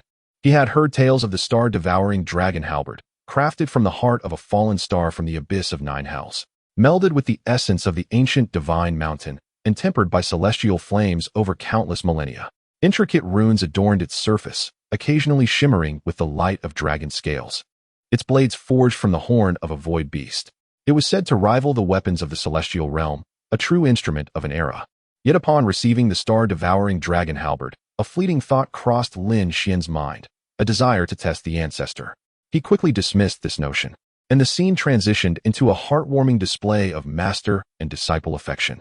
Meanwhile, Jiang Han remained oblivious to Lin Xian's whereabouts. Unaware that he was engaged in a tender moment with the ancestor of all laws, Jiang Han was currently vying for control over the realm of elixirs. As the essence of Dan Xinzi had been divided among countless forbidden beings, amidst the chaos, glimmers of merit occasionally appeared. Even if one were a being of the Forbidden Zone, if they quelled the chaos, they would earn merit. Indeed, should they accumulate enough, all past transgressions would be forgiven.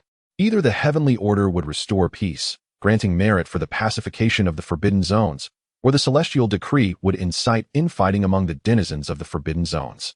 Jiang Han could not help but ponder the scenario in another world's Forbidden Zone. If the beings therein could earn great merit and fortune by restoring order, it would likely drive them to madness. Both Jiang Han's faction and the Order Alliance sought the demise of Dan Xinzi. Once Dan Xinzi perishes, Lin Xian will find himself devoid of any support, destined to become a mere puppet of the 10,000 Laws Sovereign and the Order Alliance. Lin Xian need only sit regally upon his throne, allowing the Order Alliance to resolve all his matters, albeit with the occasional need to bear some blame.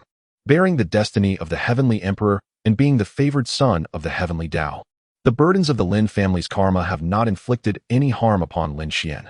Thus, what is it to help them shoulder a little blame? Within Dan Xinzi's realm, there exists a multitude of alchemists, easily found in abundance. These alchemists reside within a forbidden zone, unaware that their world is indeed a realm of restriction. They mistakenly believe that external forces are invading. Countless alchemists are being divided and claimed, for alchemists are a form of resource, and among such a vast number, surely some would willingly submit. In a mere century, the alchemy realm's forbidden zone has reverted to chaos, as if it had never existed. A reckoning is inevitable. Within a certain dynasty, an alchemist gazes up at the starry sky, with eyes gleaming with the flames of hatred. Chapter 118. The true puppet master of the vast world. After the partitioning of the Dan realm, each returned to their respective territories. Upon arriving back in the Five Elements world, Jiang Han entrusted all the alchemists to the Juyin Taoist, who had accompanied him and held a fondness for alchemy. As for the arrangement of the countless alchemists in the Dan realm, Jiang Han chose to no longer concern himself with such matters. Upon returning to his Taoist temple, he found a figure who had been waiting for quite some time. Have you reached a decision, fellow Taoist? With your affirmation, there shall certainly be a place for you among the four positions of the heavenly court. Zhao Wu's avatar had arrived in the Five Elements world at the time of their alliance, to take action regarding the Dan realm, as previously discussed by both parties. I do not desire one of the four positions. A mere idle position will suffice, Jiang Han replied after a moment of contemplation. Zhao Wu had already begun to connect with the masters of various forbidden zones and the scattered immortals within the vast world. The promise of one of the four positions was linked to the heavenly court's four sovereigns. Although the heavenly court of the vast world had yet to be established, Zhao Wu had commenced promising positions. Jiang Han understood that these scattered immortals in the vast world were all cunning foxes. Attaining such high positions would necessitate a bloody battle with the Order Alliance. The possibility of his own demise loomed, and the notion of reaping the rewards without contribution was fraught with peril. At the onset of war, many would be wary of these entities. None were foolish, and it was well known that the preservation of strength served a purpose. Upon hearing Jiang Han's words, Zhao Wu pondered for a moment before stating, "Since you have made your decision, there is no need for further discussion." With that, he vanished from Jiang Han's Taoist temple, with his avatar now residing in Jiang Han's Five Elements world for ease of communication. Ultimately, the Five Elements world was, at its core, a forbidden zone, where the transmission of information proved to be quite inconvenient. In times of necessity, Zhao Wu's avatar would act on his behalf. After Zhao Wu's departure, Jiang Han redirected his focus to the fruits of this endeavor. To him, the countless alchemists were merely trifles, of little utility aside from their marginal benefit to the construction of the Five Elements world and the Jiang clan. The true treasures were the world fragments and the merits of fortune. Jiang Han had partaken in the division of the Dan realm and acquired several world fragments. He subsequently infused these fragments into the essence of the Five Elements world, which began to grow slowly under his scrutiny. His attention then shifted to the merits of fortune. Although Jiang Han was now the lord of a forbidden zone, within the operational framework of the heavenly Tao of the vast world, pacifying the forbidden zones would yield merits and fortune, especially with the substantial share he had garnered from the Dan realm. He channeled these directly into the creation jade plate. As the emergence of the Five Elements rules in the vast world had drawn down a significant influx of merits and fortune, all of which Jiang Han eagerly deposited into the creation jade plate. Should Jiang Han utilize these merits to offset the destruction wrought upon the central continent and the starry skies, he could continue to navigate the vast continent with relative ease. In his eyes, the merits and fortune he had acquired were akin to nourishment. How could he possibly relinquish them?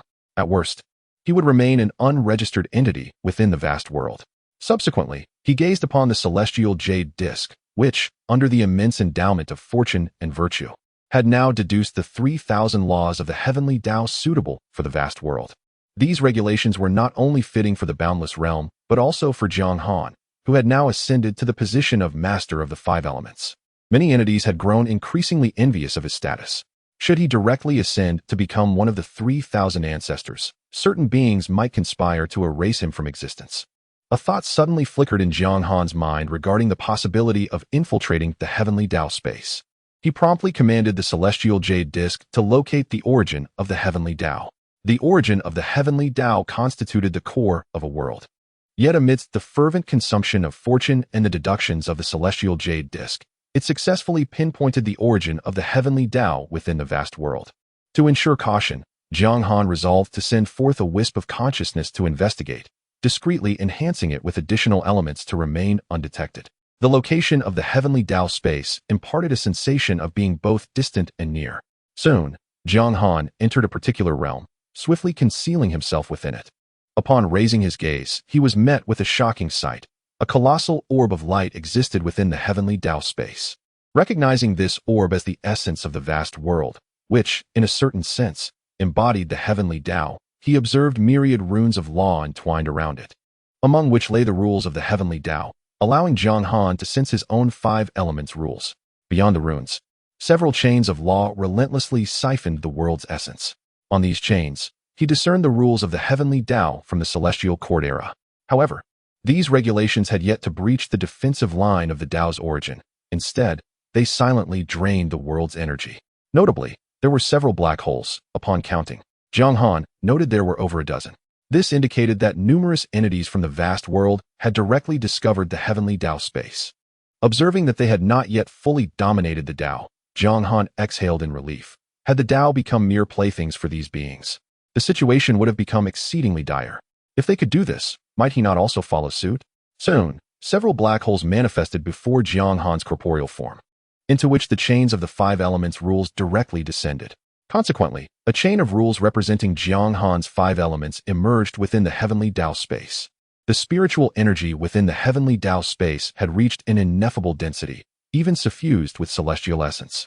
The vast world converted chaotic energy, which subsequently coalesced within the heavenly Tao space, with some transforming into the world's essence, some into laws, and the remainder into various energies required for the cultivation of living beings. Thus, this energy flowed from the heavenly Tao space back to the vast world. At this moment, Jiang Han directly harnessed first-hand spiritual energy and the power of laws from the heavenly Tao space. However, he dared not lay hands upon the great orb of light representing the origin. While connected to the heavenly Tao space, Jiang Han felt an inexhaustible reservoir of energy at his disposal. Countless energies flowed through the chains of rules into his being, which greedily absorbed these energies, laying the foundation for his growth.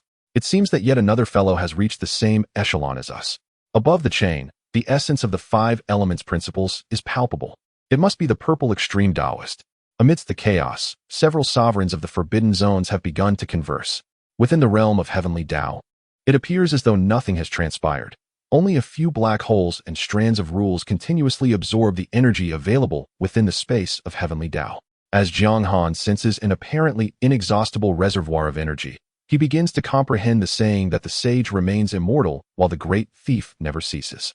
The direct absorption of energy from the realm of heavenly Tao leads the myriad beings of the vast world to feel the gradual depletion of the spiritual essence of heaven and earth with the passage of time. Yet they remain oblivious to the underlying cause.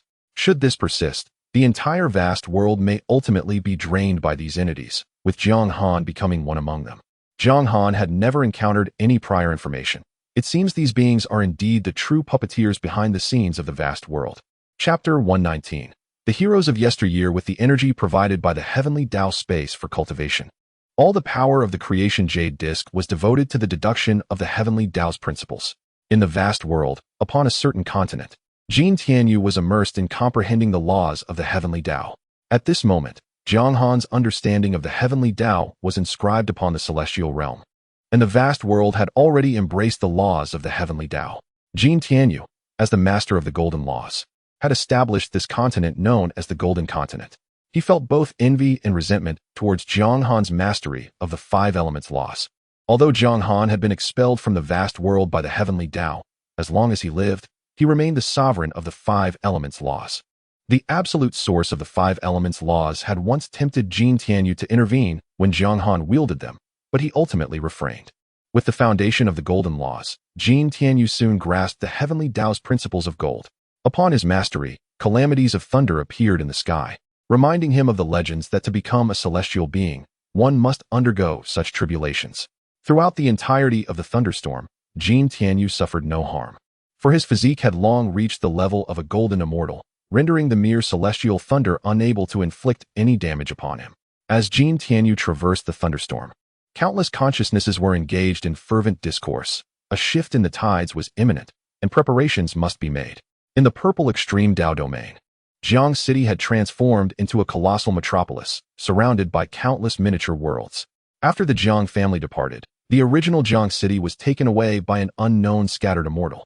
Upon returning with the Jiang family, Jiang Yinhao commenced the reconstruction of Jiang City. Standing at the pinnacle of the city, He gazed into the distance, observing the myriad cultivators engaged in trade, while others of great power lectured in the square, showcasing a scene of prosperity. However, from his vantage point, the pervasive smoke of the vast world was still visible. The purple extreme Dao domain had once again mobilized its forces to wage war among the stars, aligning with the strategic initiatives of the immortal Qin Empire. Not only the purple extreme Dao domain, but also numerous super Dao domains had joined the coalition against the invaders, now referred to as the Pre-Qin Alliance. At that moment, Jiang Han suddenly sensed a shift in the fate of the Daoist race. He promptly began inquiring among various factions. As Jiang Xinfeng approached him, "Elder brother, a significant event has transpired in the Zhongxian Dao domain," Jiang Xinfeng exclaimed. "Those rogues have established the 10,000 Laws dynasty and have directly consumed the fate of the human race." Jiang Xinfeng relayed the unfolding events to Jiang Han. "What? Have they lost their minds? Do they intend to stand against the entire human race?" Although many super Dao domains had severed their fate connections with the human emperor's hall, there still remained numerous human factions whose fates were intertwined with that of the human emperor's lineage. The Order Alliance, unwilling to allow the 10,000 Laws dynasty to voraciously consume the fate of their race, would not let this transgression go unpunished. Currently, the Zhongxian Dao domain and the surrounding 9 Dao domains had become isolated from the outside world. Jiang Xinfeng swiftly added, "Even now, they remain unaware of what is transpiring around the Zhongxian Dao domain." In the Zhongxian Dao domain, powerful auras ran rampant as colossal figures clashed in the heavens. Occasionally, calamity descends upon the world, yet it inflicts no harm upon those who exist. "Wanfa, how dare you engage in such deeds?"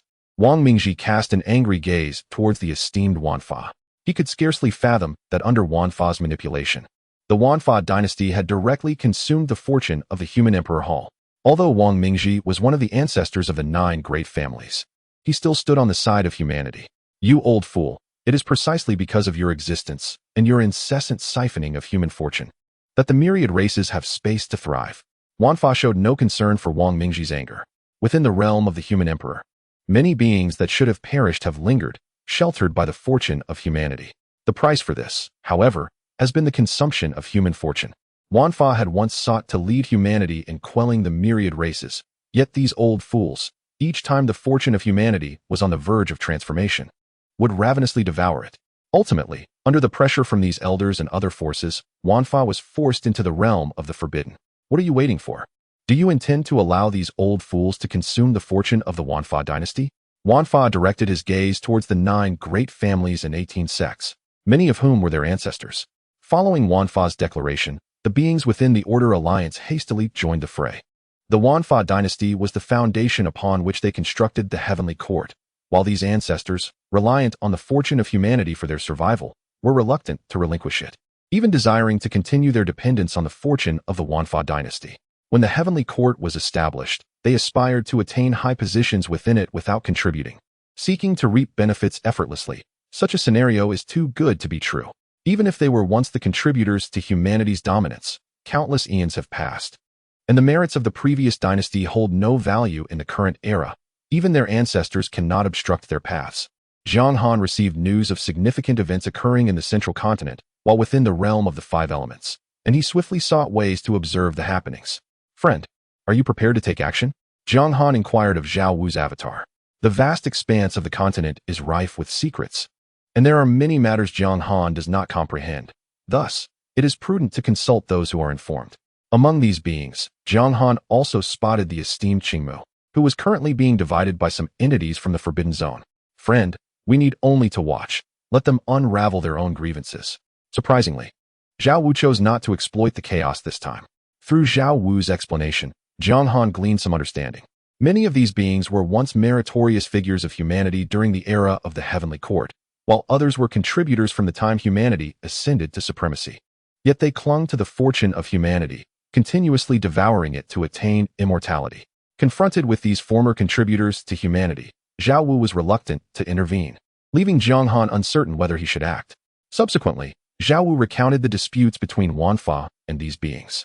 In the past, when Wanfa became universally acknowledged as the strongest in the vast continent, he found it difficult to act against these human benefactors and thus chose to delay his intervention. In a final desperate struggle, the master of all laws sought to interpret the celestial principles and even to catalyze a transformation of the human race's fortune. However, at this critical juncture, these entities from the Forbidden Zone launched a surprise attack against him. Should the human fortune undergo such a metamorphosis, they would find themselves unable to continue their unabated consumption, thereby jeopardizing their eternal existence. Furthermore, they were unwilling to enter the Forbidden Zone, as becoming its sovereign would significantly impede their cultivation progress. Ultimately, they opted to maintain the status quo, resulting in the Master of All Laws ascending to the position of the sovereign of the Forbidden Zone. Subsequently, many formidable beings of the human race endeavored to leverage the human fortune for their survival, only to become entities of the Forbidden Zone themselves. Jiang Han came to understand that while these beings were indeed benefactors of the human race, countless eons had passed, and they had reveled in their privileges for millennia. Their inaction was a mark of respect towards these beings. It was indeed most prudent to leave the matter in the capable hands of the Master of All Laws. Thus, Jiang Han resolved to feign ignorance and attentively observe the unfolding drama. Chapter 120. A billion years of planning, all for a moment of action during the unfolding drama. Jiang Han witnessed the legendary Master of All Laws. This master, adept in the manipulation of 3,000 principles, appeared as the sovereign of the laws.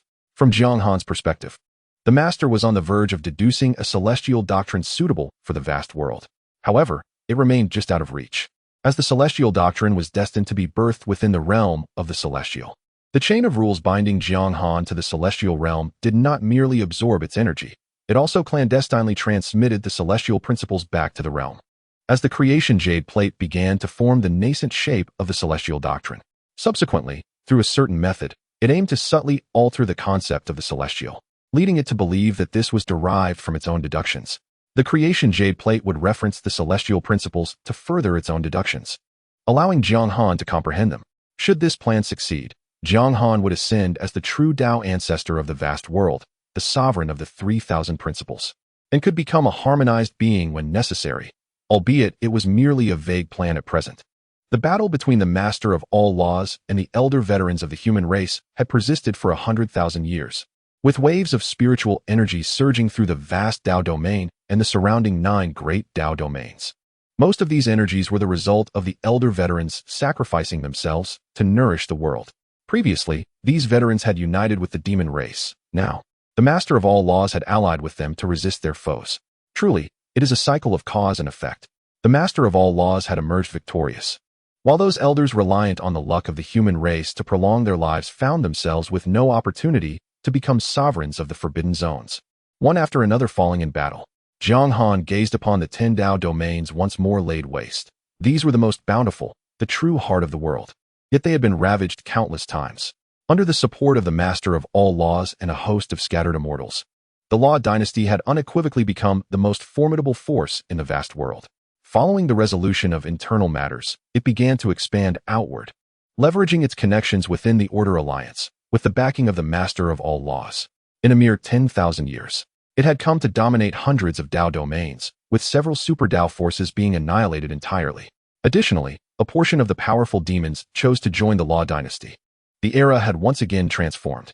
While Jiang Han diligently deduced the celestial principles and cultivated, he remained vigilant in observing the evolving dynamics of the vast world. The pace of change was astonishing. The age of myriad races had passed. The Master of All Laws had reached a certain accord with some of the demon race's forbidden zones, allowing demons to directly join the Law dynasty and share in its fortune. Many beings from the myriad races also became part of the Law dynasty.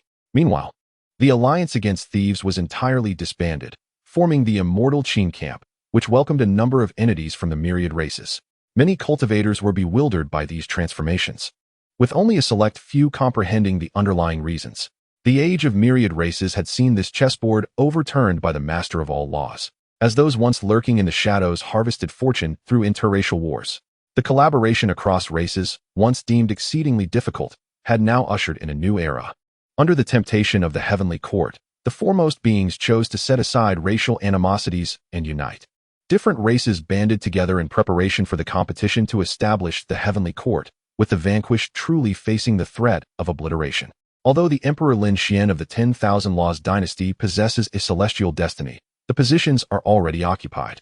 In the vast world, mere possession of a destiny does not guarantee success. Many beings are aware that Lin Xian's heavenly emperor's fate was usurped. Jiang Han has now grown indifferent to the Heavenly Emperor's fate, focusing instead on contesting the control of the vast world with various entities. Within the Dao space, Jiang Han is certain that the esteemed venerable of 10,000 laws resides. Following the last battle in the Zhongxian world, two entities have notably vanished from the Dao space, likely having been dealt with by the venerable of 10,000 laws. Jiang Han even suspects that one of the rule chains could very well be Zhao Wu. The affairs of the Dao space are an unspoken understanding among all. Jiang Han has formulated a hypothesis. The entities within the Dao space may seek to leverage the power of fortune to directly interfere with the primal essence of the Dao, thereby achieving absolute dominion over the world. Fortune is undeniably a crucial element in the operation of the Dao. By mastering the world's fortune, one can execute numerous maneuvers. Zhao Wu, one of the puppeteers in the Dao space, aims to harness the fortune of the vast world through the immortal qin. The venerable of 10,000 laws also seeks fortune. Surrounding them are likely other entities capable of influencing the Dao space. To realize their ambitions, they must act at a time when the Dao is still perfecting its rules. Currently, the Dao of the vast world has yet to grasp the Dao's rules, remaining in a state akin to infancy in the eyes of these entities. Once the Dao perfects its rules, any attempt to extend one's reach into the Dao space would be tantamount to courting death.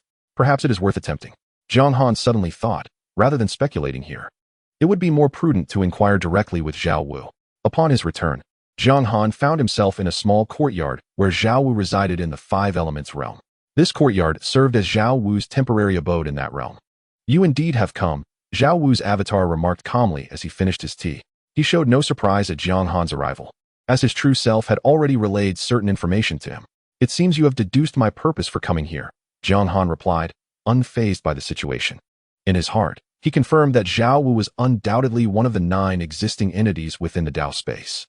Originally, there were over a dozen entities capable of intervening in the Dao space, but several had vanished during previous battles.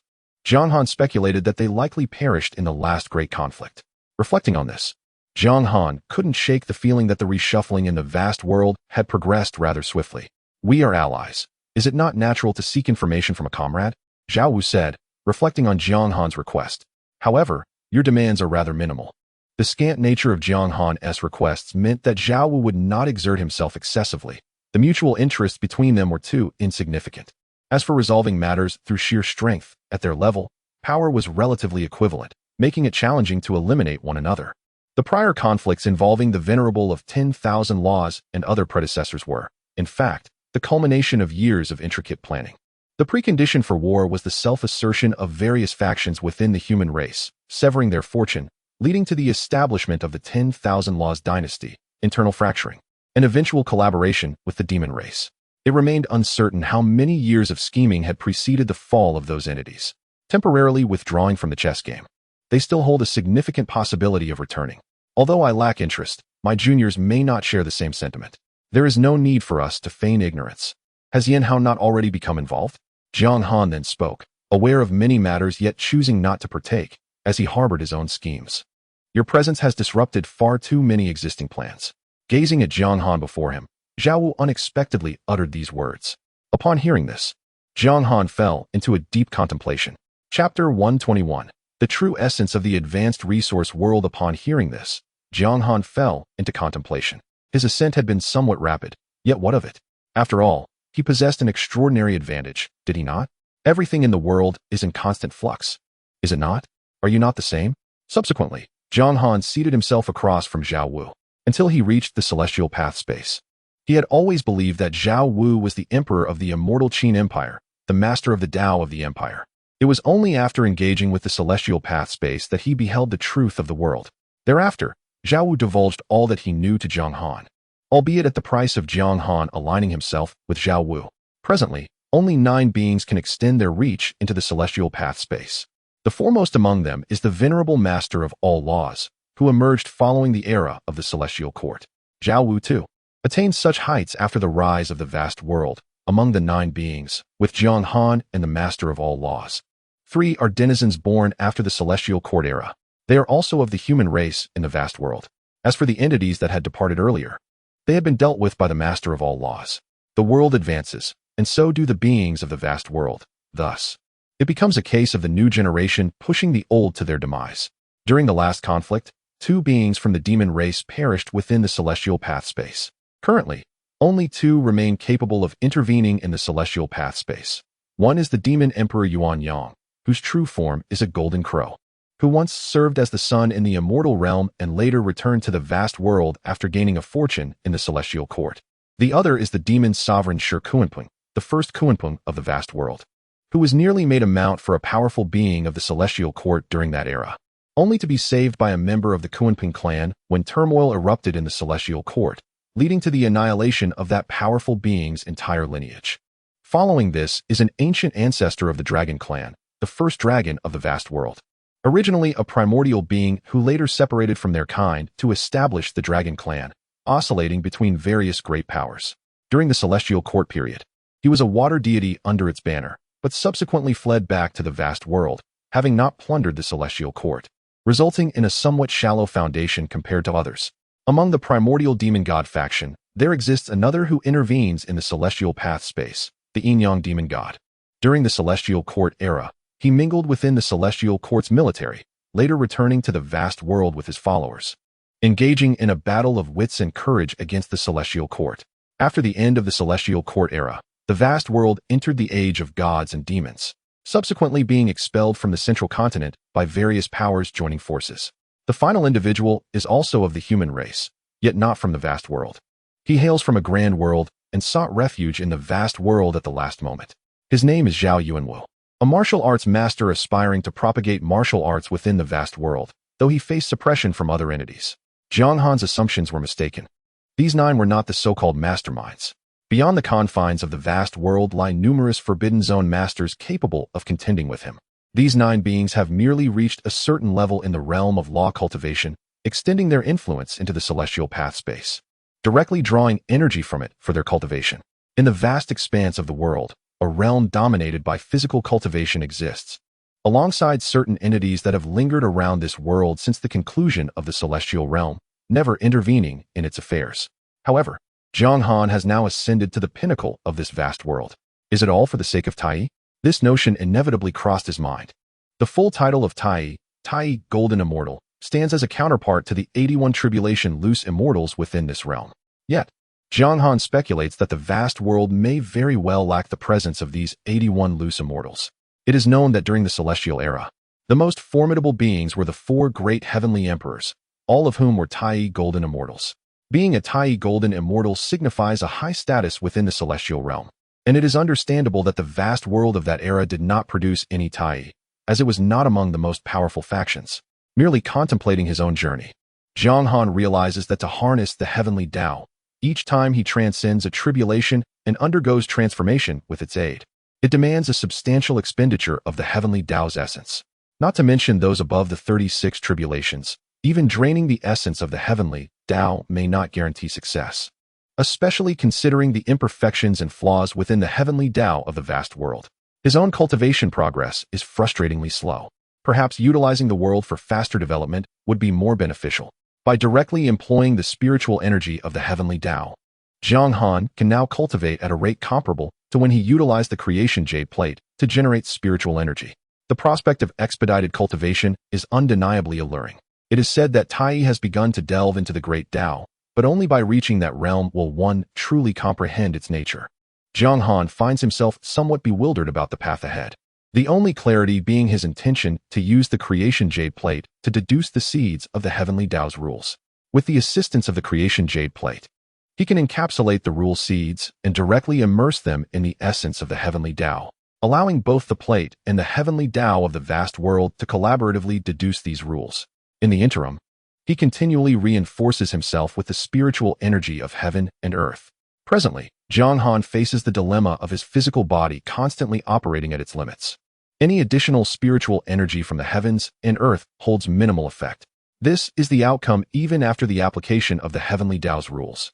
Within the space of the heavenly Tao, the celestial energy conjured is swiftly divided amongst 9 entities. Jiang Han no longer requires resources for cultivation, as he can procure the purest spiritual energy from the heavenly Tao's space. As for companions and methods, the fragments of the creation jade plate serve as his finest companion, while understanding the rules of heaven and earth suffices for his practice. In terms of cultivation environment, Jiang Han effectively cultivates within the space of the heavenly Tao. After some contemplation, he recognizes that there seem to be no avenues to accelerate his cultivation speed, unless the vast world undergoes an upgrade, capable of producing higher-tier spiritual energy and refining the heavenly Tao's rules to allow insights into the great Tao amidst chaos. Suddenly, Jiang Han recalls the actions of Zhao Wu and others, as well as the concept of forbidden zones. Each forbidden zone represents a stronghold of powerful beings over the world. It is deemed a forbidden zone precisely because the heavenly Tao cannot penetrate here. As long as one is willing, any being can attain eternal life, provided the world continues to function. Jiang Han's 5 elements forbidden zone, having been transformed by him, can also convert a portion of the thin chaotic power. Yet in comparison to the vast world, it is akin to the ocean versus a mere drop of water. Within the realm of the 5 elements, Jiang Han wields absolute dominion, with the flow of all energy directed toward him, serving as nourishment for the world's development. In this world, all sentient beings cultivate Jiang Han's path. Even if they fall from their origins, they will ultimately return to the 5 elements realm. This realm also encompasses the space of the heavenly Tao, harboring its own source. Without hesitation, Jiang Han ventured directly to the source of the 5 elements world.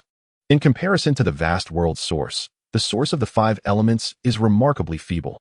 If the source of the vast world is akin to a blazing sun, then the source of the 5 elements resembles but a flickering flame. Presently, the 5 elements realm operates as a self-sufficient system, allowing beings born within it to autonomously cultivate to the level of integration. However, when compared to the ancient confines that have existed for eons, there remains a discernible gap. Gazing at the frail source of the 5 elements, Jiang Han decided to refine a portion of it. Upon the consumption of the world's source by the fragments of the celestial creation disk, an unprecedented speed of operation ensued, unlike anything Jiang Han had witnessed before. As the world's source entered his flesh, it was swiftly refined, embarking on a transformation toward an unknown destination. In this moment, Jiang Han seemed to grasp what the celestial creation disk required and the means to expedite his cultivation.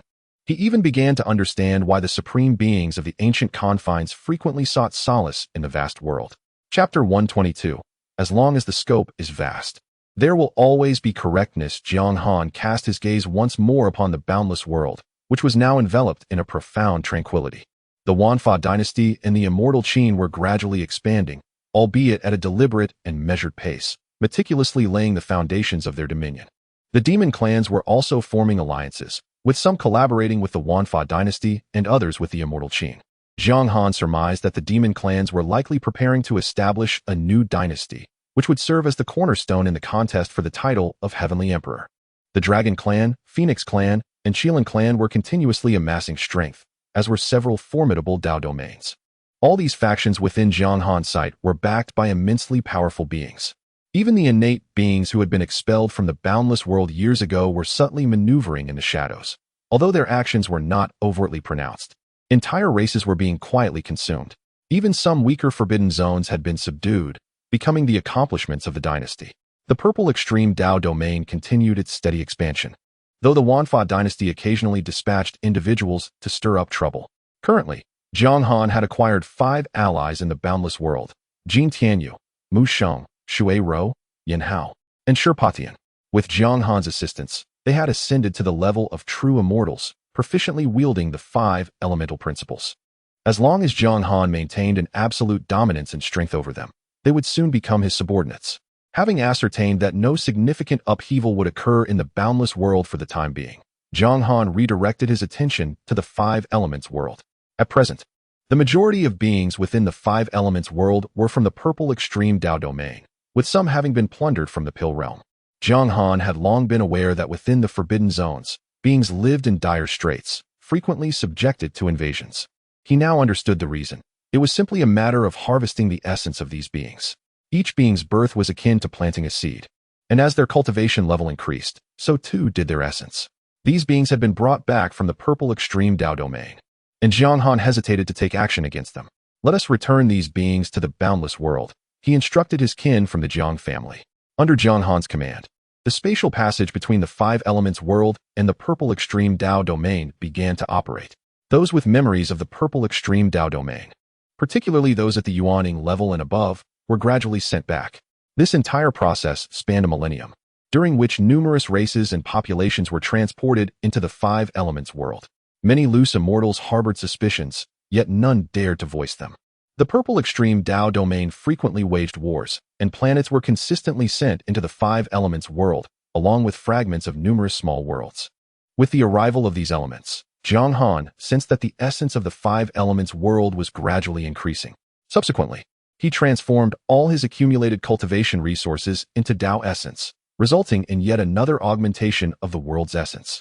Following his directives, he began disseminating teachings throughout the five elements world, particularly regarding the methods of the five elements, leading the majority of beings to embark on the path of cultivation. As the number of cultivators grew, the resources remained stagnant, giving rise to inevitable conflicts. The relentless struggle for survival has persisted for a millennium. Within this span, Jiang Han discerned a gradual growth of the elemental essence of the five elements world. The process of refining chaotic energy accelerated significantly, bolstered by Jiang Han's prior investments, notably the remains of scattered immortals. Over the course of 1,000 years, the five elements world absorbed a portion of these resources, thriving under Jiang Han's assistance, and expanding several-fold, giving rise to powerful beings of the great ascension within its realm. However, upon reaching a certain threshold, the elemental essence appeared to encounter a bottleneck. Ceasing its growth, contemplating operations from other forbidden zones, Jiang Han directly consumed 1/3 of the essence of heaven and earth. In the following decade, the spiritual energy of the five elements world began to dwindle, inciting a resurgence of conflict among its inhabitants, while the elemental essence frantically rejuvenated. After this consumption of essence, Jiang Han experienced a profound transformation of his soul, which now resonated with the lofty principles of the heavenly Tao. It harmonized all aspects of his being, enhancing the efficiency of his physical form. Even his vital organs, fortified by the laws of the five elements, began to exhibit traces of a cosmic aura. Jiang Han now understood that despite the continuous metamorphosis of his body, it remained fundamentally mortal and devoid of the celestial qualities he envisioned. Many entities only transitioned into the cosmic realm post-mortem, a realization that stemmed from the absence of the essence of the heavenly Tao or the power of the world. Only through the refinement of vast amounts of worldly energy could such a transformation occur. He pondered why the previously deceased scattered immortals lacked this worldly power. This inquiry led him to recognize that such energy was assimilating into his corporeal form, granting certain cells a semblance of autonomous consciousness, albeit suppressed by the will of Jiang Han's vital organs and spirit. He comprehended that sufficient cultivation and a robust soul were prerequisites for this transformation. As his body underwent its metamorphosis, Jiang Han felt an insatiable thirst for energy, yet he hesitated to utilize the essence of the heavenly Tao. Instead, he swiftly established a connection with the vast expanse of the heavenly Tao's realm. Within this ethereal domain, countless wisps of white mist floated endlessly, illuminated by ephemeral glimmers. Soon, a black hole manifested, voraciously absorbing the energy within the heavenly Tao space. An abundance of energy surged toward the black hole, while Jiang Han's body fervently absorbed and digested it through his meridians and organs, ultimately assimilating it at the cellular level. Yet, this process felt sluggish as his cells proliferated, causing his physique to expand significantly, including his bones, vital organs, and tendons. As his body grew, the black hole in the heavenly Tao space also enlarged, creating an energy vacuum. "You are overindulging, young human," a voice echoed within the heavenly Tao realm, penetrating Jiang Han's consciousness. Aware that he was absorbing an excessive amount of energy, he recognized the urgency of his breakthrough. While others in the heavenly Tao space were also extracting spiritual essence to their limits, evidently envious of his progress. Within the celestial realm, a colossal creature, formed from countless strands of spiritual energy, surged towards the black hole. Upon traversing the event horizon, this energy manifestation arrived in the world of the five elements. Jiang Han refrained from absorbing it. Instead, the energy entity detonated upon reaching his Taoist sanctuary. In an effort to contain the ensuing explosions, Jiang Han attempted to transcend the spatial limitations. Following the chaos, he absorbed the released energy, yet his sanctuary was reduced to ruins. Who, then, was orchestrating this calamity against me? Within the celestial realm, only the 9 of them existed. This information had indeed been acquired by the ancestral demon, Kunping. It bore his unmistakable voice, yet he remained uninvolved. In the celestial realm, the acquisition of power was determined solely by one's own merit. Devoid of any personal stakes, how could he possibly intervene? Kunpeng sought to offer an explanation, but found himself momentarily severed from the celestial realm's connection. After a brief interval, the link was restored, only for an energy lance to pierce through his connection with the celestial realm and manifest before him. None dared to physically enter the celestial realm. They could only engage from a distance through various means. Jiang Han surmised that it was likely not Kunpeng himself behind this, yet the prospect of inaction gnawed at him. To retaliate might lead to confronting a mere shadow of the true culprit, leaving him unable to pinpoint the instigator. Thus, he resolved to strike first. He then cast his gaze toward the other 8 spatial nodes, unleashing a barrage of 5 element lances upon each one. Any of them could be the source of trouble. Jiang Han was not inclined to suffer in silence. If necessary, he would overturn the table, for he possessed the creation jade plate, rendering him self-sufficient. If the celestial realm were to take notice, they would collectively face expulsion from its confines. After all, he had already reached the status of a supreme being within the forbidden zone. What more could he possibly care for? Who among them had devised such a foolish plan? Initially, Kunpeng was incensed to discover that Jiang Han was targeting him alone, yet his ire lessened upon realizing that all were under attack. Subsequently, silence once again enveloped the celestial realm. To its denizens, all present were akin to thieves. Should their actions attract scrutiny, none would benefit.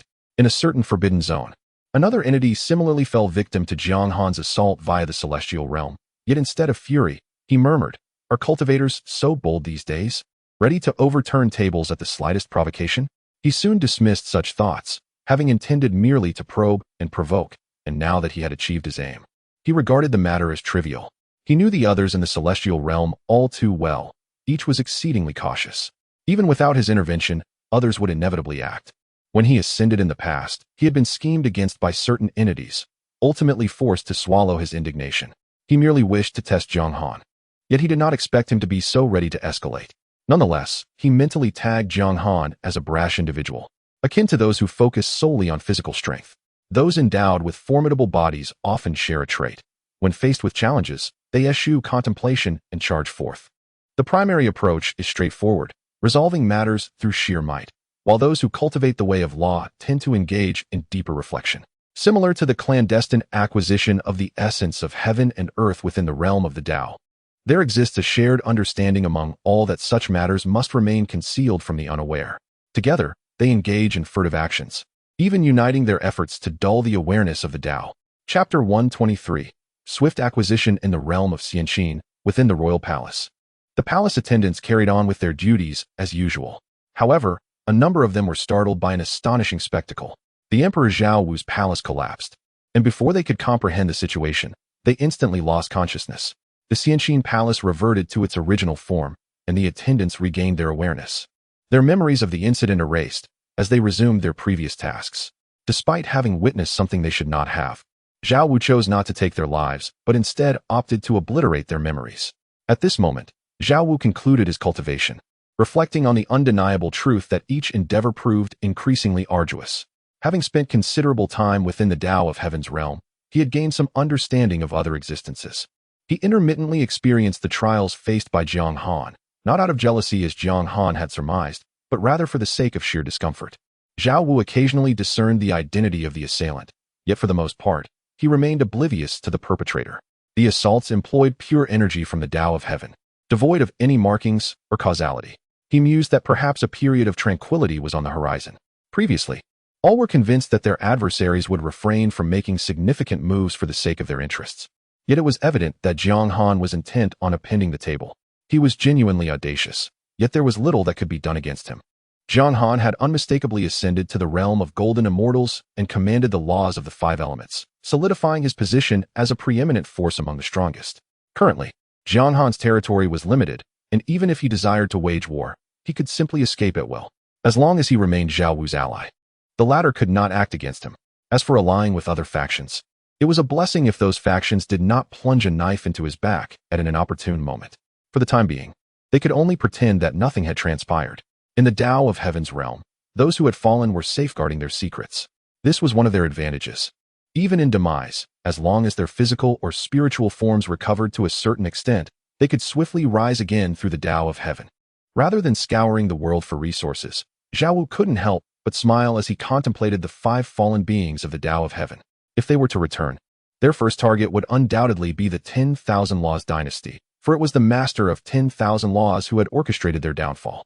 At this juncture, Jiang Han also realized that this method, in some respects, was akin to the existence of certain world sages.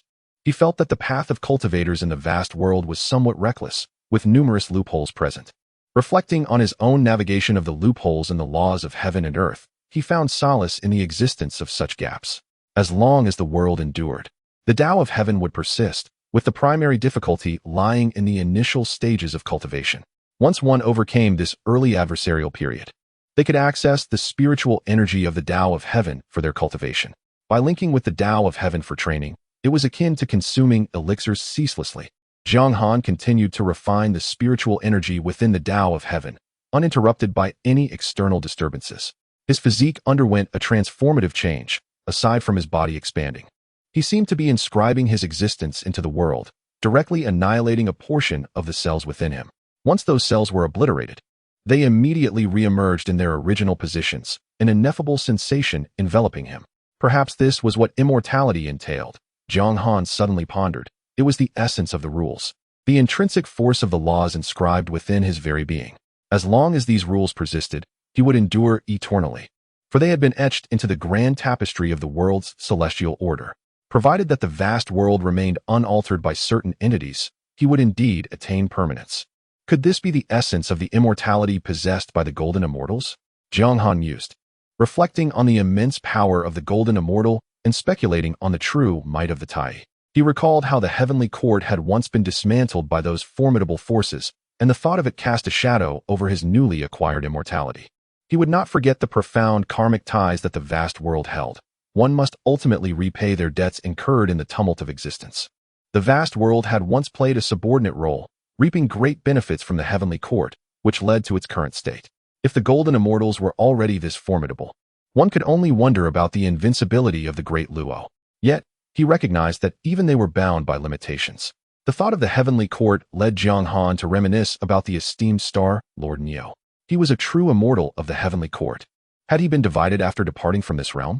Jiang Han resumed his cultivation, realizing that only by growing stronger could he find solace. Following a profound transformation, his body was in a perpetual state of hunger, ravenously consuming everything in sight.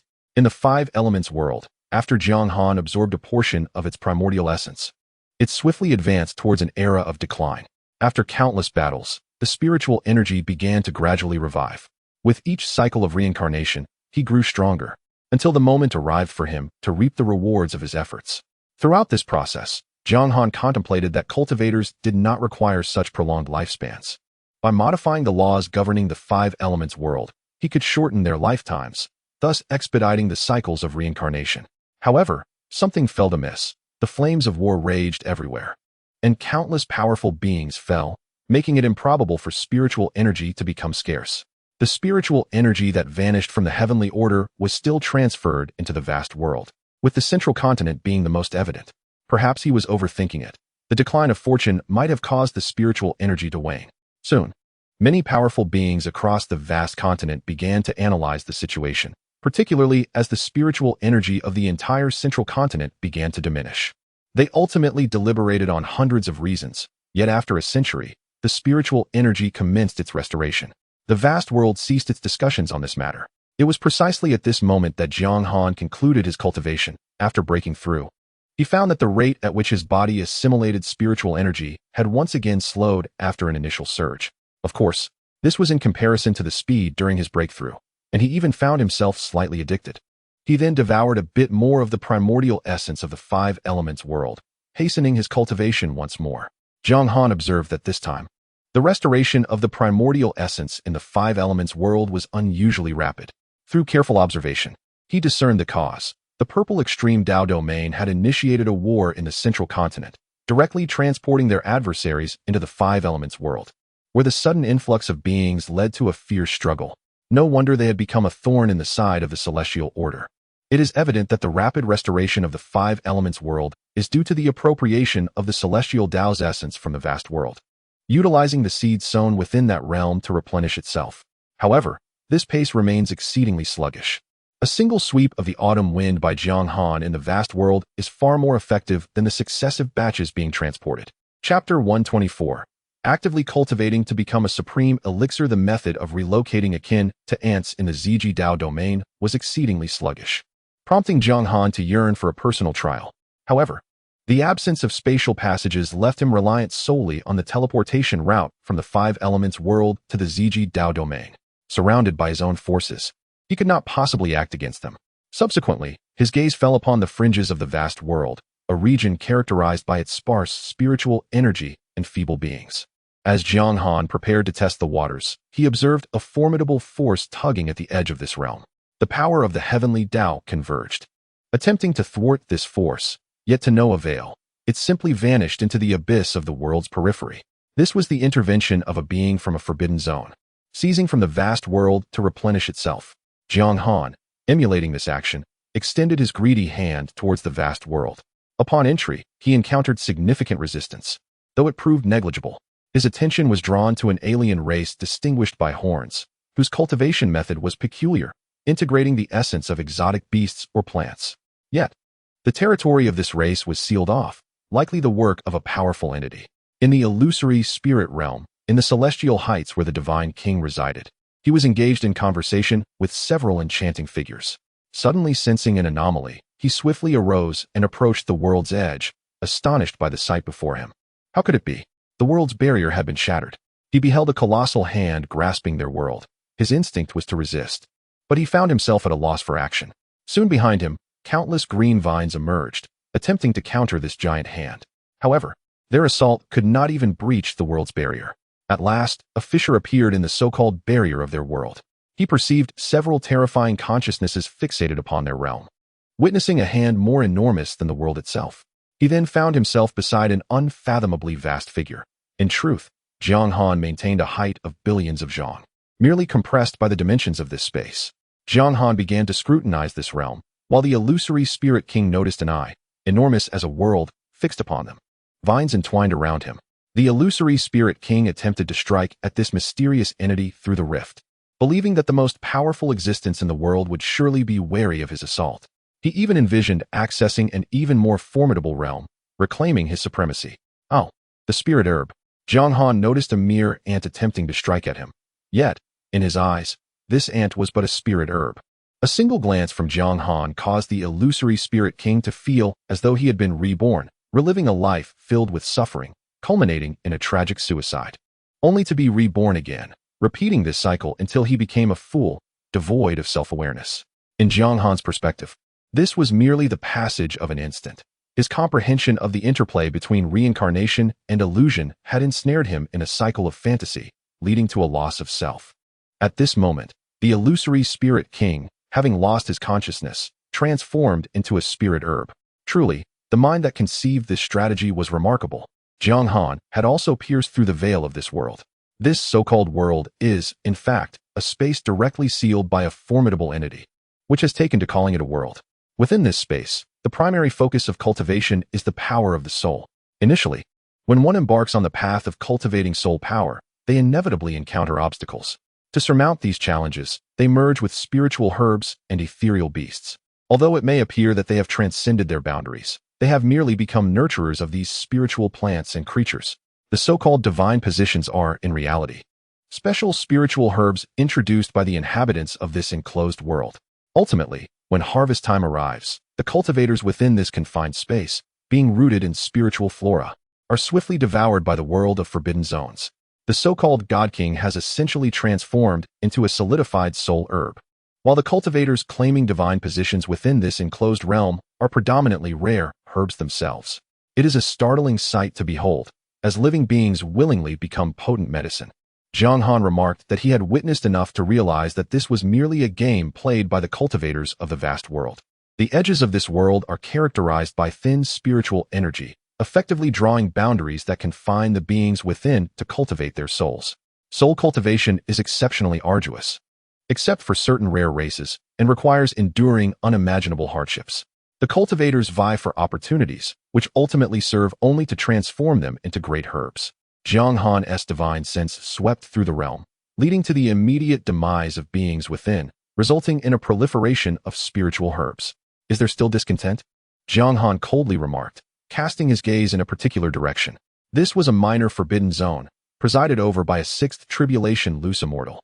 Upon sensing Jiang Han's presence, this loose immortal hastily fled with their domain.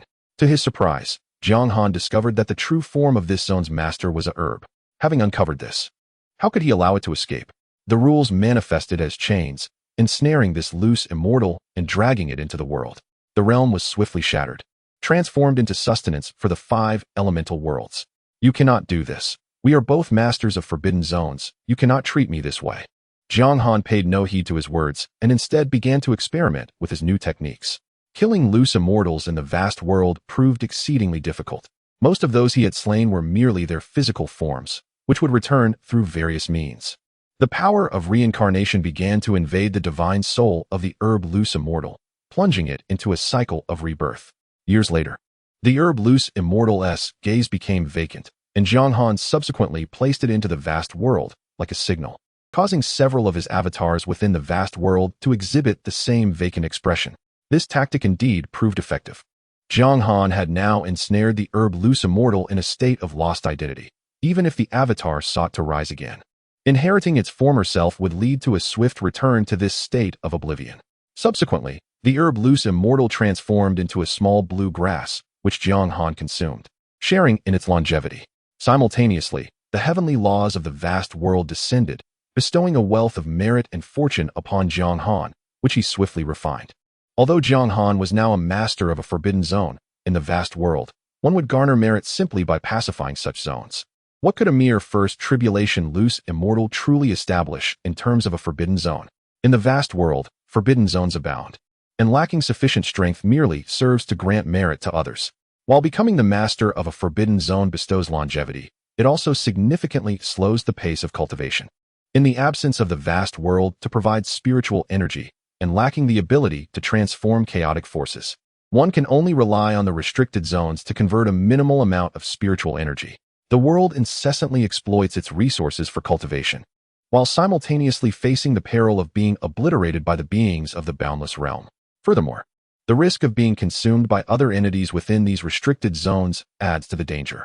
However, for Jiang Han, these challenges are inconsequential. He possesses the creation jade plate and can directly siphon energy from the heavenly Tao space.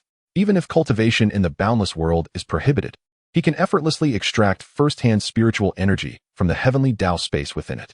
After assimilating the medicinal herbs from the scattered Immortal Realm, the foundational essence of the 5 elements world rapidly replenished. Jiang Han refined a portion of this essence once more. Once the essence of the 5 elements world reaches a certain threshold, its growth will inevitably cease, which may represent the ultimate limit of the 5 elements world. Indeed, the cultivation method involving medicinal herbs is quite commendable. However, Jiang Han subsequently relinquished this approach. He still granted the beings of the 5 elements world an opportunity. If they could meet his requirements, they could ascend to become practitioners of the purple extreme Tao domain and continue to fight on his behalf. Chapter 125. The Broken Pact of the Demon Emperor. Upon discovering an expedited method of cultivation, Jiang Han began to maintain the equilibrium of the 5 elements world, incessantly channeling sentient beings from the vast world through the purple extreme domain into the realm of 5 elements. Occasionally, he would personally intervene, extracting beings from the vast world, resulting in a flourishing overall state within the 5 elements world. This process persisted for several millennia, during which Jiang Han's status as a golden immortal solidified. In the vast world, within the celestial expanse of the purple extreme domain, a being with 3 wings sprouting from its back stood atop a divine mountain, gazing at the starry sky. Commander, the family head has ordered an advance on the front lines.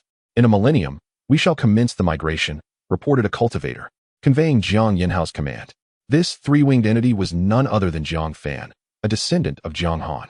The feathered race had long since vanished among the myriad of clans, fully assimilated into humanity. After millennia of intermingling, the descendants of the 2 races were now gravitating toward the human lineage. Jiang Fan did not enact a grand return of a sovereign, but rather ascended gradually amid the turmoil of war, ultimately becoming a major ascendant. With Jiang Han's assistance, he had attained the status of a loose immortal and now stood among the upper echelons of the Jiang family. Reflecting on recent events, Jiang Fan furrowed his brow, peering into the distance. His advisor, recalling the past years, noted how they had ascended to the Demon Clan continent. After a millennium of bloody conflict, they had successfully expelled the demon race, renaming the continent Tianyu. However, throughout this endeavor, they had never encountered the main forces of the demon race, nor even a single loose immortal among them. There is a matter that may pertain to us, the advisor continued. Recently, our allies observed a vast army of demons in the starry expanse. Yet, upon their encounter, the demon forces swiftly retreated. Many factions have since lost track of the demon race's main forces, most of which have gone into hiding. Is the family head aware of this? Jiang Han inquired, needing to ascertain whether Jiang Yanhao had issued his command with knowledge of the situation or in ignorance of the intelligence. The command had been issued over 10 days prior, while the news had emerged only a few days ago, now being relayed to the rear. Upon hearing this, Jiang Fan's expression darkened. The demon race has been far too unusual in recent years. Could they be planning something grand? By the way, several centuries ago, a great sun traversed the eastern part of the continent, only to vanish shortly thereafter. The great sun of the Jinwu clan? Jiang Fan discerned his advisor's subtle warning, but found himself unable to verify the veracity of the information. With the heavenly mechanism unreliable, they could only depend on intelligence gathered by their own kin or messages transmitted from the rear. Just then, a magnificent sun appeared unexpectedly above Tianyu continent, accompanied by a colossal white elephant. Immediately lead everyone in retreat. A voice echoed in Jiang Fan's ears. Recognizing it as Jiang Yanhao's voice, he swiftly issued the command, retreat. Quickly retreat.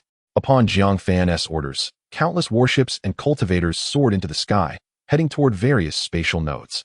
However, upon reaching these nodes, they discovered that they had been utterly destroyed. In the starry expanse, numerous continents began to awaken, their formations activating with a newfound vigor. Inhabitants living upon the continent transformed directly into a mist of blood as these lands began to converge towards a certain direction. At this moment, Jiang Han received a distress signal from the purple extreme domain and swiftly traversed the spatial passage to arrive there. Upon entering the purple extreme domain, he was immediately engulfed by an intense heat as the laws of heaven relentlessly assailed him, and dark thunderclouds loomed ominously in the sky. Jiang Han quickly extended his hand, rescuing both Jiang Yanhao and the main forces of the purple extreme domain. During this interval, the laws of heaven coalesced around Jiang Han, creating an atmosphere that felt as though everything was on the verge of solidifying.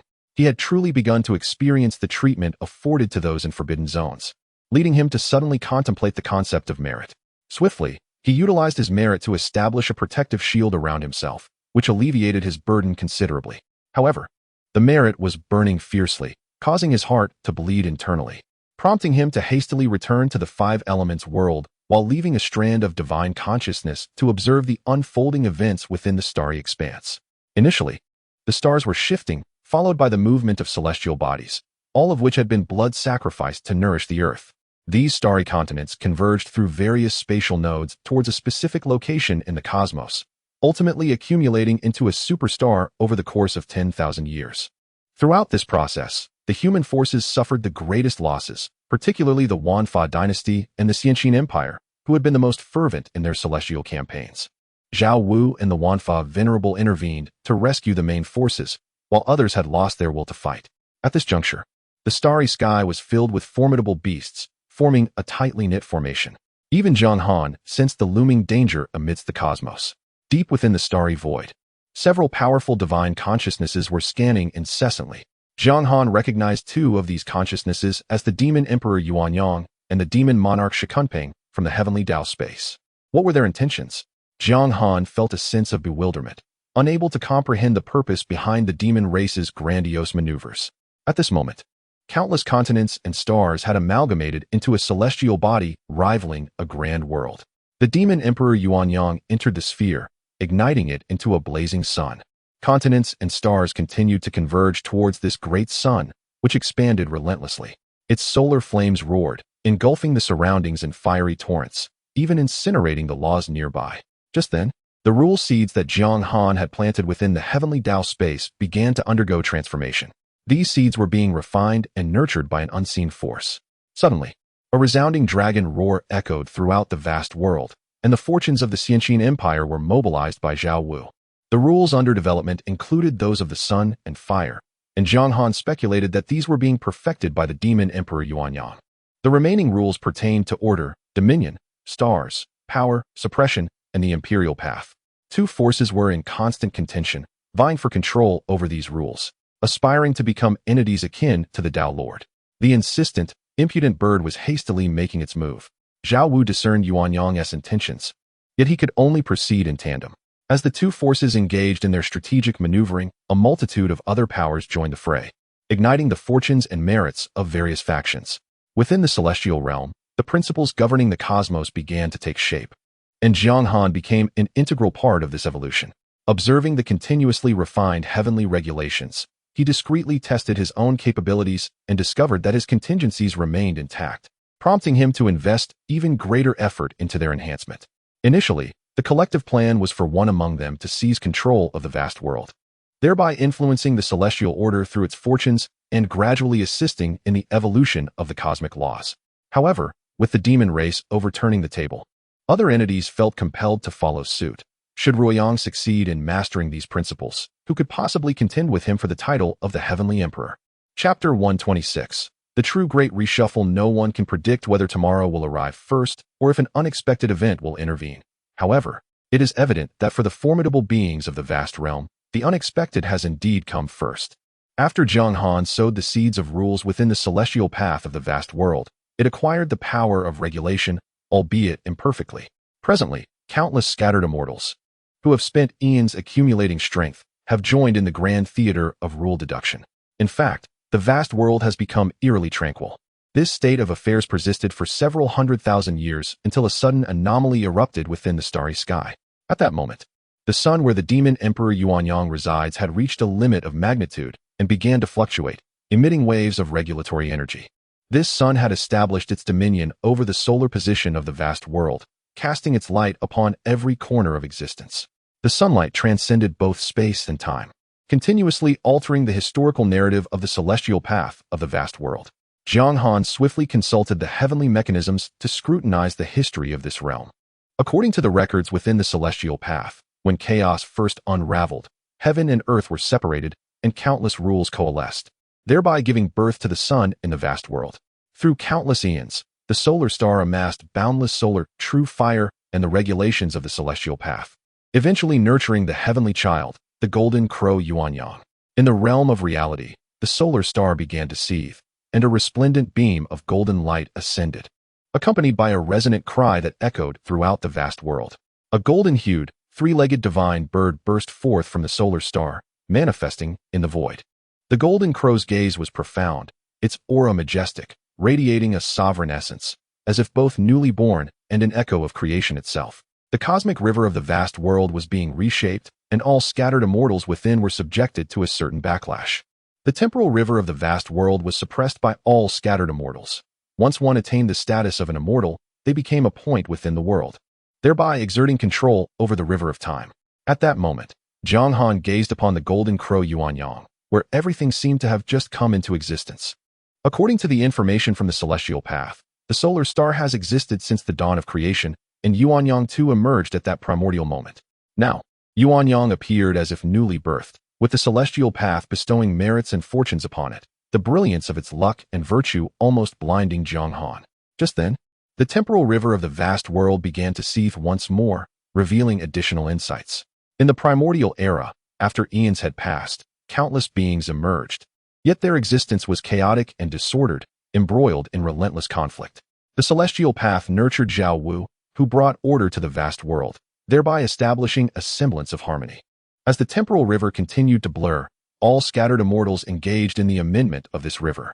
Jiang Han joined their ranks, with his avatars of the 5 elements diving directly into the river of time. Upon entering, he found himself transported to the era of creation. It was still the continent of gods and demons, yet this realm was vastly more expansive than the records of the human race had ever described. These newly birthed gods and demons gazed, bewildered, upon the formidable figures that appeared on the continent. Jiang Han directly approached 5 deities, each representing one of the 5 elemental forces: gold, wood, water, fire, and earth. Swiftly annihilating them, several deities sought to resist the incessant corrections. After an indeterminate duration of combat, Jiang Han ultimately ascended to the status of an innate 5 elements divine being, accompanied by 5 loyal subordinates. In the present world, Jiang Han suddenly sensed the emergence of something new within him, a rank, for he had now acquired the essence of an innate 5 elements being. His true form manifested directly in the vast expanse of the world, where he felt an overwhelming sense of familiarity, free from any sense of repulsion. The current Jiang Han was a being nurtured by the heavenly Tao of the vast world, wholly unconnected to the Jiang Han who had once wreaked havoc therein. In the continuum of time, an entity aspired to become the god of creation, only to be besieged by powerful beings of the vast world, ultimately reduced to a mere stone within the chaos. Seizing this opportunity, many beings from forbidden zones began to frantically alter the flow of time. As all were engaged in this game, they too joined in, each becoming innate beings within the river of time. Yet, their origins remained unpurged, forcing them to continue hiding within their respective forbidden zones, though they had attained the status of innate beings in the vast world. Many innate beings within the forbidden zones awakened to find they had lost their identities as such.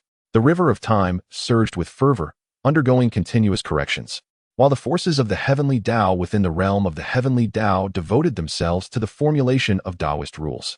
For thousands of years, the river of time roiled, until one day, the chain of rules associated with Jiang Han shattered within the realm of the heavenly Tao. Upon attempting to re-enter this realm, Jiang Han discovered a barrier constituted of rules beyond it, forcing him to temporarily relinquish his endeavor. At this juncture, within the realm of the heavenly Tao, the primordial essence of the Tao whirled chaotically, as a formidable force suppressed the river of time in the vast world. Tranquility was restored, and the existence above the scattered immortals once again became anchor points in the flow of time. However, this time, an abundance of innate beings emerged in the vast world. There were tens of thousands who had attained such identity. Jiang Han remained in the purple extreme Tao domain, perceiving the transformations of the vast world, where the laws of heaven and earth had now taken form. These laws were exceptionally benevolent towards Jiang Han, and even the spiritual essence of the world showed him great favor. Jiang Han engaged in the evolution of Taoist rules, as new decrees descended from the heavenly Tao. He had acquired a new identity as a being of the vast world, born to wield dominion over the five elements. Nonetheless, Jiang Han also suffered from the backlash of the river of time, as each scattered immortal served as an anchor point within its currents, experiencing the tumultuous repercussions. In contrast to the previous chaos, this was the true reshuffling, an orchestrated reformation by all scattered immortals within the vast world.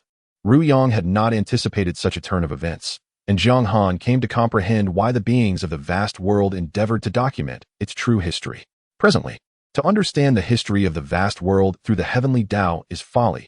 Even Jiang Han harbored doubts, suspecting that the heavenly Tao of the vast world was manipulated by its inhabitants, who remained oblivious to their fateful connection with the celestial court. Indeed, within the understanding of the heavenly Tao, the vast world was conceived as an expanse of such magnitude from its very inception. Through the perception of the celestial path, Jiang Han realized that a profound transformation had occurred within it. The power of the celestial path had subdued the river of time, rendering countless cultivators as anchoring points, making it exceedingly difficult to alter the flow of time. Jiang Han also sensed a unique energy gradually converging towards him, albeit at an exceedingly slow pace. This was likely a result of his innate being status, which was now continuously enhancing his essence. As an innate being, how could he not be entitled to the privileges that accompany such a status? Jiang Han estimated that this process might endure for several 100,000 years. In other words, after this extensive period, certain formidable entities that had remained on the periphery of the vast world would return, embracing their identities as innate beings. This source energy essentially represented the celestial path's power, modifying the essence itself. Once this process was completed, one would be regarded as a native of the vast world, and moreover, an innate being. Jiang Han even speculated that this could be a deliberate act by the celestial path, or perhaps a collective manifestation of the will of the world's supreme powers culminating in this outcome. Now, everything was poised to begin anew. The once restricted zones would transform into the great benefactors of the vast world, each adorned with merit and fortune, erasing all prior transgressions. As for those who remained shackled by their identities during this upheaval, they merely had to await their turn to accumulate merit. Chapter 127. The Demon Clan establishes the Demon Court. After the tumultuous upheaval of the temporal river, Jiang Han returned once more to the Five Elements world.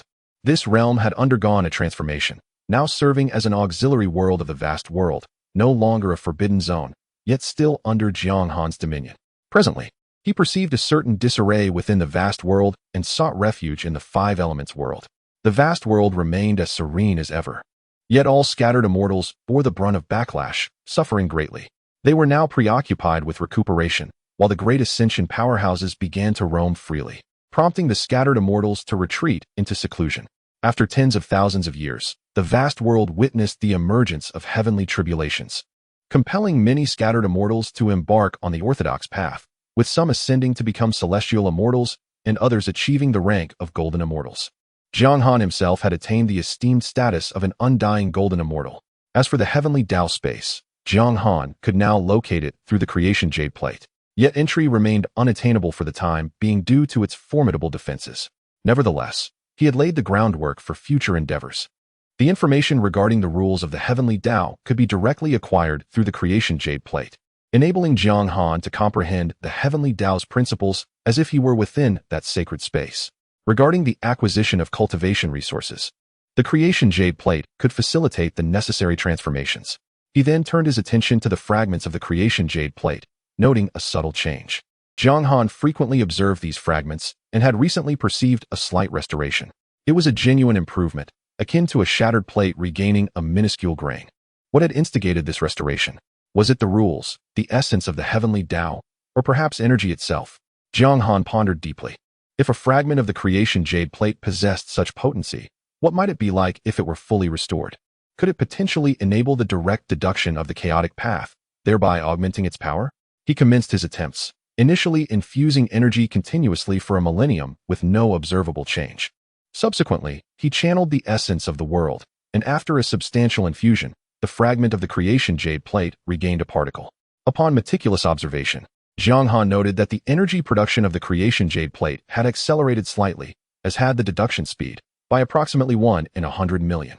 This incremental progress brought him immense satisfaction.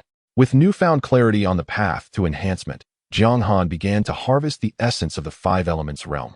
While life forms continued to be transported from the purple extreme Tao domain, time passed in a calm yet relentless manner, as various factions quietly expanded their influence. However, as time waned, the ferocity of conflict escalated. The age-old issue persisted. The growth rate of the world could not keep pace with the burgeoning population of cultivators. Resources became increasingly scarce, and internecine strife erupted among the myriad races.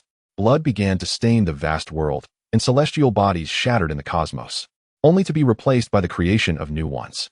On one seemingly tranquil day, the sunstar suddenly radiated a resplendent brilliance, prompting all suns in the vast world to burst forth in luminous glory. Upon the sunstar, a celestial palace materialized, aglow with golden light, surrounded by intricate rules, as countless great demons sang the praises of the Golden Crow's primordial magnificence.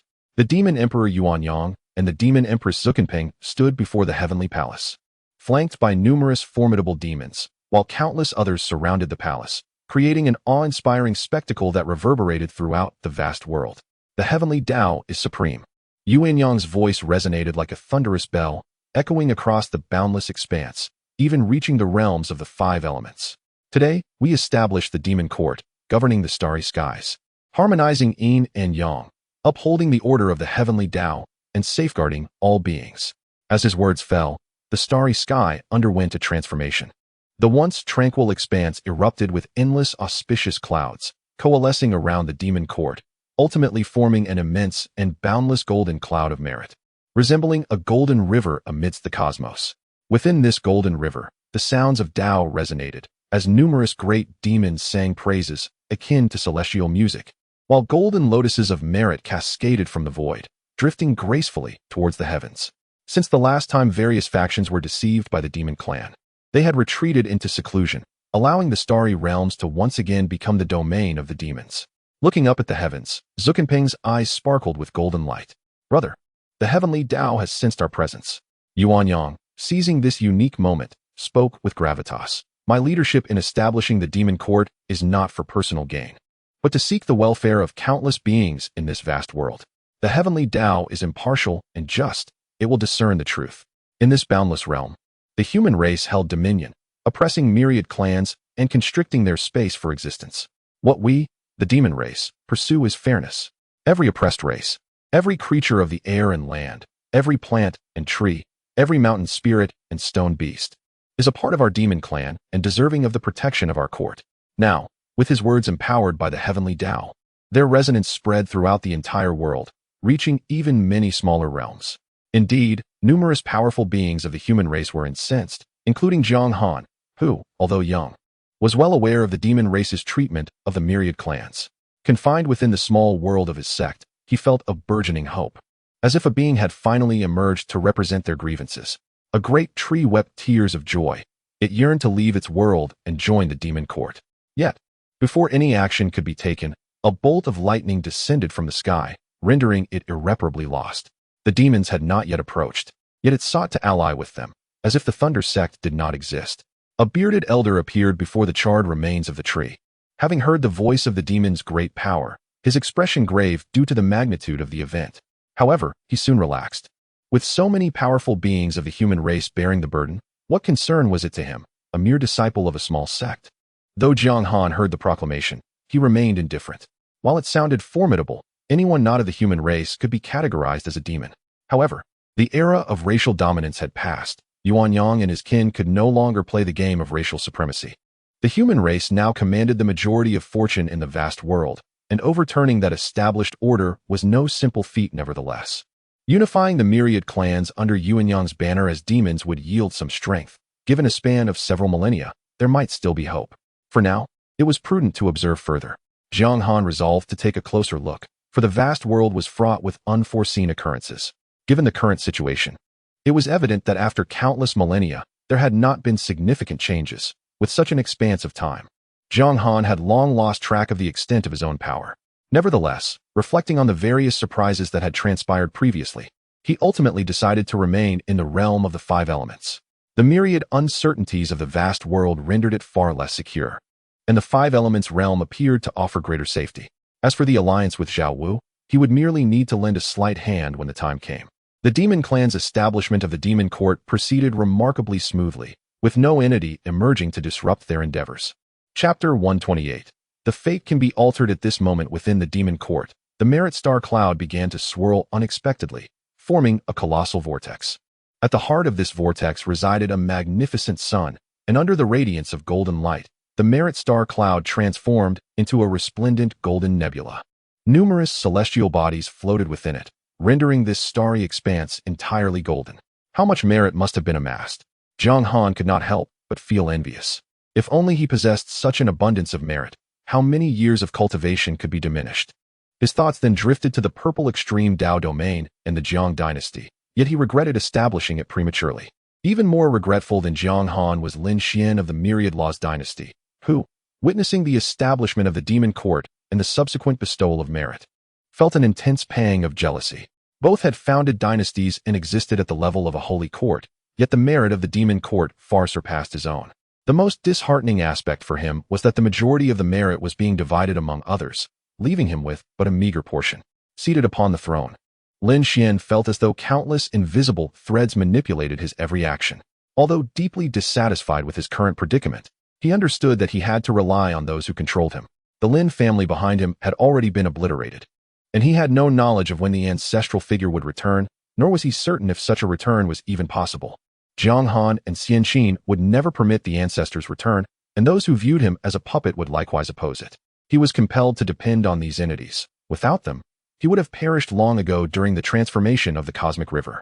During that tumultuous period, Jiang Han had made a move against Lin Xian, but it had been thwarted by the forces behind him. In the vast expanse of the starry sky, countless streams of merit and fortune surged towards the original sun, Yuanyang. At that moment, Yuanyang experienced a tremor, feeling a warm wave enveloping him as countless energies coursed through his being. His physical form underwent a continual metamorphosis, as these heavenly merits differed greatly from those he had previously encountered.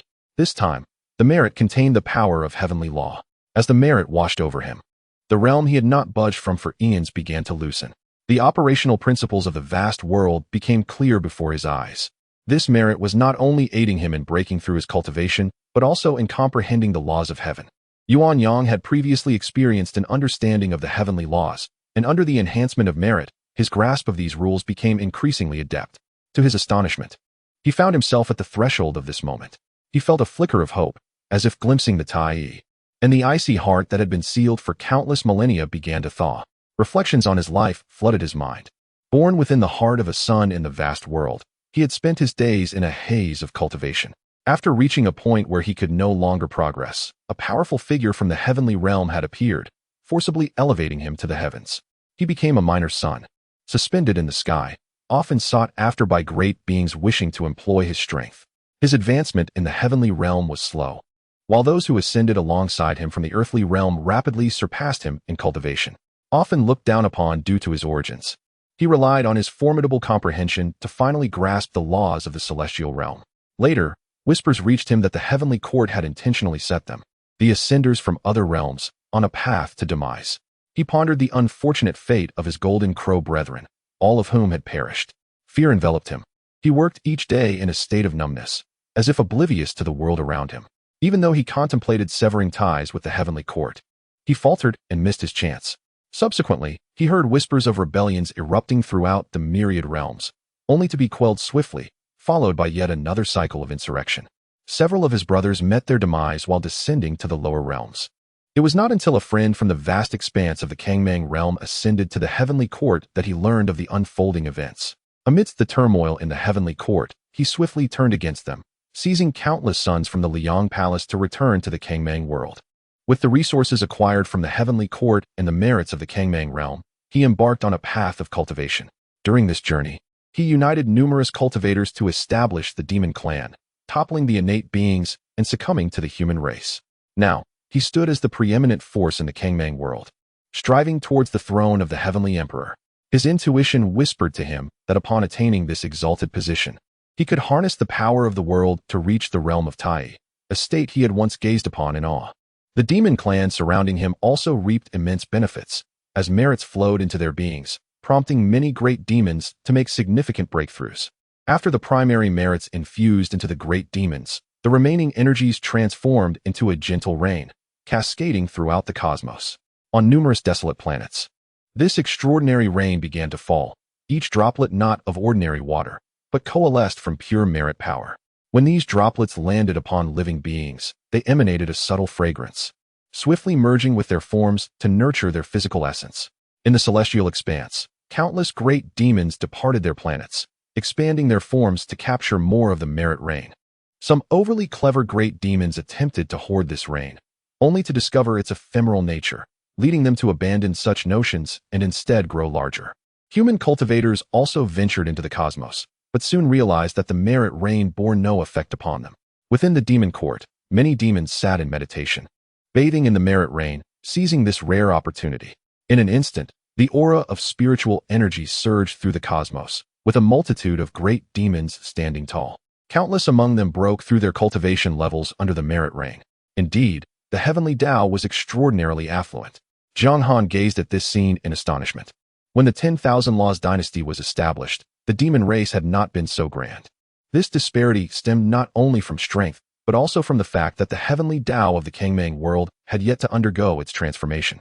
In the starry expanse, upon the Tsanglong star, a wolf demon that had been stuck at the fusion realm for millennia felt the barriers loosen as it absorbed the merit rain, allowing it to break through to the great ascension and become an ancestral figure of the demon clan. On several planets, trees, nourished by the merit rain, visibly grew larger, blooming with flowers that quickly bore fruit, filling the air with their fragrance. At this moment, a dragon-headed demon, rather than cultivating, was engrossed in a complex calculation. He felt an urge to spit blood, but quickly suppressed it. Sensing something amiss amidst the deluge of heavenly merit, he began his calculations. He then raised his gaze towards the heavens, and a thought emerged within him. Heaven and earth are devoid of compassion, treating all beings as mere fodder.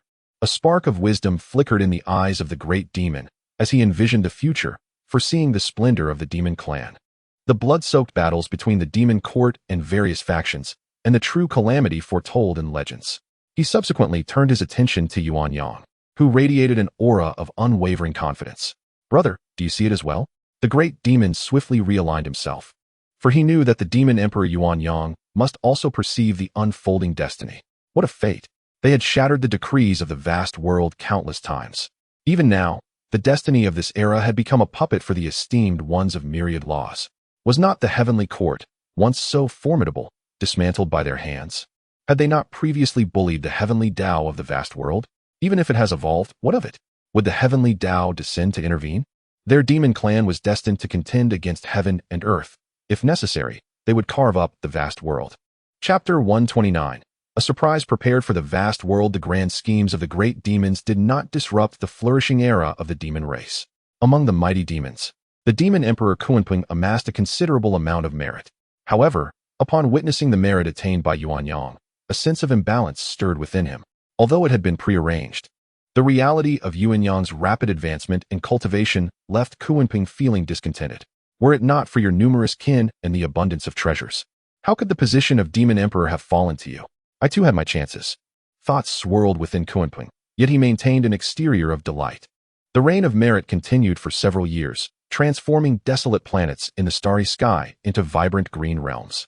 With the assistance of the great demons, many naive little demons successfully embarked on interstellar migration.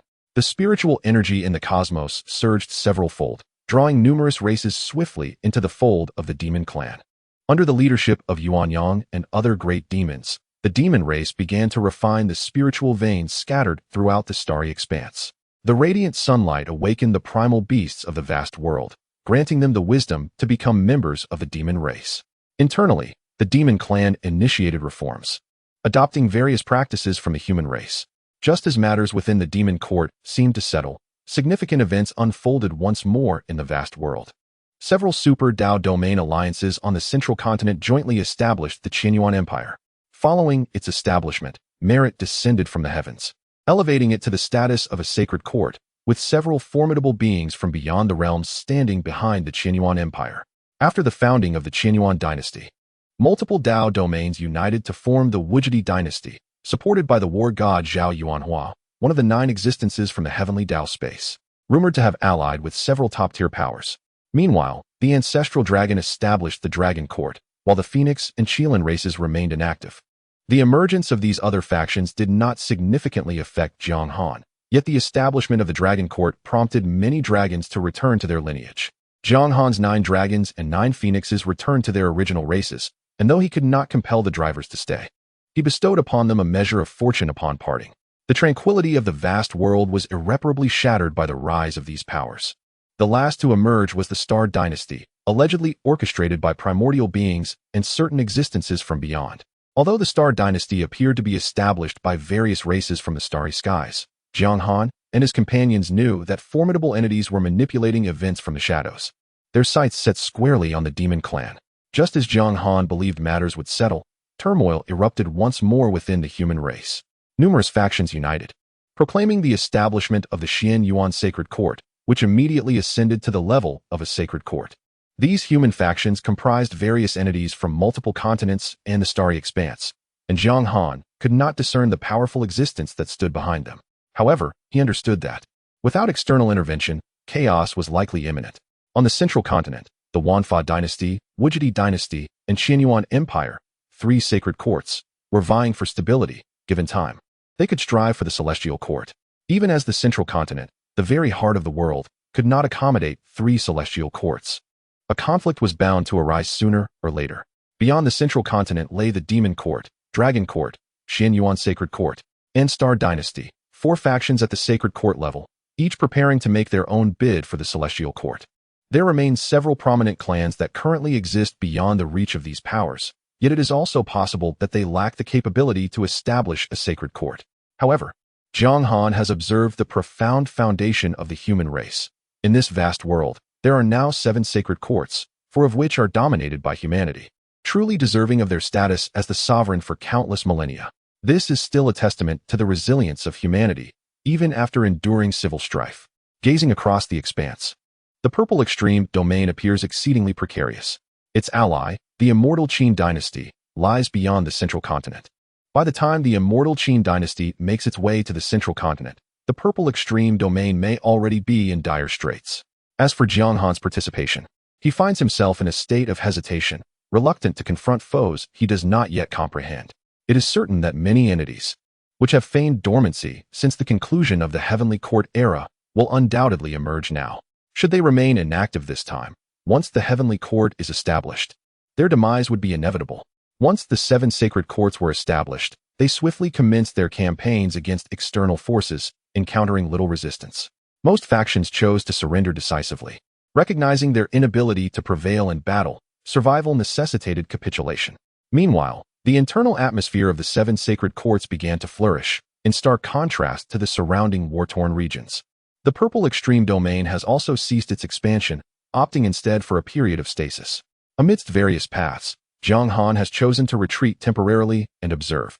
The purple extreme domain is akin to an ant colony migrating towards the five elements realm. The main forces have begun to shift towards the immortal Qin, with numerous cultivators from various domains aligning themselves with their allies. In the past, during the Anti-Thief Alliance, many factions directly joined the immortal Qin camp. Many formidable cultivators speculate that the future may see a contest for control over the human sovereign hall between the immortal Qin-led Anti-Thief Alliance and the Order Alliance. However, to their astonishment, the human sovereign hall has vanished entirely, followed by bold declarations from powerful beings that the future belongs to the immortal Qin faction and the era of the 10,000 Laws dynasty.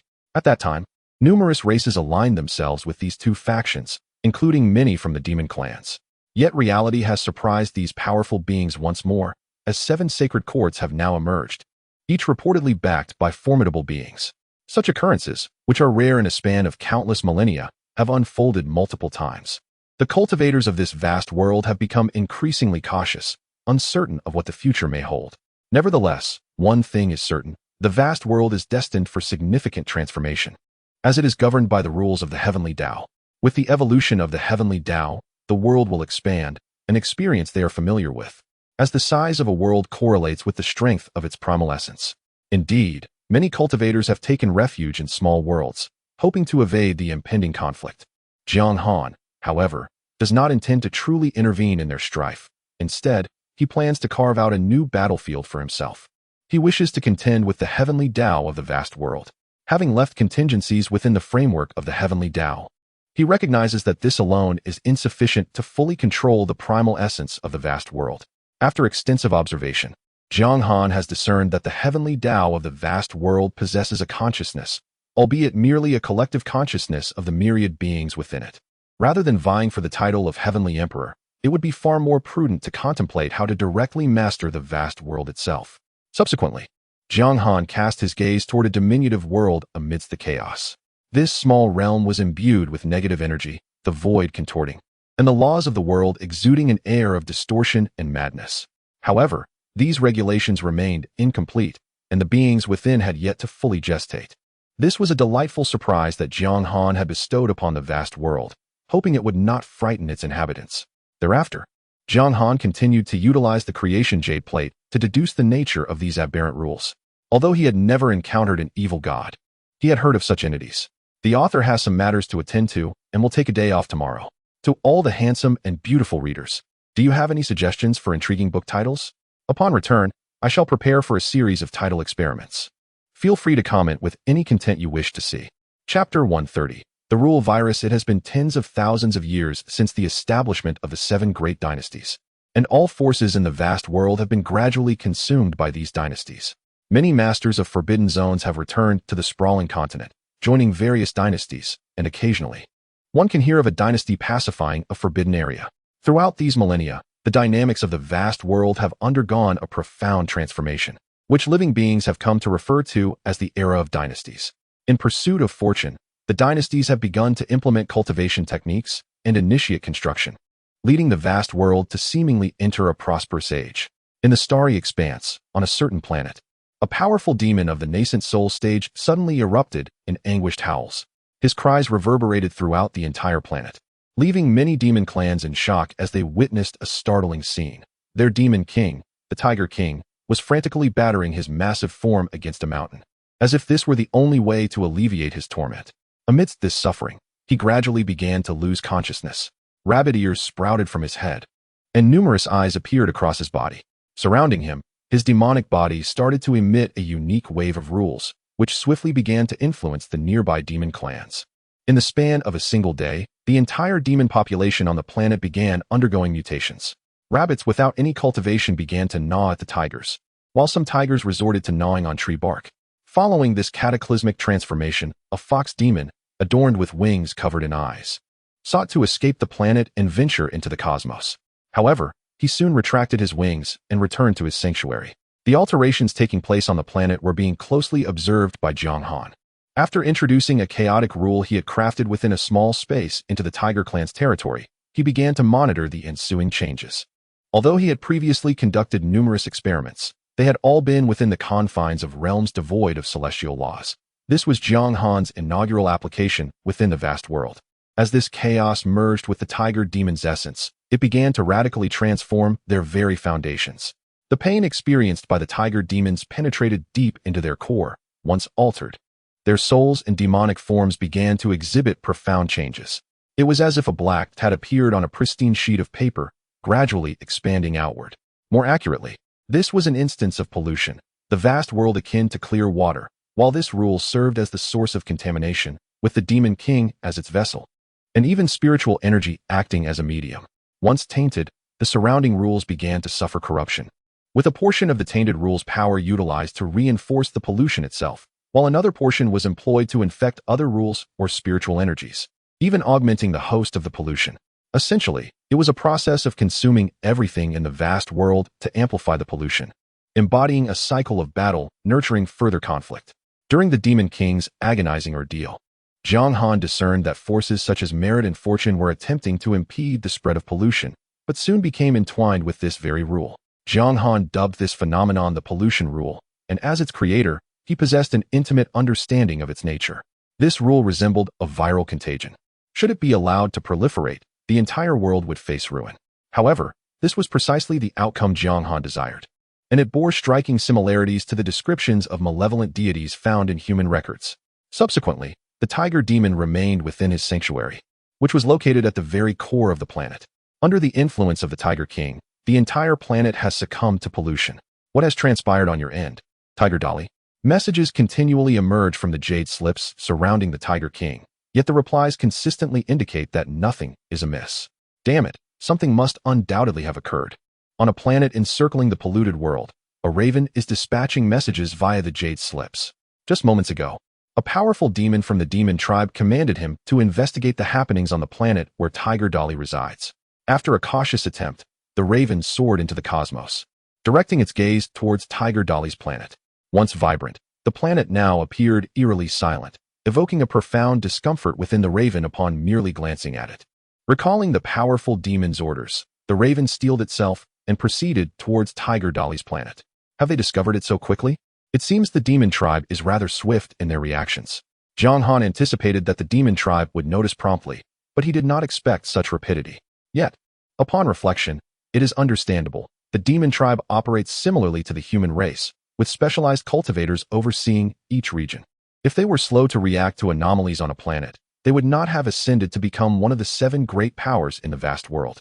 Upon entering Tiger Dolly's planet, the raven immediately sensed something amiss. The spiritual energy of the planet was distorted. Its demon form instinctively began to transform the spiritual energy, and as it entered the planet, the tainted energy infiltrated its body. Realizing the danger, the raven swiftly expelled the tainted energy, forming a protective barrier around itself to prevent any further infiltration. What on earth is happening? The raven observed the entire planet pulsating faintly, and even the ground seemed to be consuming life. Its first instinct was to flee, but suddenly, a tentacle erupted from the earth, dragging it into the depths below. The raven then lost consciousness, while the planet expanded significantly, and within the core of the planet, the Tiger King felt a surge of power intensifying his demonic form. The entire planet commenced movement, colliding with another celestial body, and the two worlds began to merge. At this moment, an anomaly occurred in the cosmos.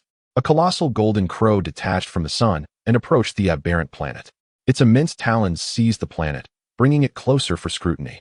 On the planet, the Tiger King, Tiger Dolly, sensed the disturbance and immediately launched an attack against the golden crow, only to be reduced to ashes with a mere glance from it.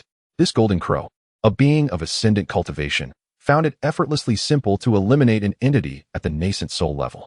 Under the gaze of the golden crow, the Heavenly Emperor's rules sought to suppress the forces causing the transformations affecting both Tiger Dolly and the planet. However, these forces proved remarkably resilient, intertwining with the laws of heaven and earth, leading to the pollution of certain celestial rules at a fundamental level. A mere trivial skill, the golden crow mused. This must be the handiwork of another faction. Consequently, the entire planet ignited in flames, quickly transforming into a miniature sun. At first, the flames burned a vibrant red, but as time elapsed, They gradually transformed into a deep black, even as the obsidian fire began to extend toward the golden crow. This contamination existed on a fundamental level, where living beings merely served as vessels. Now, the flames of the golden crow had also become a conduit, seeking to infiltrate its ethereal form. The golden crow sensed an anomaly, a situation that seemed to surpass its expectations. Subsequently, the entire planet vanished into the cosmos, and the golden crow felt a malevolent essence invade its being. It swiftly returned to the sun, hoping to harness its radiant power to purge this foul presence. Chapter 131. When trouble arises, we must stand together. Jiang Han observed the actions of the little golden crow with keen interest. Why had they not acted yet? Were they still in a state of disbelief? This time, Jiang Han intended to assess the reactions to some pollutants that had infiltrated the vast world. Thus far, there had been no response. This rule inherently bore a numbing effect. Within a few short days after the golden crow returned to the sun, the entire celestial body began to darken. My lord, the sun in the sky has turned black. A small demon reported to the demon king from a distant planet. I have witnessed it myself, the demon king replied. It was the first encounter for the great demon with such an ominous black radiance, an inexplicable anomaly. At that moment, countless great demons within the star domain sensed an energy that was corrupting the spiritual veins. Even the light emitted by the black sun was peculiar, causing a sudden feeling of unease among many demon clans. Some could not bear it and began to wreak havoc on their planets, gradually losing their self-awareness as they were transformed by a mysterious power. They retained their former memories, yet they felt as though they were no longer the same beings. Even some of the more powerful demons found suppressed thoughts bubbling to the surface. If Jiang Han can become the demon emperor, so too can I, Fat Tiger. A frenzied voice echoed through the starry sky. Indeed, indeed. The consorts of those great demons, by human standards, are as beautiful as celestial beings, their bloodlines noble. The mere thought of reveling with them brings comfort. The upper echelons of the demon clans, having better origins, mused that if only the king had been born of innate beings, he would have already unified the vast continent. Reckless voices filled the cosmos. From a distant star domain, a great demon abruptly departed from its sanctuary and ventured into the starry expanse. Have the demons of this star domain gone mad? The great demon was astonished as it listened to the brazen voices echoing through the cosmos. To fantasize in silence posed no issue, but to voice such thoughts was an entirely different matter. Upon arriving in the starry expanse, the great demon immediately sensed an anomaly. There was an issue with the light. It hastily retreated from that vicinity. The entire star domain began to warp, as many planets birthed absurd consciousnesses after devouring living beings, leading to widespread death among the creatures inhabiting them. At that moment, the space within this star domain began to be compressed by a mysterious force, steadily shrinking until it vanished from the starry sky, restoring tranquility as if nothing had ever transpired. Yet, an entire expanse of starry space had been extracted by this enigmatic power. On the sun star, the demon emperor Yuanyang gazed at the compressed space in his hands, his expression shifting between gloom and brightness. Deep-seated memories were involuntarily intertwined with the scenes within the compressed space. Among the forces that had besieged the heavenly court back in the day, one faction strikingly resembled this situation. At that time, the heavenly court referred to them as the evil gods. Though Yuanyang had been of lower cultivation and had not understood much, he had certainly heard of them. Subsequently, he began to observe the unfolding events. The laws governing the compressed space were being distorted and devoured, as the rules representative of the malevolent deity proliferated. Flames ignited within the realm, consuming celestial bodies and even the very essence of the malevolent deity's rules. Jiang Han, the orchestrator behind the scenes, discerned this spectacle but refrained from taking action. The power of the original laws was counteracting the insidious rules of the malevolent deity. Gradually, everything began to dissolve into nothingness, as the space continued to burn, ultimately transforming the entire world into a strand of black silk. It appeared similar, yet bore subtle distinctions. Yuanyang gazed at the black strand before him, which resembled the malevolent entities he was familiar with, yet seemed to differ in some aspects. Had they truly come, or were certain beings merely concealed? Amid this turmoil, the heavenly Tao bestowed its merits. However, Yuanyang paid little heed to these accolades. He then seized a member of the demon clan and cast it into the space he had created. Under Yuanyang's manipulation, a strand of pollution directly infiltrated the body of the great demon. Soon after, the great demon underwent rapid transformation. Its essence began to be tainted, and its soul structure was incessantly reconfigured. Yuanyang quietly observed the polluted demon, which remained trapped in the space, continually howling in anguish. Whose disciple are you? Yuan Yang's voice echoed within the isolated realm. The contaminated great demon seemed to comprehend Yuan Yang's inquiry. The primordial god of chaos shall undoubtedly descend. You aberrations within chaos shall be purged, and tranquility shall return to the void. The great demon spoke with fervor, its lips murmuring, Great primordial God, who gazes upon our world amidst countless realms. It is our supreme honor to receive the profound path you bestow. Those who seek to obstruct the arrival of the malevolent deity shall face reckoning. Yuan Yang was momentarily bewildered. What was this all about?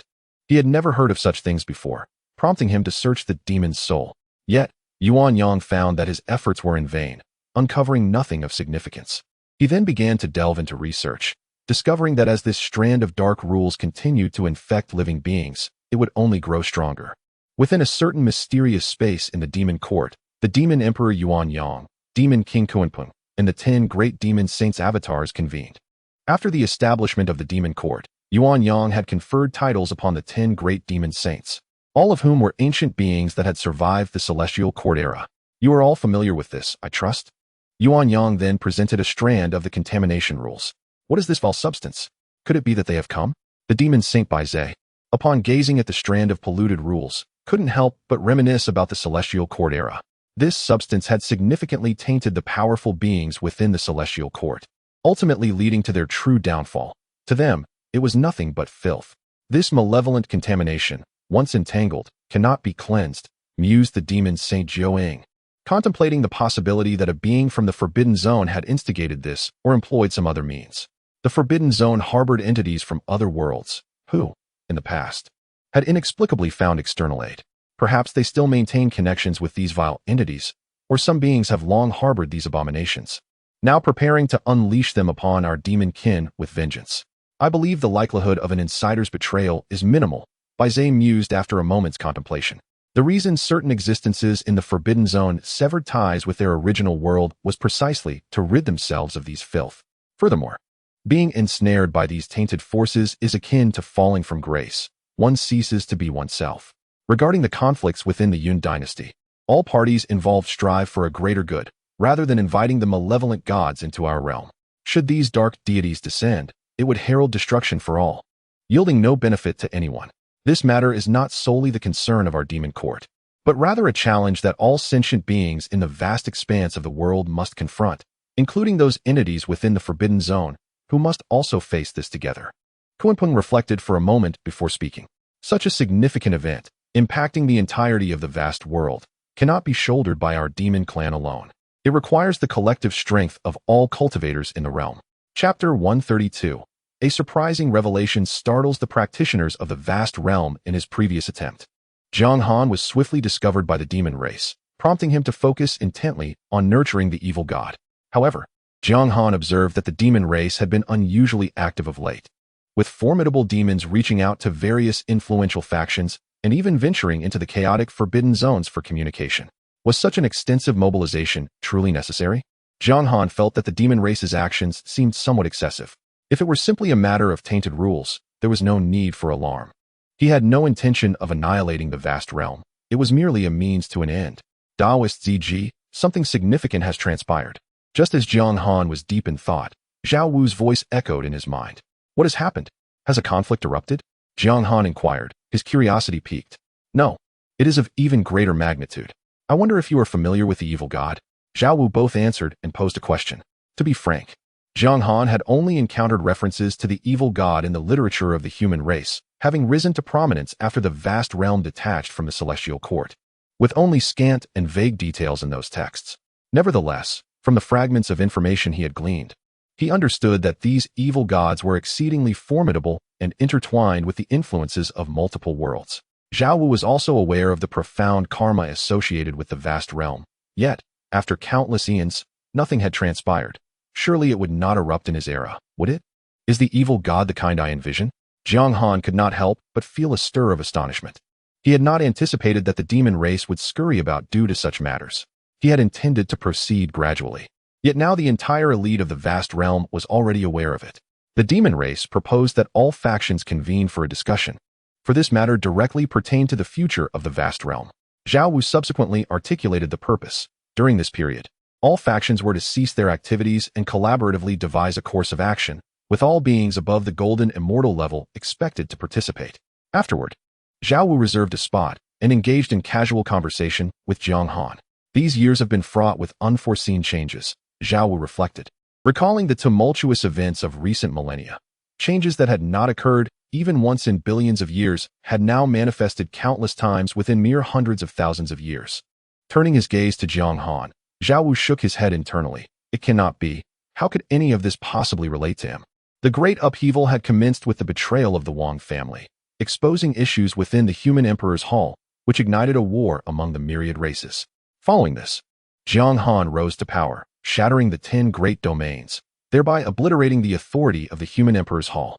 Subsequently, the rules of heaven emerged, and due to various preceding factors, the vast realm entered an era of contention for the potential position of the celestial emperor. Now, with the emergence of the evil god, Zhao Wu felt a throbbing headache at the thought of it all. He realized he had overthought the situation, even considering Jiang Han, who had no rationale to engage in such actions. Furthermore, they were both newcomers who had risen after the celestial court's era had ended billions of years ago, having never even encountered an evil god. The previous upheavals were merely the result of accumulated tensions within the vast realm. Perhaps it was best for everyone to convene and seek a resolution together. Such matters, concerning all sentient beings, certainly warranted collective deliberation, and Zhao Wu would never shoulder the burden alone. Indeed, the changes during this period have been quite significant. Jiang Han let out a helpless sigh. Subsequently, Zhao Wu shared certain matters with Jiang Han before returning to the contact point in the Five Elements realm. At that moment, a formation plate appeared in Jiang Han's hand. After a century, a grand assembly of all golden immortals in the vast world is to be convened to discuss their collective outcomes. Some among them do not specialize in the path of immortality, yet possess the prowess of 36 tribulations. It is truly unexpected to find oneself among the pinnacle of existence in the vast world in the blink of an eye. Observing the formation plate in his hand, Jiang Han felt a twinge of nostalgia. He had anticipated a continuous ascent, yet as his cultivation advanced, he discovered that opportunities for action became increasingly scarce. Often, he couldn't even find chances for sparring. Should he directly confront such beings within the same city, he would undoubtedly be besieged. It remains a mystery where the vast world acquired such unfortunate tendencies, as they seem to favor group confrontations. It would be preferable to engage with lesser powers directly, resolving matters swiftly. Thereafter, Jiang Han continued to utilize fragments of the creation jade disc to deduce the rules of the heavenly Tao, embedding them within the vast world. He also persistently cultivated malevolent deities. Jiang Han has now nurtured a plethora of these entities, which currently belong to the realm of sentient beings, merely serving as carriers of rules. These tainted rules are continuously growing stronger through consumption. Previously, he employed the fragments of the creation jade disc to deduce lawful principles, but now he applies them to the rules of these malevolent deities.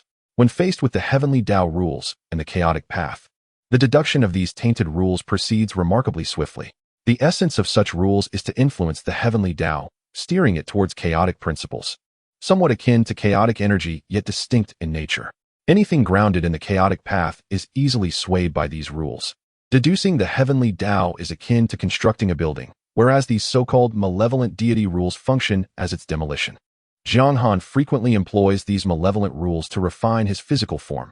They incessantly deconstruct and reshape his internal structure, and he has developed a notable resistance to these tainted rules.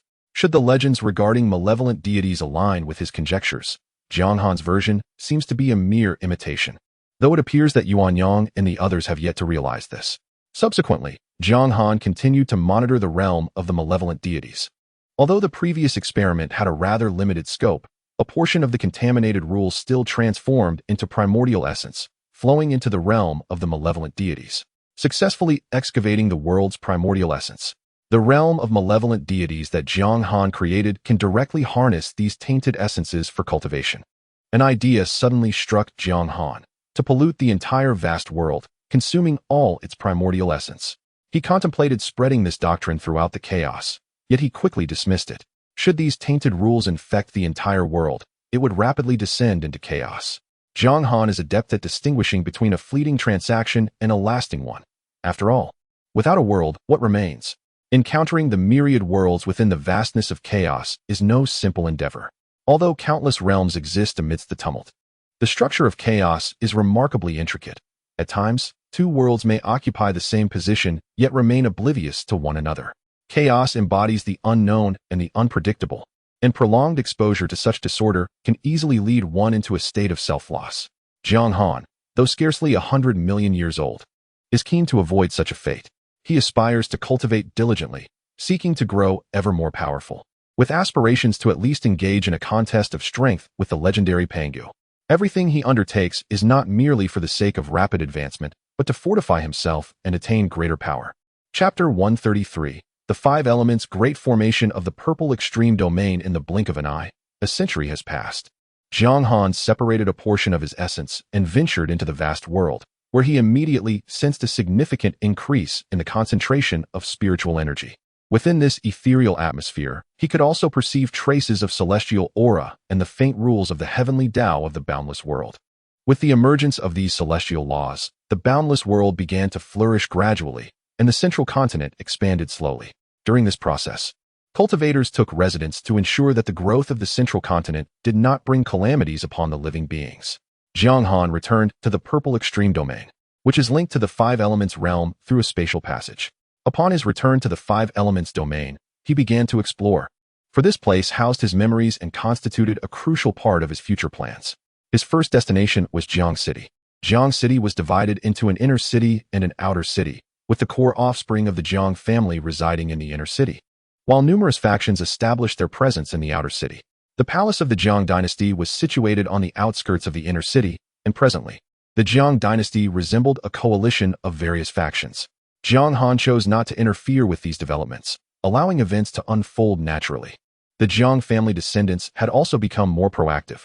Anyone whose cultivation had not reached a certain level was deemed unworthy to reside in the inner city and was instead assigned to manage the family's assets at their base.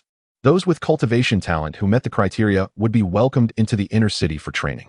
Although Jiang Yanhao remained the family head, he had begun to retreat into the background, exercising control over the Jiang family.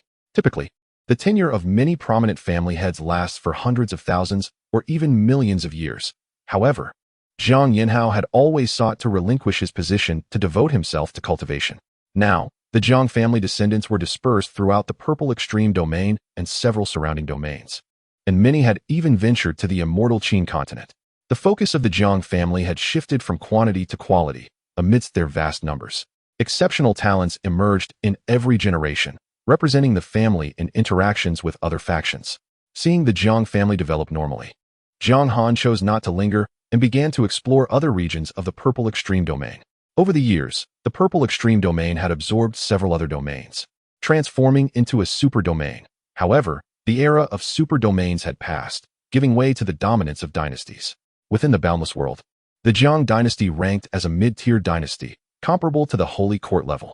Although it stood on par with the seven great dynasties, considerable disparities in strength remained. Through numerous battles, the purple extreme domain had reaped many benefits, the most striking of which was the significant increase in the number of spiritual veins.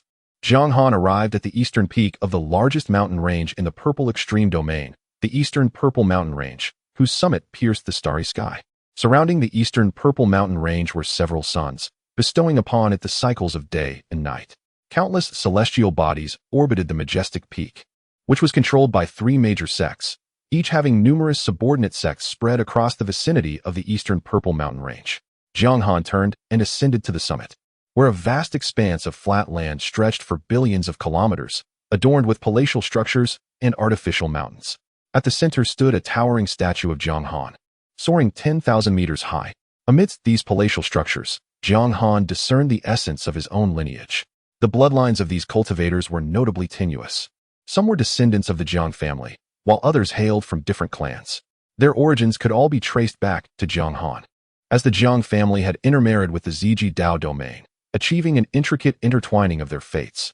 Jiang Han began to comprehend why the elder generation seemed indifferent towards the so-called offspring of their clans, showing only a modicum of concern for their direct descendants. One could imagine that, in the long run, perhaps a million years hence, a considerable portion of the inhabitants of the Ziji Dao domain would be connected to him in some manner. In the realm of cultivation, many relationships could no longer be assessed through the lens of past lives. Indeed, it was possible that Jiang Han himself was a descendant of some esteemed figure among humanity. He chose not to disturb the cultivators atop the mountain, instead ascending to the summit and gazing into the starry expanse, observing the transformations within the Ziji Dao domain. The domain had undergone tremendous changes since his departure, akin to a sea transforming into mulberry fields. Many mountain ranges had morphed into plains, and numerous plains had risen to form mountains. Surrounding the Ziji Dao domain were 4 majestic mountain ranges: the Eastern Purple Mountain Range, the Western Purple Mountain Range, the Southern Purple Mountain Range, and the Northern Purple Mountain Range, with the Central Purple Mountain at their core. These 5 great mountains bore alternate names as well. The Eastern Purple Mountain Range was known as the Eastern Azure Dragon Range, the Western Purple Mountain Range as the Western White Tiger Range, the Southern Purple Mountain Range as the Southern Vermilion Bird Range, the Northern Purple Mountain Range as the Northern Black Tortoise Range, and the Central Purple Mountain as the Central Qilin Mountain. To Jiang Han's eyes, the Ziji Dao domain resembled a self-contained microcosm. The Eastern Azure Dragon Range undulated like a slumbering dragon, its verdant expanse perpetually lush with ancient, vibrant flora. Countless waterfalls cascaded like the dragon's breath, harmonizing with the essence of wood. Within the Azure Dragon Range, the former arbiter of the wood element, Mu Sheng, alongside his divine beast, the Azure Dragon, presided over the domain. With Jiang Han's assistance, the master of the 5 elements had ascended to the level of a golden immortal. The Azure Dragon Range thrived on vitality and growth, its geological nodes resembling the vast roots of ancient trees, reaching into the void to absorb the spiritual essence of heaven and earth, transmuting it into wood-attributed spiritual energy. The Western White Tiger Range, overseen by Jin Tianyu and his white tiger, boasted steep, rugged terrains as if hewn by blade and axe, rich in metallic veins. One could even sense the pervasive aura of sword energy, predominantly belonging to the sword sect. This mountain range served as a colossal forge, receiving the spiritual energy from the Azure Dragon Range, continually refining it, transforming wood into gold.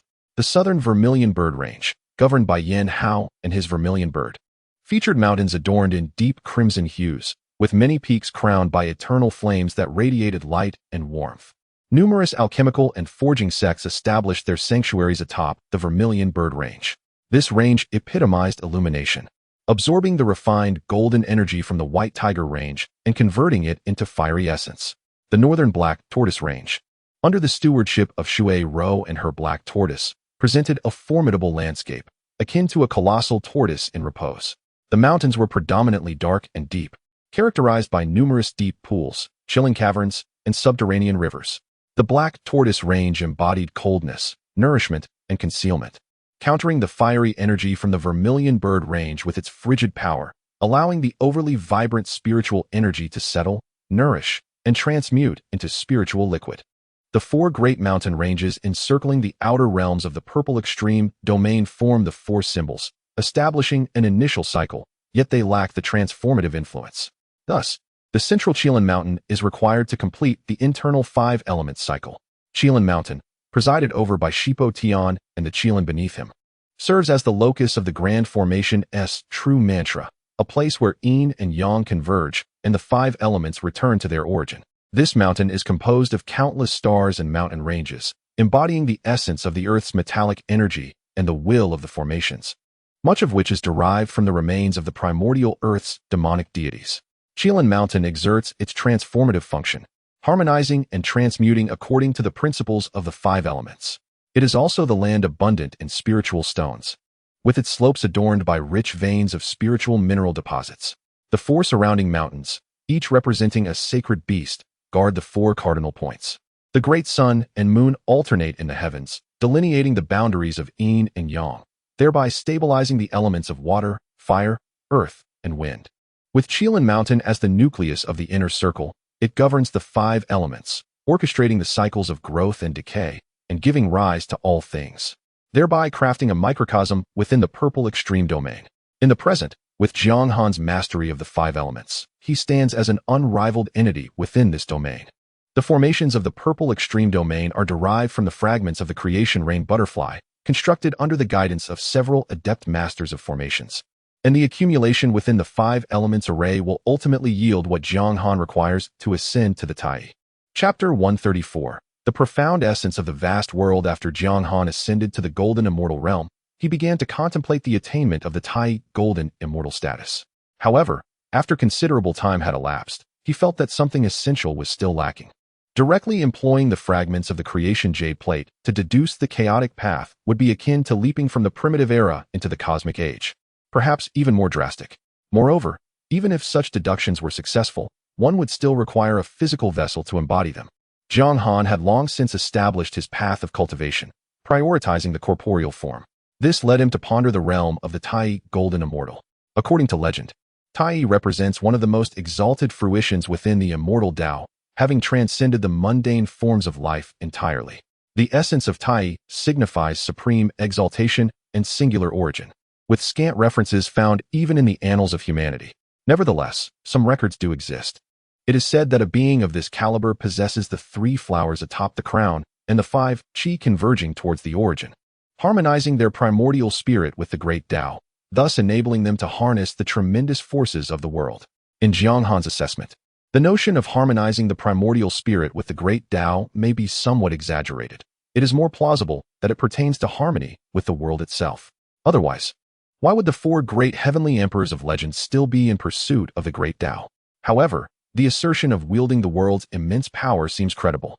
The power of the world is of a different echelon, representing the very essence of existence, the edicts of the heavenly emperors, and the fundamental source of the world. To Jiang Han, achieving Tai likely equates to becoming a stakeholder in the very fabric of existence. Yet, these remain mere conjectures. The method to attain Tai is not chronicled in the vast world. Nonetheless, drawing from whispers of the past and utilizing the fragments of the creation jade plate for deduction, Jiang Han has unearthed a potential path. By allowing his divine soul to endure the onslaught of the innate 5 elements qi and utilizing his physical form as a medium, he aims to refine his body through the world's essence. Under Jiang Han's guidance, by tempering his corporeal vessel with the innate 5 elements qi and the power of the world, he could ultimately manifest as a heavenly emperor, embodying the cyclical nature of the 5 elements, ever replenishing, impervious to external influences, untouched by causality, and even wandering amidst the chaos, thereby gaining insights into the great Luo. Previously, Jiang Han had considered focusing on the 3,000 rules, but through his deductions, he realized that merely attaining Tai would suffice. He could select the useful aspects from within the 3,000 rules. The great Tao is fundamentally simple, with underlying principles interconnected. The world comprises the 5 elements. Thus, he could emulate the world directly. In Jiang Han's grand design, the scheme of the evil god aims to compel the heavenly Tao, granting him greater authority. The grand formation above the purple extreme Tao domain serves as the cornerstone of the innate 5 elements qi, with part of the creation power from the fragments of the creation jade plate infused into the 5 elements formation. The formation cannot reach the realm of the 5 elements. Jiang Han's strategy necessitates the world's power to refine and give rise to the innate 5 elements qi. Currently, the 5 elements formation is undergoing continuous expansion. A perfected formation will stabilize the 4 symbols, give rise to the 5 elements, and ultimately undergo an energetic sublimation, utilizing the vast world to refine the innate 5 elements qi. The 4 symbols stabilize the purple extreme Tao domain, delineating yin and yang, and drawing transformative energy from the chaos. The 5 elements evolve through the energies of metal, wood, water, and fire, with the central Qilin mountain facilitating their transformation. Under the principles of mutual generation and overcoming, a perpetual cycle begins. In this process, the power of the 5 elements is repeatedly purified, transformed, and sublimated, ultimately generating the innate 5 elements qi. Eventually, within the cycles of yin and yang and the unity of the 5 elements, the legendary innate primordial energy may be manifested. In the annals of legend, qi is regarded as the most primordial and fundamental energy, birthed before the heavens and the earth, serving as the driving force of the universe and life itself. It is formless and intangible, embodying the essence of the Tao. Some legends even claim that the innate qi can continuously supply boundless energy. However, for Jiang Han, the innate qi remains a distant aspiration. His immediate task is to perfect the 5 elements great formation, to refine the innate qi of the 5 elements with the aid of the vast world, and subsequently strive to attain the status of a Tai Golden Immortal. After numerous confirmations that the formation is sound, Jiang Han feels a sense of relief. He then retrieves the jade slip left by Zhao Wu and begins to activate it. As Jiang Han initiates the slip, it begins to resonate, and soon he vanishes from the vast world. Upon reappearing, Jiang Han finds himself in a grand world devoid of any sentient beings. The presence of several suns in the sky casts light upon a realm that would otherwise be shrouded in darkness. Following Jiang Han's arrival, 5 figures approach him, addressing him as senior. These figures are none other than Jin Tianyu and his companions. After Jiang Han aided them in achieving golden immortal status, they became irrevocably bound to him. Thus, Jiang Han's small circle boasts 6 formidable golden immortals, establishing itself as a prominent faction within the vast world. Together with the others, Jiang Han creates a small continent where they engage in philosophical discourse while awaiting further developments. He often observes the state of the world, which now harbors thousands of sentient beings, indicating that the vast world is home to a multitude of golden immortals. Some beings have already ascended to golden immortal status, while others remain above the 36 tribulations of loose immortals. Jiang Han is astounded by the depth of the vast world's heritage, as many beings here are unfamiliar to him.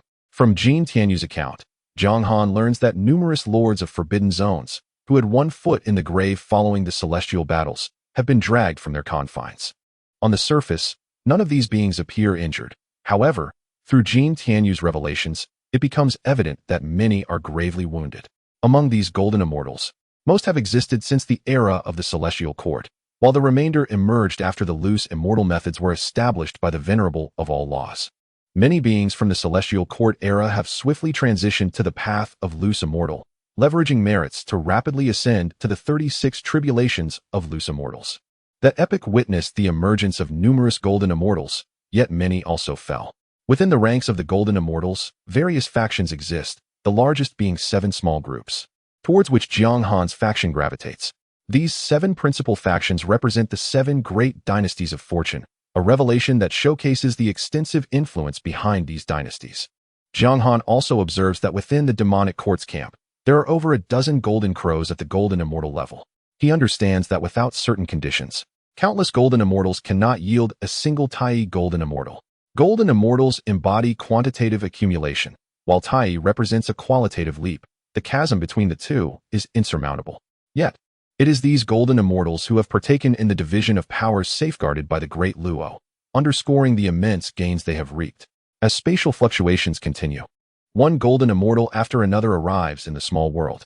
The number exceeds 1,300, and under the narration of Jin Tianyu, over 1,000 more have already fallen, their return uncertain, rendering them ineligible to participate.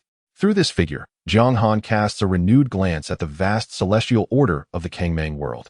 It is noteworthy that the majority of golden immortals are those who have directly infused the world's power through the tribulations of scattered immortals, relying on the accumulation of the world's essence. In fact, one might argue that, to some extent, this represents a form of extravagance. However, the Kangmang world possesses ample resources. In contrast to the harvest of living beings, it is the Kangmang world that reaps the greatest rewards. Chapter 135. The heavenly court is indeed powerful at this moment. Within the small world, a congregation of formidable figures had assembled, with golden immortals aplenty, while those beneath this rank found themselves excluded from participation. As the resounding chime echoed, all golden immortals manifested their forms, their shared cultivation level rendering any distinctions of position irrelevant. Yet, the most conspicuous among them remained the 7 major factions of golden immortals, all eyes turning towards the demon Emperor Yuanyang, for it was he who had summoned them together. The demon Emperor Yuanyang, accompanied by members of the demon court, stood upon a floating island. Yuanyang occupied the foremost seat, his usually majestic countenance now shrouded in a veil of gloom, while beside him, the Kunpeng bore visible wounds. Jiang Han, observing this scene, found himself bewildered. How had the Kunpeng sustained such injuries? Esteemed friends, Yuanyang's voice reverberated throughout the small world, commanding silence from all present. The purpose of today's gathering is to address the unprecedented threat looming over the vast world. I trust many of you possess some understanding of the situation. Yet I must reiterate the gravity of our plight. We are confronting the evil gods. His words sent ripples of alarm through the assembly, many faces paling at the mention of the evil gods. It is well known that the once mighty heavenly court suffered grievous losses in its encounters with these malevolent entities, a fate that now looms ominously over us. We are all inhabitants of the vast world, united in our shared existence, and I implore you all to speak candidly. I am aware that some among us were once allies of the evil gods. With this, Yuanyang produced a strand of the evil goddess rules, which had evidently grown in power manifold since their last encounter, suggesting that Yuanyang had endured considerable trials. How is this possible? A voice of shock erupted from the assembly, drawing everyone's attention. Jiang Han immediately recognized the individual, the true monarch of Chuanji Cave, once a mid-tier member of the Heavenly Court, hailing from a major world that had previously allied with the evil gods. Upon witnessing the strand of the evil god's rules, the true monarch's complexion drained of color. How did they locate us? Let us not withhold information, Yuanyang urged, turning to the true monarch, who was among the few well-versed in the intricacies of the evil gods due to his past collaborations with them. I never anticipated encountering them again. In the days of the Thousand Mechanisms world, a powerful being had traversed realms and discovered an otherworldly entity, subsequently capturing it. The true monarch of Chuanji Cave became lost in reminiscence. He was a golden immortal during the era of the Heavenly Court and retained the privilege of knowing certain secrets.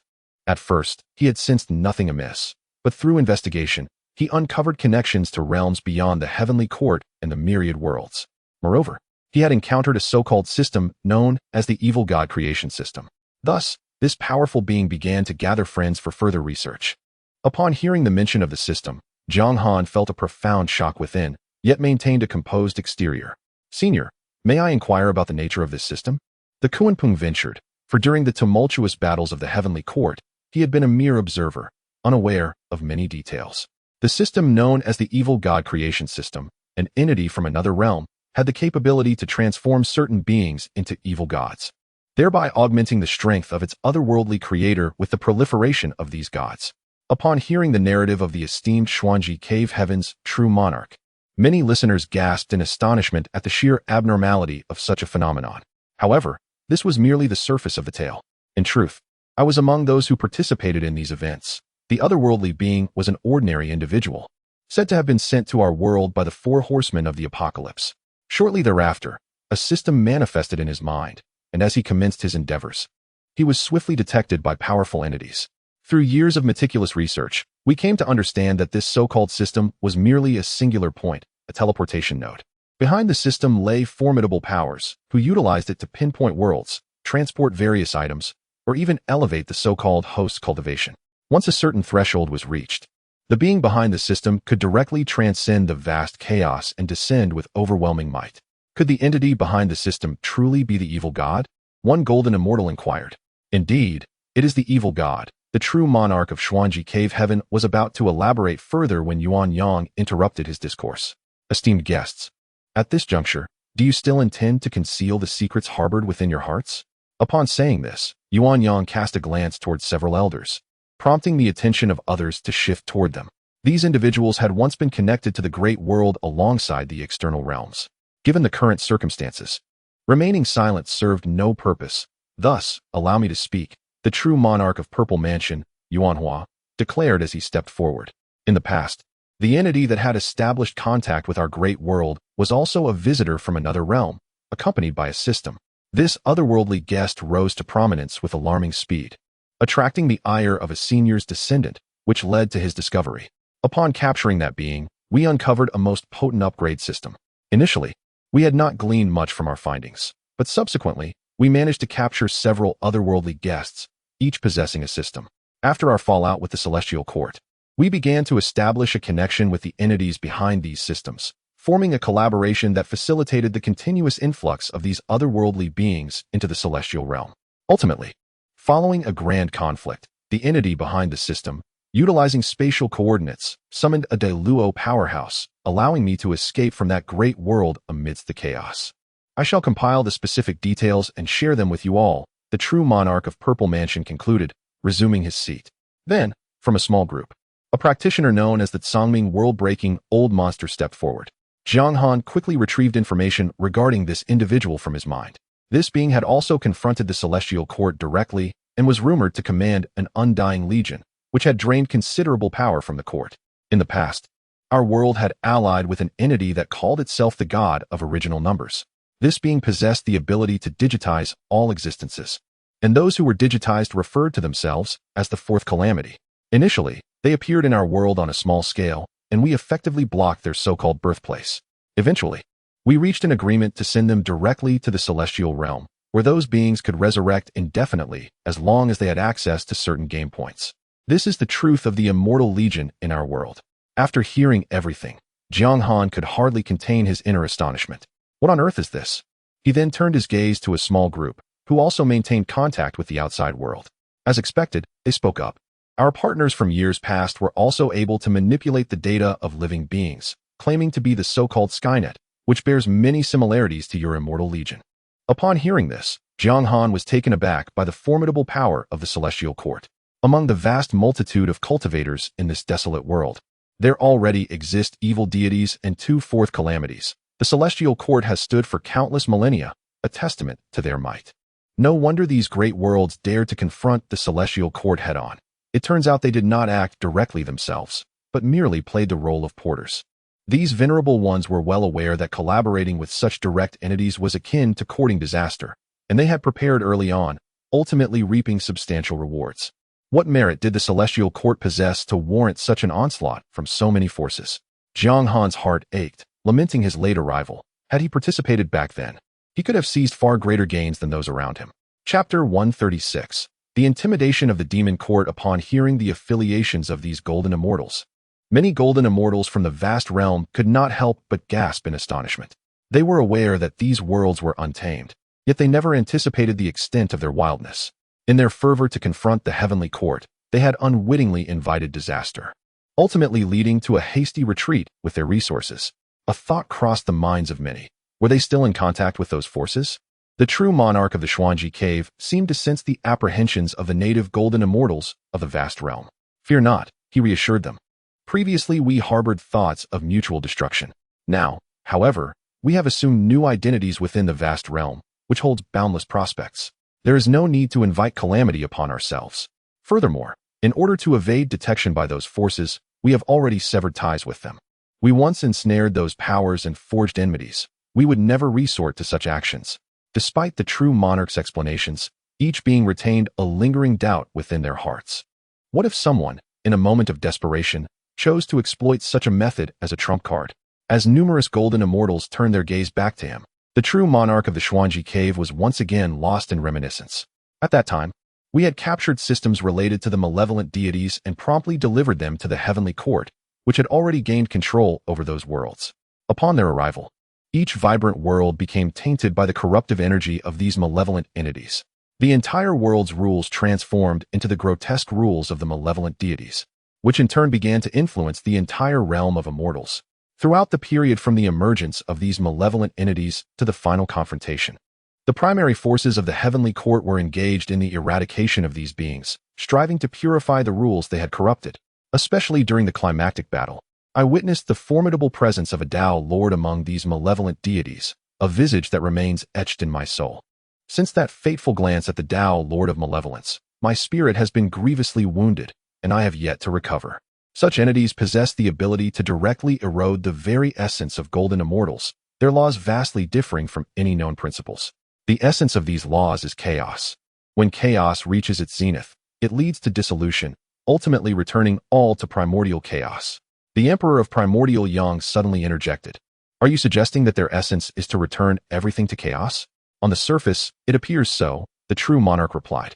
Ultimately, the worlds tainted by the malevolent deities revert to chaos. However, some high-ranking members of the heavenly court speculate that these worlds may ultimately transform into the purest essence of malevolence, flowing back to the malevolent beings behind it. The heavenly court has battled the malevolent deities for years and has conducted some research on them. They have infiltrated the heavenly court to such an extent that it resembles a sieve, with the court's studies becoming their own. The true monarch's words caused a profound change in the expressions of all present. All worlds are founded upon the order of heaven and earth, a reality they comprehend. Beings evolve from weakness to strength, relying on the forces of nature.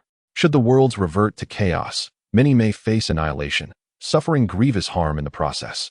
Even becoming a solitary spirit in the midst of chaos, one may gradually lose their sense of self. The pursuit of longevity and strength is the essence of cultivation. However, should the world face annihilation, given the current desolate state, it is likely that only a few will survive. Various factions have begun to engage in discussions. Within the faction of Xianqin, Zhao Wu furrowed his brow and remarked, considering the present circumstances, the likelihood of internal strife is exceedingly minimal. The majority of the Xianqin faction arose after the Heavenly Court era, maintaining a degree of wariness towards the relics of that age.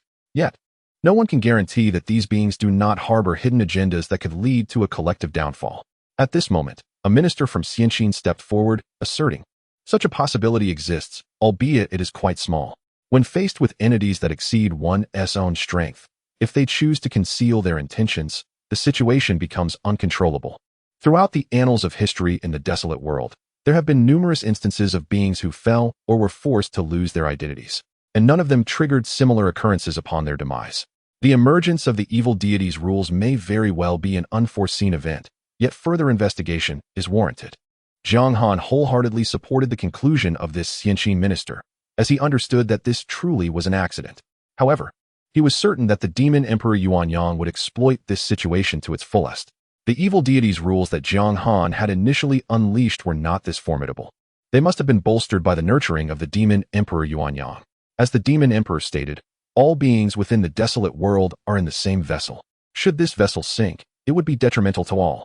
Moreover, the desolate world is currently experiencing a period of ascendance, with many golden immortals perceiving an opportunity to ascend to the Tai golden immortal realm, and even the possibility of reaching the Deluo realm. It is inconceivable that one would abandon the great vessel of the desolate world during such a critical juncture.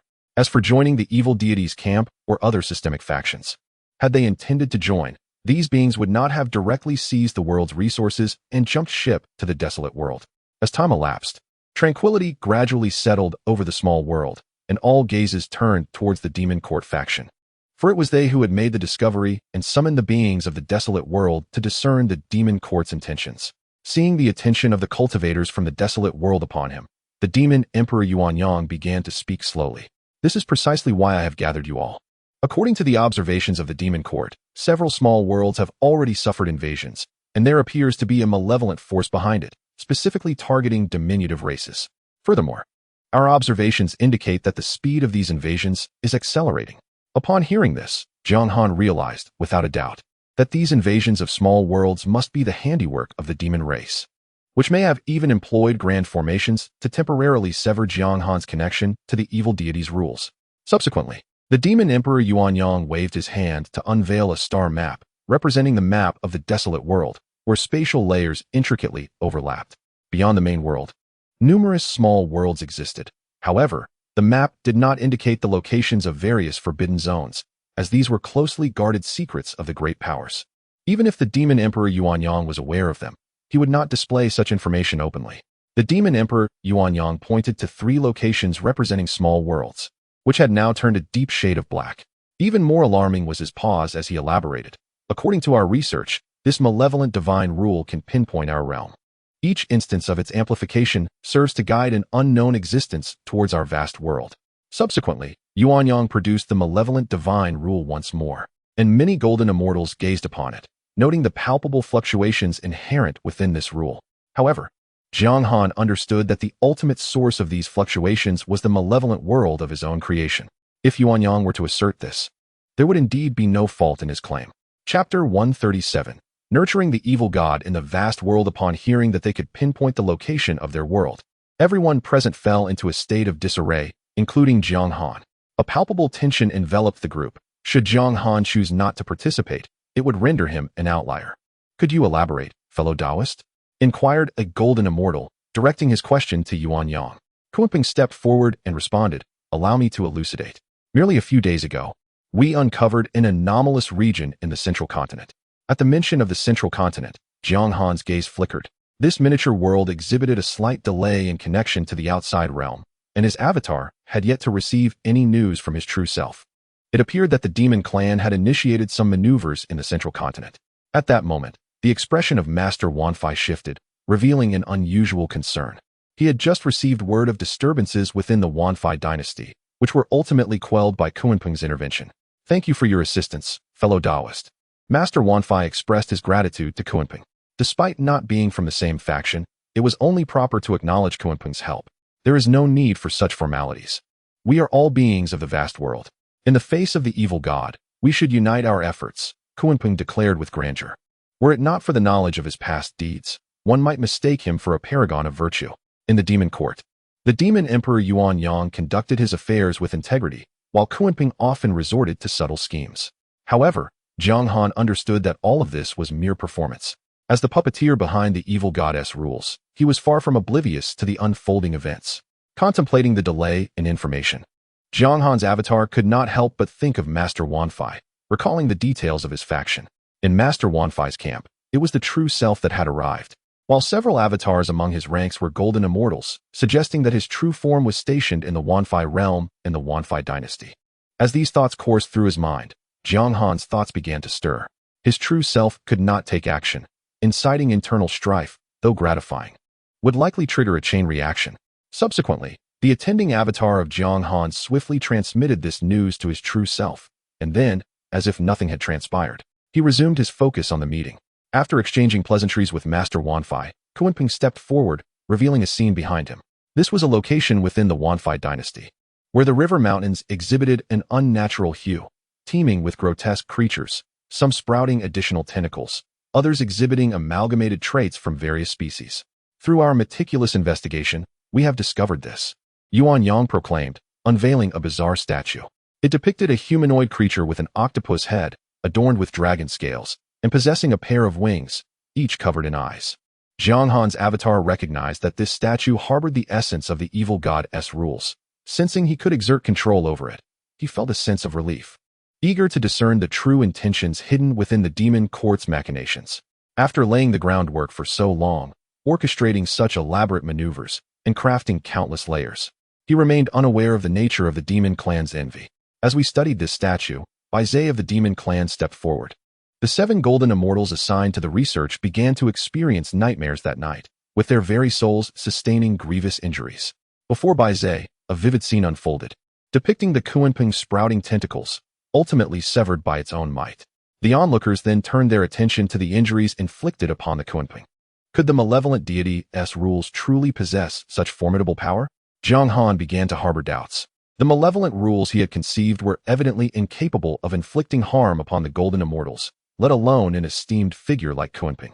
Witnessing Kunping's injuries, the crowd grew increasingly vigilant, for Kunping belonged to the upper echelon of strength among the thousands of golden immortals. However, there was no cause for alarm, as the statue had been considerably weakened. Our primary concern should lie with the rules birthed from the polluted and nascent realms of the vast world.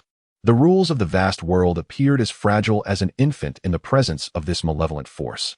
Those gathered understood that the vast world had only recently given rise to the heavenly Tao rules, which were still in the process of refinement. Indeed, the newly born heavenly Tao rules seemed as helpless as a babe before such malevolent principles. This engendered anxiety among many, for they awaited the growth of the vast world. Hoping to seize the opportunity for ascendance to the Tai stage, the vast world must endure. Esteemed ones, we must now abandon our disputes and unite against the great calamity of the world, Yuan Yang interjected. I have an unrefined suggestion. As you all know, the position of the Heavenly Emperor is in gestation. Rather than engaging in internal strife, we should eliminate the threat, for this is a calamity of the world. In such a calamity, those who accrue great merit ought to ascend as the Heavenly Emperor. What say you? Upon hearing Yuan Yang's words, many pondered deeply. His proposition seemed devoid of flaws. To engage in infighting at such a juncture would undoubtedly provide the malevolent deity with an opportunity. Moreover, whoever accumulates the most merit could indeed ascend to the Heavenly Emperor, granting any individual the chance. After deliberation, consensus emerged among the assembly, and Jiang Han discerned Yuan Yang's intentions. This was a direct appeal to the Heavenly Emperor's position. Yuan Yang appeared poised to play a game of fostering the enemy while enhancing his own stature. However, this also bore advantages for Jiang Han, who found no grounds for dissent. Yet soon, a voice arose, noting that the malevolent deity had already been suppressed by the demon court upon its arrival. If the malevolent deity were to vanish thereafter, would the demon court not emerge as the most meritorious force? This concern sparked a renewed discussion among the golden immortals present. Ultimately, no resolution was reached, leading to the suggestion that they collectively investigate the nature of the malevolent rules. With so many golden immortals in attendance, could they truly falter so easily? Upon hearing that the malevolent deity had been subdued, Yuan Yang could not suppress a cold scoff. They would soon realize that the corruption of the malevolent deity was spreading. In Yuan Yang's perspective, he was the unseen hand orchestrating the malevolent deity. As long as he maintained control without detection by the heavenly Tao, he could emerge as the ultimate victor. He recalled the adage circulating among humanity, fortune favors the bold. If he executed this maneuver adeptly, he might harness the power of the vast world to ascend directly to the Tai Golden Immortal stage. Should he rely solely on his own gradual ascent, he questioned whether he could truly achieve the status of Tai Golden Immortal. Inspired by the emergence of the malevolent deity's rules, he began to entertain ulterior motives, for it is in times of national peril that true loyalty reveals itself. If the vast world encounters a crisis, will the celestial order not loosen its constraints, directing resources towards these paramount beings, even bestowing the power of the world itself, all in a bid to weather the storm? As for the descent of the malevolent deities, he has studied the wicked gods from the era of the heavenly court. It is far from simple for a truly high-level malevolent entity to manifest. Moreover, should the taint of their corruptive rules seep in, they would be swiftly purged. With meticulous maneuvering, it is still conceivable that within 1,000,000 years, he could seize an opportunity. Regarding Yuanyang's thoughts, Jiang Han has gleaned a hint of understanding. As Yuanyang and he have arrived at a similar conclusion. The vast world undoubtedly possesses profound depths. How to coax these hidden treasures to the surface relies on one's own capabilities. Furthermore, the system is also a valuable asset. Perhaps one can utilize the fragments of the Creation Jade Plate to derive some insights. Chapter 138. The God of all spirits. In response to the proposal from the primordial Yang Demon Emperor, although many were tempted, the discussion ultimately fizzled, leading instead to an examination of the statue of the evil deity. Before long, the first seal on the statue was broken, and in that fleeting moment, an indescribable energy began to permeate the world. This energy was neither spiritual essence nor worldly misfortune, nor any known form of energy. It was a manifestation of chaotic essence. While there were some distinctions between this energy and that of the evil deity during the celestial court era, their fundamental nature remained unchanged. The true monarch of the Xuanji cave, having had prior encounters with the forces of the evil deity, immediately sensed a slight disparity compared to the powers of the past. Yet, the essence was still the same. Could it be that multiple factions existed within the evil deity's domain? Many golden immortals present concurred with this speculation, increasingly convinced that the emergence of these evil deity rules in the vast world was indeed fortuitous. They understood this to be a form of wishful thinking. Nevertheless, many were prepared for the worst. Several golden immortals, unfamiliar with this energy, began to frown. The divine light, true man, proficient in the path of purification, raised his hand to draw forth a strand of divine light, attempting to make contact. What transpired next was shocking. Upon contact, the divine light began to distort and metamorphose, ultimately transforming into an indescribable, bizarre form, as if it had lost all foundational rules, becoming an unanchored wisp. The seeds of the heavenly Tao in the vast world were sown by Jiang Han, and the evil deity's rules were nurtured by him as well. During the nurturing process, the evil deity's rules specifically targeted the rules of the vast world. As long as the foundational level of the heavenly Tao in the vast world remained unaltered, the evil deity's rules would inherently restrain those of the vast world. This kind of rule was fundamentally superior to the rules of the vast world. Many golden immortals were astonished by the rapidity of this unraveling. Only a force of greater essence than the rules of the vast world could dissolve so swiftly. As for the specific restraint on the rules of the vast world, they regarded this merely as one aspect of the evil deity's nature. Numerous golden immortals began their own attempts, and the results mirrored those of the divine light true man. Even all their inputs began to be tainted, descending into chaos, while the evil deity's rules grew even stronger. However, before long, the assembly of golden immortals began to unite their efforts, directly seeking to extinguish the evil deity's rules. Rapidly, under their collective endeavor, the evil deity's rules began to weaken continuously. This method of annihilation was, in essence, a mutually destructive endeavor, yet soon, some among them discerned that the evil deity's rules were attempting to deconstruct their own rules. Among the thousands of golden immortals, there was no shortage of talent. They quickly identified certain details, even uncovering points that Jiang Han himself had not fully grasped, leading them to commence their own investigations. The very essence of these evil deity rules was to revert the world to chaos. Should they take root in the vast world, the consequences would be unimaginable. At this juncture, the primordial Yang began to speak, incessantly intimidating the golden immortals present while continually cautioning everyone. All were golden immortals, still a great distance from the realm of the great Luo. In chaos, there exists no heaven or earth, no yin or yang, no past or future. The reason the great Luo golden immortals could traverse the chaos with ease was that their path was the path of chaos itself. Their Tao fruits intricately linked with the primordial chaos. Should the assembly of celestial beings venture into the chaos, they would only encounter their own demise. If the vast world were to vanish, he would indeed be akin to a rootless duckweed. How do they perceive our realm? Soon, the innate spatial demon began to pose inquiries and commenced its research. Through diligent investigation, results swiftly emerged. The innate spatial demon articulated this malevolent divine rule. Upon study with several companions, reveals a peculiar resonant characteristic. It is likely attuned to its source, facilitating a direct conduit for the essence to flow either towards the source or vice versa, akin to the nature of spatial transmission. If the resonance reaches a certain threshold, the counterpart could traverse directly into the vast world through this resonance. He paused momentarily, then continued. Even more unsettling is the fact that once this resonance manifests, it will persist indefinitely unless every aspect is meticulously unraveled. Upon hearing this, Royong felt a twinge of shock, sensing a foreboding intuition that perhaps he ought to reconsider his plans. Is there a means to halt or modify this resonance? One celestial being inquired. Currently, there is none, yet we may attempt to explore options. Thus, numerous wandering immortals joined in the research.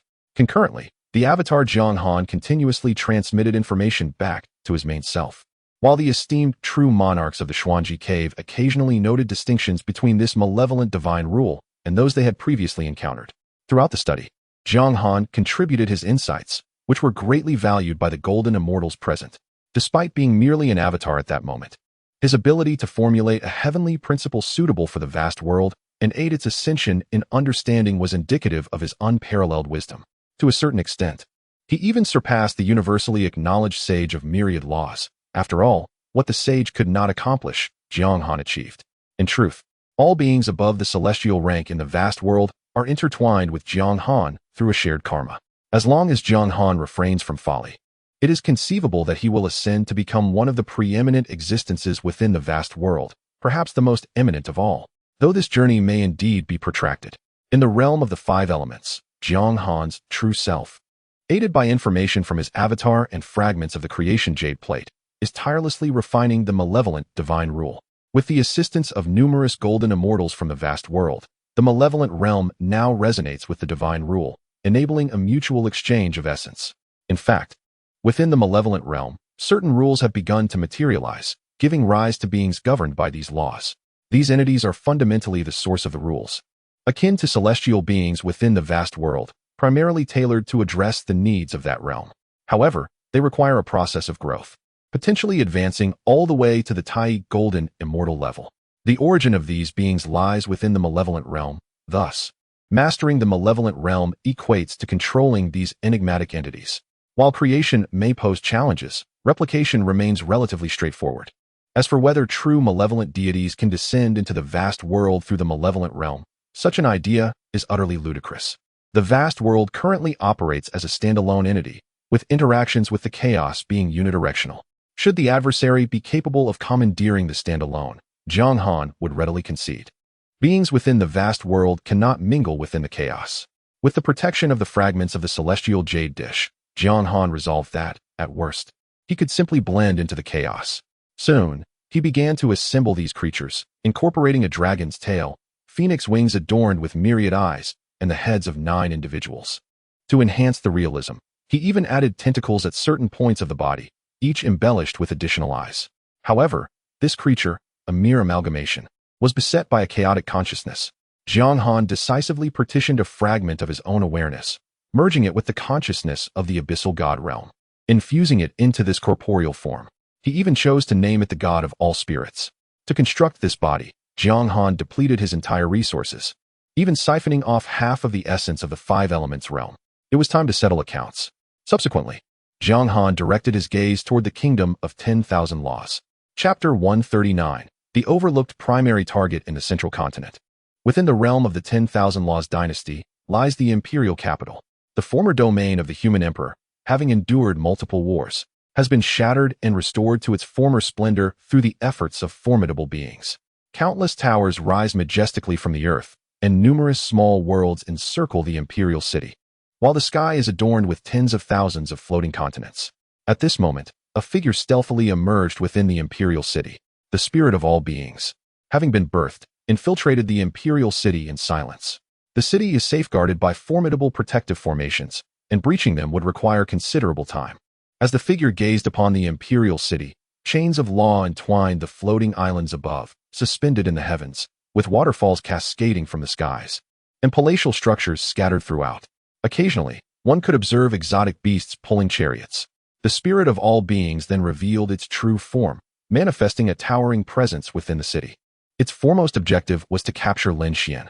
As the spirit's tendrils reached towards the palace's defensive array swiftly activated. Who dares intrude upon the imperial palace? A voice of authority resounded. Soon after, several celestial immortals encircled the spirit of all beings, whose multitude of eyes swiftly turned towards them. This is not good.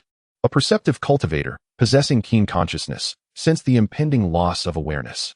At that moment, a mysterious force surged forth, attempting to expedite the retreat of the celestial immortals. Seizing the opportunity, the spirit of all beings quickly slipped through a rift in the palace's protective array and entered the inner sanctum. This is problematic. It is targeting me. Lin Xian realized the growing menace of the encroaching tendrils. However, before he could react, his consciousness became a tumultuous haze. Yet, in his final moments, he swiftly reflected upon his life. In the earlier part of his existence, he believed himself to be the protagonist, sailing smoothly through life, convinced he could become a supreme being without reliance on his family. But after his family was annihilated and his ancestor fell, he became a mere puppet, finally understanding the significance of familial ties. Recently, he had sensed a growing disdain from the great powers within the 10,000 Laws dynasty towards him. Even as he remained a puppet, Lin Xian was perplexed by the unfolding events, yet he endeavored to excel as an exemplary puppet, striving to preserve his status. However, upon recalling that he had a doppelganger in the realm of 10,000 Laws, he felt a wave of relief. Damn it, I have been deceived. Kuan Yuan, the lord of the prison, quickly grasped the situation. Yet, if given another choice, he would still opt to protect the celestial immortals of the 10,000 Laws dynasty. Kuan Yuan, possessing the cultivation of a golden immortal, had participated in the Golden Immortal Conference of the vast world. He understood that the destiny of an emperor was no longer of decisive significance. This realization came swiftly after he sensed the spirit of all beings. In an instant, countless eyes and tendrils appeared within the palace. The rules of the palace had been tainted by the spirit of all beings. Kuan Yuan, formerly working in the celestial prison, recognized that this was indeed the spirit of all beings, a subject of study in the vast world. He felt a profound threat emanating from the spirit. Is it at the golden immortal level as well? How did it arrive in the vast world? This is indeed the inquiry of the true monarch of Kunyuansen prison. Under the tainted edicts of the god of all spirits, millions of cultivators within the imperial palace swiftly succumbed to corruption, incessantly extolling the greatness of the god of all spirits. Throughout this process, the Kunyuansen prison immortal monarch realized that he was confronting the malevolent god of all spirits, who arrogantly referred to himself as such, a title that he could never adopt himself, for one cannot shed the mantle of a malevolent deity. The Kunyuansen prison immortal monarch promptly conveyed this news to the realm of golden immortals. He was the sole golden immortal stationed within the Wanfa dynasty, while the malevolent god remained an enigma. Thus, to ensure caution, he prepared to summon reinforcements. In his view, as long as the malevolent god of all spirits did not initiate an attack, he would continue to buy time. Moreover, should the malevolent god act, he would be the first to flee. As for the lives within the imperial city, he regarded them as mere ants. Their demise was inconsequential, for in a century, the cycle of life would restore itself. As long as pillars of strength like them existed in the vast world, chaos would not ensue. Their presence ensured the foundation of the Wanfa dynasty. Even the death of Emperor Lin Xian held little significance to him. In his eyes, only the celestial immortals truly qualified as living beings. Their worth was merely tied to possessing the fate of the celestial emperor, and the heavenly Tao of the vast world bore little majesty in his perception. Previously, Lin Xian had some value, but now, with the invasion of the golden immortal malevolent god into the vast world, the prevailing narrative would be the eradication of the malevolent deity. The god of all spirits quickly filled the entire imperial palace, continuing to expand. In a sense, the god of all spirits was but one of Jiang Han's avatars. Although Jiang Han's consciousness within the god of all spirits remained in a dormant state for the majority of the time. Meanwhile, Jiang Han, who was vigilantly observing the imperial capital of the Wanfa dynasty, discerned the intentions of the Kunyuansen prison true monarch upon noticing his inaction. He intended to utilize the lives of the beings within the imperial capital to prolong the inevitable. As the god of all spirits expanded, the fortune of the Wanfa dynasty attempted to resist, yet it was swiftly maneuvered away from the imperial capital by the Kunyuanshen prison immortal monarch. You must leave. This malevolent deity is beyond your capacity to contend with. The Kunyuanshen prison immortal monarch directed the celestial immortals. Upon hearing this, several celestial immortals hastily fled the imperial city. In this brief span, the entire imperial city began to manifest enormous eyes, appearing like celestial bodies in the sky. What is this? My spirit is being torn asunder, exclaimed a cultivator at the harmonization stage, gazing at the colossal eye above. His skin began to discolor, ultimately disintegrating into countless black specks. Countless cultivators were tainted, transforming into the essence of the malevolent deity, converging upon the true form of the god of all spirits, with billions succumbing to corruption every moment. These black specks coalesced around the malevolent god, forming a vast shroud of darkness. Sensing the corruption of the heavenly laws, the Kunyuanshen prison true monarch strategically retreated. Why do you hesitate to strike? What do you fear? Is it my divine title that has instilled dread within you? The voice of the malevolent god reverberated within the mind of the Kunyuanshen prison immortal monarch, imbued with the power to distort all, yet it left him unscathed. As for Lin Xian, he was unworthy of mention, akin to a trifling character that could be easily extinguished. In the realm of myriad laws, Lin Xian, previously unnoticed by either party, has now awakened within this vast universe. He never anticipated his own demise, yet he believes that as long as he holds value, he shall not perish. Observing his new form, Lin Xian finds himself momentarily disoriented. Subsequently, a torrent of memories floods his mind, causing him to gradually lose consciousness.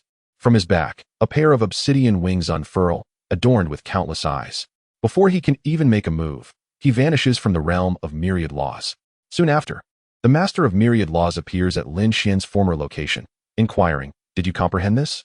Though partially understanding, it is evident that this power transcends even the rules themselves.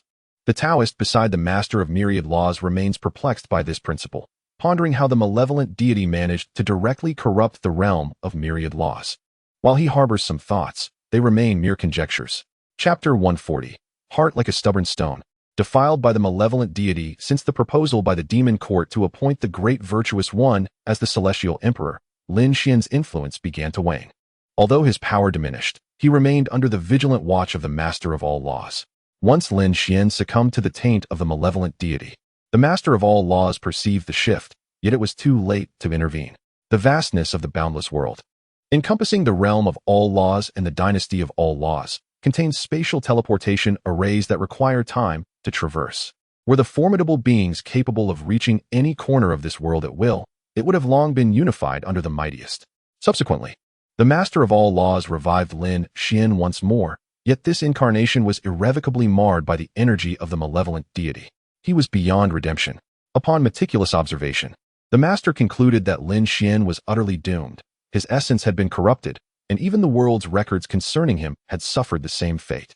Within the dynasty of all laws, the malevolent deity of all spirits continued to expand relentlessly, directly slaying the fated individuals in the eyes of the heavenly path, drawing countless karmic forces towards itself. However, upon reaching the vicinity of the malevolent deity, these karmic forces became tainted, for the deity was already rejected by the world and no longer cared for its disdain. Jiang Han, witnessing Lin Xian's complete corruption, felt a sense of relief.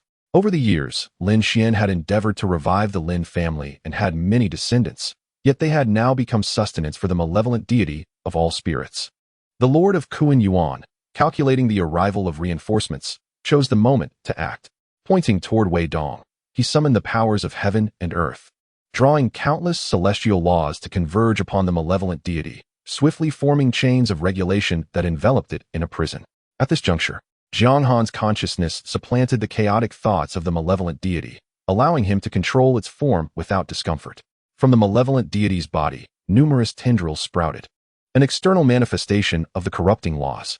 As these tendrils made contact with the chains of regulation, a fierce clash ensued, akin to a searing iron pipe striking a frostbound prison.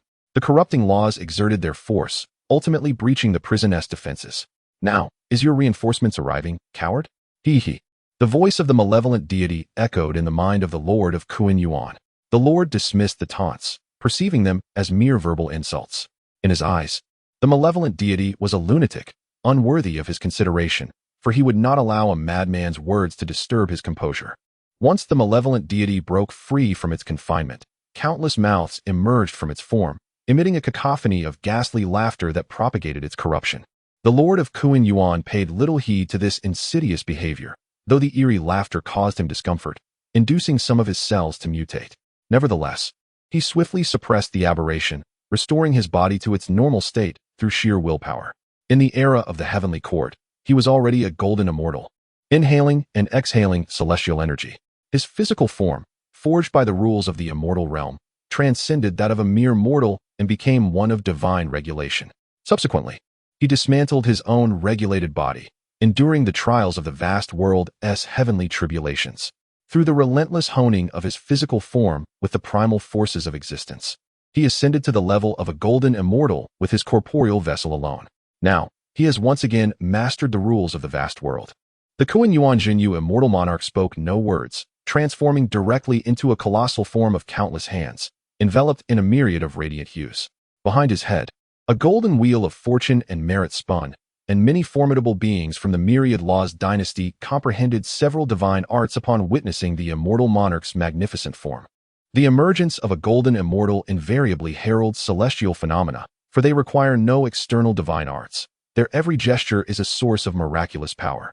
The corruption of the myriad spirits by the malevolent god continues to spread, yet the surrounding space has been sealed. However, once tainted, the afflicted will be obliterated and reborn, returning to their original state. This is the method employed by the Kuan Yuan Jinyu immortal monarch.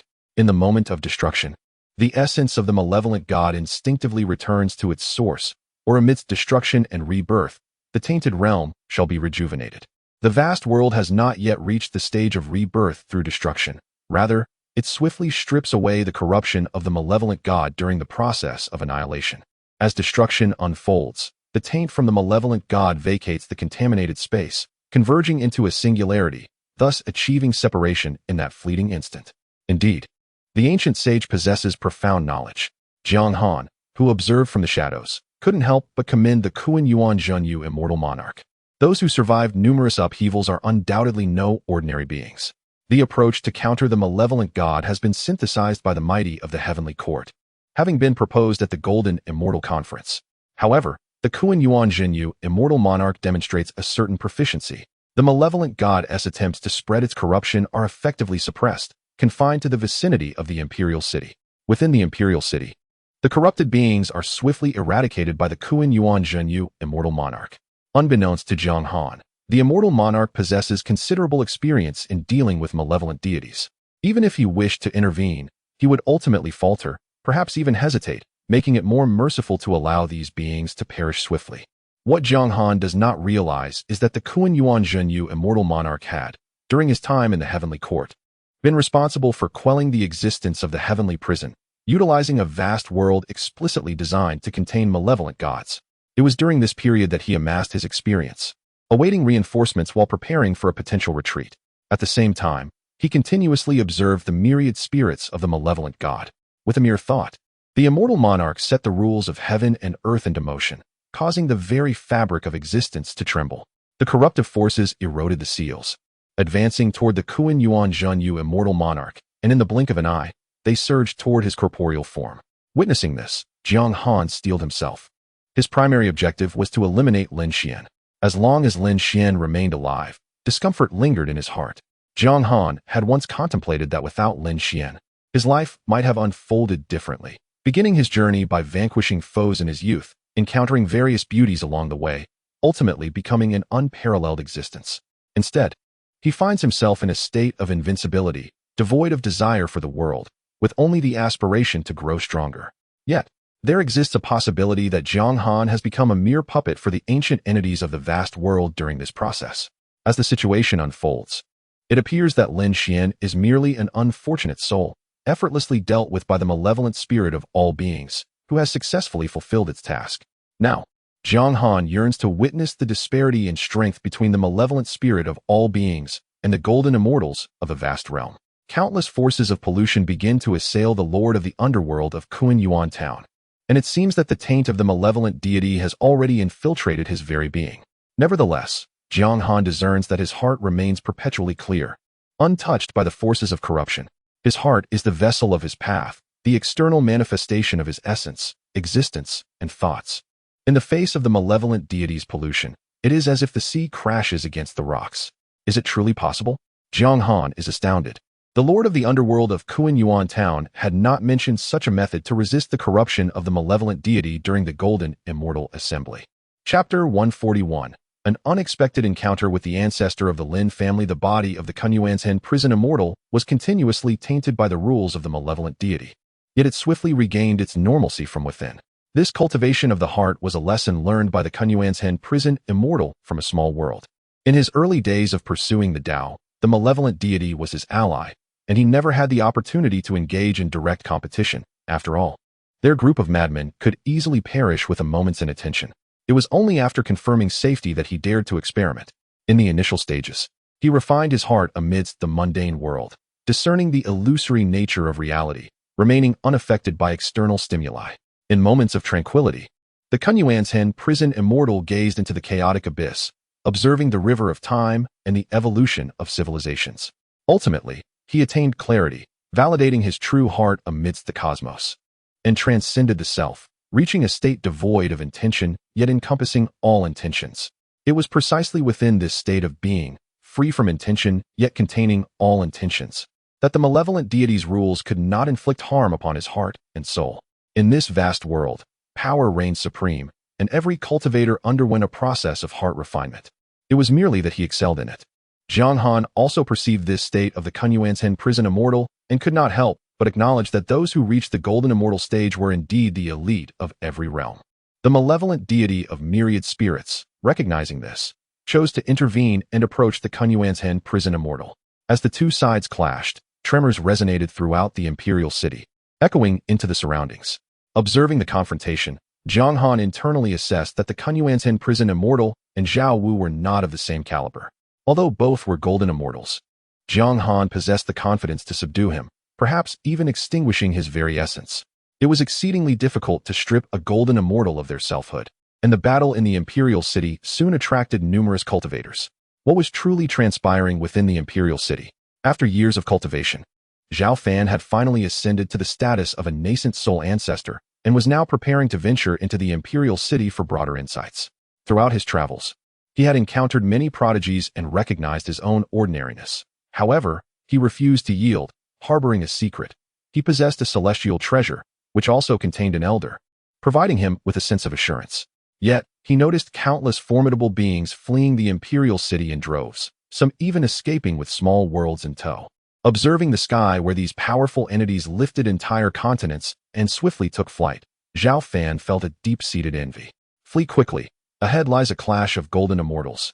Do not proceed, or even use your divine consciousness to observe. A voice resonated within his mind, prompting Zhao Fan to instinctively open his spiritual awareness, only to encounter a sun that inflicted direct harm upon his consciousness. Without a moment's hesitation, he retreated, unaware that a gaze had just turned in his direction. Was this the aura of the ancestor of the Lin family? Jiang Han, sensing something familiar, turned his attention to Zhao Fan, or rather, to the celestial artifact within him, a jade vial that had since shattered, within which the spirit of the Lin family ancestor was concealed. No wonder he had been unable to ascertain the ancestor's whereabouts earlier. Jiang Han had assumed the Lin family ancestor was still absent, only to discover that he had been hiding within a secret treasure. Jiang Han's expression turned somewhat peculiar, uncertain whether to deem the Lin family ancestor fortunate or unfortunate. At this very moment, the appearance of the figure before Jiang Han brought him double joy. Friend, this is a matter between him and me. Do you wish to become embroiled in it? Not only had Jiang Han detected the presence of the Lin family patriarch, but a scattered immortal from a prestigious lineage had also noticed him and even contemplated intervening. What? The Lin family patriarch? Senior, I was unaware. I assumed a junior possessing a precious treasure might attract calamity, and I intended to offer assistance. Since there is a causal connection with you, I shall take my leave. Subsequently, the owner of this divine consciousness vanished into the void, yet a colossal tentacle lashed out into the emptiness. The opponent belonged to the Buddhist faction. Although their leader had once acted against Jiang Han, the latter held no grudges. Alas, misfortune struck, and he was caught in the crossfire of a battle involving golden immortals. This Buddhist practitioner was a true immortal, yet he had been compelled to join the battlefield of golden immortals, hoping that fortune would favor him. Without the slightest hesitation, Jiang Han conjured a long spear and directed it toward the Lin family patriarch. May Xian be safe. The Lin family patriarch remained concerned for his treasured descendant. Throughout his journey, he had received covert assistance from several friends. However, he still lacked a comprehensive understanding of the higher echelons of the vast world. To him, it seemed that the impending conflict in the vast world would be the Cloud Dynasty War, and his descendant, Lin Xian, would undoubtedly play a pivotal role. Those noble families had once promised to look after Lin Xian. That aura. Indeed, it was the Lin family patriarch, who was quite unfortunate to emerge at this moment. Yet, it was truly lamentable. He had fallen into the cycle of reincarnation for the sake of a junior. It was rumored that his descendant had already been tainted by the evil god, and it remained uncertain how the patriarch would react upon learning this. Let us observe. They mused, with the venerable ZG present, uncertain of how to handle the situation. If he were to discover that the celestial emperor's fate, which he had once cherished, was now worthless, his expression would surely be most entertaining. Surrounding the imperial city of the Wanfa dynasty lay the former strongholds of noble families, where numerous celestial beings, true immortals and golden immortals, began to engage in discussions. They chose to remain passive observers in the unfolding drama between Jiang Han and the Lin family patriarch. The patriarch should have anticipated this day when he once swapped heaven and earth. Suddenly, the Lin family patriarch sensed a terrifying aura approaching. Within that presence resided the fluctuations of the 5 elemental rules. It was him. He immediately recognized that Jiang Han was making his move. Despite his efforts to remain hidden, he was still detected by Jiang Han, and what remained within the vessel was but a fragment of his soul. Now burdened by karma, the Lin family patriarch faced continuous misfortune should he dare to reveal himself or attract the attention of the heavenly path. Thus, the Lin family patriarch discreetly retrieved an ancestral treasure, concealing himself within it to shroud his fate, remaining close to the one of great fortune while awaiting the opportune moment. As long as he maintained distance from Jiang Han, the latter would not sense his presence. However, he did not anticipate that in such a vast world, he would inadvertently draw so close to Jiang Han. With the emergence of a spiritual long spear, the Lin family patriarch lost consciousness, leaving behind a massive crater in the earth, while a small jade vial soared toward Jiang Han. Ah, dear brother, it is not that I refuse to rescue you. Rather, it is the inexorable weave of fate that has led us to this moment. Such thoughts linger in the mind of Zhao Kuan, the venerable ancestor of the Zhao clan. He had meticulously calculated every possible outcome, yet he could not foresee the sudden appearance of the Lin clan's patriarch before Jiang Han. In his grand design, he envisioned Zhao Fan growing increasingly formidable, or seizing an opportunity to gradually restore his strength through the myriad laws of the dynasty. But this was not the appropriate moment for such developments. In this vast and boundless realm, with the river of time stretching infinitely, the mere coincidence of encountering Jiang Han at this particular juncture is nothing short of misfortune. However, even amidst this turmoil, the might of Jiang Han astonishes them. To their eyes, he is indeed a fated being, nurtured by the immense essence of the world, a product of the heavenly way. His profound comprehension has allowed him to deduce the rules of the cosmos, propelling him to become a golden immortal in a remarkably brief span, placing him among the most formidable individuals in this world. Should Jiang Han become aware of the thoughts of these beings, he would undoubtedly seek the very essence of the heavenly way itself. Chapter 142. Yuanyang. Just as I began to formulate my thoughts, the situation shifted once more. Within the imperial capital, the battle between the malevolent spirit of all beings and the lord of the underworld, Kuan Yuan, raged on, with the former gaining the upper hand. Alarmingly, the malevolent deity had appeared within the Wanfa dynasty. At this moment, the esteemed Wanfa master, who was investigating the powers of the malevolent spirit, received the news. All golden immortals were alerted and immediately redirected their focus to the Wanfa dynasty. Due to the ongoing conflict, the Lord Kuan Yuan had ceased his efforts to contain the corruption emanating from the malevolent spirit, allowing it to expand its influence exponentially. Surrounding the imperial capital, the earth had transformed into a viscous state, reminiscent of the skin of some indescribable entity, continuously consuming the life upon it. The living beings in the vicinity of the capital emitted frenzied howls, as the malevolent spirit infused the land with life. A golden immortal, deeply versed in the path of life, spoke up. Impossible. How could this happen so swiftly? Yuan Yang felt a shock within as he beheld the malevolent spirit at the golden immortal level. He was aware that the initial essence of the malevolent spirit could only corrupt entities below the immortal tier. Typically, the arrival of a golden immortal level malevolent spirit would require millennia, yet here it stood, having manifested in this vast world in a remarkably short span of time. Many golden immortals from the vast realm, upon witnessing the malevolent spirit, dismissed their previous doubts about Yuanyang. Initially, not only Jiang Han suspected Yuanyang of nurturing the enemy, but many others had entertained similar thoughts. However, upon witnessing the golden immortal level malevolent spirit, they could no longer question Yuanyang's intentions. Even if he sought to nurture the enemy, summoning a golden immortal level malevolent spirit would be tantamount to self-destruction, rather than a mere act of subterfuge. The need to eliminate it before it could establish a foothold was paramount. We must ensure that the Lord Kuan Yuan restrains it. The true body must not be allowed to escape. Perfection will arrive shortly, Zhao Wu urged swiftly. With the emergence of the golden immortal level malevolent spirit, it was only a matter of time before a Tai golden immortal level spirit would descend. How could they, in the vast realm, hope to endure this turmoil when they had yet to possess a Tai golden immortal level powerhouse? In the Wanfa dynasty, while the malevolent spirit of all beings held the upper hand against the Lord Kuan Yuan, a resolution was still beyond reach. After a temporary separation, the malevolent spirit began to concentrate its power, strengthening its spine. The Lord Kuan Yuan witnessed this and was uncertain of the malevolent spirit's intentions. But no matter what it aimed to accomplish, he was determined to thwart it. As the malevolent spirit placed its hand upon its back, the Lord Kuan Yuan seized the moment, synchronously launching his attack. The surrounding space was locked down, causing the malevolent spirit's movements to slow. A sharp arrow materialized in the sky, swiftly piercing into the malevolent spirit's body, targeting its spine directly. A resounding clash echoed, reminiscent of two sharp weapons colliding. Subsequently, the malevolent spirit swiftly extracted a shard of its spine, transforming it into a bone arrow directed at the Lord Kuan Yuan. Occasionally, dark arrows penetrated the malevolent spirit's form, yet it paid them no heed, focusing solely on its adversary. In the town of Kuan Yuan, the prison immortal swiftly attempted to obstruct the attack, yet his weapon was severed as effortlessly as tofu. Soon after, his body was cleaved in two. In an instant, the malevolent god of all spirits unleashed a torrent of swords, reducing the prison immortal to mere fragments.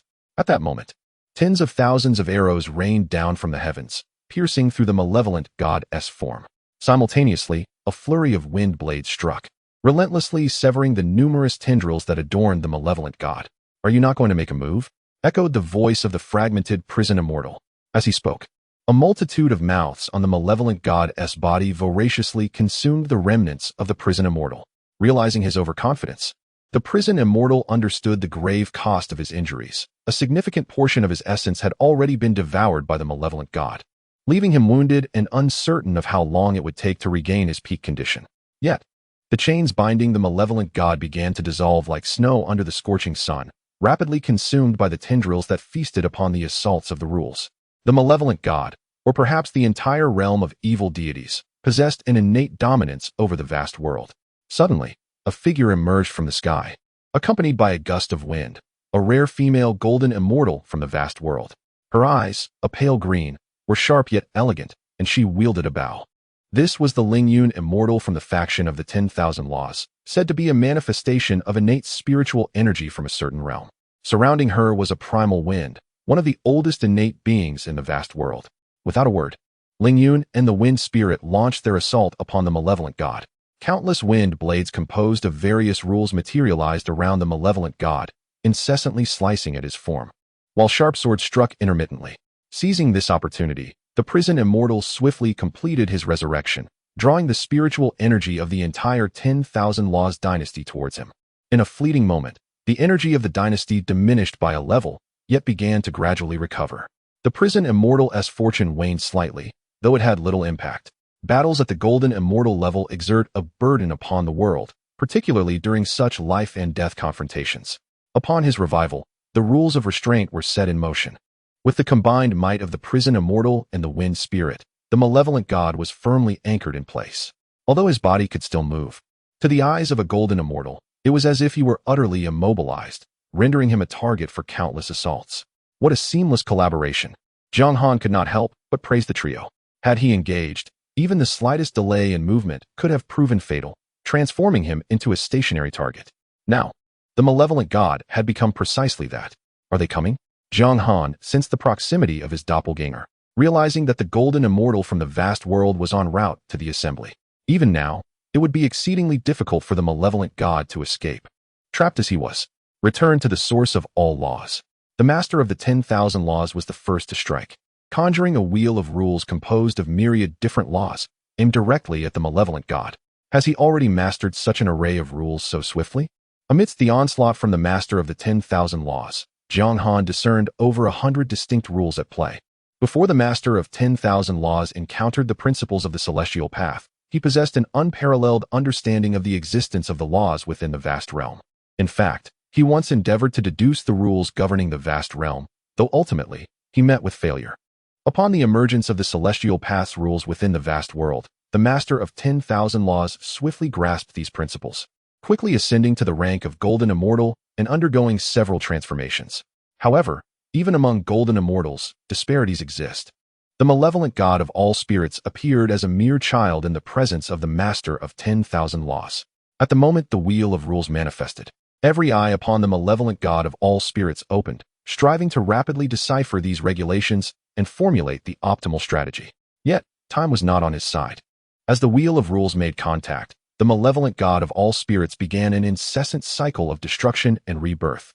Other Golden Immortals, arriving swiftly, took decisive action to seal off the entire 10,000 Laws dynasty, preventing the spread of corruption, while simultaneously launching assaults against the malevolent god of all spirits, whose corporeal form was swiftly obliterated beneath a torrent of relentless attacks. Chapter 143. The Covenant and Humanity. The myriad spirits of the malevolent deity were obliterated by countless assaults, prompting the Golden Immortals of the vast world to commence a thorough cleansing. Meanwhile, the realm of the malevolent deities began to experience fluctuations in accordance with the rules of malevolence. Within the dynasty of all laws, the power of the malevolent deity began to dissipate, manifesting within the malevolent realm. The obliterated myriad spirits of the malevolent deity transformed into the most unadulterated essence of malevolence. However, these assaults proved ineffective against this essence, as the two forces were fundamentally distinct and could not be annihilated at that moment. Ultimately, the Golden Immortals of the vast world opted for a sealing strategy. Under the protection of over 100 Golden Immortals, they cast it into the chaos. Jiang Han was among those tasked with the sealing.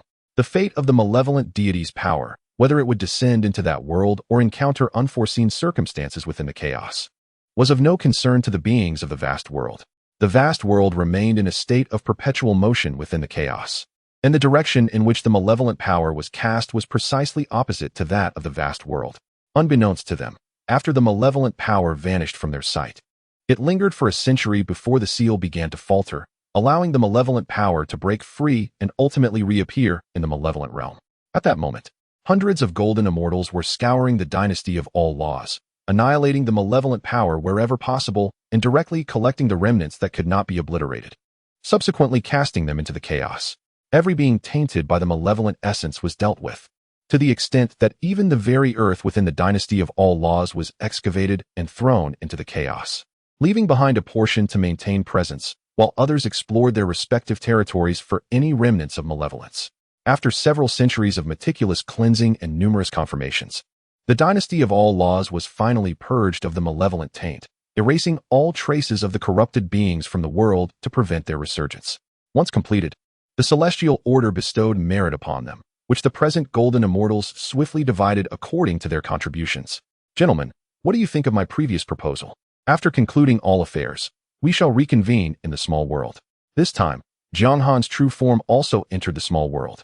This energy stood in stark opposition to the essence of all things in the vast world, devoid of any possibility of harmonization. Zhao Wu, upon hearing this, spoke. In light of this, we must engage in a decisive battle. He took part in the cleansing within the confines of the dynasty of all laws, thoroughly eradicating the malevolent pollution that had severely wounded the dynasty. Even a portion that belonged to the world was cast into the chaos, diminishing the totality of the world itself. This energy was akin to undermining the very foundation of existence. The master of all laws nodded in agreement. We must decide whether to conceal this information from the lower-tier cultivators or to disseminate it. Complete secrecy must be maintained. Should certain entities become aware, it could breed dissent. One Golden Immortal remarked that the celestial order of the vast world held no dominion over the world comparable to that of these Golden Immortals. The operation of the vast world was orchestrated under the guidance of these Golden Immortals, and the foremost concern of this golden immortal was to uphold their control over the world. Indeed, the information must remain concealed to prevent the malevolent deities from inciting resonance through their awareness. However, these malevolent deities may be classified as extraterritorial demons. Should any signs manifest, all cultivators must report them.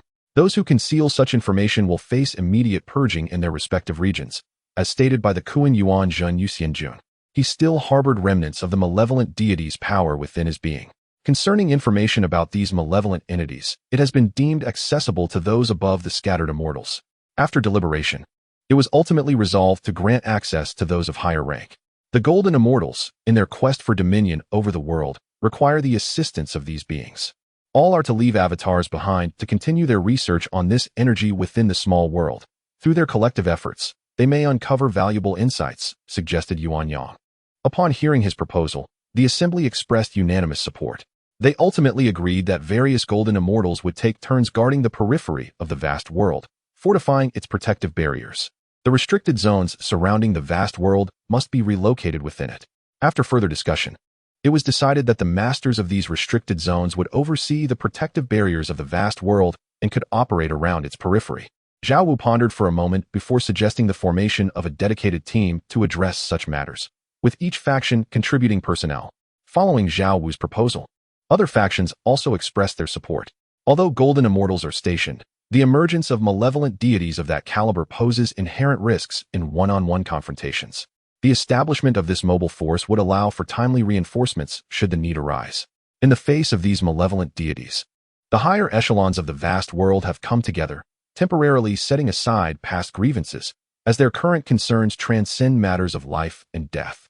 Those with past enmities who remain here are victors, while the vanquished linger in the cycle of reincarnation.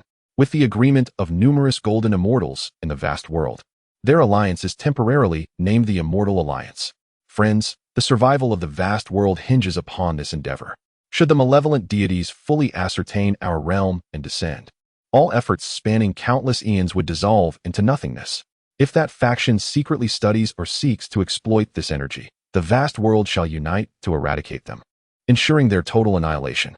They then began to deliberate on the various details of the Immortal Alliance, which is to exist for 100 million years. During this time, internal strife is strictly forbidden, as matters below the celestial immortals are inconsequential.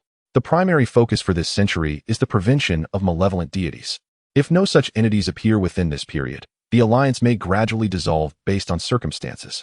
Should malevolent deities emerge during this time, those who accrue great merit shall ascend as celestial emperors, or be positioned according to their merits thereafter.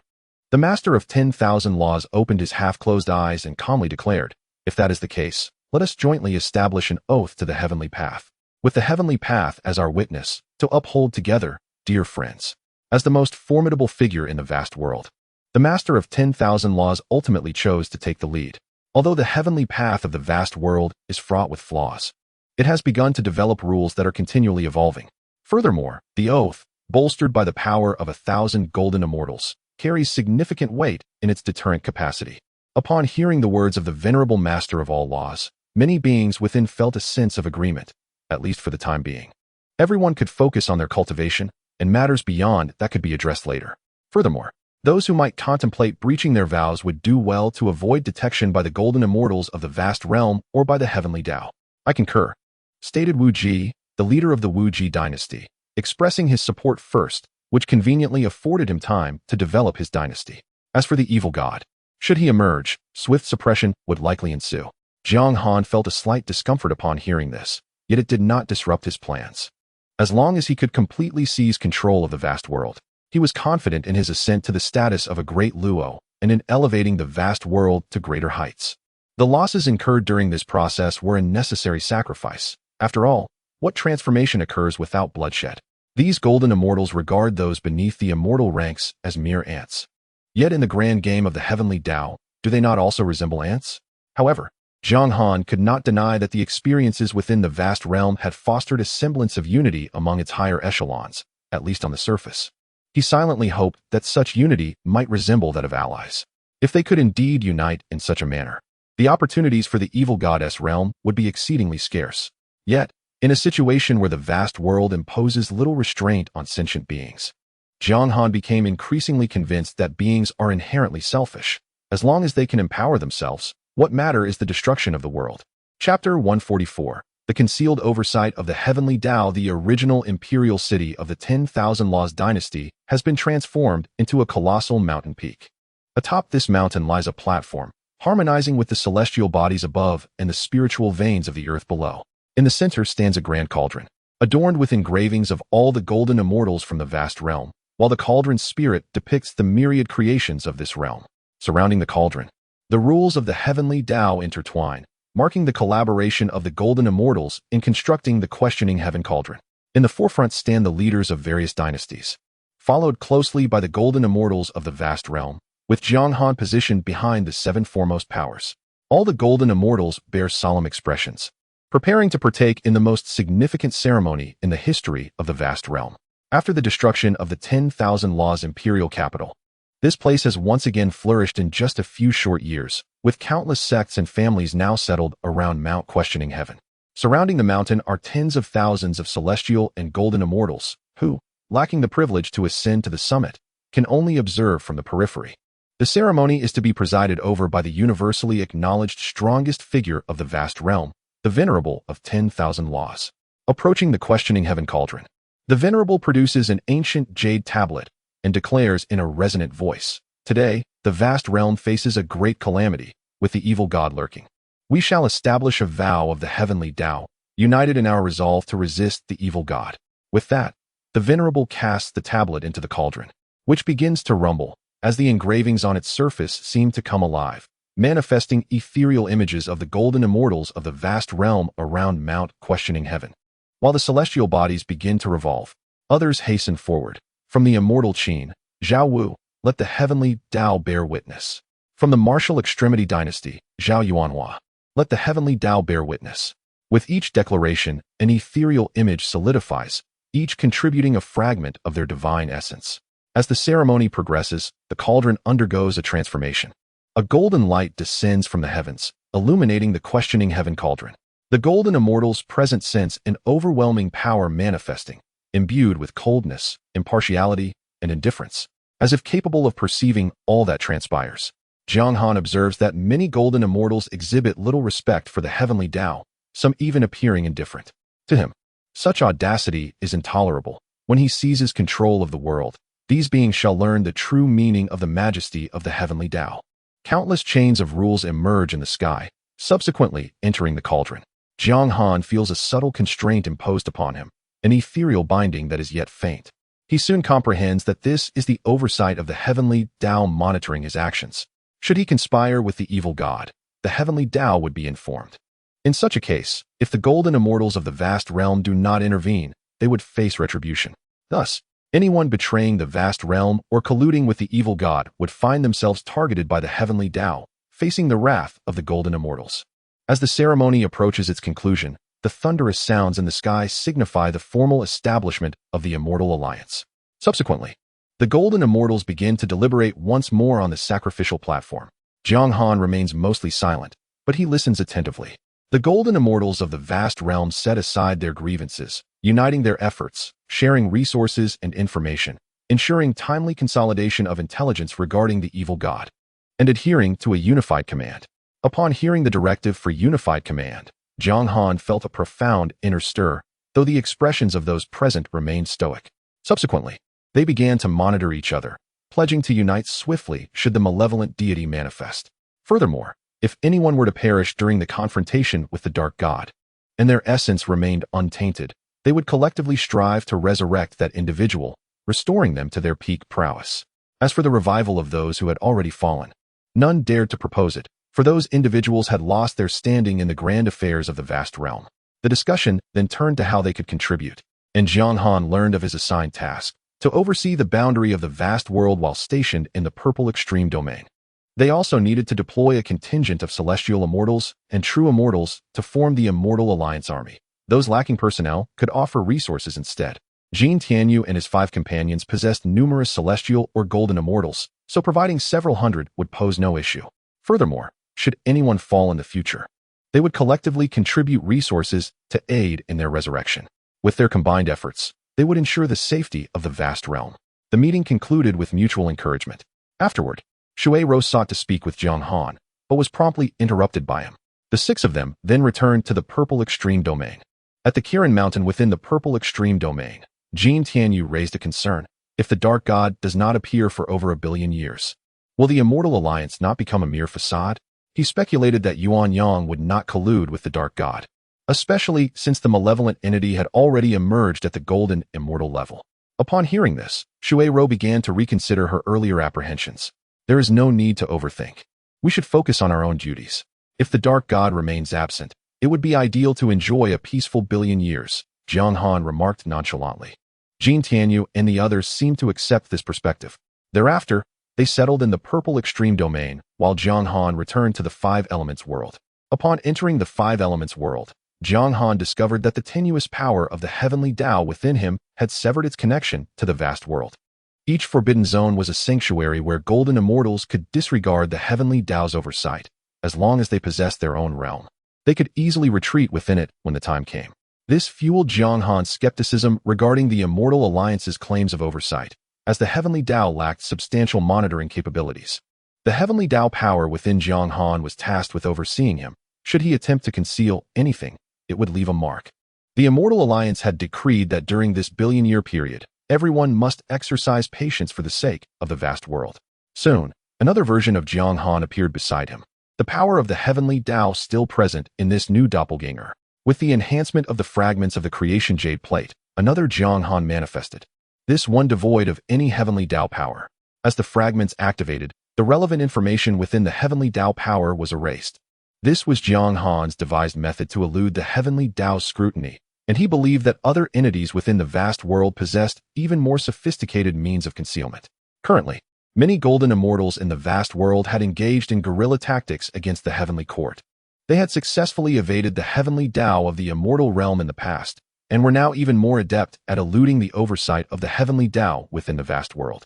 Jiang Han suddenly began to comprehend why many beings exhibited a lack of reverence towards the heavenly Tao. Their formidable strength spoke volumes. To avoid arousing suspicion, Jiang Han refrained from making any significant movements, choosing instead to sit cross-legged and immerse himself in cultivation. At that moment, fragments of the primordial jade plate materialized within the realm of the evil god.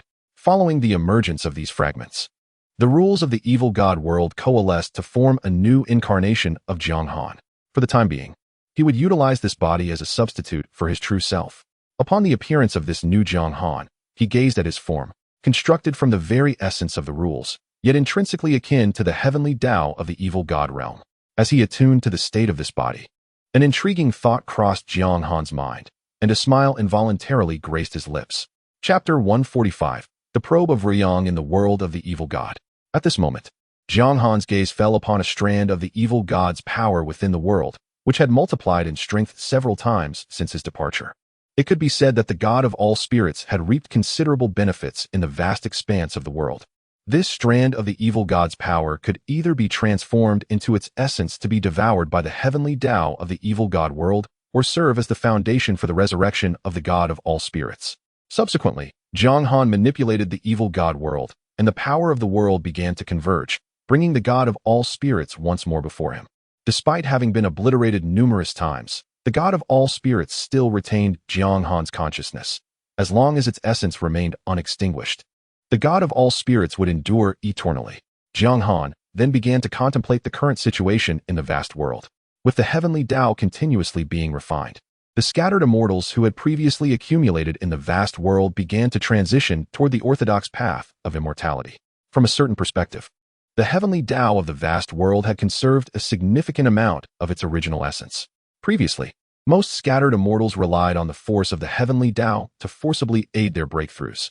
Now, they could ascend to heavenly immortality, true immortality, or even gold immortality simply by adhering to the rules of the heavenly Tao. It was conceivable that the former path of cultivation reliant on the power of the heavenly Tao might soon be severed, transforming into a more legitimate path of body refinement. Under the auspices of the Immortal Alliance, cultivators above the immortal tier were dispersed throughout the vast world, vigilantly observing for any signs of disturbance. Given that the evil god had just been purged, the cultivators of the vast world remained in a heightened state of alertness. In light of this situation, Jiang Han resolved to bide his time. If he were to directly infiltrate the vast world with the evil god now, it would undoubtedly be detected, resulting in an assault from the multitude of scattered immortals. Currently, the evil god world possessed only the god of all spirits as its combatant capable of operating within the vast world. Should the god of all spirits be directly suppressed, it would be uncertain how long it would take for a new evil god to emerge.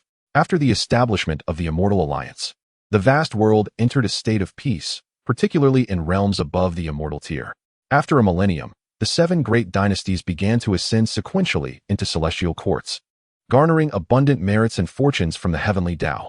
The vast world continued to expand, and upon Jiang Han's observation, it had already doubled in size compared to before. According to calculations by numerous gold immortals, the vast world could potentially expand tenfold or even more. Additionally, the rate at which the vast world converted chaotic energy had increased several-fold. The entire vast world had entered an era of flourishing cultivation, benefiting primarily the cultivators above the immortal tier, especially the gold immortals, who began to preach in the vast world, continuously reaping fortunes through various means. Through his own observations, Jiang Han discerned that in the vast world, it was exceedingly challenging to attain immortality without a formidable power as a backing. Even those born under significant fortunes would be harvested by the strong, unless they were individuals cultivated with particular emphasis by the heavenly Tao. In this prosperous era, a millennium passed in the blink of an eye. Within the demon court, the demon emperor Ruyang was currently deliberating significant matters with Kunpeng. Should they directly infiltrate the central continent and incite chaos there? Kunpeng proposed his thoughts, as they were contemplating the introduction of the rules of the evil god into that realm. They possessed the malevolent essence of the dark deity, continuously eluding the heavenly laws, as well as deceiving Jiang Han. Jiang Han is now aware that the practitioners of the vast realm have hoarded the dark powers, yet he remains uncertain as to who exactly has concealed them. Once these dark powers were hidden by the practitioners of the vast realm, they became sealed, losing their resonance with the realm of the dark deity. The central continent is now on high alert. Should their actions be discovered, it would lead to significant complications. Yuan Yang pondered for a moment before speaking. If the dark powers were to be introduced into the central continent, they could very well escape their control. Boss, let us release just a trace to test their true intentions, Kunpeng suggested after a moment of contemplation. After a period of deep reflection, Yuan Yang ultimately chose to acquiesce. A sliver of the dark deity's power, cloaked in mysterious forces, infiltrated the central continent. In the Wanfa Immortal Court, in the Fengxi County, practitioners continuously hawked their wares in the streets. At that moment, a practitioner presented a box before the city lord, proclaiming its significance. My lord, this item is what enabled the Zhao family of Heishui City to ascend rapidly. He then placed the box in front of the city lord, who redirected his attention towards it, only to perceive a wisp of foreign spiritual energy. Upon encountering the dark deity's power, the city lord felt an energy surge into his being, causing his thoughts to become muddled. No wonder the Zhao family had lost their reason and committed slaughter on their own territory.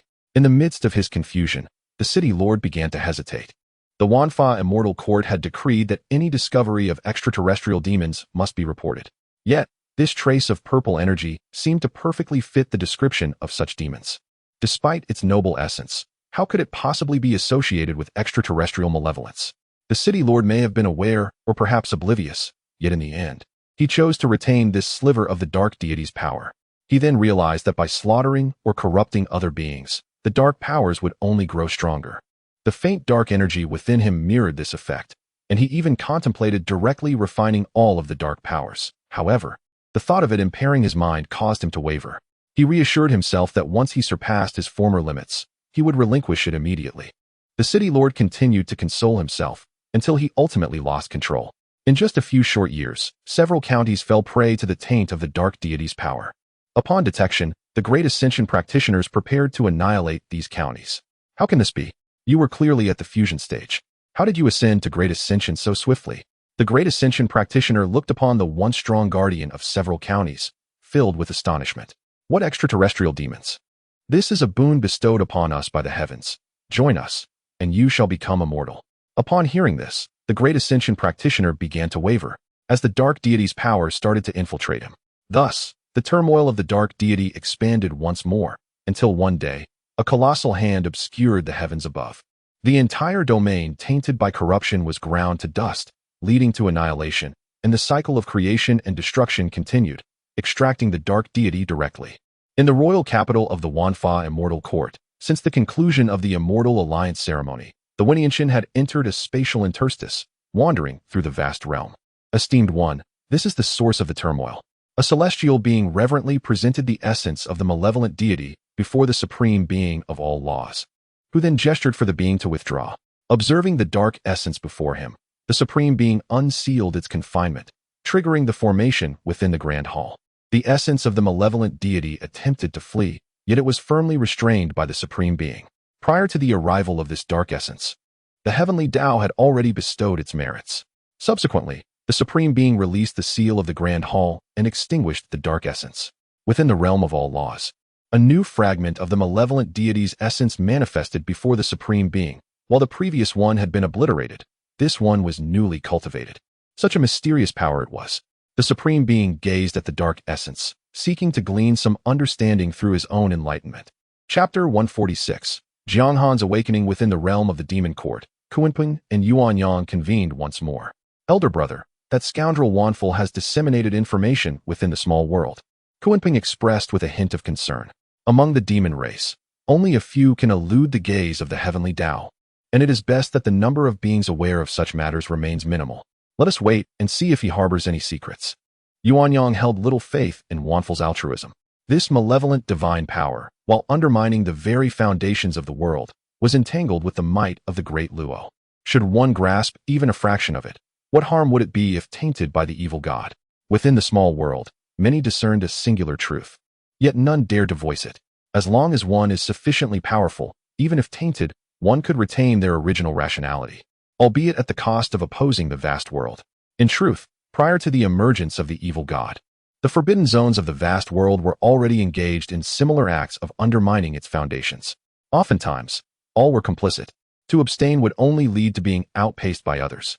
Yuanyang, back in the day, did not wish to become a denizen of the forbidden zones primarily because he sought to cultivate within the vast world, where progress was exponentially swifter than in the confines of the forbidden. Moreover, he had been pilfering the world's power from the heavenly Tao's domain. But now that such power was no longer accessible, his cultivation speed had notably decelerated, causing him great discomfort. Provided the benefits were substantial enough, he was indifferent to the evil god's encroachment. In response, Kuanping concurred, suggesting they observe the situation for a while longer. A millennium later, the taint of the evil god resurfaced within Zhao Wu's territory, though it was swiftly suppressed. In the realm of the golden immortals, one questioned, hasn't the evil god been eradicated entirely? Why do they continue to surface from time to time? Have they breached the barriers of the vast world? A golden immortal voiced his doubts. Have we yet to uncover the origins of the initial turmoil caused by the evil god? Wanful interjected. This latest upheaval of the immortal chain is indeed orchestrated by my hand. There are no traces of such power within the vast world. It is exceedingly difficult to trace, remarked a golden immortal adept in spatial rules. Upon hearing that the source remained elusive, several individuals felt a sense of relief in their hearts. At that moment, Yuanyang comprehended Wanful's intentions. Within the realm of Wanful, an evil god appeared before him, possessing the cultivation of the great ascension, yet at that moment, was under Wanful's control. Subsequently, under the influence of the world's power, it was directly transformed into the essence of the world, merging into the realm of Wanful. Wanful then resumed his research, proving himself worthy of the power associated with the great Luo, as he swiftly deciphered the rules of the vast world. He then embarked on further experimentation, discovering that the power of the evil god indeed augmented his strength, albeit akin to directly plundering the essence of heaven and earth from the vast world. He then extinguished the majority of the evil god's power, retaining but a trace. Gazing at the remnant power, Wanful was suddenly struck by inspiration. After a decade, disturbances caused by the evil god erupted across the vast world, with manifestations of the evil god appearing sporadically. Even certain rogue celestial factions have been directly tainted by the malevolent deities, prompting celestial beings of considerable strength to continuously quell these dark forces. Most of the golden immortals have been transported to the chaotic realm by the power of the evil gods, ultimately returning to the domain of the malevolent deities. While this has not incited significant turmoil, the sheer volume of occurrences is noteworthy. What are their true intentions? At this moment, Jiang Han finds himself perplexed within the realm of the malevolent deities. Even before he takes action, chaos begins to unfold within the vast world. Is this an endeavor to accumulate merit? This is the only conclusion Jiang Han can presently draw, having observed certain trends during this period. The disturbances instigated by the malevolent deities are occurring within a controllable scope, yet their frequency is alarmingly high.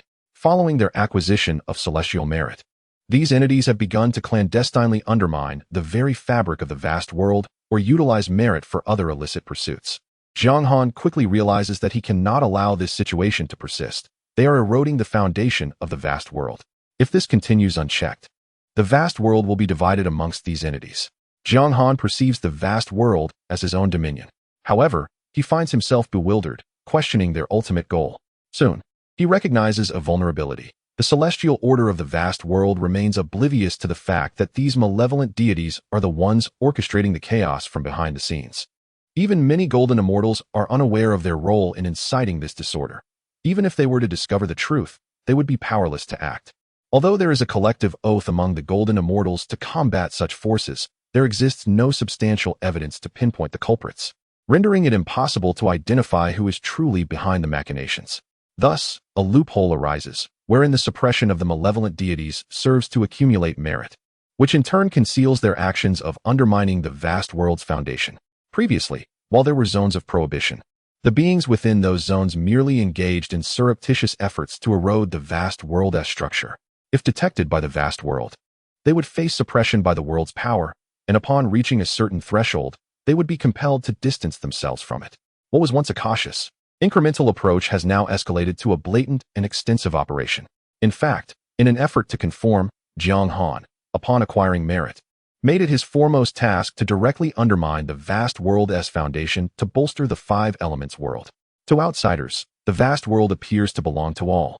While the five elements world is perceived as his own, true altruism may easily invite suspicion from certain entities. Jiang Han now harbors an indescribable feeling, a discomfort festering within.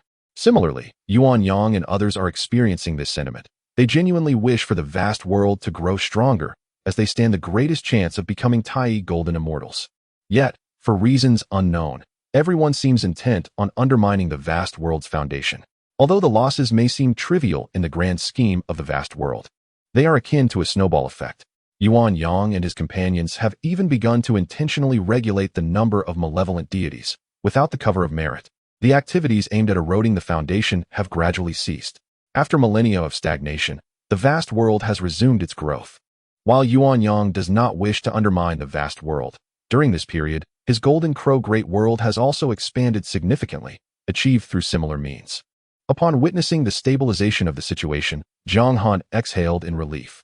He finally grasped the profound truth that, if the heavenly Tao could not suppress the formidable beings within the world, they could, through myriad means, hollow out the entire realm. Under normal circumstances, it would be exceedingly rare for a singular entity to dominate the world. After all, such a scenario, to a certain extent, transcends the ordinary. For the emergence of such a being would signify the pinnacle of existence within the world. However, the circumstances of the vast world are somewhat unique. There exists an overwhelming multitude of entities beyond the constraints of the heavenly Tao. Nevertheless, this could lead to a particular outcome. Through relentless conflict, a victor may arise. One who, through sheer prowess, could easily seize control of the heavenly Tao and, in doing so, become the sovereign of the entire realm. Reflecting on this, Jiang Han suddenly realized that Zhao Wu and the Venerable of 10,000 Laws were deliberately impeding the growth of the heavenly Tao within the vast world. They perhaps had a strategy, or maybe they were devoid of effective solutions, resorting instead to the tactic of stalling the evolution of the vast world to create opportunities for themselves. As this thought crossed his mind, Jiang Han's eyes narrowed. Indeed, it was a case of the 8 immortals crossing the sea, each demonstrating their unique abilities, and he could only speculate about the multitude of hidden entities that remained concealed. Chapter 147. The miscalculation of the supreme being of all laws. It seems that there has been a consensus among those who covertly unleashed the malevolent deities, resulting in a diminishing number of such entities in the vast realm. A substantial flow of the essence of these dark gods has begun to channel into the realm of evil deities, yet it remains insufficient. Jiang Han yearns to create another malevolent deity of the golden immortal level, but the numbers are still inadequate. Directly injecting evil deities into the vast realm would lead to immediate detection by its inhabitants. Through careful observation, Jiang Han has discerned a pattern. Some malevolent deities are swiftly eradicated while others manage to proliferate successfully. He has attempted to introduce these entities several times, only to find that nearly half are discovered the moment they surface. The remaining half, upon commencing their growth, are promptly detected by the responsible heavenly immortals and swiftly subdued. These heavenly immortals not only possess formidable physical prowess, but also harness the power of the universe to rapidly quell the malevolent deities. As time passed and the malevolent deities continued to emerge, Jiang Han soon sensed an anomaly. The quantity of his unleashed dark power was excessive, with some even directly infiltrating the Earth's veins. Something was amiss. 100 entities were indeed problematic. Jiang Han once again confirmed this information through his avatar in the minor realm. The golden immortals of the vast realm had not made any significant discoveries in the minor realm. The Chaohua Celestial Court, having ascended to the status of a celestial court after other celestial courts, stands as a second-tier court backed by several golden immortals. Jiang Han focused his attention here because a plethora of malevolent deities had been buried by mysterious forces. The Chaohua Celestial Court, primarily a martial entity, currently had its overseeing immortal shrouded by a mysterious power, remaining utterly unaware. A millennium later, malevolent deities erupted simultaneously across hundreds of thousands of locations, triggering a crisis among various factions.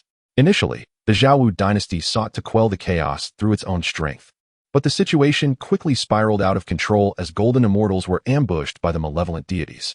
Seizing the opportunity, Jiang Han directed all his dark power towards the Chaohua Celestial Court in a fleeting moment. Something was amiss. These dark powers were converging.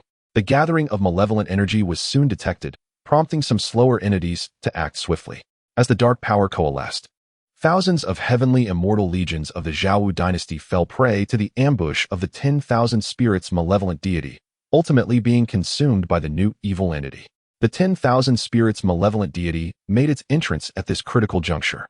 Within the minor realm, many golden immortals expressed their bewilderment as to how this entity, previously cast into chaos, could return to the vast realm so swiftly.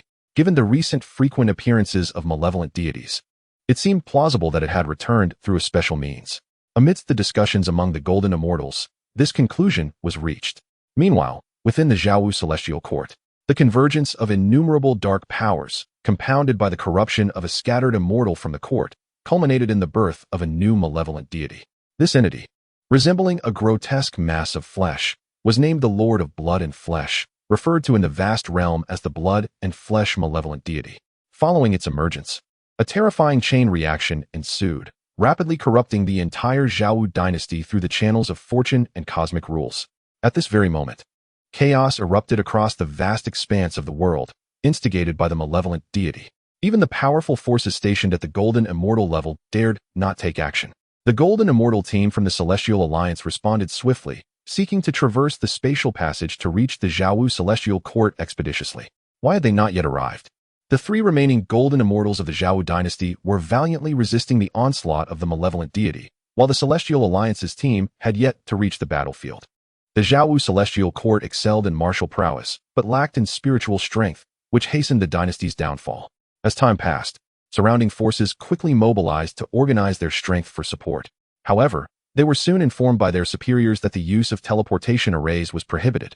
Without the use of these arrays, how could they possibly arrive swiftly? Would they merely stand by and watch the power of the malevolent deity spread? Li Liao, a commander of the 10,000 Methods Celestial Court, was increasingly incensed. Without relying on the arrays, the journey would take decades, if not a century, especially given their proximity.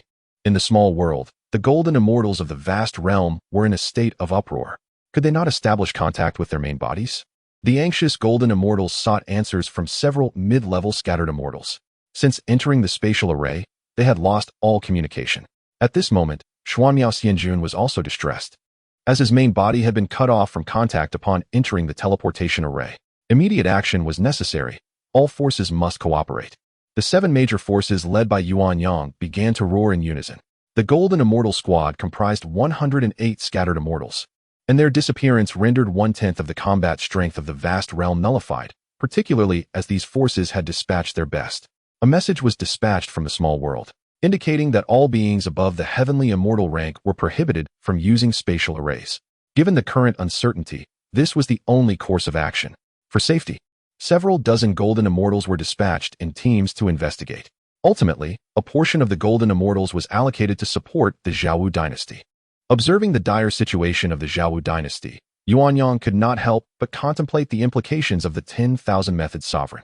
However, he quickly dismissed the thought. It was implausible that the 10,000 Methods sovereign possessed the capability to directly annihilate 108 golden immortals, especially since they were united under a special formation. Some entities within the vast realm began to panic, aware that they might have overstepped. They had intended to exploit this situation to undermine the heavenly Tao and accrue merits, only to find themselves bereft of news regarding over 100 golden immortals. At this juncture, Xiaowu began to transmit a message to Jiang Han, hoping he would intervene. The Xiaowu celestial court was allied with the Xianqin, and the Xiaowu dynasty lay within the vicinity of the 10,000 Methods celestial court, where Xiaowu had significant influence. After a moment of contemplation, Jiang Han acquiesced to Xiaowu's request. This act of kindness would be remembered. Xiaowu was genuinely moved. Many forces were hesitant, and the dispatch from the 10,000 Methods dynasty was due to their proximity. The Xianqin, being distant from the central continent, could not arrive in time. Xiaowu harbored reservations about the members of the 10,000 Methods celestial court, and other allies had their concerns. Ultimately, only Jiang Han agreed to assist.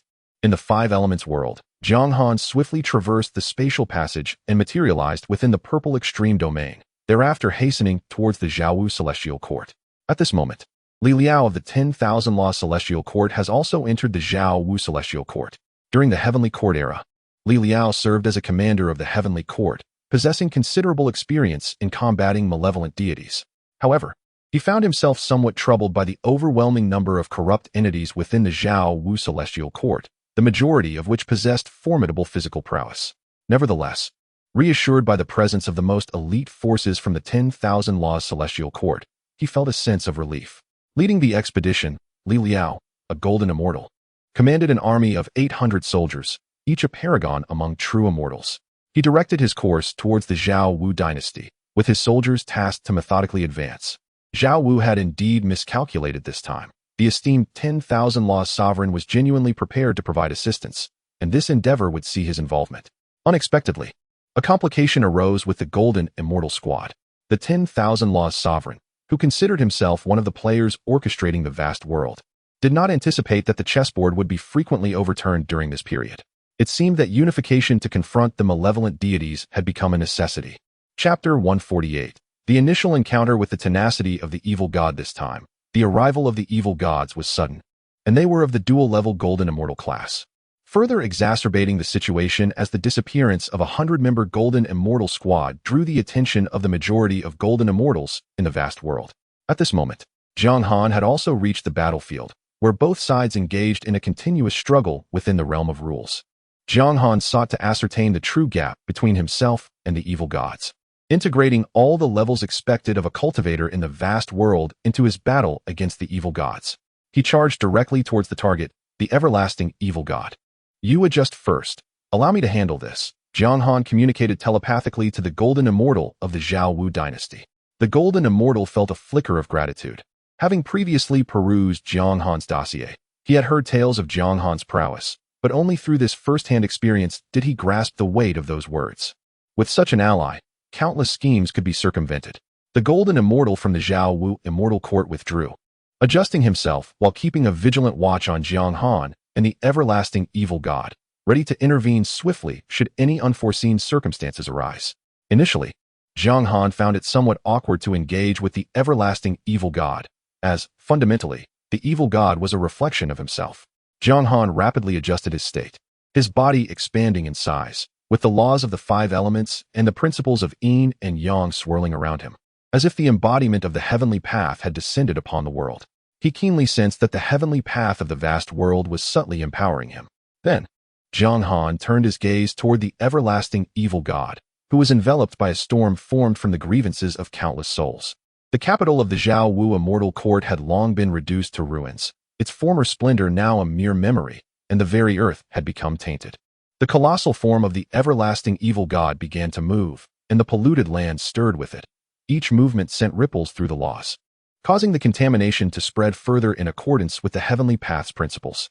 The heavenly laws persistently endeavored to suppress the everlasting evil god. Yet these attempts inflicted little damage upon the evil god, whose rules were overwhelmingly antagonistic to the heavenly laws. Even as the heavenly laws shifted, the evil god's rules swiftly unraveled them. The damage caused by the traitor was simply too profound. An attack was launched directly at the everlasting evil god, and Jiang Han now experienced the revulsion that the beings of the vast world felt when confronting the evil gods. The assault inflicted minimal harm upon the evil god, as the light of the five elements circulated upon its surface, easily distorted, absorbed, and inverted by the evil god's rules, ultimately transforming into sustenance. Were Jiang Han to unleash his true power, the attack would not be assimilated by the evil god's rules. Yet he would attract the attention of the golden immortals of the vast world. Truly, it was the pure essence of the five elements. It was as if the voices of a myriad resonated, shaking the very fabric of space. With the power of the five elements directly morphing into a remedy for the everlasting evil god. Subsequently, a tentacle, completely imbued with the tainted rules of the five elements, lunged toward Jiang Han. The light of the five elements surrounding him began to flicker, and upon contact with the tentacle, countless powers of the evil god were vaporized. It was as if the most skilled weaver encountered a tangled mass of threads. The light of the five elements penetrated into the evil god's rules, forcibly initiating a decomposition of its most fundamental constructs, peeling them apart, and miraculously restoring them in the end. Jiang Han was astonished. And so were the golden immortals observing from the vast world. Jiang Han had managed to restore the corrupted rules. Jiang Han was astonished by the formidable power of his passive abilities. The vast realm was equally taken aback, as Jiang Han had begun to grasp what even the golden immortals of the celestial court had failed to comprehend, a form of pollution that was notoriously elusive. Could it be that Jiang Han possessed the potential of a great Luo? This thought flickered through the minds of several golden immortals, prompting them to consider forging closer ties with him. As a newly ascended golden immortal, Jiang Han had yet to interact extensively with most of his peers, nor did he share any karmic bonds with them. A colossal tentacle advanced towards Jiang Han, composed of shattered celestial artifacts and the remains of numerous powerful beings. Jiang Han unleashed a punch, empowered by the forces of the five elements, and made contact with the tentacle. In an instant, the tentacle was shattered, and he swiftly wielded the five elements spear, directing it towards the malevolent god of all spirits.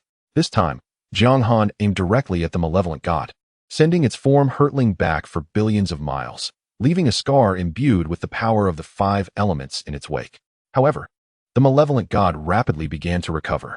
Jiang Han struck again, piercing through the malevolent god's body with the sharpness of gold. Upon contact, it was as if he had encountered tofu.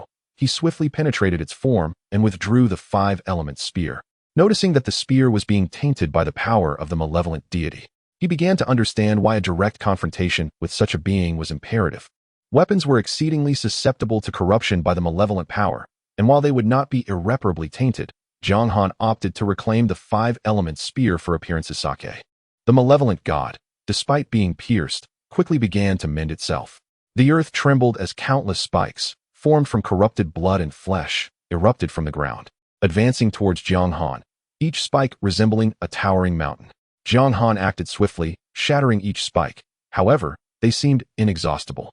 Ultimately, he directed his assault upon the earth itself, obliterating a vast expanse of hundreds of light years into nothingness, thereby halting the emergence of the spikes. Empowered by the 9 great principles, Jiang Han launched another attack against the malevolent god. His strikes transformed into a realm of their own, a perfectly structured world converging upon the malevolent god, culminating in a resounding explosion. The corporeal form of the malevolent god disintegrated into sludge, yet it rapidly began to restore itself. At this moment, Jiang Han fully sensed the tenacity of the golden immortals within this vast realm. They were indeed formidable adversaries. Despite having gained the upper hand, he knew that if he were to engage in a prolonged battle akin to those with the golden immortals of the Chaohua Celestial Court, it would be an excruciating experience. Suspended amidst the radiance of the 5 elements, Jiang Han's gaze remained tranquil, as deep as an ancient well. The more challenging the malevolent god became, the more invigorated Jiang Han felt. As the two sides clashed once more, their movements appeared languid. Yet to the eyes of the celestial immortals, they vanished, leaving only the quaking of space in their wake. With each gesture and every strike, Jiang Han deftly targeted the junctions of the malevolent goddess form, inflicting maximum damage at minimal cost. Now, the malevolent god unleashed countless tentacles, and Jiang Han found himself pitted against a multitude of foes with merely his 2 fists. The body of the all-spirit evil god occasionally emitted beams of laser-like energy from its eyes, yet these strikes inflicted little harm upon Jiang Han, akin to a mere scraping. Thus, the battle fell into a stalemate. At long last, Li Liao from the celestial court of 10,000 laws arrived, and he, along with several golden immortals, launched a concerted assault, reducing the all-spirit evil god to a mere puddle of mud once more. Sensing the imminent arrival of the vast forces from the ethereal realm, the all-spirit evil god and the flesh-eating evil god transformed their forms into countless specks of light, vanishing from the confines of the Jiaowu celestial court, and eluding the gaze of those present. Accompanying their departure was a ripple of spatial distortion. However, in light of the missing golden immortal team, those assembled hesitated, ultimately resolving to merely observe their exit. Chapter 149. Direct transmission to the golden immortal team of the evil god, as the malevolent spirit and the fleshly evil god retreated. The battle in the primary arena of the Jiaowu celestial court came to a close. The golden immortals present remained silent, embodying the tranquility that precedes a storm. The heavenly Tao then showered an abundance of merit, which was distributed among those who contributed to the conflict against the evil gods.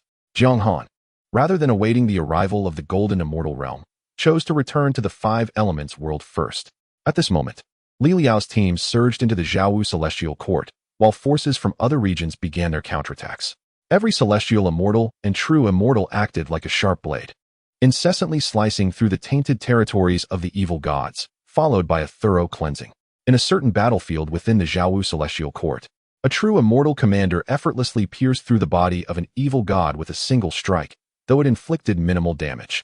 In the next instant, a piercing sound assaulted the ears of the warriors, and suddenly, one soldier succumbed to madness, attacking his comrades. He was swiftly dispatched by a single blow. The Jiaowu commander maintained a calm demeanor, devoid of any emotion, as did his soldiers. They were once beings from forbidden zones, later brought by their master to establish the Jiaowu dynasty on the central continent. Rapidly, they transformed into cultivators of the immortal path.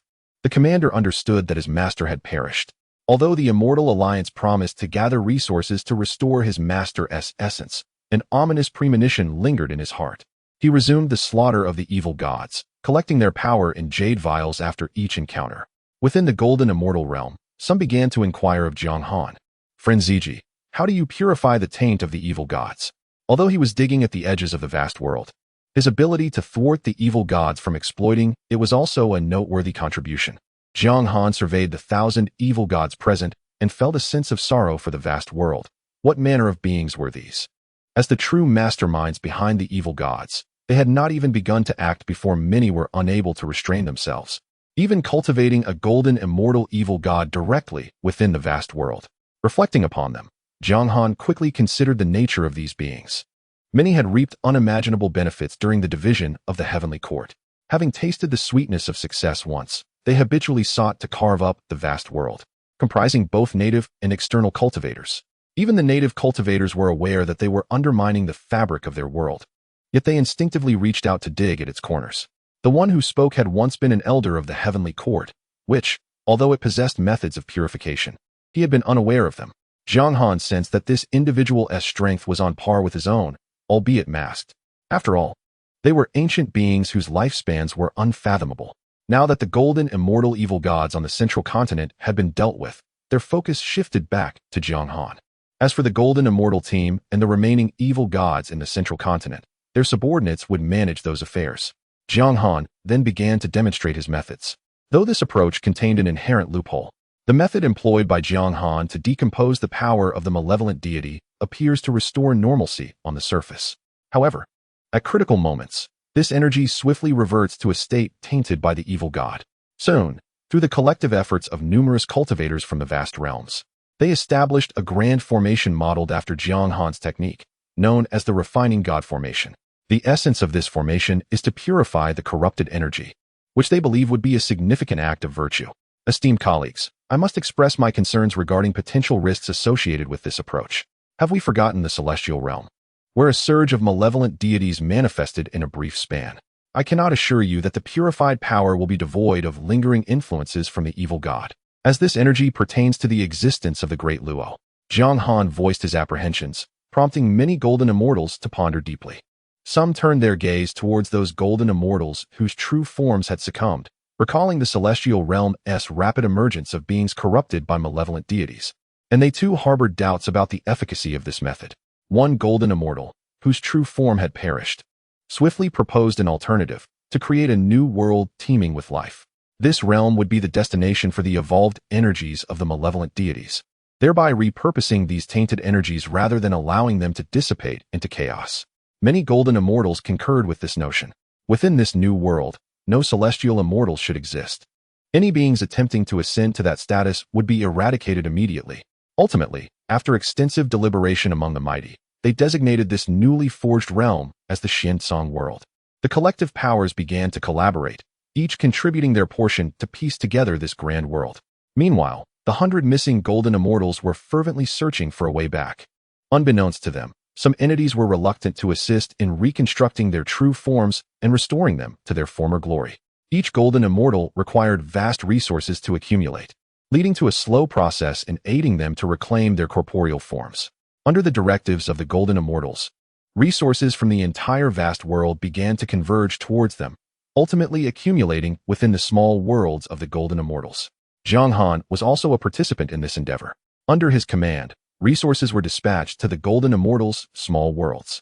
However, due to issues with spatial transmission, the golden immortal teams hesitated to utilize the teleportation arrays, causing significant communication challenges among the higher echelons of the vast world, yet none dared to attempt such actions. 100 golden immortals had vanished. Who among us could claim superiority over them? At that moment, the 100 missing golden immortals found themselves within the realm of the malevolent deity. The instant they stepped into the teleportation array, they were transported to this sinister world. To ensure the success of their plan, Jiang Han had meticulously laid the groundwork over millennia with fragments of the creation jade disk, all in anticipation of the golden immortal teams utilizing the teleportation array. Now, among the golden immortal team situated in the realm of the malevolent deity, the 100 golden immortals were singularly focused on extracting and punishing the cultivators responsible for constructing the teleportation array. Initially, they had intended to support the Zhao Wu celestial court, but instead, they found themselves ensnared within the teleportation array. Upon regaining their senses, they discovered that they had been transported to another realm. Soon, they realized they had arrived within the stronghold of the malevolent deity. At that moment, they had already established the formidable celestial and earthly array, which, under the enhancement of this formation, rendered the power of the dark god incapable of inflicting any harm upon them. Have you ever pondered a particular question? The energy of the teleportation array may not have sufficient potency to carry us too far. This query was posed by a practitioner of the golden immortal level. Upon hearing these words, many golden immortals began to contemplate, for this statement held profound significance. Chapter 150. The experiment of the immortal beings. Do you mean that the chaos in the vast world does not stem from external forces, but rather from within? The infinite immortal Lord finally voiced his doubts, and now that they find themselves trapped in the realm of the evil deity, they are free from excessive concerns. Previously, although some golden immortals harbored suspicions, they suppressed their thoughts for the sake of unity.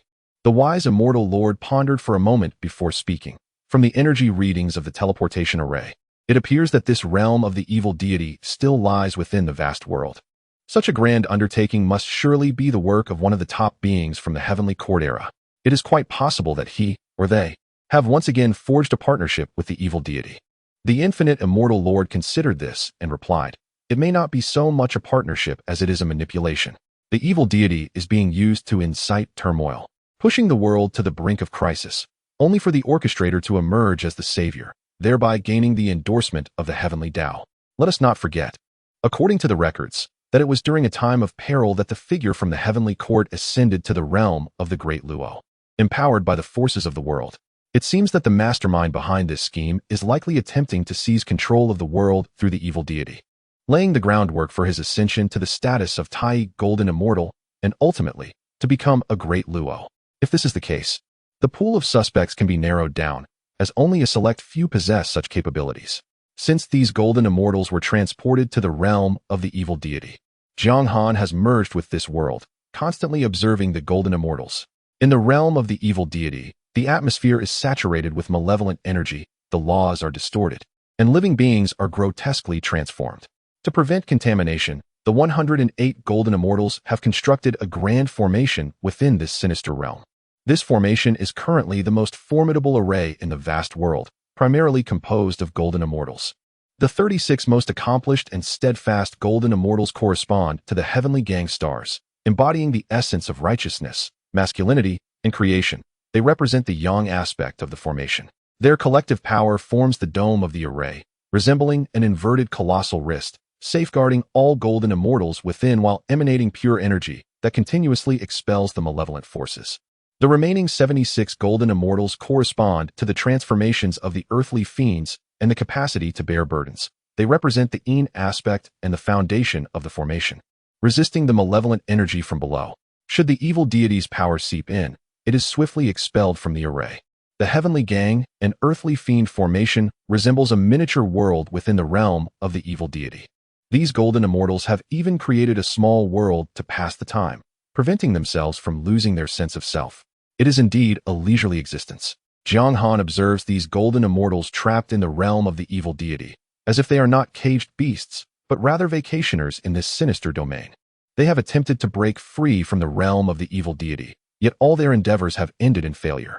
Here, they find themselves directionless, surrounded only by an endless void, with layers of space upon layers of space. They have yet to encounter any beings of the evil deity. In a dimly lit corner of the evil deity's realm, the ground oozes of viscous black blood, where the malevolent spirits and flesh-eating deities are taking respite. Jiang Han initially contemplated urging them to act, but after some reflection, he decided against it. Currently, the celestial and terrestrial array resembles merely a tortoise shell, devoid of any substantial effect from the two malevolent deities. Jiang Han has opted to employ fragments of the creation jade plate to decipher their formation, for there exists no invincible defense in this world. Given sufficient time, these fortifications will inevitably crumble. Having severed their connection to the vast world, they are now bereft of their source of power. It can be asserted that with each depletion of energy from the celestial and terrestrial array, the strength of the golden immortals diminishes correspondingly. None among these golden immortals dare to voice their concerns. Should they find themselves without recourse, they are merely awaiting their demise. While Jiang Han analyzes the celestial and terrestrial array, he accelerates the flow of time within the realm of the malevolent deities. The corruptive force of the malevolent gods incessantly erodes the array, resulting in a stalemate between both factions. In the vast world, after eons of resource accumulation, the bodies of over 100 golden immortals have finally been forged. However, the flourishing era of cultivation within the vast world has been abruptly halted, with not a single celestial appearing throughout these years. This underscores the golden immortals' dominion over the vast world, as long as they wish to prevent the emergence of celestials. Under their control, the vast world is incapable of giving birth to golden immortals. To thwart the infiltration of malevolent gods among the populace, these golden immortals harvest the fortune of those whose fates are unconnected to them. Aspirants for immortality find their paths disrupted by mysterious forces. Throughout this process, the malevolent gods periodically manifest in the vast world, yet any nascent signs of their influence are swiftly detected by the higher echelons of the vast world, leading to the evolution of their malevolent powers. Ultimately, these powers are dispatched to the Xiansong realm, where thousands of golden immortals collaborate to expedite the assessment of any issues pertaining to these malevolent forces. While 1,000,000 years have elapsed externally, over 100 million years have transpired within the Xiansong realm. At present, no issues have surfaced within the Xiansong realm, and the malevolent powers, having undergone purification after contamination, do not exhibit significant problems. However, for the sake of reassurance, it has been decided to observe for a further duration. Over these years, the Xiansong realm has been steadily expanding, benefiting from Jiang Han's occasional disruptions in the vast world. The Xiansong realm has been continually infused with the essence of heaven and earth. It has also developed its own distinct model. Initially, the Xiansong realm was relatively weak. Upon entry, the beings from the vast world had portions of their memories erased. Subsequently, the golden immortals imparted teachings, heralding the era of cultivation, which then gave rise to formidable powers and transcendent beings. Nevertheless, the ultimate limit for these beings is the realm of the transcendents, with their lifespans capped at a mere 100,000 years. Under the pressure of mortality, the rate of succession within the Xiansong realm is remarkably swift, with each generation surpassing the last. In contrast, the transcendent cultivators of the vast world enjoy lifespans of 1,000,000 years, while those of the Xiansong realm are confined to a mere 100,000. Moreover, they all stand on the threshold of the transcendent realm. A proposition emerged from one golden immortal. Could they bear the world's power, allowing them to transcend? and become transcendents in an unconventional manner? They must also comprehend how to harness the world's power, preparing themselves for the future. After countless millennia, with the clandestine assistance of the Golden Immortals, the Xiansong realm birthed an extraordinary prodigy who, in harmony with the Tao, inscribed their essence into the heavens of Xiansong, thus becoming an unconventional celestial immortal. However, their lifespan remained constrained to a mere million years. Within this realm, they possessed the prowess of a celestial immortal, yet upon departure from Xiansong, they were merely an ordinary immortal practitioner. As the Golden Immortals continued to nurture this realm, Xiansong began to flourish, witnessing the coexistence of several scattered immortals, a period which the cultivators of Xiansong referred to as the era of coexisting immortals. The practitioners of the Zhongmang realm discerned numerous insights from this phenomenon, even drawing parallels between certain conditions of Xiansong and their own world. In many respects, Xiansong served as a reflection of the Zhongmang world, albeit currently isolated from the heavenly Tao of Zhongmang. The Xiansong realm required cultivators to bear the celestial mandate, aiding in the maintenance of stability and prosperity, a need similarly echoed in the Zhongmang world. However, the unique circumstances of the Zhongmang world meant that many cultivators had already advanced beyond its boundaries, resulting in an awkward situation where the heavenly Tao of Zhongmang lost oversight over the pinnacle of power. This absence of supervision allowed certain formidable beings to exploit loopholes, thereby siphoning the world's energy to augment their strength. In this regard, Xiansong has, to some extent, fulfilled its role as a testing ground, where various ideas began to be experimented upon within the Zhongmang world. Chapter 151. The Deployment of the Evil God System in the Vast World. Jiang Han found himself deep in contemplation, navigating two intertwined paths of the heavenly Tao and the evil God. On the side of the heavenly Tao, he incessantly amassed merit through the seeds of the heavenly Tao rules, permeating its essence. Meanwhile, through the machinations of the evil God, he sought to undermine the very foundations of this expansive realm, preventing its accelerated growth. With regards to the evil God, he persistently infused this world with its essence, while some allies covertly assisted him, so subtly that Jiang Han often remained oblivious to their identities, yet they would occasionally reveal themselves to lend support. Furthermore, the Xiansong realm, in essence, resembled the world of the evil God. Jiang Han's own entity was steadily growing in strength. However, the advancement to the Golden Immortal stage was excruciatingly slow, leaving him uncertain of its ultimate limits. His strategic designs within his domain still required considerable time before fruition, as most of his merit had been invested into the purple extreme domain. The notion of the evil God system indeed sparked inspiration within Jiang Han, compelling him to seek a fresh perspective. He recalled a remark made by a Golden Immortal who noted the arrival of beings from beyond the realm, bearing systems that descended into their world. Jiang Han understood that many Golden Immortals did not inherently reject the concept of the evil God.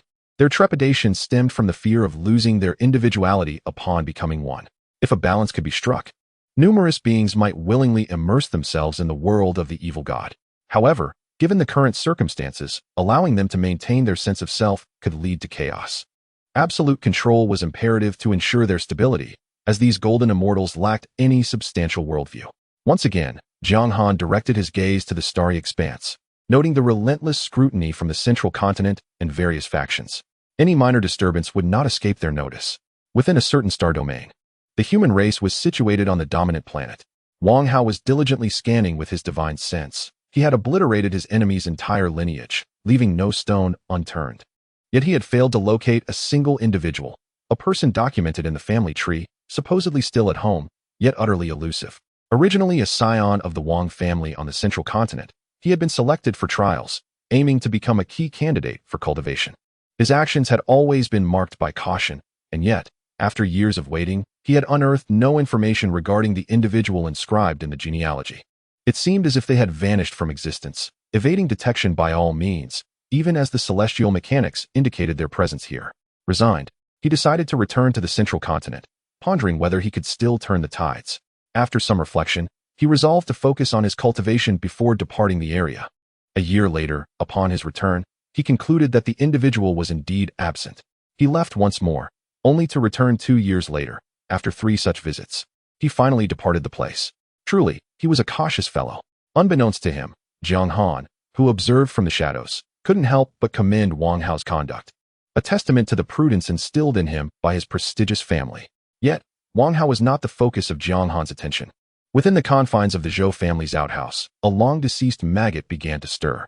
Gradually, he slithered away from the confines of the Zhou family.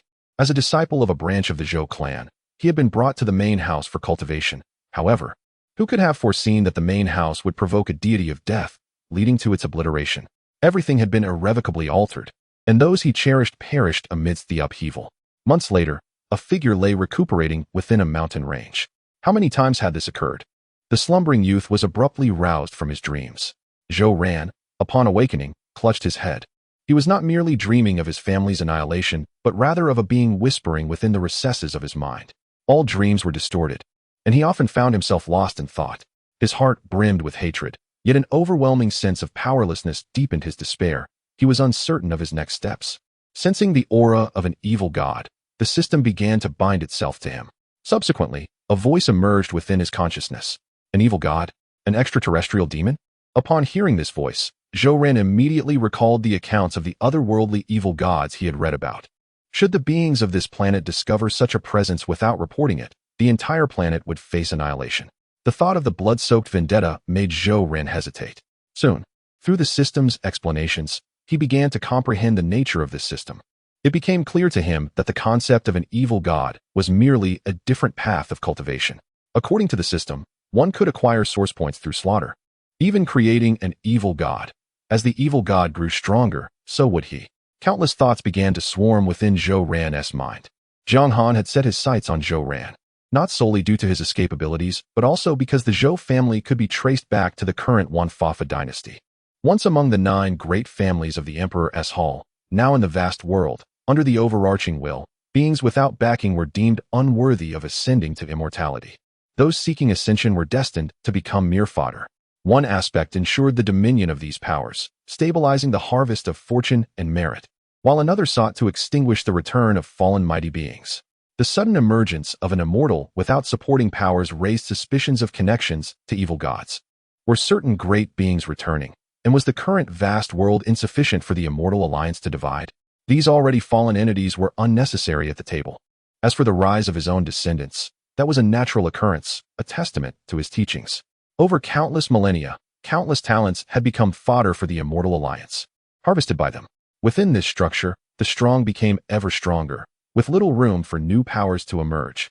Although Jiang Han disapproved of the immortal alliance's methods, he remained inactive.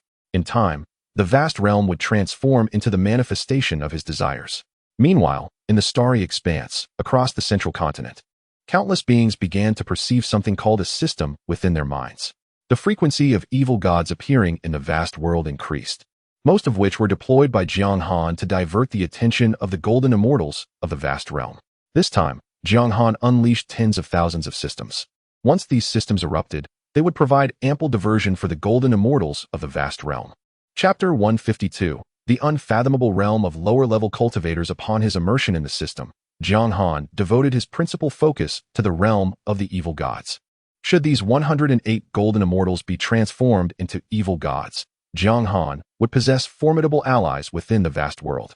He then turned his gaze back to the purple extreme Dao domain, where the array was still undergoing continuous refinement and enhancement. The innate 5-element spiritual energy had yet to manifest any signs. This marked the first time Jiang Han had experienced such a sluggish pace in his cultivation since embarking on his journey. However, with the ongoing expansion of the vast world, neglecting the evil gods would be a grave oversight, as the realm was flourishing in its cultivation prosperity.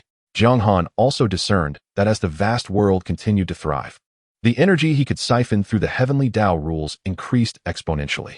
This further illustrated the principle that a more powerful world facilitates swifter and more potent cultivation for its practitioners.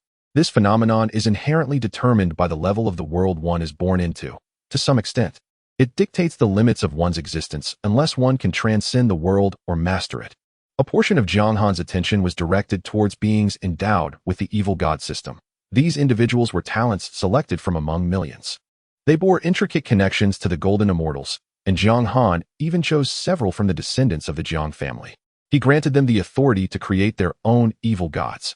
Since the distribution of the system, the number of evil gods in the vast world began to proliferate. In the central continent, at the 10,000 Laws Immortal Court, the Zhou family displayed remarkable caution. believing that hiding within the Wang family's sphere of influence would render them immune to repercussions. With the aid of the system, Zhou Ran swiftly ascended to the status of a major ascendant and arrived at the central continent, forging a connection with the Zhou family. He began to prepare for revenge against Wang Hao, who, through the Wang family's intelligence network, became aware of these developments and remained vigilant within their territory. Zhou Ran sought vengeance, yet he had not succumbed to the intoxicating fog of hatred. To rashly invade the Wang family's domain would lead to his untimely demise. As for mobilizing the Zhou family's forces, the Zhou and Wang families were co-founders of the 10,000 Laws Immortal Court. The relationships among the upper echelons were intricate and convoluted, and they would not intervene in the matters of the younger generation. The inky night enveloped the land like a grand tapestry, studded with stars, within the imperial capital of the 10,000 Laws Immortal Court. To prevent mortals from losing their sense of day and night, only scattered starlight remained. Countless cultivators patrolled the imperial city, and Zhou Ran was among them. Their primary task was to monitor for any evil gods. Should one be encountered that could be subdued, they would act decisively, and in the face of danger, they would summon their comrades for a swift assault or overwhelming force. Engaging an evil god of the same realm was utterly unfeasible. Why risk sending cultivators of equal standing to confront an evil god when one could simply rely on superior cultivation levels? This role was relatively effortless, allowing one to partake in the fortunes of the 10,000 Laws Immortal Court while receiving a salary. Major ascendant cultivators were the seeds of immortality, and nurturing each one required vast resources. Therefore, it was inconceivable to allow them to engage in combat with evil gods casually. Although the imperial capital was devastated by the last great war, it has swiftly regained its former splendor under the will of the Golden Immortals, to the extent that the memory of its destruction seems to have faded. Over the years, the emergence of malevolent deities in the vast world has increased significantly, and Zhou Ran has been engaged in the creation and nurturing of these dark entities, secretly amassing a portion of power in the process. He is acutely aware that while the Immortal Alliance is combating the extraterritorial malevolent gods, there are indeed domesticated malevolent deities within the imperial capital itself. The number of these dark entities has been steadily rising, diversifying in their forms. Some malevolent deities are even capable of maintaining their consciousness and rationality, forming bonds with beings of the vast world and practitioners alike. Jiang Han had previously speculated that delegating the authority to create malevolent deities would inspire the beings of the vast world to take initiative. In the brief span of 10,000 years, the landscape of malevolent deities in the vast world has begun to transform. Through relentless experimentation, practitioners have learned how to wield the power of these dark entities without succumbing to their corrupting influence, preserving their sanity. Many astute individuals have even devised malevolent deities that facilitate rapid cultivation for practitioners. For instance, certain malevolent gods, by nourishing living beings, can acquire soul-enhancing substances, intentionally releasing them to allow some practitioners to benefit and begin covert operations. Additionally, some malevolent deities exude a seductive charm that captivates practitioners. Under the influence of numerous system hosts, these malevolent deities have begun to integrate into the fabric of life within the vast world. The higher echelons of the vast world, particularly the Golden Immortals, are deeply concerned about potential repercussions and thus resolutely oppose such actions, yet this trend continues to spread. In contrast to the previously adversarial malevolent deities, the current ones pose what they perceive to be the greatest threat, while they regard the ability of lower-tier practitioners to maintain their clarity of mind as inconsequential. The crucial point remains that they must not rely on the power of these malevolent deities. The Golden Immortals of the vast world are wary of utilizing the powers of these dark entities, fearing that any attempt to harness their strength could lead to their own corruption. As for those currently experimenting with malevolent power, they are merely insignificant figures and must be dealt with decisively. Soon, an agreement was reached among the dozen or so Golden Immortals. In truth, lower-tier practitioners may be aware of the dangers posed by the power of malevolent deities, yet they remain indifferent. Most of them lack even the potential to become Golden Core practitioners, but the allure of malevolent power offers them a chance to ascend to that level. As for the ramifications on the world, the higher-ups of the vast world can bear that burden. Many long-lived practitioners have long seen through the fabric of this world. Mortal beings can discern many truths in a century, let alone those who have lived for countless years. To lower-tier practitioners, the higher one ascends in the vast world, the more one becomes a malignant tumor of that world. The celestial beings stationed among mortals directly siphon spiritual energy from the richest veins, consuming more energy in a single session of cultivation than a lower-tier practitioner could exhaust in 10 lifetimes. The presence of these practitioners diminishes the concentration of spiritual energy in the vast world. Within this realm, all fortunes are controlled by the celestial beings, and the higher one's cultivation, the more barriers they can perceive. Without connections, one cannot hope to attain immortality. They will merely become resources harvested by the powerful. Although the identities of the supreme golden immortals in the vast realm remain shrouded in mystery, one can surmise that these beings are also employing certain means to siphon the essence of the world. Under the manipulation of enigmatic, colossal hands, many cultivators have come to believe that these malevolent deities are not merely extraterrestrial demons, but rather entities engaged in the harvesting of realms. Despite the considerable distance from the age of the Forbidden Zones, tales from that era have persisted through time. Those beings once opened the Forbidden Zones to reap the bounties of the vast world. It is conceivable that the malevolent deities may still be creations of those same entities, designed to harvest within the Forbidden Zones. Chapter 153. A chaotic shuffle. The myriad thoughts of the lower-tier cultivators in the vast world were swiftly discerned within the realm of the golden immortals. These insignificant beings, had it not been for our presence, would have long succumbed to the corruption of the malevolent deities. The immortal Lord of Virtue regarded the sentiments of the masses with great disdain. These creatures, having feasted to their fill and now devoid of turmoil and bloodshed, began to entertain notions that ought not to arise. A certain immortal lord of the demon race spoke with a shadowy expression, casting an inexplicable glance towards the direction of the human race. It was entirely natural for human cultivators to harbor such thoughts. After all, who among the golden immortals had not pilfered from the essence of the vast world? Every cultivation endeavor directly drew upon the primordial energies of this expansive realm. In Jiang Han's view, this conundrum was beyond the resolution of even the golden immortals. Once the vast world transitioned its energies, the golden immortals accessed it directly from the source, while the heavenly immortals obtained their essence from the ley lines, each placing their small worlds within these energy veins. Indeed, had these entities not existed, the concentration of spiritual energy in the vast world would have surged exponentially. Yet, it was precisely the higher echelons above the immortal ranks that maintained stability within this realm, guiding its myriad beings. As for the demons' suspicions toward the humans, it was a notion that even the humans themselves had not anticipated, nor had they foreseen the clever machinations of those below. Jiang Han then reflected upon the current state of the demon court, which had seen a considerable influx of human participants since its inception. They began to assimilate human practices. Yet, unexpectedly, decades of millennia later, minor issues erupted within the demon ranks, issues not significant in nature, but nonetheless vexing to the demons. Within the Demon Academy, numerous female demons were inundated with various ideologies, leading to a long-standing accumulation of beliefs. These female demons came to regard humans as the most perfect beings in existence, even developing a disdain for their own demon forms. Presently, within the demon society, many female demons took pride in becoming mounts for humans, viewing association with their own kind as a disgrace. Many high bloodline demons infiltrated human society, assimilating into their ranks. Some even derided those who preserved their demonic heritage as mere beasts. Witnessing these developments left Jiang Han bewildered, as they struck him as both familiar and yet strangely foreign. The demons, through their emulation of humans, inadvertently afforded the latter opportunities for influence, allowing for a degree of infiltration within the Demon Academy. Currently, many hybrids of human and demon lineage existed, and when human cultivators engaged with the demon race, under the orchestration of certain powerful hands, they could easily acquire dozens, if not hundreds, of demon women. Subsequently, these individuals would leave, returning to the human realm with their spoils, yet these spoils, under the machinations of certain high-ranking demons, would cultivate using demonic resources. They came to identify as human. Even if they acknowledged their hybrid status, they looked down upon pure-blooded demons. Leveraging their advantageous position, they engaged with the internal factions of the human race.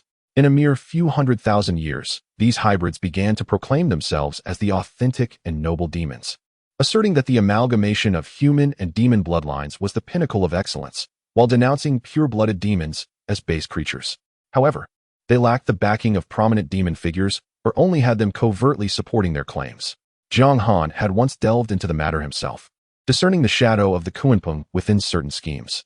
Some factions among the human race were overt, ostensibly for the sake of peace within the Immortal Alliance, while the formidable beings of the demon race remained indifferent, inadvertently allowing the internal power of the demon race to thrive. Initially, the demon emperor Yuanyang paid little heed, believing he could easily eradicate them. However, he soon realized that these entities had begun to undermine the very foundation of the demon race, even destabilizing its hierarchical order. They blurred the distinctions between male and female demons, leading to the upper echelons of the demon race consuming the lower ranks, leaving them devoid of any prospects for advancement. While the human race at least retained sex that did not depend on bloodlines, the demon race now allowed only the direct descendants of demon immortals to qualify for the title of demon immortal. Talented demons were devoured by these entities, while the progeny of demon immortals inherently enjoyed a higher starting point, creating a stark contrast with those demons who fought their way up from the masses.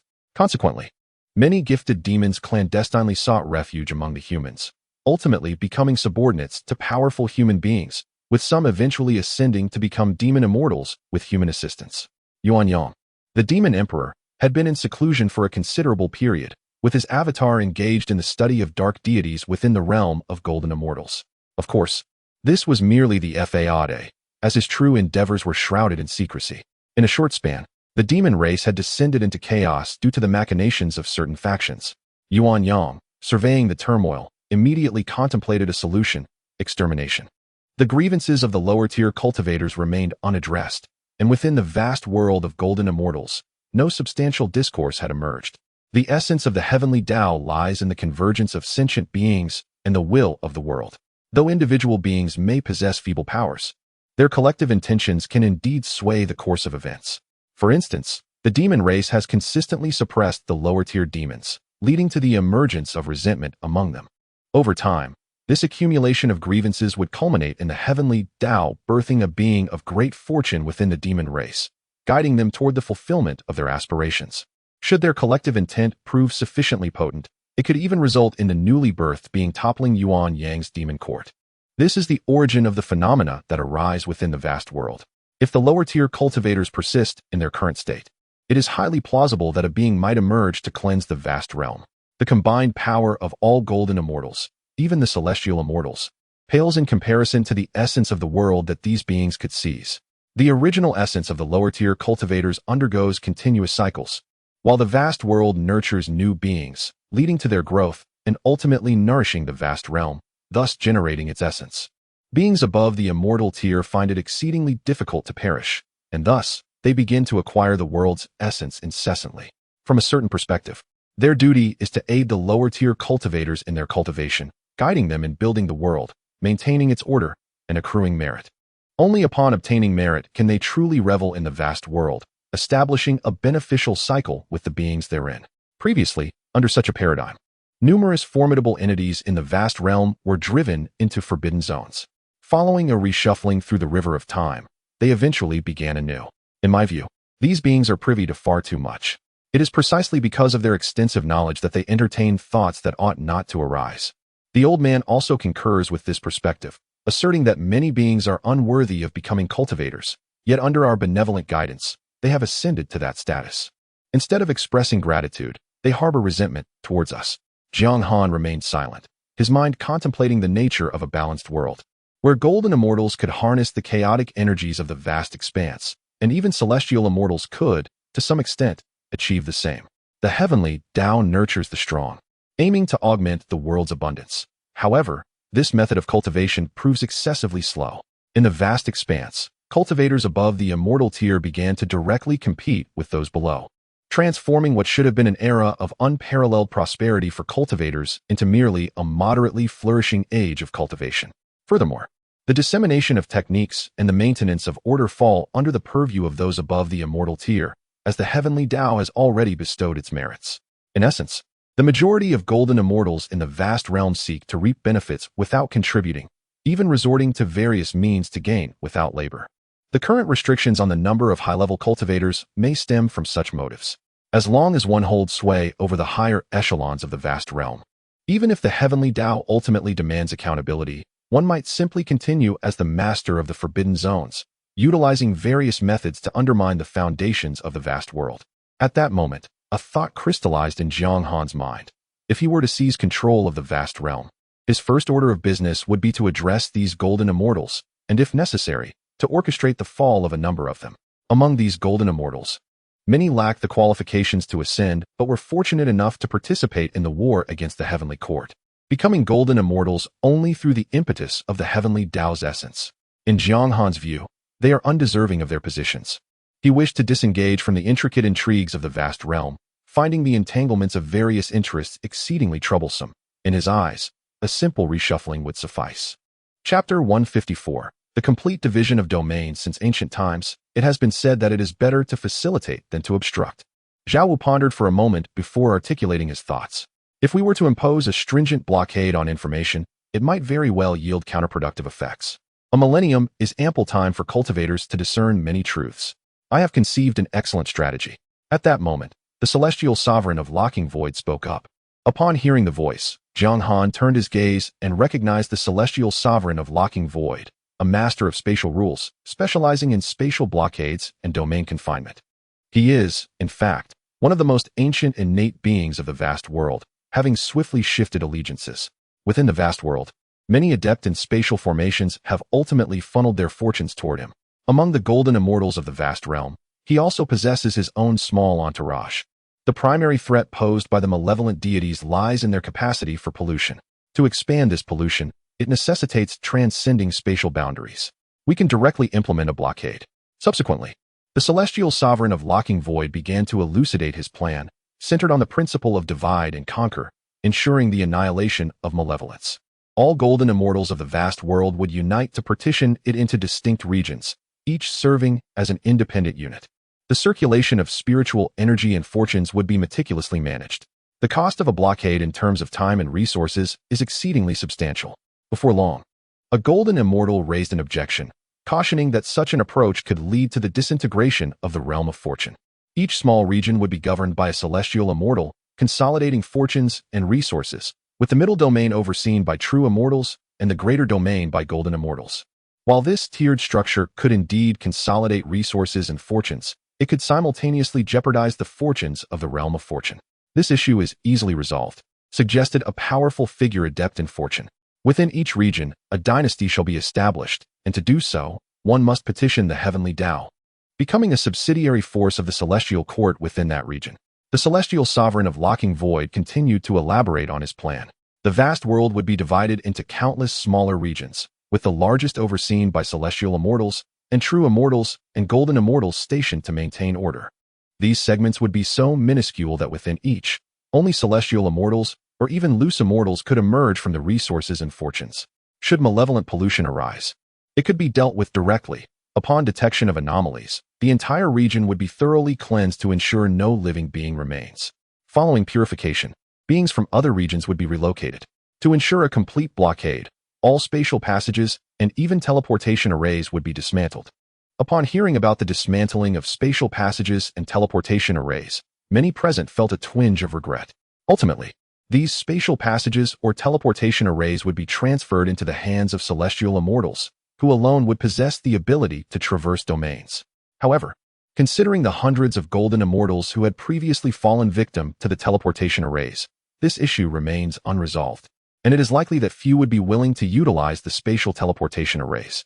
Celestial immortals would be tasked with monitoring each small domain, promptly cleansing any malevolence detected, and immediately reporting any perceived dangers. The regions overseen by true immortals would consist of numerous small domains managed by celestial immortals, with no direct administrative responsibilities.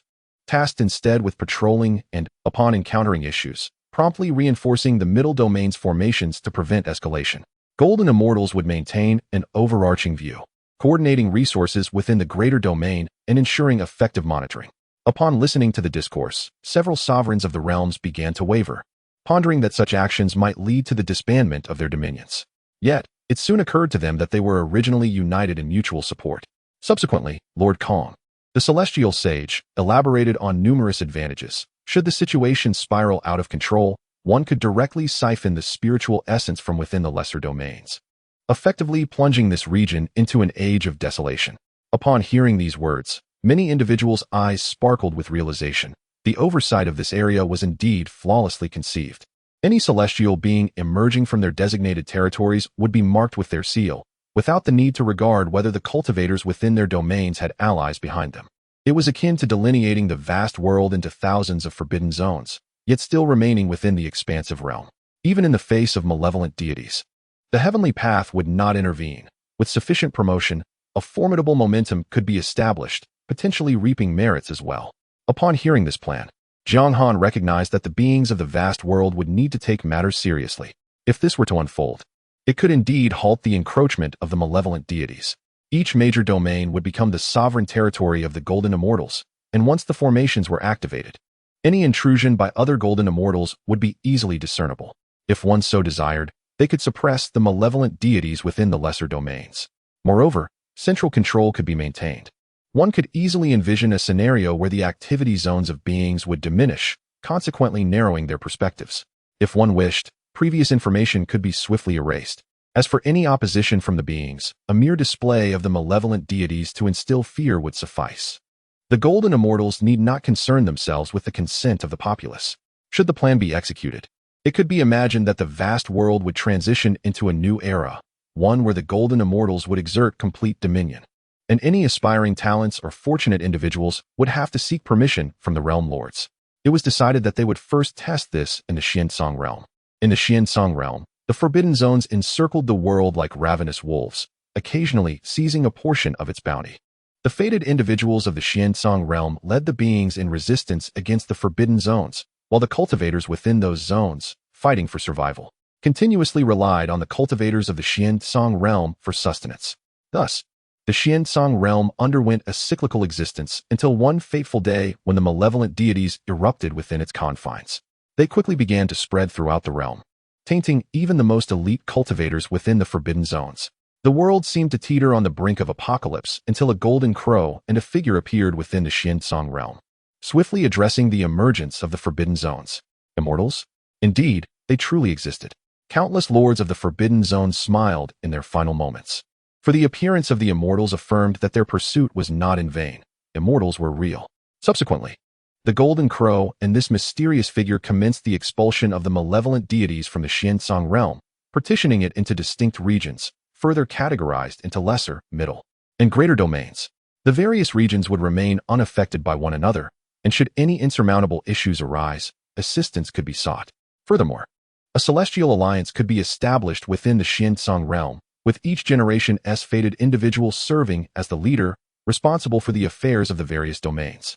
Under the guidance of the Immortals, this experimental world of the Xiansong Realm was swiftly divided into numerous regions.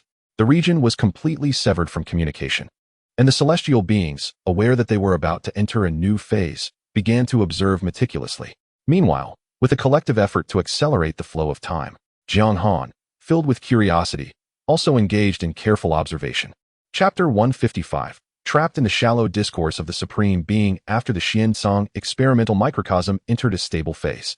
The initial strategy involved sporadically deploying low-level evil deities into the Xiansong realm. These malevolent entities were swiftly detected and subsequently suppressed.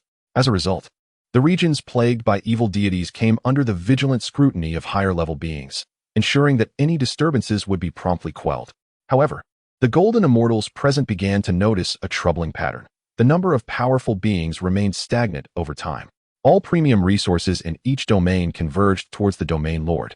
And while the greater domains did not exert direct control, they gathered fortune and resources through these lords. Without the consent of these formidable entities, it became exceedingly difficult for a domain to foster a top-tier powerhouse. Within the Xiansong realm, the virtual refining experts served as domain lords. Absent their approval, the emergence of new virtual refining experts was virtually impossible. Should an unforeseen virtual refining expert arise, those above them, integrated experts, or even higher-level ascendant beings, would intervene to suppress them.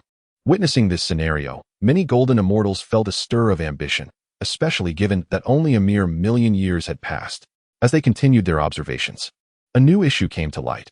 Once a virtual refining expert ascended to the position of domain lord, they were adept at amassing resources. Many virtual refining experts broke through to become integrated experts, but found themselves begrudgingly serving as minor domain lords, overshadowed by the lords of the central domains who were backed by powerful entities, rendering direct confrontation unfeasible. Eventually, A system of mutual benefit emerged where those lacking strength remained in their minor domains while those with sufficient power received equitable shares of resources from the surrounding central domains. This arrangement initially proved effective, yet soon, as the crisis of the evil deities subsided and the War of Dimensions commenced, the struggle for resources and control erupted across other regions. Then, the destined beings of the Xian-Song world intervened, halting the conflict and forbidding any interregional exchanges. As time elapsed, the inhabitants of the Xian-Song world remained oblivious, yet the golden immortals of the vast world discerned a significant issue. Since the initial division of regions in the Xian-Song realm, the number of integrated and ascendant practitioners had been on the rise, while the cultivation resources and spiritual energy within these regions were diminishing. In fact, many areas began to resemble an era of magic's end, with their resources and spiritual energy thoroughly consumed by higher powers. In certain regions, even those guarded by virtual refining level protectors found their most formidable beings reduced to mere nascent soul practitioners. Moreover, the destined beings of the Xian-Song world grew increasingly formidable. In a manner of speaking, they embodied an alternative celestial essence. The entirety of the Xian-Song realm's spiritual energy was devoted to their sustenance, with the most exceptional resources of the world being funneled towards them. They even proposed that they be allowed to become true immortals, subsequently leading the denizens of the Xian-Song world to transcend. However, the absence of celestial laws within the Xian-Song realm rendered the ascension to true immortality impossible. They could only rely on the world's essence to accumulate power. Nevertheless, through this accumulation, the destined being of the Xian-Song world directly ascended to the level of 21 tribulations of scattered immortals, reaching the realm of true immortals. Even the celestial laws of the Xian-Song world could not contain them, as the lower echelons of the realm teetered on the brink of an era of magic's end. Meanwhile, the higher echelons continued to rotate. When the lifespan of a domain lord reached its limit, restrictions would be lifted, allowing direct descendants to break through the virtual refining level and ascend as new domain lords.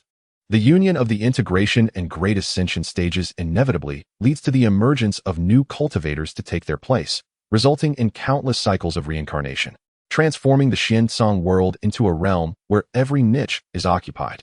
Even the number of great ascension practitioners has begun to dwindle, alongside the integration cultivators. Yet the overall governance of the region continues to be maintained. The cultivators of the Xian-Song realm, driven by selfishness and self-interest, will not engage in such actions as they strive for enlightenment. Observing the transformations within the Xian-Song world, one cultivator spoke up. The time to take action has arrived. The destined individuals of the Xian-Song world are preparing to directly refine all integration and virtual refinement cultivators to attain transcendence. Under normal circumstances, it is rare for a harmonized cultivator to emerge. However, with the assistance of the golden immortals from the vast world, the destined ones of Xian-Song will become an alternative harmonized entity. In the Xian-Song world, transcendence unveils a more formidable realm, revealing indescribable and unparalleled beings. The Supreme of the Blazing Sun gazed toward the heavens, perceiving all that exists, and even conjectured certain truths. To him, the entire world appeared as a domesticated domain. Yet, the Supreme of the Blazing Sun chose not to act hastily, opting instead to adhere to his prior strategy. Jiang Han discerned that Ru Yang harbored a degree of admiration for the destined individuals of the Xian-Song world, yearning to afford them an opportunity. However, the numerous golden immortals from the vast world would never permit this. Having left behind some legacies in the Xian-Song world, they had already turned a blind eye on previous occasions. The Xian-Song realm, once tainted by the malevolent deity, has been purified and is destined to occupy a significant position within the vast world in the future. As time swiftly passes in the Xian-Song world, powerful great ascension practitioners continue to fall, many of whom perceive certain truths before their demise, yet lack the strength to resist. Even the integration and virtual refinement cultivators are vanishing, replaced by manifestations of the Supreme of the Blazing Sun within various regions. Faced with the Supreme, all cultivators find themselves devoid of the ability to resist, merely watching as the spiritual energy of the Xian-Song world diminishes, ushering in an era of decline. The Supreme of the Blazing Sun has gained a comprehensive understanding of the world. Periodically, the essence is infused into the Xian-Song realm. To him, this suggests a hidden influence behind the Xian-Song world, which grows stronger while its spiritual energy wanes. The Supreme of the Blazing Sun harbors an increasing curiosity about the world beyond. Where did the two immortals originate, and what were their intentions? He realizes that he can no longer grow stronger. The Xiansong world has been drained to its limits, and further action may lead to its collapse. Nevertheless, the Supreme knows that the Xiansong world will not shatter. Rather, it is he who will perish. Those capable of emerging victorious from the multitude of cultivators are indeed no simple adversaries. Jiang Han has witnessed the Supreme of the Blazing Sun's ascent throughout the years. He is uncertain of his current cultivation level, but Jiang Han understands that the Supreme has now reached the 23rd tribulation of supremacy. While he has received assistance from the multitude of golden immortals, the majority of his progress is attributed to his own relentless efforts. As time elapses, the Supreme of the Blazing Sun senses the approach of death.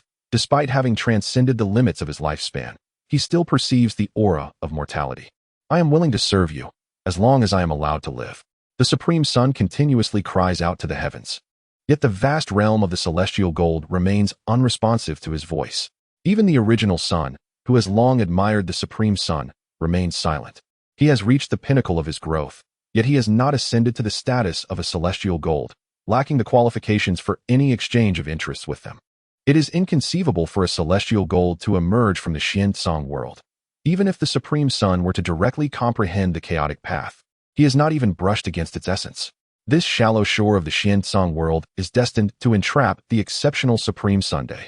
The original Sun is equally incapable of rescuing him, as this was a solemn promise made by 1,000 celestial golds long ago. As for the opportunity granted to him, it is contingent upon his ability to ascend to the celestial gold. Should he fail to achieve this, fate dictates that he must fall.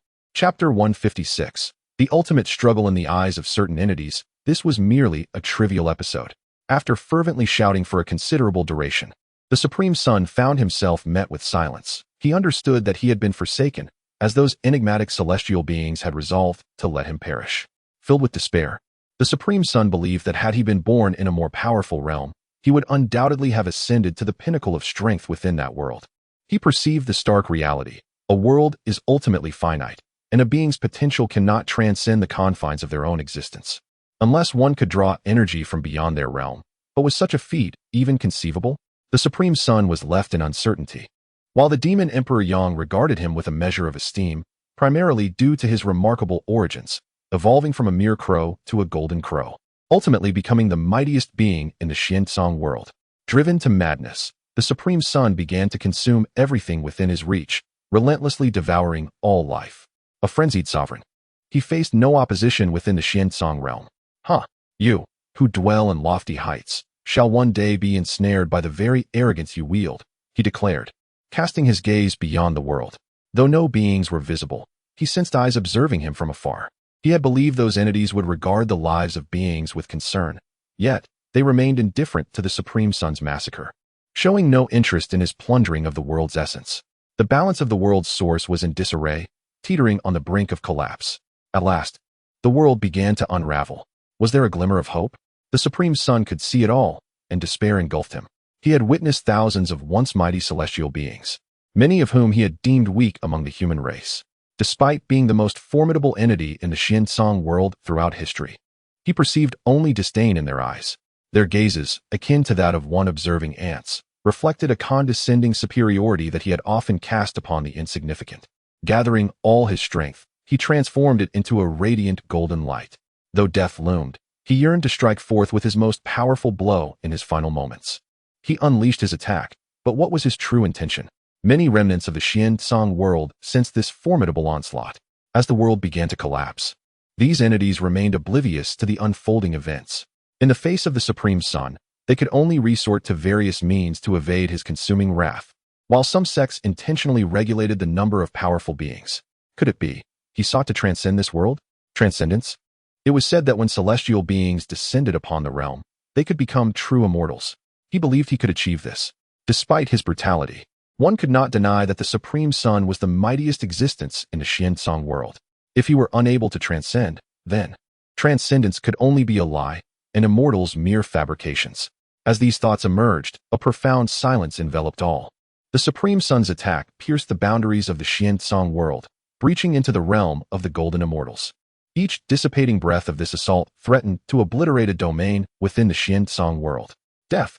This is the final assault of the Supreme Sun, symbolizing his entire existence. From his youthful exuberance, he quelled the chaos instigated by the malevolent deities, emerging as the fated one in the realm of Xuanzang. He transcended all his predecessors, attaining a realm unprecedented in the annals of Xuanzang. He even perceived the entirety of existence, yearning to serve the enigmatic forces behind Xuanzang in exchange for a sliver of hope. However, those entities rebuffed his overtures. Witnessing the presence of over 1,000 immortals, all his conjectures were validated, plunging him into despair, not only for himself, but also for the future of the sentient beings in the Xuanzang world. Do mere ants dare to shake the heavens? A voice of disdain emerged from among Zhao Wu's faction, a golden immortal. Though the divisions of race had dissipated, such distinctions still resided in the hearts of practitioners. These entities had long harbored contempt for the Supreme Sun, a mere feathered creature in their eyes. With a terrifying punishment descending, this attack was imbued with both fury and derision. The Supreme Sun's assault was shattered, his essence dissipating into the void, his consciousness entangled in chaos. Yet, in his final moments, he beheld the one who struck him, a human, an unknown yet formidable figure of the human race. Did this feathered creature truly believe himself significant? Subsequently, he overheard a squabble among the powerful of that world.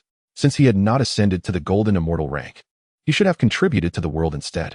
In the realm of Xuanzang, the path to becoming a golden immortal was elusive, even for the young Deluo. Only the weak adapt to their surroundings. The strong transform their environment instead. Upon hearing this, the Supreme Sun sensed a glimmer of truth. Yet it also struck him as absurd. Nevertheless, he caught wind of two words, Deluo. The young Deluo could accomplish anything. He realized that his own potential was insufficient, that he was indeed too weak. Reflecting on his previous grievances regarding the frailty of the Xuanzang platform, he now understood it was not the world that was lacking, but rather himself. In his final moments, he confessed his inadequacy. The sentient beings of the Xuanzang world witnessed a colossal golden crow plummeting from the sky, fading away. Some rejoiced, liberated from their fearful hiding. They remained unaware that they were the seeds of cultivation left by the Supreme Sun, who had long prepared for the possibility of failure. Others were enveloped in sorrow. Had he truly failed? If even he could not achieve it, what hope remained for us? These beings pondered the significance of the Supreme Sun's inability to unite all existence. Did they still possess any chance of salvation? No. Transcendence is a falsehood. Immortality is an illusion. There is no such thing as transcendence in this world. Yes, indeed, transcendence is a deception. Many practitioners succumbed to madness, realizing that the culmination of their cultivation led only to despair. Yet, some fervently reminded themselves, as long as we live, there remains a chance. In the Xuanzang world, following the demise of the Supreme Sun, the spiritual essence of heaven and earth began to rejuvenate. Regional governance emerged, and everything commenced its return to equilibrium. He has finally perished. Our opportunity has arrived. A youth, enveloped by the laws of the universe, emerged from the crevice of space, sensing that his moment had arrived. He had mastered all the principles of the Xuanzang world, and what the Supreme Sun could not accomplish, he was certain he could achieve. Jiang Han took notice of this young man, and subsequently cast a glance at the Lord of 10,000 Laws. Though the Supreme Sun was merely a fleeting episode, it was exceptionally captivating, far more enthralling than a television drama. One could only hope that their future encounters with the Supreme Sun would not evoke astonishment. Am I still alive? The Supreme Sun found himself in a world shrouded in darkness. Young one, do you seek revenge? Join our embrace. At that moment, he beheld an entity before him, adorned with writhing tendrils and a pair of wings, each feather teeming with eyes. By joining us, you shall become even more formidable. As the words of the dark deity enveloped him, the Supreme Sun gradually lowered his guard, beginning to embrace the shadows. Here, he felt as if he had returned to the comforting embrace of his mother. Chapter 157. The muggles Zhou Ran Jiang Han ultimately chose to take in the Supreme Sun, as the vast world was now teeming with talent. However, the world of the evil gods required such individuals, and Jiang Han seemed to have conceived a method for consolidating talent within that realm. He then redirected his focus back to the Xuanzang world. Following the demise of the Supreme Sun, the Xuanzang world began its resurgence of spiritual energy. History is but a cycle, returning once more to regional governance. Those who survived during the era of the Supreme Sun relied on such governance to swiftly acquire resources, rapidly evolving into great ascendants. They filled the void in the greater domain, and those connected with them subsequently ascended to become regional or minor domain lords. This led to a contest for the fated ones, and the chosen were selected in due course. However, this time, the golden immortals of the vast world provided them with methods to forge celestial artifacts. The fated ones sought to emulate the Supreme Sun. extracting every ounce from the Xuansong world, yet were suppressed by mysterious forces, leading to their swift downfall. Nevertheless, celestial artifacts remained, and in the hands of their descendants. These artifacts could inflict considerable damage upon the fated ones if wielded with determination. With the constraints of celestial artifacts in place, and as the golden immortals accelerated their influence, the Xuansong world evolved over countless eons. Generations of reincarnation saw each domain lord backed by a formidable power, with some even possessing celestial artifacts. An era emerged where multiple fated ones coexisted, achieving a profound equilibrium within the Xuansong world. Attempts to break the boundaries of the realms were made, yet those who dared mysteriously perished. The restrictions of the Xuansong world became its foundational principle, with rumors suggesting that any who attempted to breach it would incur the wrath of the heavenly Tao.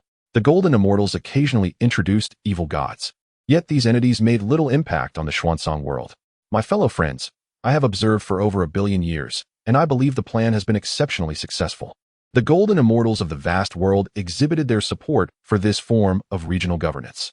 This method is indeed commendable, though it is predicated on the perspective of the immortal tier. For sentient beings, it is less amicable, as they may subsequently face a cessation of spiritual energy supply, potentially ushering in an age of decline. However, these beings possess no voice in the matter. Regarding the experiment in the Xuansong world, the ability to suppress evil gods is secondary. The primary concern lies in the stability perceived by the golden immortals of the vast world. They could forever secure their positions, while the Xuansong world, akin to the vast world, continued to grow in strength. The golden immortals recognized that throughout this process, all resources and fortunes would coalesce around the domain lords, allowing them to reap the greatest benefits from the world's continuous growth, while the lower-tier cultivators posed no threat to them. The threat from lower-tier cultivators is trivial. The paramount concern is the acquisition of resources and fortunes. With no turmoil, the opportunity to gain resources and fortunes is nothing short of perfection. As for the potential obscurity of true geniuses under such circumstances, rest assured that a genuine talent will inevitably ascend to become a golden immortal. With their presence, that is more than sufficient. Other considerations shall arise once they attain the status of Tai golden immortal. Even some golden immortals aspired to propose that a certain golden immortal become an entity akin to the destined one of the vast song world, with the world's resources prioritized for their benefit. Once the destined individual of the vast song world ascended to the status of a supreme golden immortal, they would then lead other golden immortals to break through to that level. However, upon realizing that they could not occupy such a position of destiny, they chose to disregard the notion. Nonetheless, numerous factions considered this possibility, and it was only natural for the rulers of various dynasties to assume the role of the destined one of the vast song world. Subsequently, discussions commenced on how to govern the domains within the vast song world. After several rounds of deliberation, some conclusions were reached. A significant issue was that many cultivators found themselves in geographically unfavorable positions. Relying solely on their original territories would render them vulnerable to encirclement by enemies. Following these discussions, actions were set in motion. Jiang Han's true form manifested within his Dao domain. Boss, Shui Rou and the 5 others stood respectfully around Jiang Han. They perceived that Jiang Han had grown stronger once more. Let us commence, Jiang Han stated succinctly, launching into action. The entire purple extreme Dao domain began to tremble, while Jin Tianyu and the others returned to their original territories. They each possessed their own domains and, prior to joining Jiang Han's small group, had occupied a continent of their own. Initially, their partnership was merely cooperative. However, after tasting the fruits of collaboration under Jiang Han's leadership, he naturally assumed the role of their leader. Regarding loyalty, Jiang Han required none. Their utility as tools was sufficient. Under Jiang Han's guidance, the purple extreme Dao domain navigated toward the starry expanse, eventually halting at the world's periphery, where 5 supercontinents emerged around it. This entire process spanned 1 million years. Some golden immortals relocated their territories entirely, while those farther away began to summon allies to expand their realms. The next step involved arranging formations, with Jiang Han and Jin Tianyu dividing their responsibilities across 6 major domains, specifically overseeing the 5 continents of metal, wood, water, fire, and earth, alongside the purple extreme Dao domain. Jiang Han took charge of the purple extreme Dao domain, systematically segmenting it into several medium-sized Dao domains, which were further divided into smaller ones. Each celestial immortal was assigned a Dao domain, tasked with constructing formations to sever all connections between these domains. The purple extreme Dao domain naturally housed a grand 5 elements formation, and soon the arrangements were perfected. The 5 continents of metal, wood, water, fire, and earth encircled the purple extreme Dao domain, forming an even more colossal 5 elements formation. Jiang Han noted that the central continent did not diminish in size during this process. Rather, it expanded further. However, this central land was now divided among several top-tier celestial courts. As time progressed, regional governance became established, and each area was effectively isolated within the domain of the 10,000 Methods Celestial Court. This was a clever strategy conceived by a particularly astute individual. Zhou Ran, endowed with the evil god system, found himself in a mundane state, having ascended to become a celestial immortal. He was responsible for a celestial immortal Dao domain. But the growth rate he experienced through this domain paled in comparison to the rapid ascension afforded by the evil god system. The medium-sized Dao domain that Zhou Ran inhabited was composed of thousands of smaller Dao domains, each governed by celestial immortals. The overseers of the minor domains are all members of the Zhou family, as are the leaders of the medium and large domains. This vast territory has effectively been deemed the domain of the Zhou clan. As for vengeance, should one unwarrantedly depart from the expansive Zhou territory and venture into the realm of the Wang family, their demise would be utterly unknown. Regarding the reliance on the malevolent deity system to propagate corruption, one can only operate within their designated minor domain or the adjacent territories. However, over time, this will inevitably reveal itself. In light of the current circumstances, Zhou Ran finds himself at a loss. Even more disheartening is that certain cultivators of the Great Ascension possessing the malevolent deity system lack even the privilege to partake at the table, instead being reduced to mere entries on the menu. Chapter 158. Is it to resist the evil deity or to consolidate great power? Zhou Ran had made several attempts, each ending in failure. While his success rate within his designated area was indeed substantial, it felt akin to carving away at his own flesh. After a millennium of governance over the domains, the chaos wrought by the evil deities was swiftly quelled. The vast world seemed to have entered a golden age once more, continuing its expansion, undeniably in a phase of ascendance.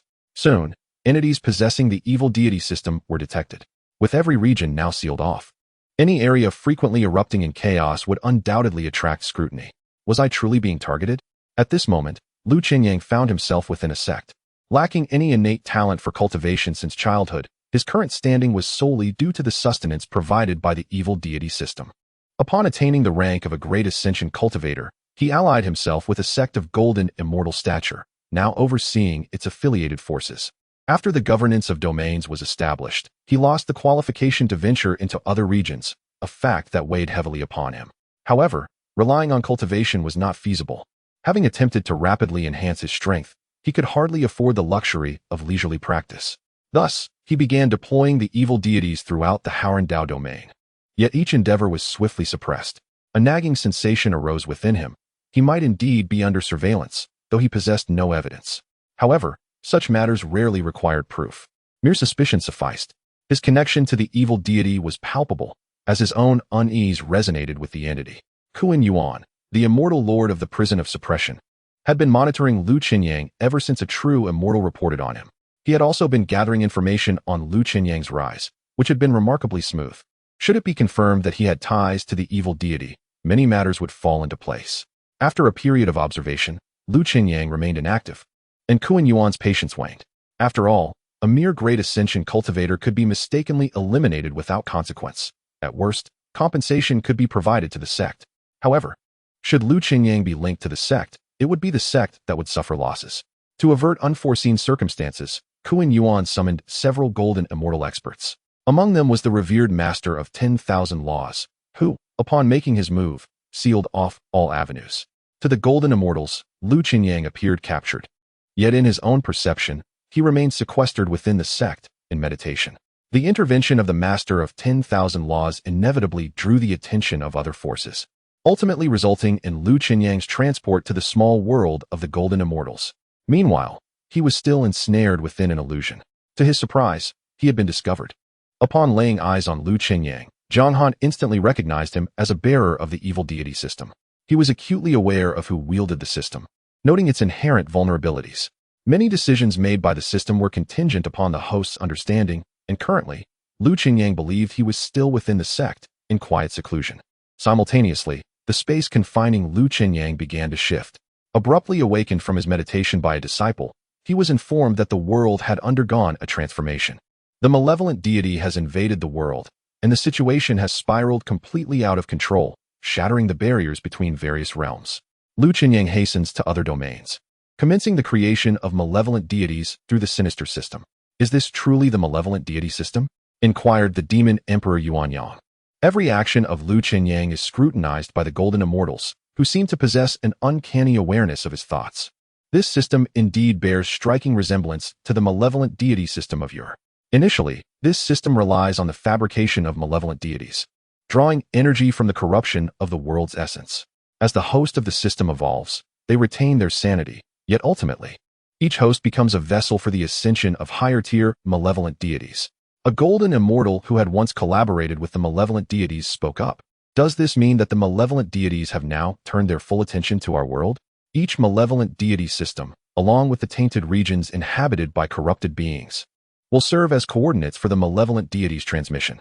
Zhao Wu pondered, having only recently learned of the deployment of the so-called malevolent deity systems in their realm. Yet the exact number of such systems remains uncertain. The deployment of these systems has yet to tempt the denizens of the vast world, allowing them to maintain their rationality. Among the golden immortals of the vast world are allies from the era of the malevolent deity faction. As long as risks persist, they shall refrain from experimentation. This engendered a palpable sense of oppression among the golden immortals of the vast world, recalling how the heavenly court was dismembered in a similar fashion.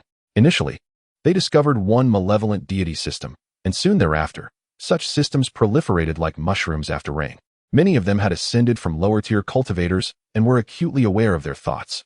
If presented with two choices, a path that promises ascension but foretells a great calamity in countless years, and another that offers no gain but slightly diminishes the likelihood of future catastrophe, most foundational cultivators would undoubtedly choose the former, dismissing the distant calamity as irrelevant to their immediate concerns, provided they remain undetected. From their perspective, those who benefit the most from the vast world should bear the burden of its challenges, and it is precisely those existing above the celestial tier who seize the lion's share of its benefits. The lower-tier cultivators, facing minimal losses, may choose to abandon all hope.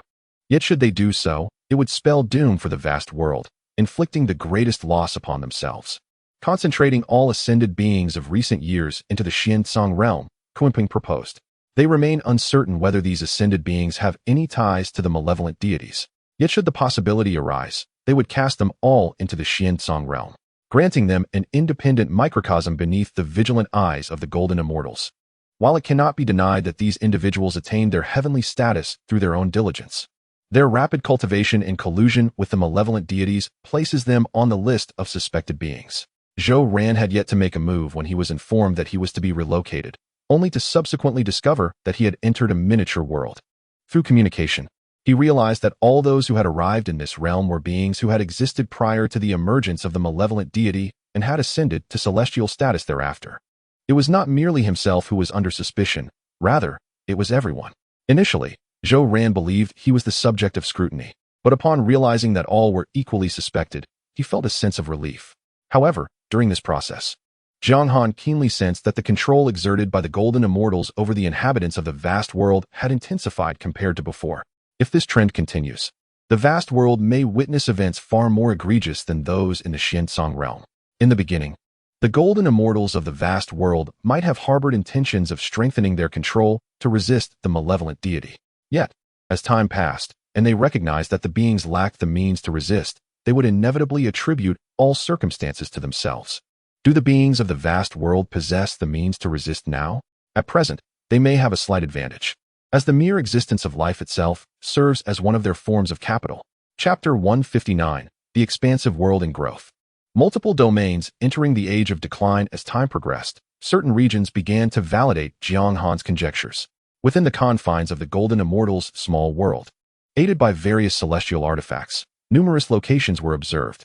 This realm, now referred to as the Celestial Alliance headquarters, allowed many Golden Immortals to witness the unfolding events in the vast world. The presence of those endowed with the evil god system was once again detected. However, within each area, the emergence of these evil gods was still on the rise. Jiang Han was certain that he had not intervened, nor had the hosts of the evil god system taken any action. Yet, the outbreaks of evil gods began to proliferate. Moreover, unrest continued to pervade the demon clans, with numerous ideological issues surfacing among them. Following the division into regions, these beings, under the influence of some unseen hand, began to face mass extinction and even succumbed to the corruption of the evil gods.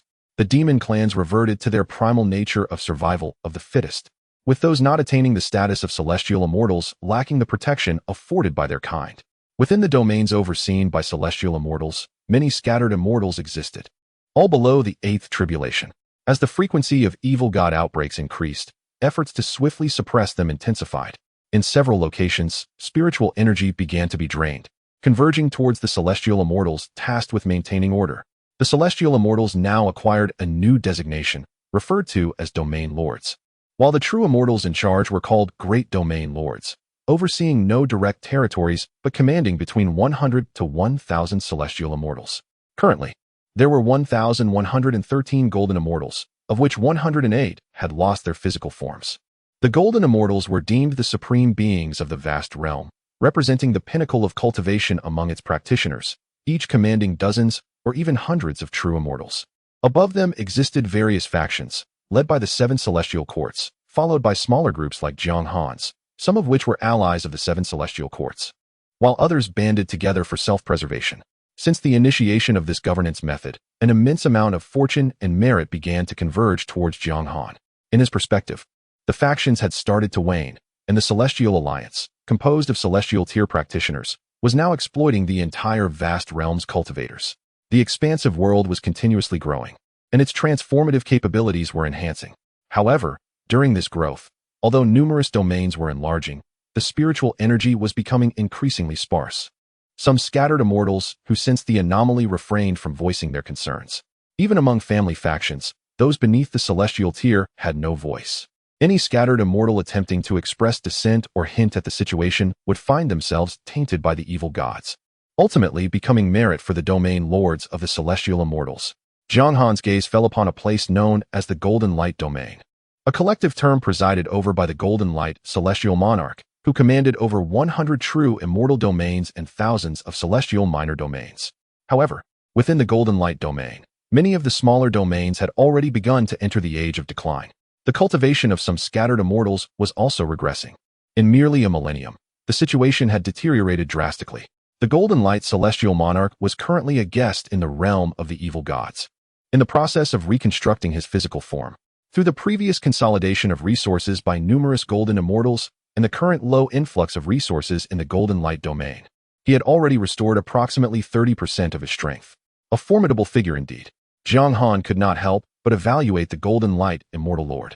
The Golden Light Immortal Domain had long since shed its historical legacy. Within its celestial realms, beings believed that their world constituted the entirety of existence.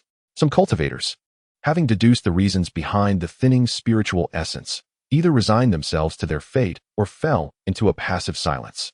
As for backlash, it mattered not to the Golden Light Immortal Lord. Under the machinations of the Immortal Alliance and in the face of the ominous forces of the evil deity, there was little karmic consequence to bear.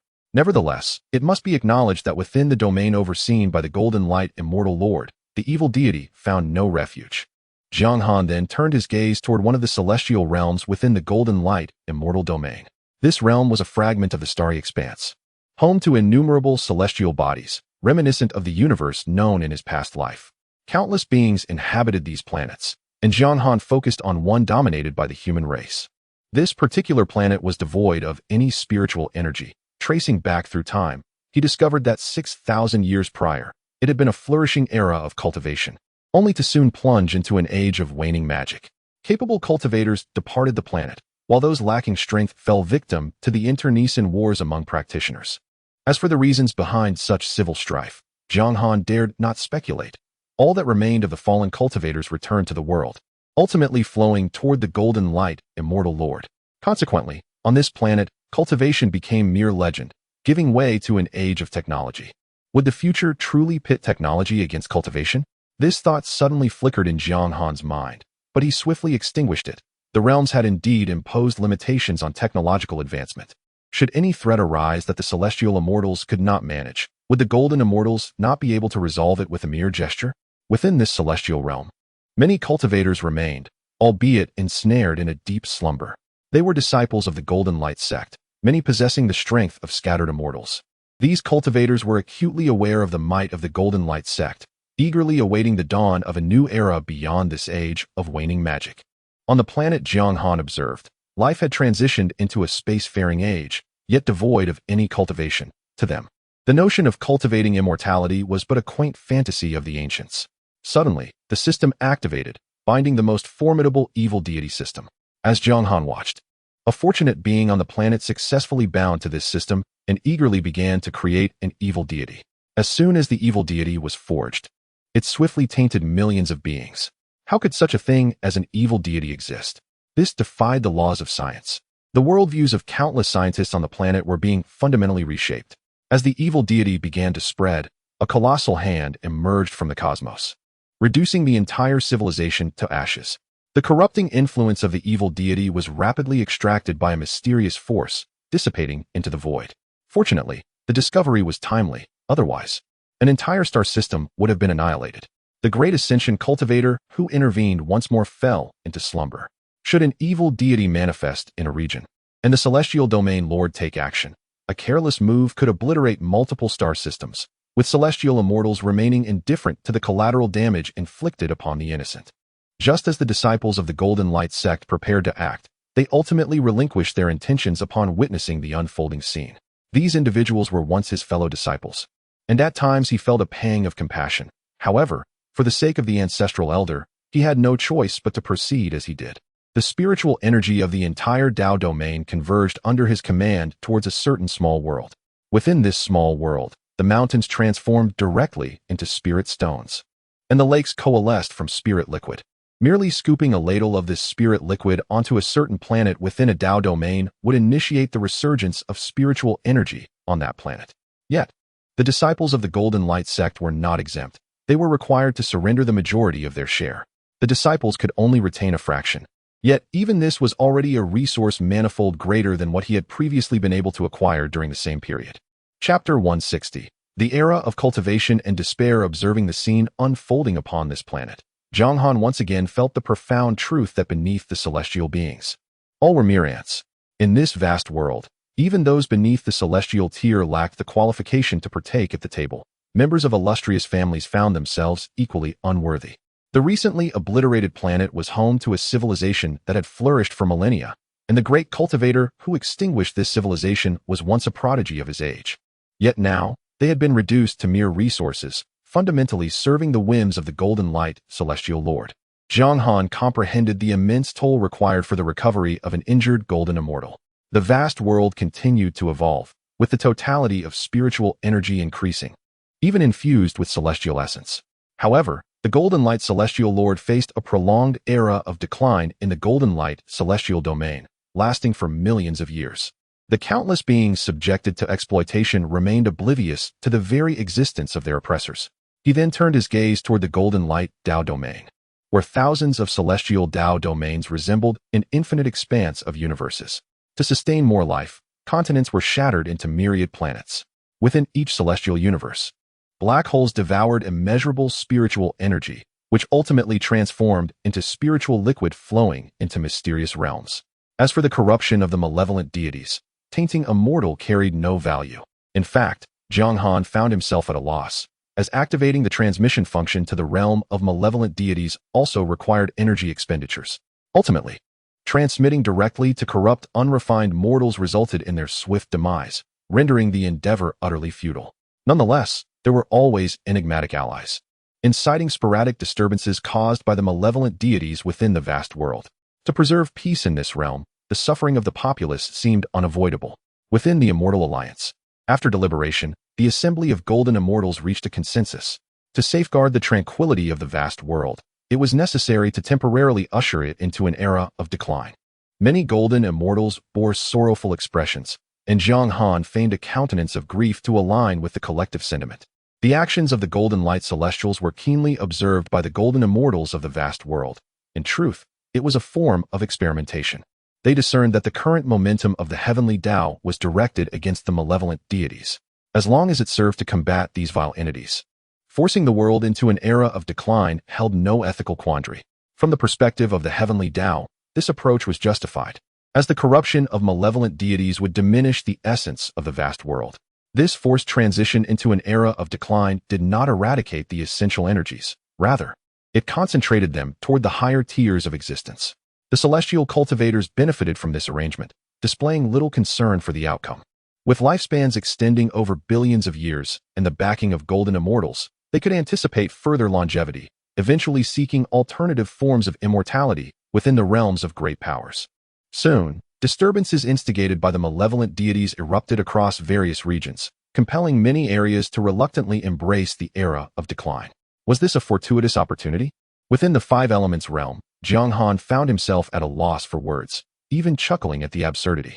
The maneuvers of the cultivators in the vast world left him speechless. Had he not acted in such a manner, it was easy to envision that his own domain would be plagued by frequent disturbances from the malevolent deities.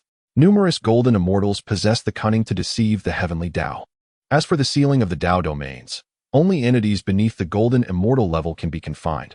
The notion that golden immortals uphold noble morals, requiring no defenses, is mere fabrication. To deny such assertions at the same tier is to deny oneself, for those below the golden immortal level lack the courage to refute them. Nonetheless, this predicament has its merits. Within the Ziji Tao domain, the Five Elements Grand Array begins to operate with fervor. The spiritual energy within the Ziji Tao domain converges towards the Five Elements Grand Array, and even the spiritual energy of the surrounding 5 continents flows towards it. 5 mountain ranges have been divided into over 100 Tao domains, which initially brimmed with abundant spiritual energy, only to soon descend into an era devoid of magic. Under the operation of the Five Elements Grand Array, the spiritual energy experiences no overflow. In the Xuanji Tao domain, within a certain sect, a youth testing the 5 Elements physique hears this revelation and instantly loses all fighting spirit. The 5 Elements physique, reputed to be a genius constitution in ancient times, is now overlooked by any sect willing to nurture it. Such a pity. Had it been born several millennia earlier, it might have had hopes of transformation. In a mere few 100,000 years, the countless Tao domains within the Ziji Tao domain have traversed several epochs. Jiang Han once opened a gateway, allowing any who achieved the Great Ascension to ascend from the Ziji Tao domain to the 5 Elements world. However, as time passed, many Tao domains found even the cultivation to the harmonization stage to be a challenge, with a Great Ascension practitioner emerging only once every few millennia. Nevertheless, even in this context, numerous beings have ascended, under the control of Jiang Han and his peers, within the Ziji Tao domain. Each Tao domain now births a Great Ascension practitioner only once every 10,000 years. Presently, the situation has shifted. Before reaching the Qi refinement stage, several realms have emerged, and a Qi refinement practitioner appears among millions. Tens of thousands of Qi refinement practitioners yield one foundation establishment practitioner, and tens of thousands of foundation establishment practitioners produce one golden core. Thereafter, each layer of progression hovers around a ratio of 1 in 10,000, while the Great Ascension still requires the gathering of epical fortune. Observing such a challenging cultivation environment, Jiang Han cannot help but shake his head. The difficulty of cultivation now is akin to existing in his past life's world, where one had to navigate an era devoid of cultivation, relying solely on enigmatic ancient texts to forge a path and become a practitioner. In this current milieu, anyone capable of reaching the void refinement stage under such conditions would possess the potential of immortality in the earlier vast world. Jiang Han now deeply understands that the vast world is not lacking in talent. From a certain perspective, it matters little that one has not ascended, as they remain mere ants. Even celestial immortals are regarded as insignificant by golden immortals. A genius capable of emerging among billions can fall, with just a thought, from a celestial immortal. Even a once-in-a-millennium prodigy could be encountered by Jiang Han over the span of 100,000 years. Through such means, Jiang Han has also been gathering talent. Although within the 5 Elements realm, Great Ascension practitioners are not abundant, he can still assemble millions, albeit many are sealed. Many possess the potential for ascension. But should such a multitude of celestial immortals arise, the 5 Elements world would swiftly enter an era devoid of magic. Only when the celestial beings are on the verge of their demise, returning to the realm of the 5 Elements to slumber, can they awaken the dormant great transcendence, granting them the opportunity to attain immortality. This is one of the reasons why, in Jiang Han's eyes, celestial beings are no more than ants. There are countless beings capable of achieving immortality, yet the chances to do so are exceedingly rare. Fortuitously, Jiang Han possesses the power to determine whether they can ascend. In this vast world, the state of cultivation has reached such a juncture that it is Jiang Han's first encounter with the notion that attaining immortality now requires one to queue. In terms of talent, there are many who are his equal or even surpass him. In terms of perseverance and insight, the same holds true. As for fortune, it can also be manipulated. Regarding one's background, when traced back, who does not possess a background? Within any domain of the Tao, as long as one is human, a connection to Jiang Han can be found. From a certain perspective, this is both a flourishing era of cultivation in the vast world and a time steeped in despair. Chapter 161. The Lin family ancestor's renewed struggle within the celestial realm. The ancestor has returned once more. A mortal youth can no longer contain his exhilaration. He is the Lin family ancestor, and he has lost count of how many times he has been reborn. This time, he is resolute in reclaiming all that rightfully belongs to him. Jiang Han, await the ancestor, he declares, gazing upwards at the sky, only to discover the air is devoid of spiritual energy, alarmingly thin, almost non-existent. Fortunately, his soul's essence is robust, allowing him to perceive the faint energies lingering within this world. Once, the Lin family ancestor was among the most formidable beings in the vast world, living in harmony with the cosmos, yet he succumbed to the betrayals of allies and adversaries alike. Surely, Lin Xian has established a powerful dynasty by now, he muses, recalling the promises made by the 18 sects and 8 great families. He firmly believes that Lin Xian has ascended to become one of the pinnacle powers of the vast world. If he can endure the initial trials, he may yet connect with the 10,000 Laws dynasty, leveraging its resources for his cultivation.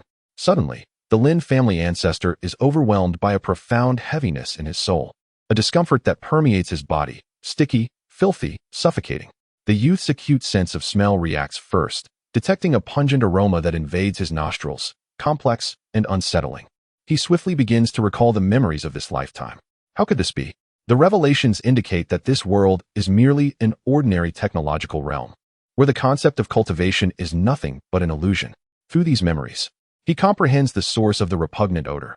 It arises from laying of chemical substances and the refuse of modern industry.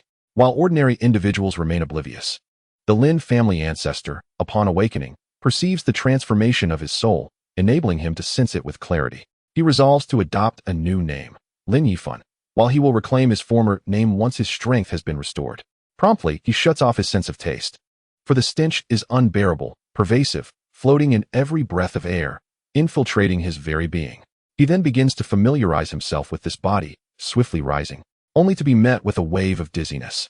Observing his surroundings, he notices the floor littered with what is referred to as toilet paper, a reward of sorts from this body.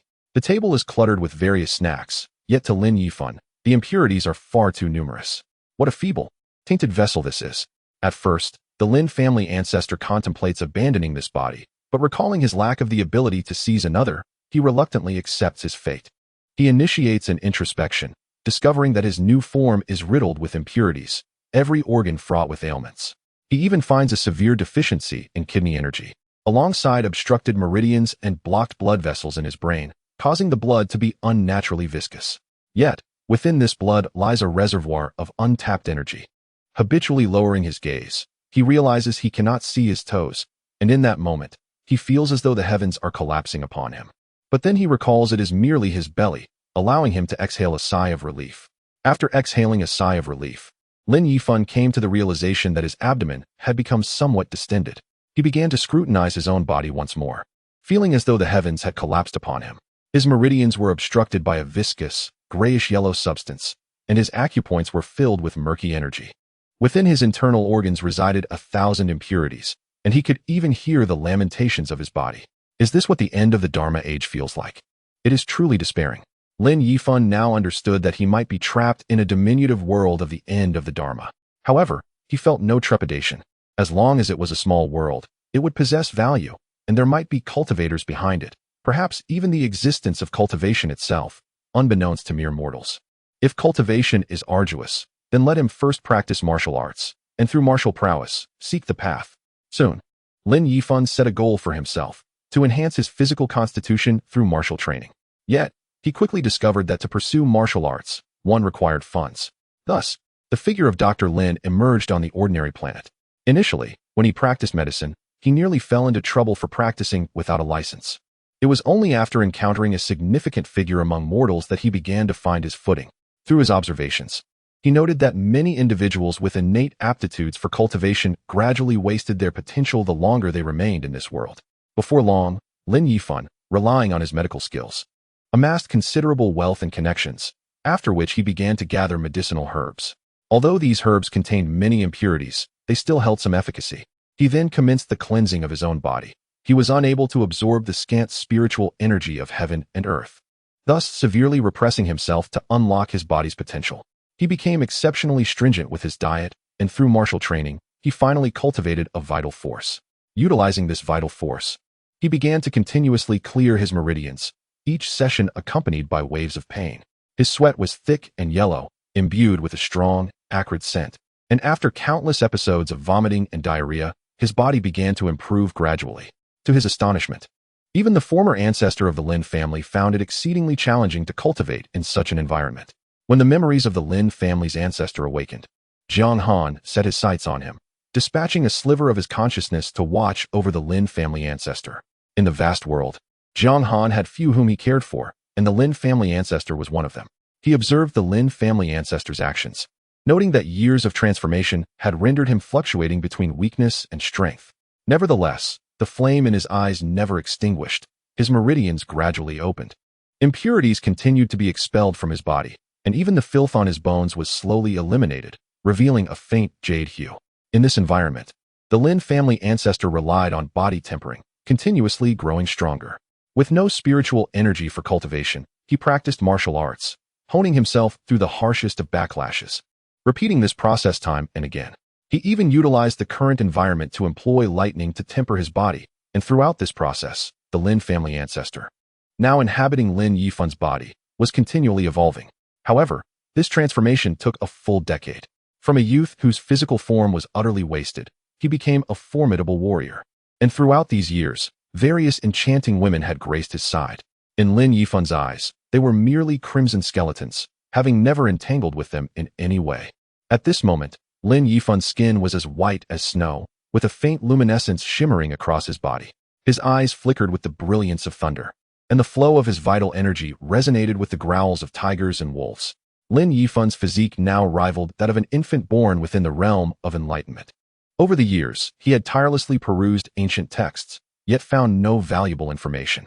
What struck him as absurd was the notion that the human race in this world believed themselves to have evolved from monkeys, leading Lin Yifan to suspect that this world had likely never made contact with the vast expanse of the Kangmang realm. Chapter 162.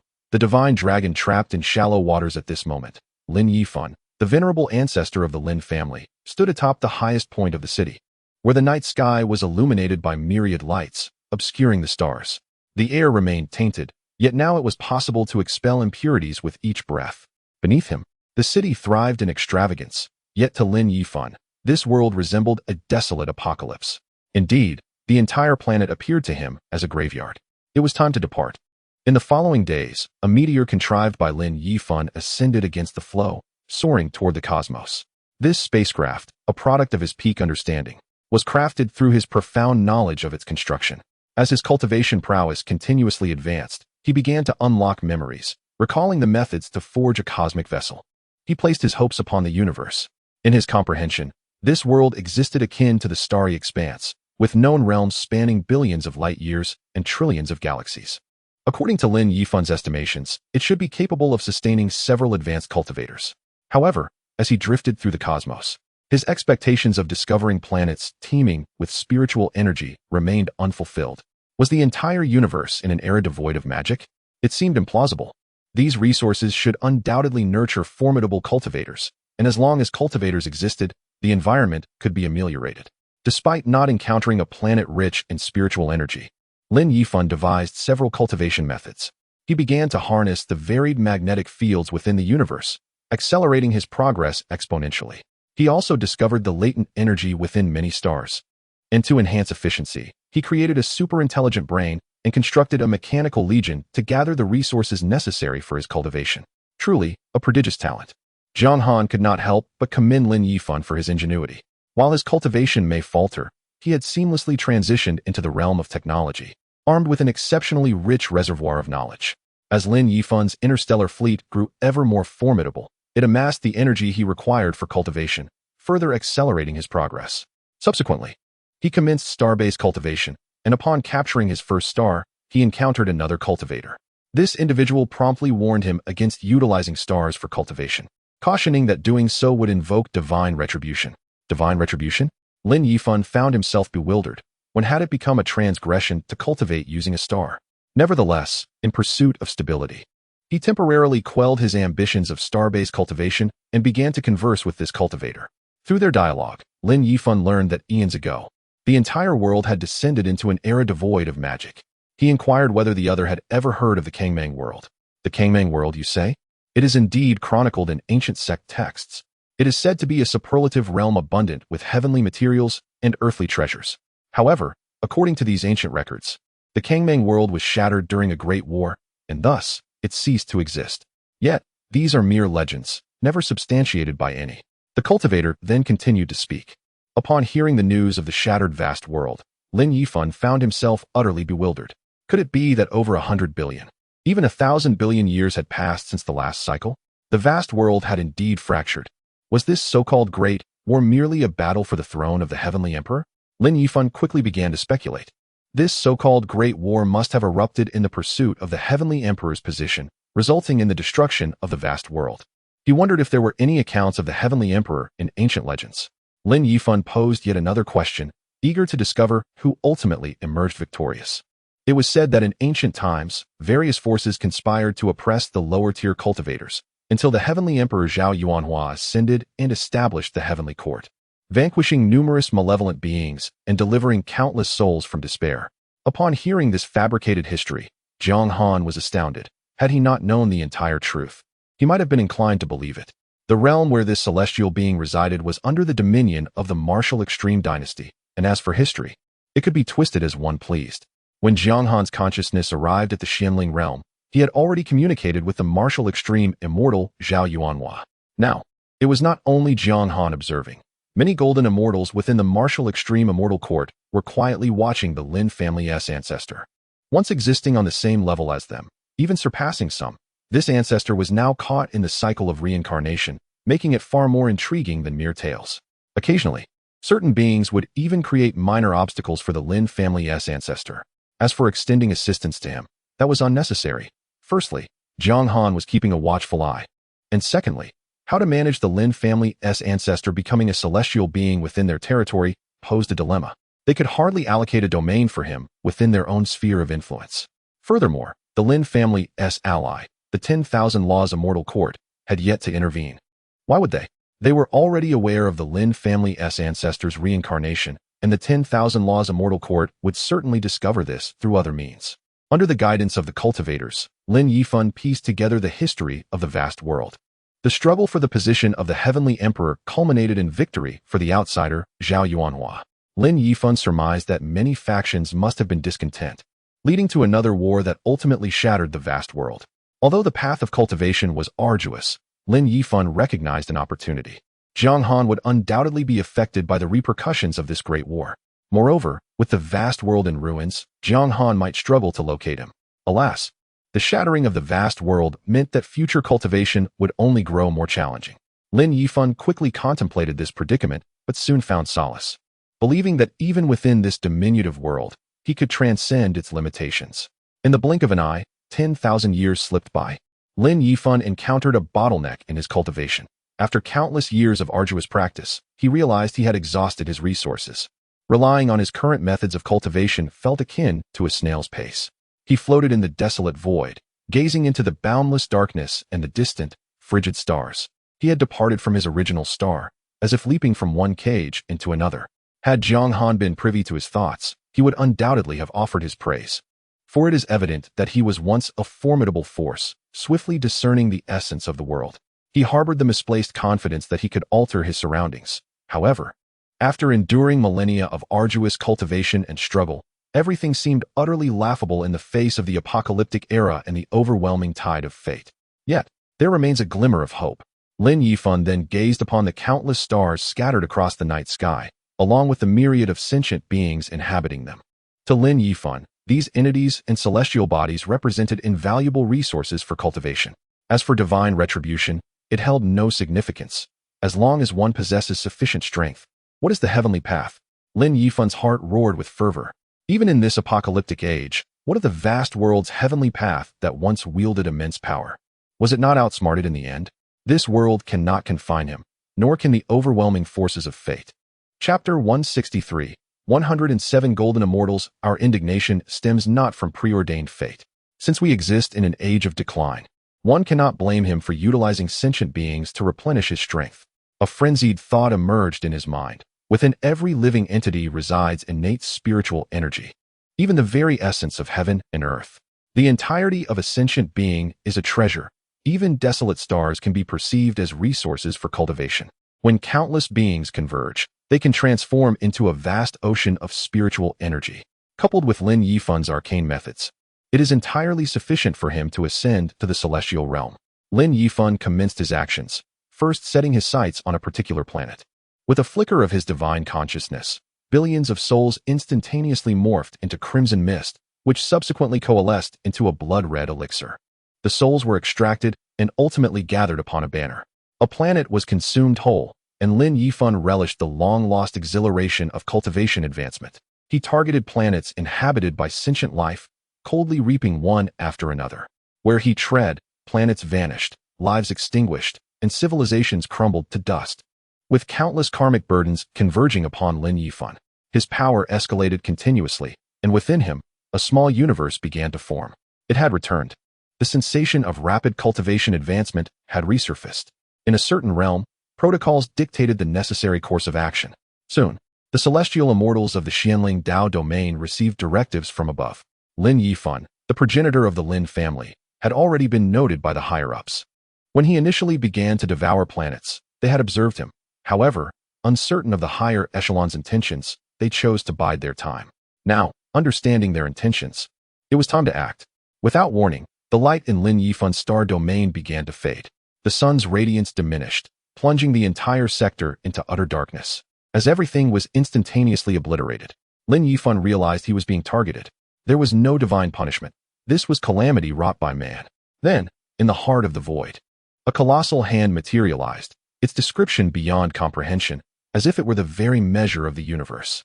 Laws swirled upon its surface, the lines of its palm reminiscent of drifting stars. Lin Yifan sensed desolation, even mortality, upon its touch. Do you know who I am? Lin Yifan spoke calmly. Are you not afraid of the reckoning that awaits you? The giant hand remained unresponsive, continuing its advance toward Lin Yifan. At present, he possessed only the cultivation of the void refinement stage. Regardless of his extensive combat experience or myriad divine abilities, he could not transcend such formidable realms. He attempted to harness the power of the heavenly rules, but found it scant.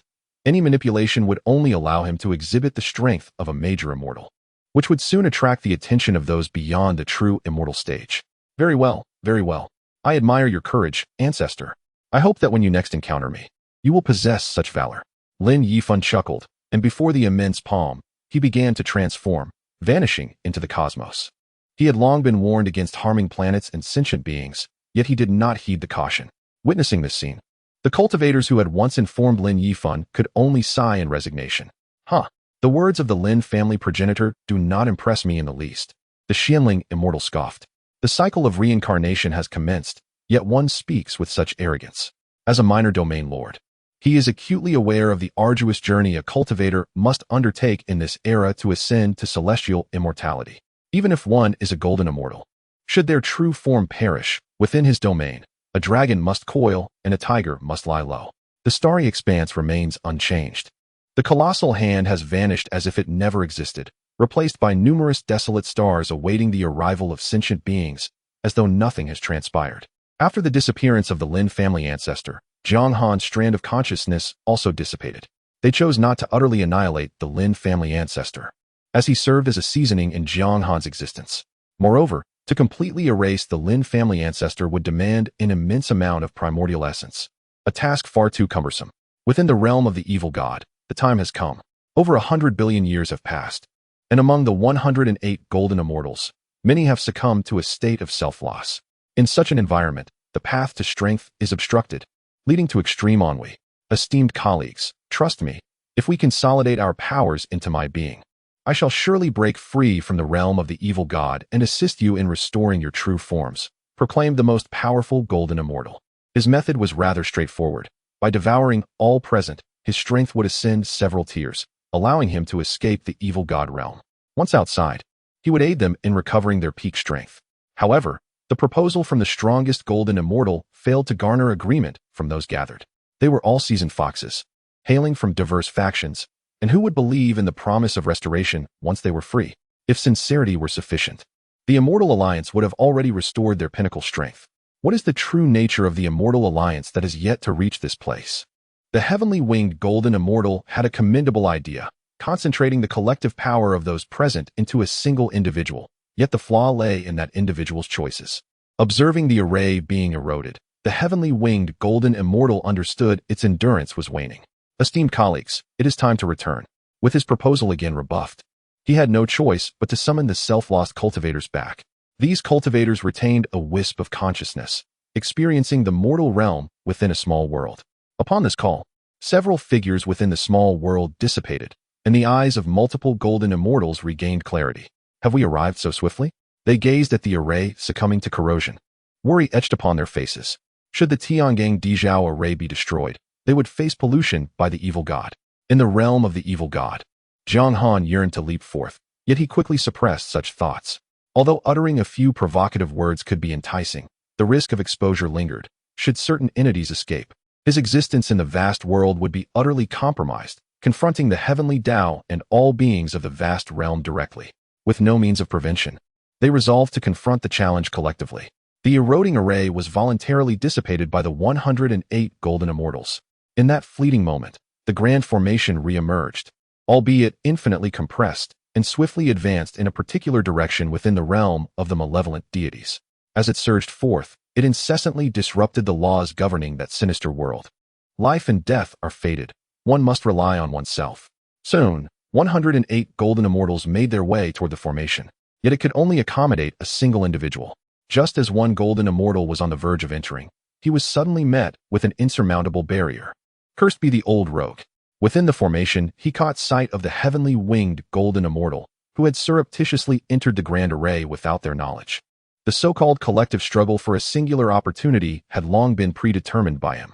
At this realization, the collective consciousness of the golden immortals faltered for an instant. This was the culmination of their plans spanning hundreds of billions of years.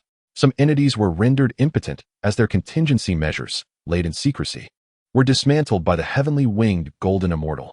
Their ire was not directed at the premature selection of the heavenly winged golden immortal, but rather at their own failure to secure a spot in advance. Chapter 164. Internal conflicts within the Celestial Alliance confronted with the fleeing Celestial of the heavenly wing. Jiang Han sought to intervene. However, the energy surged forth with astonishing speed. In the blink of an eye, it had escaped the realm of the evil god. Yet, recalling that this was the culmination of years of scheming by 108 Celestials, Jiang Han felt a sense of resignation. At worst, he would simply seek aid in the vast world, where the current circumstances had already shifted slightly. Even if he were to find allies, they would likely not be able to pinpoint the evil goddess realm immediately. Jiang Han held great confidence in the concealment of the evil god's domain. Beyond the vast world, in the abyss of chaos, where light and shadow ceased to exist, a minute fissure quietly emerged. From within, a figure escaped, the Celestial of golden light. After years of meticulous planning, he had finally succeeded at the last moment.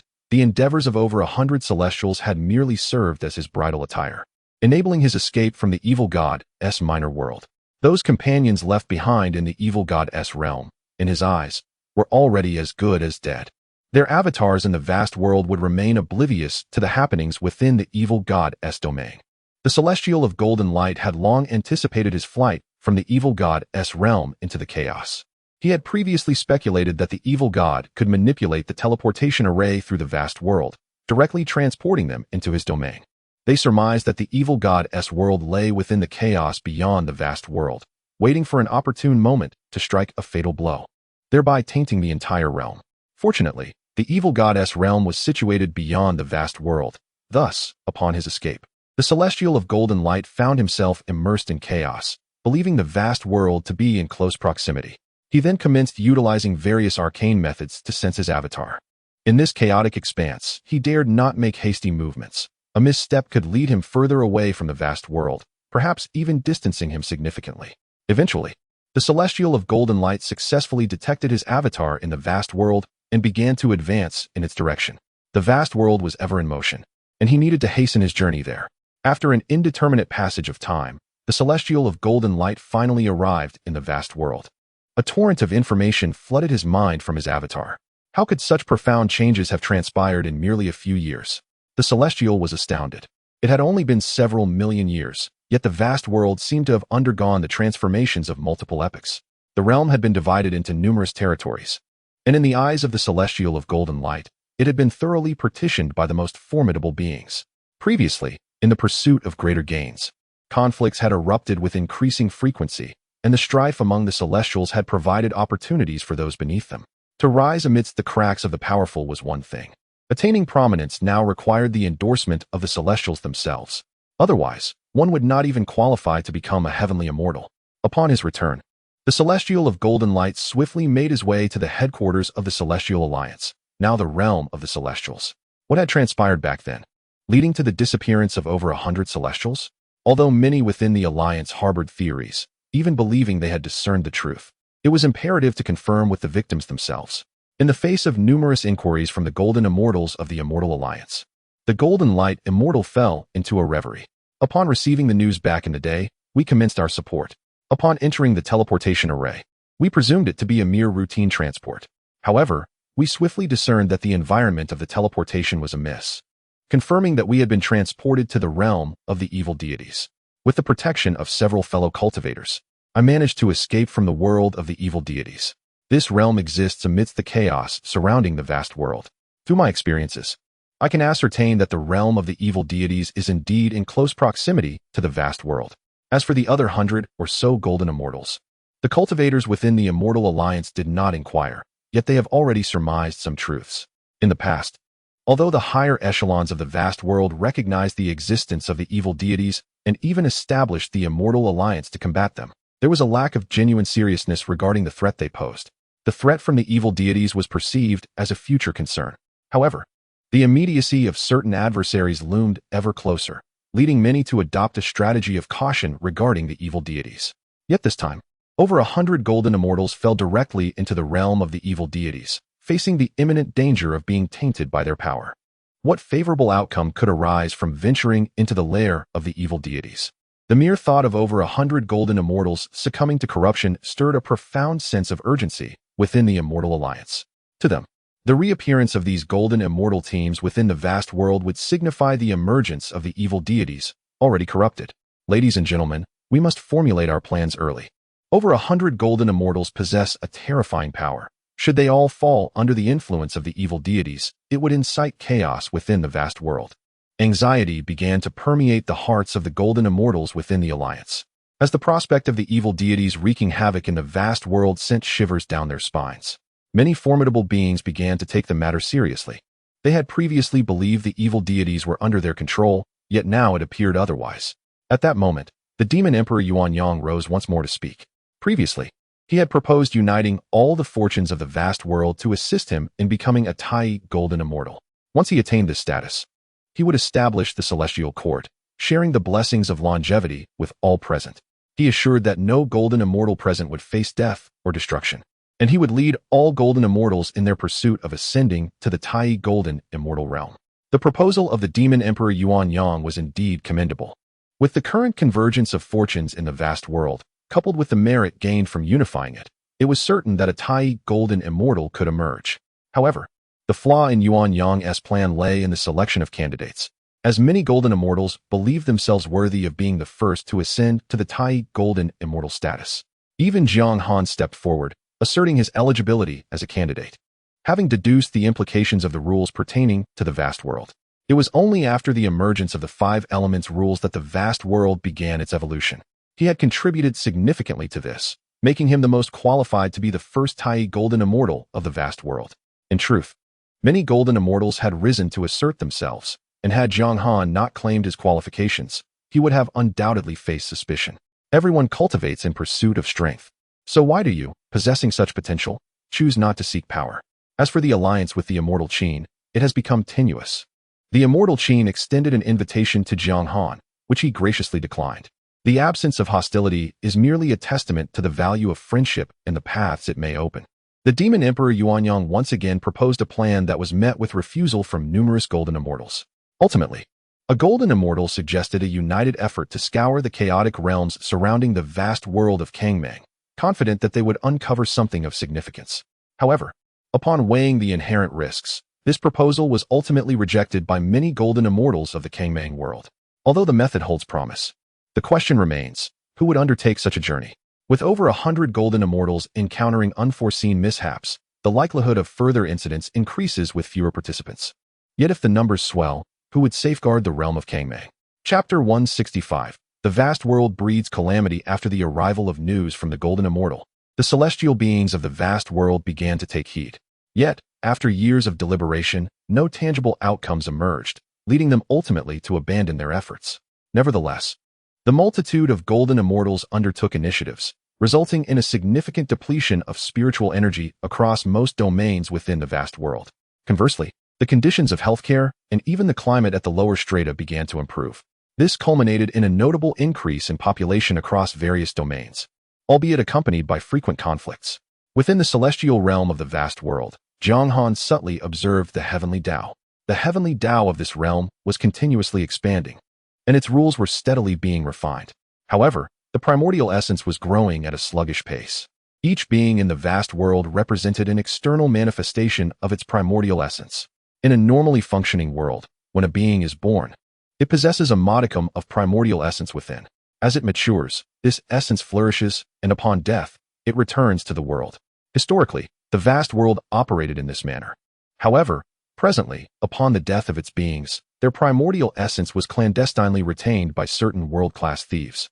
The Golden Immortals, Celestial Immortals, and true Immortals of the vast world lack the capacity to intervene. Under typical circumstances, it is challenging for the strong within a world to interfere with the primordial essence.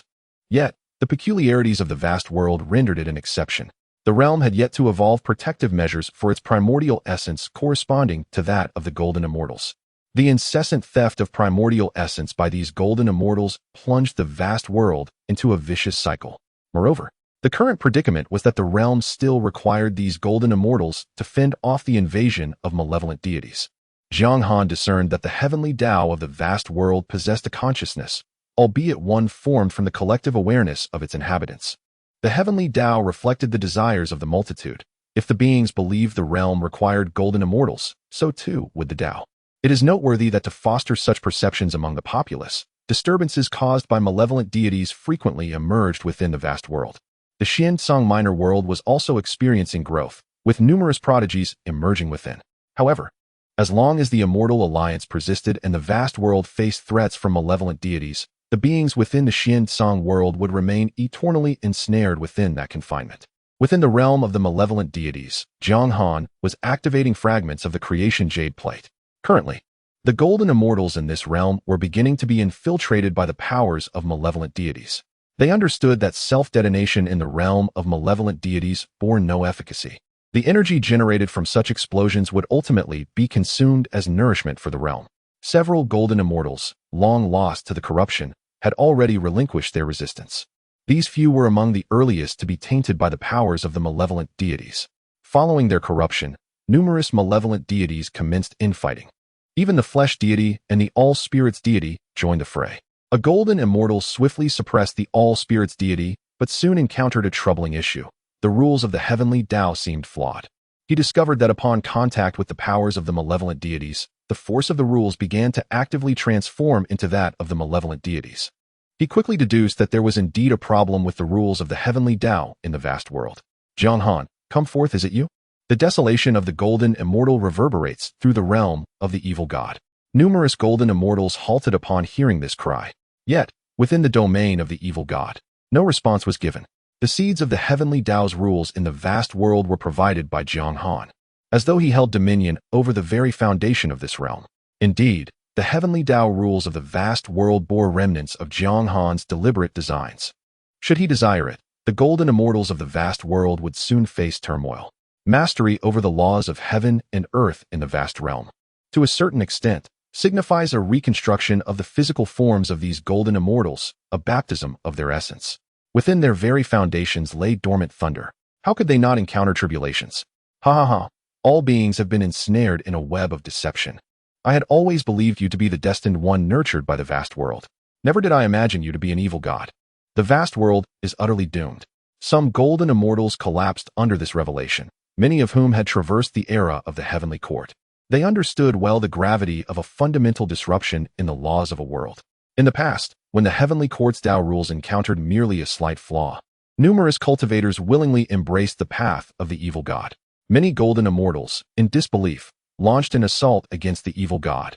Their attacks infused with the power of the laws they wielded. Upon contact with the evil god, this power began to transmute into the rules of the evil god. Ultimately, this golden immortal too succumbed to utter despair. Falsehoods, everything is a fade. Who will enlighten the Tao Lord on what is true? This shattered golden immortal began to wail within the realm of the evil god. Subsequently, many golden immortals endeavored to test, discovering that the heavenly Tao rules they commanded were similarly afflicted.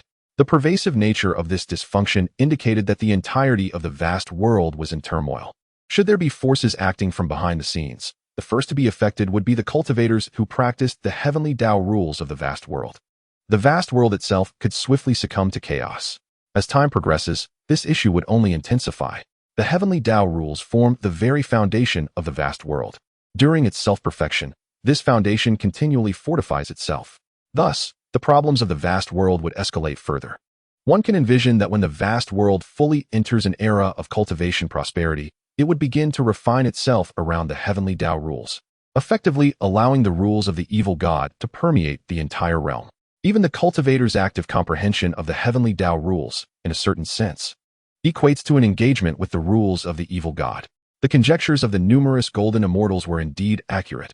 However, Jiang Han had no intention of transforming the vast world into the realm of the evil god. The time required to achieve such an outcome was excessively protracted. Jiang Han yearned to ascend swiftly to the status of a supreme golden immortal. He sought to leverage external forces, and this force was none other than the power of the heavenly Tao of the vast world. The evil god and the heavenly Tao rules were merely instruments.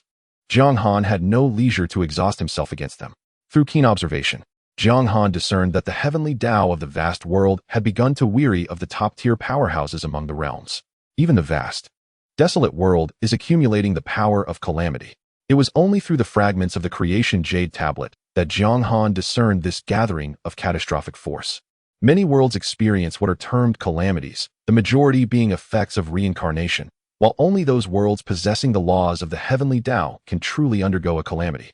Accompanying these calamities is the ominous energy, intricately linked to the heavenly Tao, capable of impacting even the most formidable cultivators within a world. The vast world has amassed countless resentments from sentient beings. Once this ominous energy escapes the realm of the heavenly Tao, even the heavenly Tao itself cannot reclaim it. However, at present, the world faces the threat of malevolent deities, and thus, the ominous energy remains under the control of the heavenly Tao. Chapter 166. The exhaustion of stalemate time flows inexorably, and in the blink of an eye, over 1 billion years have passed in the struggle against the malevolent deities. All cultivation resources and everything else converge towards the apex practitioners of the vast world. Have we reached our limits? Jiang Han senses his current state. His body has attained a pinnacle. Each incremental growth now seems superfluous. He recognizes that he stands at the zenith of the golden immortal realm. At this juncture, quantitative changes yield no further benefits and may even squander resources. What he now requires is a qualitative transformation. Throughout these billion years, for practitioners beneath the celestial immortal level, the world has languished in an era of diminished magical potency. During this time, the vast world has given birth to a cadre of beings at the golden immortal apex. The previous leaders of the 7 celestial courts have long since reached the pinnacle of this realm, finding themselves in a state of stagnation. The internal order of the Immortal Alliance has been disrupted, giving rise to myriad small factions. Within the realm of the malevolent deities, over 100 of them now recuperate in their sinister domain. After nurturing their forces for 1,000 days, the time has come for action. On the chaotic fringes of the vast world, several great realms remain on high alert, their powerful inhabitants ever vigilant since the confirmation that the realm of the malevolent deities drifts perilously close to their own. Indeed, these realms have prepared for a hasty retreat. Soon, disturbances begin to ripple through the chaos. Are they coming? Then, several colossal figures emerge within his line of sight. Without hesitation, this golden immortal abandons his great realm and ventures into the depths of the vast world. Although reluctant to flee, he recognizes that the vast world now possesses the laws of heaven and earth. He is, to a certain extent, a master of a particular heavenly law. The Tai Golden Immortal, according to legend, gives rise to the Tai Dao fruit, which represents a transition between heavenly laws and the great Dao. He harbors great hope of attaining this Tai Dao fruit. Yet, as he enters the chaos, he relinquishes everything, risking becoming lost within its depths. As for retreating, against so many malevolent deities, he knows he stands no chance. Should his original form perish, he might be forever ensnared in the cycle of reincarnation. He is well aware of how those within the Immortal Alliance exploit their comrades trapped in that cycle. Previously, with over 100 golden immortals, their sheer numbers forced the Immortal Alliance to suffer significant losses. A golden immortal without land or original form would see their mastery of heavenly laws swiftly usurped by other practitioners. Those who occupy one's position will employ every means to suppress, leading to a downfall within the cycle of reincarnation. The malevolent deities swiftly corrode the barriers of the vast world, directly invading its depths. While the world's barriers are indeed formidable, these malevolent deities, in essence, act as traitors from within. No realm is invulnerable to external threats. However, they often falter against treachery from within. Once these malevolent deities infiltrate the vast world, the original 107 begin to resonate with the heavenly laws of the vast realm. They were already well-versed in the profound laws of the vast world, and with the seeds of heavenly principles sown by Jiang Han within the primordial essence, the corresponding heavenly laws began to shift towards the corruption of the evil deities. What transpired? The first to realize this was the venerable of all laws, whose status stemmed from his engagement with all heavenly principles. Although he lacked the depth of expertise in certain rules that specialized golden immortals possessed, he remained a unique entity in his own right. In truth, all golden immortals within the vast world had long since divided the heavenly laws among themselves. During the Tai Golden Immortal phase, control over these heavenly principles was paramount. The deeper the mastery over a particular heavenly law, the stronger the resultant Dao fruit, with even the great Luo being involved in this. To avert future conflicts, the cultivators of the vast world had preemptively partitioned the laws. Nevertheless, many cultivators secretly sought to comprehend the heavenly principles appropriated by others, including the venerable of all laws, who soon discerned that certain heavenly laws were exhibiting anomalies originating from the source of the heavenly principles. However, he found himself unable to access the heavenly space to swiftly sever these laws. As he made his cuts, the power of those rules swiftly transformed into the might of the evil deities. Shortly thereafter, news arrived from the Heavenly Alliance that an invasion by the evil deities had commenced. The venerable of all laws quickly realized that this was the handiwork of the corrupted evil deities from years past. Within the Heavenly Alliance, many golden immortals began to grasp the situation, turning their attention to the 107 golden immortal avatars within the Alliance. Esteemed colleagues, let us not make matters difficult for one another. Faced with over 1,000 avatars of golden immortals, including their true forms, the 107 avatars swiftly chose to surrender and were quickly subjugated. At that moment, within the heavenly space, dark lines began to appear above the source of the heavenly principles, manifestations of the corruption wrought by the evil deities. Of course, the evil deity's ability to taint the source within the heavenly space was permitted by Jiang Han. Had it not been for his consent, even if the evil power infiltrated the source in the heavenly space, the interconnected heavenly laws would have rapidly transformed the corrupted energy. The primordial light sphere immediately severed and sealed the tainted source. However, the seal began to succumb to corruption as well, and soon these tainted sources were transported to the Zhongshuan world. The Zhongshuan world was originally created to purify the power of the evil deities, and upon the entry of the tainted heavenly source, it began to actively decompose, transforming into spiritual energy of heaven and earth, and even integrating into all things.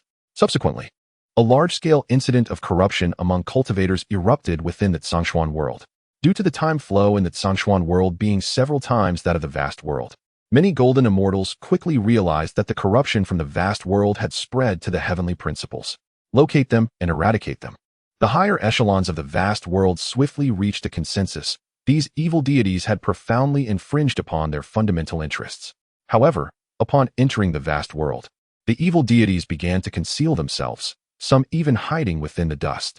The cultivators of the vast world showcased their abilities, and soon the venerable of all laws discovered one of the evil deities hidden within the dust. It turns out to be the martial extreme Immortal Lord.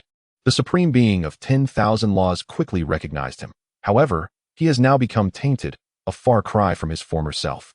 Upon sensing his aura, it was discerned that he was at the mid-stage of the golden Immortal Realm. While the supreme being of 10,000 laws had reached the pinnacle of the golden Immortal Realm, accompanied by several companions who were also at that peak, the martial extreme evil god was swiftly ensnared and subsequently captured within the celestial Xianyuan small world. As the golden immortals of the vast world commenced their actions, within a mere century, several evil gods were unearthed. Yet, the pollution within the Tao of heaven's space persists. Presently, there are 107 golden immortals in the vast world, who are the most significantly affected. Their original forms are being tainted by the rules of the Tao of heaven, while the allies within the Immortal Alliance seek to control them for their safety. Some of these beings have hidden themselves away, entirely severed from the world, as if they do not exist within it, while others have been directly controlled and protected by the Immortal Alliance. The numerous cultivators who participated in the capture of the evil gods were also rewarded with abundant merits from the Tao of heaven. It is worth recalling that those who achieve great merits are deemed worthy of becoming the Heavenly Emperor. At this moment, this agreement within the Immortal Alliance was once again brought forth. Perhaps it would be prudent to establish a specific time. Agreed. Many golden immortals, until they could no longer endure, reflected on the numerous unexpected events in the vast world over the years. Even if, in the future, the Tai golden immortal is not oneself, should further mishaps occur in the vast world, it would be prudent to have this tall figure step forth to take the brunt of it. Chapter 167. The Celestial Alliance lifts restrictions under mounting pressure. The Celestial Alliance swiftly resumed its operations. In a bid to preserve its strength, the Alliance resolved to open the ranks for celestial beings. Over the years, the vast world has harbored countless pinnacle cultivators, who have reached the great ascension and even the loose immortal realms during the era of diminishing laws. However, the celestial pathways within this world had long been delineated, leaving these great ascension and loose immortal beings in a deep slumber. With the Alliance's new decree, these dormant loose immortals began to awaken and ascend to the ranks of celestial beings.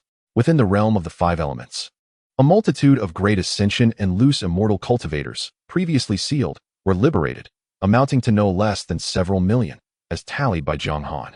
Upon their awakening, they were dispatched to the five elements mountain range in the vast world for cultivation. This is the celestial realm. A loose immortal cultivator felt an exhilarating surge as he absorbed the surroundings. In the mountains, life was almost non-existent. The mists that enveloped the forests were imbued with spiritual essence, even containing energies previously unseen by them. What could this energy be? Could it be the legendary celestial qi? Jiang Han, feeling the Taoist rules nestled within the spiritual essence, exclaimed with excitement. According to the ancestral texts of the Jiang family, during ancient times, the spiritual essence of heaven and earth was bountiful, even infused with celestial qi, which contained the rules of the Tao and could hasten a cultivator's ascent to the celestial realm. Alas, he lamented his ill-timed existence. Now, he had come to grasp the truth of the world. The Celestial Alliance orchestrated everything, partitioning the vast realm into secluded zones to prevent the spread of the malevolent deity's corruption, to stifle the growth of these evil gods. They extracted the spiritual essence from these domains, artificially plunging the world into an era of diminished laws. Is this truly just to thwart the malevolent gods? Jiang Han questioned in his heart. His notion of being ill-timed stemmed from the understanding that the entire purple extreme domain was under the dominion of the Jiang family's ancestors. Yet, the number of Jiang descendants was overwhelming, with tens of thousands at the pinnacle of loose immortal status. Even now, the Jiang family scions found themselves queuing within the five elements world, awaiting the moment when a celestial's lifespan would reach its limit, thereby allowing them to break through to the celestial realm and assume the vacated role of domain lord. Even celestials were not exempt from this queue. A breakthrough would not change their assigned territories until a true immortal fell, thus permitting the next in line to inherit the domain lordship. Presently, many minor domain lords were of true immortal cultivation. As for the ascension of true immortals to golden immortals, such occurrences had never been recorded, and the reasons behind this remained an enigma. With over 100 Taoist rules contaminated, the vast world witnessed the emergence of numerous tainted areas. Following the lifting of restrictions by the Celestial Alliance, Celestials began to proliferate like mushrooms after rain. In a mere millennium, an army of Celestials was successfully formed. In the Qingmu domain, governed by the Qingmu Celestial, the latter was currently under protection at the headquarters of the Celestial Alliance. Within this domain, at a certain teleportation node, the Alliance opened the teleportation formations to swiftly quell the turmoil caused by the malevolent gods, leaving it to the cultivators to decide whether to voluntarily utilize the teleportation and spatial passages. This is no longer within their power to decide. Once the Celestial Alliance issues an order, they can only rely on the teleportation array to reach their destination within the stipulated time. At this moment, the place has transformed into a military camp, evolving under the construction of the Cultivator Legion into a super city. Within the city reside numerous Mahayana masters and scattered immortals, as well as celestial and true immortals. Many nascent soul cultivators, upon arriving here, swiftly ascend to the ranks of Mahayana masters, and those Mahayana masters begin preparing to break through to become scattered immortals or directly ascend to celestial immortals. Countless rare cultivators have gathered here, and such military camps abound in the vast world. This camp has become a veritable goldmine for them. Once their cultivation reaches a certain level, they find little room for further advancement in their original realms. Mysterious forces will reveal the truth of the world to them. They can either languish in their native domains or come here to fight for the Celestial Alliance. The vast majority of cultivators opt for the latter.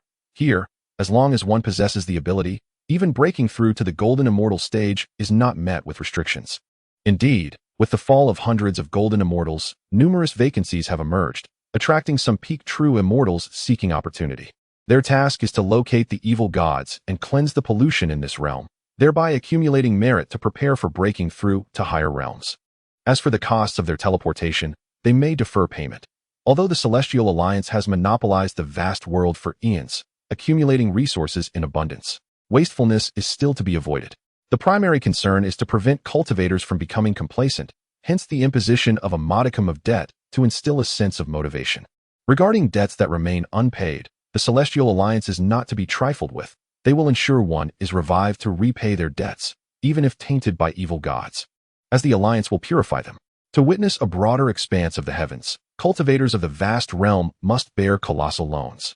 Subsequently, they embark in groups to cleanse beings corrupted by evil gods or seek out the locations of these malevolent entities. Should one stray alone, they will be besieged by countless evil gods, potentially facing eternal slumber until the Celestial Alliance discovers their remains, compelling them to continue repaying their debts. Why is the spiritual energy in these realms so dense?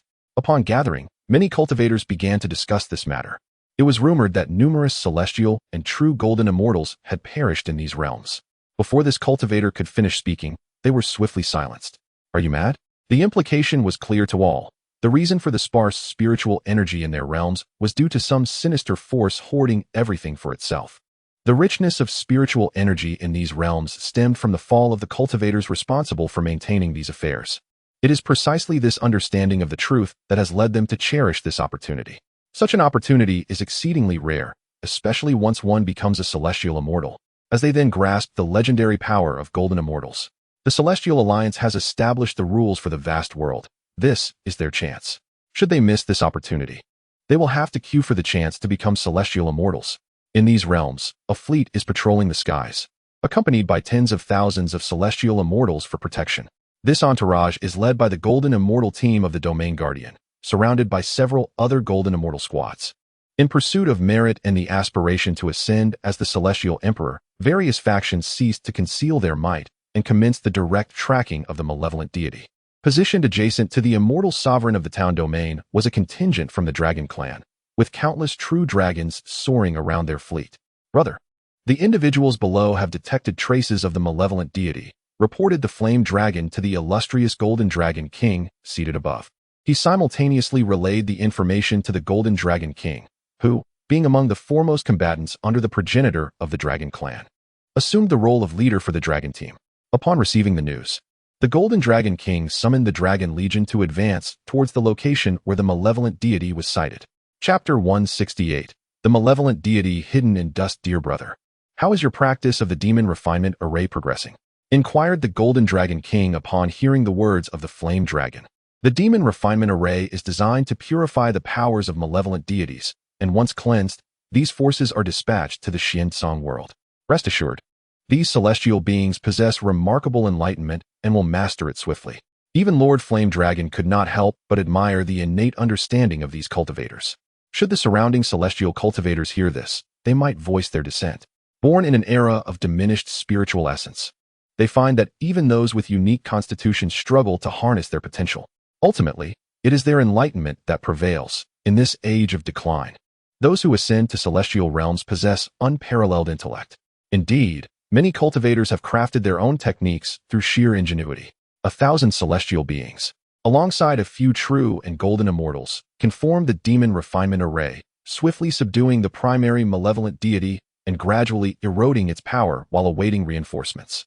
In the vast Xiansong world, the Celestial Alliance still holds the upper hand, despite having lost over 100 golden immortals.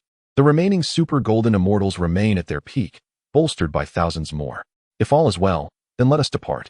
The Xiansong world can confirm that only over 100 malevolent deities of golden immortal caliber have entered, and each one is perceived as a vessel of merit. In truth, the Golden Dragon King has always been skeptical of both the demon and human races, particularly the latter. Within their dragon lineage, there are several true primordial beings and many formidable entities from the Celestial Court era. Each dragon is born endowed with formidable strength and size, alongside extraordinary talents.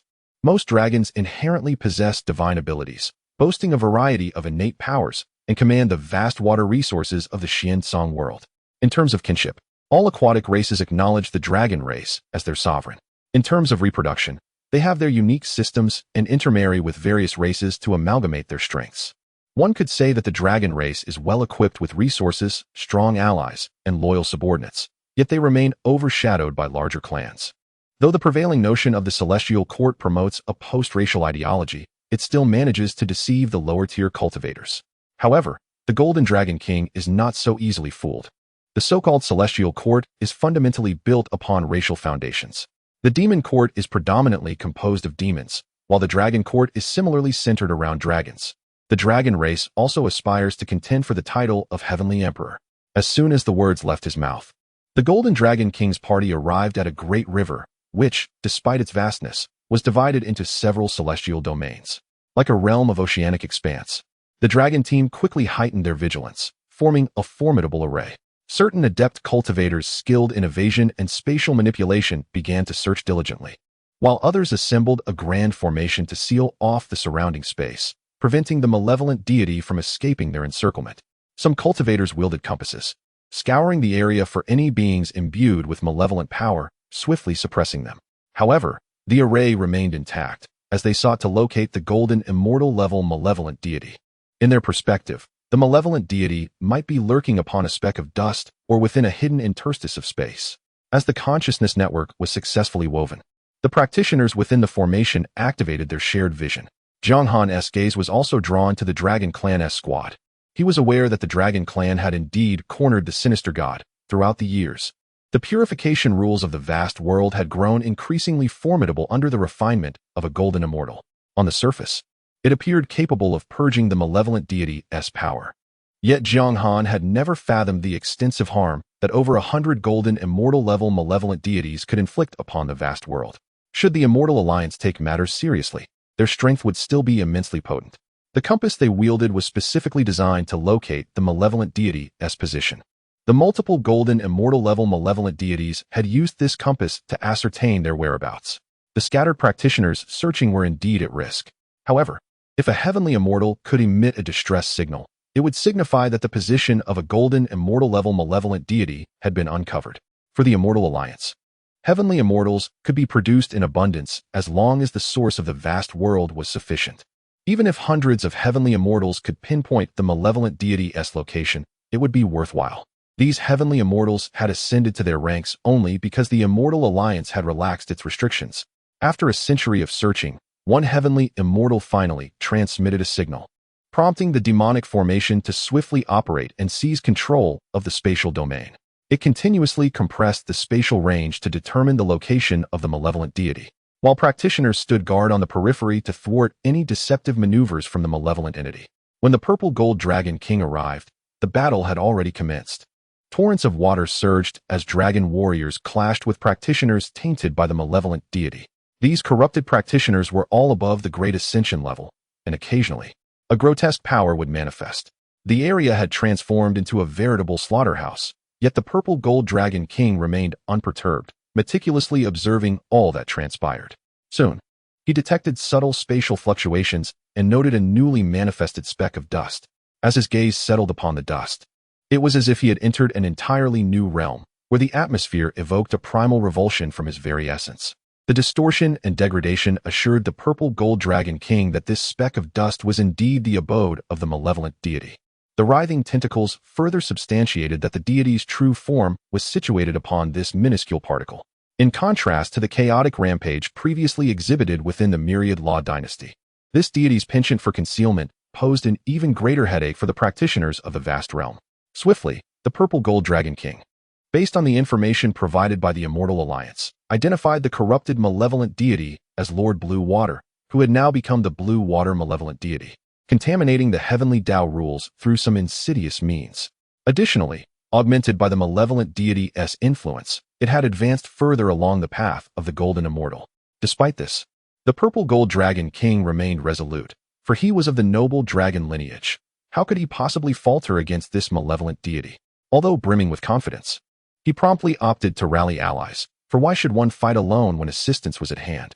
The surrounding Golden Immortal teams quickly received the purple gold dragon king's message and began to converge towards him. The ancestor dragon, accompanied by several Golden Immortals of the Dragon Clan, proceeded towards the location of the purple gold dragon king. In concert with the malevolent deity, they had devised a strategy to sever all ties between it and the outside world, confining it within an independent realm, and even cutting off its connection to the heavenly Tao. This would prevent the malevolent deity from gaining power, thereby hastening its demise. Upon sensing the arrival of reinforcements, the purple gold dragon king resolved to take action. The surrounding space trembled as the purple gold dragon king seamlessly entered the realm of dust. The tainted malevolent deity was swiftly subdued, and the entire space, enhanced by the formation, transformed into a self-contained world. Chapter 169. The Purification Rule. Master, dear brother, I have arrived. As the purple gold dragon king engaged in combat with the evil god, he heard this voice, which filled his heart with joy upon realizing that his elder brother had come. Outside the formation, an enormous figure, akin to a significant event, emerged, accompanied by several other colossal silhouettes, pressing down on the vastness of the world and causing the space to shatter. This indicated that some beings within this boundless realm had already surpassed the limits of what the world could bear. At that moment, the demon refinement array began to operate, with the ancestor dragon and other dragons augmenting its power. The purification rule manifested, and the force of the evil god began to disintegrate. War has the capacity to elevate mortals, and similarly, the conflicts between worlds can foster progress. The rules of the boundless world continuously evolved through their contest with the evil god's rules. And now the purification rule had the ability to cleanse the evil god's power. However, in Jiang Han's eyes, all of this was merely superficial. The purification rule radiated a brilliant white light, causing the evil god's power to undergo destruction and rebirth. In this process, everything tainted by the evil god began to gradually revert to its original state. The corrupted beings also started to transform, showing signs of hope for restoration. Yet, for reasons unknown, these beings began to embrace transformation, perhaps seen as failures by certain entities. It might also be that the cultivators controlling the demon refinement array deemed it safer for these beings to transform, fearing they would be recorrupted by the evil god if restored. This realm had completely severed ties with the outside world, rendering them unable to draw strength from beyond, leading to their inevitable obliteration. Within a military city of the Immortal Alliance, a thought struck a great ascension cultivator. With the Immortal Alliance's intervention, my true form shall surely be restored.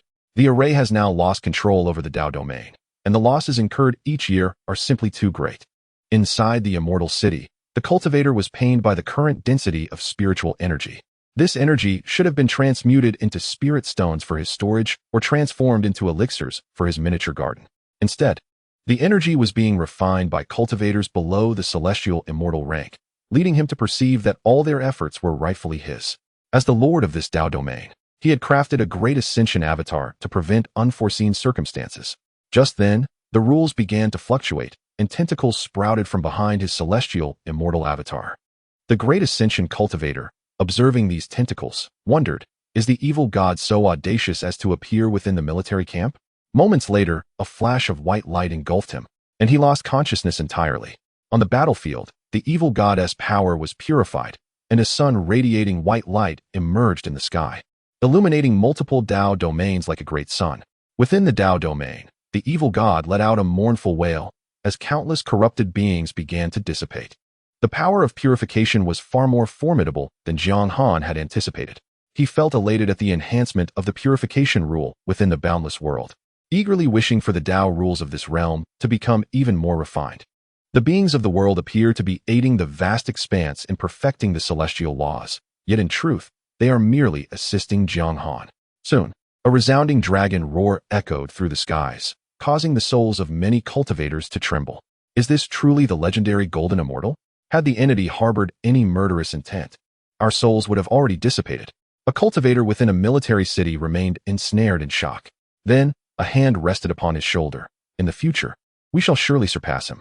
Following this, a voice resonated within the cultivator's mind. Comforted by his companion, he swiftly regained his composure and turned to his comrades. They harbored a secret. Many cultivators, upon ascending to the heavenly immortal realm and uncovering the truth of the world, began to unite. To some cultivators, the end of Dharma era was a grave error, and the Immortal Alliance represented a malignant tumor in the vast cosmos. With the existence of the Immortal Alliance, the beings of this world would eternally lack a means to rise, yet the formidable power of the Alliance compelled them to remain in hiding. Numerous heavenly immortals often reminisced about their former friends, whom they believed possessed the potential of golden immortals, yet each had perished beneath the weight of time. They even recalled the comrades who had sacrificed themselves to enable their breakthroughs. Lin Fan was among them. He gazed at the wandering soul banner in his hand. In his domain, countless friends had entered his wandering soul banner to help him transcend his limitations. Whether they did so willingly had become inconsequential. After Lin Fan ascended to the realm of void refining, he found no further path to advance, subsequently beginning to refine beings and amass disciples. Under his guidance, each disciple grew into a formidable spirit transformation expert. To facilitate his union, each disciple sacrificed themselves, and through various means, they directly ascended to the great ascension realm. Yet, unbeknownst to him, his rampant refining of beings caught the attention of the domain lord, who issued a warning. As his lifespan approached its limit, the heavenly immortal domain lord decided to take him under his wing. Lin Fan initially believed he would be accepted as a disciple, only to awaken later as a mere foot soldier. He then commenced a campaign in areas tainted by the evil god, and, through interactions with signs of noble families, began to perceive the truth of the world.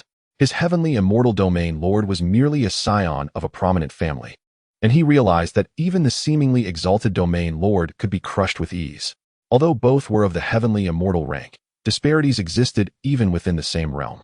Typically, cultivators required the transitional phase of loose immortal to ascend to heavenly immortal, but many prodigies, including Lin Fan, transitioned directly from great ascension to heavenly immortal.